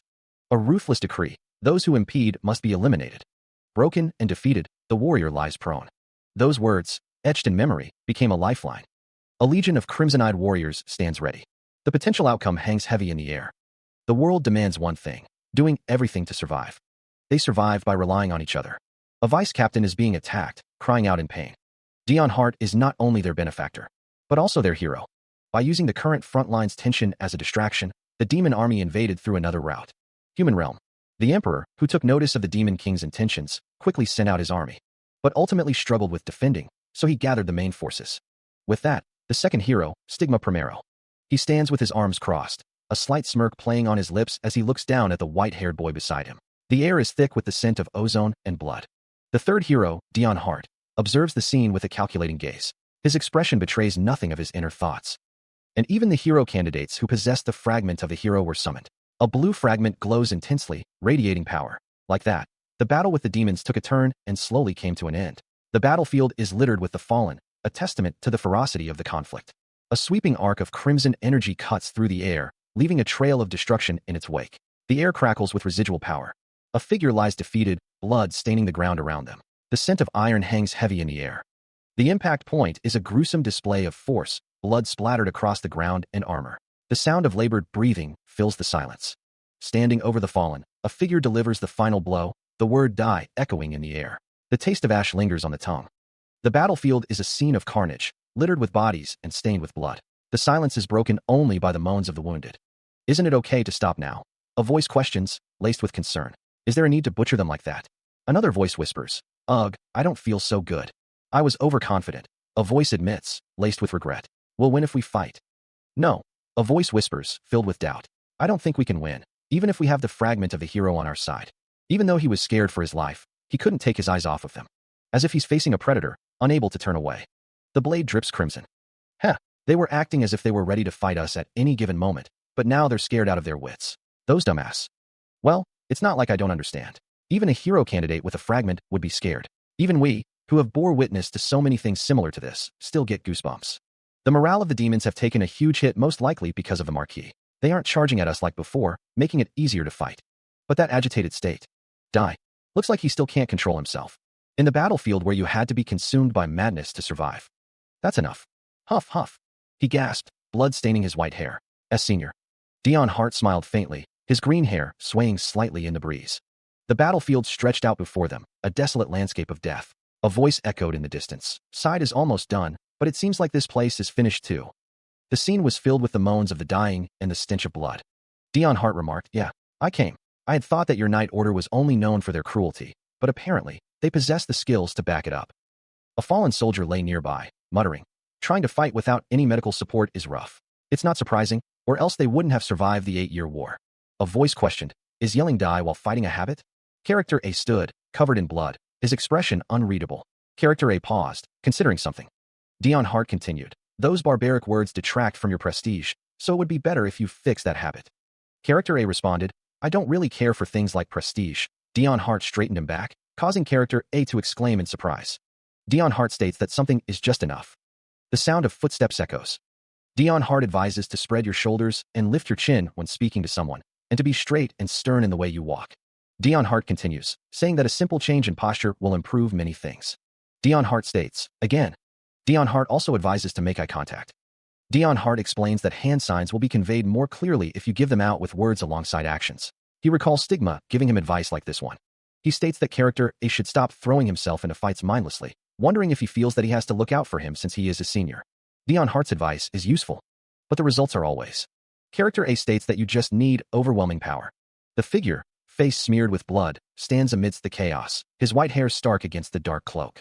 His thoughts echo in the air, a cold declaration, but it's not like I can obtain that. Those words are meaningless to me. He takes a step forward, the sound of his boots muffled by the carnage around him. A figure, consumed by rage, screams, die. A bloodied hand grips a weapon, the wielder's voice filled with hatred. Monster. The air hangs heavy with anticipation. A green-haired girl stares in disbelief, her expression a mix of shock and fear. Blood splatters across the scene as someone cries out, Marquis. Two figures in school uniforms react with horror to the unfolding events. The name Junior echoes through the chaos. A figure stands ready for battle, their stance firm and resolute. The cloaked figure is struck, blood flying as the attack lands. He strains against unseen bonds, his body refusing to obey. I can't move my. To survive, he must endure. Blood drips from his foot, each drop a testament to his agony. His red eyes glare with a desperate resolve. He thinks, I don't have the luxury to pick and choose. His face is a mask of pain, blood streaking his skin. Each breath is a struggle. A violent cough racks his body, expelling a mouthful of blood. The metallic tang fills his senses. He gasps for air, each inhale a ragged, desperate plea. His vision swims with red. Clenching his bloodied fist, he grits his teeth. Damn it. Tears mingle with the blood on his face as the pain intensifies. It hurts so much. Rain lashed down as he coughed, the impact driving the air from his lungs. Gasping, Dion wondered, when did people find out my junior isn't in his best condition? He attracted so many flies. Heaving, Cruel Heart's body shook with each ragged cough. Wiping blood from his lip, Dion Hart snarled. Who sent you? Huh. Another spasm racked his frame, each cough a painful reminder of the attack. Pushing himself up to a kneeling position, Dion gasped. Ah. He added, oops, my bad. He muses that he must have used too much strength. Dion wonders if his junior knows about this. It's weird, even if he has many enemies, for assassins to constantly attempt to kill him and even resort to this. To come to this war zone is not normal. There seem to be some that have come to protect him too. Could it be that he noticed him? Do you know who sent these assassins here? He wonders on whose request they came here. Dion is sure he hid his presence perfectly, so how did he? You're not going to answer? An assassin and a guard both assigned to a single person. Knowing that something is definitely amiss is starting to bother Dion. Dion Hart walks away, his cape billowing behind him. A masked figure clutches their fist, gritting their teeth in frustration. The figure sits, reflecting, I thought I was going to die from his bloodlust alone.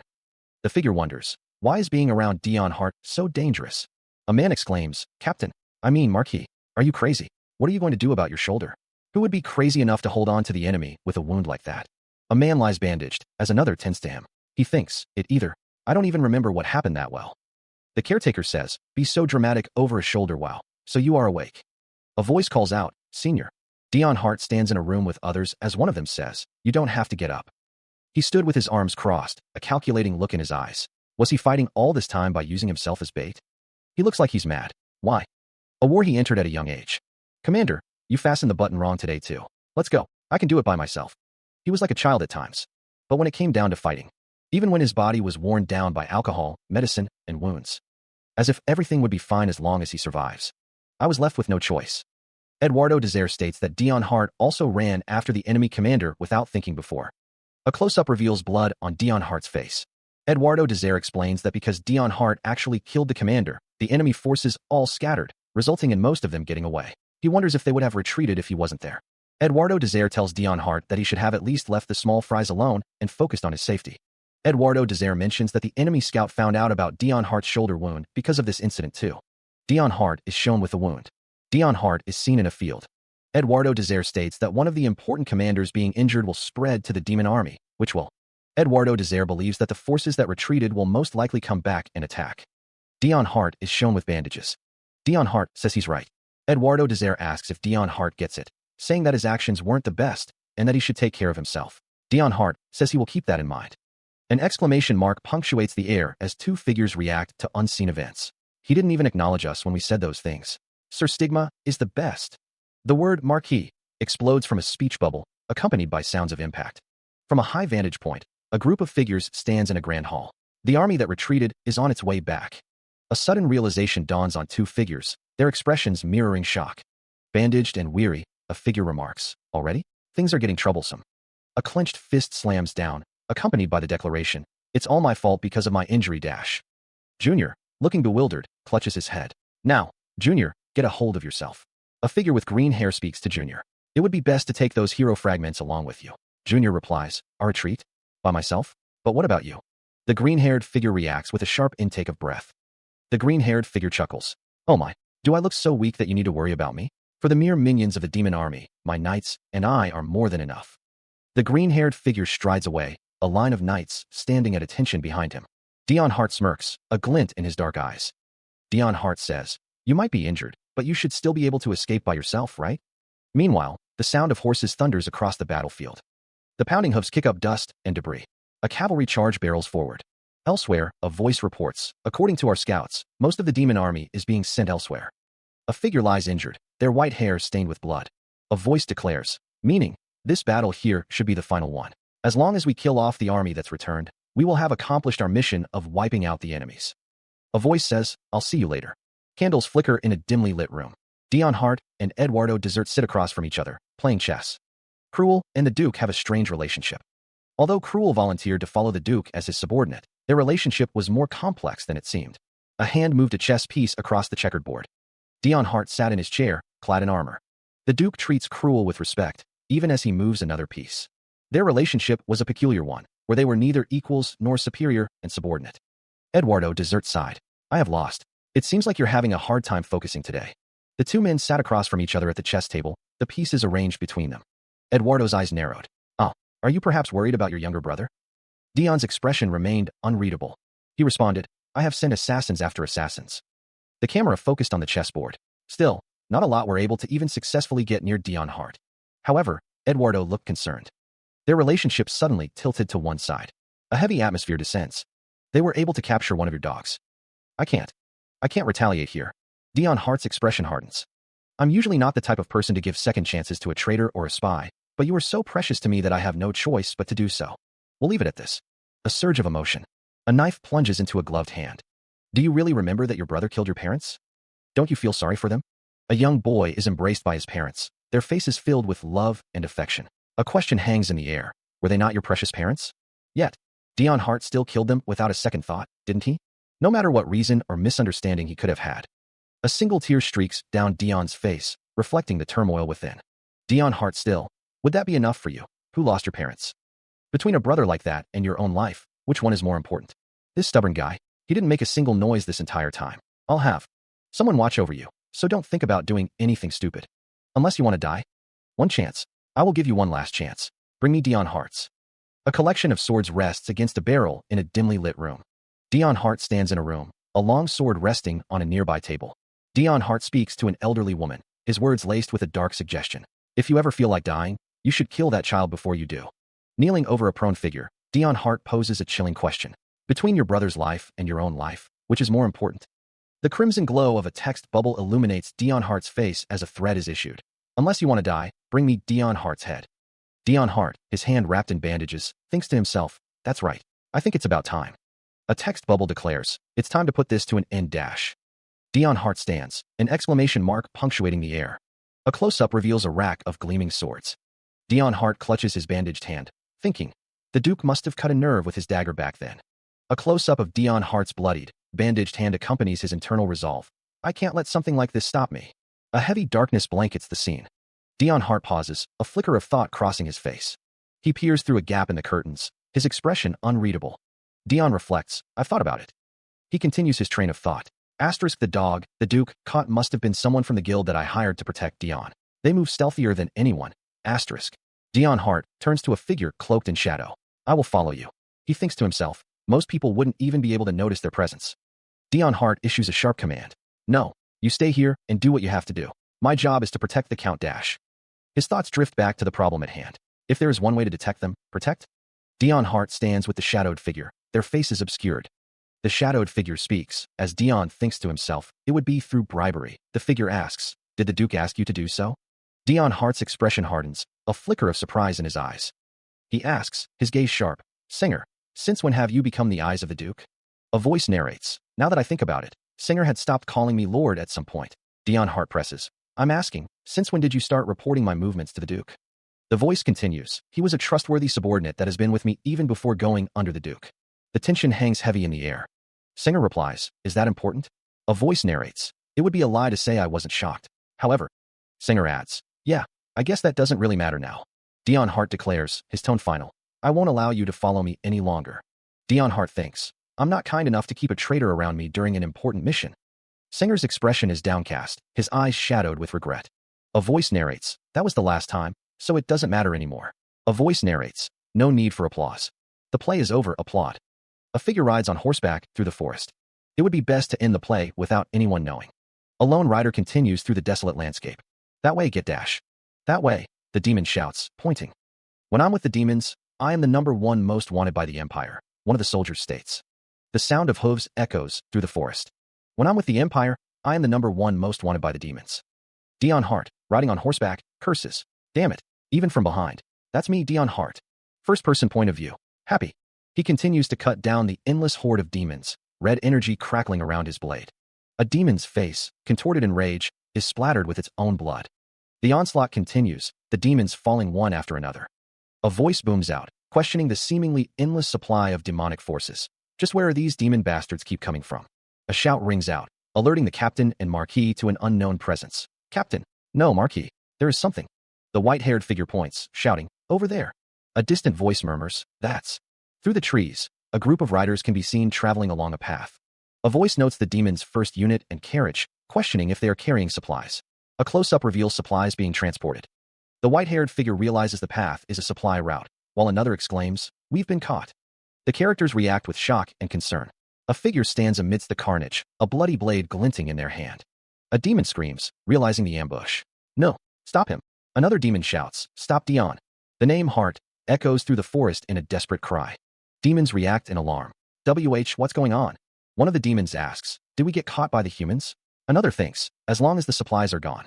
A figure lunges forward, determined to press the attack. Aya, why you can't? A demon is cut down. The attacker's eyes burn with resolve. Yes, I can. The figure thinks, this mission will be finally over. A defiant scream echoes through the trees. A blade slashes through the air, leaving a crimson trail.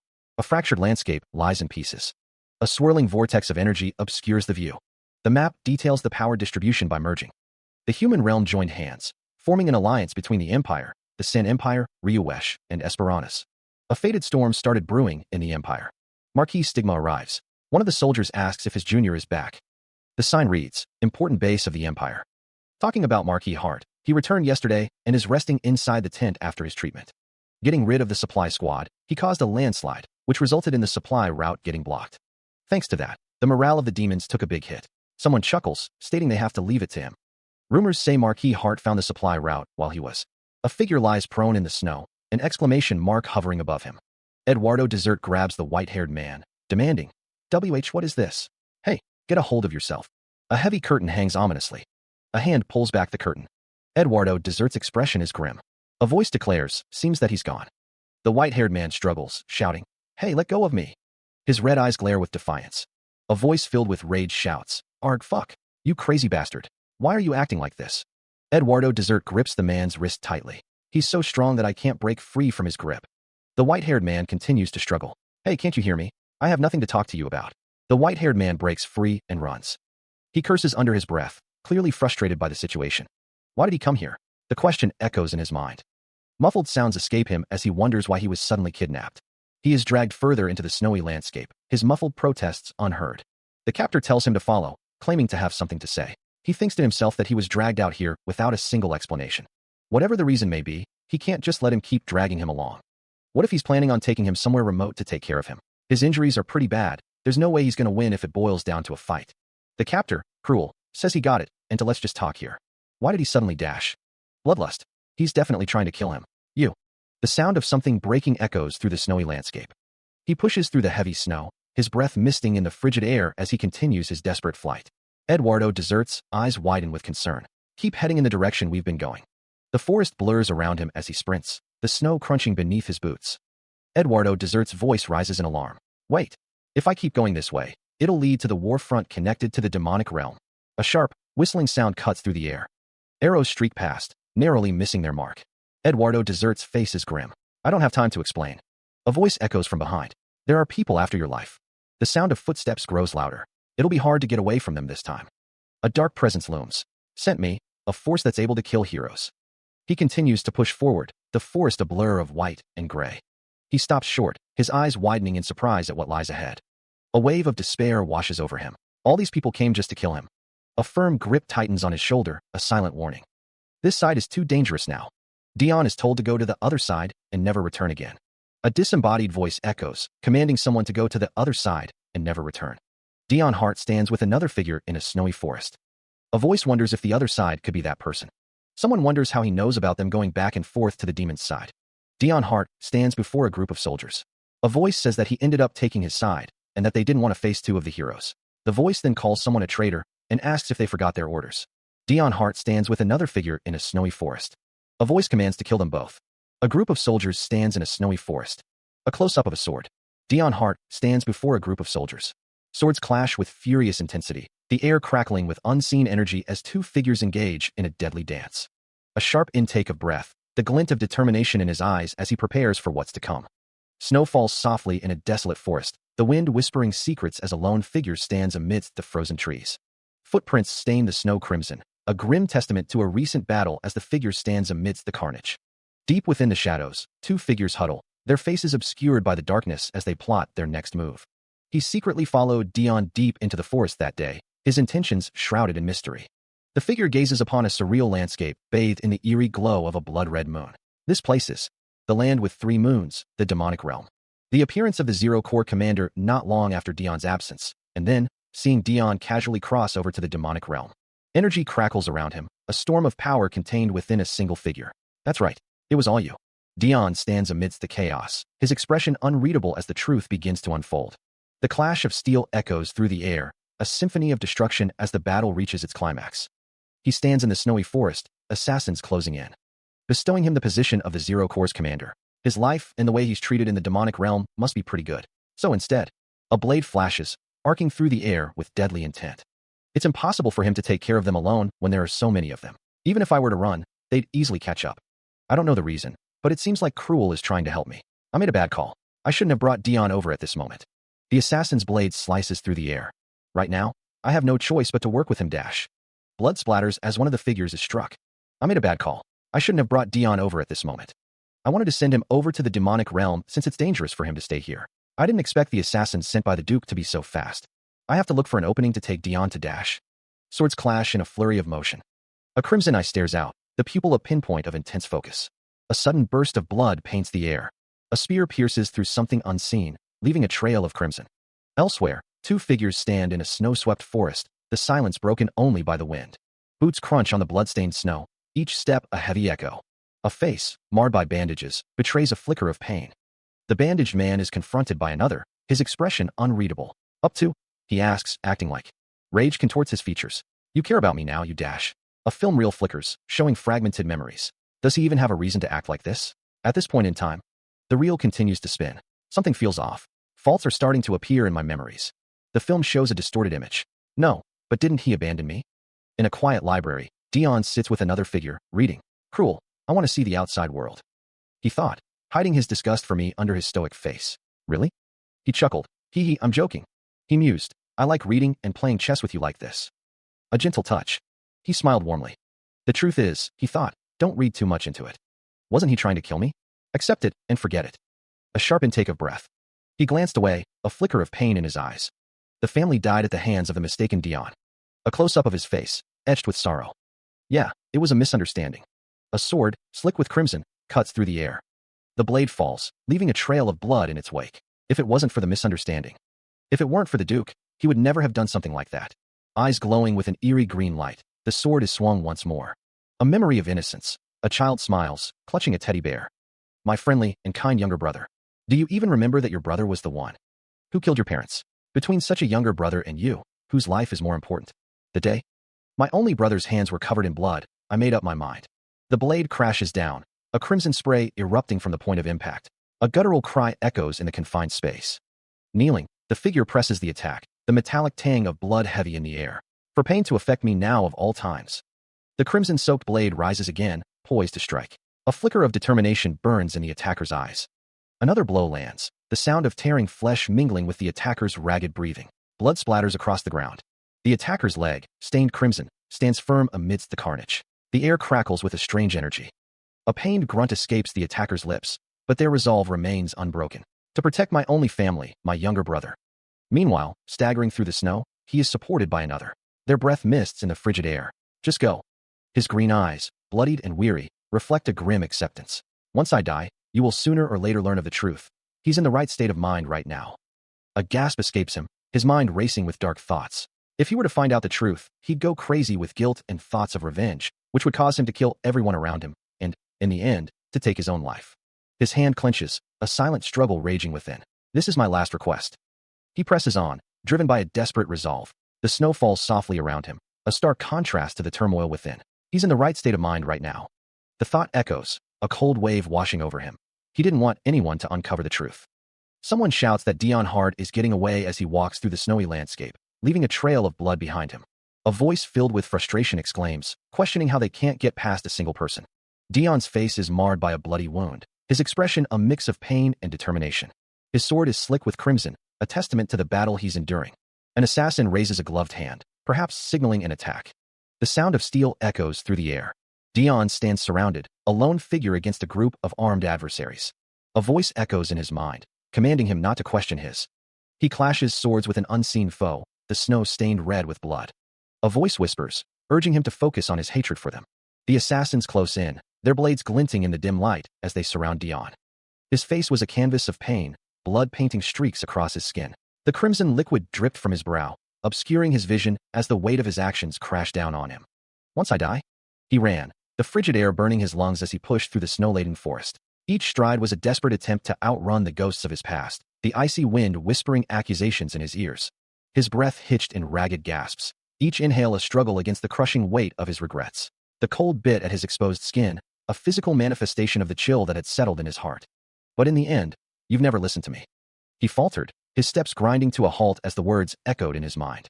The weight of his past choices threatened to buckle his knees, the snowy landscape blurring before his eyes. His face contorted in a silent scream, the bandages stark against his pale skin. The snow continued to fall, a relentless curtain obscuring the world around him as he grappled with the truth. If you really want to know the truth. He stumbled onward, the forest a blur of white and gray as his mind raced with memories.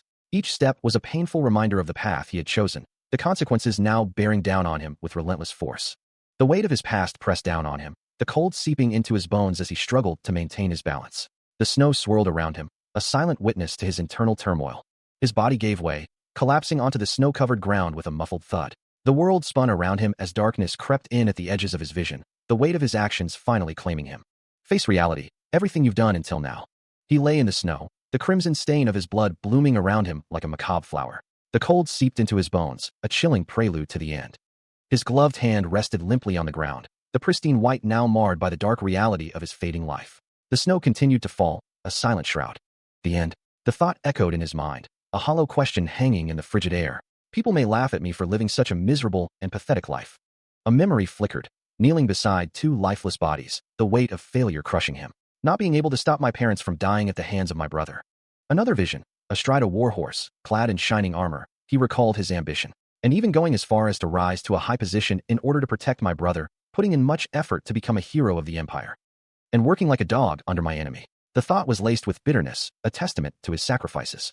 His face, smeared with blood and grime, contorted in a grimace. Still, I'm satisfied.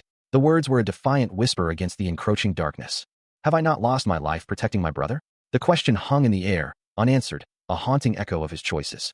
His breath hitched, a ragged gasp in the silent forest. Cruel, he rasped, the name a bitter taste on his tongue. It doesn't matter to me if I die, but if I had one wish. The thought trailed off, unfinished, lost in the swirling snow. I just hope it hurts a little less when you find out about the truth. A final plea, a desperate hope for some measure of solace. His body faded into the snow, becoming one with the landscape. I'm worried that after I die, you will be left all alone in this. The final thought, a haunting premonition as his consciousness slipped away. He lay still, unloved by the world, the snow a cold blanket beneath him. Dion, my dear brother. A final wish echoed in his fading consciousness. I truly wish for your happiness. Even in death, the world offered no solace.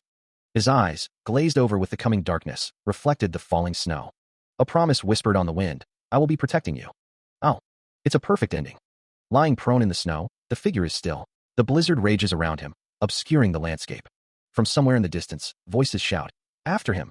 We can't let him escape. The man struggles to rise, the snowstorm battering him. Ugh, the snowstorm. The forest looms, a dark and silent question mark against the white expanse. The voices grow more frantic. Damn it, just where did he run off to? We lost him. Find his tracks. Quickly. A memory flickers, a stark white void. He thinks, you died for me right before my eyes. What I believed to be the truth was shattered right before my eyes. Coughing, Dion Hart struggles to draw breath, the cold biting at his lungs. His mind races, rationalization, avoidance, even those things have limits. Suppressing memories that keep. The internal monologue continues, resurfacing has its limits. Were my parents really the ones who sent me to the battlefield? He wonders, did Cruel really try to kill me? Why did Cruel serve under the Duke? Stumbling through the snow, Dion Hart questions, were the memories I believed to be true even? A resonating echo vibrates through the darkness. The truth of the matter was something he knew deep inside. A hand clenches, the sound echoing in the silence. He avoided it, thinking he wouldn't be able to turn back once he accepted it, afraid that he would break. He avoided the truth with all his might. But that was the wrong decision, wasn't it? Tears streamed down Dion Hart's face. He can't just turn a blind eye after everything they have done for him, for his sake. Let's accept it. All of it. A surge of power emanates. Meanwhile, figures stand in a long corridor, bathed in purple light. He grits his teeth, running forward with a determined expression. Suddenly, Ben is grabbed from behind. Dion Hart watches in alarm. What's going on? Why are you in such a rush? Sir Eric's magic stone necklace has never glowed like this before. Ben's eyes widen in shock. What does that mean? Could it be that he's in danger? Someone cries out, Sir Eric. He's in danger. A barrier shatters. Ben is struck, blood splattering as he cries out in pain. The barricade he built for the past 10 years all came crumbling down. Ben lies injured, blood running down his face. Once he stopped resisting, it was only a matter of time. All the memories he had feigned ignorance of started flooding back. He coughed, remembering his mother and father, and the cruelty he had endured. His emotions rushed in so vividly, making it difficult for him to breathe. He thought he should have just been killed. He screamed, demanding to know why he wasn't killed. Someone called out to Sir Eric. A figure walked away as Sir Eric coughed, struggling to breathe. A voice whispered that they just wanted to live. Sir Eric lay bleeding on the ground. Someone exclaimed that they had to run away. The message rings out. The final wall has collapsed. A woman addresses a crowd, her voice laced with urgency. The disaster will awaken soon. Two figures stand together, their expressions worried. One asks what they're doing up so late in the night. The words echo, the old lady is at it again. A voice insists that everyone should listen. For once, the old lady is correct. A close-up reveals a worried expression. The speaker believes this place is dangerous now, and they should prepare to leave. A map is displayed, with a highlighted location. The decision is made. They will head to Esperanus. A voice questions if they really do not know of the master's whereabouts. Two men stand in a dimly lit room. discussing the situation. The news spreads. The third hero of the Empire, Dion Hart, has disappeared. One of the men wonders how this old man would know. Rumors are circulating, suggesting he was abducted or that he murdered Cruel Hart and fled to the demonic realm. One of the figures wondered if he was eating well. Another figure questioned where he had run off to with that body of his, while a third hoped he was safe and expressed worry. You should all stop worrying and focus on. It's the disappearance of a hero. I'm sure His Majesty will issue a royal decree to search for him. Even though I said all of that, Eduardo Desire hoped he's safe and expressed that he's still worried about him. I wonder where the Lord is. I hope he doesn't forget that a lot of us here are worrying about him. Have you still not found the whereabouts of Dion Hart and Cruel Hart?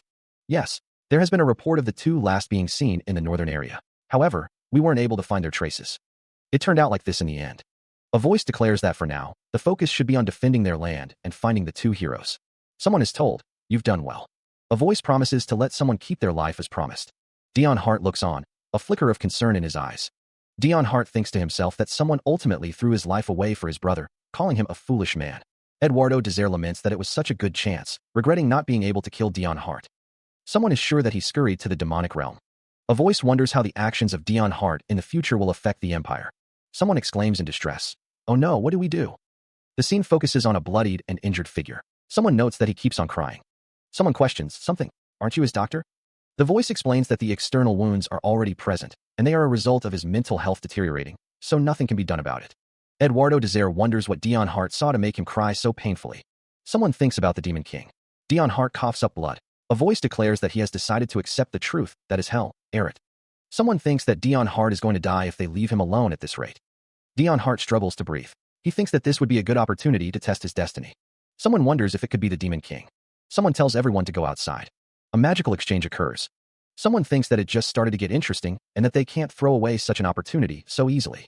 Someone thinks that Dion Hart should take a good long sleep for now. Purple energy coalesces, swirling around a central point with increasing intensity. The air crackles with unseen power, a silent promise of devastation.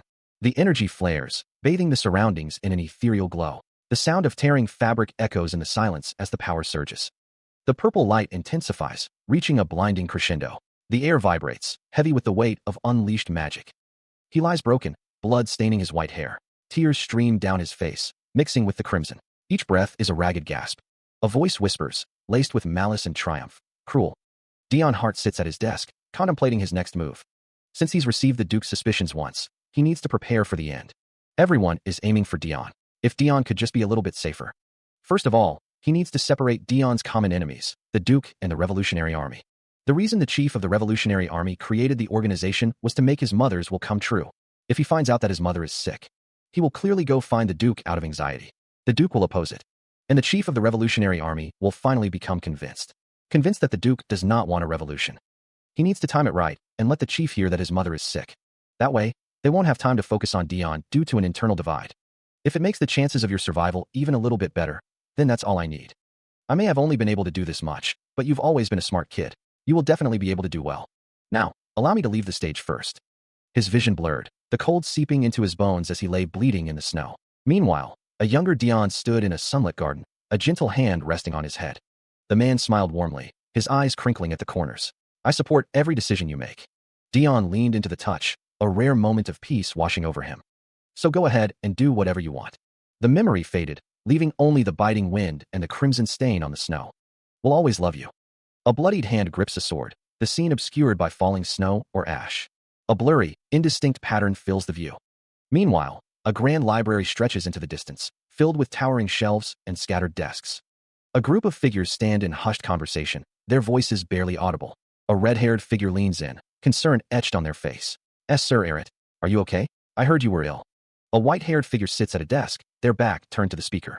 The red-haired figure thinks, has he only been skimming through books in the several hours since he woke up? He doesn't look fine. Perhaps I should report it to the Demon King Dash. The red-haired figure's eyes widen in surprise. The white-haired figure breathes heavily. The white-haired figure is addressed, Sir Eret? The text reveals that the previous fourth hero was Cruel Hart, who is currently dead, and that information about him will soon be destroyed. It also states that someone is known to be related to the third hero, Dion Hart, by blood. He appears troubled, sweat beading on his brow. All of his questions haven't been answered, but one thing is for sure. The text indicates that someone may be known to be a person of the Duke, who opposes the Emperor. The document suggests that someone's decisions seem to pervert or offset the Duke's commands, possibly even manipulating him. He is visibly distressed, his expression tight with worry. A figure with pink hair looks on with a shocked expression. The text poses a question. Not to kill me, but to protect me? Dion Hart's face is partially obscured, but his expression is one of intense focus. He coughs roughly, a strained sound escaping his lips. The pink-haired figure orders, "Everyone but Eret, get out." The pink-haired figure's eyes widen, and they gasp, "Hyuk." The pink-haired figure exclaims, "Just what?" He hunches over, a wave of regret washing over him. "What have I done?" Blood trickles down his chest, a stark reminder of the violence.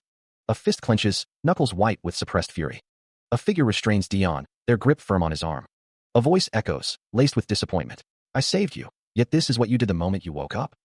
Tears stream down Dion's face, mingling with the blood. "Cruel. Why did he instead of me?" He whispers, his voice thick with anguish. "I'm sure he hated me. Father, mother, we're both, because of me. Was I mistaken this entire time?" The figure's eyes widen, a flicker of realization crossing their face. "How?" The figure offers a hand, their voice calm and reassuring. "I'll help you, so calm down. You need more detailed information, right?" Documents swirl around Dion, promising answers, but also raising more questions. The figure's hand gently covers Dion's, a silent offer of support. This is. The figure explains, their voice low and serious. "Duke Alusterstar began intervening with your family ever since the war 8 years ago. You should be able to find out the truth you didn't know with these. But of course, I have omitted the details of my contract." He reads the document, the words blurring before his eyes as a wave of despair washes over him. Poor Dion Hart. Now he truly is alone. His breath hitches in his throat, a strangled gasp escaping his lips as the weight of his actions crushes him. A choked sob tears through the silence. Papers litter the floor around him, each one a testament to his failure, a mocking reminder of the choices he made. A memory surfaces, a conversation with Eduardo Desire, the words echoing in his mind like a curse. "What has he done to the Duke? Do you know when humans become corrupt?" His hand trembles, fingers twitching as if grasping for something that isn't there, something he can never reclaim. His eyes burn with a feverish intensity, reflecting the inferno raging within his soul.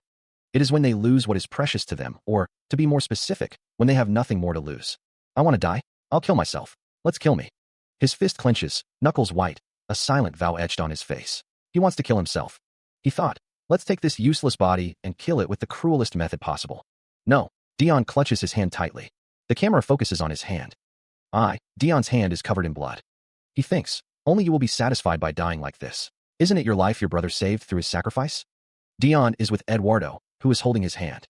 He thinks, there have been times when I regretted using 90% of my mana to save you because it felt like I used my power on a toy that's already broken. Dion is with Eduardo. Did the Emperor know all of this? Dion's hand is covered in blood. He thinks, but there's no way you will disappoint me.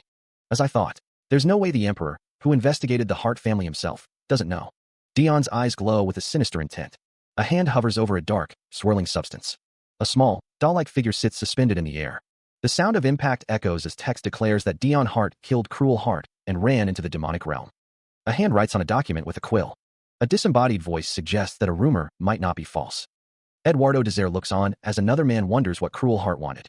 Eduardo Desire, his hands wrapped in bandages, is asked if he knew something, as the text says that Cruel Hart sacrificed everything to protect his brother. Text declares the day the fourth hero was born. A man kneels, pledging his allegiance to the Empire in exchange for something. A plea to veil the eyes of Dion is made, as the victim kneels in front of the bystander for the offender. Eduardo Desire is shown as text says that by doing what he did, Dion Hart, who knows nothing, will keep. He speaks of resenting someone in the Hart family. Eduardo thinks to himself about making himself the bait. Eduardo states that is enough for him. The narration states that Dion Hart will never grow suspicious of the truth. Eduardo reflects on not wanting his younger brother, who had already killed their parents out of hatred, to find out the truth and get hurt. Eduardo thinks that Dion Hart was quite similar to him in many ways. Footsteps approach. The narration states that his family was different. The footsteps approach Dion. Eduardo thinks that he wants to show respect, especially to Cruel Hart. Dion Hart is seen. He thinks to himself that this is going to be troublesome. Marquis Dion Hart is told that he was safe. The words, "but Cruel Hart," hang in the air. Eduardo asks for what reason Dion came to find him with that injured body of his. Someone asks if Eduardo knew, "Your Majesty." Someone asks if he knew what the Duke did, and about the truth his brother, Cruel Hart, tried to hide. A look of intense emotion crosses his face. Someone asks how much he knows. He remains silent. Someone says that in the end, his efforts were for naught, everything. He is shocked. He put down the hand veiling his eyes and found the truth. A voice echoes, filled with hurt and betrayal. "Then you should have told me." The voice continues, laced with desperation. "No, at the very least, you should have given me a hint." A raw scream tears from his throat, a sound of pure anguish. He sits hunched, cloaked in shadow, a silent plea escaping his lips. Allow me to bring downfall to my family. While people were receiving merits from the 8-year war, if the emperor had chosen something other than silence, tears streaked down his face, illuminated by a cold, ethereal light. They would have all lived. Eduardo's voice drips with condescension. You're still a child, it seems. A voice declares, resolute and unwavering. Everything you did was of your own volition. He states that all he did was listen to the request, but if they still insist on asking why, then yes. Dion reflects that it was due to his greed to have a talent like the other by his side. A close-up of his uniform. Oh, talent, you say? A hand is shown covered in blood. Dion thinks that he is not the kind of talent the emperor thinks he is. The Duke and the emperor both used him from the very beginning. Dion's eyes glow red. He reflects that he was simply living a life that was being influenced by the intentions of others. A building is shown in the snow. He trudged through the snow-covered landscape, the biting wind whipping at his cloak. His shoulders slumped, the weight of his thoughts pressing down on him. His gloved hand clenched into a fist, knuckles white with suppressed rage. A memory flickered in his mind, a haunting echo of the past. Remember. Eduardo Desert approached, his voice laced with concern. Are you all right? I was worried. Dion Hart's voice trembled, tears welling in his eyes. I did to my family. Eduardo's expression softened, his hand gently resting on Dion's shoulder. Allow me to support you. It's cold. Let us go inside. Yes. They walked together through the snow, a silent promise hanging in the air. Tears streamed down Dion's face, his eyes burning with a chilling resolve to thoroughly exact revenge. His voice was a low growl, a promise of retribution. The Duke's estate is engulfed in flames, the inferno consuming everything in its path. Amidst the chaos, soldiers desperately search for the Duke, their voices echoing through the burning halls. Find the Duke, one of them shouts. We won't let any of the Duke's dogs who played with the Revolutionary Army leave alive. The sounds of clashing steel and splintering would fill the air as the battle rages on. A soldier spots their target, yelling, Found you, Duke Illuster. A guard stands defiantly, sword in hand, ready to defend the Duke at any cost. Duke Illuster grits his teeth, sweat pouring down his face as he realizes the dire situation. Cook. Shit. There are too many of them. At this rate, we'll lose without having been able to do anything. The sounds of battle intensify, a cacophony of violence. A close-up reveals the Duke's bloodied face, a testament to the brutal conflict. A soldier rushes to the Duke's side, asking desperately, Duke, are you all right? Another soldier declares, we'll block them, so get to a safe place. A figure stands triumphantly amidst the carnage, his voice ringing out. Is here. A hand clenches, knuckles white with suppressed fury. A voice explodes with rage. Shit, shit, shit. A voice filled with resentment echoes, the accusation hanging heavy in the air. This is all because of you, Daniel. The figure questions the Duke's true intentions. Do you truly not want the revolution to take place, Duke? A sinister smile plays on his lips as he simply states, no. The voice drips with condescension. You've caught on slower than I thought, Daniel. The glint of steel, stained crimson, speaks volumes of the violence that has transpired. The figure reveals the manipulative strategy. You and the Revolutionary Army were just a means to drop the support of the Emperor, to change the political system itself so that everyone will be equitable. A question hangs in the air, laced with accusation. Are you trying to throw this world into chaos? A chilling pronouncement is made. Such dangerous ideas, along with your life. He stands over a body, a sword held aloft, its tip glowing with a faint, ominous light. A voice echoes, declaring that all shall be extinguished together. The Duke's expression is unreadable, a mask of cold calculation. A woman's voice wonders how he can be laughing in this situation. The Duke, a sinister smile playing on his lips, reveals that he knew he would be betrayed. A sword drips with fresh blood, a testament to the Duke's ruthlessness. The Duke asks if they wish to get rid of the Revolutionary Army. A voice declares that with a successor, the Revolutionary Army will never end. A body lies in a pool of blood, a grim reminder of the cost of betrayal. The woman accuses him of bringing those bastards here on purpose. A voice explains that they are those who extorted and embezzled, those who would not have been helpful to the future of the Revolutionary Army. The Duke, his face stained with blood, states that out of gratitude, he will present them with another gift. The Duke's subordinate bursts in, lavender braids swaying with the urgency of their message. Duke, we're being raided. The news hits the Duke like a physical blow, his eyes widening in disbelief. A ring slips from someone's finger, falling into the darkness below. Chaos erupts outside as soldiers clash, the sounds of steel and screams filling the air. The subordinate's face contorts in shock, their eyes wide with terror. What? A figure stands amidst a raging inferno, the flames licking at their suit as they prepare to strike. The mauve-haired man's eyes burn with fury. You divided your forces? The impact reverberates through the castle, shaking the very foundations. A blonde-haired man arrives, his suit stained with blood, a sword dripping in his hand. Looks like they've arrived. A voice echoes, revealing a sinister plan. By the way, the place you're currently at is our final attack location. For the sake of the future, we need to reduce your troops by half. The blonde-haired man smirks, a cruel glint in his eyes. A voice asks, "What do you think?" A chilling command follows. "Kill him. Kill him now." The figure stands tall amidst the fallen, their presence a stark contrast to the carnage surrounding them. A voice echoes, demanding, "Then tell me the results later in hell." The air crackles with unseen energy. A hand presses against a cold, brick wall, seeking support. The lavender-haired figure muses, "They have a successor?" The lavender-haired figure thinks, "I need to hurry, now that I don't have connections to the Revolutionary Army anymore. I need to sweep them up before they leave my grasp completely." The lavender-haired figure reflects, "Daniel, you were smarter and more dangerous than I thought, although losing my soldiers hurts." The sound of something breaking echoes. Daniel gasps, his eyes wide with shock. Daniel thinks, "It's a relief that I killed you." The lavender-haired figure stands in the aftermath. Daniel's body lies lifeless on the ground. A man pleads with the captain to open the door, insisting he needs to eat something. The two figures stand outside the door. A man reacts with shock. Someone notes that he hasn't left his room for several days, fearing he'll destroy everything at this rate. Someone yells Dan's name, while another thinks that their lord is the same as always. A figure stands silently. Someone is being yelled at for being gone while the captain is in danger. A close-up of eyes shows a character thinking about something they had to do. A dark panel with effects. A building is on fire. After his fate of becoming a great, the supporter of the disaster was brought to light. "You're the bastard who will serve the disaster. Get lost from our village." He barely survived, but she said he's the supporter of the disaster. What if we get caught up in that mess when we're together? Dan reflects, "I came here to brag that I was realizing my fate, which you all sang of, but now I'm just setting fire to a village that has been abandoned."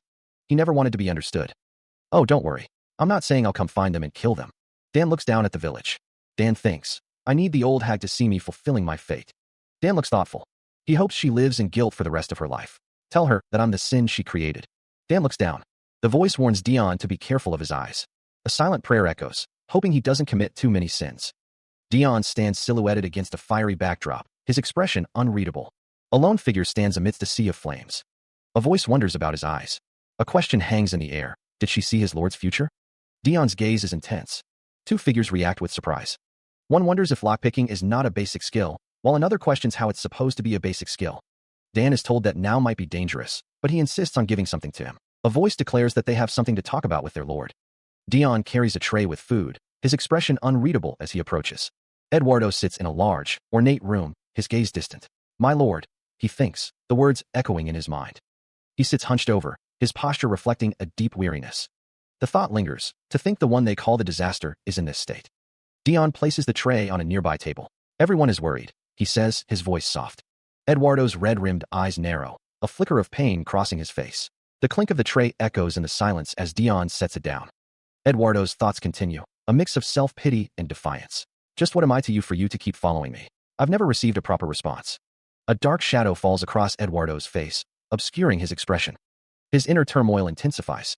"The person who ruined my life," he thinks bitterly.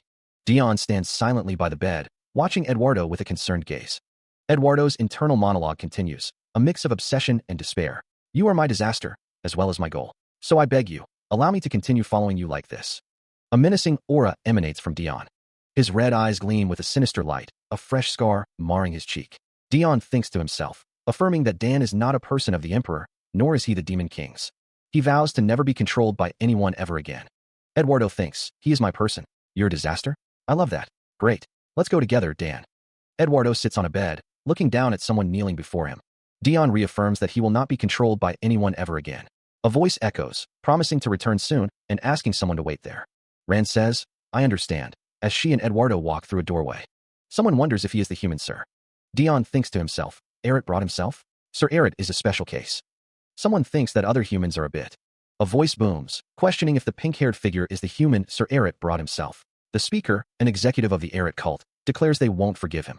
A voice comments on the impressive grit, surprised that the figure is standing in peace in such an atmosphere. Another voice notes that he is the human the Zero Corps commander brought, permitting his stay in the demonic realm. A voice questions if, according to fate, they need that human. One figure confirms with a simple yes. Another voice adds that it's not a possible future, but fate, something that cannot be changed at any cost. Dion Hart states, "Very well." A voice asks if they just came to make a request for the first time, questioning if that's all. After deciding to take revenge, he kept on thinking. Dion Hart requests to thoroughly destroy the Empire. A voice responds with what? The voice continues, stating to thoroughly lead it to collapse and stomp on it. The voice concludes to make it so they can never rise again. He will destroy the Empire they so preciously cherish. Crimson eyes gleam with dark intent. This is his real request. A hollow laugh echoes through the halls. Dion Hart stands before another figure, the air thick with unspoken tension. The figure scoffs. Dion Hart, you utter fool. Without even knowing the truth, you're like a moth to a flame. The voice continues, dripping with condescension. I have fooled and used you thousands of times more than the Emperor has, yet without knowing anything, you choose evil. I will sincerely follow you. Ow. Finally, the red eyes seem to say. After a long time, a sinister smile spreads across Dion Hart's face. The toy has fallen. Into my hands. Greetings are extended to Sir Eret. A group of subordinates stand at attention. The individual walks forward, his polished shoes clicking against the stone floor. Eret's gaze is intense, his eyes shadowed with a hidden purpose. One of Eret's subordinates notes that his vibe has changed. Another agrees, stating that he's always been scary, but now he's more difficult to approach. Eret declares that he will leave someone in charge of managing his army. Eret stands tall, his expression unreadable. He thinks to himself that he has obtained the power to destroy the empire. He can't be careless if he wants to use this power properly. The moment the demons notice that he's weak, he'll lose his life, the power he just got, and his opportunity to take revenge, he thinks. The two subordinates look on, their expressions a mix of concern and apprehension. Eret sits, his face obscured by shadow, his gaze fixed on some unseen point. He thinks that now he needs to take advantage of it. He distanced himself from everyone for the time being. Changing his attitude so they feel even more pressured is a good idea as well. A subordinate greets Dion Hart, announcing, Sir Eret, you're back. Eret's eyes widen slightly, a flicker of surprise crossing his face. Yes, just as Stigma Primero said. A simple change in posture will improve many things. Let's create an image that they can't approach. Eret calls out, come in, Dan. Another subordinate asks, if you require assistance, I will dash. The door opens. Dan questions, Sir Eret, why? Eret walks away, leaving his subordinate behind. Dion Hart looks off to the side, thinking, how cold, my lord. I think his feelings were hurt. A close-up shows someone's hands fidgeting. Eduardo Desire walks away, the words Ed is a demon hanging in the air. Eduardo's expression is one of discomfort as he thinks, there's no need to get close to a demon. The thought bubble reads, it just creates unnecessary danger. Dion Hart stands behind Eduardo, watching him. Dion's expression is unreadable. A dark thought crosses someone's mind. I think I'm more comfortable alone. Winter passes. An eye watches. As if the past were a joke, the Demon King's army started heading toward the human realm with vigor. The Demon King's army advances, their numbers seemingly endless. Eduardo reacts to the news, his eyes widening. It's the demons. The demons have crossed the border. A voice barks, prepare for Wadash. A soldier shouts, W8, the demon at the front. A cloaked figure stands amidst the chaos, observing the battlefield. Someone gasps, isn't that Dion Hart? A close-up reveals a newspaper article. The death of Cruel Heart spread like wildfire. A newsboy shouts, extra, extra, news about the heroes who disappeared. The news spreads rapidly through the city. A character reacts in disbelief. News of Dion Hart, the hero who had gone missing, taking the Demon King's side. The news continues to spread, with Dion Hart as there. Another outskirt city has collapsed, the Duke Illuster Star reports, standing over a map with Eduardo Desert. Reorganize and send more forces, so that they can't go to the nearby village. Eduardo Desert asks the Duke why he simply sent Dion Hart away that day. Eduardo states that he is not the kind of talent the Duke thinks he is. A figure with silver hair says that the other must have known he would come to regret it. The Duke says that he knows. As the Emperor, he made a stupid decision, and Eduardo asks why. A close-up of Eduardo's eye. A figure says that's enough for him. Perhaps it was out of a sort of respect he had for someone who has already left this world, a man who had always done things for the sake of someone else from the beginning till the end. Or perhaps it's because he knew what the Duke was doing this entire time, yet he couldn't stop him. Regardless of what anyone says, it was just a whim in the end. Eduardo Desire asks what happened and what they can do. Dion Hart states that he has no plans on regretting what he did, so they need to move past it to handle the current situation. Daniel died. Also, they could cut off their ties to the Duke. The message reads that he will leave the rest to Paul. The message reminds him to not forget his fury toward injustice. With the Revolutionary Army, him included, as the bait, he backstabbed the Duke, who tried to take advantage of them. The Duke Illuster Starb stares into the flame. He thinks that it's so like him to go out in that way, and that he needs to work as hard as he believed in him. And the Duke's expression is unreadable. He apologizes. One asks if the other is going to see that kid again. The other responds that they need to find her. A close-up reveals the speaker's face, their expression unreadable. Dion Hart smirks. A voice declares that it was Daniel who taught them how to love others. A document reads Sia. A woman stands near a document that reads, My only family. Someone questions, the Eret cult? A voice says that if you're interested, come to the listed location. Unlike the Redemption Church, nobody can shatter this paradise. A message reads, hang in there a bit longer. I'm coming to protect you. A woman wonders, paradise? A burst of energy. A view of planets in space. Dion clasped his hands together, his expression unreadable. The thought echoes, the demonic realm doesn't discriminate against humans? The plan has been achieved. Since a strong bomb was thrown, the human realm will be in even more chaos. But a figure lies on the ground, seemingly injured. Sir Arid is addressed, his voice laced with suppressed fury. He barks. I told you to report all information. Yet you hid the rumors about me, and cruel? I almost lost control in that conversation. The subordinate stammers. Ugh. I apologize. He wonders, why did they think he'd be too shocked? Or that he'd go on a rampage, unable to control his rage? Just what more is there to be shocked by at this point? The subordinate asks, so his head was cut off? Eric confirms, yes. When I arrived, it was already. The subordinate continues, what of his body? He explains, I believe that shortly after his head was cut off, someone had taken the rest of his corpse. I apologize for not being able to do the task you assigned of me. Such incredible killing intent emanates from the figure as she chokes her victim. He did put his guard up in the past. But after being seriously ill, talking to him has been even more difficult. The man's brow furrows in frustration. I can't breathe. Taehan, near the border. The battlefield blazes with fire as soldiers clash amidst the chaos. Corps and attack Taehan to lessen their forces as much as possible. A soldier lies bleeding, the aftermath of the brutal conflict etched on his face. A warrior stands ready, weapon in hand, amidst the devastation. 5th Corps Commander L and 5th Corps Vice Commander Durnivan stand together, surveying the scene. She asks if Sir Arit definitely ordered that. Dion Hart confirms that reinforcements just keep on coming, even though they are super weak, and they've lessened quite a bit. He said the 2nd Corps Commander will take care of the... They just need to stay here and play around. Elle asks if she can go to the village to look for treasures. A chilling laughter echoes through the night, the sound carrying over the silhouette of a house. Elle and Dion Hart stand close, their expressions unreadable in the dim light. A pregnant pause hangs in the air. Elle pauses, realizing something. That's the cry of a human baby, right? Elle grins, holding a weapon. The name of the kingdom is revealed, Luish. Luish is a fertile territory, rich with resources. And a wealthy kingdom, contributing supplies during the war against the demonic realm. Luish is the nation that will become an example for violating the demonic realm's warning. A figure stands, eyes glowing with an ominous red light. Just as Sir Arit said, many of their forces moved to Taehan. They'll be easier to defeat than I thought. A close-up reveals a face framed by white hair, the red eyes burning with intensity.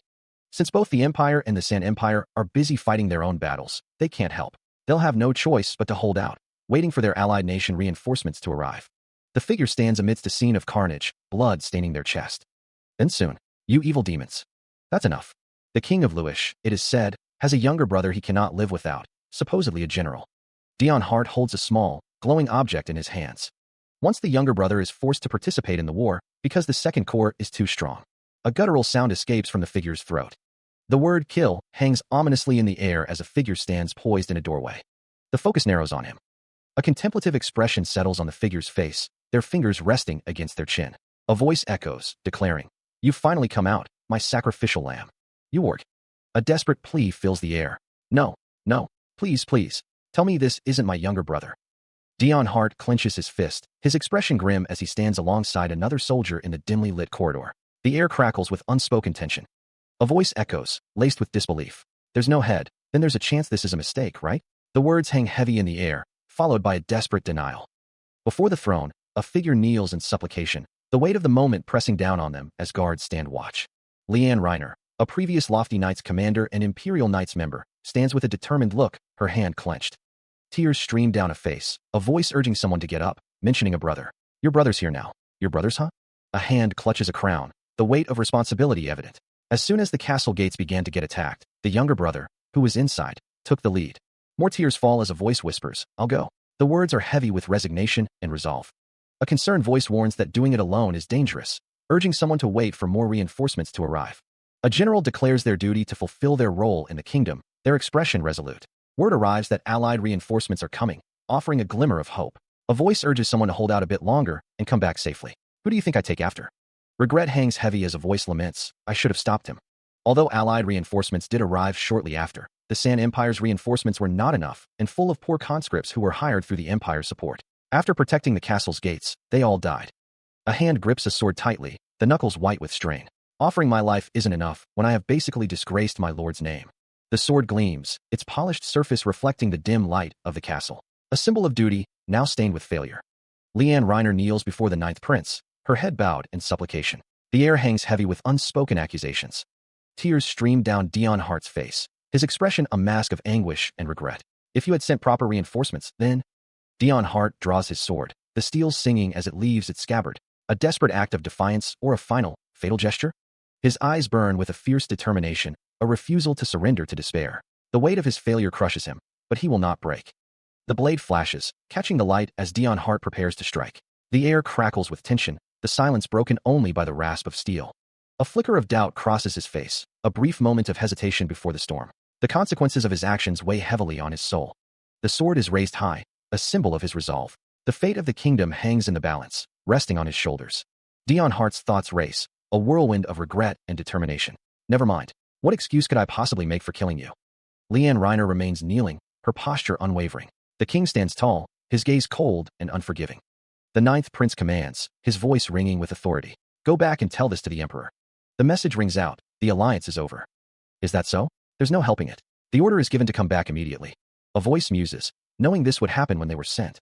Though they had no choice as they lacked the troops to send, doing that to Luish was still wrong. He is told that he looks tired. The man is addressed as Duke. It wasn't his intention to eavesdrop. He guesses this is the end of their alliance with Luish. It hasn't even. It's been long since the Paris territory fell, but they've already broken it off. Even though they're amidst this war, foolish nobles keep bothering His Majesty, trying to get into his good favor. He is told that he must be having such a hard time by himself. Did you know he was the Zero Corps commander, Your Majesty? If you hadn't tried to conquer the human realm, the demonic realm never would have intervened. A voice echoes, offering a proposition. It's not too late to hand over the position. Dion Hart smirks, his eyes gleaming with ambition. He asks if the other still wants power. A voice declares that the leader of the foolish nobles is coming to him, pretending to be worried. The voice continues, adding that the other is a big reason as to why Dion Hart is going insane. But now is the time to unite against one enemy, meaning they'll still choose to stay silent this time, right? Dion Hart stands with another figure, his expression cold. He states what a vicious statement it is, questioning if the other still doesn't have their head straight. A flashback shows a younger Dion Hart. A voice notes that even though he messed up, a voice explains that because of that very arrogance and, as a consequence, failed to protect your own territory properly. The lavender-haired figure's expression darkens, a silent beat passing between them. Dion Hart states that being aware of your own position in this will benefit you. He asks if the other thought there was no one above you. The sound of footsteps echoes. The lavender-haired figure says, "Excuse me, Your Majesty." A voice states, "I'll take my leave." Only the lower half of two figures are visible. Dion Hart stands in a grand palace, lost in thought. Rest comfortably at the palace. It's not like you have anywhere to go to. He sighs, the weight of his thoughts heavy on him. Dion Hart reflects. He reminds me of the first prince. Those brothers sure are great at pissing others off. Meanwhile, 10 years prior, the title of first prince is displayed. A woman with long blonde hair pleads, "For 10 years, please protect my son, daughter, and Eduardo." The narration states, he is the man who solidified his position as the heir in order to protect his family among the countless throne succession candidates. He fell terminally ill after being poisoned right before he rose to the throne. Back in the present, Dion Hart sips from a cup, pondering, why would I do the dash? A voice echoes, "I know you were poisoning me." The woman responds, "Yes, I was the one who poisoned him." The narration continues, the first prince was a laughable man who put everything on the line for the sake of his family. What I needed was not the wise first prince, but a different successor whom I could make my puppet. A dark thought concludes, I poisoned him so he would eventually die, but he considered the situation, knowing he needed to kill someone before word spread. Eduardo Desert closed his eyes. Eduardo stated that he had no evidence that Dion Hart poisoned him. His golden eyes narrowed. Dion Hart spoke, saying that was why he wanted to make a deal with Eduardo. Dion sat in his chair, asking what Eduardo could possibly have that was of worth to him. Eduardo's hand rested on a book, stating that Dion must know this book. Eduardo smiled, explaining that it was the forbidden book that had the method to make a contract with the Demon King that Dion had been looking for in secret. His hand remained on the book. The book read that with this forbidden book, Eduardo could support Dion. Eduardo added that he would also give his life along with the book, and that Dion must be aware that he had no plans to give him a leash. Dion Hart addresses his men. He warns them that if any of them try to do drugs for a reason not related to the war, they should stop them, even if they have to hit them on the neck. The soldiers stand at attention, listening to their captain's orders. One of the soldiers hesitates, but Dion Hart insists that they have to go back. Dion Hart continues, telling them that they have places to return to and need to go back and live their normal lives. He warns them not to get too addicted to drugs, including himself. The soldiers look on, listening intently. Dion Hart reiterates that they have a place to go back to. Meanwhile, a voice announces that the meeting is about to begin. Someone peeks through a door, observing the scene. The person in the room is surprised, realizing that he was awake. He remarks that the other slept late yesterday, but is up early today. Someone asks if he finished making the game, and he confirms that he did. Dion Hart explains that he made it out of boredom, so it didn't take long in the first place. Someone questions if that complicated game was made out of boredom. The game is described as a strategy game inspired by chess. It's recently been heard about as a very detailed game, and it seemed like it would actually be of help in mock battles. Albeit, he didn't seem to be in the right mind while he was making it. Chess is different professions. There are different units like archers, spearmen, swordsmen, and shieldmen. There are even supplies and horses. If you don't supply goods in 3 turns, you lose the forces you can utilize by a third, which means if you were originally using 90, you'll only have 60 in the next turn, and if turns. Someone exclaims that they don't think he's in the right mind, and asks him to stop and rest. Someone exclaims how dare they tell Sir Erit he's not in his right mind, stating that's just his human touch. He's so famous for other things that this aspect of him isn't appreciated. He truly is such a gifted person. It looks like you didn't have a nightmare today. Your complexion looks better. He responds with a quiet yeah. A voice wonders how the old man knows all sorts of things, questioning his identity. The Demon King's army will head to the imperial capital through the shortest route to get the emperor. Dion Hart stands at attention, his gaze intense. A woman wonders if they didn't decide to hit Duke Illuster's territory first. Dion explains that he originally chose that route to keep the Duke in check, but that's the superficial reason. He adds that there's no longer a value to keeping the Duke in check. With his internal war with the Revolutionary Army, he lost most of his forces. With that said, the Duke still has a trump card. If you're talking about the Redemption Church, don't worry about them. Thanks to the Erit cult spreading over the human realm, the Redemption Church has lost a lot of its power.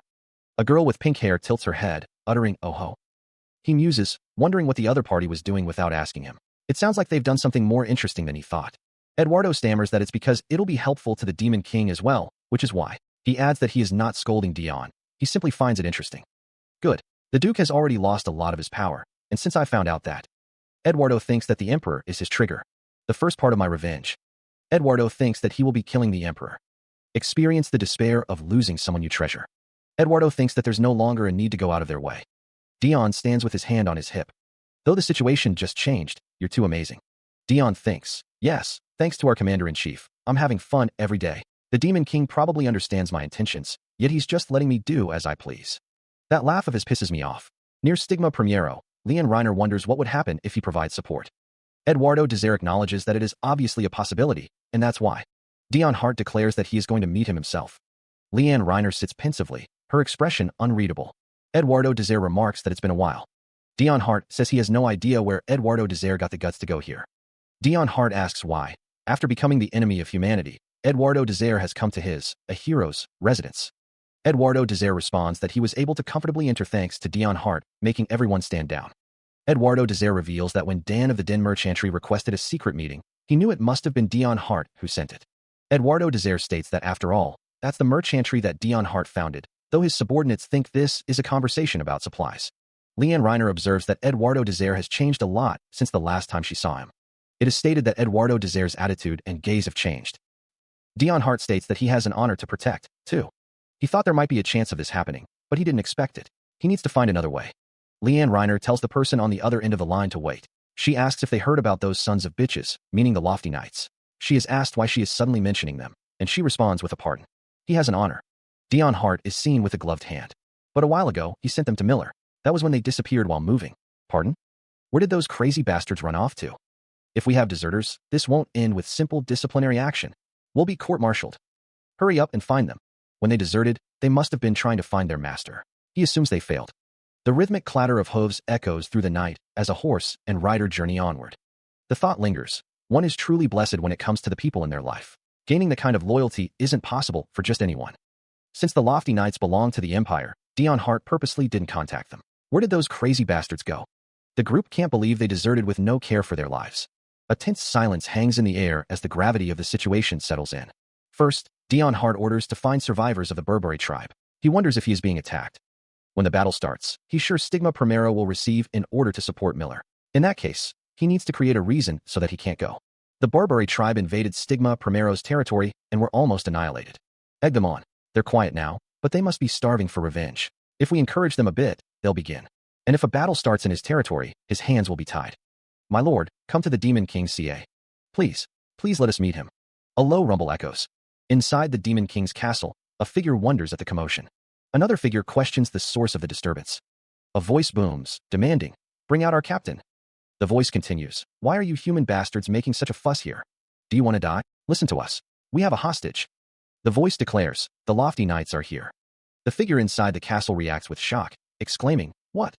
The figure on horseback remains stoic. The voice outside continues, "We all know our captain's here. If you want your hostage to be safe, huh?" The figure on horseback glares. The demand echoes, "Captain!" The figure inside the castle clenches his fist, a mix of shock and anger contorting his face. A lone watchtower stands silhouetted against the moonlit sky. A polished boot steps forward, the sound echoing in the night. Someone peeks cautiously around the corner of a building. A voice whispers, "Nice." No one's there. Dion Hart, his expression serious, asks, "Everyone ready?" A chorus of voices replies, "Of course." The crowd discusses their next move. "Now that we know where the captain is, we don't need to stay here anymore." Dion Hart smirks, thinking to himself, "Our captain's the strongest in the demonic realm." The crowd cheers, "Let's run." A close-up of Dion Hart's face reveals a determined expression. The crowd asks, "Where to?" A sharp intake of breath fills the air. Marquis Primero's name is uttered, a barely audible whisper. A figure cloaked in shadow stands amidst a crimson aura. "You're discussing escaping from my land." A hand reaches out, fingers twitching with anticipation. The green-haired figure trembles, their voice barely a whimper. "Did you just call us sons of bitches? I said I'd take you people in so I could straighten you out for my junior." Dion Hart stands with arms crossed, his expression unreadable. A chorus of voices rises in defiance. "But these bastards! Come at me, come at me." A building burns, flames licking at the sky. "Beats me. It sure is burning well though. Who brought that bomb?" Fear grips the faces of onlookers. Their non-stop accidents must be, what, resistance? A challenge to my authority? The green-haired figure's eyes narrow, a dangerous glint within. The cloaked figure's voice echoes with menace. "Which ear is it that can't understand human words? Your necks might go flying if you move, so just stay still." Red eyes gleam in the darkness, promising pain and destruction. A voice seethes with barely contained rage, admitting that subordinates have never made him this furious. Several figures kneel, offering their apologies. A voice declares that although they want those people out of their sight, they were ordered to take care of them. Dion Hart wonders what becomes of his honor if his soldiers defect. The intricate details of a military uniform are highlighted. Two figures discuss needing to go to their captain, deciding to wait a while. A voice states that if someone is not under their care, they don't care whether they disappear or die. Dion Hart crosses his arms, a sinister smile playing on his lips.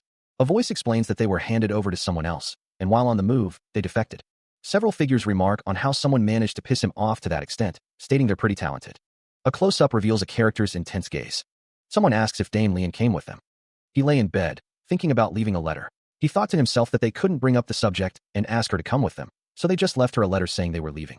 He figured she's probably seen it by now. A figure stood in a hallway, thinking to herself, "Those damn bastards." The figure looked down, a solemn expression on her face. A man with white hair spoke, saying it was fine and good work. He thought that even if Dame Lian had come with them, he would have sent her back either way. He considered her too upright to be able to accept the demonic realm. In any case, Dion Hart was confronted by Silua, the 7th Corps commander. She asked what he was doing there, stating that he should be on the border right now. Silua thought to herself that he finally noticed her. Silua smiled, her expression confident. He thought that on his way to make his report to the Demon King, he met these humans. Since they caught his interest when they said they were his subordinates, he let himself be captured, while he did consider killing them. Silua blushed, thinking that she couldn't help but notice their fighting style resembled his. A man with white hair exclaimed that Silua was a corps commander. No wonder she was so strong. Silua humphed, telling him to just know that she let him live. Silua was surrounded by other characters, smiling. The man needed to meet Dion Hart. How could he just leave them behind? She exclaimed that they only exist because of Dion Hart. Dion Hart found it absurd. The man thought to himself that he was hers. She thought that she'd live to hear the day Dion Hart would say such a thing, and that this is why it's worthwhile to raise your child. Dion Hart wondered when he ever implied what she said in that way, thinking to himself that she was his. Dion Hart thought that his son was already all grown up. She exclaimed that it was bullshit and to put these talismans inside each of his epaulets. It's an item that'll give him similar fighting conditions as the demons, but he shouldn't tell anyone though. Where did he get them? Dan worked hard. A figure holds a talisman in their hand. The figure states that they obtained those talismans through a lot of treacherous work. The figure mentions work. The figure explains that the first talisman strictly only suppresses demonic magic. The figure states that it's fairly straightforward. The figure explains that one restricts all demonic abilities and is effective within a 3-meter radius of everyone who possesses the talisman. The figure explains that a warrior and his comrades who came to kill the Demon King in the past used these. The figure explains that although it wasn't of much use to the warrior, it was useful for the normal humans. The figure states that which means it'll come in handy for all of Y-. A figure looks surprised. A man sneers, surrounded by others. Must have worked you hard. A voice booms with betrayal. Traitor, who told you to come here all by yourself? A smaller bubble adds, I apology. The first voice cuts him off. You think an apology's gonna cut it? A man reflects, his expression grim. I knew I'd give it to them one day, but I didn't expect it to come this soon. Another voice erupts in anger. Have you forgotten the grace of our swordsmanship training? You should have told us to come with you. How dare you try to receive his favor by yourself? A voice booms, filled with rage. You noisy bastards. Chaos erupts as a character yells. Everyone who's done talking can leave. I'm. A voice observes, strangely, this guy isn't withering. A hand gently touches a flower. A chibi figure says, I hope you feel better after seeing a flower from the human realm. The name Dion echoes, a haunting repetition that fills the air with dread. He stands amidst carnage, a silent sentinel overlooking the fallen. Dion's face is smeared with crimson, a mask of pain and fury. A voice whispers, laced with sorrow, my dear brother. Finally, the realization dawns, a cruel understanding taking root. Cruel, cruel, cruel. A chilling declaration echoes. They finally realized what would impact me the most. A desperate plea hangs in the air. Please tell me. His expression is a mask of anguish, a silent scream trapped within.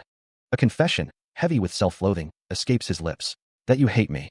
Two figures embrace in a blinding light, a moment of solace amidst the darkness. An abstract vision, a swirling vortex of emotions and memories. Tears streamed down his face, a release of pent-up sorrow and regret. He stood in the ornate room, a sense of detachment washing over him, as if he were merely a ghost drifting through its halls. Was he chased out of the dream? Dion wondered if, had the dream been longer, he would have been able to hear of his hatred for him. If he told him to die, Dion would happily die.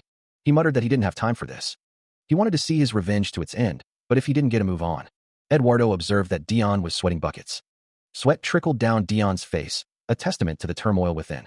Eduardo asked if he was going somewhere, offering to allow him to do something. Eduardo said no. Dion instructed someone to stay there and report to him as soon as new information came in. A red glow emanated from below, casting an ominous light on Dion's back. He vowed to destroy everything. He declared, his voice resonating with dark resolve, I will go to the human realm myself and take command. The man with gray hair lies bleeding, cradled by another with long green hair, stained crimson. The narration box declares that the Burberry tribe attacked. A voice wonders why this is happening after they were living good and quiet lives. The gray-haired man coughs, blood bubbling from his lips. He is asked if he has someone backing him up now. A voice wonders why they insist on helping them. A figure in a hooded cloak states that their merchantry leader has resentment for Stigma. A voice declares that he wants revenge, and that the Den merchantry will actively support him. Hands grip a weapon tightly. The man with gray hair declares that they will show Stigma the price for bothering them. A close-up reveals eyes filled with fury. A voice echoes with fury, declaring that even in death, they seek revenge against Stigma. Stigma stands over a fallen figure, his expression unreadable. Someone asks if the Den merchantry offered their help. Stigma realizes it was him all along. A hooded figure stands beside another person. A voice declares that Stigma made them all move to lure him there. The hooded figure smirks. The sweeping up of the Burberry tribe was not properly concluded because of the sudden war against the demonic realm. He knew that just to protect his honor, he would come himself. Stigma laughs, revealing he used them, insects, to trap him. Someone notes that he has quite the good memory. Stigma smiles sinisterly. With this, the possibility of Marquis Stigma Primero coming himself to help Amiable is gone. A large group of soldiers on horseback prepares for battle. A voice commands, let's go. A voice whispers, I'm. A soldier reports, Margrave Amiable, we've prepared guerrilla forces in the forest as you have ordered. One strategist explains, we'll use the trait of the forest to effectively block the demons. Another replies, I understand. Tell everyone to last just a bit longer. Tender Amiable, Human Realm Miller Territory Commander, observes the preparations. The battle intensifies. An annoyed voice exclaims, shit, how annoying. Where do they keep appearing from and disappearing to? A voice complains, those human bastards don't even have the courage to face us head on. A voice reflects, even if it won't consume their stamina, it'll cut away at their mental state. At the rate this is going, even if the demons arrive at the castle walls, they won't be able to fight properly. A group of soldiers stands ready, their expressions a mix of anticipation and apprehension. An unseen commander barks orders, demanding the rotation of soldiers sent by the Empire, hoping to buy as much time as possible. A figure with prominent demon horns stands amidst a group, the air thick with tension. Dion Hart clenches his fist, his red eyes narrowed in determination. A voice muses on the necessity of going out to defend, concluding, in that case, Hien. A subordinate affirms, yes, Sir Dion. A voice expresses surprise at being called Dion by demons, followed by a question, have you finished the preparations? Another voice responds with enthusiasm, yes, I have. A close-up reveals a character's intense expression, accompanied by the thought, if you would just give the order, exacting it is possible whenever. One of the soldiers smirks, declaring, turns out those demons are nothing special. They're running away with their tails tucked under. A voice states, perfect, let's keep this you dash. Another character smirks, a sinister glint in their eyes. Crimson droplets cascade down, painting the scene with a macabre artistry. A monstrous form descends, its jaws snapping shut with a sickening crunch. The monster's attack intensifies, eliciting a strangled cry of disbelief and pain. A figure interjects, commanding the monstrous attacker to back off. The monster's maw gapes wide, revealing rows of razor-sharp teeth and a cavernous throat. A piercing scream tears through the air as the attack reaches its climax. A hand reaches out, fingers outstretched in a desperate plea. A voice trembles, questioning the sudden appearance of these monstrous beings. A choked gasp escapes, a desperate cry for salvation. A desperate denial echoes, a futile attempt to reject the horrifying reality. The scene descends into chaos, a maelstrom of fear and desperation. The forest floor trembles, a silent witness to the unfolding horror. 3 figures stand in a forest clearing, the air still and silent around them. A subordinate praises Dion Hart. He replies, "I'm simply happy to be of use to you, Sir Dion." Elsewhere, a sword falls from above, piercing the earth. The enemies can no longer keep hiding in the forest. A voice commands, "Let's keep pushing to the castle walls." Another voice shouts, "Hold the line of defense." Steel clashes against steel as soldiers fight to hold the castle walls. A soldier is impaled, blood spraying as he cries out, "Die!" Arrows fly towards the castle, a deadly rain of iron. A soldier falls, overwhelmed by the enemy's assault. A close-up reveals the grim determination on a soldier's blood-soaked face. The siege continues, the fate of the castle hanging in the balance. Ravens circle above the castle walls, their cries echoing through the night. Inside the Demon King's army outpost, Dion Hart sits at a desk, scratching away with a quill. He thinks, "Humans escaped more than I expected. This won't end in one go. A siege battle is annoying." Dion continues to strategize, thinking, still, there were gains. Allowing them to stay lumped together to attack us would have been dangerous. A voice calls out, "I'm back." The speaker thinks, it's a good idea to divide the enemy forces for future battles. Eric's red eyes narrow. Eric says, "Shouldn't you at least ask how my trip was first? What happened to my order?" Dion replies, "What is it? You look fine." Dion's eyes widen slightly, an exclamation mark appearing beside him. A map shows the route. As long as we leave them alone, they'll allow us to move to the Empire through Taehan's border, their dependent nation. The map continues. Through the border, we can send soldiers directly from the demonic realm. With Lofel in the south of the Empire as our destination, it'll be much faster than departing from here. A close-up of Dion's face shows his red eyes and white hair. He is speaking with a tall, gaunt figure with slicked-back dark hair and piercing red eyes, who replies, "Understood, Sir Dion." The blond man declares, "I will leave for Lofel shortly." A man with slicked-back brown hair exclaims, "What? The demons? How did the demons appear in our territory when we're not even on their border?" Viscount Lofel states that there are only a few of them, and they don't seem like they plan on attacking, so they don't need to worry. Someone shouts, "What are you talking about?" The blond man looks concerned, thinking that soon, the Core Kamino, the Demon King, will come through. The man with slicked-back brown hair shouts that they must call their soldiers back. Viscount Lofel continues, explaining that the Emperor is currently using their soldiers and that they've requested support from his son, so reinforcements should arrive shortly. Several figures stand in the room, listening to the conversation. It is revealed that they've received a letter from Lord Stigma. Someone exclaims that the hero, his son, Stigma, will help out. A voice wonders when the Viscount will arrive. A hand trembles. Dion Hart is shocked. This can't be happening, he thinks, his voice barely a whisper. Dion's eyes widen in horror. Our territory is done for. A letter reads, "Thank you for the letter. It was quite interesting." Marquis Stigma Primero sips from a cup, a cruel smile playing on his lips. The letter reads, "Why would you like the help of your dirty, illegitimate child, the embarrassment, blemish, and obstacle of the Lofel family?" Marquis Stigma Primero continues to drink, his gaze cold. "I hope the next news I hear about Lofel is about your extinction." The nameplate reads, Stigma Primero. Marquis Stigma Primero reflects. When was it that he threw me onto the battlefield hoping I would die quickly? Now that he's in danger, he's blabbering about blood and looking for me? How pathetic. A servant walks with a child. A voice declares, no one will ever call him by his other name.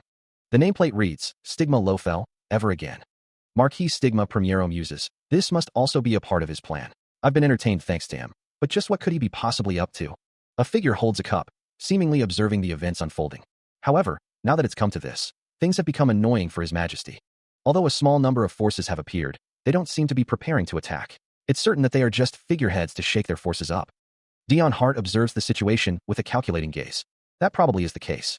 But until they find out how they got in there, an area without a border, they need to send soldiers to noble families in each area. They need to stop that from happening at all costs. Dion Hart, even though he expected this, he really is no ordinary annoying enemy. I am not the kind of talent you think I am, Your Majesty. No. A figure stands with a determined expression. You are that kind of talent. The moon hangs high in the inky sky, casting an ethereal glow over the land. Gazing down, he wondered if they ever got tired. Hey, get up. They're back, another voice urged. I dozed off. You kept munching so loudly that I couldn't sleep, he complained. Wait, look over there, he exclaimed, his voice laced with urgency. What's wrong? He asked, his eyes wide with concern. That's Rayhan, he stammered, his voice filled with shock. What? He exclaimed, his face a mask of disbelief. The bag was full. One of the men remarks that those making that hill aren't demons, but their comrades who went missing early on in the war. An urgent order is given to report it to the Lord immediately. A loud crash echoes. The man curses. Someone exclaims in outrage, questioning the use of their soldiers as slaves. A beam of light pierces through the scene. One of the men notes that the speed at which they're building the hill is getting faster, and they need to make a plan. The man refuses to allow them to go out and fight. He declares that they will continue to defend the castle, as going out of the castle is too dangerous. Someone states that they still cannot allow them to continue building the hill. The man orders everyone to raise their bows, but hesitates. He warns that if they fall, countless people will die.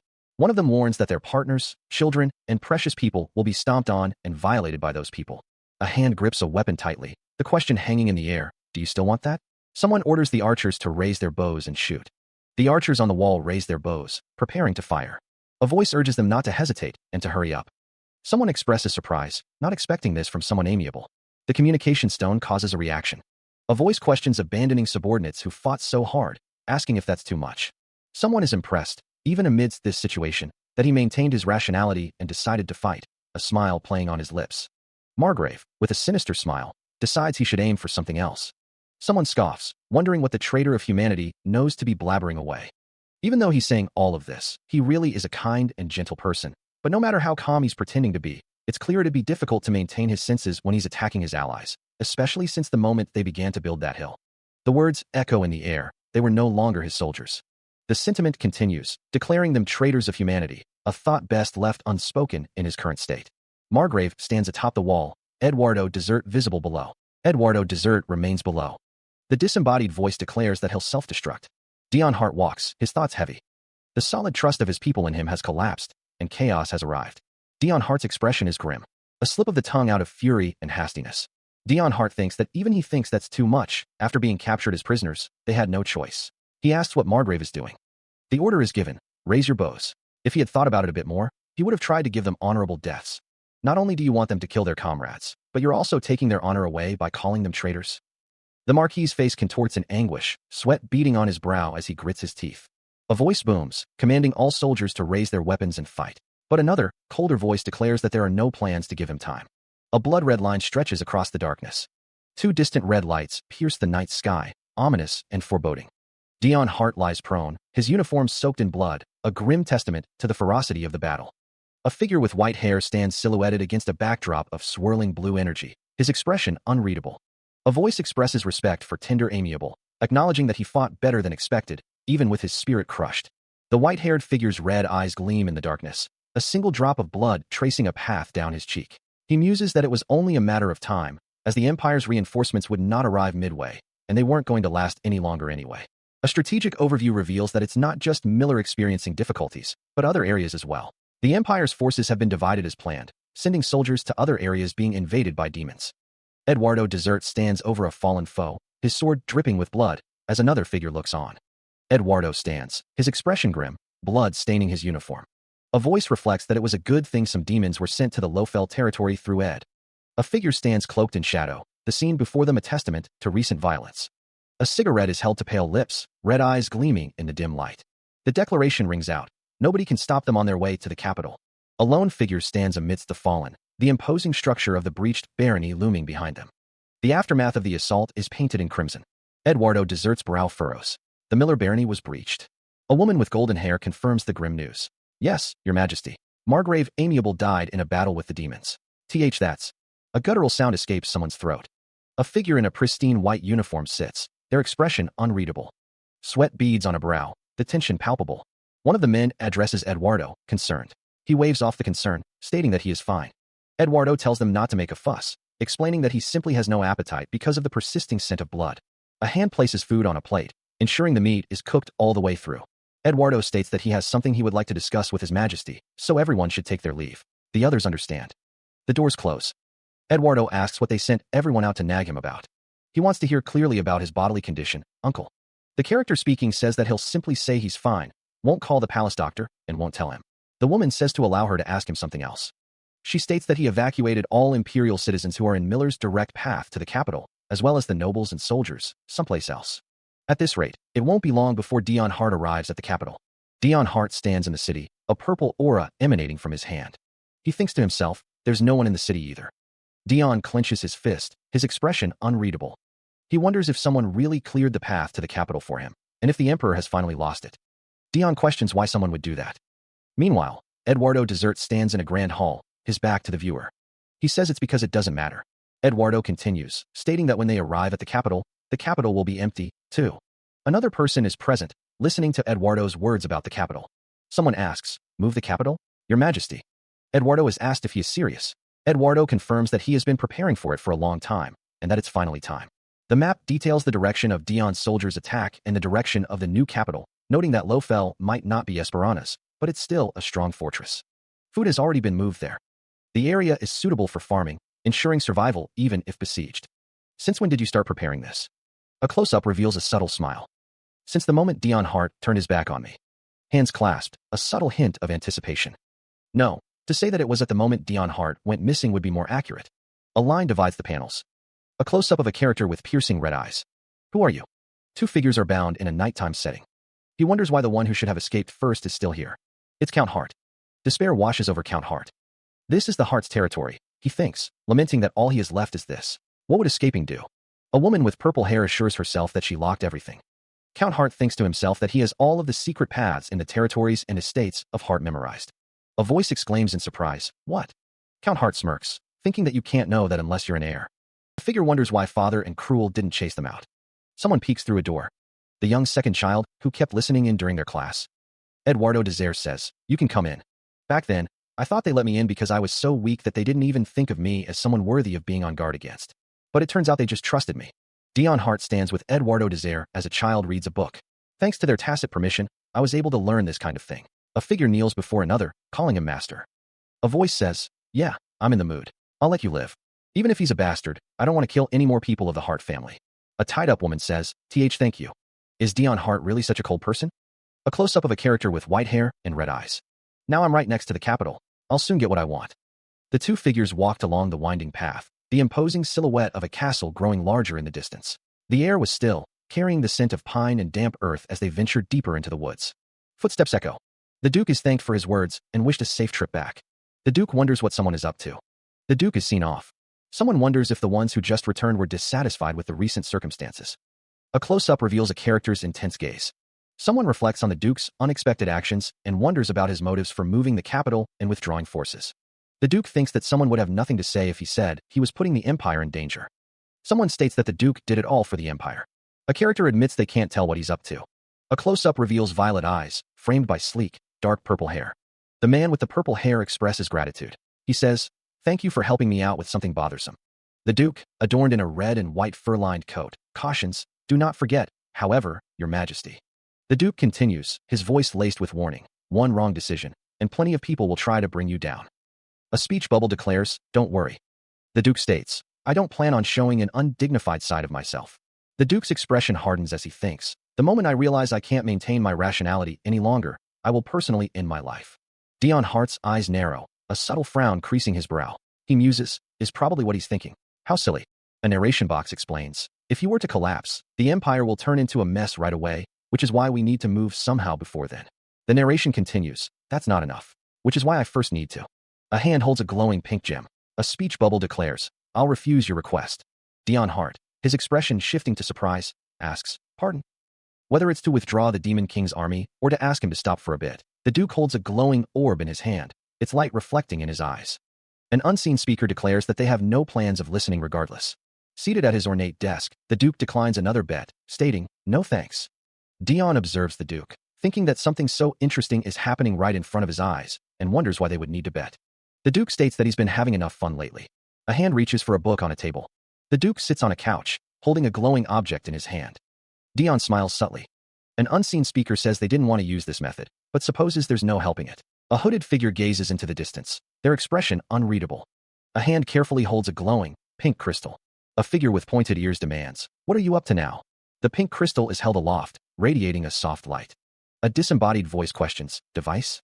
A close-up reveals a face contorted with emotion, the word redemption hanging in the air. An exclamation of surprise echoes as something falls to the ground. A voice wonders who sent the communication, noting the lack of response. One of the figures asks, "Sir Dion?" A voice declares, "We'll take a brief break here." The group finds respite in a serene forest. He states that he has withdrawn everyone nearby. Duke Dion Hart tells Eduardo Desert to speak his business. Duke. Eduardo states that they don't have the kind of relationship where they can converse and laugh at the same time, and tells him to get to the point.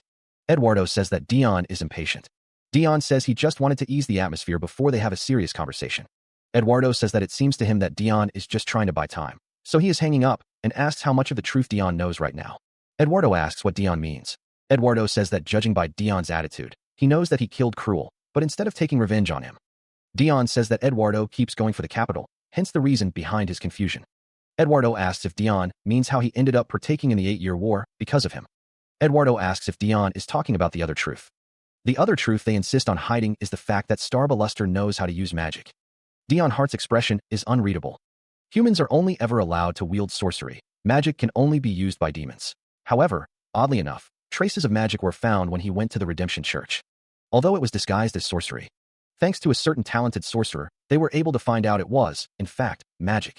When he reported to the Demon King that magic was found in the human realm, how do you think the Demon King reacted? And this is another matter, but magic was discovered in the human realm. I will investigate that matter. You should get some rest.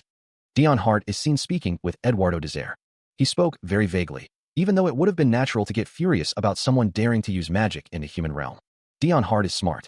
As a result, he pieced together all the clues. In other words, the magic user in the human realm had to have been either directly or indirectly related to. Holding a glowing purple orb, the man considered the situation. One conclusion came to mind. This person also had to be someone who could freely use magic in the human realm and not suffer the Demon King's wrath. A slight smile played on his lips as he considered the implications. The Demon King's contractor. It could only be one person, and that person is you, Starbaluster. He reflected on his actions. You sure did infer that well. After my brother died, I investigated and gathered resources like crazy. Of course, you were no exception. He reviewed your actions. Strangely enough, though, I couldn't understand why you did it. It was as if someone was purposely erasing the info from the middle. The only person who could manipulate information in the demonic realm. The mastermind behind the Redemption Church, the Duke, and the magic that was used there. He reflects on a document, noting an ambivalent attitude even while knowing everything. The cause behind what the Duke did, and the Demon King, who wanted to hide that cause, is revealed. The reason is related to the Demon King. The only possible way these two beings, who have no similarities whatsoever, could ever make contact is through a contractual relationship. The Duke constantly coveted more power and a higher position, while the Demon King was bored and wanted to have some fun. In between those two was Eduardo Desert. Because he had a peculiar appearance and a weak body, he was the perfect person to pique your interest. Duke Alusterstarb laughs, finding the situation incredible. The Duke's hands are shown. Eduardo Desert reflects. Yes, you were simply unlucky enough to catch my eye. There was no real reason. A close-up of Eduardo Desert's face reveals his red eyes. Red energy crackles around the edges of the panel as a voice declares it was all a joke, and that someone was just the sacrificial lamb of the bet. The voice continues, revealing that they made a bet with the life or death of a 14-year-old child on the line. Dion Hart's face is etched with disbelief. How could someone be so cruel, he wonders. A sinister smile plays on Dion Hart's lips. Well, thank you for the explanation, he thinks. Dion Hart reflects that he's really not shocked or shaken. The sinister smile widens on Dion Hart's face. Dion Hart thinks that if they thought he would run to the Demon King, or turn his forces toward the Aluster territory after hearing the truth, they're dead wrong. A close-up of Duke Alusterstarb's face shows his priorities are clear. Dion Hart thinks that the first thing on his list is destroying the Empire. His revenge against the Demon King will come after he exacts his revenge on them. Eduardo Desert stands in a lavish room, an exclamation point appearing above his head. Eduardo Desert thinks that he already knows their weakness from the info he's obtained up until now. Duke Alusterstarb thinks that he will never defect to the Aluster territory. A voice declares that it's a shame. Eduardo Desert states that if Dion Hart has nothing more to say, he has to take it that he doesn't want to recover his brother's head anymore. A close-up shows Dion Hart's intense gaze. Eduardo Desert questions what is happening. Dion Hart reveals that he has Cruel Hart's head with him. A hand rests on a decorative box. A bright light shines. The sound of hooves echoes. The sound of hooves continues. Riders on horseback travel through a forest. A man questions if they headed back toward Miller, stating that they already killed Margrave Amiable. The commander changed his target to the Aluster territory, wishing to deal with the Duke first. The map highlights Aluster territory as the new goal, shifting away from Mantium, Paris, and Miller Barony. Eduardo Desert sweats, a question mark floating above his head. He voices his confusion, noting they had almost arrived at the capital. He admits he doesn't know why they're going back to Aluster. A figure in red, walking through a forest, states that regardless of the reason, they have to follow suit as it's the commander's order. He adds that if they have the energy to speak, they should save it for later. The group continues their journey. One of the group members asks Dion Hart if he is tired, acknowledging that he is furious. Another member of the group, kneeling on the ground with purple magic emanating from their hands, says they feel like they are going to die. The figure in red pants heavily. The figure in red continues to pant. The figure in red thinks that because he used magic, it hasn't decomposed yet. The figure in red struggles to breathe properly. The figure in red thinks he can't let the Duke find out that he's been shaken. Two figures stand together, the air thick with unspoken tension. The one with white hair seems troubled, while Eduardo Desert looks on with concern. Tears well in the eyes of the white-haired figure, each drop a testament to the heavy burden he carries. The message is clear, the Illuster Territories Duchy. You can bring your forces with you, but you need to come yourself. From a distance, two figures call out, their voices echoing through the trees. Master, wait for us. A figure rides on horseback, pressing onward with grim determination. The threat hangs heavy in the air. If you're too late, you will never be able to see your brother's head again. A voice whispers in the darkness, filled with regret. You're not going to abandon the person who protected you until the end, are you? I'm sorry, cruel. Dion Hart stands alone, shrouded in shadow, his expression unreadable. Even in death, he cannot find peace. A grand hall stands silent, the only sound the soft patter of rain against the arched windows. Dion Hart has changed directions from the capital to come this way and retrieve his brother's head. Using the mana he had been saving up for preservation magic was worth it, Dion thinks to himself. How do you feel? You're going to see your brother soon. A determined gaze pierces through the gloom. Why are there so many regretful people in this world?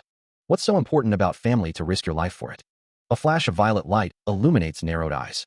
Well, don't feel too wronged, Dion thinks, his fingers tracing the ornate carvings of the box. You bothered me viciously while you were alive. Isn't it only fair for you to be helpful to me at least once while you're dead? A gust of wind howls through the night. Illuster Territory. The gates of the estate loom large as he and his entourage depart, the snow crunching beneath the hooves of their steeds. Dion Hart's breath mists in the frigid air, his red eyes narrowed with a grim determination. Each exhale is a visible plume, a testament to the biting cold that seems to seep into his very bones. His gloved hand clenches into a fist, knuckles white against the dark fabric. A voice calls out, laced with concern. Master, are you really going? One of his retainers looks up at Dion Hart, his expression a mixture of worry and resignation. Another voice observes, the gates are wide open, and I don't see any soldiers. A grim realization dawns. It's definitely a trap. Dion Hart, his gaze fixed on the path ahead, replies, still, I have to go. A memory surfaces, a haunting echo from the past. Dan, remember when that old lady from your village said something weird to me back then? He lies prone in the snow, the flakes swirling around him like accusing whispers. You must not hate anything. His eyes, bloodshot and haunted, stare up at the swirling sky. That wasn't nonsense. My fate is trying to get me to hate the world. A grand building stands silhouetted against the night sky, a silent witness to the unfolding drama. Eduardo Desert watches as someone walks away. He seems completely exhausted, understandable given what he's been through. I have no choice but to acknowledge it. If so, even though you are the disaster that brought me misfortune, even though I detest and blame you, Dion Hart. Eduardo also holds sympathy and compassion for Dion. Show them a hatred so great, nobody would ever anticipate it. Show them a hatred so great, it's beyond fate. Show them a hatred so great, it would envelop the entire world. Dion doesn't want to see himself like this. Then what about showing a hatred even the world wouldn't expect? Isn't that another way of screwing this world over? Just when did I get so attached? Huh. The disembodied voice echoes, agreeing to remember something. Dion Hart stands with Eduardo Desert, the weight of unspoken words hanging heavy between them. A voice muses on why Master tried to keep his distance from the demons. Dion Hart's expression is troubled, a bead of sweat trickling down his temple. An internal voice acknowledges the need to take care not to get any closer as well. A voice admits that they can't afford to completely like someone and be comfortable around them. A door creaks open, revealing a glimpse of the room beyond. Dion Hart stands in a lavishly decorated room, questioning if this is the last room. A voice declares that nothing is here. A close-up of an eye, a sudden intake of breath. Dion Hart reflects that no matter how much he looks around, he can't find a rat, much less him. The room is silent. The sound of something breaking echoes through the room. I believe this is a Tradash. Eduardo calls out, his voice laced with concern. Master? Dion finds something. A decorative box sits in the center of the room. Light streams down from above. The box is intricately designed with gold accents. Eduardo's expression is unreadable. Dion opens the box. Eduardo's eyes widen as he catches a scent. The smell of blood. Dion places a hand on the box, his expression hidden. Eduardo's face contorts in horror, tears welling in his eyes. Elsewhere, Eduardo looks up, startled by the commotion. An unseen figure calls out, Master, what's going on? Are you all right? From within the room, Dion Hart replies, I'm fine. Don't come in. The unseen figure wonders, what's inside of here is? The figure is revealed to be Dion Hart, or, in fact, Cruel Heart. The unseen figure says, not only did he die because of me, but he's also in this state. Cruel Heart is hunched over, his expression obscured. The unseen figure questions, why did he save someone like me? The unseen figure asks, Duke, where's the rest of his body? A pink crystal hovers in the air, emitting a soft glow. From within a carriage, a voice declares that he has been found, but only his head remains. It seems his body has disappeared. The carriage rolls on, the castle now completely empty. A voice echoes, wondering where Duke is now. Dion Hart is asked if he has forgotten how to show respect. He replies that he has no reason to tell them anything. A figure holds the pink crystal, a sinister smile playing on their lips. As a final present, they have given him his head. A voice muses that once someone dies, they become useless. The voice declares that this is farewell, then, Dion Hart. A figure holds a book, a malevolent grin on their face. A surge of energy builds. An explosion erupts, and a voice realizes it's too late to dodge. A cataclysmic explosion rips through the night, the force of it shaking the very foundations of the nearby structures. The sound of the blast echoes through the air, a deafening roar that drowns out all other noise. The explosion engulfs the building in a fiery inferno, the flames reaching high into the sky. Eduardo's eyes widen in disbelief, his hand flying to his mouth as he witnesses the devastation. What? An explosion? Another voice cries out, questioning the sudden turn of events. All of a sudden, why? The green-haired figure wonders aloud if Dion was inside the building when the explosion occurred. Was Sir Dion in there? A commanding voice orders others to investigate the situation. Go in and check the situation. A desperate cry pierces the air, a plea for someone to stop. Stop! A group of soldiers appears, their presence raising questions about their allegiance. The Duke's soldiers? A voice declares that they were being watched. So you were keeping an eye on. The aftermath of the explosion continues to rage, the scene filled with smoke and debris. A figure coughs amidst the smoke, struggling to breathe as they realize the explosion was a trap. An explosion? So it was a trap after all. If he had rejected the Duke's request for a contract in the first place, nothing would have turned out like this. Since I, a kid thrown around by those bastards, committed a huge sin, it wouldn't matter if I die. You people, Demon King, I can never forgive you. In this world, there exists the warrior and the Demon King. The warrior is a hero who fights for the humans. The Demon King, he is the ruler of the demonic realm. As well as the current strongest being in this world, somebody no warrior has ever defeated before. Why? Why can the warrior never defeat the Demon King? Why are there more cases of the Demon King killing the warrior than the warrior killing the Demon King? Warrior than the warrior killing the Demon King? Yes, it must be because the wills of those who are trying to kill him are too weak. It was all because they were chosen as the warrior. A figure stands in the distance. And because people kept asking them to kill him, those were not enough. Human emotions play a role in strengthening their power, right? Especially love and revenge. The sacrificial lamb, chosen as the bet between the Demon King and his contract candidate, was a human thrown into a cruel world. This child is perfect. He is their hope. He must not die. That is why they left him a blessing, to prevent that from happening. In order for his weak body to accept the power of the warrior, they slowly changed him to become the perfect medium. All that is left now is one thing, a motive for his revenge against the Demon King. I cannot forgive you, Demon King. Ah, at last. All preparations are complete. A blinding beam of light pierces the sky above a sprawling city, illuminating the landscape. A man, carrying a package, looks up in astonishment. What is that beam of light? He wonders aloud. Someone calls out, wait, isn't that beam of light shown when the warrior? The beam of light shines down on a castle. Has the warrior just been born? Someone ponders. A woman exclaims, I can't believe they appeared in this dangerous situation when the Demon King's forces have pushed the empire to the edge. Another person responds, I don't know who the warrior is, but they're incredible. A figure kneels before someone in a white uniform. A man with golden hair crosses his arms, muttering, the warrior, huh? A document is shown. A framed picture shows a figure standing before a painting. The text reads, the warrior has been born. A magical circle glows. At the same time, the location tracker on Dion Hart has disappeared, the text reveals. A magical symbol glows with purple energy. What could this mean? He throws his head back, a chilling laugh echoing through the air. The laughter intensifies, a palpable wave of dark energy radiating outward. Trivial magic doesn't remain on the warrior's body. A sinister smirk plays on his lips, his eyes gleaming with dark amusement. Why do you only keep on making it fun for me? You've finally become the warrior. A blinding light erupts, signaling a monumental shift. A figure emerges from the light, their white hair and crimson eyes radiating power. The energy coalesces, revealing the name, Dion Hart. A gasp escapes him. Where's this place? He wonders if he got caught in the explosion. A voice echoes, it's been a while, Lord Hart. He sits up. The voice continues, you're. The voice muses that it's the hero, perhaps the strength of his wish to save him that day. It seems a part of his consciousness was left behind inside him. The voice asks if the world is watching, stating this is his final request to save this man. The voice confirms that this is the world of Lord Heart's inner mind. The voice thanks him for losing consciousness in the explosion, finally getting the chance to speak with him. The voice reveals that he's been watching over him from here.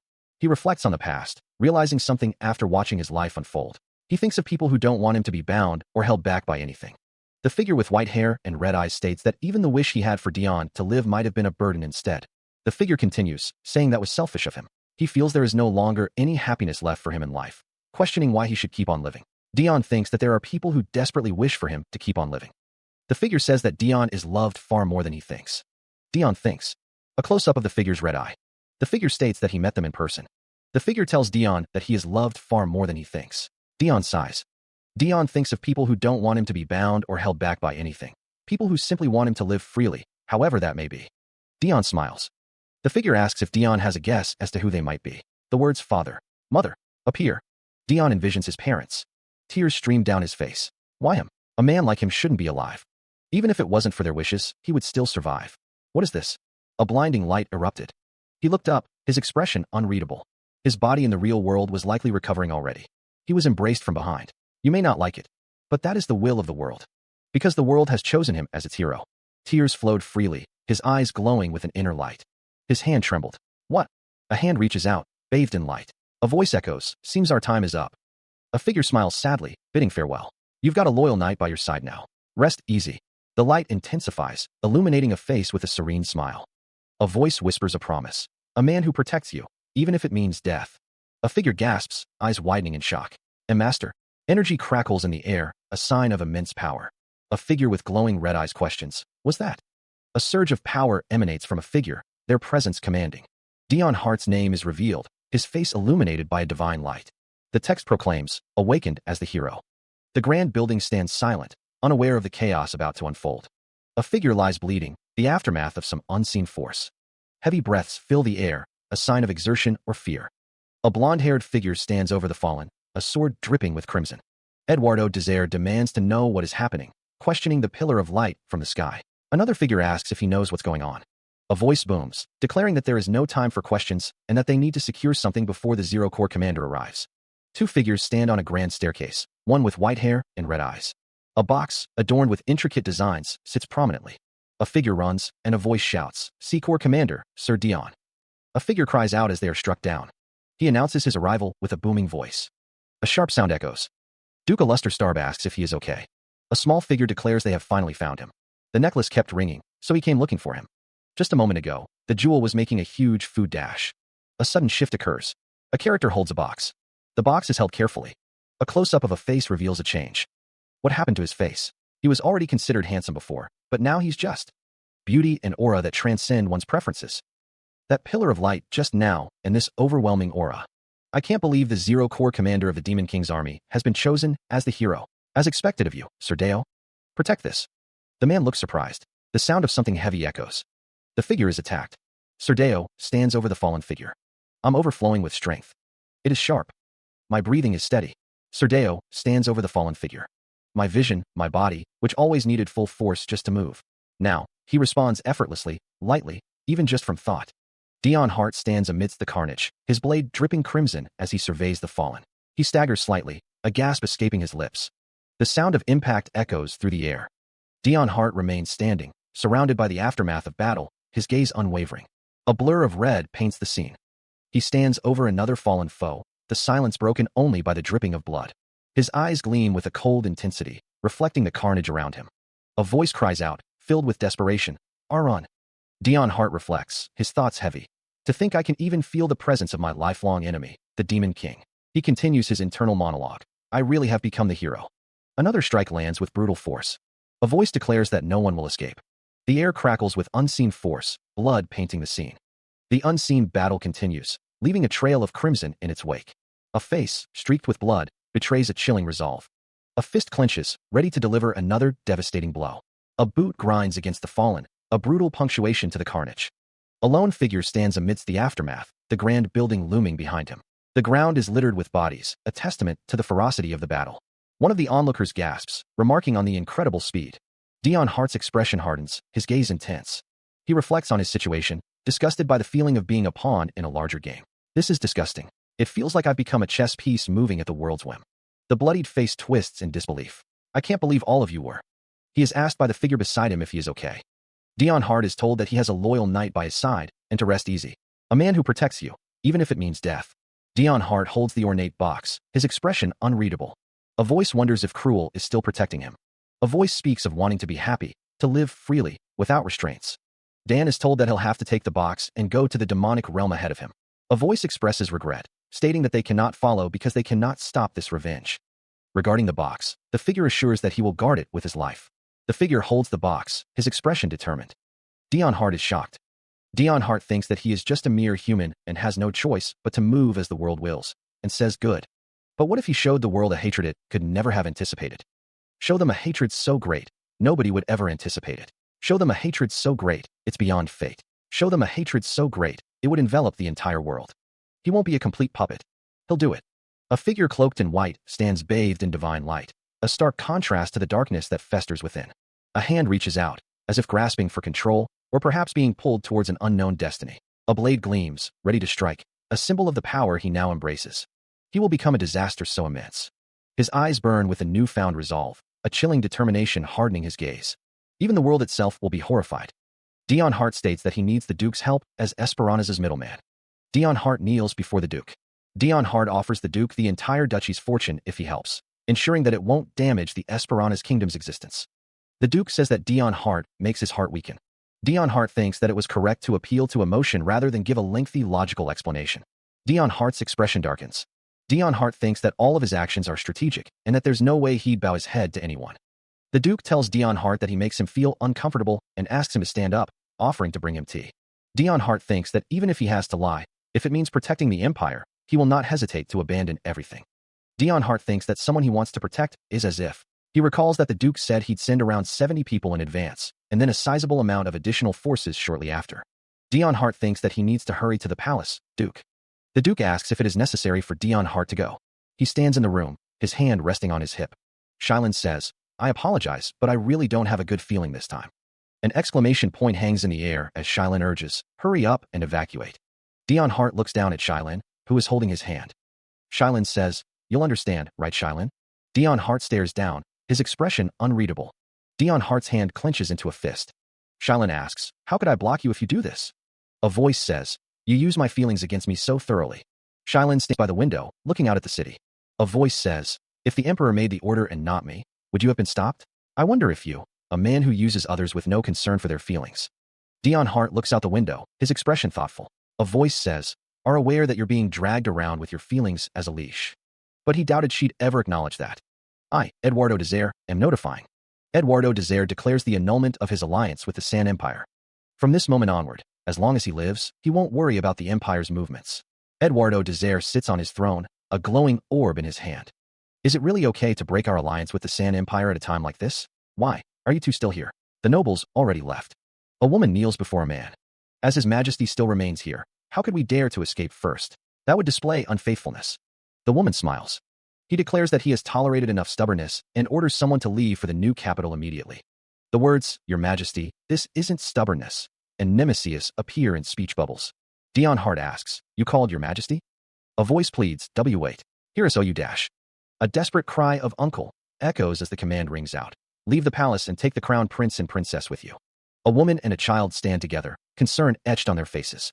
A firm voice declares, that's an order. The decree is given.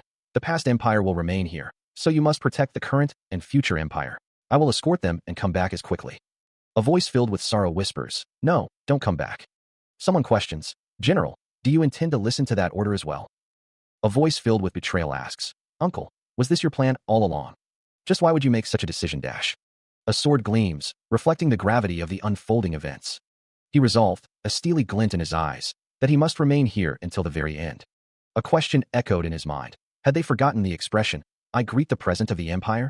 Eduardo declared with unwavering conviction, his voice resonating with power. I am the Empire. The thought struck him, a chilling whisper in the dark. How could he possibly flee? He pondered, the weight of his crown heavy on his brow. Is an emperor simply a man who rules? Eduardo vowed, his voice a low growl, that he did not aspire to become the ruler of a nation without people. It wasn't that he wanted to debate over such a serious question. That was why he was going to remain here. The emperor's thoughts drifted to his uncle. He knew that, but without them, he No, they. What is an emperor? Even though he hadn't found the answer to that question yet.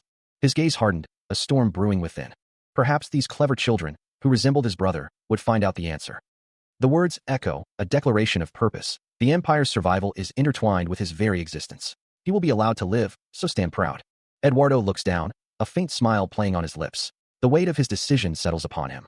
A voice declares it is time to step aside, a natural sequence, neither sad nor strange. Eduardo embraces a woman, a silent promise exchanged between them. Yes, as long as the empire is safe, he thinks. The Emperor Eduardo will be recorded on the first line of the royal family tree. The book speaks of living on for a long time. The throne room is quiet, the silence heavy with unspoken words. Eduardo sits on the throne, his expression questioning. Why, haven't you left yet? A figure descends the stairs, their purpose unknown. A voice wonders, Dame Leon Reiner? The figure's expression is serious, their eyes filled with determination. I would like to ask you. A plea echoes, desperate and heartfelt. I plead you to allow me to stay here. The man states he has a reason to meet Dion Hart. Knowing him, even if he were given a royal decree, he'd still go find him. Do as you please, then. Wait, he's almost done. Just half-ass it. He's about to meet the Emperor. How could he possibly do that? Once they fight, it'll get ruined anyway. Of course, since his visuals are so complete, he'll look good, regardless of what he wears. Oh, you have. I'm certain I told you not to sustain visible wounds at the very least. The scars from before he became the warrior are still the same. He feels uncomfortable. He already has a lot, so what harm could a few more do? It's a pointless concern. Scars are memories. Stop it. Wounds from negative thoughts and memories can remain in the mind alone. He thinks to himself, asking that she not have any more scars on her body. A quiet sound echoes. A voice commands to stop bothering them. A voice calls out, referring to someone as master. The scene shifts to outside a building. A sound of footsteps approaches. A knight addresses Dame Leanne, stating that as a knight who serves her, he came to stop her from heading down the wrong path. Dame Leanne is asked to stop here. All of the lofty knights left for the demonic realm without a word. Someone shouts, asking how dare they speak to them in such a way. The speaker commands everyone to step aside and not come out until commanded. Because they left without saying anything, she had to remain in the human realm and deal with everything on her own. She is asked why she still insists on calling them master, as she must hate them by now. Knights do not hate their masters. She declares that if he returns, she will continue not to hate him, her grip tightening on the hilt of her sword. The polished leather of her boots gleams in the light. Without even criticizing her, her uprightness shines blindingly bright. This is why someone didn't want to come across Dame Leanne. Eduardo Desire asks if someone can't just move aside. She has become the warrior that no one can ever beat. Just pretend you never saw her. If you wish to pass through these doors. She vows to stop the Zero Corps commander at all costs, even if the price is her life. Dame Leanne's expression hardens, her hand resting on the pommel of her sword. The light catches the polished steel of the blade as a hand grips the hilt. The sound of something shattering echoes. Now she's calling him the Zero Corps commander. Someone declares that they will serve their lord with all of their heart. Count. Someone admits that it was them who went against the vow, and that they will do their best to ensure that they are worthy of his loyalty. Her resolve was unshakable. Trying to placate Dame Leanne any further would only insult her determination. Someone says they love the other's upright chivalry. All you have to do is close your eyes. Someone says that now they hate it. Now, your uprightness disallows you from acting cowardly in spite of others regarding it as natural in this given situation. Someone asks what the other is doing. The sound of a brutal impact echoes. The force of the blow sends the figure reeling. Another strike lands with a sickening thud. Blood splatters across the scene. A figure retaliates, a blade blurring through the air. The clash of steel on steel rings out as the battle intensifies. Another blow connects, sending shockwaves through the air. Elsewhere, the blond man stands beside the purple-haired figure, a silent tension hanging in the air. A voice echoes, filled with conviction. Of course that human can't compete with Lord Dion. Bloodied and bruised, the figure stares ahead. The difference in skill is clear. Lord Dion is significantly stronger. A question hangs in the air. But why does Lord Dion seem so tired? He thinks to himself, frustration lacing his thoughts, that it was too easy. His red eyes narrow, a hint of annoyance flickering within them. He muses, life is meant to be unfair, but is he really supposed to stomp on someone's efforts over a long period of time so easily, just because he is the warrior now? Dion Hart turns, his cape billowing behind him as he walks away from the scene of his victory. A hand, bloodied and bruised, lies limp on the ground. Dion's expression hardens, a sense of foreboding settling over him. He thinks to himself that since Dame Leanne has prepared for this, he can't afford to insult her chivalry by half-assing his fight with her in consideration. His fist clenches, determination hardening his gaze. Dion continues to walk away, his figure framed against the backdrop of the battlefield. The wind whips around him, carrying the scent of blood and ozone. Leanne's hand remains outstretched, a silent testament to her defeat. Her eyes, wide with shock and pain, stare up at the sky. Blood splatters on the ground. a testament to the ferocity of the recent battle. He stands amidst the aftermath, his chest heaving with each breath. His breath comes in ragged gasps. Leanne, too, struggles to catch her breath. Dion wonders to himself, is becoming the warrior supposed to make him feel this dirty? Leanne states, "You're very strong." Blood trickles from the corner of Leanne's mouth as she looks at Dion. Dion looks down at Leanne, who says, "You shouldn't have met someone like me, Dame Leanne." Dion clenches his fist, disagreeing. Dion says, "I don't regret serving you as my master." Leanne replies, Master, don't have any regrets." His face contorted in anguish, sweat beading on his brow as a silent scream tore through him. A voice echoes in the darkness, a hollow whisper of regret. "I'm sorry." The word evil hangs heavy in the air, a crimson brand seared into his soul. The voice hardens, a steel resolve cutting through the doubt. "Do not regret." A cold truth echoes, a stark reminder of the path he's chosen. "You already have enough." He stands in the grand hall, the weight of his decision crushing him. "It's too late, Dame Leanne." The silver-haired man's gaze hardens, a storm brewing behind his crimson eyes. A burning determination ignites within him, a refusal to yield. "I can't stop here." The ornate architecture looms around him, a silent testament to the power he wields and the price he must pay. The path ahead stretches long and uncertain, stained with the blood of his past and the promise of a darker future. Eduardo Desire, with a slight smile, greets someone off-panel. "A while, Your Majesty." A voice responds, acknowledging the passage of time and noting a change. "It has. You've changed a lot since I last saw you." The camera focuses on a red banner hanging in a grand hall, the silence broken only by the sound of wind. Dion Hart's eyes narrow, a dark intensity burning within them. "You've become the warrior." The camera focuses on a bloody dagger held in a gloved hand. A question echoes in the air. "Do you regret it?" Eduardo Desire, standing in a grand hall, wonders to himself, "Do I regret it?" The sound of footsteps echoes on a red-carpeted staircase. Eduardo Desire's eyes widen, a flicker of uncertainty crossing his face. Regret what? A memory surfaces, a scene of betrayal and political intrigue. Have regretted? Not dissuading the first prince. Another memory flashes, a scene of violence and ambition. Killing all my brothers out of a misunderstanding and ascending to the throne? Starting a conquest war under the pressure to revive the nation. A dark pact is revealed, abetting Dion Hart to kill his family in order to make him into a weapon. Dion Hart's expression hardens, a chilling resolve settling over him. What should I, and having no excuses to tell him after he found out the truth. The weight of the imperial throne, a lifelong burden, felt like a noose tightening around his neck. He had used himself and others as mere components to resurrect the empire. Eduardo holds a sword, a glint of determination in his eyes, which is why it has come to this. Even if you've become the warrior, you can't properly wield that power yet, can you? Dion looks down, a shadow of regret crossing his face. For my final whim, I will kindly teach you swordsmanship. A sharp intake of breath. Eduardo and Dion face each other, the tension palpable between them. A sudden exclamation breaks the silence.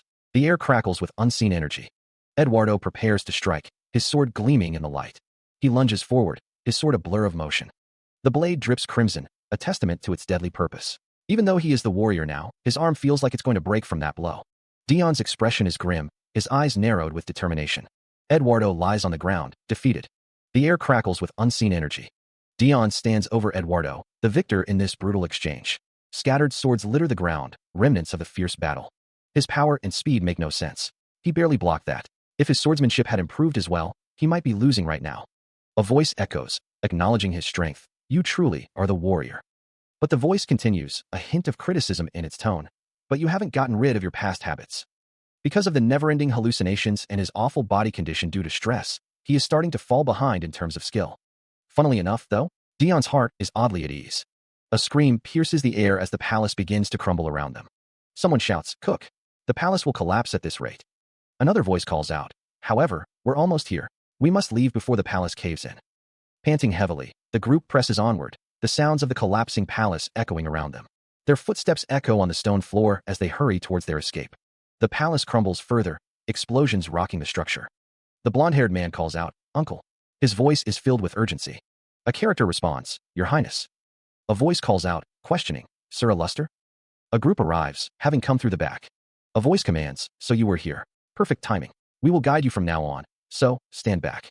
The red-haired man asks, "Why are you thinking of guiding these two, Duke?" Duke Illuster states, "Don't worry, I have no intentions of hurting them. I brought guards as well." A voice questions, "Guards? What are you talking about?" A voice explains, "Evidently, they are here to guide you to a safe place, Your Highness." A new voice introduces, "Greetings. We are Esperanza's mercenaries. We have been ordered to protect you until you reach the new capital." Duke Aluster stands silently.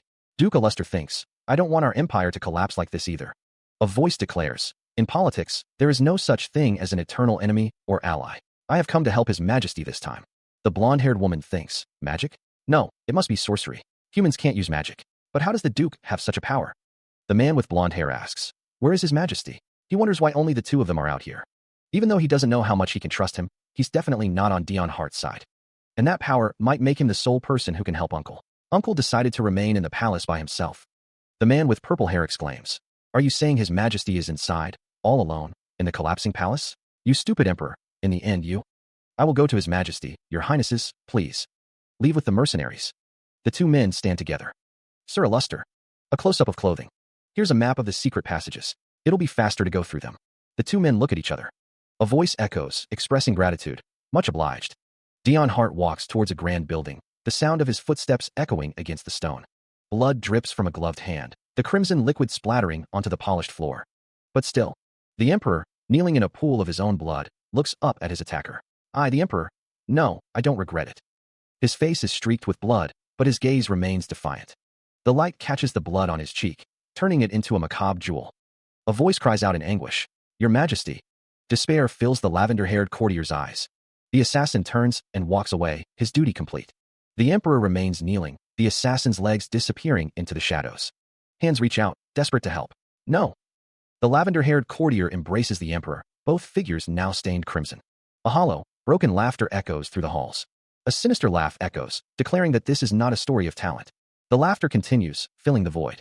Dion Hart reflects that the Emperor was someone he had to protect due to a deal with the first prince, but he considers himself more of a disaster than evil. Dion Hart assures himself that he doesn't plan on showing an undignified side of himself, viewing the situation as a mere annoying and tiresome variable. That was all the Emperor was. A hand reaches out towards the fallen Emperor. Dion Hart thinks to himself. He reflects that if he knew this would happen, he would have taken the throne by force without caring about the Emperor's free will. Dion Hart thinks, in the end, you died without passing the empire over to me. This is annoying, Eduardo. A figure with white hair stands with arms crossed, listening to Dion Hart's thoughts. The figure thinks, you're weaker than I thought. Should I have decapitated him and put his head in a box like you did? The figure stands with arms crossed, a sinister smile on their face. Trying to provoke him is pointless. What? Dion Hart merely paid his final respects to the Empire's Emperor. The only thing he holds dearly is the Empire. Purple energy begins to emanate from Dion Hart. This bastard. He still hasn't realized that he treasures the Emperor? The purple energy intensifies around Dion Hart. The air crackles with the force of his power. Dion Hart's power continues to surge. You're talking nonsense. Do you really know me? If you had died 8 years ago, then I, the Emperor, the Hart family, and even Cruel would be happy right now. Dion Hart's expression twists in anger as he channels his power. Fuck God. Fuck Dion Hart. If it weren't for you, the human realm never would have been destroyed by the demonic realm. Dion Hart's power reaches a fever pitch, the purple energy swirling around him. He declares that no innocent citizen would have died. A figure lunges forward, blade glinting with purple energy. The attacker screams, I detest you. All of this misfortune is because of you. The blade strikes with brutal force. Dion Hart's face contorts in pain as the attack lands. Blood splatters as the blade finds its mark. A close-up reveals the severity of the wound. He gasps, a sharp intake of breath betraying the agony. Dion Hart stumbles, blood dripping from the wound. The attacker's voice echoes, did you really think that shallow provocation would still work? The blade remains embedded, a gruesome testament to the attack. Despite the injury, Dion Hart's eyes burn with defiance. Thanks to a certain someone, my mentality can no longer be trampled on. Wounded and bleeding, Dion Hart struggles to maintain his composure. He demands, why did you do that to me? You should at least be a little honest before you die. Eduardo Desert stands over him, his expression unreadable. Was there a reason for you to go so far as to make a contract with the Demon King? Dion's breathing is heavy and labored. Sweat beads on Dion's brow as he glares up at Eduardo. Eduardo chuckles, a cold sound in the dimly lit room. Why are you asking? Are you expecting some kind of special reason or sad story behind what I did? Eduardo's eyes glint with amusement. He continues, his voice laced with disdain. No matter how many times you ask, the answer won't change. No, there isn't. You were just unlucky enough to catch my eye. A cruel smile spreads across Eduardo's face. Eduardo explains, my contract with the Demon King was simply an opportunity to gain even more power. A stepping stone to get to a higher place, you could say. He shrugs dismissively. After our contract, it wasn't even very useful. Dion remains on the ground, blood continuing to flow from his wounds. A surge of power reverberates through the air, the force of it palpable. He coughs, blood splattering from his lips, a grim testament to the damage he sustained. The sound of impact echoes, a brutal reminder of the clash. The day he was dragged into the battlefield, it was exactly 1 month before his birthday, Eduardo Desert recalls. My brother Cruel also died exactly a month before my birthday, Eduardo Desert thinks. Eduardo Desert breathes heavily, the memories weighing on him. You sure are a vicious bastard. Eduardo Desert laughs, a chilling sound that echoes in the air. Did you just laugh? Vicious? You just realized? Dion, my brother, Ian reveals. Ian's eyes narrow, a storm of emotions brewing within him. A blade gleams in the dim light, poised to strike. Dion Hart, bloodied and battered, gasps. You two brothers are the same. His face is streaked with crimson, his eyes filled with a mixture of pain and resignation. A voice, dripping with malice, echoes, I hope you regret it. Crimson eyes burn with hatred, the promise of violence hanging heavy in the air. The unseen attacker vows to make him regret it down to the bone, again and again. Dion's gaze is fixed on his assailant, a silent acceptance etched on his face. The red-eyed figure looms over him, a predator savoring its kill. The words hang in the air, a chilling prelude to the final act, before you die. A flash of silver, a swift and deadly stroke. The scene is a tableau of carnage, two figures lying amidst a pool of blood. Dion Hart struggles for breath, his lifeblood staining the cold stone floor. He lay bleeding, his vision blurring as crimson stained the floor around him. The pain was immense, yet a strange calm settled over him. A faint smile touched Dion's lips, blood trickling from the corner of his mouth. Haha, I regret nothing, he rasped, his voice a bare whisper. A surge of purple energy erupted from Dion's body, a visible manifestation of his fading life force. The air crackled with raw power. The energy intensified, forming tendrils that reached out like grasping claws. A silent scream echoed in the void. The purple aura enveloped him, a promise of something beyond death. His eyes flickered with an unnatural light. The tendrils of energy coalesced, forming a vortex of power. A peaceful death was not to be his fate. The vortex pulsed, a final surge of defiance against the encroaching darkness. His will burned bright, refusing to be extinguished. A weak chuckle escaped him, a sound laced with pain and grim satisfaction. With his last breath, Dion cursed his attacker. Did you die after leaving a curse on me with the remaining mana you had? A final, defiant thought echoed in the void. I won't die a peaceful death, huh? The scene is like that, a brutal aftermath. All are welcome. A dark silhouette stands in the blood-red light. Blood splatters across the floor and walls, painting a gruesome tableau of recent violence. A figure with white hair stands amidst the carnage, his expression unreadable as he surveys the scene. A close-up reveals a body lying in a pool of blood, the life extinguished from its eyes. The Emperor, bloodied but defiant, declares, I don't regret it. His face contorted in a grimace, the Emperor repeats, I don't regret it. The white-haired figure spits out a curse, frustration etched on his face. Fuck, all of them are so talented at putting me in a foul mood. A blood-soaked hand grips a sword, the crimson liquid dripping from the blade. A figure with red hair, his eyes wide with horror, laments, darn, I'm too late. A body lies sprawled on the floor, a stark testament to the brutal efficiency of the attack. The text bubble reads, When I heard the Demon King's army was quickly heading to the capital, I rushed, but... A man with green hair, a sinister smile playing on his lips, observes, I never imagined I would see this. A sharp intake of breath. What is Marquis Stigma doing here? Dion Hart stands over the fallen emperor, a bloody blade in his hand. He chuckles, admitting that he was able to pull out the roots thanks to an unknown benefactor. He didn't expect that the emperor would be killed in that time. Even he couldn't beat the emperor in a duel. Why did you come here, if you're an enemy? Enemy as we, you just need overwhelming power. I gave you that advice. The emperor lies dead, a pool of blood spreading around him. Dion Hart congratulates someone, stating that they have actually come to possess that kind of power. Do I have to fight and kill again? I really don't want to fight him, but I have no choice. A hand grips a sword, the blade stained with fresh blood. A voice declares that they have no intention of fighting. Dion Hart extends a gloved hand, his expression unreadable. The camera focuses on the bloodstains marring Dion's pristine uniform. Eduardo Desert speaks, his voice tinged with sadness. He laments that there is no emperor left to acknowledge his honor, but insists that he doesn't want to fight and die for no reason. Dion Hart steps back, stating that since things have come to this, he's going to do what he's been postponing. Eduardo Desert replies that he has things he needs to do himself. The camera focuses on Eduardo's blood-splattered uniform. A voice reflects that Stigma always cared more about fighting for his honor than his loyalty to the emperor. Dion Hart's expression is unreadable as he looks at Eduardo. Eduardo Desert stands on a staircase, a trail of blood behind him. A voice states that there are bombs set up all throughout the palace, and that he should also leave. Dion Hart's eyes are shadowed as he looks down. A disembodied voice asks if they will see each other again. Eduardo Desert's eyes widen slightly. A figure with green hair looks on. A figure with white hair and red eyes stares intently. Blood stains the lower half of a figure's attire. The figure with green hair states that the next time they meet, it will be as enemies. The Zero Corps commander apparently killed the Emperor and conquered the strongest nation in the human realm, the Empire's capital. That's incredible news, but why is the castle so quiet? Since Lord Dion ordered them not to be noisy, they have no choice. But still, just how strong is he now? He was already impressive before. At this rate, he might not even need the Zero Corps in the future. Speaking of which, those guys have been training like crazy these days so as to not drag him down. We can't drag Lord Dion down. The excitement in the Demon King's castle hasn't died down for 2 weeks now. It makes sense, the Zero Corps commander, Dion Hart, thinks as he reads the report. It's partly thanks to their achievements, but it's also because of the news announced after he responded. Elsewhere, Elpidius Desire sleeps soundly. A sense of unease hangs in the air. Someone demands a report. A woman with long white hair acknowledges the order. She notes that they recovered the emperor's corpse and held a grand funeral in the new capital. They listed the emperor's life achievements and emphasized the sacrifice he made at the end, praising him for being a great and respected emperor. Someone remarks that the press made it so that the crown prince and princess would see it that way. Flowers adorn the scene. Though they didn't have a separate coronation, the crown prince Elpidius was coronated as the next emperor. A chorus of voices proclaimed, "Glory to the present empire." Silence. A man with blonde hair smiled. "Then we will be friends starting today." Elpidius, at a tea party, said, "I'm so glad we could have tea with you at the palace like this." The sound of clinking glasses filled the air. After the capital was conquered, the Revolutionary Army went silent for a while. However, that seems to be because their position amongst the humans has improved. In comparison, the Redemption Church has collapsed after the Duke had died. Oh, and the woman that was the Duke's aide apparently secretly entered the palace at dawn. She didn't come out for a while after entering, and it is assumed that she procured the Duke's body. The Duke's body lay still. The woman's expression was unreadable. Shortly after that, the woman asked, "Lord Dion." The words hung in the air. "Good work, you may take your leave."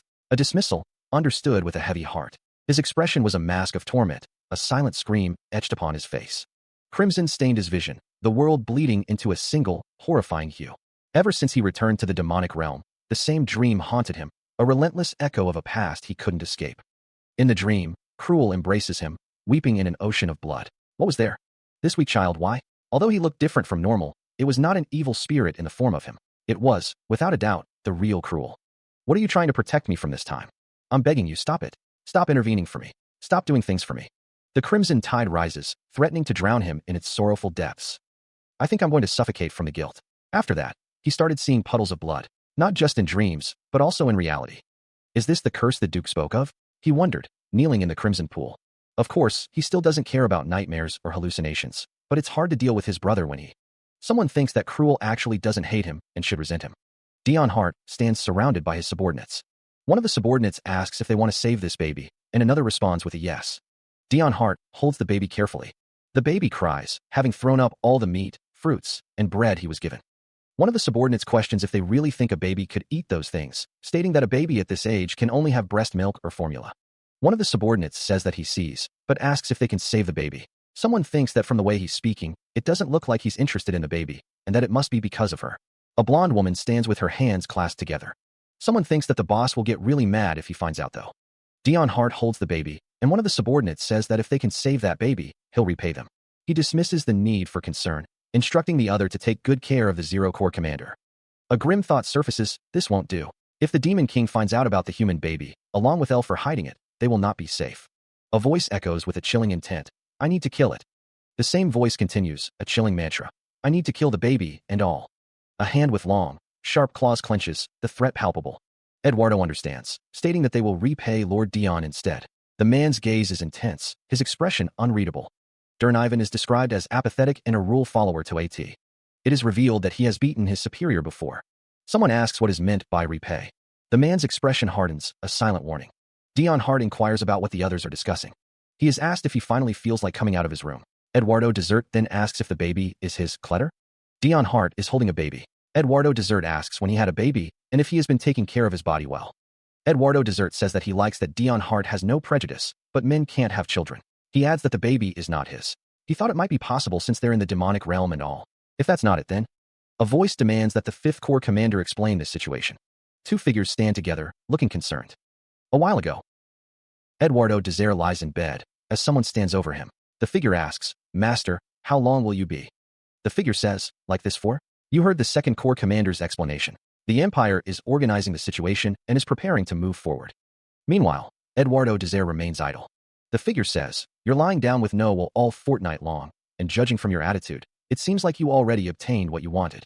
The figure thinks, if this is how the flame of the disaster will wither away, are you truly satisfied already? The figure says, no way. Someone thinks, I have only been waiting. Someone is shown with red eyes. Someone thinks, waiting? Waiting for what dash? A figure stands near a bed where another lies under the covers. The Demon King has called for Lord Dion. A voice wonders if it's for this. Lord Dion replies with a simple, yes. A voice muses about waiting for the Demon King, who has been hearing of their current idle state, to start to move. A voice explains that they were just on their way to meet the Demon King. Someone remarks that what's happening here isn't even funny. Lord Dion questions why someone would try to hand over such a task to his direct army. A figure is seen, seemingly about to be. Someone apologizes to Lord Dion. The apology hangs in the air. Durnivan apologizes for sneaking into a human bath, but Lord Dion says he's not interested in what he did. He demands to know why they're involving his men in such a dangerous deed. Dion Hart's expression hardens as he wonders if the Demon King is aware of the human baby. Bringing a human to the Demon King's castle without permission would have everyone involved executed without a problem. An unknown character orders someone to take the baby while they're speaking nicely. Dion Hart's gaze pierces through the room, his intentions unclear. The tension in the room is palpable. A figure demands the baby be handed over. Another figure pleads, asking if they can't just save the child, expressing feeling bad for the little thing and suggesting they try for one day before giving up. Dion Hart stands with another figure, the air thick with unspoken words. He thinks that for bastards known as the murderous ghost knights, they sure are weak-hearted. A voice warns to be aware, stating this is their last mercy. The figure declares they're not interested in what others do, whether they keep the human or not, but warns not to drag his men into this again. The figure means to say that he'll let this slide, but that they shouldn't bring a ticking time bomb over to the lofty knights. A voice expresses gratitude for an act of generosity. The voice declares that they will not approach the knights again. A disembodied voice states that someone is being generous enough by not punishing them and instructs someone to deal with it properly. Dion Hart walks away from a group of subordinates. Two figures watch Dion Hart depart. The sound of something breaking echoes. One of the figures asks if the boss is mad, and the other confirms that he is. One of the figures wonders if Dion Hart is worried for them, and begins to cry. One of the figures exclaims that Dion Hart said my men. One of the figures wonders if the boss has always been that handsome. One of the figures states that it is his son they are talking about, and that he has always looked perfect. One of the figures states that it must simply be the type of bond they have, and wonders if it is okay to leave the baby in their care. The other figure states that humans know humans best. A group of figures stands in a dimly lit hallway, their expressions unreadable. A red-haired figure wonders aloud, El and Durnivan? The red-haired figure's eyes narrow, a sense of urgency building. What are they doing with the Humadash? A voice echoes in the darkness, filled with surprise. Hadash? Is that? A lone figure stands in a grand hallway, a sense of determination radiating from them. I'll make the world regret choosing me. Footsteps echo through a checkered corridor, each step deliberate and purposeful. A figure lies prone, bathed in an ethereal glow, their voice filled with unwavering resolve. I decided that after I found out and accepted the truth, I won't forgive you. A disembodied voice speaks with chilling amusement. The moment I thought that, the world thought that it had already achieved half of its goals. But, how laughable. A horde of figures with glowing red eyes lurks in the shadows, their presence ominous and foreboding. I'll get rid of all of the hurdles in the demonic realm. A gathering of figures stands in the darkness, their intentions shrouded in mystery. A grand doorway swings open, revealing a lavishly decorated room beyond. The words, "Kill the Demon King," hang in the air. A gloved hand rests on a document, a quill poised to write. The words, "And then I'll set the human RNO. I'll set this entire world ablaze. The world can only watch," burn across the scene.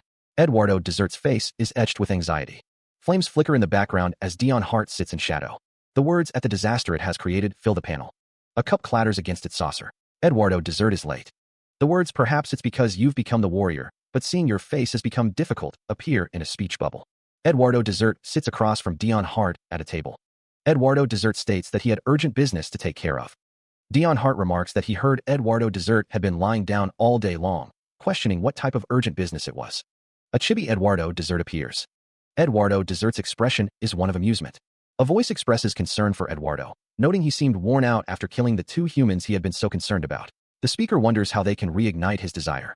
The text describes someone on the doorstep of death who swallowed up 90% of mana before being reborn, making them more dangerous than their predecessors. Dion Hart sits amidst swirling purple energy. The legs of someone sitting on a throne are shown. The new warrior will soon appear, and he will be incomparably more. He is also the only being who might be able to tell me the one thing I need. That warrior will decide your fate. After killing the Emperor and the Duke, your blade will now be aimed at me. However, that's not enough. The game will only grow. To be more interesting, the stronger I make you. I will definitely conquer the human realm. I'll make a move soon, so don't worry. Eduardo Desert muses that he is not particularly interested in the domination of the human realm, but it's the perfect stage to sharpen you up. In exchange, Dion Hart states that he has one request. He wonders what it is, stating that if he can make it happen, he'll hear him out. Dion Hart requests that preservation magic be cast on the box he brought from the human realm. Dion Hart holds his hand to his chest. A close-up of a character's eye is shown. Dion Hart chuckles, stating that he did think Eduardo Desert seemed different from normal lately, so that's what's up. Eduardo Desert states that he thought he had gotten himself a well-behaved dog. Dion Hart's eyes narrow, but he's become a fox instead. A close-up of Eduardo Desert is shown. A close-up of Dion Hart's eye is shown as the narration states that the Demon King is known as the strongest of all time.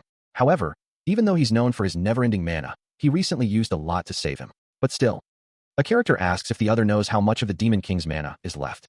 The man's eyes widen, a flicker of surprise crossing his face. Their hands intertwine, a silent promise exchanged between them. That's a secret. Dion's expression softens as he looks at her. I need to know for my future plans. Can't you tell me? Their hands remain clasped, a symbol of their connection. Dion's face flushes slightly. Even if it's you need the Demon King's permission. A flurry of emotions erupts. The woman leans in close to Dion. LLL Lord Dion.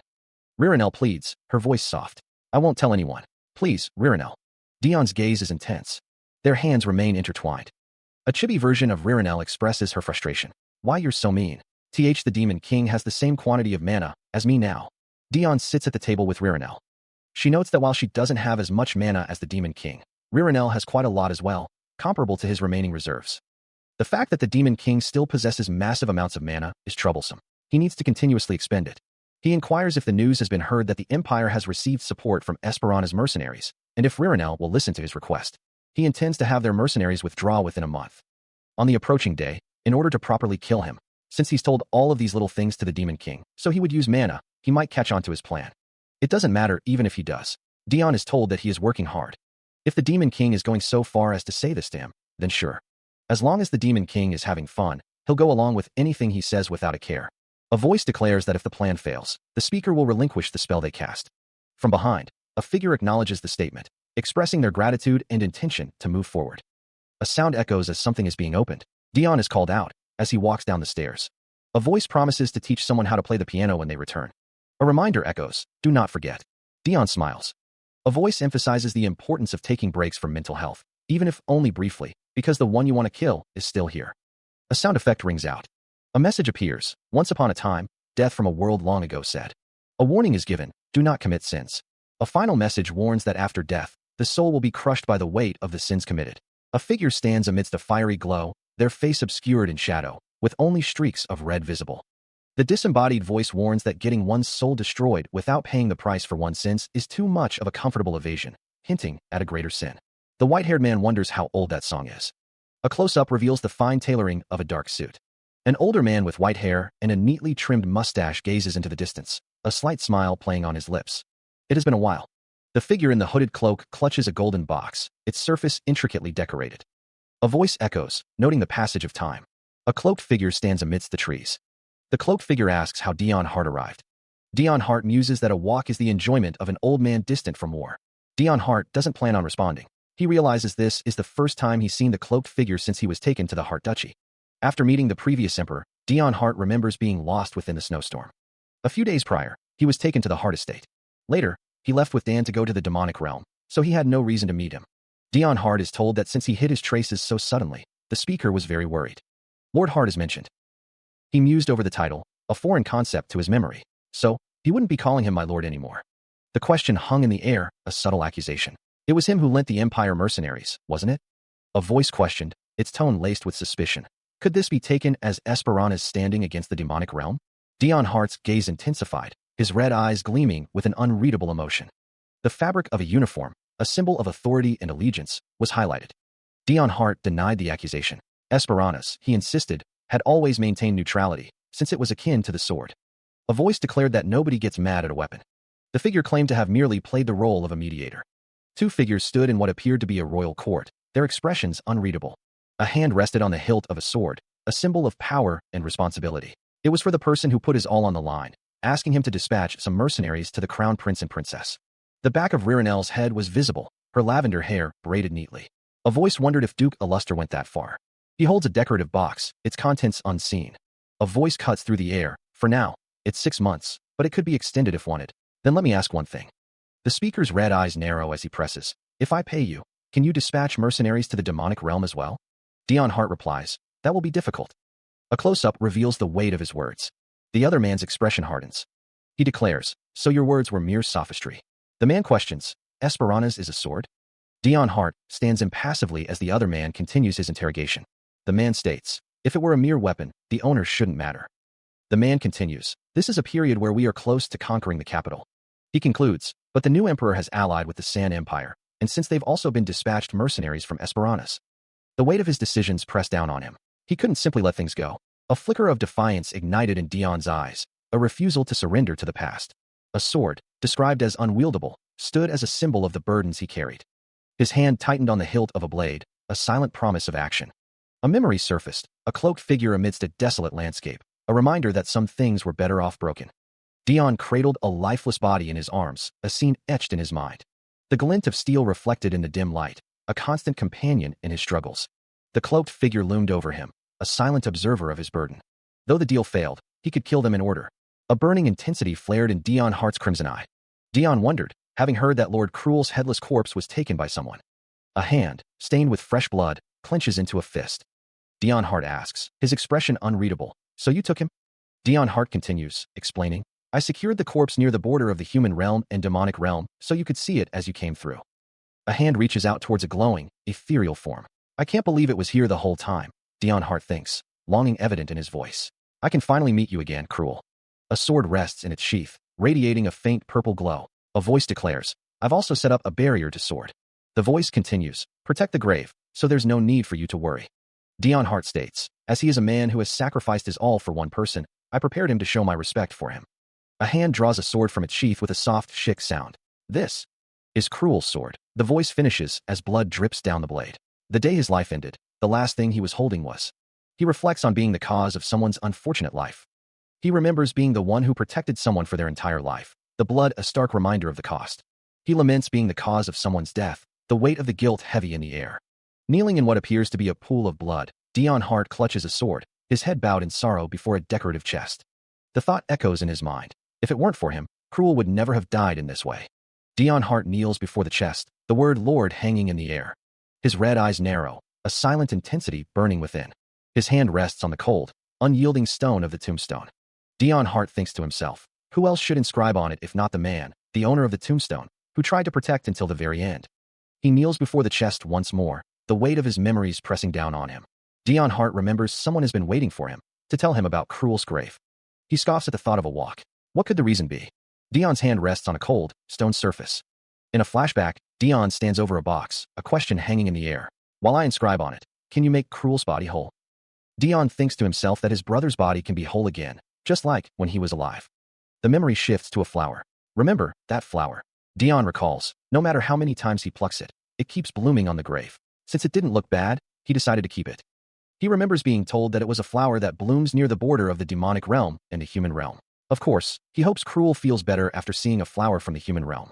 Strangely, this guy isn't withering. Dion thinks to himself that he's not very interested in flowers, but for some reason, his gaze keeps getting drawn to it. Could it be because it's a flower from the human realm? Was I chased out of a dream? Though this will be my final farewell, you've got a loyal knight by your side now. A man who protects you even if it means death. A single flower sways gently in the breeze. Crimson eyes narrow, a flicker of something unreadable passing across Dion's face.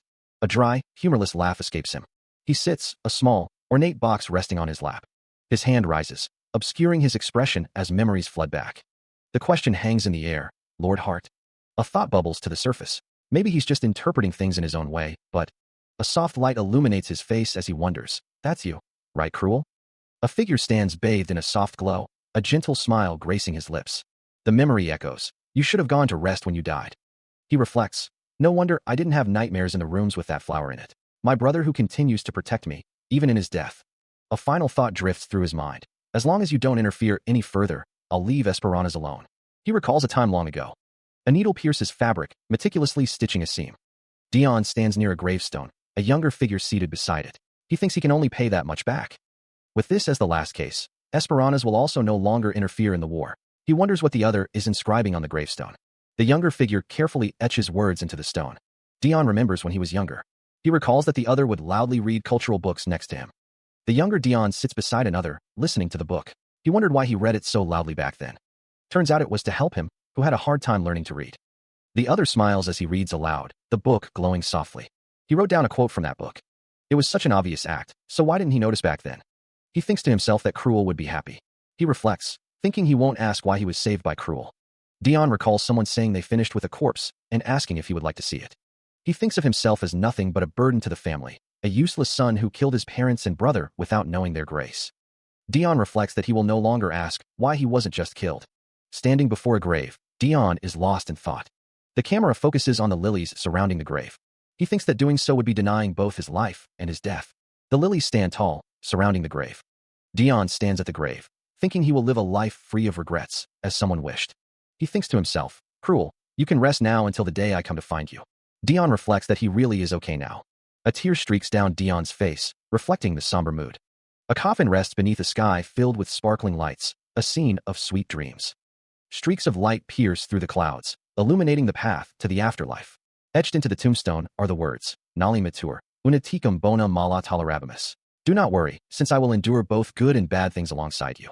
The tombstone stands bathed in an ethereal glow, a silent testament to a life now past. Dion stands at the gravesite, his expression unreadable. A voice echoes, then, as you said, I will remove the decay prevention talismans in 1 month. The speaker continues, this might be the last time we see each other. Dion's gaze is steady, a hint of sadness in his eyes. The voice urges, meet you today, remember. Sunlight filters through the trees, casting dappled shadows on the ground. Another man speaks, the only reason I became the Hart family's butler was to understand the Empire's state of affairs as Esperana's broker. The man's face is etched with a knowing smile. It's my only joy to see you flustered, so please don't mind this old man. He thought to himself that he'd grown fond of the child. The younger Dion had prepared sweets as well, while the other child stated he didn't like bitter things. Dion snaps his fingers. A close-up of his hand as he thinks to himself that it was an honor to have served Lord Hart. His time as a butler has come to an end. Okay. Now what? Since he has not planned for the future, Dion thinks he should write the history of this world, which will soon spiral into chaos. He should write it down as an unofficial archive rather than official history. With Dion Hart as the protagonist. Dion Hart admits to failing the mission. He apologizes, stating he couldn't make Esperna's mercenaries withdraw and that he has nothing to say, even if the preservation magic is undone. Dion had a reason to return late. While he was in the human realm, the damned Demon King would have used his mana to continue with the decomposition prevention magic. So, in order to make the Demon King use as much mana as possible, he aimlessly went around the human realm with the time he was allotted. Dion Hart had no goals to go anywhere, but he kept going where his feet led him. As a result, he found out what the human realm thought of him. It wasn't just his parents. He even murdered his older brother. Dion Hart, that bastard. They can't let him go to the human realm any longer. By the traitor of humanity's hands, His Majesty the Emperor met his demise. Die? Just die already, Dion Hart. The situation might have been better had he just stayed by Cruel's side. Duke Aluster was a key figure who tried to stop Dion Hart until the end. Regardless, the promised 1 month is now over. The barrier that was set up by his grave would have been removed by now. Since he failed his mission, as a punishment, the Demon King will undo the preservation magic, which means Cruel will finally be able to redash. So you found Cruel Hart's body. You must have brought his corpse to be whole again, or of me finding that grave and messing it up, or using it to blackmail you. Dion Hart stands close to another, his expression unreadable. You probably coincidentally found his corpse during your mission. Actually, maybe you went to the human realm with the intention to find his corpse from the beginning. Nevertheless, the mission no longer mattered the moment you found his body. Have you never thought of the possibility? The figure bows his head. I know you won't do that. But are you so weak that you need to resort to that kind of thing, Demon King? Dion Hart smiles, his red eyes gleaming. An ominous presence looms. He laughs, a sinister sound that echoes through the room. Of course not. Dion Hart smirks, his eyes gleaming with malice. A surge of purple energy crackles in the air. Now, as you wanted, I undid the magic. The time I stopped has now begun to flow once again. And everything will return according to nature's order. Dion Hart says, I'll let it go this time, but you do know that doing this again won't be good for you, right? The other character replies, you promised me you'd conquer the human realm. Then how about this? You're going to announce to the human realm that you've become the warrior? The other man questions, and you're leaving it to me? He continues, asking why Dion Hart doesn't do it himself. Dion Hart reflects on the Revolutionary Army Chief's words, that the demonic realm accepted him only because he was Dion Hart. The man asks what would happen if an ordinary human, like Dan, said it. A hand rests on a surface. Dion wonders if the demonic realm would accept normal humans. If so, wouldn't they also accept them? The man states that it's a pretty believable and sweet seduction, adding that Dion is also shameless and has a smooth tongue, making him a good speaker. Dion asks when that is a compliment. A sound echoes. Dion says it will probably be tomorrow. The man states that he will begin the necessary preparations. Preparations begin. With the imperial capital conquered, the demonic realm's invasion of the human realm began in full swing. A crest is displayed. The Sand Empire received concentrated fire, as they had an alliance with the Empire. However, the Empire, busy taking care of itself, couldn't provide much support. Along with the confusing wartime situation, the civilians received many casualties. They began to gather together with the Revolutionary Army at the center. Dion Hart sits in a chair. The demonic realm is doing another broadcast. They were just beginning to stabilize after the Revolutionary Army unified. One man states that this broadcast will be the same as the last time with Dion Hart. He adds that there's a report that the entirety of the human realm is watching it. Another man says, I see. Let's see what bullshit he spouts this time. A broadcast shows Dion Hart. Everyone is aware that the warrior has appeared in the human realm, yes? A great beacon appeared when the warrior was born, a signal witnessed by all. But after that grand entrance, the warrior vanished without a trace, leaving only whispers and speculation. Dion Hart appears on a screen, looking concerned. A voice declares that the man's name is Dan. He was the merchant leader of the Den Merchantry, the biggest merchantry in the human realm. And he's associated with Dion Hart. Someone feels uneasy, a sense of foreboding settling in. You must be dying to know who the warrior is. The character's eyes narrow, a mixture of anticipation and dread etched on their face. The warrior is Dion Hart. A figure with white hair and piercing red eyes stands revealed. Another figure stands in the shadows, their face obscured. A hand clenches into a fist, knuckles white with tension. The sound of shattering echoes as Dion Hart reels from the revelation. A fist clenches tightly, ready to strike. The woman in the gray suit states, it doesn't seem to be a lie. A hand rests on a table, fingers slightly trembling. Dion Hart's mind races. The warrior is on the demonic realm's side. How could this be? Sweat beads on Dion Hart's brow as the truth sinks in. The text reads, have the heavens truly abandoned humanity? One of the women exclaims, Cook, no way, Your Majesty. On the screen, a figure says, to the human realm, please, give up. The text reads, the demonic realm readily accepts normal humans. Everyone, get a grip. A man with blue hair says, everyone, get a grip. Tricks. The woman asks if he is Paul, the leader of the Revolutionary Army. She adds that he took the position after their previous leader died. This is a despair-filled situation where our sole ray of hope, the warrior, is on the same side as the demon king. Our fear naturally can't be controlled, but even we humans discriminate against each other for reasons like identity or money. What do you think the demons, who are more wicked than humans, would be like if we surrender? He needs to minimize the possibility of the people migrating to the demonic realm. A voice calls out to wait. The speaker asks if that isn't the human who interrupted Lord Dion's broadcast last time. Huffing, one of the figures wonders why that Dan human is just standing there. The two figures stand side by side, looking concerned. That human seems to have purposely allowed some time for interference. However, Lord Dion's orders were definitely, just get to the point and leave. A hand grips another's shoulder tightly. He placed a hand on the other man's shoulder. The man with white hair warned him not to give them time to interfere, as that would keep their advantage. The man with brown hair narrowed his eyes, retorting that he didn't think he was going to do something stupid. Dan's expression hardened. He warned the other man not to ruin things with any weird thoughts of his. The collar of Dan's shirt was crisp and white against the dark fabric of his suit. Dan stood alone, the weight of his words hanging in the air. Dan spoke to the other man, his expression unreadable. Dan's red eyes narrowed as he spoke. A strand of Dan's white hair fell across his face. A nearby text box stated that it seemed the chief of the Revolutionary Army's talent was to just talk bullshit as if it's the truth. The man with brown hair looked up, asking what was going on. Dan's face was partially obscured by shadow as he spoke of a traitor who finished off their last remaining blood relative, their brother. The man with brown hair grinned, asking if killing off his entire family wasn't enough. He added that demons are rougher. The figure wonders if the humans he knows are no different from demons. His red eye reflects the intensity of his thoughts. Dion Hart was a clear victim to evil humans, the text declares. The man is shocked by the revelation. He wonders what the meaning of this is as he looks at the document. Documents are falling from the sky, the people observe. They wonder if they are real. He thinks to himself that the timing is perfect. The man smiles, noting that they sure are flying well. He knew it would succeed. The murderous ghost knights make sure to do their work right when it concerns Master. After hearing about the speech news yesterday, he asked the murderous ghost knights for a favor. He wonders if they want to do something for the boss. A group of people stand in a circle, listening intently. Collect information on Dion Hart from the organizations the Duke owned and worked with, and during the speech, release them to the people when the time is right. I have nicely organized the data for the Revolutionary Army, so make sure to check it properly. This was outside the door. This is definitely Duke Illuster's stamp. If it's you, you should know that the names of the organizations and stamps are real. You will know the truth once you read through it. Watch to see if Cruel Heart kills Dion Hart.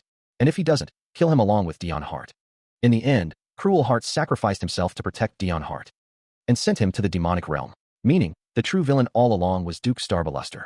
He is the true culprit behind Cruel Heart's murder, as well as the reason Dion Hart came to the demonic realm. Lies. The document in hand declares that there's no way a human would do such a thing. A bead of sweat trickles down Dion Hart's face, his expression a mixture of shock and disbelief. A figure kneels, their back turned, shrouded in shadow. Silence hangs in the air as the figure with purple hair looks down, lost in thought. The text bubble speaks of the Revolutionary Army, understanding why they considered Dion Hart evil. Dion's eyes narrow, a dangerous glint flickering within them. Enough is enough, he thinks. The air crackles with unspoken threat. You have crossed the line. Two figures stand in a dimly lit room, their intentions unclear. Dion's eyes glow with an eerie light, his face contorted in a grimace. He thought he was really alone now. The text speaks of a reserved teacher being talented at this one thing. A figure with white hair stands with their back to the viewer, their purpose unknown. He thought he didn't have the right to deny the words announcing that his brother had died.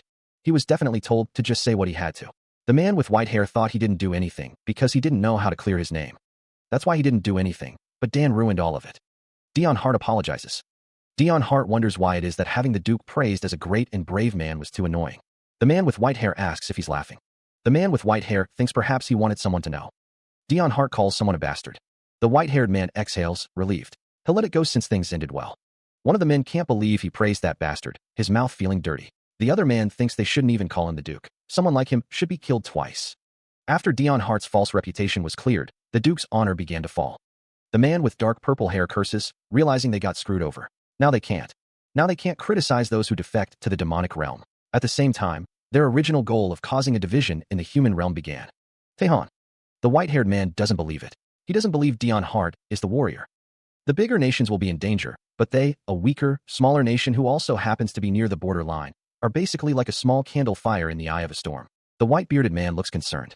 I'll send an envoy to the demonic realm through the border. Get ready. It was a complete victory. A man with gray hair and a white suit stands in a grand room. He holds a book and states that although they have found the Den Merchantry's base, it seems they've already pulled out of the human realm. A hand gently touches a blonde-haired individual. Since the merchant leader revealed himself so explicitly, despair washes over the blonde-haired individual. Shortly after the imperial capital was conquered by the demonic realm, a scene of blood and carnage is visible. The Lofel family was suddenly slaughtered at dawn, and the Den Merchantry's rival, the Lofel Merchantry, disappeared into history. In other words, the Den Merchantry basically held a monopoly in the human realm. A grand building stands tall. It was let it be because they needed the merchantry supplies during the war, but it's basically akin to drilling a hole in our lung because we're so desperate to breathe. A figure addresses royalty, stating that though the supplies and merchantry are important, they must also consider the citizens' sentiment. Our citizens are very anxious due to the endless war and sudden relocation of the capital. As a result of the recent incident, the public's positive sentiment toward the demonic realm has grown. A fist clenches in anger or frustration. The narration declares that the previous emperor risked his life to save everyone. It continues, questioning if they are aware of his grace, expressing disbelief that they've been influenced by the traitor, Dion Hart. The blonde-haired figure stands with a clenched fist, looking down at another figure. The narration states that the previous emperor died because, and then asks if the two figures are truly prioritizing the empire. A close-up reveals a character's face, their expression twisted in what appears to be a sinister smile. The blonde-haired figure, seated on the throne, looks surprised. What, he asks. The figure with dark hair declares that if they cared, they would be more concerned about the anxious citizens amidst the war instead of talking about this madness. He then questions what the two of them are fighting for.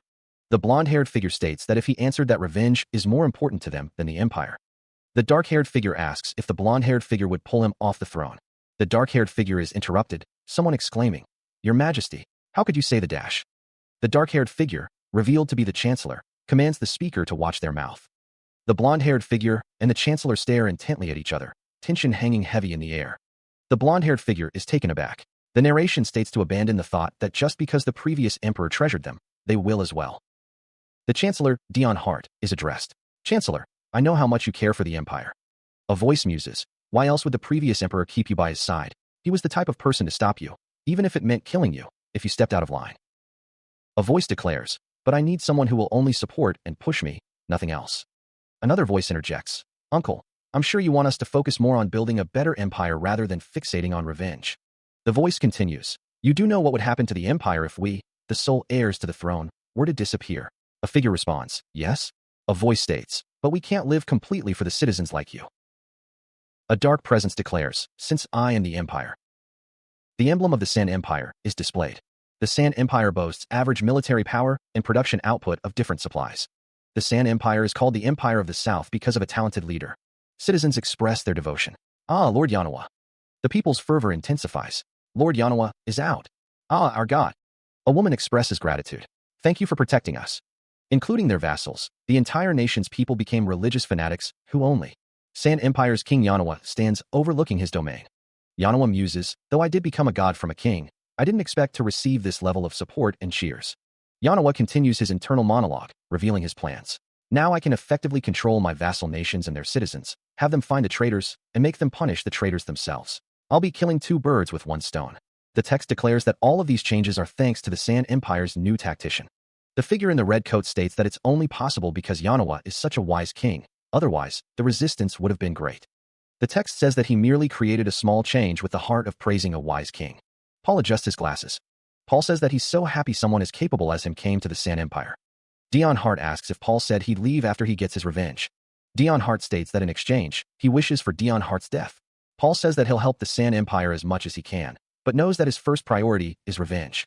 Paul thinks that if his death is confirmed, then even if the war isn't over, he will quietly disappear.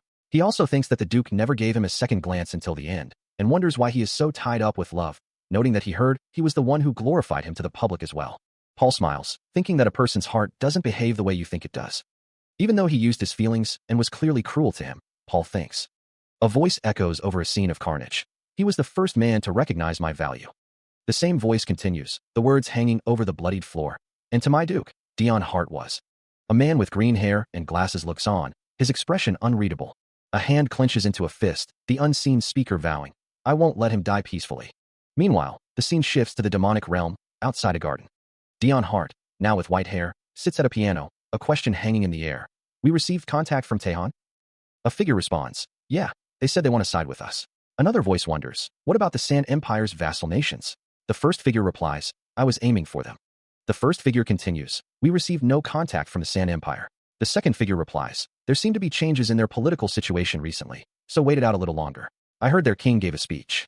Dion's eyes narrow, a silent question forming. You're not going to? Dion plays the piano, stating, I did my 10. A voice responds, lies. You've only played 8 times. Dion's face contorts in anger. Dion asks, his voice laced with frustration, why are you so obsessed with finding my? Dion, standing near a piano, asks about the other's hobbies, listing art, the violin, and the piano. The other character asks what Dion is planning to order him to do in order to teach him this stuff. He says that what he is doing is for the other character's sake. The curse the Duke set on him as he was dying. The other character thinks that the curse will only get worse the more guilt he harbors. He thinks that if it's something he can't avoid by separating his memories like before, then he wants to be distracted so he won't be tied down by the curse. He thinks that he can't just use his mana to remove it. Dion and the other character are shown. The other character is thinking about the curse on him. A close-up of the other character's hair. A close-up of the other character's face. Dion asks if the other character is still going on with that. He thinks about diving a little deeper. The curse on him is the other character's mana. The other character thinks that it's impossible because the Duke paid with his mana and soul for the curse. He thinks it's beyond his abilities. The other character thinks about whether she could curse Cruel with sorcery, but he couldn't tell. He recalled a time when his hatred for his brother consumed him, a time when he even considered cursing him. And ran. A paper had been given to him before the other person left. The letter stated that in order to kill someone with a curse, one must offer what they hold most dearly. Dion still didn't know how she found out, and wrote it down before he even asked. Why would he offer something of his own for Cruel? He didn't do it in the end. So the Duke sacrificed everything he had to curse him. The other character chuckled, calling him a shameless fuck. So like he was saying, the other character was trying to distract Dion with a peaceful and healthy hobby. If the piano is boring, he'll teach him how to translate ancient languages. Instruments, languages, knitting, name it, and he'll teach Dion himself. Just what can't he do? Is there even such a thing? He's lived for a very long time.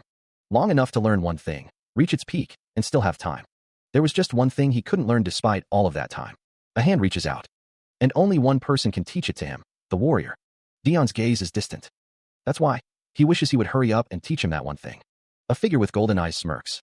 Then what the Demon King wants from him is, what does he mean? A dark figure looms over Dion. Dion Hart. Dion's eyes widen in shock. He is called out by name. Dion. A figure with white hair stands with a hand raised to their face. A voice booms out, filled with rage. You bastard. The white-haired figure remains, their expression obscured.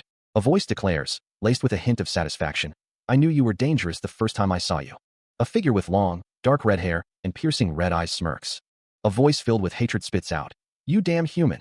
A voice echoes, filled with a knowing certainty, I knew you were here. The voice continues, laced with a hint of grudging respect, recalling that the human was dangerous the first time they met. The speaker then asks how the human managed to do it in the end. A figure stands over another, their form cloaked in shadow. A voice, strained and defiant, declares that the attack was initiated by the other party. The figure above retorts, questioning if this is considered self-defense. A figure is seen attacking.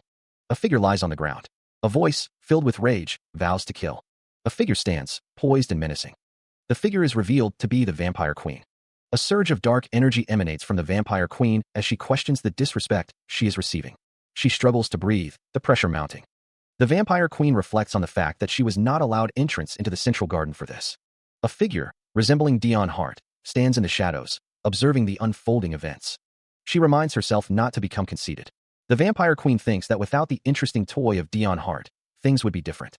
A hand clenches, the nails long and sharp. The Vampire Queen believes she would have already swept up the entirety of the demonic realm. Her long hair cascades down her back as she struggles with her thoughts. A voice echoes, declaring the need to kill the warrior. A being, created with the sole goal in mind, is revealed to be the Demon King. Born as the strongest Demon King in all of history, a figure is enveloped in crackling purple energy. He enjoyed crushing challengers, his power unmatched. But one day, the Demon King suddenly realized something horrible. A warrior cries out, "Demon King, I'm here for your head." The Demon King grips his sword, the blade gleaming in the dim light. According to the purpose the world decided for him, the Demon King wonders, just how many times does this make it now? The Demon King gazes down at the warrior, his expression unreadable. He couldn't purposely lose or choose death to the warrior. Having lived a life where he had to eternally repeat this cycle, the Demon King grew exhausted. The Demon King stands over a defeated warrior, the cycle continuing. Ow! I wanted to. A cloaked figure stands shrouded in darkness, heavy chains draped around them like a macabre garland. Then one day, the text reveals, he met a particular human, an encounter that would alter the course of fate.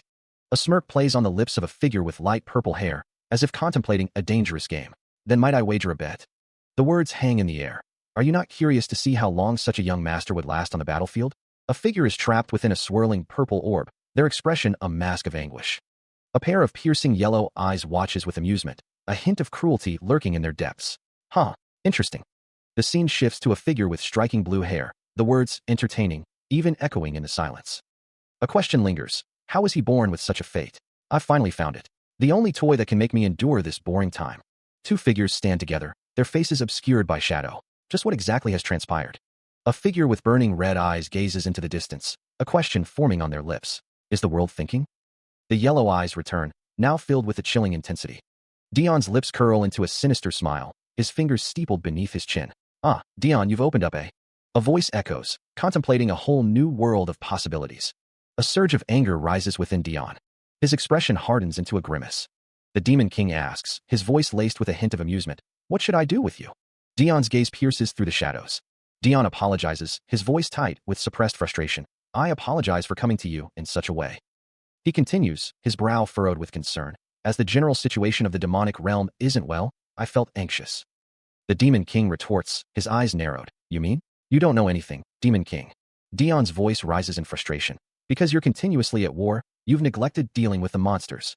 The abyss and the demonic realm are in chaos now." A cacophony of screams echoes as the chaos unfolds.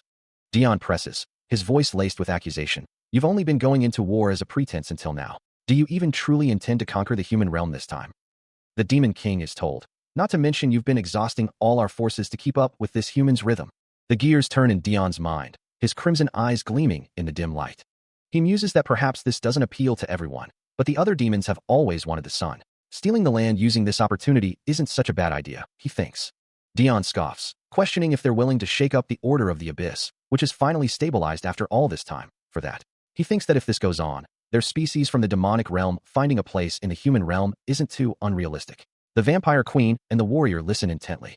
Dion coughs, admitting that he wants to live under the bright light as well. He considers that there's no guarantee the Demon King won't go for the abyss after they seize control of the human realm, yet the Fairy King and the Mermaid Queen only worry about their own comfort. Above all, Dion wonders how they can guarantee that that human won't change his mind. He reminds them that he's the warrior.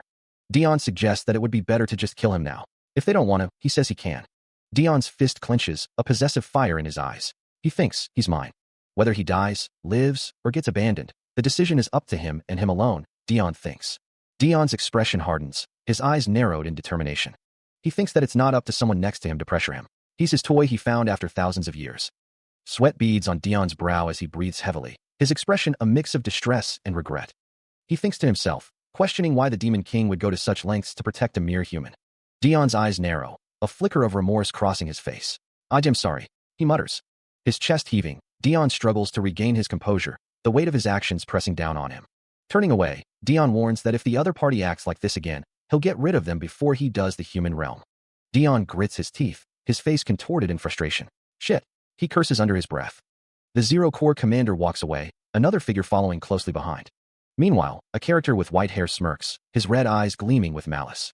He muses that thanks to him, the abyss will start to spiral down. Elsewhere, a figure sits by a window, surrounded by empty bottles, the air thick with the scent of stale wine. A hand carefully opens another bottle, the cork popping softly in the quiet room. He smirks, a glint in his eye. That's why he wishes someone would hurry up and teach him that one thing. Dion holds a wine bottle, lost in thought. He sighs softly. Dion remembers, Hien gave him this flower. He thinks, though he hated it because he doesn't like carnivorous plants. Since it originates from the flower on Cruel's grave, he couldn't refuse it. He remembers that flower. Since it didn't look bad, he decided to keep it. Now that he's back, he sees the flowers by the windowsill are gone. The small flower sways gently. Dion asks, rest this time, right, Cruel? Dion commands, Dan, come here and organize the wine bottles. The warrior thinks, I thought you were planning to drink until you got drunk? As the warrior, he can't get drunk anymore. He just. Perhaps it's because your history is extensive, but your aide is worrying about you outside. Me getting drunk and causing a fuss will no longer happen. Dion's time and memories are no longer suspended at the 8-year war. Dion sits on the edge of a table, surrounded by bottles of alcohol. The warrior stands nearby. Dion thinks to himself that he needs to end things soon, as dragging this out won't be any good. He then asks if the warrior means conquering the continent. Dion stands next to the warrior, clarifying that he means the demonic realm. The warrior looks surprised. Dion thinks to himself that it's about time he slowly works on the demonic realm. He needs to deal with the Corps commanders first to make killing the Demon King easier. Dion's expression darkens. Dion lights a cigarette. Someone laughs, calling Dion crazy. Dion smiles. He states his intention to turn both the human and demonic realms upside down. A close-up of Dion's eye reveals a cold, calculating gaze. A voice echoes, lamenting that it's not fair if only the human realm falls into ruin. A shadowed figure stands silhouetted, their red eyes glowing ominously. The voice questions Dion's plan, considering it a great disaster. A view of a purple sky with 2 moons hangs in the background. Dion stands before a large building, a sinister laugh escaping his lips. The other character observes Dion through a window, noting how cold he is, especially compared to how he acts with the human. The character expresses how frustrating the situation is. The character wonders why Dion is putting space between them and wishes he would just tell them if they did something wrong. The character is startled by something.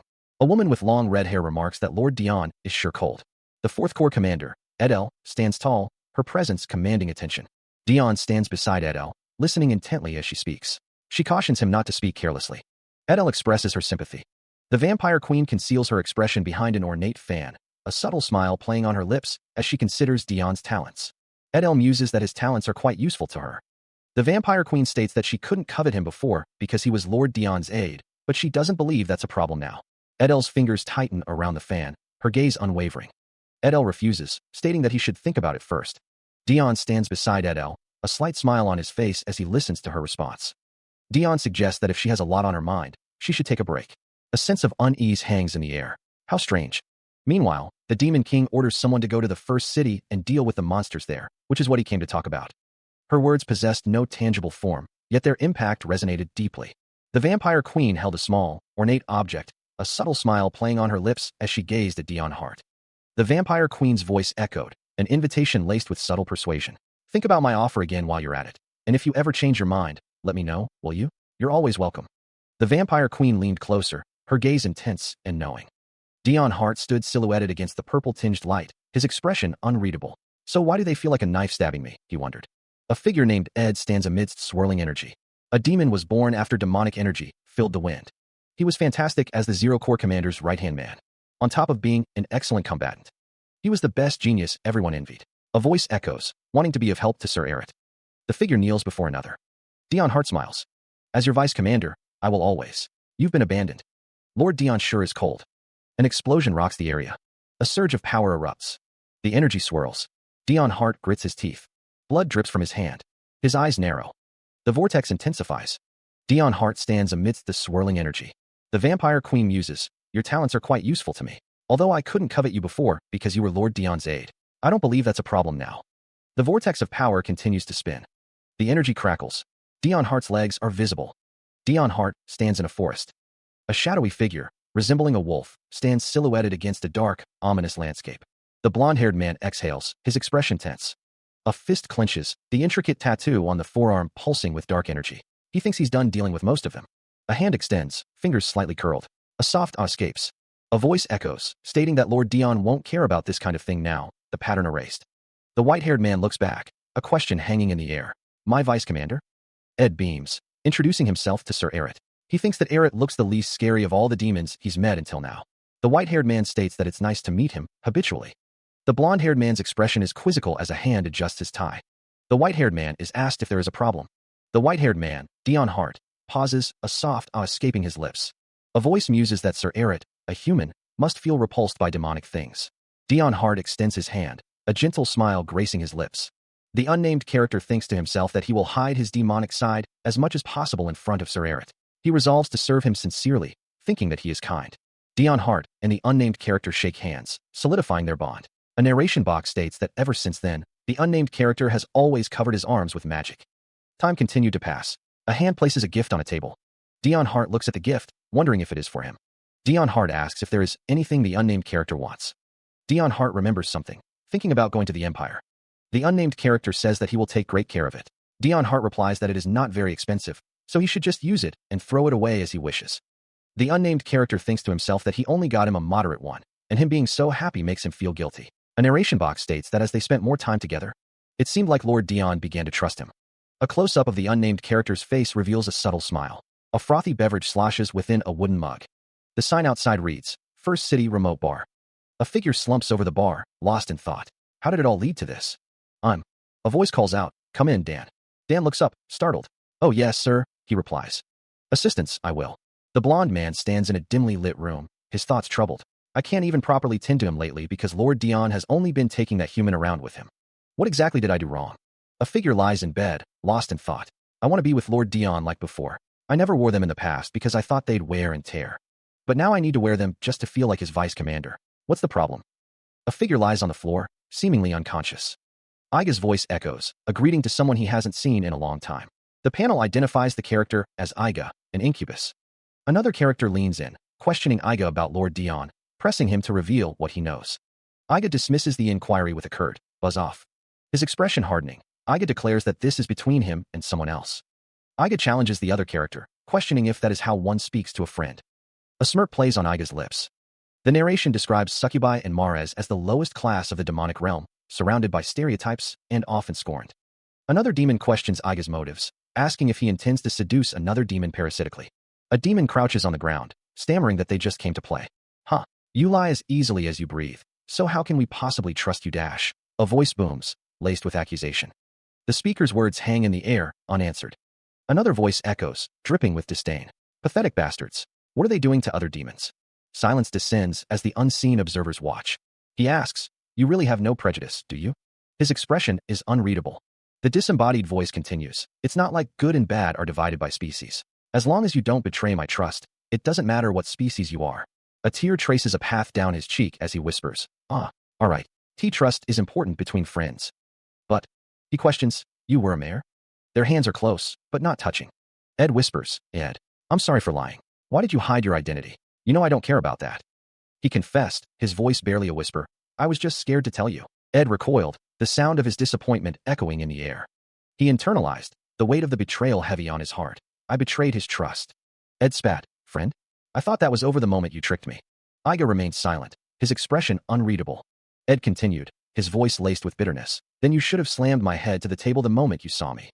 The man named Dion Hart accused. The problem with you is that you're always non-committal during decisive moments. Ed's voice rose, laced with hurt and anger. Who do you think you are to? You should have decided properly whether we'll remain as friends or you'll never see me again. But what did you do back then? Aiga admitted, his shoulders slumping. I've been caught. He confessed, his voice filled with regret. But I just couldn't bring myself to tell him. Aiga resigned himself to his fate. Now I can only accept whatever decision Ed ma. The two stood apart, a palpable tension hanging in the air as Ed's expression conveyed his uncertainty. Aiga calls out, his voice laced with a mix of hurt and frustration. Ed? Hey, Ed. The words hang in the air, a silent accusation. You ran away without making a choice. Aiga's face is flushed, a bead of sweat trickling down his temple as he relents. Fine, I acknowledge it. The narration box explains the reasoning behind the actions, with the excuse that he was scared of ending a friendship with someone he'd grown fond of. Aiga's expression hardens, his voice sharp with anger. Tell me now? Tell me that I, a parasitic mare bastard, should just fuck off. The text bubble suggests a deeper issue. I'm sure your concern right now is also because of your ambiguous attitude. A close-up of Aiga's eyes reveals a flicker of uncertainty. Ambiguous attitude? Does Lord Dion? Elsewhere, Dion Hart stands in a dimly lit room, his expression thoughtful. Lord Dion, shouldn't we make a report to the Demon King? I think he'll get mad. Dion's gaze is distant, his mind clearly elsewhere. Then I'll ask the Demon King about what you spoke of. Aiga looks down, his expression a mix of sadness and resignation. Ed, just whose? A firm decision is made. No, forget it. Aiga's expression is resolute, a newfound determination in his eyes. The sound of footsteps echoes as someone departs. Aiga thanks the departing figure for their help, relieved they didn't leave him. He wonders if Ed is leaving again, but rationalizes that his personality hasn't changed. Aiga thinks to himself that he needs to end the war quickly. Footsteps echo. Aiga resolves to be more proactive in trying to end the war. He is left with a question. Meanwhile, Dion stands in a new location. A strange object floats nearby. He questions why someone is entering his storage. Dion Hart attacks Aiga with a downward strike. Dion Hart clenches his fist, asking who cares if Aiga's junk gets a little ruined. Are the 5th Corps Commander and the 9th Corps Commander fighting? Dion Hart continues his assault. Aiga is struck by Dion Hart's attack. Dion Hart continues his assault. Dion Hart taunts Aiga, saying he's good at dodging. Dion Hart punches Aiga. Though the war does need to end as soon as possible, the Corps commanders are fighting each other right now. Sir Trover, if the Demon King or... He demands, his voice laced with authority, that the current situation cease immediately. Lord Dion were to see this, they might take action. A voice, thick with outrage, echoes the question, what is the meaning of this indecent behavior? Dion Hart, holding a cigarette, muses that the internal conflicts have already begun. A blonde woman tells a red-haired man that he was told to make them fight each other. Ed thinks to himself that he didn't expect Ed to stop them. Dion Hart thinks it must be because he's worried it'll have negative consequences for him as the commander-in-chief. Dion Hart states no, he thinks it's okay to give him a brief explanation. A voice thinks that he knows that he's loyal to him. He's helped him a lot, and... However, he's grateful for that. A black-haired man states that he's going to kill the Demon King. A voice wonders if Ed will still choose them. A voice declares that Ed won't be able to choose anyone, as he serves not Dion Hart, but the authority of the Zero Corps Commander. The man with white hair adjusts his tie, sweat beading on his brow. A figure with dark red hair grits their teeth. A voice reflects on the need to avoid ambiguous figures in matters of life and death, wishing Ed was simply an enemy.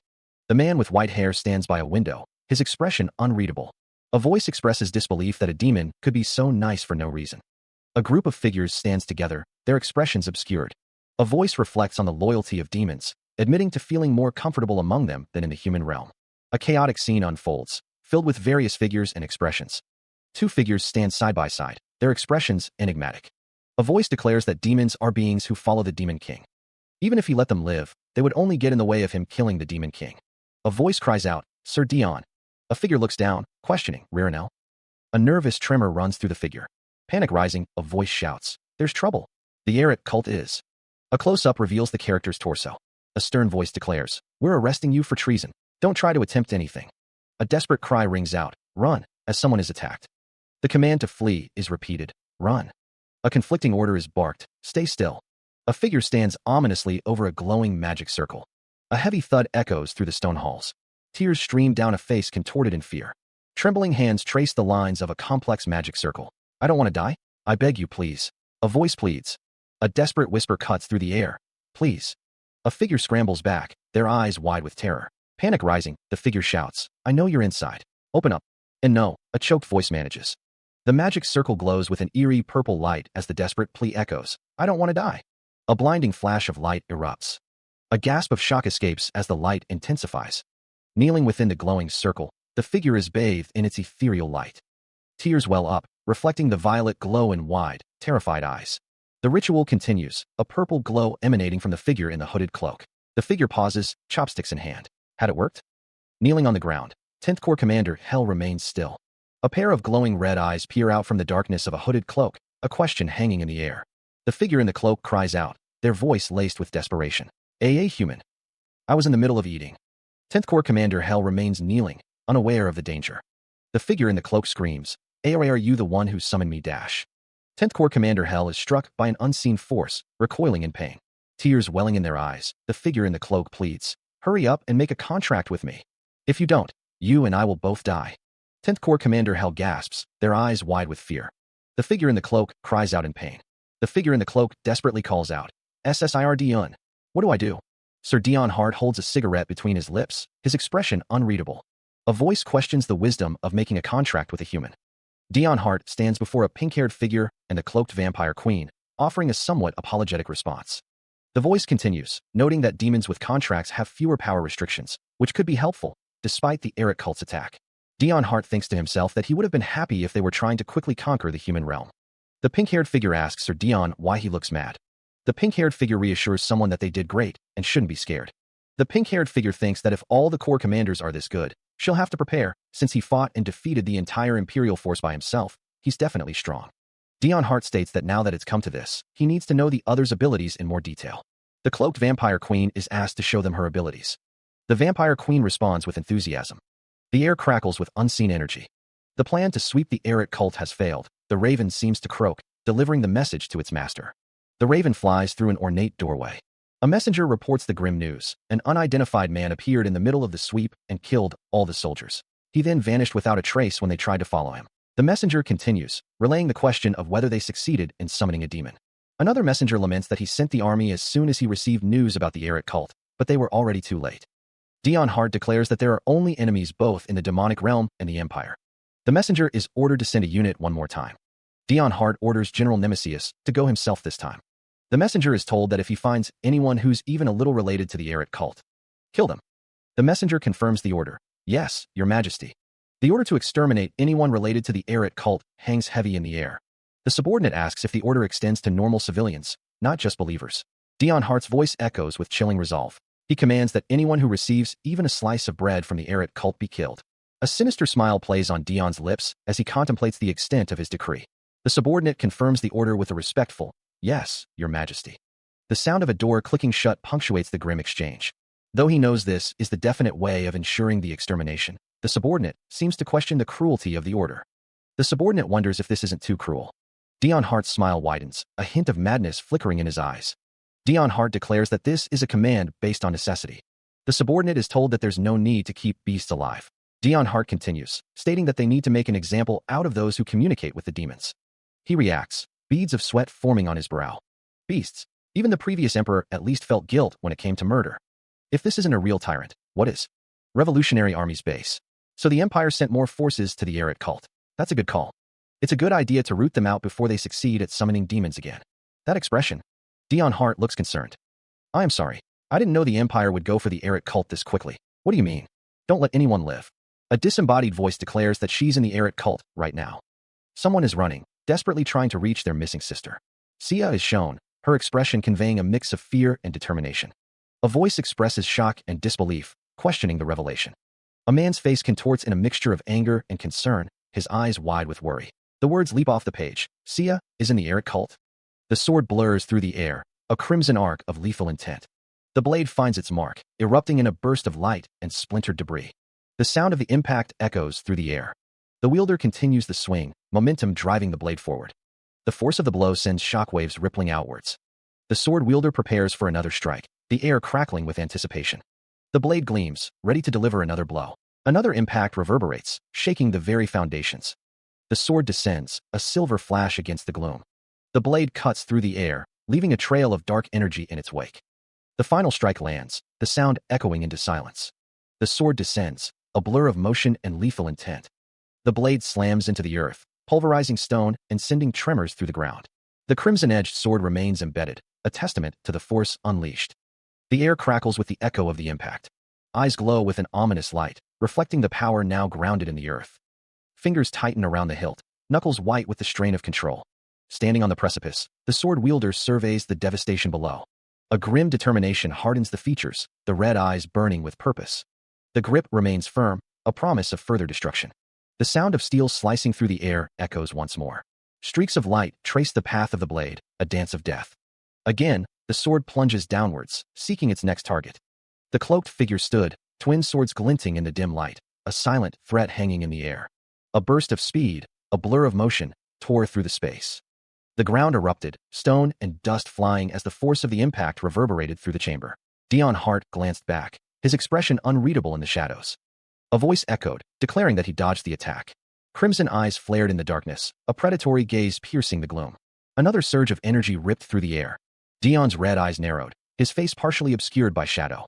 The air crackled with unseen power. A low rumble echoed through the stone corridors. Dion knelt, bracing himself against the unseen force. His legs shifted, preparing to move.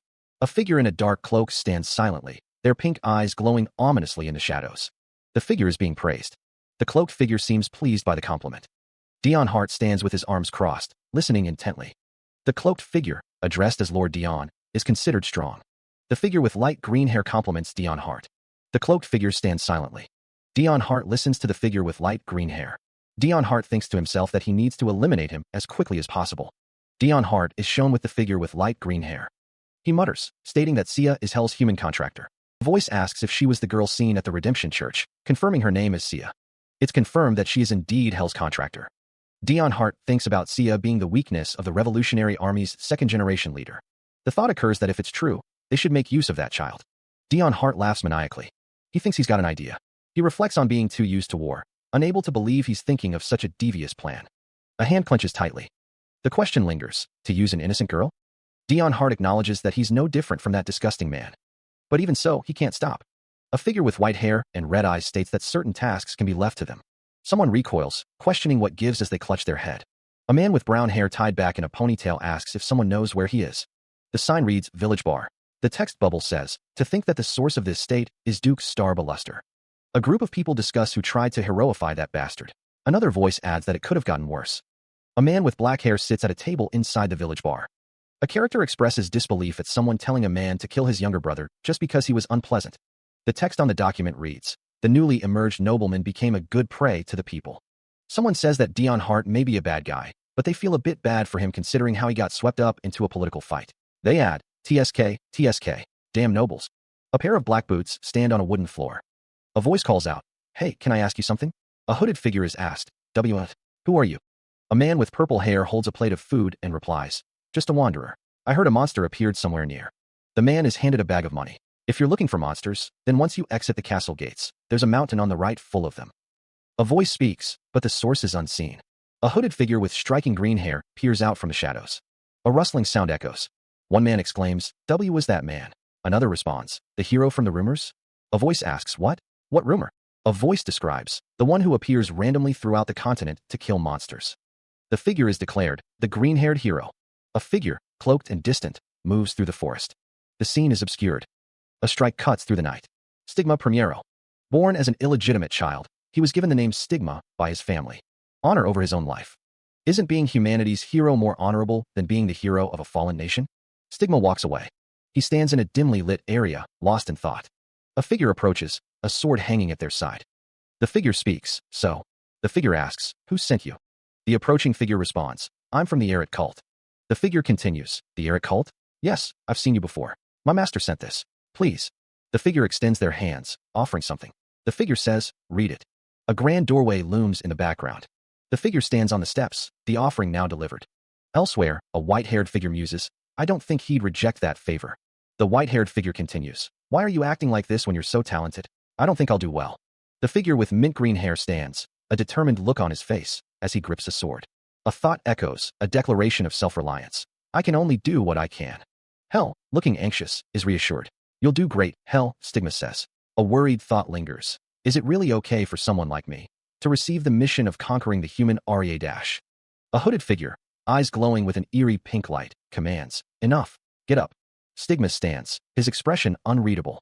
The hooded figure continues, you'll do fine. Why are you worrying for no reason? Stigma, a cigarette between his lips, replies, of course. I believe you can conquer the Sand Empire. Hell's face is partially visible as he exclaims, Hell. Hell looks down, a worried expression on his face. Hell thinks, hard, since you've put your trust in me. Stigma places a hand on Hell's shoulder, offering support and encouragement. A voice echoes with unwavering resolve, promising, I will not disappoint you. Dion Hart smiles, a hint of malice in his eyes. The word hypocrite hangs in the air, a venomous accusation. A voice responds, cold and certain, I know. The voice continues, a desperate edge creeping in. Nevertheless, I can't afford to hesitate. I have to continue forward. A cloaked figure atop a horse declares, "Then, I'll be back." A vow echoes, "My revenge begins now." The cloaked figure rides away, disappearing into the distance. A fist clenches, knuckles white with suppressed rage. Dion Hart's eyes burn with a chilling intensity. The cloaked figure whispers, "So, wait for me." The words Demon King materialize, a promise of impending doom. He peers through the window, a faint smile playing on his lips. The Demon King's golden eyes gleam with an unknown intent, the ornate room behind him reflecting in the glass. Dion Hart inquired about the news, having heard that the demonic realm had dispatched the Corps Commander. The Corps Commander confirmed that the Demon King planned to destroy the Sand Empire first. A voice assured, "Your Majesty, there's no need to worry." A voice declared that even if they crossed the first castle gate, it wouldn't be easy for them to reach their destination. The Corps Commander studied the map intently, her expression unreadable. A voice added, "Not to mention, they'll encounter countless traps on the way here." A warning cry rang out, "Dodge." A voice cautioned, "Be careful not to fall for the traps." Arrows whizzed through the air, a deadly hail of projectiles. A desperate plea echoed, "Save me. Watch for your surroundings before moving." Surrounded by fire and debris, a figure struggled to survive the onslaught. The hooded figure cursed under their breath. "Shit. The advance party should have disabled most of the traps. Are they not?" The figure's boot came down hard on the forest floor. "Shit. Maybe we should return." A projectile whizzed past, narrowly missing the hooded figure. A trap snapped shut, its jaws dripping with venom. The hooded figure dodged another trap, narrowly avoiding its deadly embrace. The white-haired figure watched with concern. The hooded figure glanced back at the white-haired figure. The hooded figure's face was obscured by shadows. "Be more careful, there are." The hooded figure gritted their teeth. "More traps than expected. If I were alone, maybe I could dash." The white-haired figure looked at the hooded figure with concern. What? I wasn't thinking anything."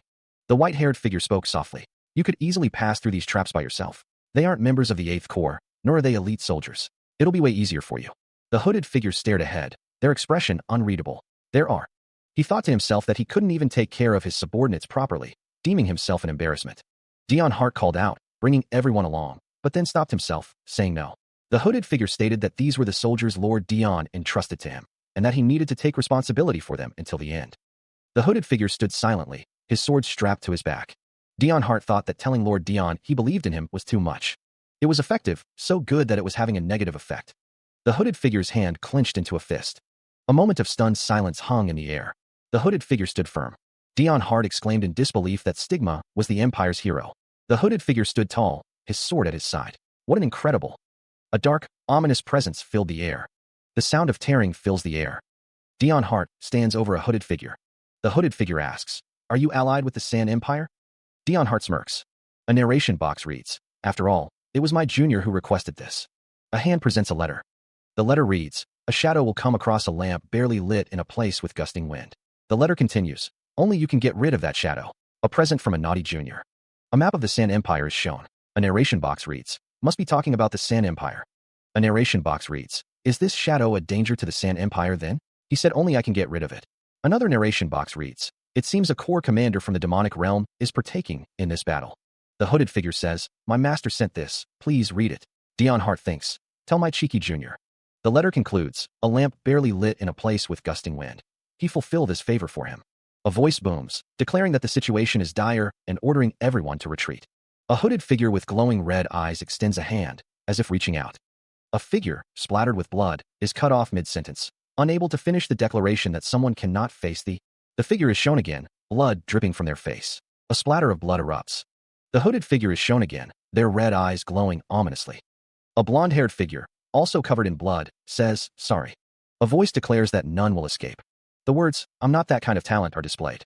A surge of dark energy crackles through the air, the sound like tearing silk. A cloaked figure stands amidst the swirling shadows, their presence ominous and silent. The sound of a heavy impact echoes, as someone crashes to the ground. "I am possible," they think. A hooded figure's eyes glow with an eerie pink light, a sinister smile playing on their lips. "He's..." A voice trembles, filled with dread. "Following me no matter where I hide. I'll be able to catch you next time." A figure stands, a bloody sword clutched in their hand, a grim determination etched on their face.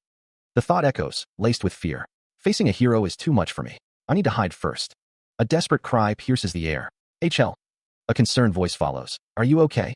A figure, battered but resolute, prepares to face the coming storm, their grip tightening on their weapon. A wave of guilt washes over them. "No, I can't. If I escape, all of my subordinates will die." A fierce resolve hardens their gaze. "I have to protect everyone." The dark energy intensifies, swirling with greater speed and ferocity, a harbinger of what's to come.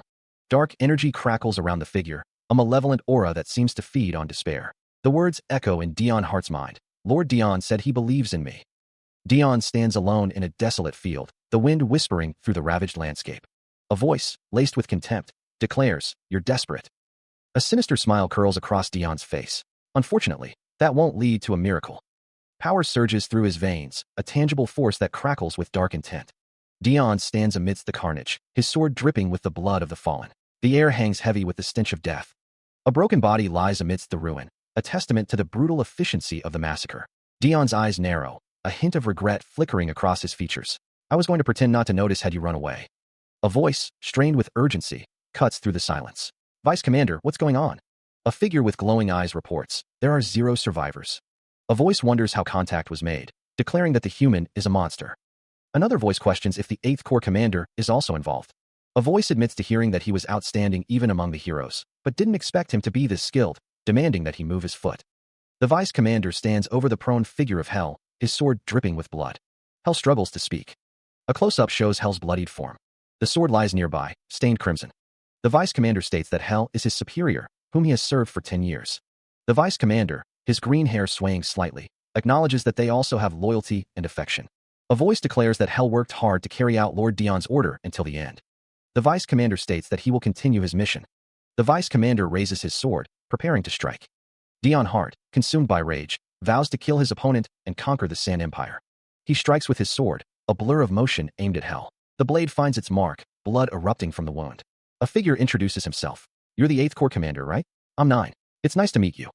Dion Hart kneels, his sword at the ready, as he speaks with 9.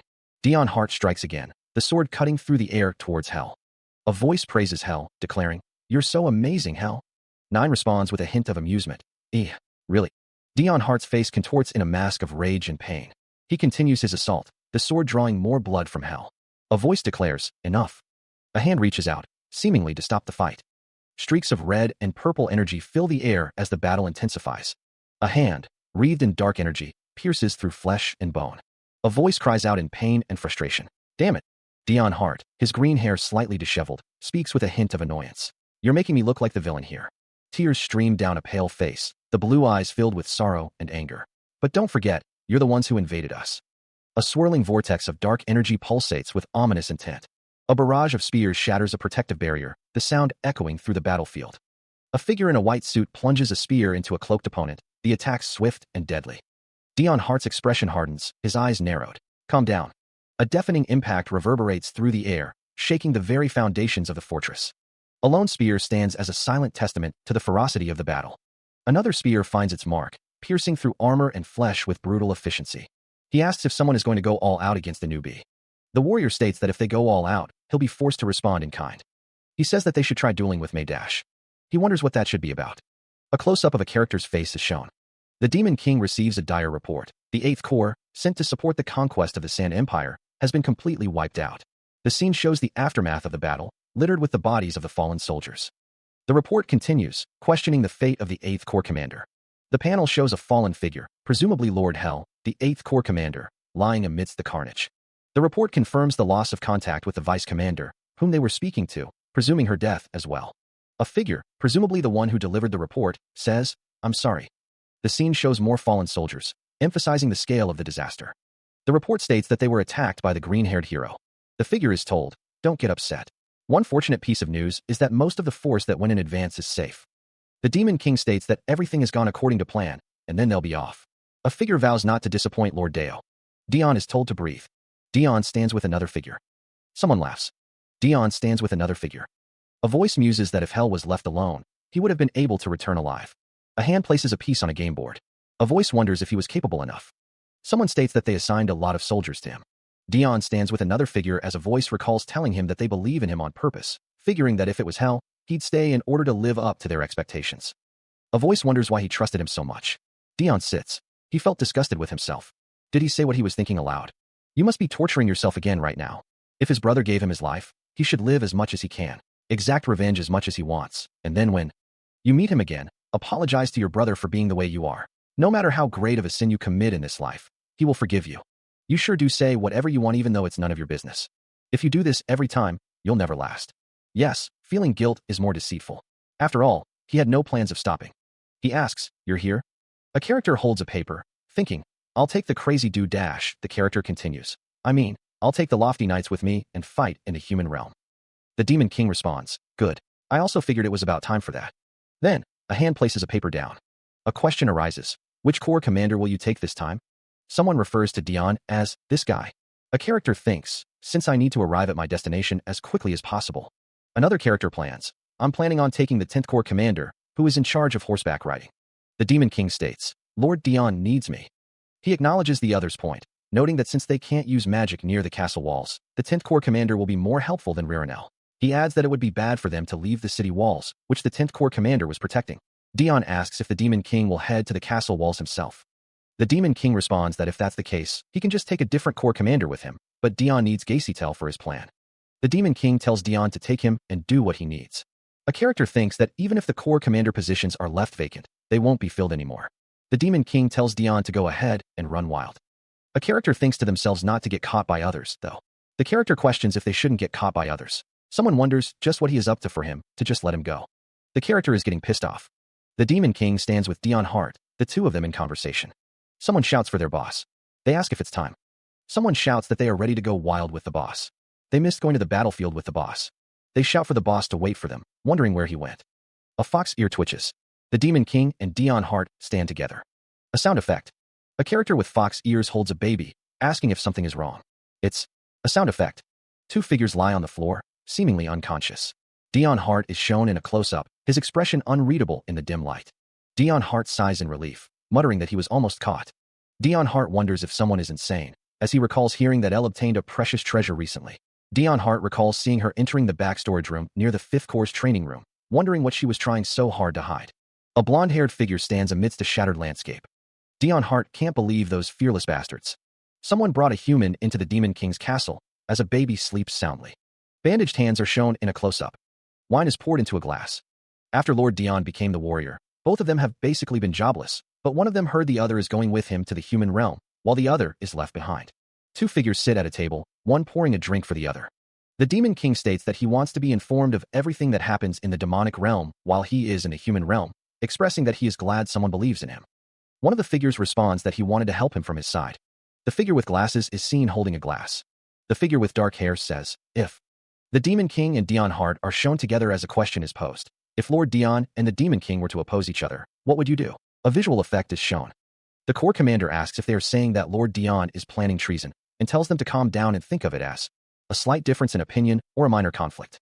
Dion Hart and the Corps commander are shown together as one of them says, "Don't say something like that when we're in such a sensitive period. You sure evaded that well." Dion Hart states that he'll take that, as you can't choose. A voice says that he is simply loyal to both of them. Dion wonders who will make a choice. The man with glasses thinks to himself that he is Lord Dion's doctor. A close-up of a character's face is shown. The character with red eyes thinks that someone pretended to care so much about them. The character with white hair thinks to himself to remember whose personal doctor they are right now. The man with glasses thinks that ever since that day, he steeled his resolve over and over again. A close-up of a character's face is shown as they think that their main patient is their priority as a doctor. Ben thinks that he will never make the same mistake again. A character says that it's already time to go, and they'll get going then. The man with glasses thinks that Ben has decided on a decisive response without an ounce of hesitation. Dion is shown in a close-up. The man with glasses thinks that compared to him, he is sure that someone's concern right now is also because of their ambiguous attitude. A voice echoes, filled with confusion, "What?" Dion Hart holds out a potted plant, its large flower a vibrant contrast to his somber attire. Sia looks up, her expression a mix of concern and curiosity. "Pardon? I wanted to see you off before you dash." She holds the plant, tilting her head slightly. "Oop. No. Why is it so full?" Sia's eyes widen slightly as she stares at the plant. A hiccup escapes her lips, betraying her inebriated state. She exclaims, tea tonics, clearly." Dion Hart's expression softens slightly, a hint of amusement in his eyes. "Well, you're the gardener, so I'm sure you did well." The flower seems to pulsate with a strange energy. Sia gasps, startled by something she sees. The flower's true nature is revealed. Killer. A sense of dread fills the air as the implications of the gift become clear. A sigh escapes someone's lips. Dion Hart holds a potted plant, its flower a vibrant pink with a hint of menace.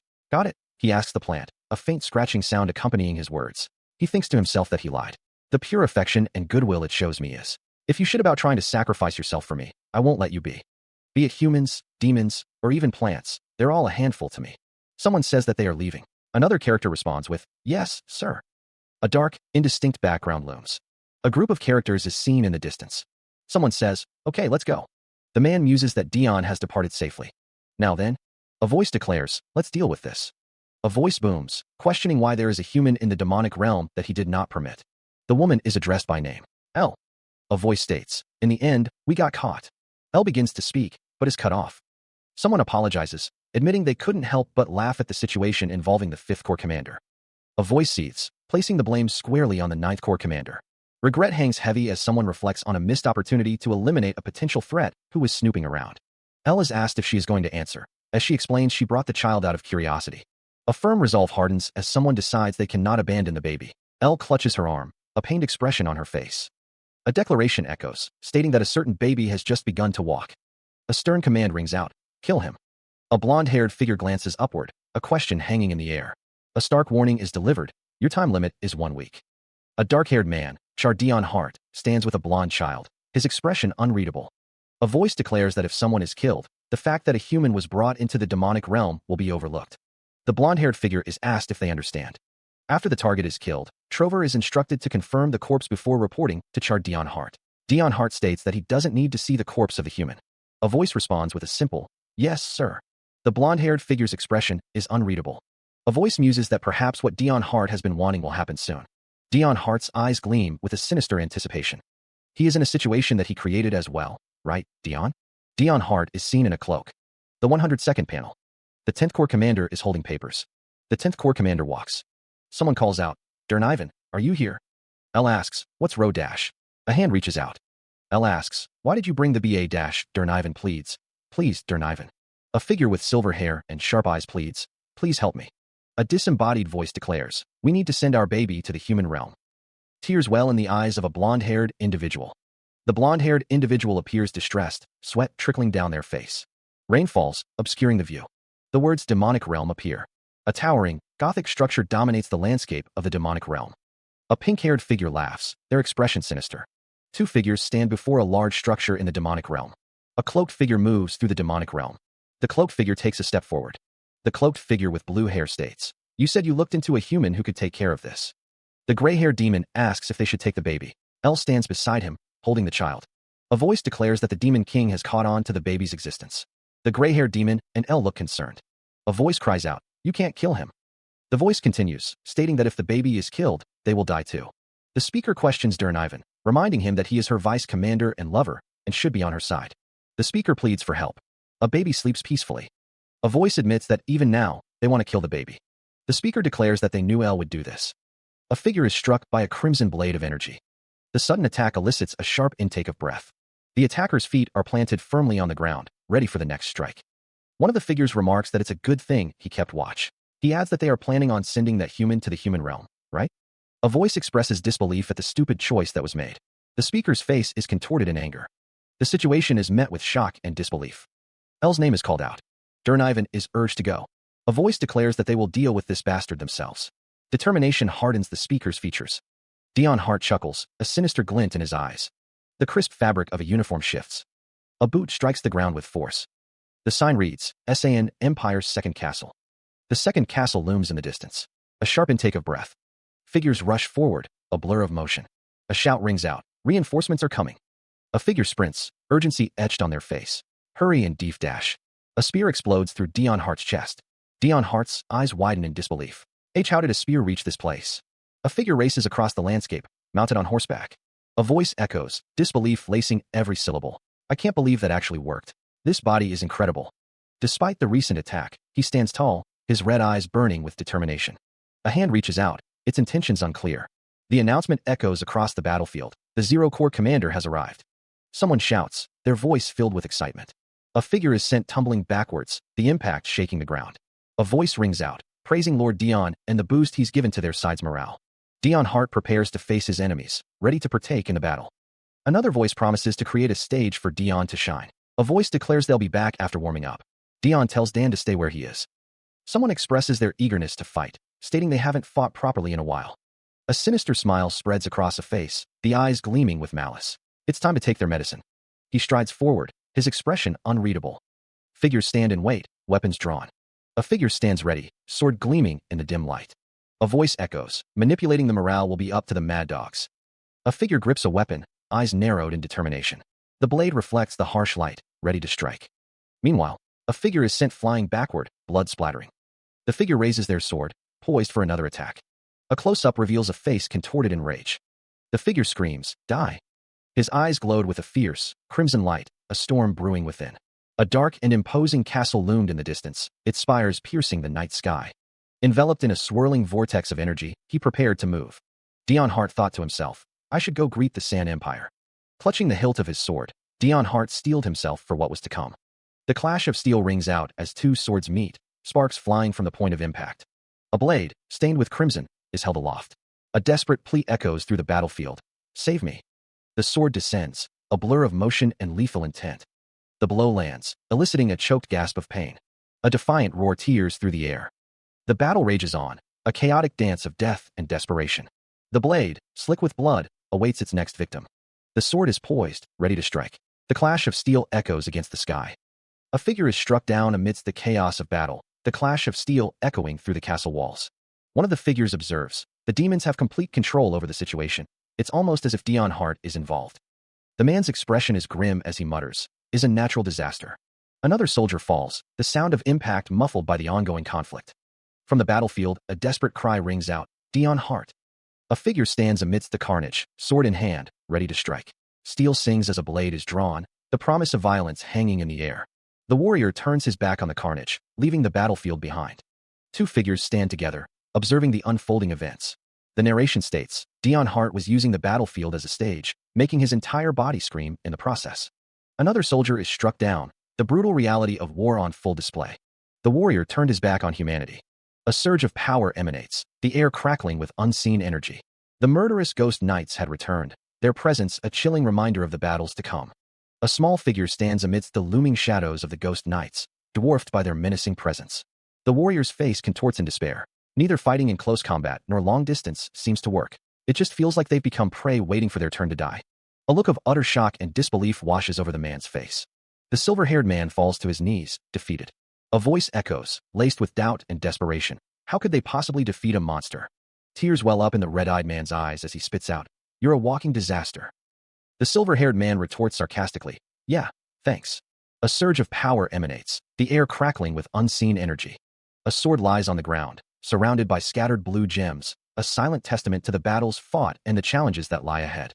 With Dion Hart going all out, hand-to-hand combat was not an option. The red-haired woman states that they'll have to do a castle defense strategy. The green-haired woman agrees, saying that's their only choice right now. They need to find a new strategy while they stall for time. Someone is referred to as the king's puppet. If that's the case, then they need to kill Dion Hart so that the next warrior will be born. But has there ever been a case? What they need most is the warrior to stand with humanity, not be the demon. Where the warrior was killed by humans? According to the records of one book, an emperor had attempted to kill the warrior multiple times for threatening his throne. But even when hundreds of soldiers attacked simultaneously, he still failed. Where the warrior? The green-haired woman states that they need to form an alliance with others. For the sake of humanity, they must persuade the other nations to cooperate with them, especially Luish. Luish is the nation capable of sustaining a long war through supplies, yet it maintains its neutrality due to the damage. The damage was caused by the current unstable alliance. The alliance is over. Luish is the only nation capable of catching the demonic realm off guard now that they've shifted their focus elsewhere. A large-scale alliance is needed to defeat the warrior. It is a motion the Empire would support. They should contact the Empire for now. Meanwhile, a warrior stands amidst the carnage, a bloody weapon in hand. The warrior is seen from a low angle, covered in blood. The warrior's face is shown, a determined expression etched upon it. The warrior slashes through enemies, leaving a trail of blood in their wake. A voice trembles, noting that the boss is fighting scarily. Dion Hart looks on, sweat trickling down his face, wondering why. The question hangs in the air. Has the enemy force escaped into the castle? The Sand Empire's castle looms in the distance. Lord Dion is informed that they're switching to a castle defense battle, and the speaker asks what they should do. Dion Hart stands amidst the carnage. Gacy Tell is told that there's something he needs to do. The figure raises a hand, asking what is needed. The scene shifts to a forest path outside the Sand Empire's castle walls. A river winds through the forest. A commander barks orders to hurry up and dig, telling his men to pile them up. The mission is to build banks and change the direction of the water toward the Sand Empires. One of the figures remarks that Lord Dion has left this dam, while the Demon King laughs maniacally. A figure questions why they are making banks in the middle of a battle. The reason is revealed. They've entered a castle defense battle. The plan is to isolate the Sand Empire while building a siege tower and battering ram. After making the banks, they will burst them and flood the Sand Empire's castle. It's soon harvest season, so if they flood, there will be a big issue with their rations. The cruelty to think of a plan to defeat the enemy forces in such a short period of time is as expected of Lord Dion. It's just to buy time. The Demon King reflects that he needed to tie Gacytel down with something until preparations were complete. Preparations? The Sand Empire's king is planning to kill a core commander. The Demon King wonders if they really came all this way just to defeat the Sand Empire. The morning air hangs still. The Demon King is asked where he is going so early in the morning. He replies that he is going to the castle to meet the Sand Empire's king. Footsteps echo. Dion Hart questions why the Demon King isn't moving. Dion Hart stammers, mentioning that the warrior can go several days without sleep, but then corrects himself, stating that's not the issue. Dion Hart wonders if the Sand Empire's king will look down on the Demon King if he goes dressed like that, thinking that he is a mess by himself. The Demon King's attire is shown. The Demon King wonders if his attire is that weird. Dion Hart offers to fix it for him. It is revealed that they were contacted by the demonic realm earlier. As expected, the 5th and 9th Corps commanders fought. Dion Hart's hands are shown. A close-up of the Demon King's face. The 9th Corps commander won, and the 5th Corps commander is near death. The 9th Corps commander won, and the 5th Corps commander is near death. The Demon King stands over the fallen commander. A voice hisses, "You vicious bitch." The fallen commander is covered in blood. The Demon King says, "Fuck. A bit more, and that could have been dangerous. Is this all worth it for a single human child?" The fallen commander is covered in blood. A voice says, "Don't worry, I'll send that human baby to your side soon." Someone walks away. The Demon King says, "Now that's two. Congratulations." Two figures stand together. A voice says, "Everything is going according to your plan." He thinks to himself that he needs to quickly eliminate the rest. Dion Hart smiles, a sinister glint in his eyes. The eye that had been watching all this time has disappeared. A voice whispers that since they will die soon. Elle looks weary, her eyes filled with a mix of determination and resignation. She reflects on her flaws, acknowledging that she always gets angry whenever she fights. A voice laments that they should have been a bit more cool-headed. A voice promises not to worry, stating that they'll send that human baby to their side soon. A voice exclaims that they shouldn't have let Trover go alive. Elle's eyes glow red, her face and clothes stained with blood. A voice calls out, questioning if it is Elle. A figure in a dark cloak stands over the injured Elle. Elle gasps, recognizing Dernivan. Dernivan's expression is unreadable. He asks if she made it back from the human realm. Elle and Dernivan are together in the forest. Dernivan walks away, his cloak billowing behind him. A voice echoes, questioning, "Did you get back from the human realm?" A cloaked figure stands silhouetted against a dark, ethereal forest, the air thick with magical energy. A voice responds with a simple, "Yes." A figure reassures someone on the ground, "You don't need to worry anymore. I've confirmed that a human safely discovered the baby." A voice muses, "You must be curious what kind of human I left him with. The human lives in a village far from the war." The sound of a baby crying fills the air. A voice wonders, where are these baby crying sounds coming from? A soft whimper escapes the baby. A narration box explains, he was previously the Empire's palace doctor, but he retired due to stress and is now living alone. A man cries out in alarm. "Yawa." A voice explains, he's a doctor. So even if the baby gets sick, he'll be able to treat him quickly.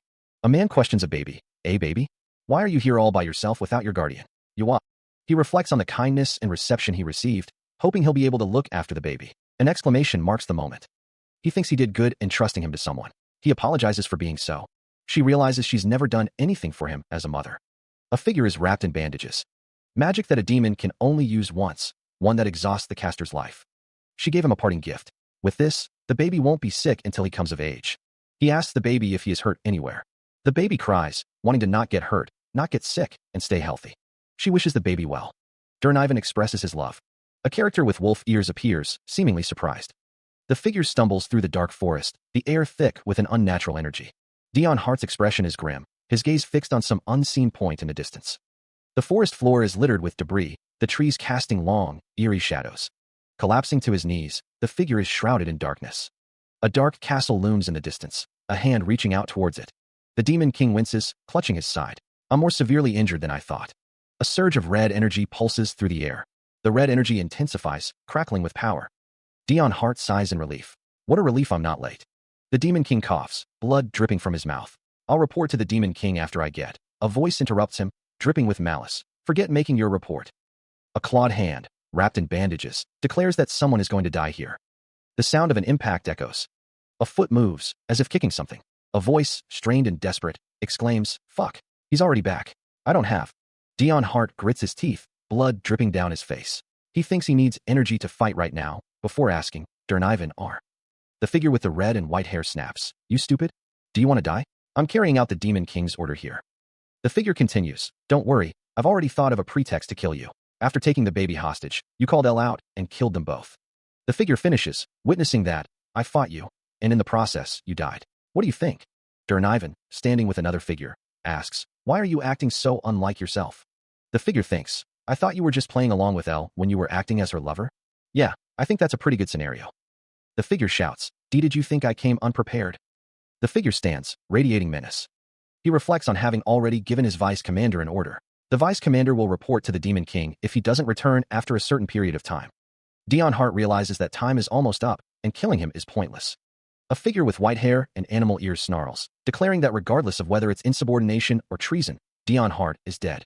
The figure continues, stating that if Hart dies, he'll find a human. The figure accuses Hart of letting a human escape and kill someone. The figure stares intently.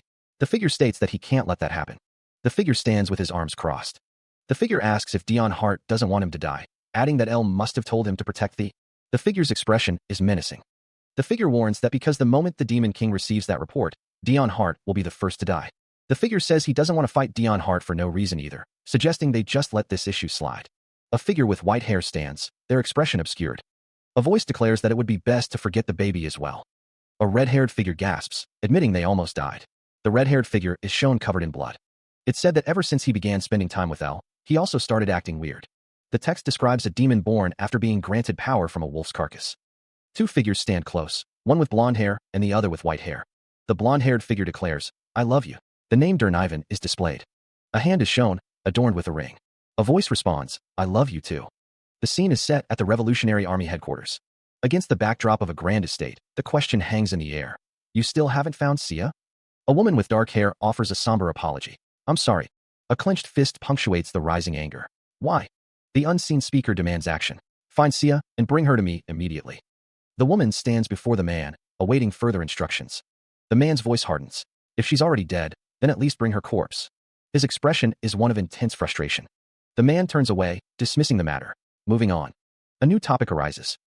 We've made contact with Stigma. However, he rejected our offer to join the Revolutionary Army. The man's eyes narrow, a hint of curiosity in his voice. Why? The response comes. He said he already has a comrade. The air crackles with unspoken tension.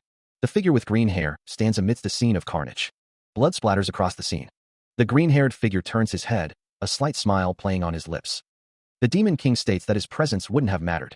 The Demon King's subordinates stand behind him. The green-haired figure responds, stating that the Demon King flatters him. The green-haired figure looks back. The Demon King says that it is simply flying higher knowing that you have their backs, and that they have. The Demon King lived thanks to the offer to accompany them. The Demon King remembers whose goal is to record history, and Stigma, who seeks to be etched in history for his honor. Hart states that since they are both traveling around the continent, having company makes the journey less of a bore. He adds that it is enjoyable to hear about his junior through the Demon King, and that Sir Hart sure is popular. The Demon King states that he doesn't think Hart acknowledges it, though. Vertical lines blur the scene. A hand slaps against the cobblestone ground. Dust motes dance in the air, illuminated by moonlight. A figure stands on the cobblestone street, a question mark hovering above their head. Had someone been here? A distant castle looms under the night sky. The cobblestone path leads towards a dark doorway. The figure wonders if they saw something incorrectly. The door creaks open, revealing a dimly lit interior. A woman with red hair stands in a room, adjusting her coat. She walks forward, her destination drawing closer. Finally, she arrives. Her eyes widen in surprise. Why you? She stammers. A figure strides forward, their destination unknown. A voice echoes, dripping with sinister charm. Nice to meet you. The voice continues, revealing the speaker's identity. King of the Sand Empire. A figure stands in a grand room, addressing someone unseen. Would that be a suitable greeting? The figure wonders. A tea set sits on a table, untouched. Hart stammers, fear evident in his voice. Hart's name echoes as he is taken. A hand clamps over Hart's mouth, silencing his cry of alarm. A hushed voice commands silence. Hart's eyes widen in terror as he wonders when the attack occurred. A blade gleams, held close to Hart's throat. The assassin whispers a chilling promise. If you stay quiet, I won't hurt you. The assassin's red eyes bore into Hart. It'd be a shame if you lost your life, wouldn't it? Hart, struggling against his captor, demands to know what they are. Hart smiles, telling the other person not to be so on guard, as he only wanted to play a game with them. The other character reflects on Dion's earlier statement about playing a game, realizing he meant it literally. Dion Hart sits across from the other character at a chess table. The other character says, "Turn, Your Majesty." The other character thinks to themselves, "Yes. He said it was a strategy game based off of chess, right?" The other character's eyes widen, thinking, "Though I was basically forced to play this game, this is incredible. It's hard to believe he made such a complex game himself." The other character thinks, and that's not all. He's leading it so that the flow of the game is the same as the current wartime situation. A close-up view of the chessboard reveals the complex arrangement of the pieces. The other character thinks, he's made it so that the river's water will ruin all of our rations. If this happens, I, who intended to play the long game, no, the entire Sen Empire will fall. The other character grits their teeth, thinking, just how many more steps forward is he thinking of? What am I? The other character clenches their fists, thinking, even supposed to do here in the first place? Are you trying to tell me that the voice mocks the idea of the San Empire losing, dismissing the possibility. But a deeper, more calculating voice counters, stating that something has been missed. Dion Hart stands over a chessboard, a chess piece in his hand. He considers the board, his gaze intense. The disembodied voice continues, revealing that there is an outskirts area where a dam is being built. The enemy is using an elite force of small numbers to build the dam. A hand places a chess piece down with a soft thud. The voice explains that the enemy is acting in such a way as to avoid detection by surrounding forces. The woman with pink hair stands across from Dion, listening intently. The voice explains that the enemy's plan would fail, and he would, in turn, lose some of his men. A voice muses that if he could weaken his force, they'll stand a chance in the next battle. The woman asks what he is plotting by telling her all of this. Dion stands close to the woman, his expression unreadable. She questions whether he isn't on the demonic realm's side. A voice declares that he may be called humanity's enemy by the world. Dion's eyes glow red as he states that he is actually on nobody's side. A voice reveals that his goal is to kill the Demon King. The woman looks at Dion, questioning what he means. She is told that she doesn't need to worry about that. A voice explains that the San Empire losing will put a hitch in his plans. A hand grips a game piece with intensity. The king of the San Empire thinks, his grip tightening. My San Empire isn't your pawn. The king of the San Empire declares, we're protecting our futures with our lives on the line. He demands, what exactly are you up to? Dion Hart stands across from the king of the San Empire, a strategy board between them. The king of the San Empire states, like I said, I don't want the San Empire to crumble. He continues, that's why I showed you the path to survival. The king of the San Empire says, if you want to preserve your nation, even if it's only for a little bit longer, then I hope you make the wise choice. Dion Hart gazes out a window, lost in thought. Dion Hart says, thank you for the entertaining game, Your Majesty. The king of the San Empire sits at his desk, a heavy silence filling the room. A small object falls, shattering against the floor. The king of the San Empire scoffs, don't make me laugh. The king of the San Empire thinks, it's clear we'll lose if not for your plan, so what choice do I have? Darkness descends. The night sky hangs heavy, the stars like distant pinpricks in the inky expanse. A looming castle wall rises in the distance, its ancient stones whispering tales of forgotten ages. Dion Hart pulls his cloak tighter around himself, his gaze sweeping across the darkened landscape. His crimson eyes narrow, reflecting the faint starlight as he remains silent. Moonlight filters through the dense canopy, painting the forest floor in ethereal hues. Dion continues his trek, his head lowered as he moves deeper into the woods.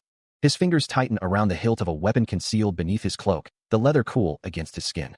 The weapon slides free, its polished surface gleaming in the dim light. A faint rustling echoes through the trees, the forest holding its breath. Dion Hart stands poised, the weapon held at the ready as he surveys the surrounding woods. The air crackles with anticipation, a silent promise of violence. Dion prepares to strike, the weapon a blur of motion as he moves to attack. A low rumble echoes through the corridor. They've been following me like little rats since earlier, so they've finally decided to reveal themselves. I'll kill them all. A flicker of surprise crosses Dion Hart's face. The ground trembles beneath his feet. Shit, a trap? Dion Hart's eyes widen as he realizes the danger. Red energy lines streak across the walls as spears begin to emerge. The tips of the spears glow with malevolent intent. The corridor fills with a deadly forest of sharpened steel. From below, more spears erupt from the stone floor. Dion Hart is surrounded, the trap sprung. The spears close in, leaving no room to maneuver. Phew, this is nothing. I should head you. Dion Hart takes a deep breath, steeling himself for the fight ahead. A dark orb hums with contained power, its surface shimmering with barely suppressed energy. Within the orb, a crimson eye snaps open, focusing its malevolent gaze outward. Power erupts, lancing skyward in blinding beams of pure energy. The beams converge, forming a cataclysmic explosion that shakes the very foundations of the room. More beams of energy surge forth, reaching towards an unseen target. A ruby gem pulses with an unholy light, emitting a signal of immense strength. Dion Hart's eyes widen, a gasp escaping his lips as he feels the surge of power wash over him. His face contorts in a mixture of shock and pain, sweat beading on his brow as the signal intensifies. A voice cries out, filled with alarm. Just what is happening to Lord Dion? The energy slams into the earth, unleashing a torrent of fire and destruction. The signal resonates, a piercing wave that seems to vibrate through the very air. The ground cracks and crumbles, consumed by the inferno unleashed by the mysterious power. A question hangs in the air, thick with disbelief. Do you think he's dead? Dion Hart's companion asks the question, a nervous smile plastered on his face. Sir Ha speaks, his voice laced with disbelief. He wonders how much money was put into that tra.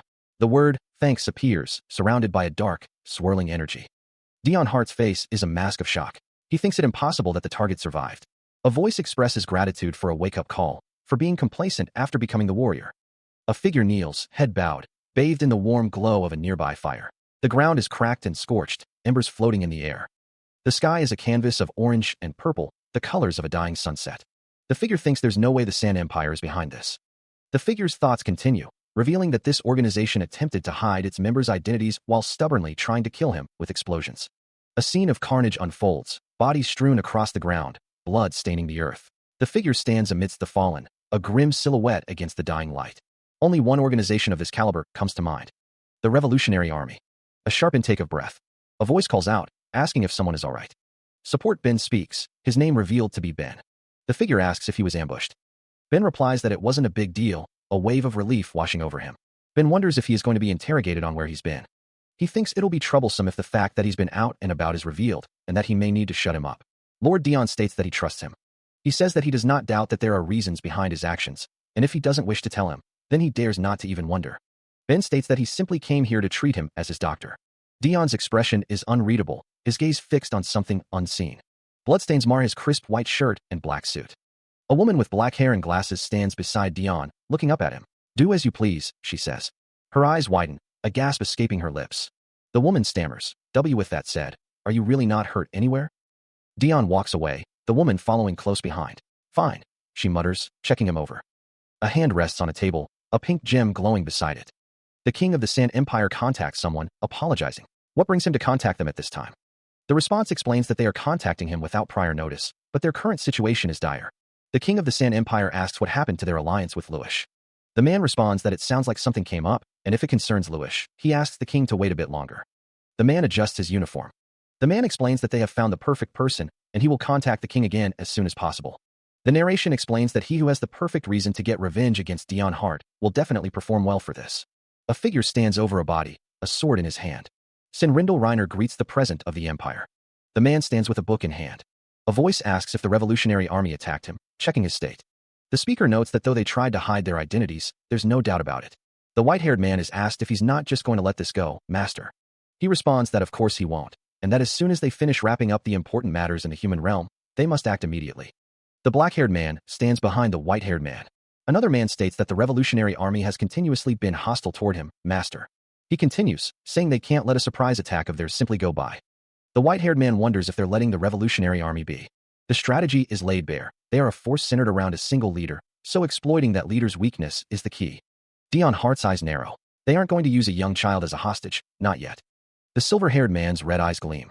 Right away, he thinks, call me if you feel pain anywhere. Don't do anything pointless. A subordinate bows deeply. As you command, he says, until the very end, he will never cross that line. Dan's expression is twisted with dark glee. You're a disaster? I love that. Great. Let's go together, Dan. The subordinate kneels before Dion Hart. But master is clearly my disaster, he thinks. If he refuses to go down that path, then there's no helping it. Dan's eyes gleam with a sinister light. I can only become the disaster for him. Huff. Demonic realm. The pink-haired girl stares wide-eyed, muttering about how something like this could be. It's Lord Dion's portrait. The portrait shows Dion with white hair and red eyes. The portrait was drawn by the Demon King himself. The pink-haired girl huffs, asking if she's really going to be given this precious portrait. She is told that Lord Dion instructed her to dispose of it, as he received it after finishing his painting lessons with the Demon King. Someone exclaims that Dion was a good person after all. Dion Hart smiles, requesting a favor in exchange. A pink-haired woman wonders what it is. Dion Hart's smile widens. A voice orders the Eric cult to get moving. An explosion rocks the scene. A blonde-haired man screams to destroy the Revolutionary Army, claiming they're ruining this world. Everything is for him. The speaker declares that Lord Eric will end this hell, deploying the Eric cult's believers to weaken the Revolutionary Army. Explosions rock the area, targeting the Revolutionary Army. The explosions intensify, consuming buildings in flames. A bombing? One of the characters wonders who planned this. He looks like an unarmed civilian, so why? The aftermath of the explosions leaves a trail of destruction. And using the Revolutionary Army's leader's weakness. Sia? Muttering to herself, she says she must destroy the Revolutionary Army for Paul, adding that her life is his. Eliminate the Revolutionary Army's leader. Hi there, Sia, right? The speaker wants her to do something during the revolt. Sia wonders if they mean her. A voice declares that someone is a rare talent who succeeded at making a contract with a demon. A complex magical circle glows with a vibrant purple light. A cloaked figure grabs Sia by the arm. The figure states that even he has his eye on her. A voice says that demon won't come out anymore and that they don't even receive a response when they call him. The voice continues, stating that the demon was saved by Lord Errett. A voice asks if someone is ready to be saved as well. The camera focuses on the legs of Sia and the cloaked figure. Text appears, stating that in order to be saved, this life must. Sia is pulled away, crying out in surprise. The cloaked figure's legs are visible as they pull Sia away. Sia's eyes widen in shock. The cloaked figure's ear is visible as they pull Sia away. A younger Dion Hart, tears welling in his eyes, is told, "You're really late, you idiot." A young boy, holding what appears to be bread, says, "I'll give this to you." Paul asks, "Why are you? You'll come with me, right?" A memory of two children holding hands appears, with the words, "Little sis, I'll come to get you, so just wait." A close-up of a crying face, with the words "crying for me" displayed. The words "when I've come to kill you" appear. Dion Hart looks shocked, his hand raised. A speech bubble displays. Sia's name is called out. A voice says, "Don't worry about me now." The building around them begins to crumble. Dion Hart stands protectively in front of Sia as the building collapses around them. Tears streaming down her face, Sia bids farewell, the word goodbye escaping her lips with a tremor. A hand reaches out, desperately grasping for something, anything, amidst the chaos. Debris rains down, a chunk of the building dislodging and plummeting towards the ground. A hand clamps down on another, a desperate grip in the face of imminent danger. A voice cries out in surprise. Sia's eyes widen in terror, her breath catching in her throat as the situation spirals out of control. Paul's voice cuts through the din, a mix of anger and determination. "You idiot. Wait, let me go? You think I'd leave my younger sister to die by herself? The bomb is going to explode." Paul pulls Sia into a tight embrace, shielding her from the impending blast. A desperate cry echoes through the crumbling structure. "Paul." Paul's expression hardens, a grim resolve etched onto his face as he prepares for the worst. A voice, filled with resignation, speaks of handing over everything important to the maintenance. The desperate plea echoes once more, amplified by the impending doom. "Paul." In a final, poignant moment, Paul and Sia embrace, their faces illuminated by a soft, ethereal glow as the world around them crumbles. Two figures stand together, their expressions unreadable. The world he had hoped for will be passed on again, and soon, in the near future. A fiery landscape stretches out before them. The landscape is consumed by fire. Two figures stand in a room, one with white hair and the other with pink hair. The white-haired figure seems to be thinking. The character holds a screen displaying complex information. Everything went exactly as planned. The Revolutionary Army is a mess, and their leader is dead. Ririnel, is this also for Lord Dion? Ah, yes. Apparently, if we do this, Lord Dion will be able to move more freely. Plus, I was bribed, so it's not like I could not do it. The two figures stand together, their expressions thoughtful. Where should I hang that frame? She gazes intently, her red eyes reflecting a deep concern. Lord Dion Hart says he's saying this because he's worried for her, but warns her not to trust himself too much. The two stand together, the difference in their heights and attire creating a stark contrast. Dion Hart's expression is unreadable, his silver hair cascading around his face. Ririnel's gaze remains fixed, her concern unwavering. At the demonic realm army camp, the Errett cult attacked the Revolutionary Army. Dion Hart, leaning heavily on a table, wonders if their leader died as a result. He doesn't think Ririnel would make such a drastic move without even conferring with him. A figure is questioned. "Dan, was it you?" The figure's face is obscured, adding to the mystery. The figure responds with a simple, "Yes." Dan's expression is grim, his eyes filled with a mix of determination and regret. A voice, filled with rage, spits out, "You fucking lunatic." Eyes burning with fury, the figure demands, "What have you done?" The figure plummets from above. A pained cough echoes. The figure, face contorted in rage, screams, "You fucking lunatic. You asked Ririnel to do what?" Dion Hart stands over the fallen figure, stating, "I told you I'd deal with the Revolutionary Army myself." The figure, eyes wide with disbelief, asks, "Yes, it was wrong of me not to adhere to your order, but why are you so mad?" "What?" A man observes, "Since they've lost their leader, the Revolutionary Army will no longer be a dangerous variable to us." The figure grits his teeth, questioning, "Is there any more effective method than this?" The figure recalls, "You said you'd become a disaster. A great disaster." The figure grips a sword, a dark promise etched on his face. "That will appall even the world." A chilling laugh escapes the figure's lips. The man agrees, stating that there is no more effective method than what was done. Dion Hart looks down, his expression unreadable. A voice expresses feeling like shit. The figure states that they are like an asshole who will use anything as long as it is useful to them. A voice declares to throw it away without hesitation once it's not needed. Ririnel holds a box, stating that she has it. Ririnel says that someone was just unlucky enough to catch her eye. A voice states that their contract with the Demon King was simply an opportunity to gain even more power, a stepping stone to get to a higher place. A figure stands in a bloody area. A voice declares that they are becoming the same monster as that bastard. A voice says they are disgusting. The soft rustle of fabric fills the air. A gloved hand reaches out, fingers slightly curled. Dion Hart stands in a dimly lit room, his expression thoughtful. He wonders if he is the same as that bastard Aluster. The thought bubble reads, "No way."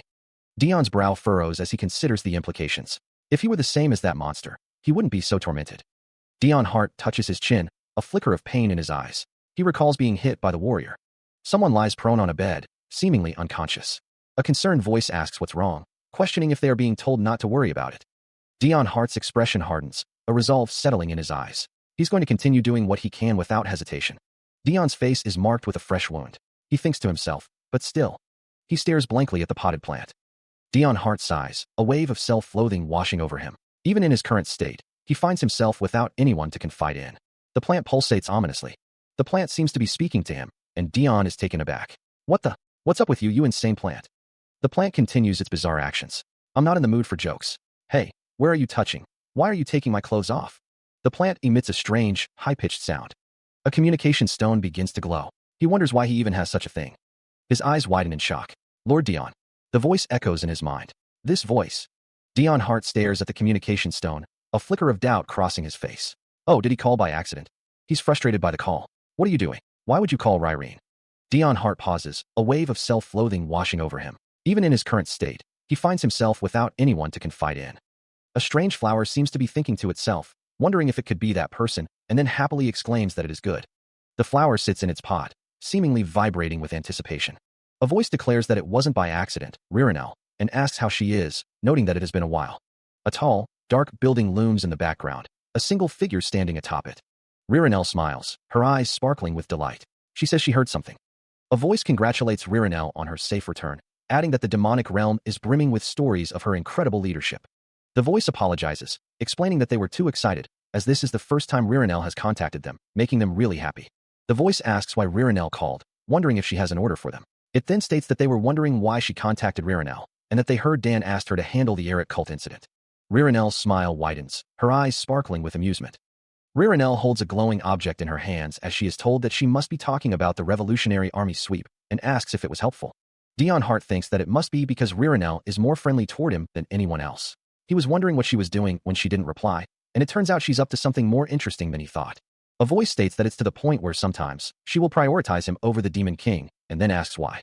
An ominous sky hangs heavy with dark clouds. Ririnel follows Dion, her expression unreadable. Dion asks, Ririnel, why do you follow me so eagerly? Ririnel looks up at Dion, her gaze unwavering. What do you mean? She asks. It's because you're a person deserving of that, Lord Dion. The narration box states, the demonic realm follows the rule of natural selection.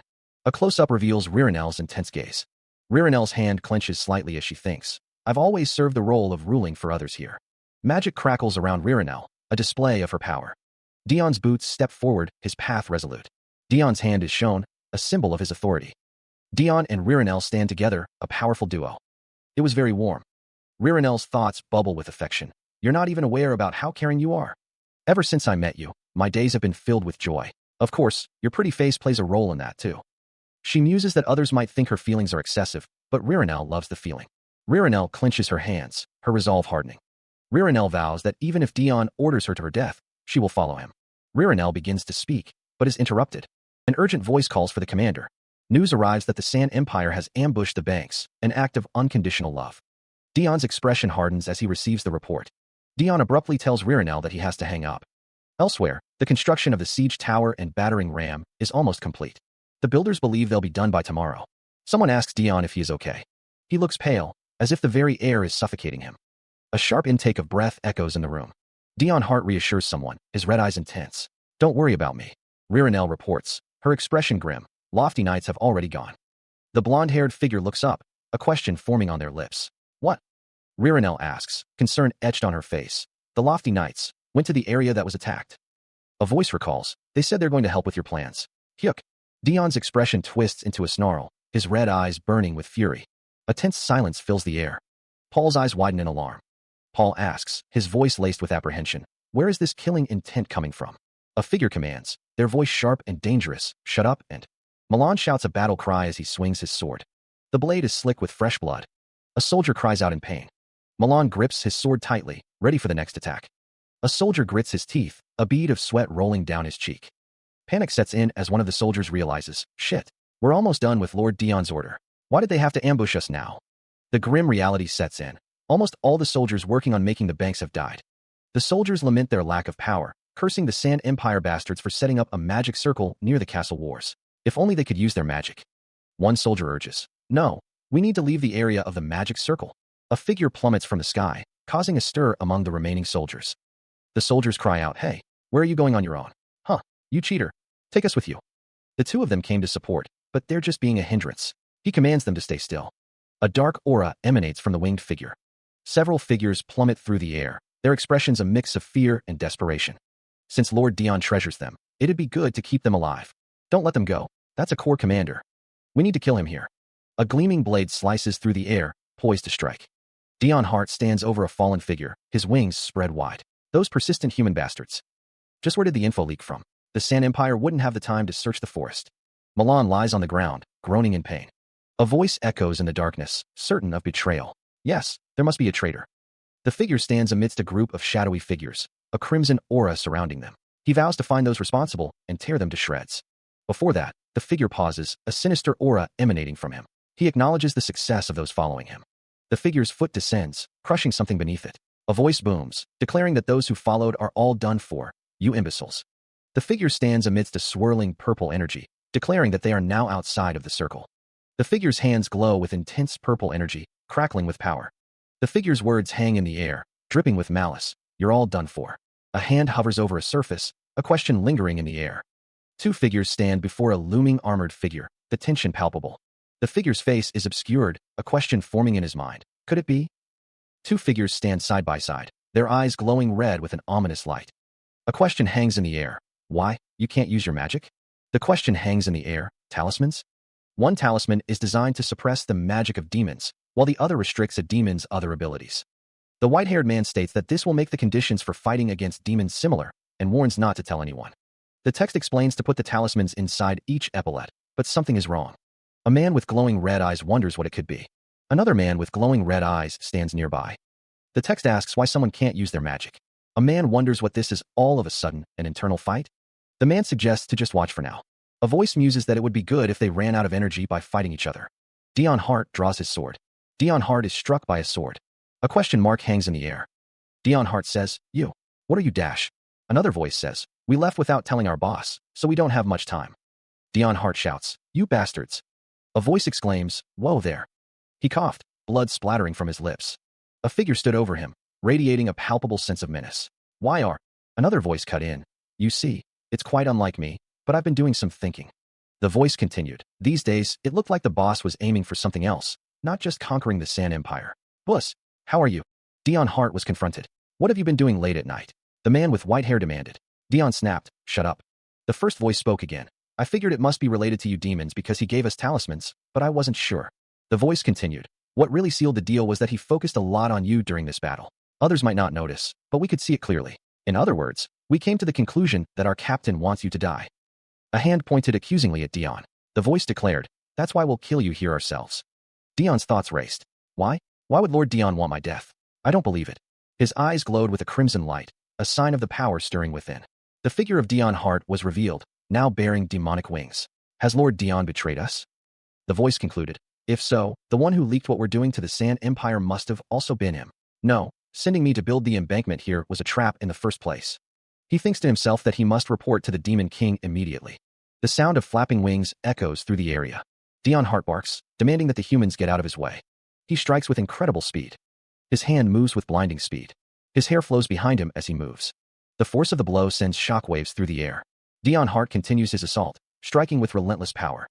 Someone thinks in disbelief, questioning how Dion Hart is so fast and wondering if his powers aren't suppressed. An injured figure lies bleeding. Someone remarks that even if he's weakened, Dion Hart is still a core commander. Dion Hart's eyes glow with demonic power. He calls out, his voice echoing with a chilling edge. Over here, demon. Dion Hart's eyes narrow, a cruel smirk playing on his lips as he spits out, fool. A desperate cry pierces the air. Shit, I'm too CLO Milan. A guttural sound escapes Dion Hart's throat. A figure cries out in alarm. A voice screams in agony. My eye. The sound of something clattering on the ground echoes through the air. He is met with a brutal kick. Dion Hart asks who is being worried about. Dion Hart's foot comes down hard. A voice commands, die. Milan screams. Dion Hart grinds his heel into the blade. A voice declares that only one is left. A pained gasp escapes. The voice continues, lamenting that the knights of Lord Dono, the traitor, amount to nothing. The voice continues, stating that seeing lowly humans staying at the Demon King's castle was not pleasing, so this is perfect. The voice commands, now die. The voice continues, comparing someone to monsters. Milan coughs, blood flecking his lips as he struggles in Dion Hart's grasp. He thinks to himself, we really are nothing. Dion Hart's grip tightens, his knuckles white with the strain. The Demon King sneers, declaring that their pesky vitality is stronger than any other races. Dion Hart continues to restrain Milan, blood dripping from his hands. Milan cries out, disbelief lacing his voice. You're still alive? Let go of me. The Demon King raises his hand, claws extended, ready to strike at Milan's wings. A strangled scream tears from Milan's throat. Wait. Not my wings. Qua. Dion Hart's face twists into a cruel smile. You shouldn't have let your guard down. Milan's struggles intensify, his hands trembling as he tries to break free. Tears stream down Milan's face as he begs. And no. Stop. The sound of tearing flesh fills the air as Dion Hart continues his brutal assault on Milan's wings. Blood splatters, painting the scene in crimson.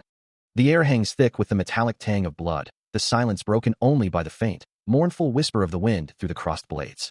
Crimson stains the cracked earth, pooling around a lifeless form, a stark testament to a brutal end.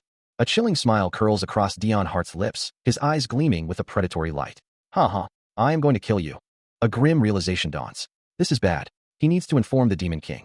The letter trembles slightly in Dion Hart's gloved hand, a weighty burden of secrets and impending doom. The message blazes with urgency. I need to tell him that Dion Hart is a traitor. A guttural snarl tears through the silence. I'll rip you to shreds. A flicker of defiance hardens his gaze. That won't do.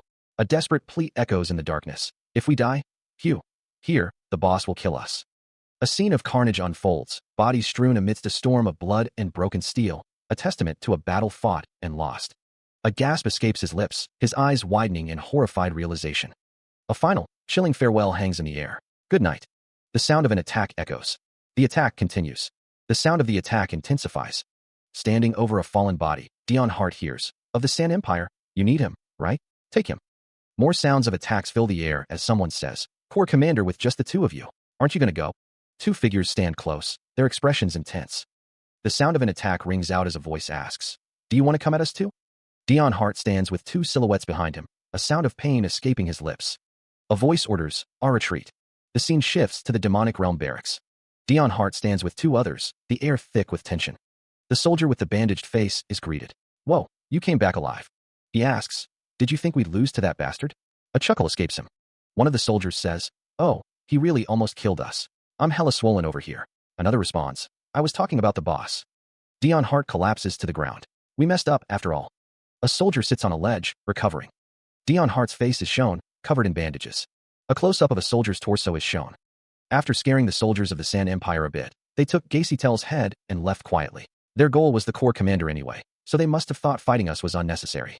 A soldier lies in bed, being addressed by two others. One says, I'll have you know we haven't just been fooling around under you, Captain.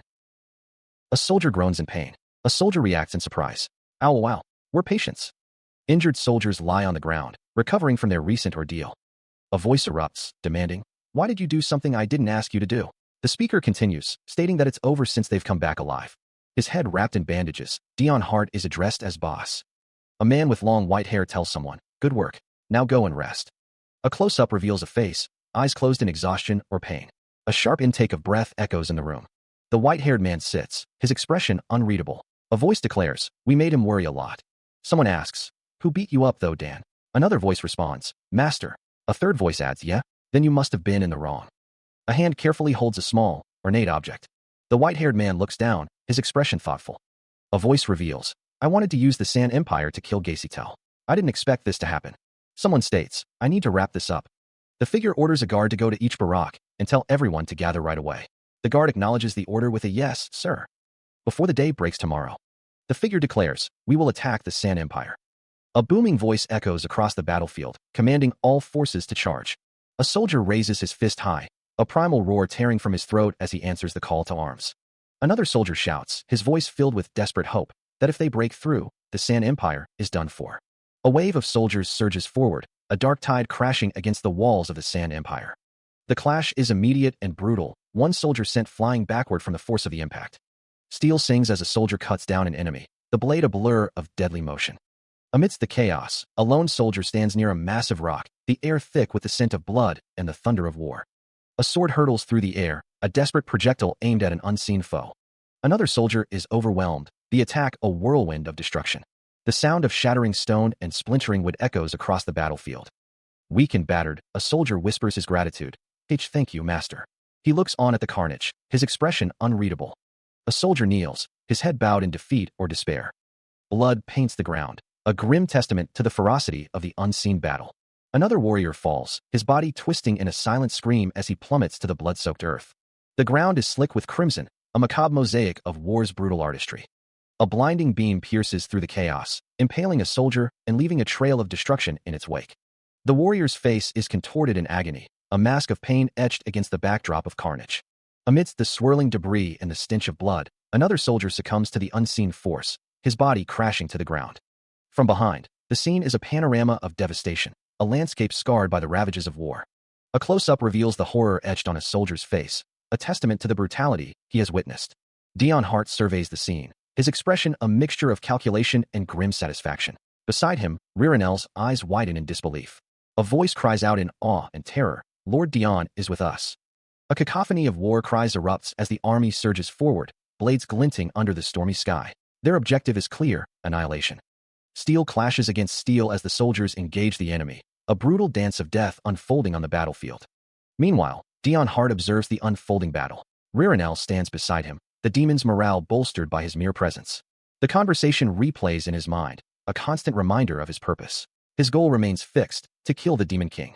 For him, the Corps commanders were mere obstacles to his ultimate goal, the death of the Demon King. But with so many eyes upon him, he cannot act directly. That is the San Empire. However, because the lofty knights killed the Corps commander, a monstrous wolf, teeth bared and eyes glowing with malevolent intent, embodies the raw power he now needs to unleash. Get rid of the useless hunting dog. He wanted to release the hunting dog. A soldier is impaled, the spear piercing through his armor with brutal force. A figure with white hair prepares to strike, a spear held ready to unleash further carnage. This is strange. The battle's going way too smoothly. Why is their smart king just accepting this and not doing anything? Has she given up, knowing that there's no way they can win? A sharp intake of breath. They're here. A sudden, violent gust of wind. Dion Hart's eyes widen in alarm. His expression hardens. His red eyes narrow. Arrows rain down from the sky. It's an ambush. The arrows strike.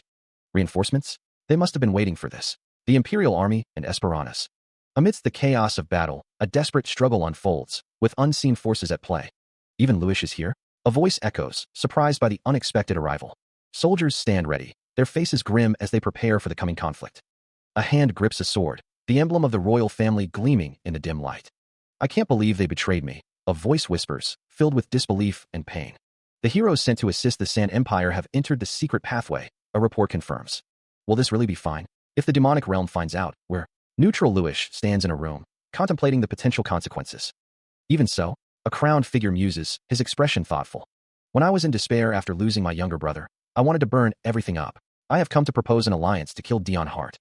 Although I'm sure you won't let go of what's been done to you even if the Empire apologizes, I implore you to use your strength for the benefit of the... Those steady eyes brought my rationality back, a voice reflects. I've seen that gaze before, a figure observes, a sense of familiarity washing over them. He had lost his younger sibling, but Lewis still continued moving. He couldn't just feign ignorance and do nothing now, could he? It was time for Lewis to move once again. A figure with white hair declared that even if he was the warrior, he would have a hard time going against all of them. The speaker announced that all of humanity had allied for the sole purpose of defeating him. Footsteps echoed as a figure walked forward. The white-haired figure stood before a large group of people. A man with purple hair stated that he would officially introduce himself, declaring his name to be Rindel Reiner. A close-up of a uniform revealed intricate details. A voice questioned, Reiner, huh? One man asked if the other was there for revenge. A close-up revealed Rindel Reiner's confident smile. A voice declared that he was there to protect the human realm. A figure clad in white narrowly avoids a downward slash, the force of the blow kicking up dust and debris. The wielder of the dark blade presses their attack, the steel glinting with lethal intent. With a swift counter, the figure in white retaliates, their blade leaving a shimmering trail as it cuts through the air. The dark figure is sent hurtling backwards from the force of the blow, a spray of blood marking their trajectory. The sword, stained with crimson, reflects the harsh light of the battlefield. The blade drips, each drop a testament to the ongoing struggle. The narrator observes that the warrior is not suppressed while fighting several elite soldiers at the same time, as expected. Lewis speaks, addressing Sin Rindel Reiner. News arrives that the Imperial Army is losing at the rear, and the San Empire is also having difficulty at the front. Someone wonders if they are not going to lose at this rate. Lewis states that they need to kill Dion Hart. Since they've gathered all the heroes for this moment, if they can't kill him here, they'll have no hope of winning in the next battle. They have no choice. Luckily for them, he has a weakness. Dion Hart smirks, a sinister glint in his eyes. A blade flashes, cutting through the air with deadly precision. The voice observes that these soldiers aren't normal. Dion Hart thinks that an average person shouldn't be able to endure his attacks. Another strike lands, the force of the blow evident. The soldiers keep coming back without a care for themselves. Could it be? All of these bastards are hero candidates. This is dangerous. Lofty knights fall back. Someone yells Milan's name. The man's eyes narrowed, a curse escaping his lips. His jaw clenched, a grim resolve hardening his features. A desperate denial echoes in the air. Crimson stains the world, a brutal mark of violence. A figure is caught in a whirlwind of blades and blood, the attack a brutal dance of death. A desperate plea tears through the silence. A face contorted in anguish, a silent scream trapped within. Another cry of denial, lost in the chaos of the moment. The world is painted in shades of red, a canvas of pain and suffering. A quiet declaration hangs in the air, heavy with unspoken meaning. Shock registers on his face as he witnesses the carnage. A final, desperate breath escapes as he lies broken on the ground. Someone cries out, calling for the captain. The captain struggles to breathe, his chest heaving with each ragged gasp. The captain winces, a pained expression etched on his face. The captain stands tall, gripping a long spear. The captain, covered in blood, declares that he will heal in no time. Clutching a knife, the captain steels himself, focusing on survival. The captain acknowledges that something was more effective than he anticipated. The captain declares that from now on, they will focus on killing the murderous ghost knights. He is surrounded by a horde of spectral knights, their forms flickering in the dim light. A voice booms, commanding, "Get your sh*T together." The captain cleaves through one of the spectral knights, the blade singing as it finds its mark. A voice cries out, "Don't drag the captain down." Dion Hart grits his teeth, thinking, maybe it's because they're heroes, but this power. The captain steels himself, ready to strike again. Dion Hart clashes with another knight, the sound of steel on steel echoing through the ruins. He brings his sword down with brutal force, scattering spectral essence. The blade finds purchase, cleaving through another ethereal form. The captain continues his relentless assault, each strike a testament to his resolve. A figure with stark white hair, bloodied and determined, mutters, "Clutter's alive." The figure wonders, what about the others? He grips the spear tightly, preparing for another strike. Helping him up, a comrade urges him to get up. The comrade looks on with a shocked expression. The spear flashes forward, a deadly crimson streak. The captain continues his relentless assault, the spear a blur in his hands. A desperate cry rings out, "Captain!" The spear finds its mark, piercing through a skull with brutal force. Weakened, he lies on the ground, thinking, "I can't let them." Standing amidst the carnage, the captain's voice booms, "How dare they?" His comrades shout, "Captain, forget about us and just continue fighting." One of the comrades yells, "You aren't fighting properly because you're focused on protecting us. We'd rather die than get in your wadash." Another comrade shouts, "Don't even think of dying without my permission." A figure stands amidst a group, the air thick with tension and the metallic tang of blood. A close-up reveals a face contorted in what could be rage or pain, the eyes burning with a crimson light. The order rings out, "Take the Zero Corps to Lewis." The response confirms the plan to attack Lewis using the Tehan borderline. Dan is thanked for the information, and the speaker declares they'll get going right away. A question hangs in the air. Have heroes gathered to aid the San Empire in Lewis? A figure strides through a checkered hallway, their footsteps echoing in the vast space. Lord Dion showed them mercy, but the question is posed, how dare they betray him? A voice declares they won't abandon them. Ed pleads to be allowed to come along. A figure in a long dress states that they will come to the human realm, too. A close-up reveals a face, the expression unreadable. A figure holds a fan, partially obscuring their face, their gaze intense. The stage is set, the rear Imperial Army faces off against the Demon Army. A figure is struck, blood spraying from the impact. Dion Hart notices the signal. "Where are you going?" "What about our orders to deal with the REA-?" one asks. Another responds, "It's almost wrapped up anyway." You guys retreat too. A third confirms, yes, sir. A figure runs, shouting, wait for me. A voice declares, the only reason this guy would react like this is because of Master. Another wonders, did something happen? Blood splatters against a dark background. A close-up reveals a bloodied face. The scene is dark and bloody. Two figures yell, Captain! Get out of there, Captain! A voice warns, at this rate, you're going to die. The scene is filled with blood. A monstrous figure utters, Keek! A monstrous figure looms, its form obscured by shadow and rage. The attack intensifies, a surge of raw power unleashed. A figure cries out as the monstrous assault lands. A sharp intake of breath, a silent question hanging in the air. A flicker of confusion crosses their face. The monstrous assault continues, a relentless barrage of force. A grotesque, flower-like creature pulsates with dark energy. The figure stands amidst the carnage, a silent sentinel. Rain falls in torrents, obscuring the scene. A voice echoes, offering a seed. She speaks of a seed, small now, but destined to become the world tree. She believes it awakens when one tries to protect someone, urging them to keep it close and use it when Lord Dion is in danger. A carnivorous plant, its pink petals framing sharp teeth, clutches a smooth, brown sphere. A hand reaches up towards a cascade of starlight, as a voice echoes, asking if one is prepared to sacrifice themselves for Lord Dion. Born with innate mana, the plant mutated to have cognitive abilities, its purple flowers blooming with an unnatural intelligence. Perhaps because it is not a standard plant, it's very sensitive to the flow of the world. That's how it knows, the plant rooted in its pot, aware of the world beyond. That the world is focused on this one human in particular. A figure in flowing white robes stands near a smaller figure, bathed in an ethereal glow. Dion Hart, a man on the side of neither demons nor humans. This human is very strong, as legs loom over a small figure on the ground. Which is why the plant was sad to see him be tormented by feelings of revenge and duty. A figure lies prone, lost in thought. Terrifyingly so. From a certain moment onward, I got drawn to you, Dion Hart. The carnivorous plant, its petals stained with crimson, pulses with an unknown energy. An abstract image of the plant, its essence bleeding into the world. A voice echoes, urging someone not to get mad for not listening. The plant delivers a powerful kick, accompanied by a stern warning. If anyone dares to sacrifice themselves, it won't allow it. The plant's voice resonates with a singular purpose, to protect. A lone figure walks away, leaving a trail of destruction in their wake. Someone shouts, urging the captain to escape while the plant buys them time. Close up on blood-soaked hands. A figure laments that no one listens, and everyone does as they please. Two individuals look on in shock and horror. A voice declares a warning, followed by a confident assertion of survival. A scene of carnage unfolds, painted in shades of red. An order is given, prevent him from escaping at all costs. The aftermath of a brutal conflict, body strewn amidst a crimson tide. Dion Hart's eyes widen, a silent question exploding within him. His hand clenches, a strangled howl, escaping his lips as the pain intensifies. The commander's face contorts in rage. He is tired of all this shit. Dion Hart rises, looming over his fallen opponent. His red eyes burning with murderous intent, Dion Hart vows, then die. He is tired of all this shit. Sweat and blood glistened on his face, a testament to the battles fought. Then die. A bloody knife was clutched in his hand, a grim reminder of the violence he had wrought. The crimson stain spread across his torso, a mark of the brutal conflict.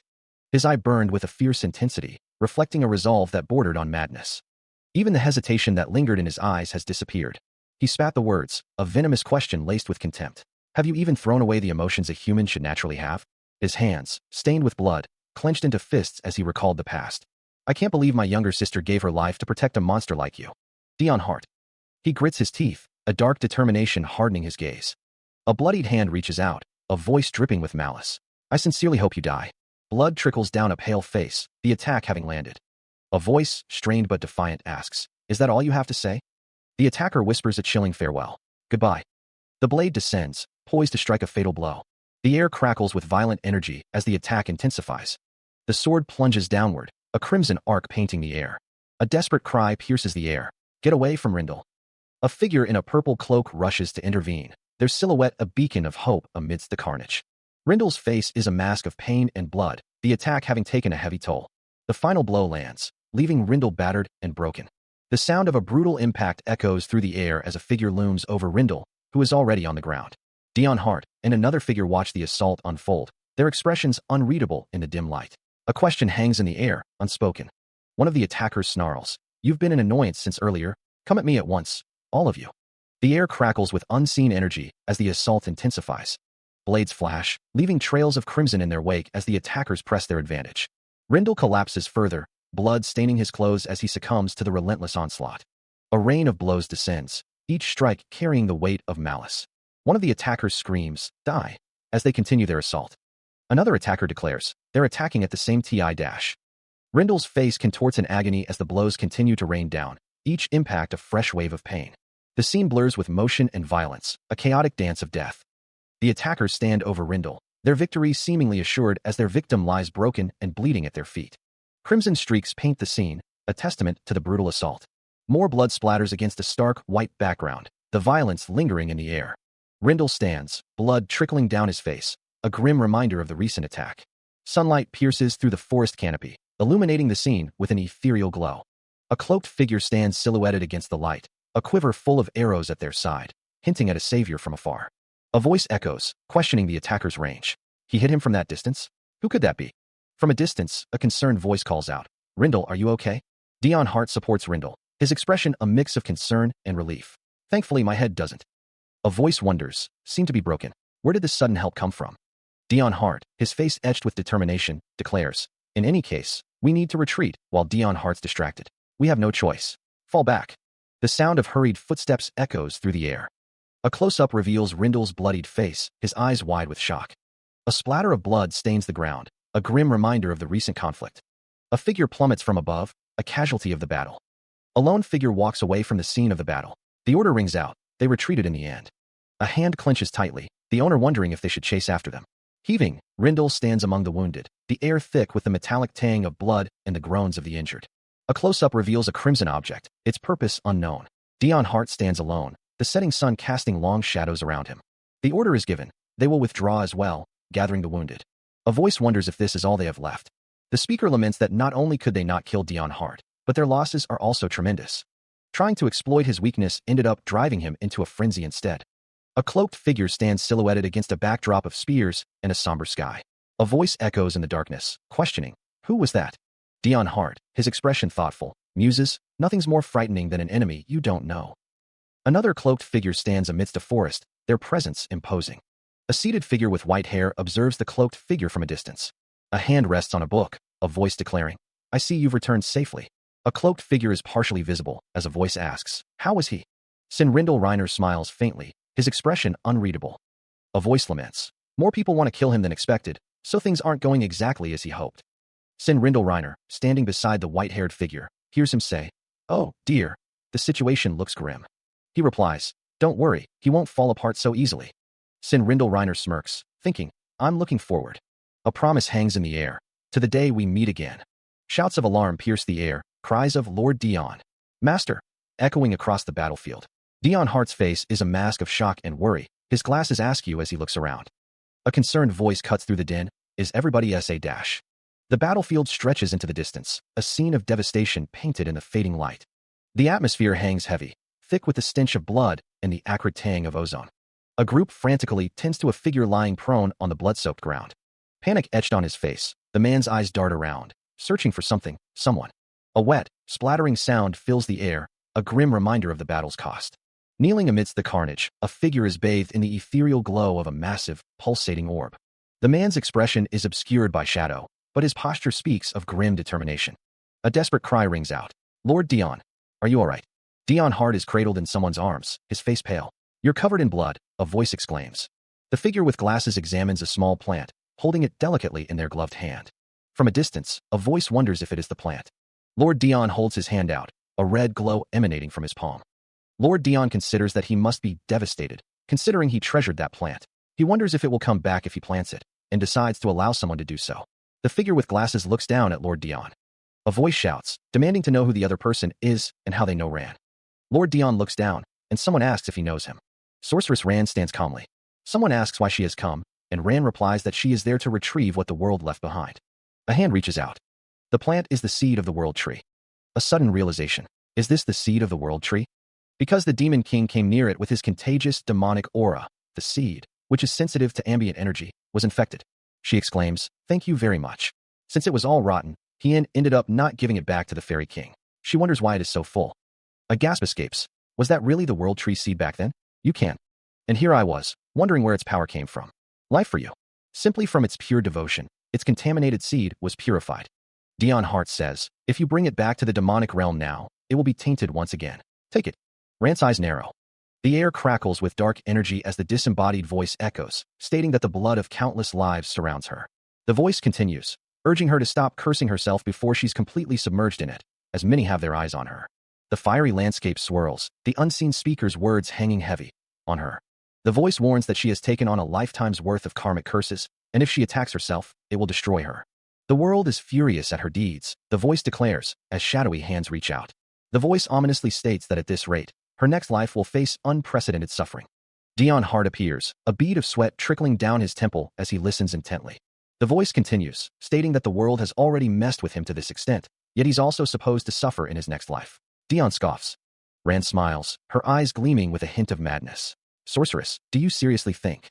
Rand finishes her thought, asking if he thinks she cares about that after everything that's happened. Rand continues, stating that unprecedented suffering sounds delightful, before letting out a soft ah. The flames intensify around Rand, the voice declaring that no one can stop him now. Soon, the air crackles with an unseen energy, the world bathed in a hellish, orange glow. Disaster will swallow everything whole, a voice promises, as a figure emerges from the inferno, their eyes burning with crimson light. The flames dance higher, consuming all in their path. The war between the human realm's allied forces and the demonic realm has entered a temporary lull. The Sand Empire has effectively been destroyed by this battle. Inside the Imperial audience chamber, the mood was somber. They say all the Esperana's mercenaries are dead, too. The troop losses are enormous. At this rate, we may not be able to receive any further troop support. Didn't Lewis say there was a surprise attack by the demons? Yes, according to them, there was even a corps commander present. Fortunately, they managed to overcome the crisis. Retreat. There are too many heroes. The larger figure states that it was fortunate for them to overcome it. Dion Hart reflects that even after sending reinforcements, Lewis still has a lot of heroes remaining. There's still hope, the character declares. A fist clenches tightly. A voice booms, calling to gather the troops again and wage one final all-out battle. On the other hand, the demonic realm also suffered catastrophic losses, meaning they required countermeasures. A meeting is in progress. A voice says that it's almost too embarrassing. A character questions calling this a victory. A character pleads with the Demon King to allow the Third Corps to go this time, to give them the chance to wipe out all those damn humans. A voice responds, very well, but don't you think the Commander-in-Chief? A character is seen in profile, listening intently. Another character is seen in profile, seemingly in thought. Dion Hart's expression is unreadable. A subtle shift in the air. A hand gestures, a silent question directed at the Demon King. Dion Hart asks why the vacant Corps Commander positions aren't being filled. The man's face is partially obscured by shadow, but his expression is serious. He thinks they are no longer in a position to take it easy. The man states he can't simply assign anyone to the open seats when there are no suitable talents to fill them. Dion Hart sighs, stating that everyone's gotten sensitive and suggests they all take a breather. The man in the shadows says it doesn't look like they're until then. Rest up as much as they can. The man's expression is grim. The sound of heels clicking against the floor echoes through the halls. A deep voice rumbles, "What's wrong? Are you still not satisfied?" The Demon King's right, the figure thinks to himself. These are very important positions, after all. It'd be a problem to let anyone take them. The figure continues, I know, but it still feels like something's off. For some reason, both the Demon King and Lord Dion seem like they're hiding something. Devilania. The sound of footsteps grows louder as the figure walks. The figure says, let's talk, just the two of us. A hand gestures, holding something small and white. Meanwhile, a city stretches out under a dark, star-filled sky. The figure asks, what is it? The figure questions, you didn't know about the Lewis alliance? The figure states, I knew the Empire had requested an alliance with Lewis. If you knew, then why didn't you report it? He was debating whether he should report it. The deaths mounted. One by one, the Corps commanders involved with Lord Dion died. The 8th Corps commander, who went out under his orders, died together with his adjutant. The figure's expression is unreadable. The 10th Corps commander didn't return with him either. Even the 5th Corps commander died not long after getting involved with his lofty knights. Yet his knights participated in multiple battles, and all survived. The group stands in silence, the weight of the information hanging heavy in the air. The speaker's eyes narrow. Don't you think the timing of their deaths are too perfect to brush off as coincidences, Lord Dion? The woman's expression is grim. A figure lies covered in blood. A gasp escapes someone's lips. The close-up reveals the horror in their eyes. He scoffs at the thought. The grip on the cigarette tightens. Dion wonders if what he just saw was a hallucination. A cigarette smolders on the ground, discarded. He thinks to himself that someone has started to catch on after all this time. How very cruel of them to doubt someone who's worked so hard for the demonic realm. Dion grits his teeth, thinking that if he kills her here, it'll be. There's no need to rush, he thinks. From now on, he thinks, don't leave out the tiniest detail and report directly to me. The final judgment rests with him. Lord Dion definitely let his killing intent slip. Why exactly? Because I dared to suspect him? Or is it? Footsteps echo in the dimly lit corridor. The the source declaring that they are getting closer to the truth. 3 figures stand in a room with a large chandelier. The captain, cigarette in hand, wonders what the hell is going on. Someone complains about the smell and demands that others hurry up and get out, adding that they took a bath before. Someone responds with an okay. One of the men tells the captain that he has something he absolutely must say. The captain asks what it is and tells the man to say it already, as they said they're holding a monster hunting competition. Someone recalls being told to value their own body. Someone recalls that back then, they said they take it to heart. So why did they do what they did in the previous battle? 2 figures stand over a fallen body. Someone shouts, "Captain!" He is breathing heavily, sweat beading on his brow.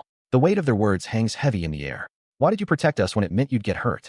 A memory surfaces, a figure with white hair and piercing red eyes. The figure's voice echoes, "What are you talking about? As your superior, protecting you, my subordinates, is only natural dash. That's only when your hands are free." Dion Hart's expression hardens, a flicker of annoyance crossing his features. Milan. The tension in the room is palpable, the air thick with unspoken words. The accusatory words ring out. "You were fighting together with us. Do you know how sorry and miserable we felt?" The group presses closer, their concern a tangible force. "If we become dead weight to you, don't hesitate to throw us away. We're telling you to worry about yourself more than us." Another memory flickers, the white-haired figure, a silent presence in the darkness. A sharp intake of breath, a silent scream suppressed. The question hangs in the air, heavy with guilt and regret. "Was it your palm that got stabbed in my place?" A hand clenches tightly around a sword hilt, knuckles white with strain. A blade pierces flesh. Dion Hart is stabbed through the hand, a crimson stain blooming on his palm. A voice booms, demanding, "Are you insane?" Dion Hart, his expression contorted in anger, grabs someone by the collar. The man explains that he acted because it seemed the only way to instill a sense of urgency. He adds that he would rather die than be a hindrance to Dion. Dion's red eyes narrow, a sinister smile playing on his lips. A hand rests on a shoulder, as a voice declares, "That's enough, Milan." A voice states that if Dion gets hurt, they will hurt themselves as well. The man with slick back hair insists that if possible, they should receive the same injuries in the same place, and with the same severity. He is told to stop. Someone dismisses the previous statement as talking nonsense. Dion's intense gaze pierces through the panel. A group of figures shout, "Hey, you're gonna die for real from that, and save that for later," as they try to stop someone. A narration box reveals that the speaker met these guys during the 8-year war, when he had nobody to lean on, 8 years ago. A hooded figure asks, "Are you eating properly? You sleeping well?" He claims to have no appetite. Another voice reminds him that he is in his growth period and that staying up all night will stunt his growth. Dion thinks to himself that he can't sleep properly because of the nightmares anyway. He recalls being mentally exhausted and feeling abandoned by his family. Someone tells Dion that he is creasing his getup and that they will tidy him up. Dion replies that it will just get soaked in blood and he will have to throw it away anyway. Even though he snapped at them, Dion ultimately let them into his heart. Someone shouts that Dion has to wear his underwear. A close-up of Dion's face shows a hint of a smile. To push them away, Dion says that he gets it, and to stop it. Now it's too late. Dion thinks to himself that he will take care of himself first, above everything else. Dion curses. He thinks that they are crazy bastards, and that he won't care whether they live or die. Someone says that it's fine. The others react in shock.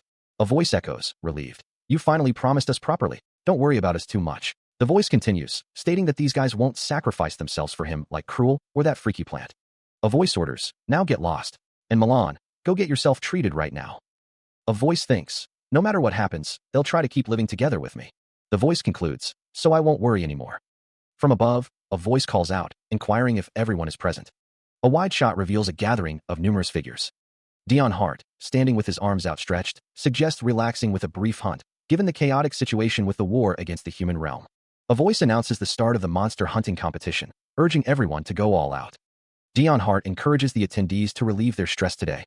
The announcement continues, mentioning a ball that will last all night, hoping everyone stays long enough for it. 3rd Corps Commander Isilde is introduced.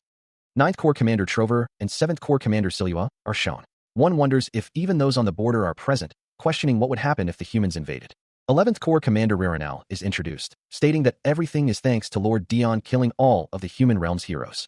6th Corps Commander Velatin is introduced, expressing that this is perfect, as the 6th Corps was having trouble dealing with the monsters all by themselves. The 5th Corps Commander Derniven stands alongside the 12th Corps Commander Myers. Derniven, he said he wanted to become the 5th Corps Commander after El passed. As expected, Derniven seems better than we thought. The man wipes sweat from his brow. Dahar's name is spoken. Dahar apologizes, asking what the other person said. The man asks what's wrong, wondering why Dahar is sweating so much. Dahar's expression is one of discomfort. Dahar stammers, saying it's nothing. Dahar insists that he's fine, explaining that he just got distracted. A figure stands with their back to the viewer. A forest bathed in an eerie purple light, the trees themselves seeming to pulse with an unnatural energy. From the shadows, a dark figure emerges, wreathed in tendrils of crimson energy that crackle with raw power. The crimson energy intensifies, the dark figure now a silhouette against the swirling vortex of power. Kneeling, a figure channels a vibrant green energy, the air shimmering with its potent force. A figure stands amidst a storm of purple energy, lightning arcing from their outstretched hands, the air thick with the scent of ozone. The purple energy coalesces, forming intricate patterns around the figure, a display of immense power barely contained. Crimson eyes pierce the darkness, belonging to a figure with stark white hair, their gaze intense and unwavering. Pure, unadulterated purple energy surges forth, a wave of raw power threatening to consume everything in its path. Two figures stand together, enveloped in a protective aura of shimmering blue energy, a beacon of hope against the encroaching darkness. One of the figures thinks, "We don't have the time to be at ease like this." The figure in the military uniform states that they need to reorganize and attack the human realm quickly. A figure in a red cloak reflects on why the previous emperor acted with haste, realizing that even if he wanted to stop, he couldn't. Since stopping his steps, it made him feel like hands would reach out from the pools of blood and shadows. Dark, shadowy hands reach out. Ed is addressed by an unseen figure. A figure responds with, "Yes, Lord Dion." Dion Hart tells someone to tell him more about the situation. About that, although I'm ashamed of our mistake, Lewis is definitely different from before. The majority of their force consisted of heroes, and their numbers were beyond unnatural. It was as if they were the Empire during its prime. To think Lewis would become my greatest hurdle. They did indeed bring a lot of heroes in the battle. I thought I killed a lot during the fight. A voice echoes with a calculated assessment. He needs to know exactly how many heroes they have. The speaker questions if the timing of their deaths is too perfect to dismiss as mere coincidence, addressing Dion Hart directly. Dion Hart listens intently, his gaze sharp and analytical.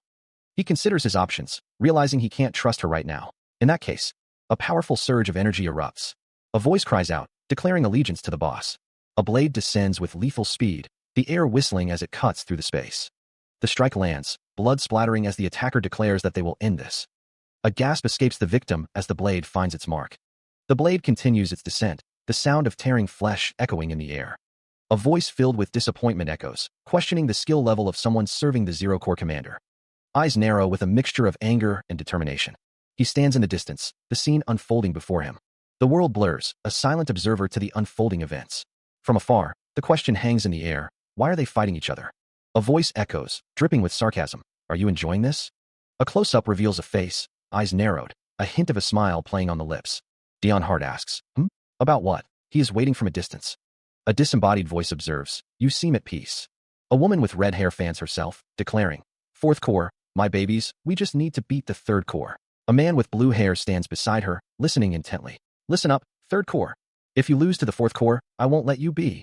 A voice muses, forget the monsters. Don't you think about the demons as your children? Another voice replies, filled with malice, I'm killing them one by one. Dion Hart stands with another figure, the tension palpable between them. The face from before reappears, a question hanging in the air. Do you not feel any rage or sadness for the death of the Corps commanders at all? A close-up of clothing, the details sharp and defined. Dion Hart gazes intently, his expression unreadable. A disembodied voice echoes, demanding to know what he truly thinks. A sinister smile creeps across Dion's face as he chuckles darkly. Ririnelle shifts uncomfortably, a subtle flinch betraying her unease. Dion's eyes narrow, a glint of something dangerous flickering within them. The narrative reveals that demon kings are monoethnic beings, crafted from humans. The text explains that they have no concept of children or the same race. The narration states that monsters and demons alike are simply mutants. A figure with light blue hair exclaims that all his predecessors thought the same. Dion Hart states that he has a goal, just like her. Ririnelle retorts that she is simply prioritizing that goal. Ririnelle's gaze is intense, her red eyes conveying a sense of determination. The figure reports to Dion Hart, the Demon King, that the conquest of the fixed range has been completed. Dion's expression is one of amusement. Dion suggests they go enjoy the ball. The First Corps commander is congratulated on their victory. Dion raises a glass of champagne. Dion toasts with another demon. It is noted that those who took second place with their Corps members alone are more impressive. The Zero Corps and Lofty Knights celebrate their second-place victory, boasting about their score. Two figures discuss how the boss likes them together, though one notes that it is only for now.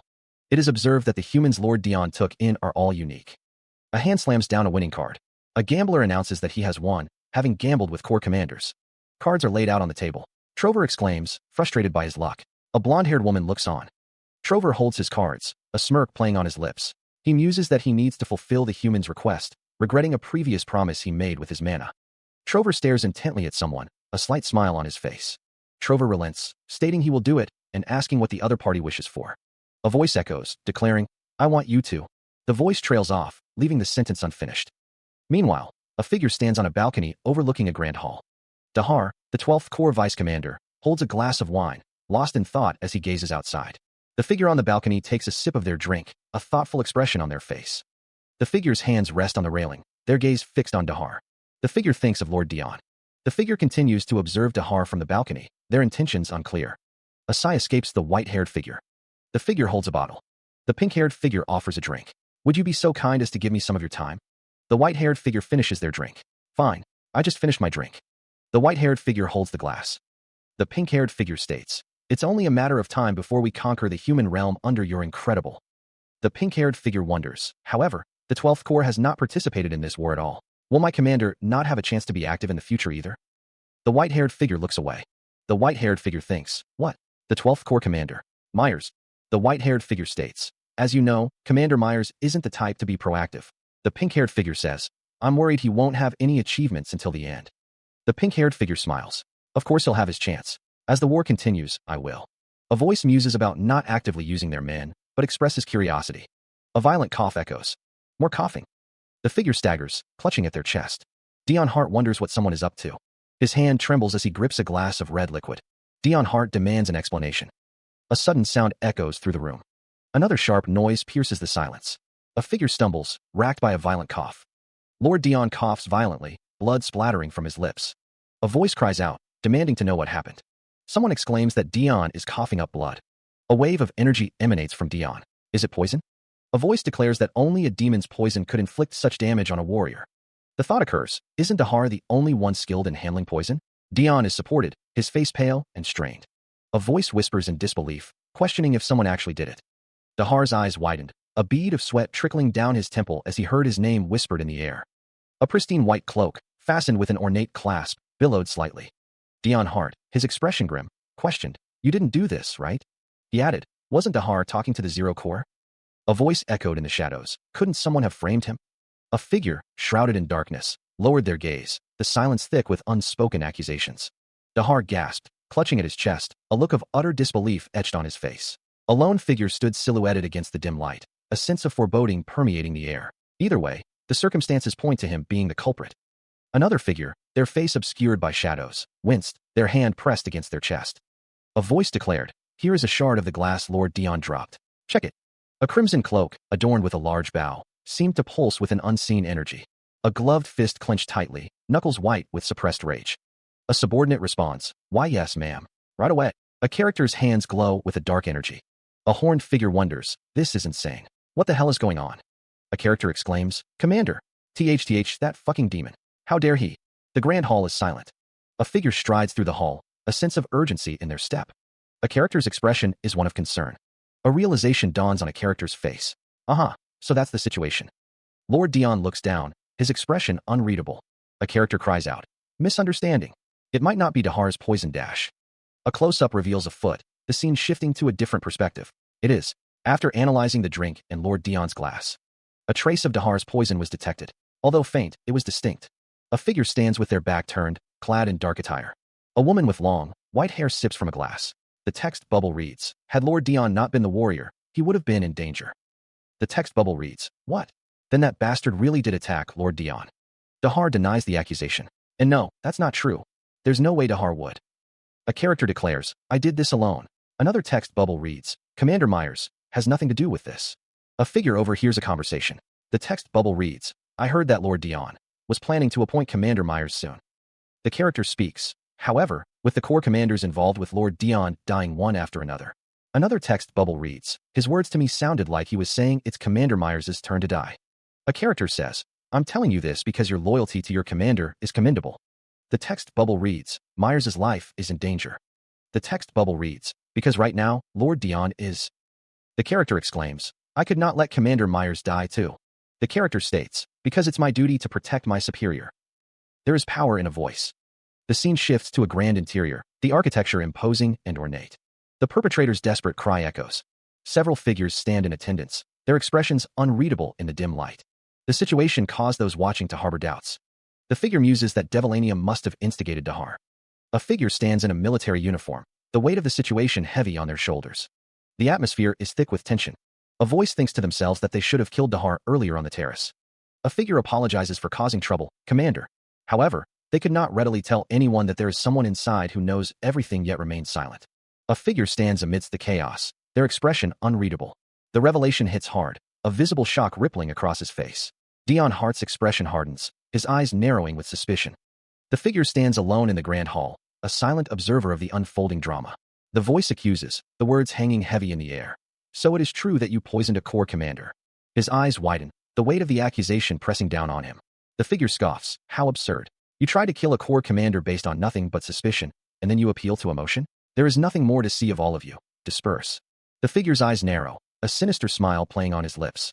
He definitely murders without mercy, so the Demon King really doesn't care if I kill all the demons. The sound of chaos erupts. One asks, how dare he poison a corps commander? The other wonders, did he take us for fools? Dahar thinks to himself, it is true that I egged Dahar on, but he wasn't the type to act so hastily. Lying prone, Dahar's last words echo in his mind. There is someone inside who knows everything yet remains silent. His last words are bothering me a bit. The figure smirks, standing in the grand hall, a silent puppeteer pulling the strings. He wonders if Dahar surmised there was a spy within. Certainly. Even for Lord Dion, it would have been difficult to carry out this much work alone. Perhaps. Just why? The Demon King misunderstood. Yes, there must have been a huge misunderstanding. But if, by any chance, it is not a misunderstanding, then Dahar was telling the truth. Although it is only a small suspicion for now. A crack, once formed, cannot be easily stopped. It's not just Dion, she's even started to suspect me. Great chaos will come to the demonic realm before long. Footsteps echo through the halls. The sound of boots on stone grows louder. Do you also think I'm killing the corps commanders? A figure with wolf ears remains silent. The footsteps continue, each one measured and deliberate. The figure pauses. He thinks to himself. The wolf-eared figure kneels. What are you doing? The man known as Lord Dion is told that it doesn't matter how many demons he kills. However, a cloaked figure in the distance desires something more. A figure, bloodied and bandaged, smiles through the pain. A cat-eared individual pleads to be the one to kill Trover, the 9th Corps commander. That is all that is asked for. The figure looms over another, a silent question hanging in the air. Whether Dion Hart was involved in Elle's death remains a mystery, but something is known. The figure wonders if the one who killed Elle is still alive. The man, Dion Hart, asks to pose a question. What does the other have to offer? The figure pledges to be at their beck and call. Dion Hart listens intently, his expression unreadable. The response is deemed good. To begin, the figure orders someone eavesdropping on their conversation to be silenced. He wears a sinister smile. The figure gasps.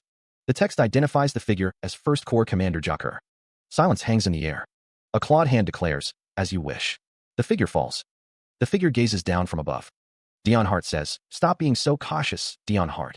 A voice declares, I came to find you because I have business with you. If possible, I'd like to speak with you alone. Dion Hart listens intently. Durnivan states, I will remember your vow to do anything. The figure says, I need you. Now go. Then, I will take my leave. So, Dion Hart asks, business of yours a duel? Dion Hart says, you could think of this as a smokescreen. Corps Commander and 1st Corps Commander is a conspicuous event. Is that so? Then let's hear what this amazing topic is for it to require it. Smokescreen. After all, a meeting between the demonic realms Zero. The blade sings as it's drawn, a flash of steel in the dim light. The sword cuts through the air, leaving a crimson spray in its wake. The steel finds its mark, the sound of rending flesh echoing in the chamber. The clang of steel on steel rings out. Dion Hart's eyes narrow. He had his suspicions, but seeing the situation just now confirmed it. Dion Hart's gaze hardens. Do you intend to kill the corps commanders? No, the Demon King. The sword flashes again, a deadly dance of steel and blood. Dion Hart scoffs. I don't know on what grounds you're saying that. A voice echoes. As I thought, this place is.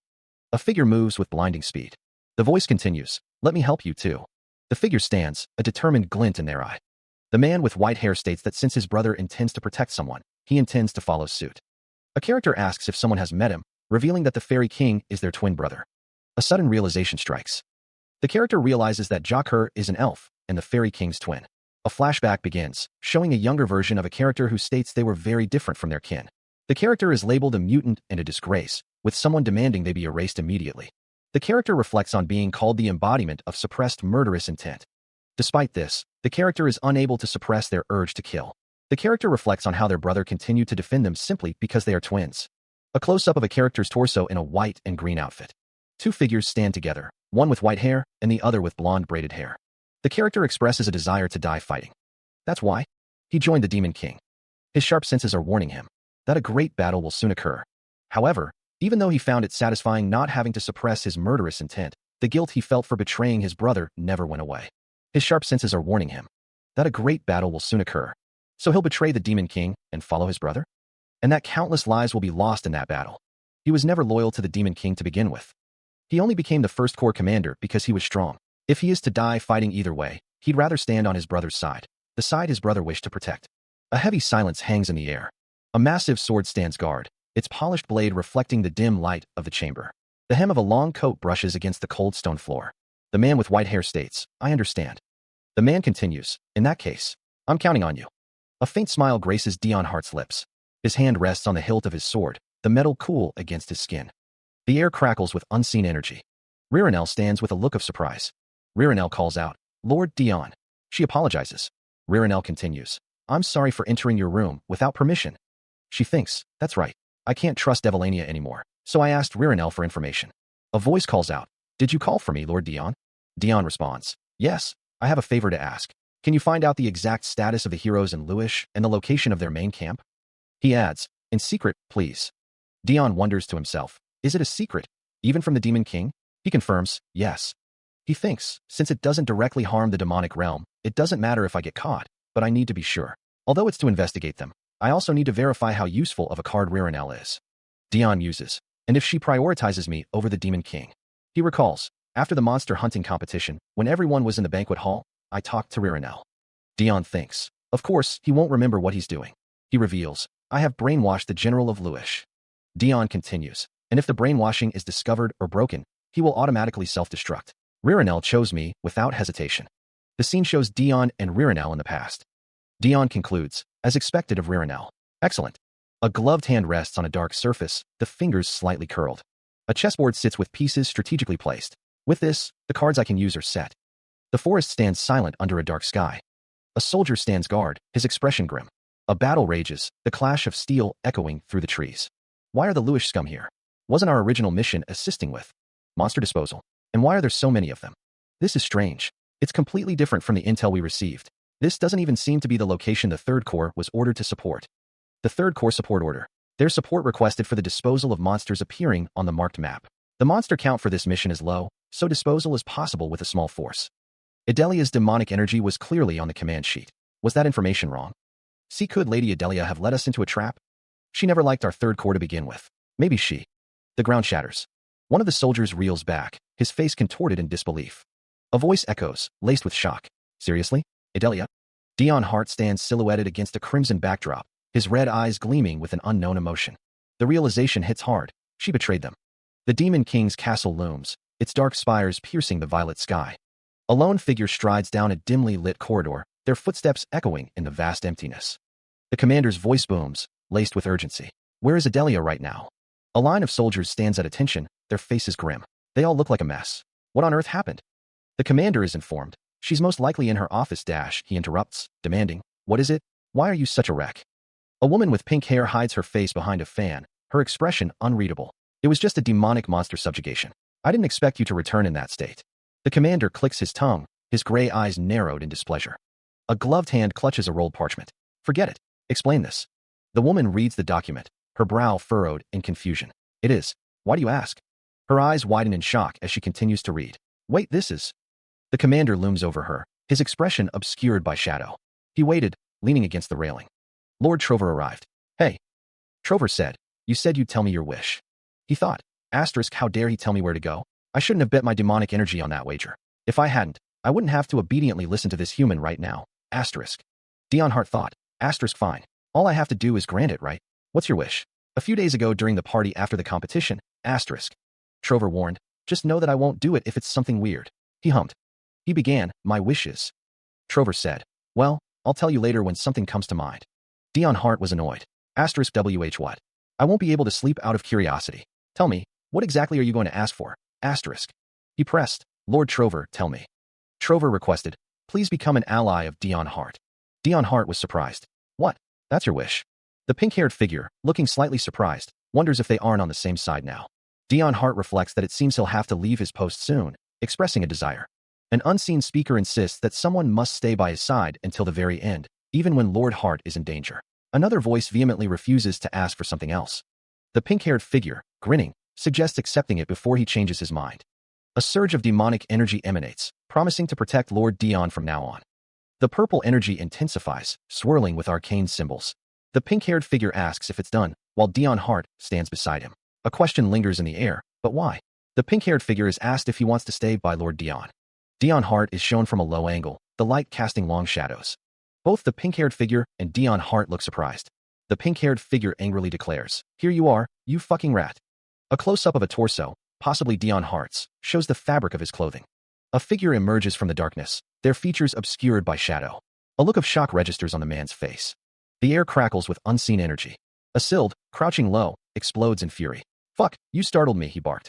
Isilde, what on ear dash? Tension hangs heavy between the figures. A voice cuts through the silence. "Hey, human." The accusation flies like a physical blow. "You were the one who pretended to be Adelia and gave us false information, weren't you?" A commanding voice echoes. "Follow me, you bastard." A body crashes to the ground with a sickening thud. "You fool," one of them sneered. "Are you trying to drive a wedge between the fourth core and the third core? Even if I don't get along with her, I don't hate her enough to kill her." A flicker of surprise crosses the figure's face. "Oh my, really? Fuck, never mind." A surge of power crackles in the air as a voice accuses. "You stole the directive imbued with my demonic energy and tampered with it, with just a touch." Someone reflects. "I had an excellent teacher." A man states, "I studied hard so I wouldn't be abandoned by Master." Though it's all meaningless now, the lock on the fourth core's document archive was quite old, but it opened. The voice continues, "You should have managed it better so thieves don't break in." The Demon King is told, "You're not even making excuses." A woman says, "You were getting along with us so well, slickly kissing up to everyone. So why do this all of a sudden?" She then thinks, "Well, this is interesting." Someone exclaims in surprise. The Demon King is revealed. A surge of power. Someone is acting on their own accord. The Demon King stands with his subordinates. A sudden, unseen force slams into Dion Hart, the impact echoing through the chamber. The force of the blow sends him staggering backward, his body twisting from the unexpected assault. Dion Hart's face contorts in a grimace, the shock of the attack registering in his eyes. The air crackles with residual energy, the echoes of the impact reverberating through the stone walls. He drops to one knee, struggling to maintain his balance as the lingering force of the attack courses through him. A light blue-haired figure watches with concern, while a pink-haired figure fans herself nervously. One of the figures muses, "Seeing Lord Dion like this is..." Another voice adds, "That guy really acted on his own whim." Dion Hart stands, his arms crossed, a dark expression on his face. A voice exclaims, "I don't know why he moved so urgently, but if suspicion toward Dion is alleviated because of that one guy." Dion Hart's expression remains unreadable, his eyes shadowed. A faint smile plays on his lips. He's smiling. A hand is shown. A voice declares that they will hold a disciplinary council and summon all the core commanders. Another voice responds in agreement, addressing the speaker as Demon King.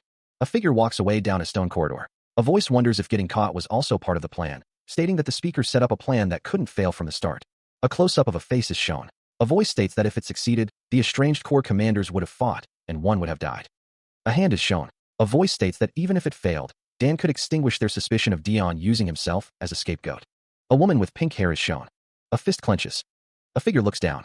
A hand is shown. A man apologizes, stating that he was impatient. However, a figure falls. He thought that he had lost all affection for him, Master. A voice, filled with rage, responded, calling him a crazy bastard. A close-up reveals a face etched with determination and a hint of madness. "What the hell have you done? Since that time, you kept on ignoring me." Thank you, Master."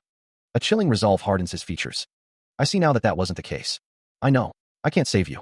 Demons, I cannot proceed with my plan. Dan needs to take the blame and die." "You're going to die." A tremor of fear runs through him. "If I arouse any more suspicion from the demons, do as you please." The figure declares that they will not cry. The sound of metal echoes. A close-up reveals a character's closed eye. A hand holds a handkerchief as a voice questions, "You're sick, aren't you?" The figure is bleeding profusely, and a voice demands, "You're bleeding a lot.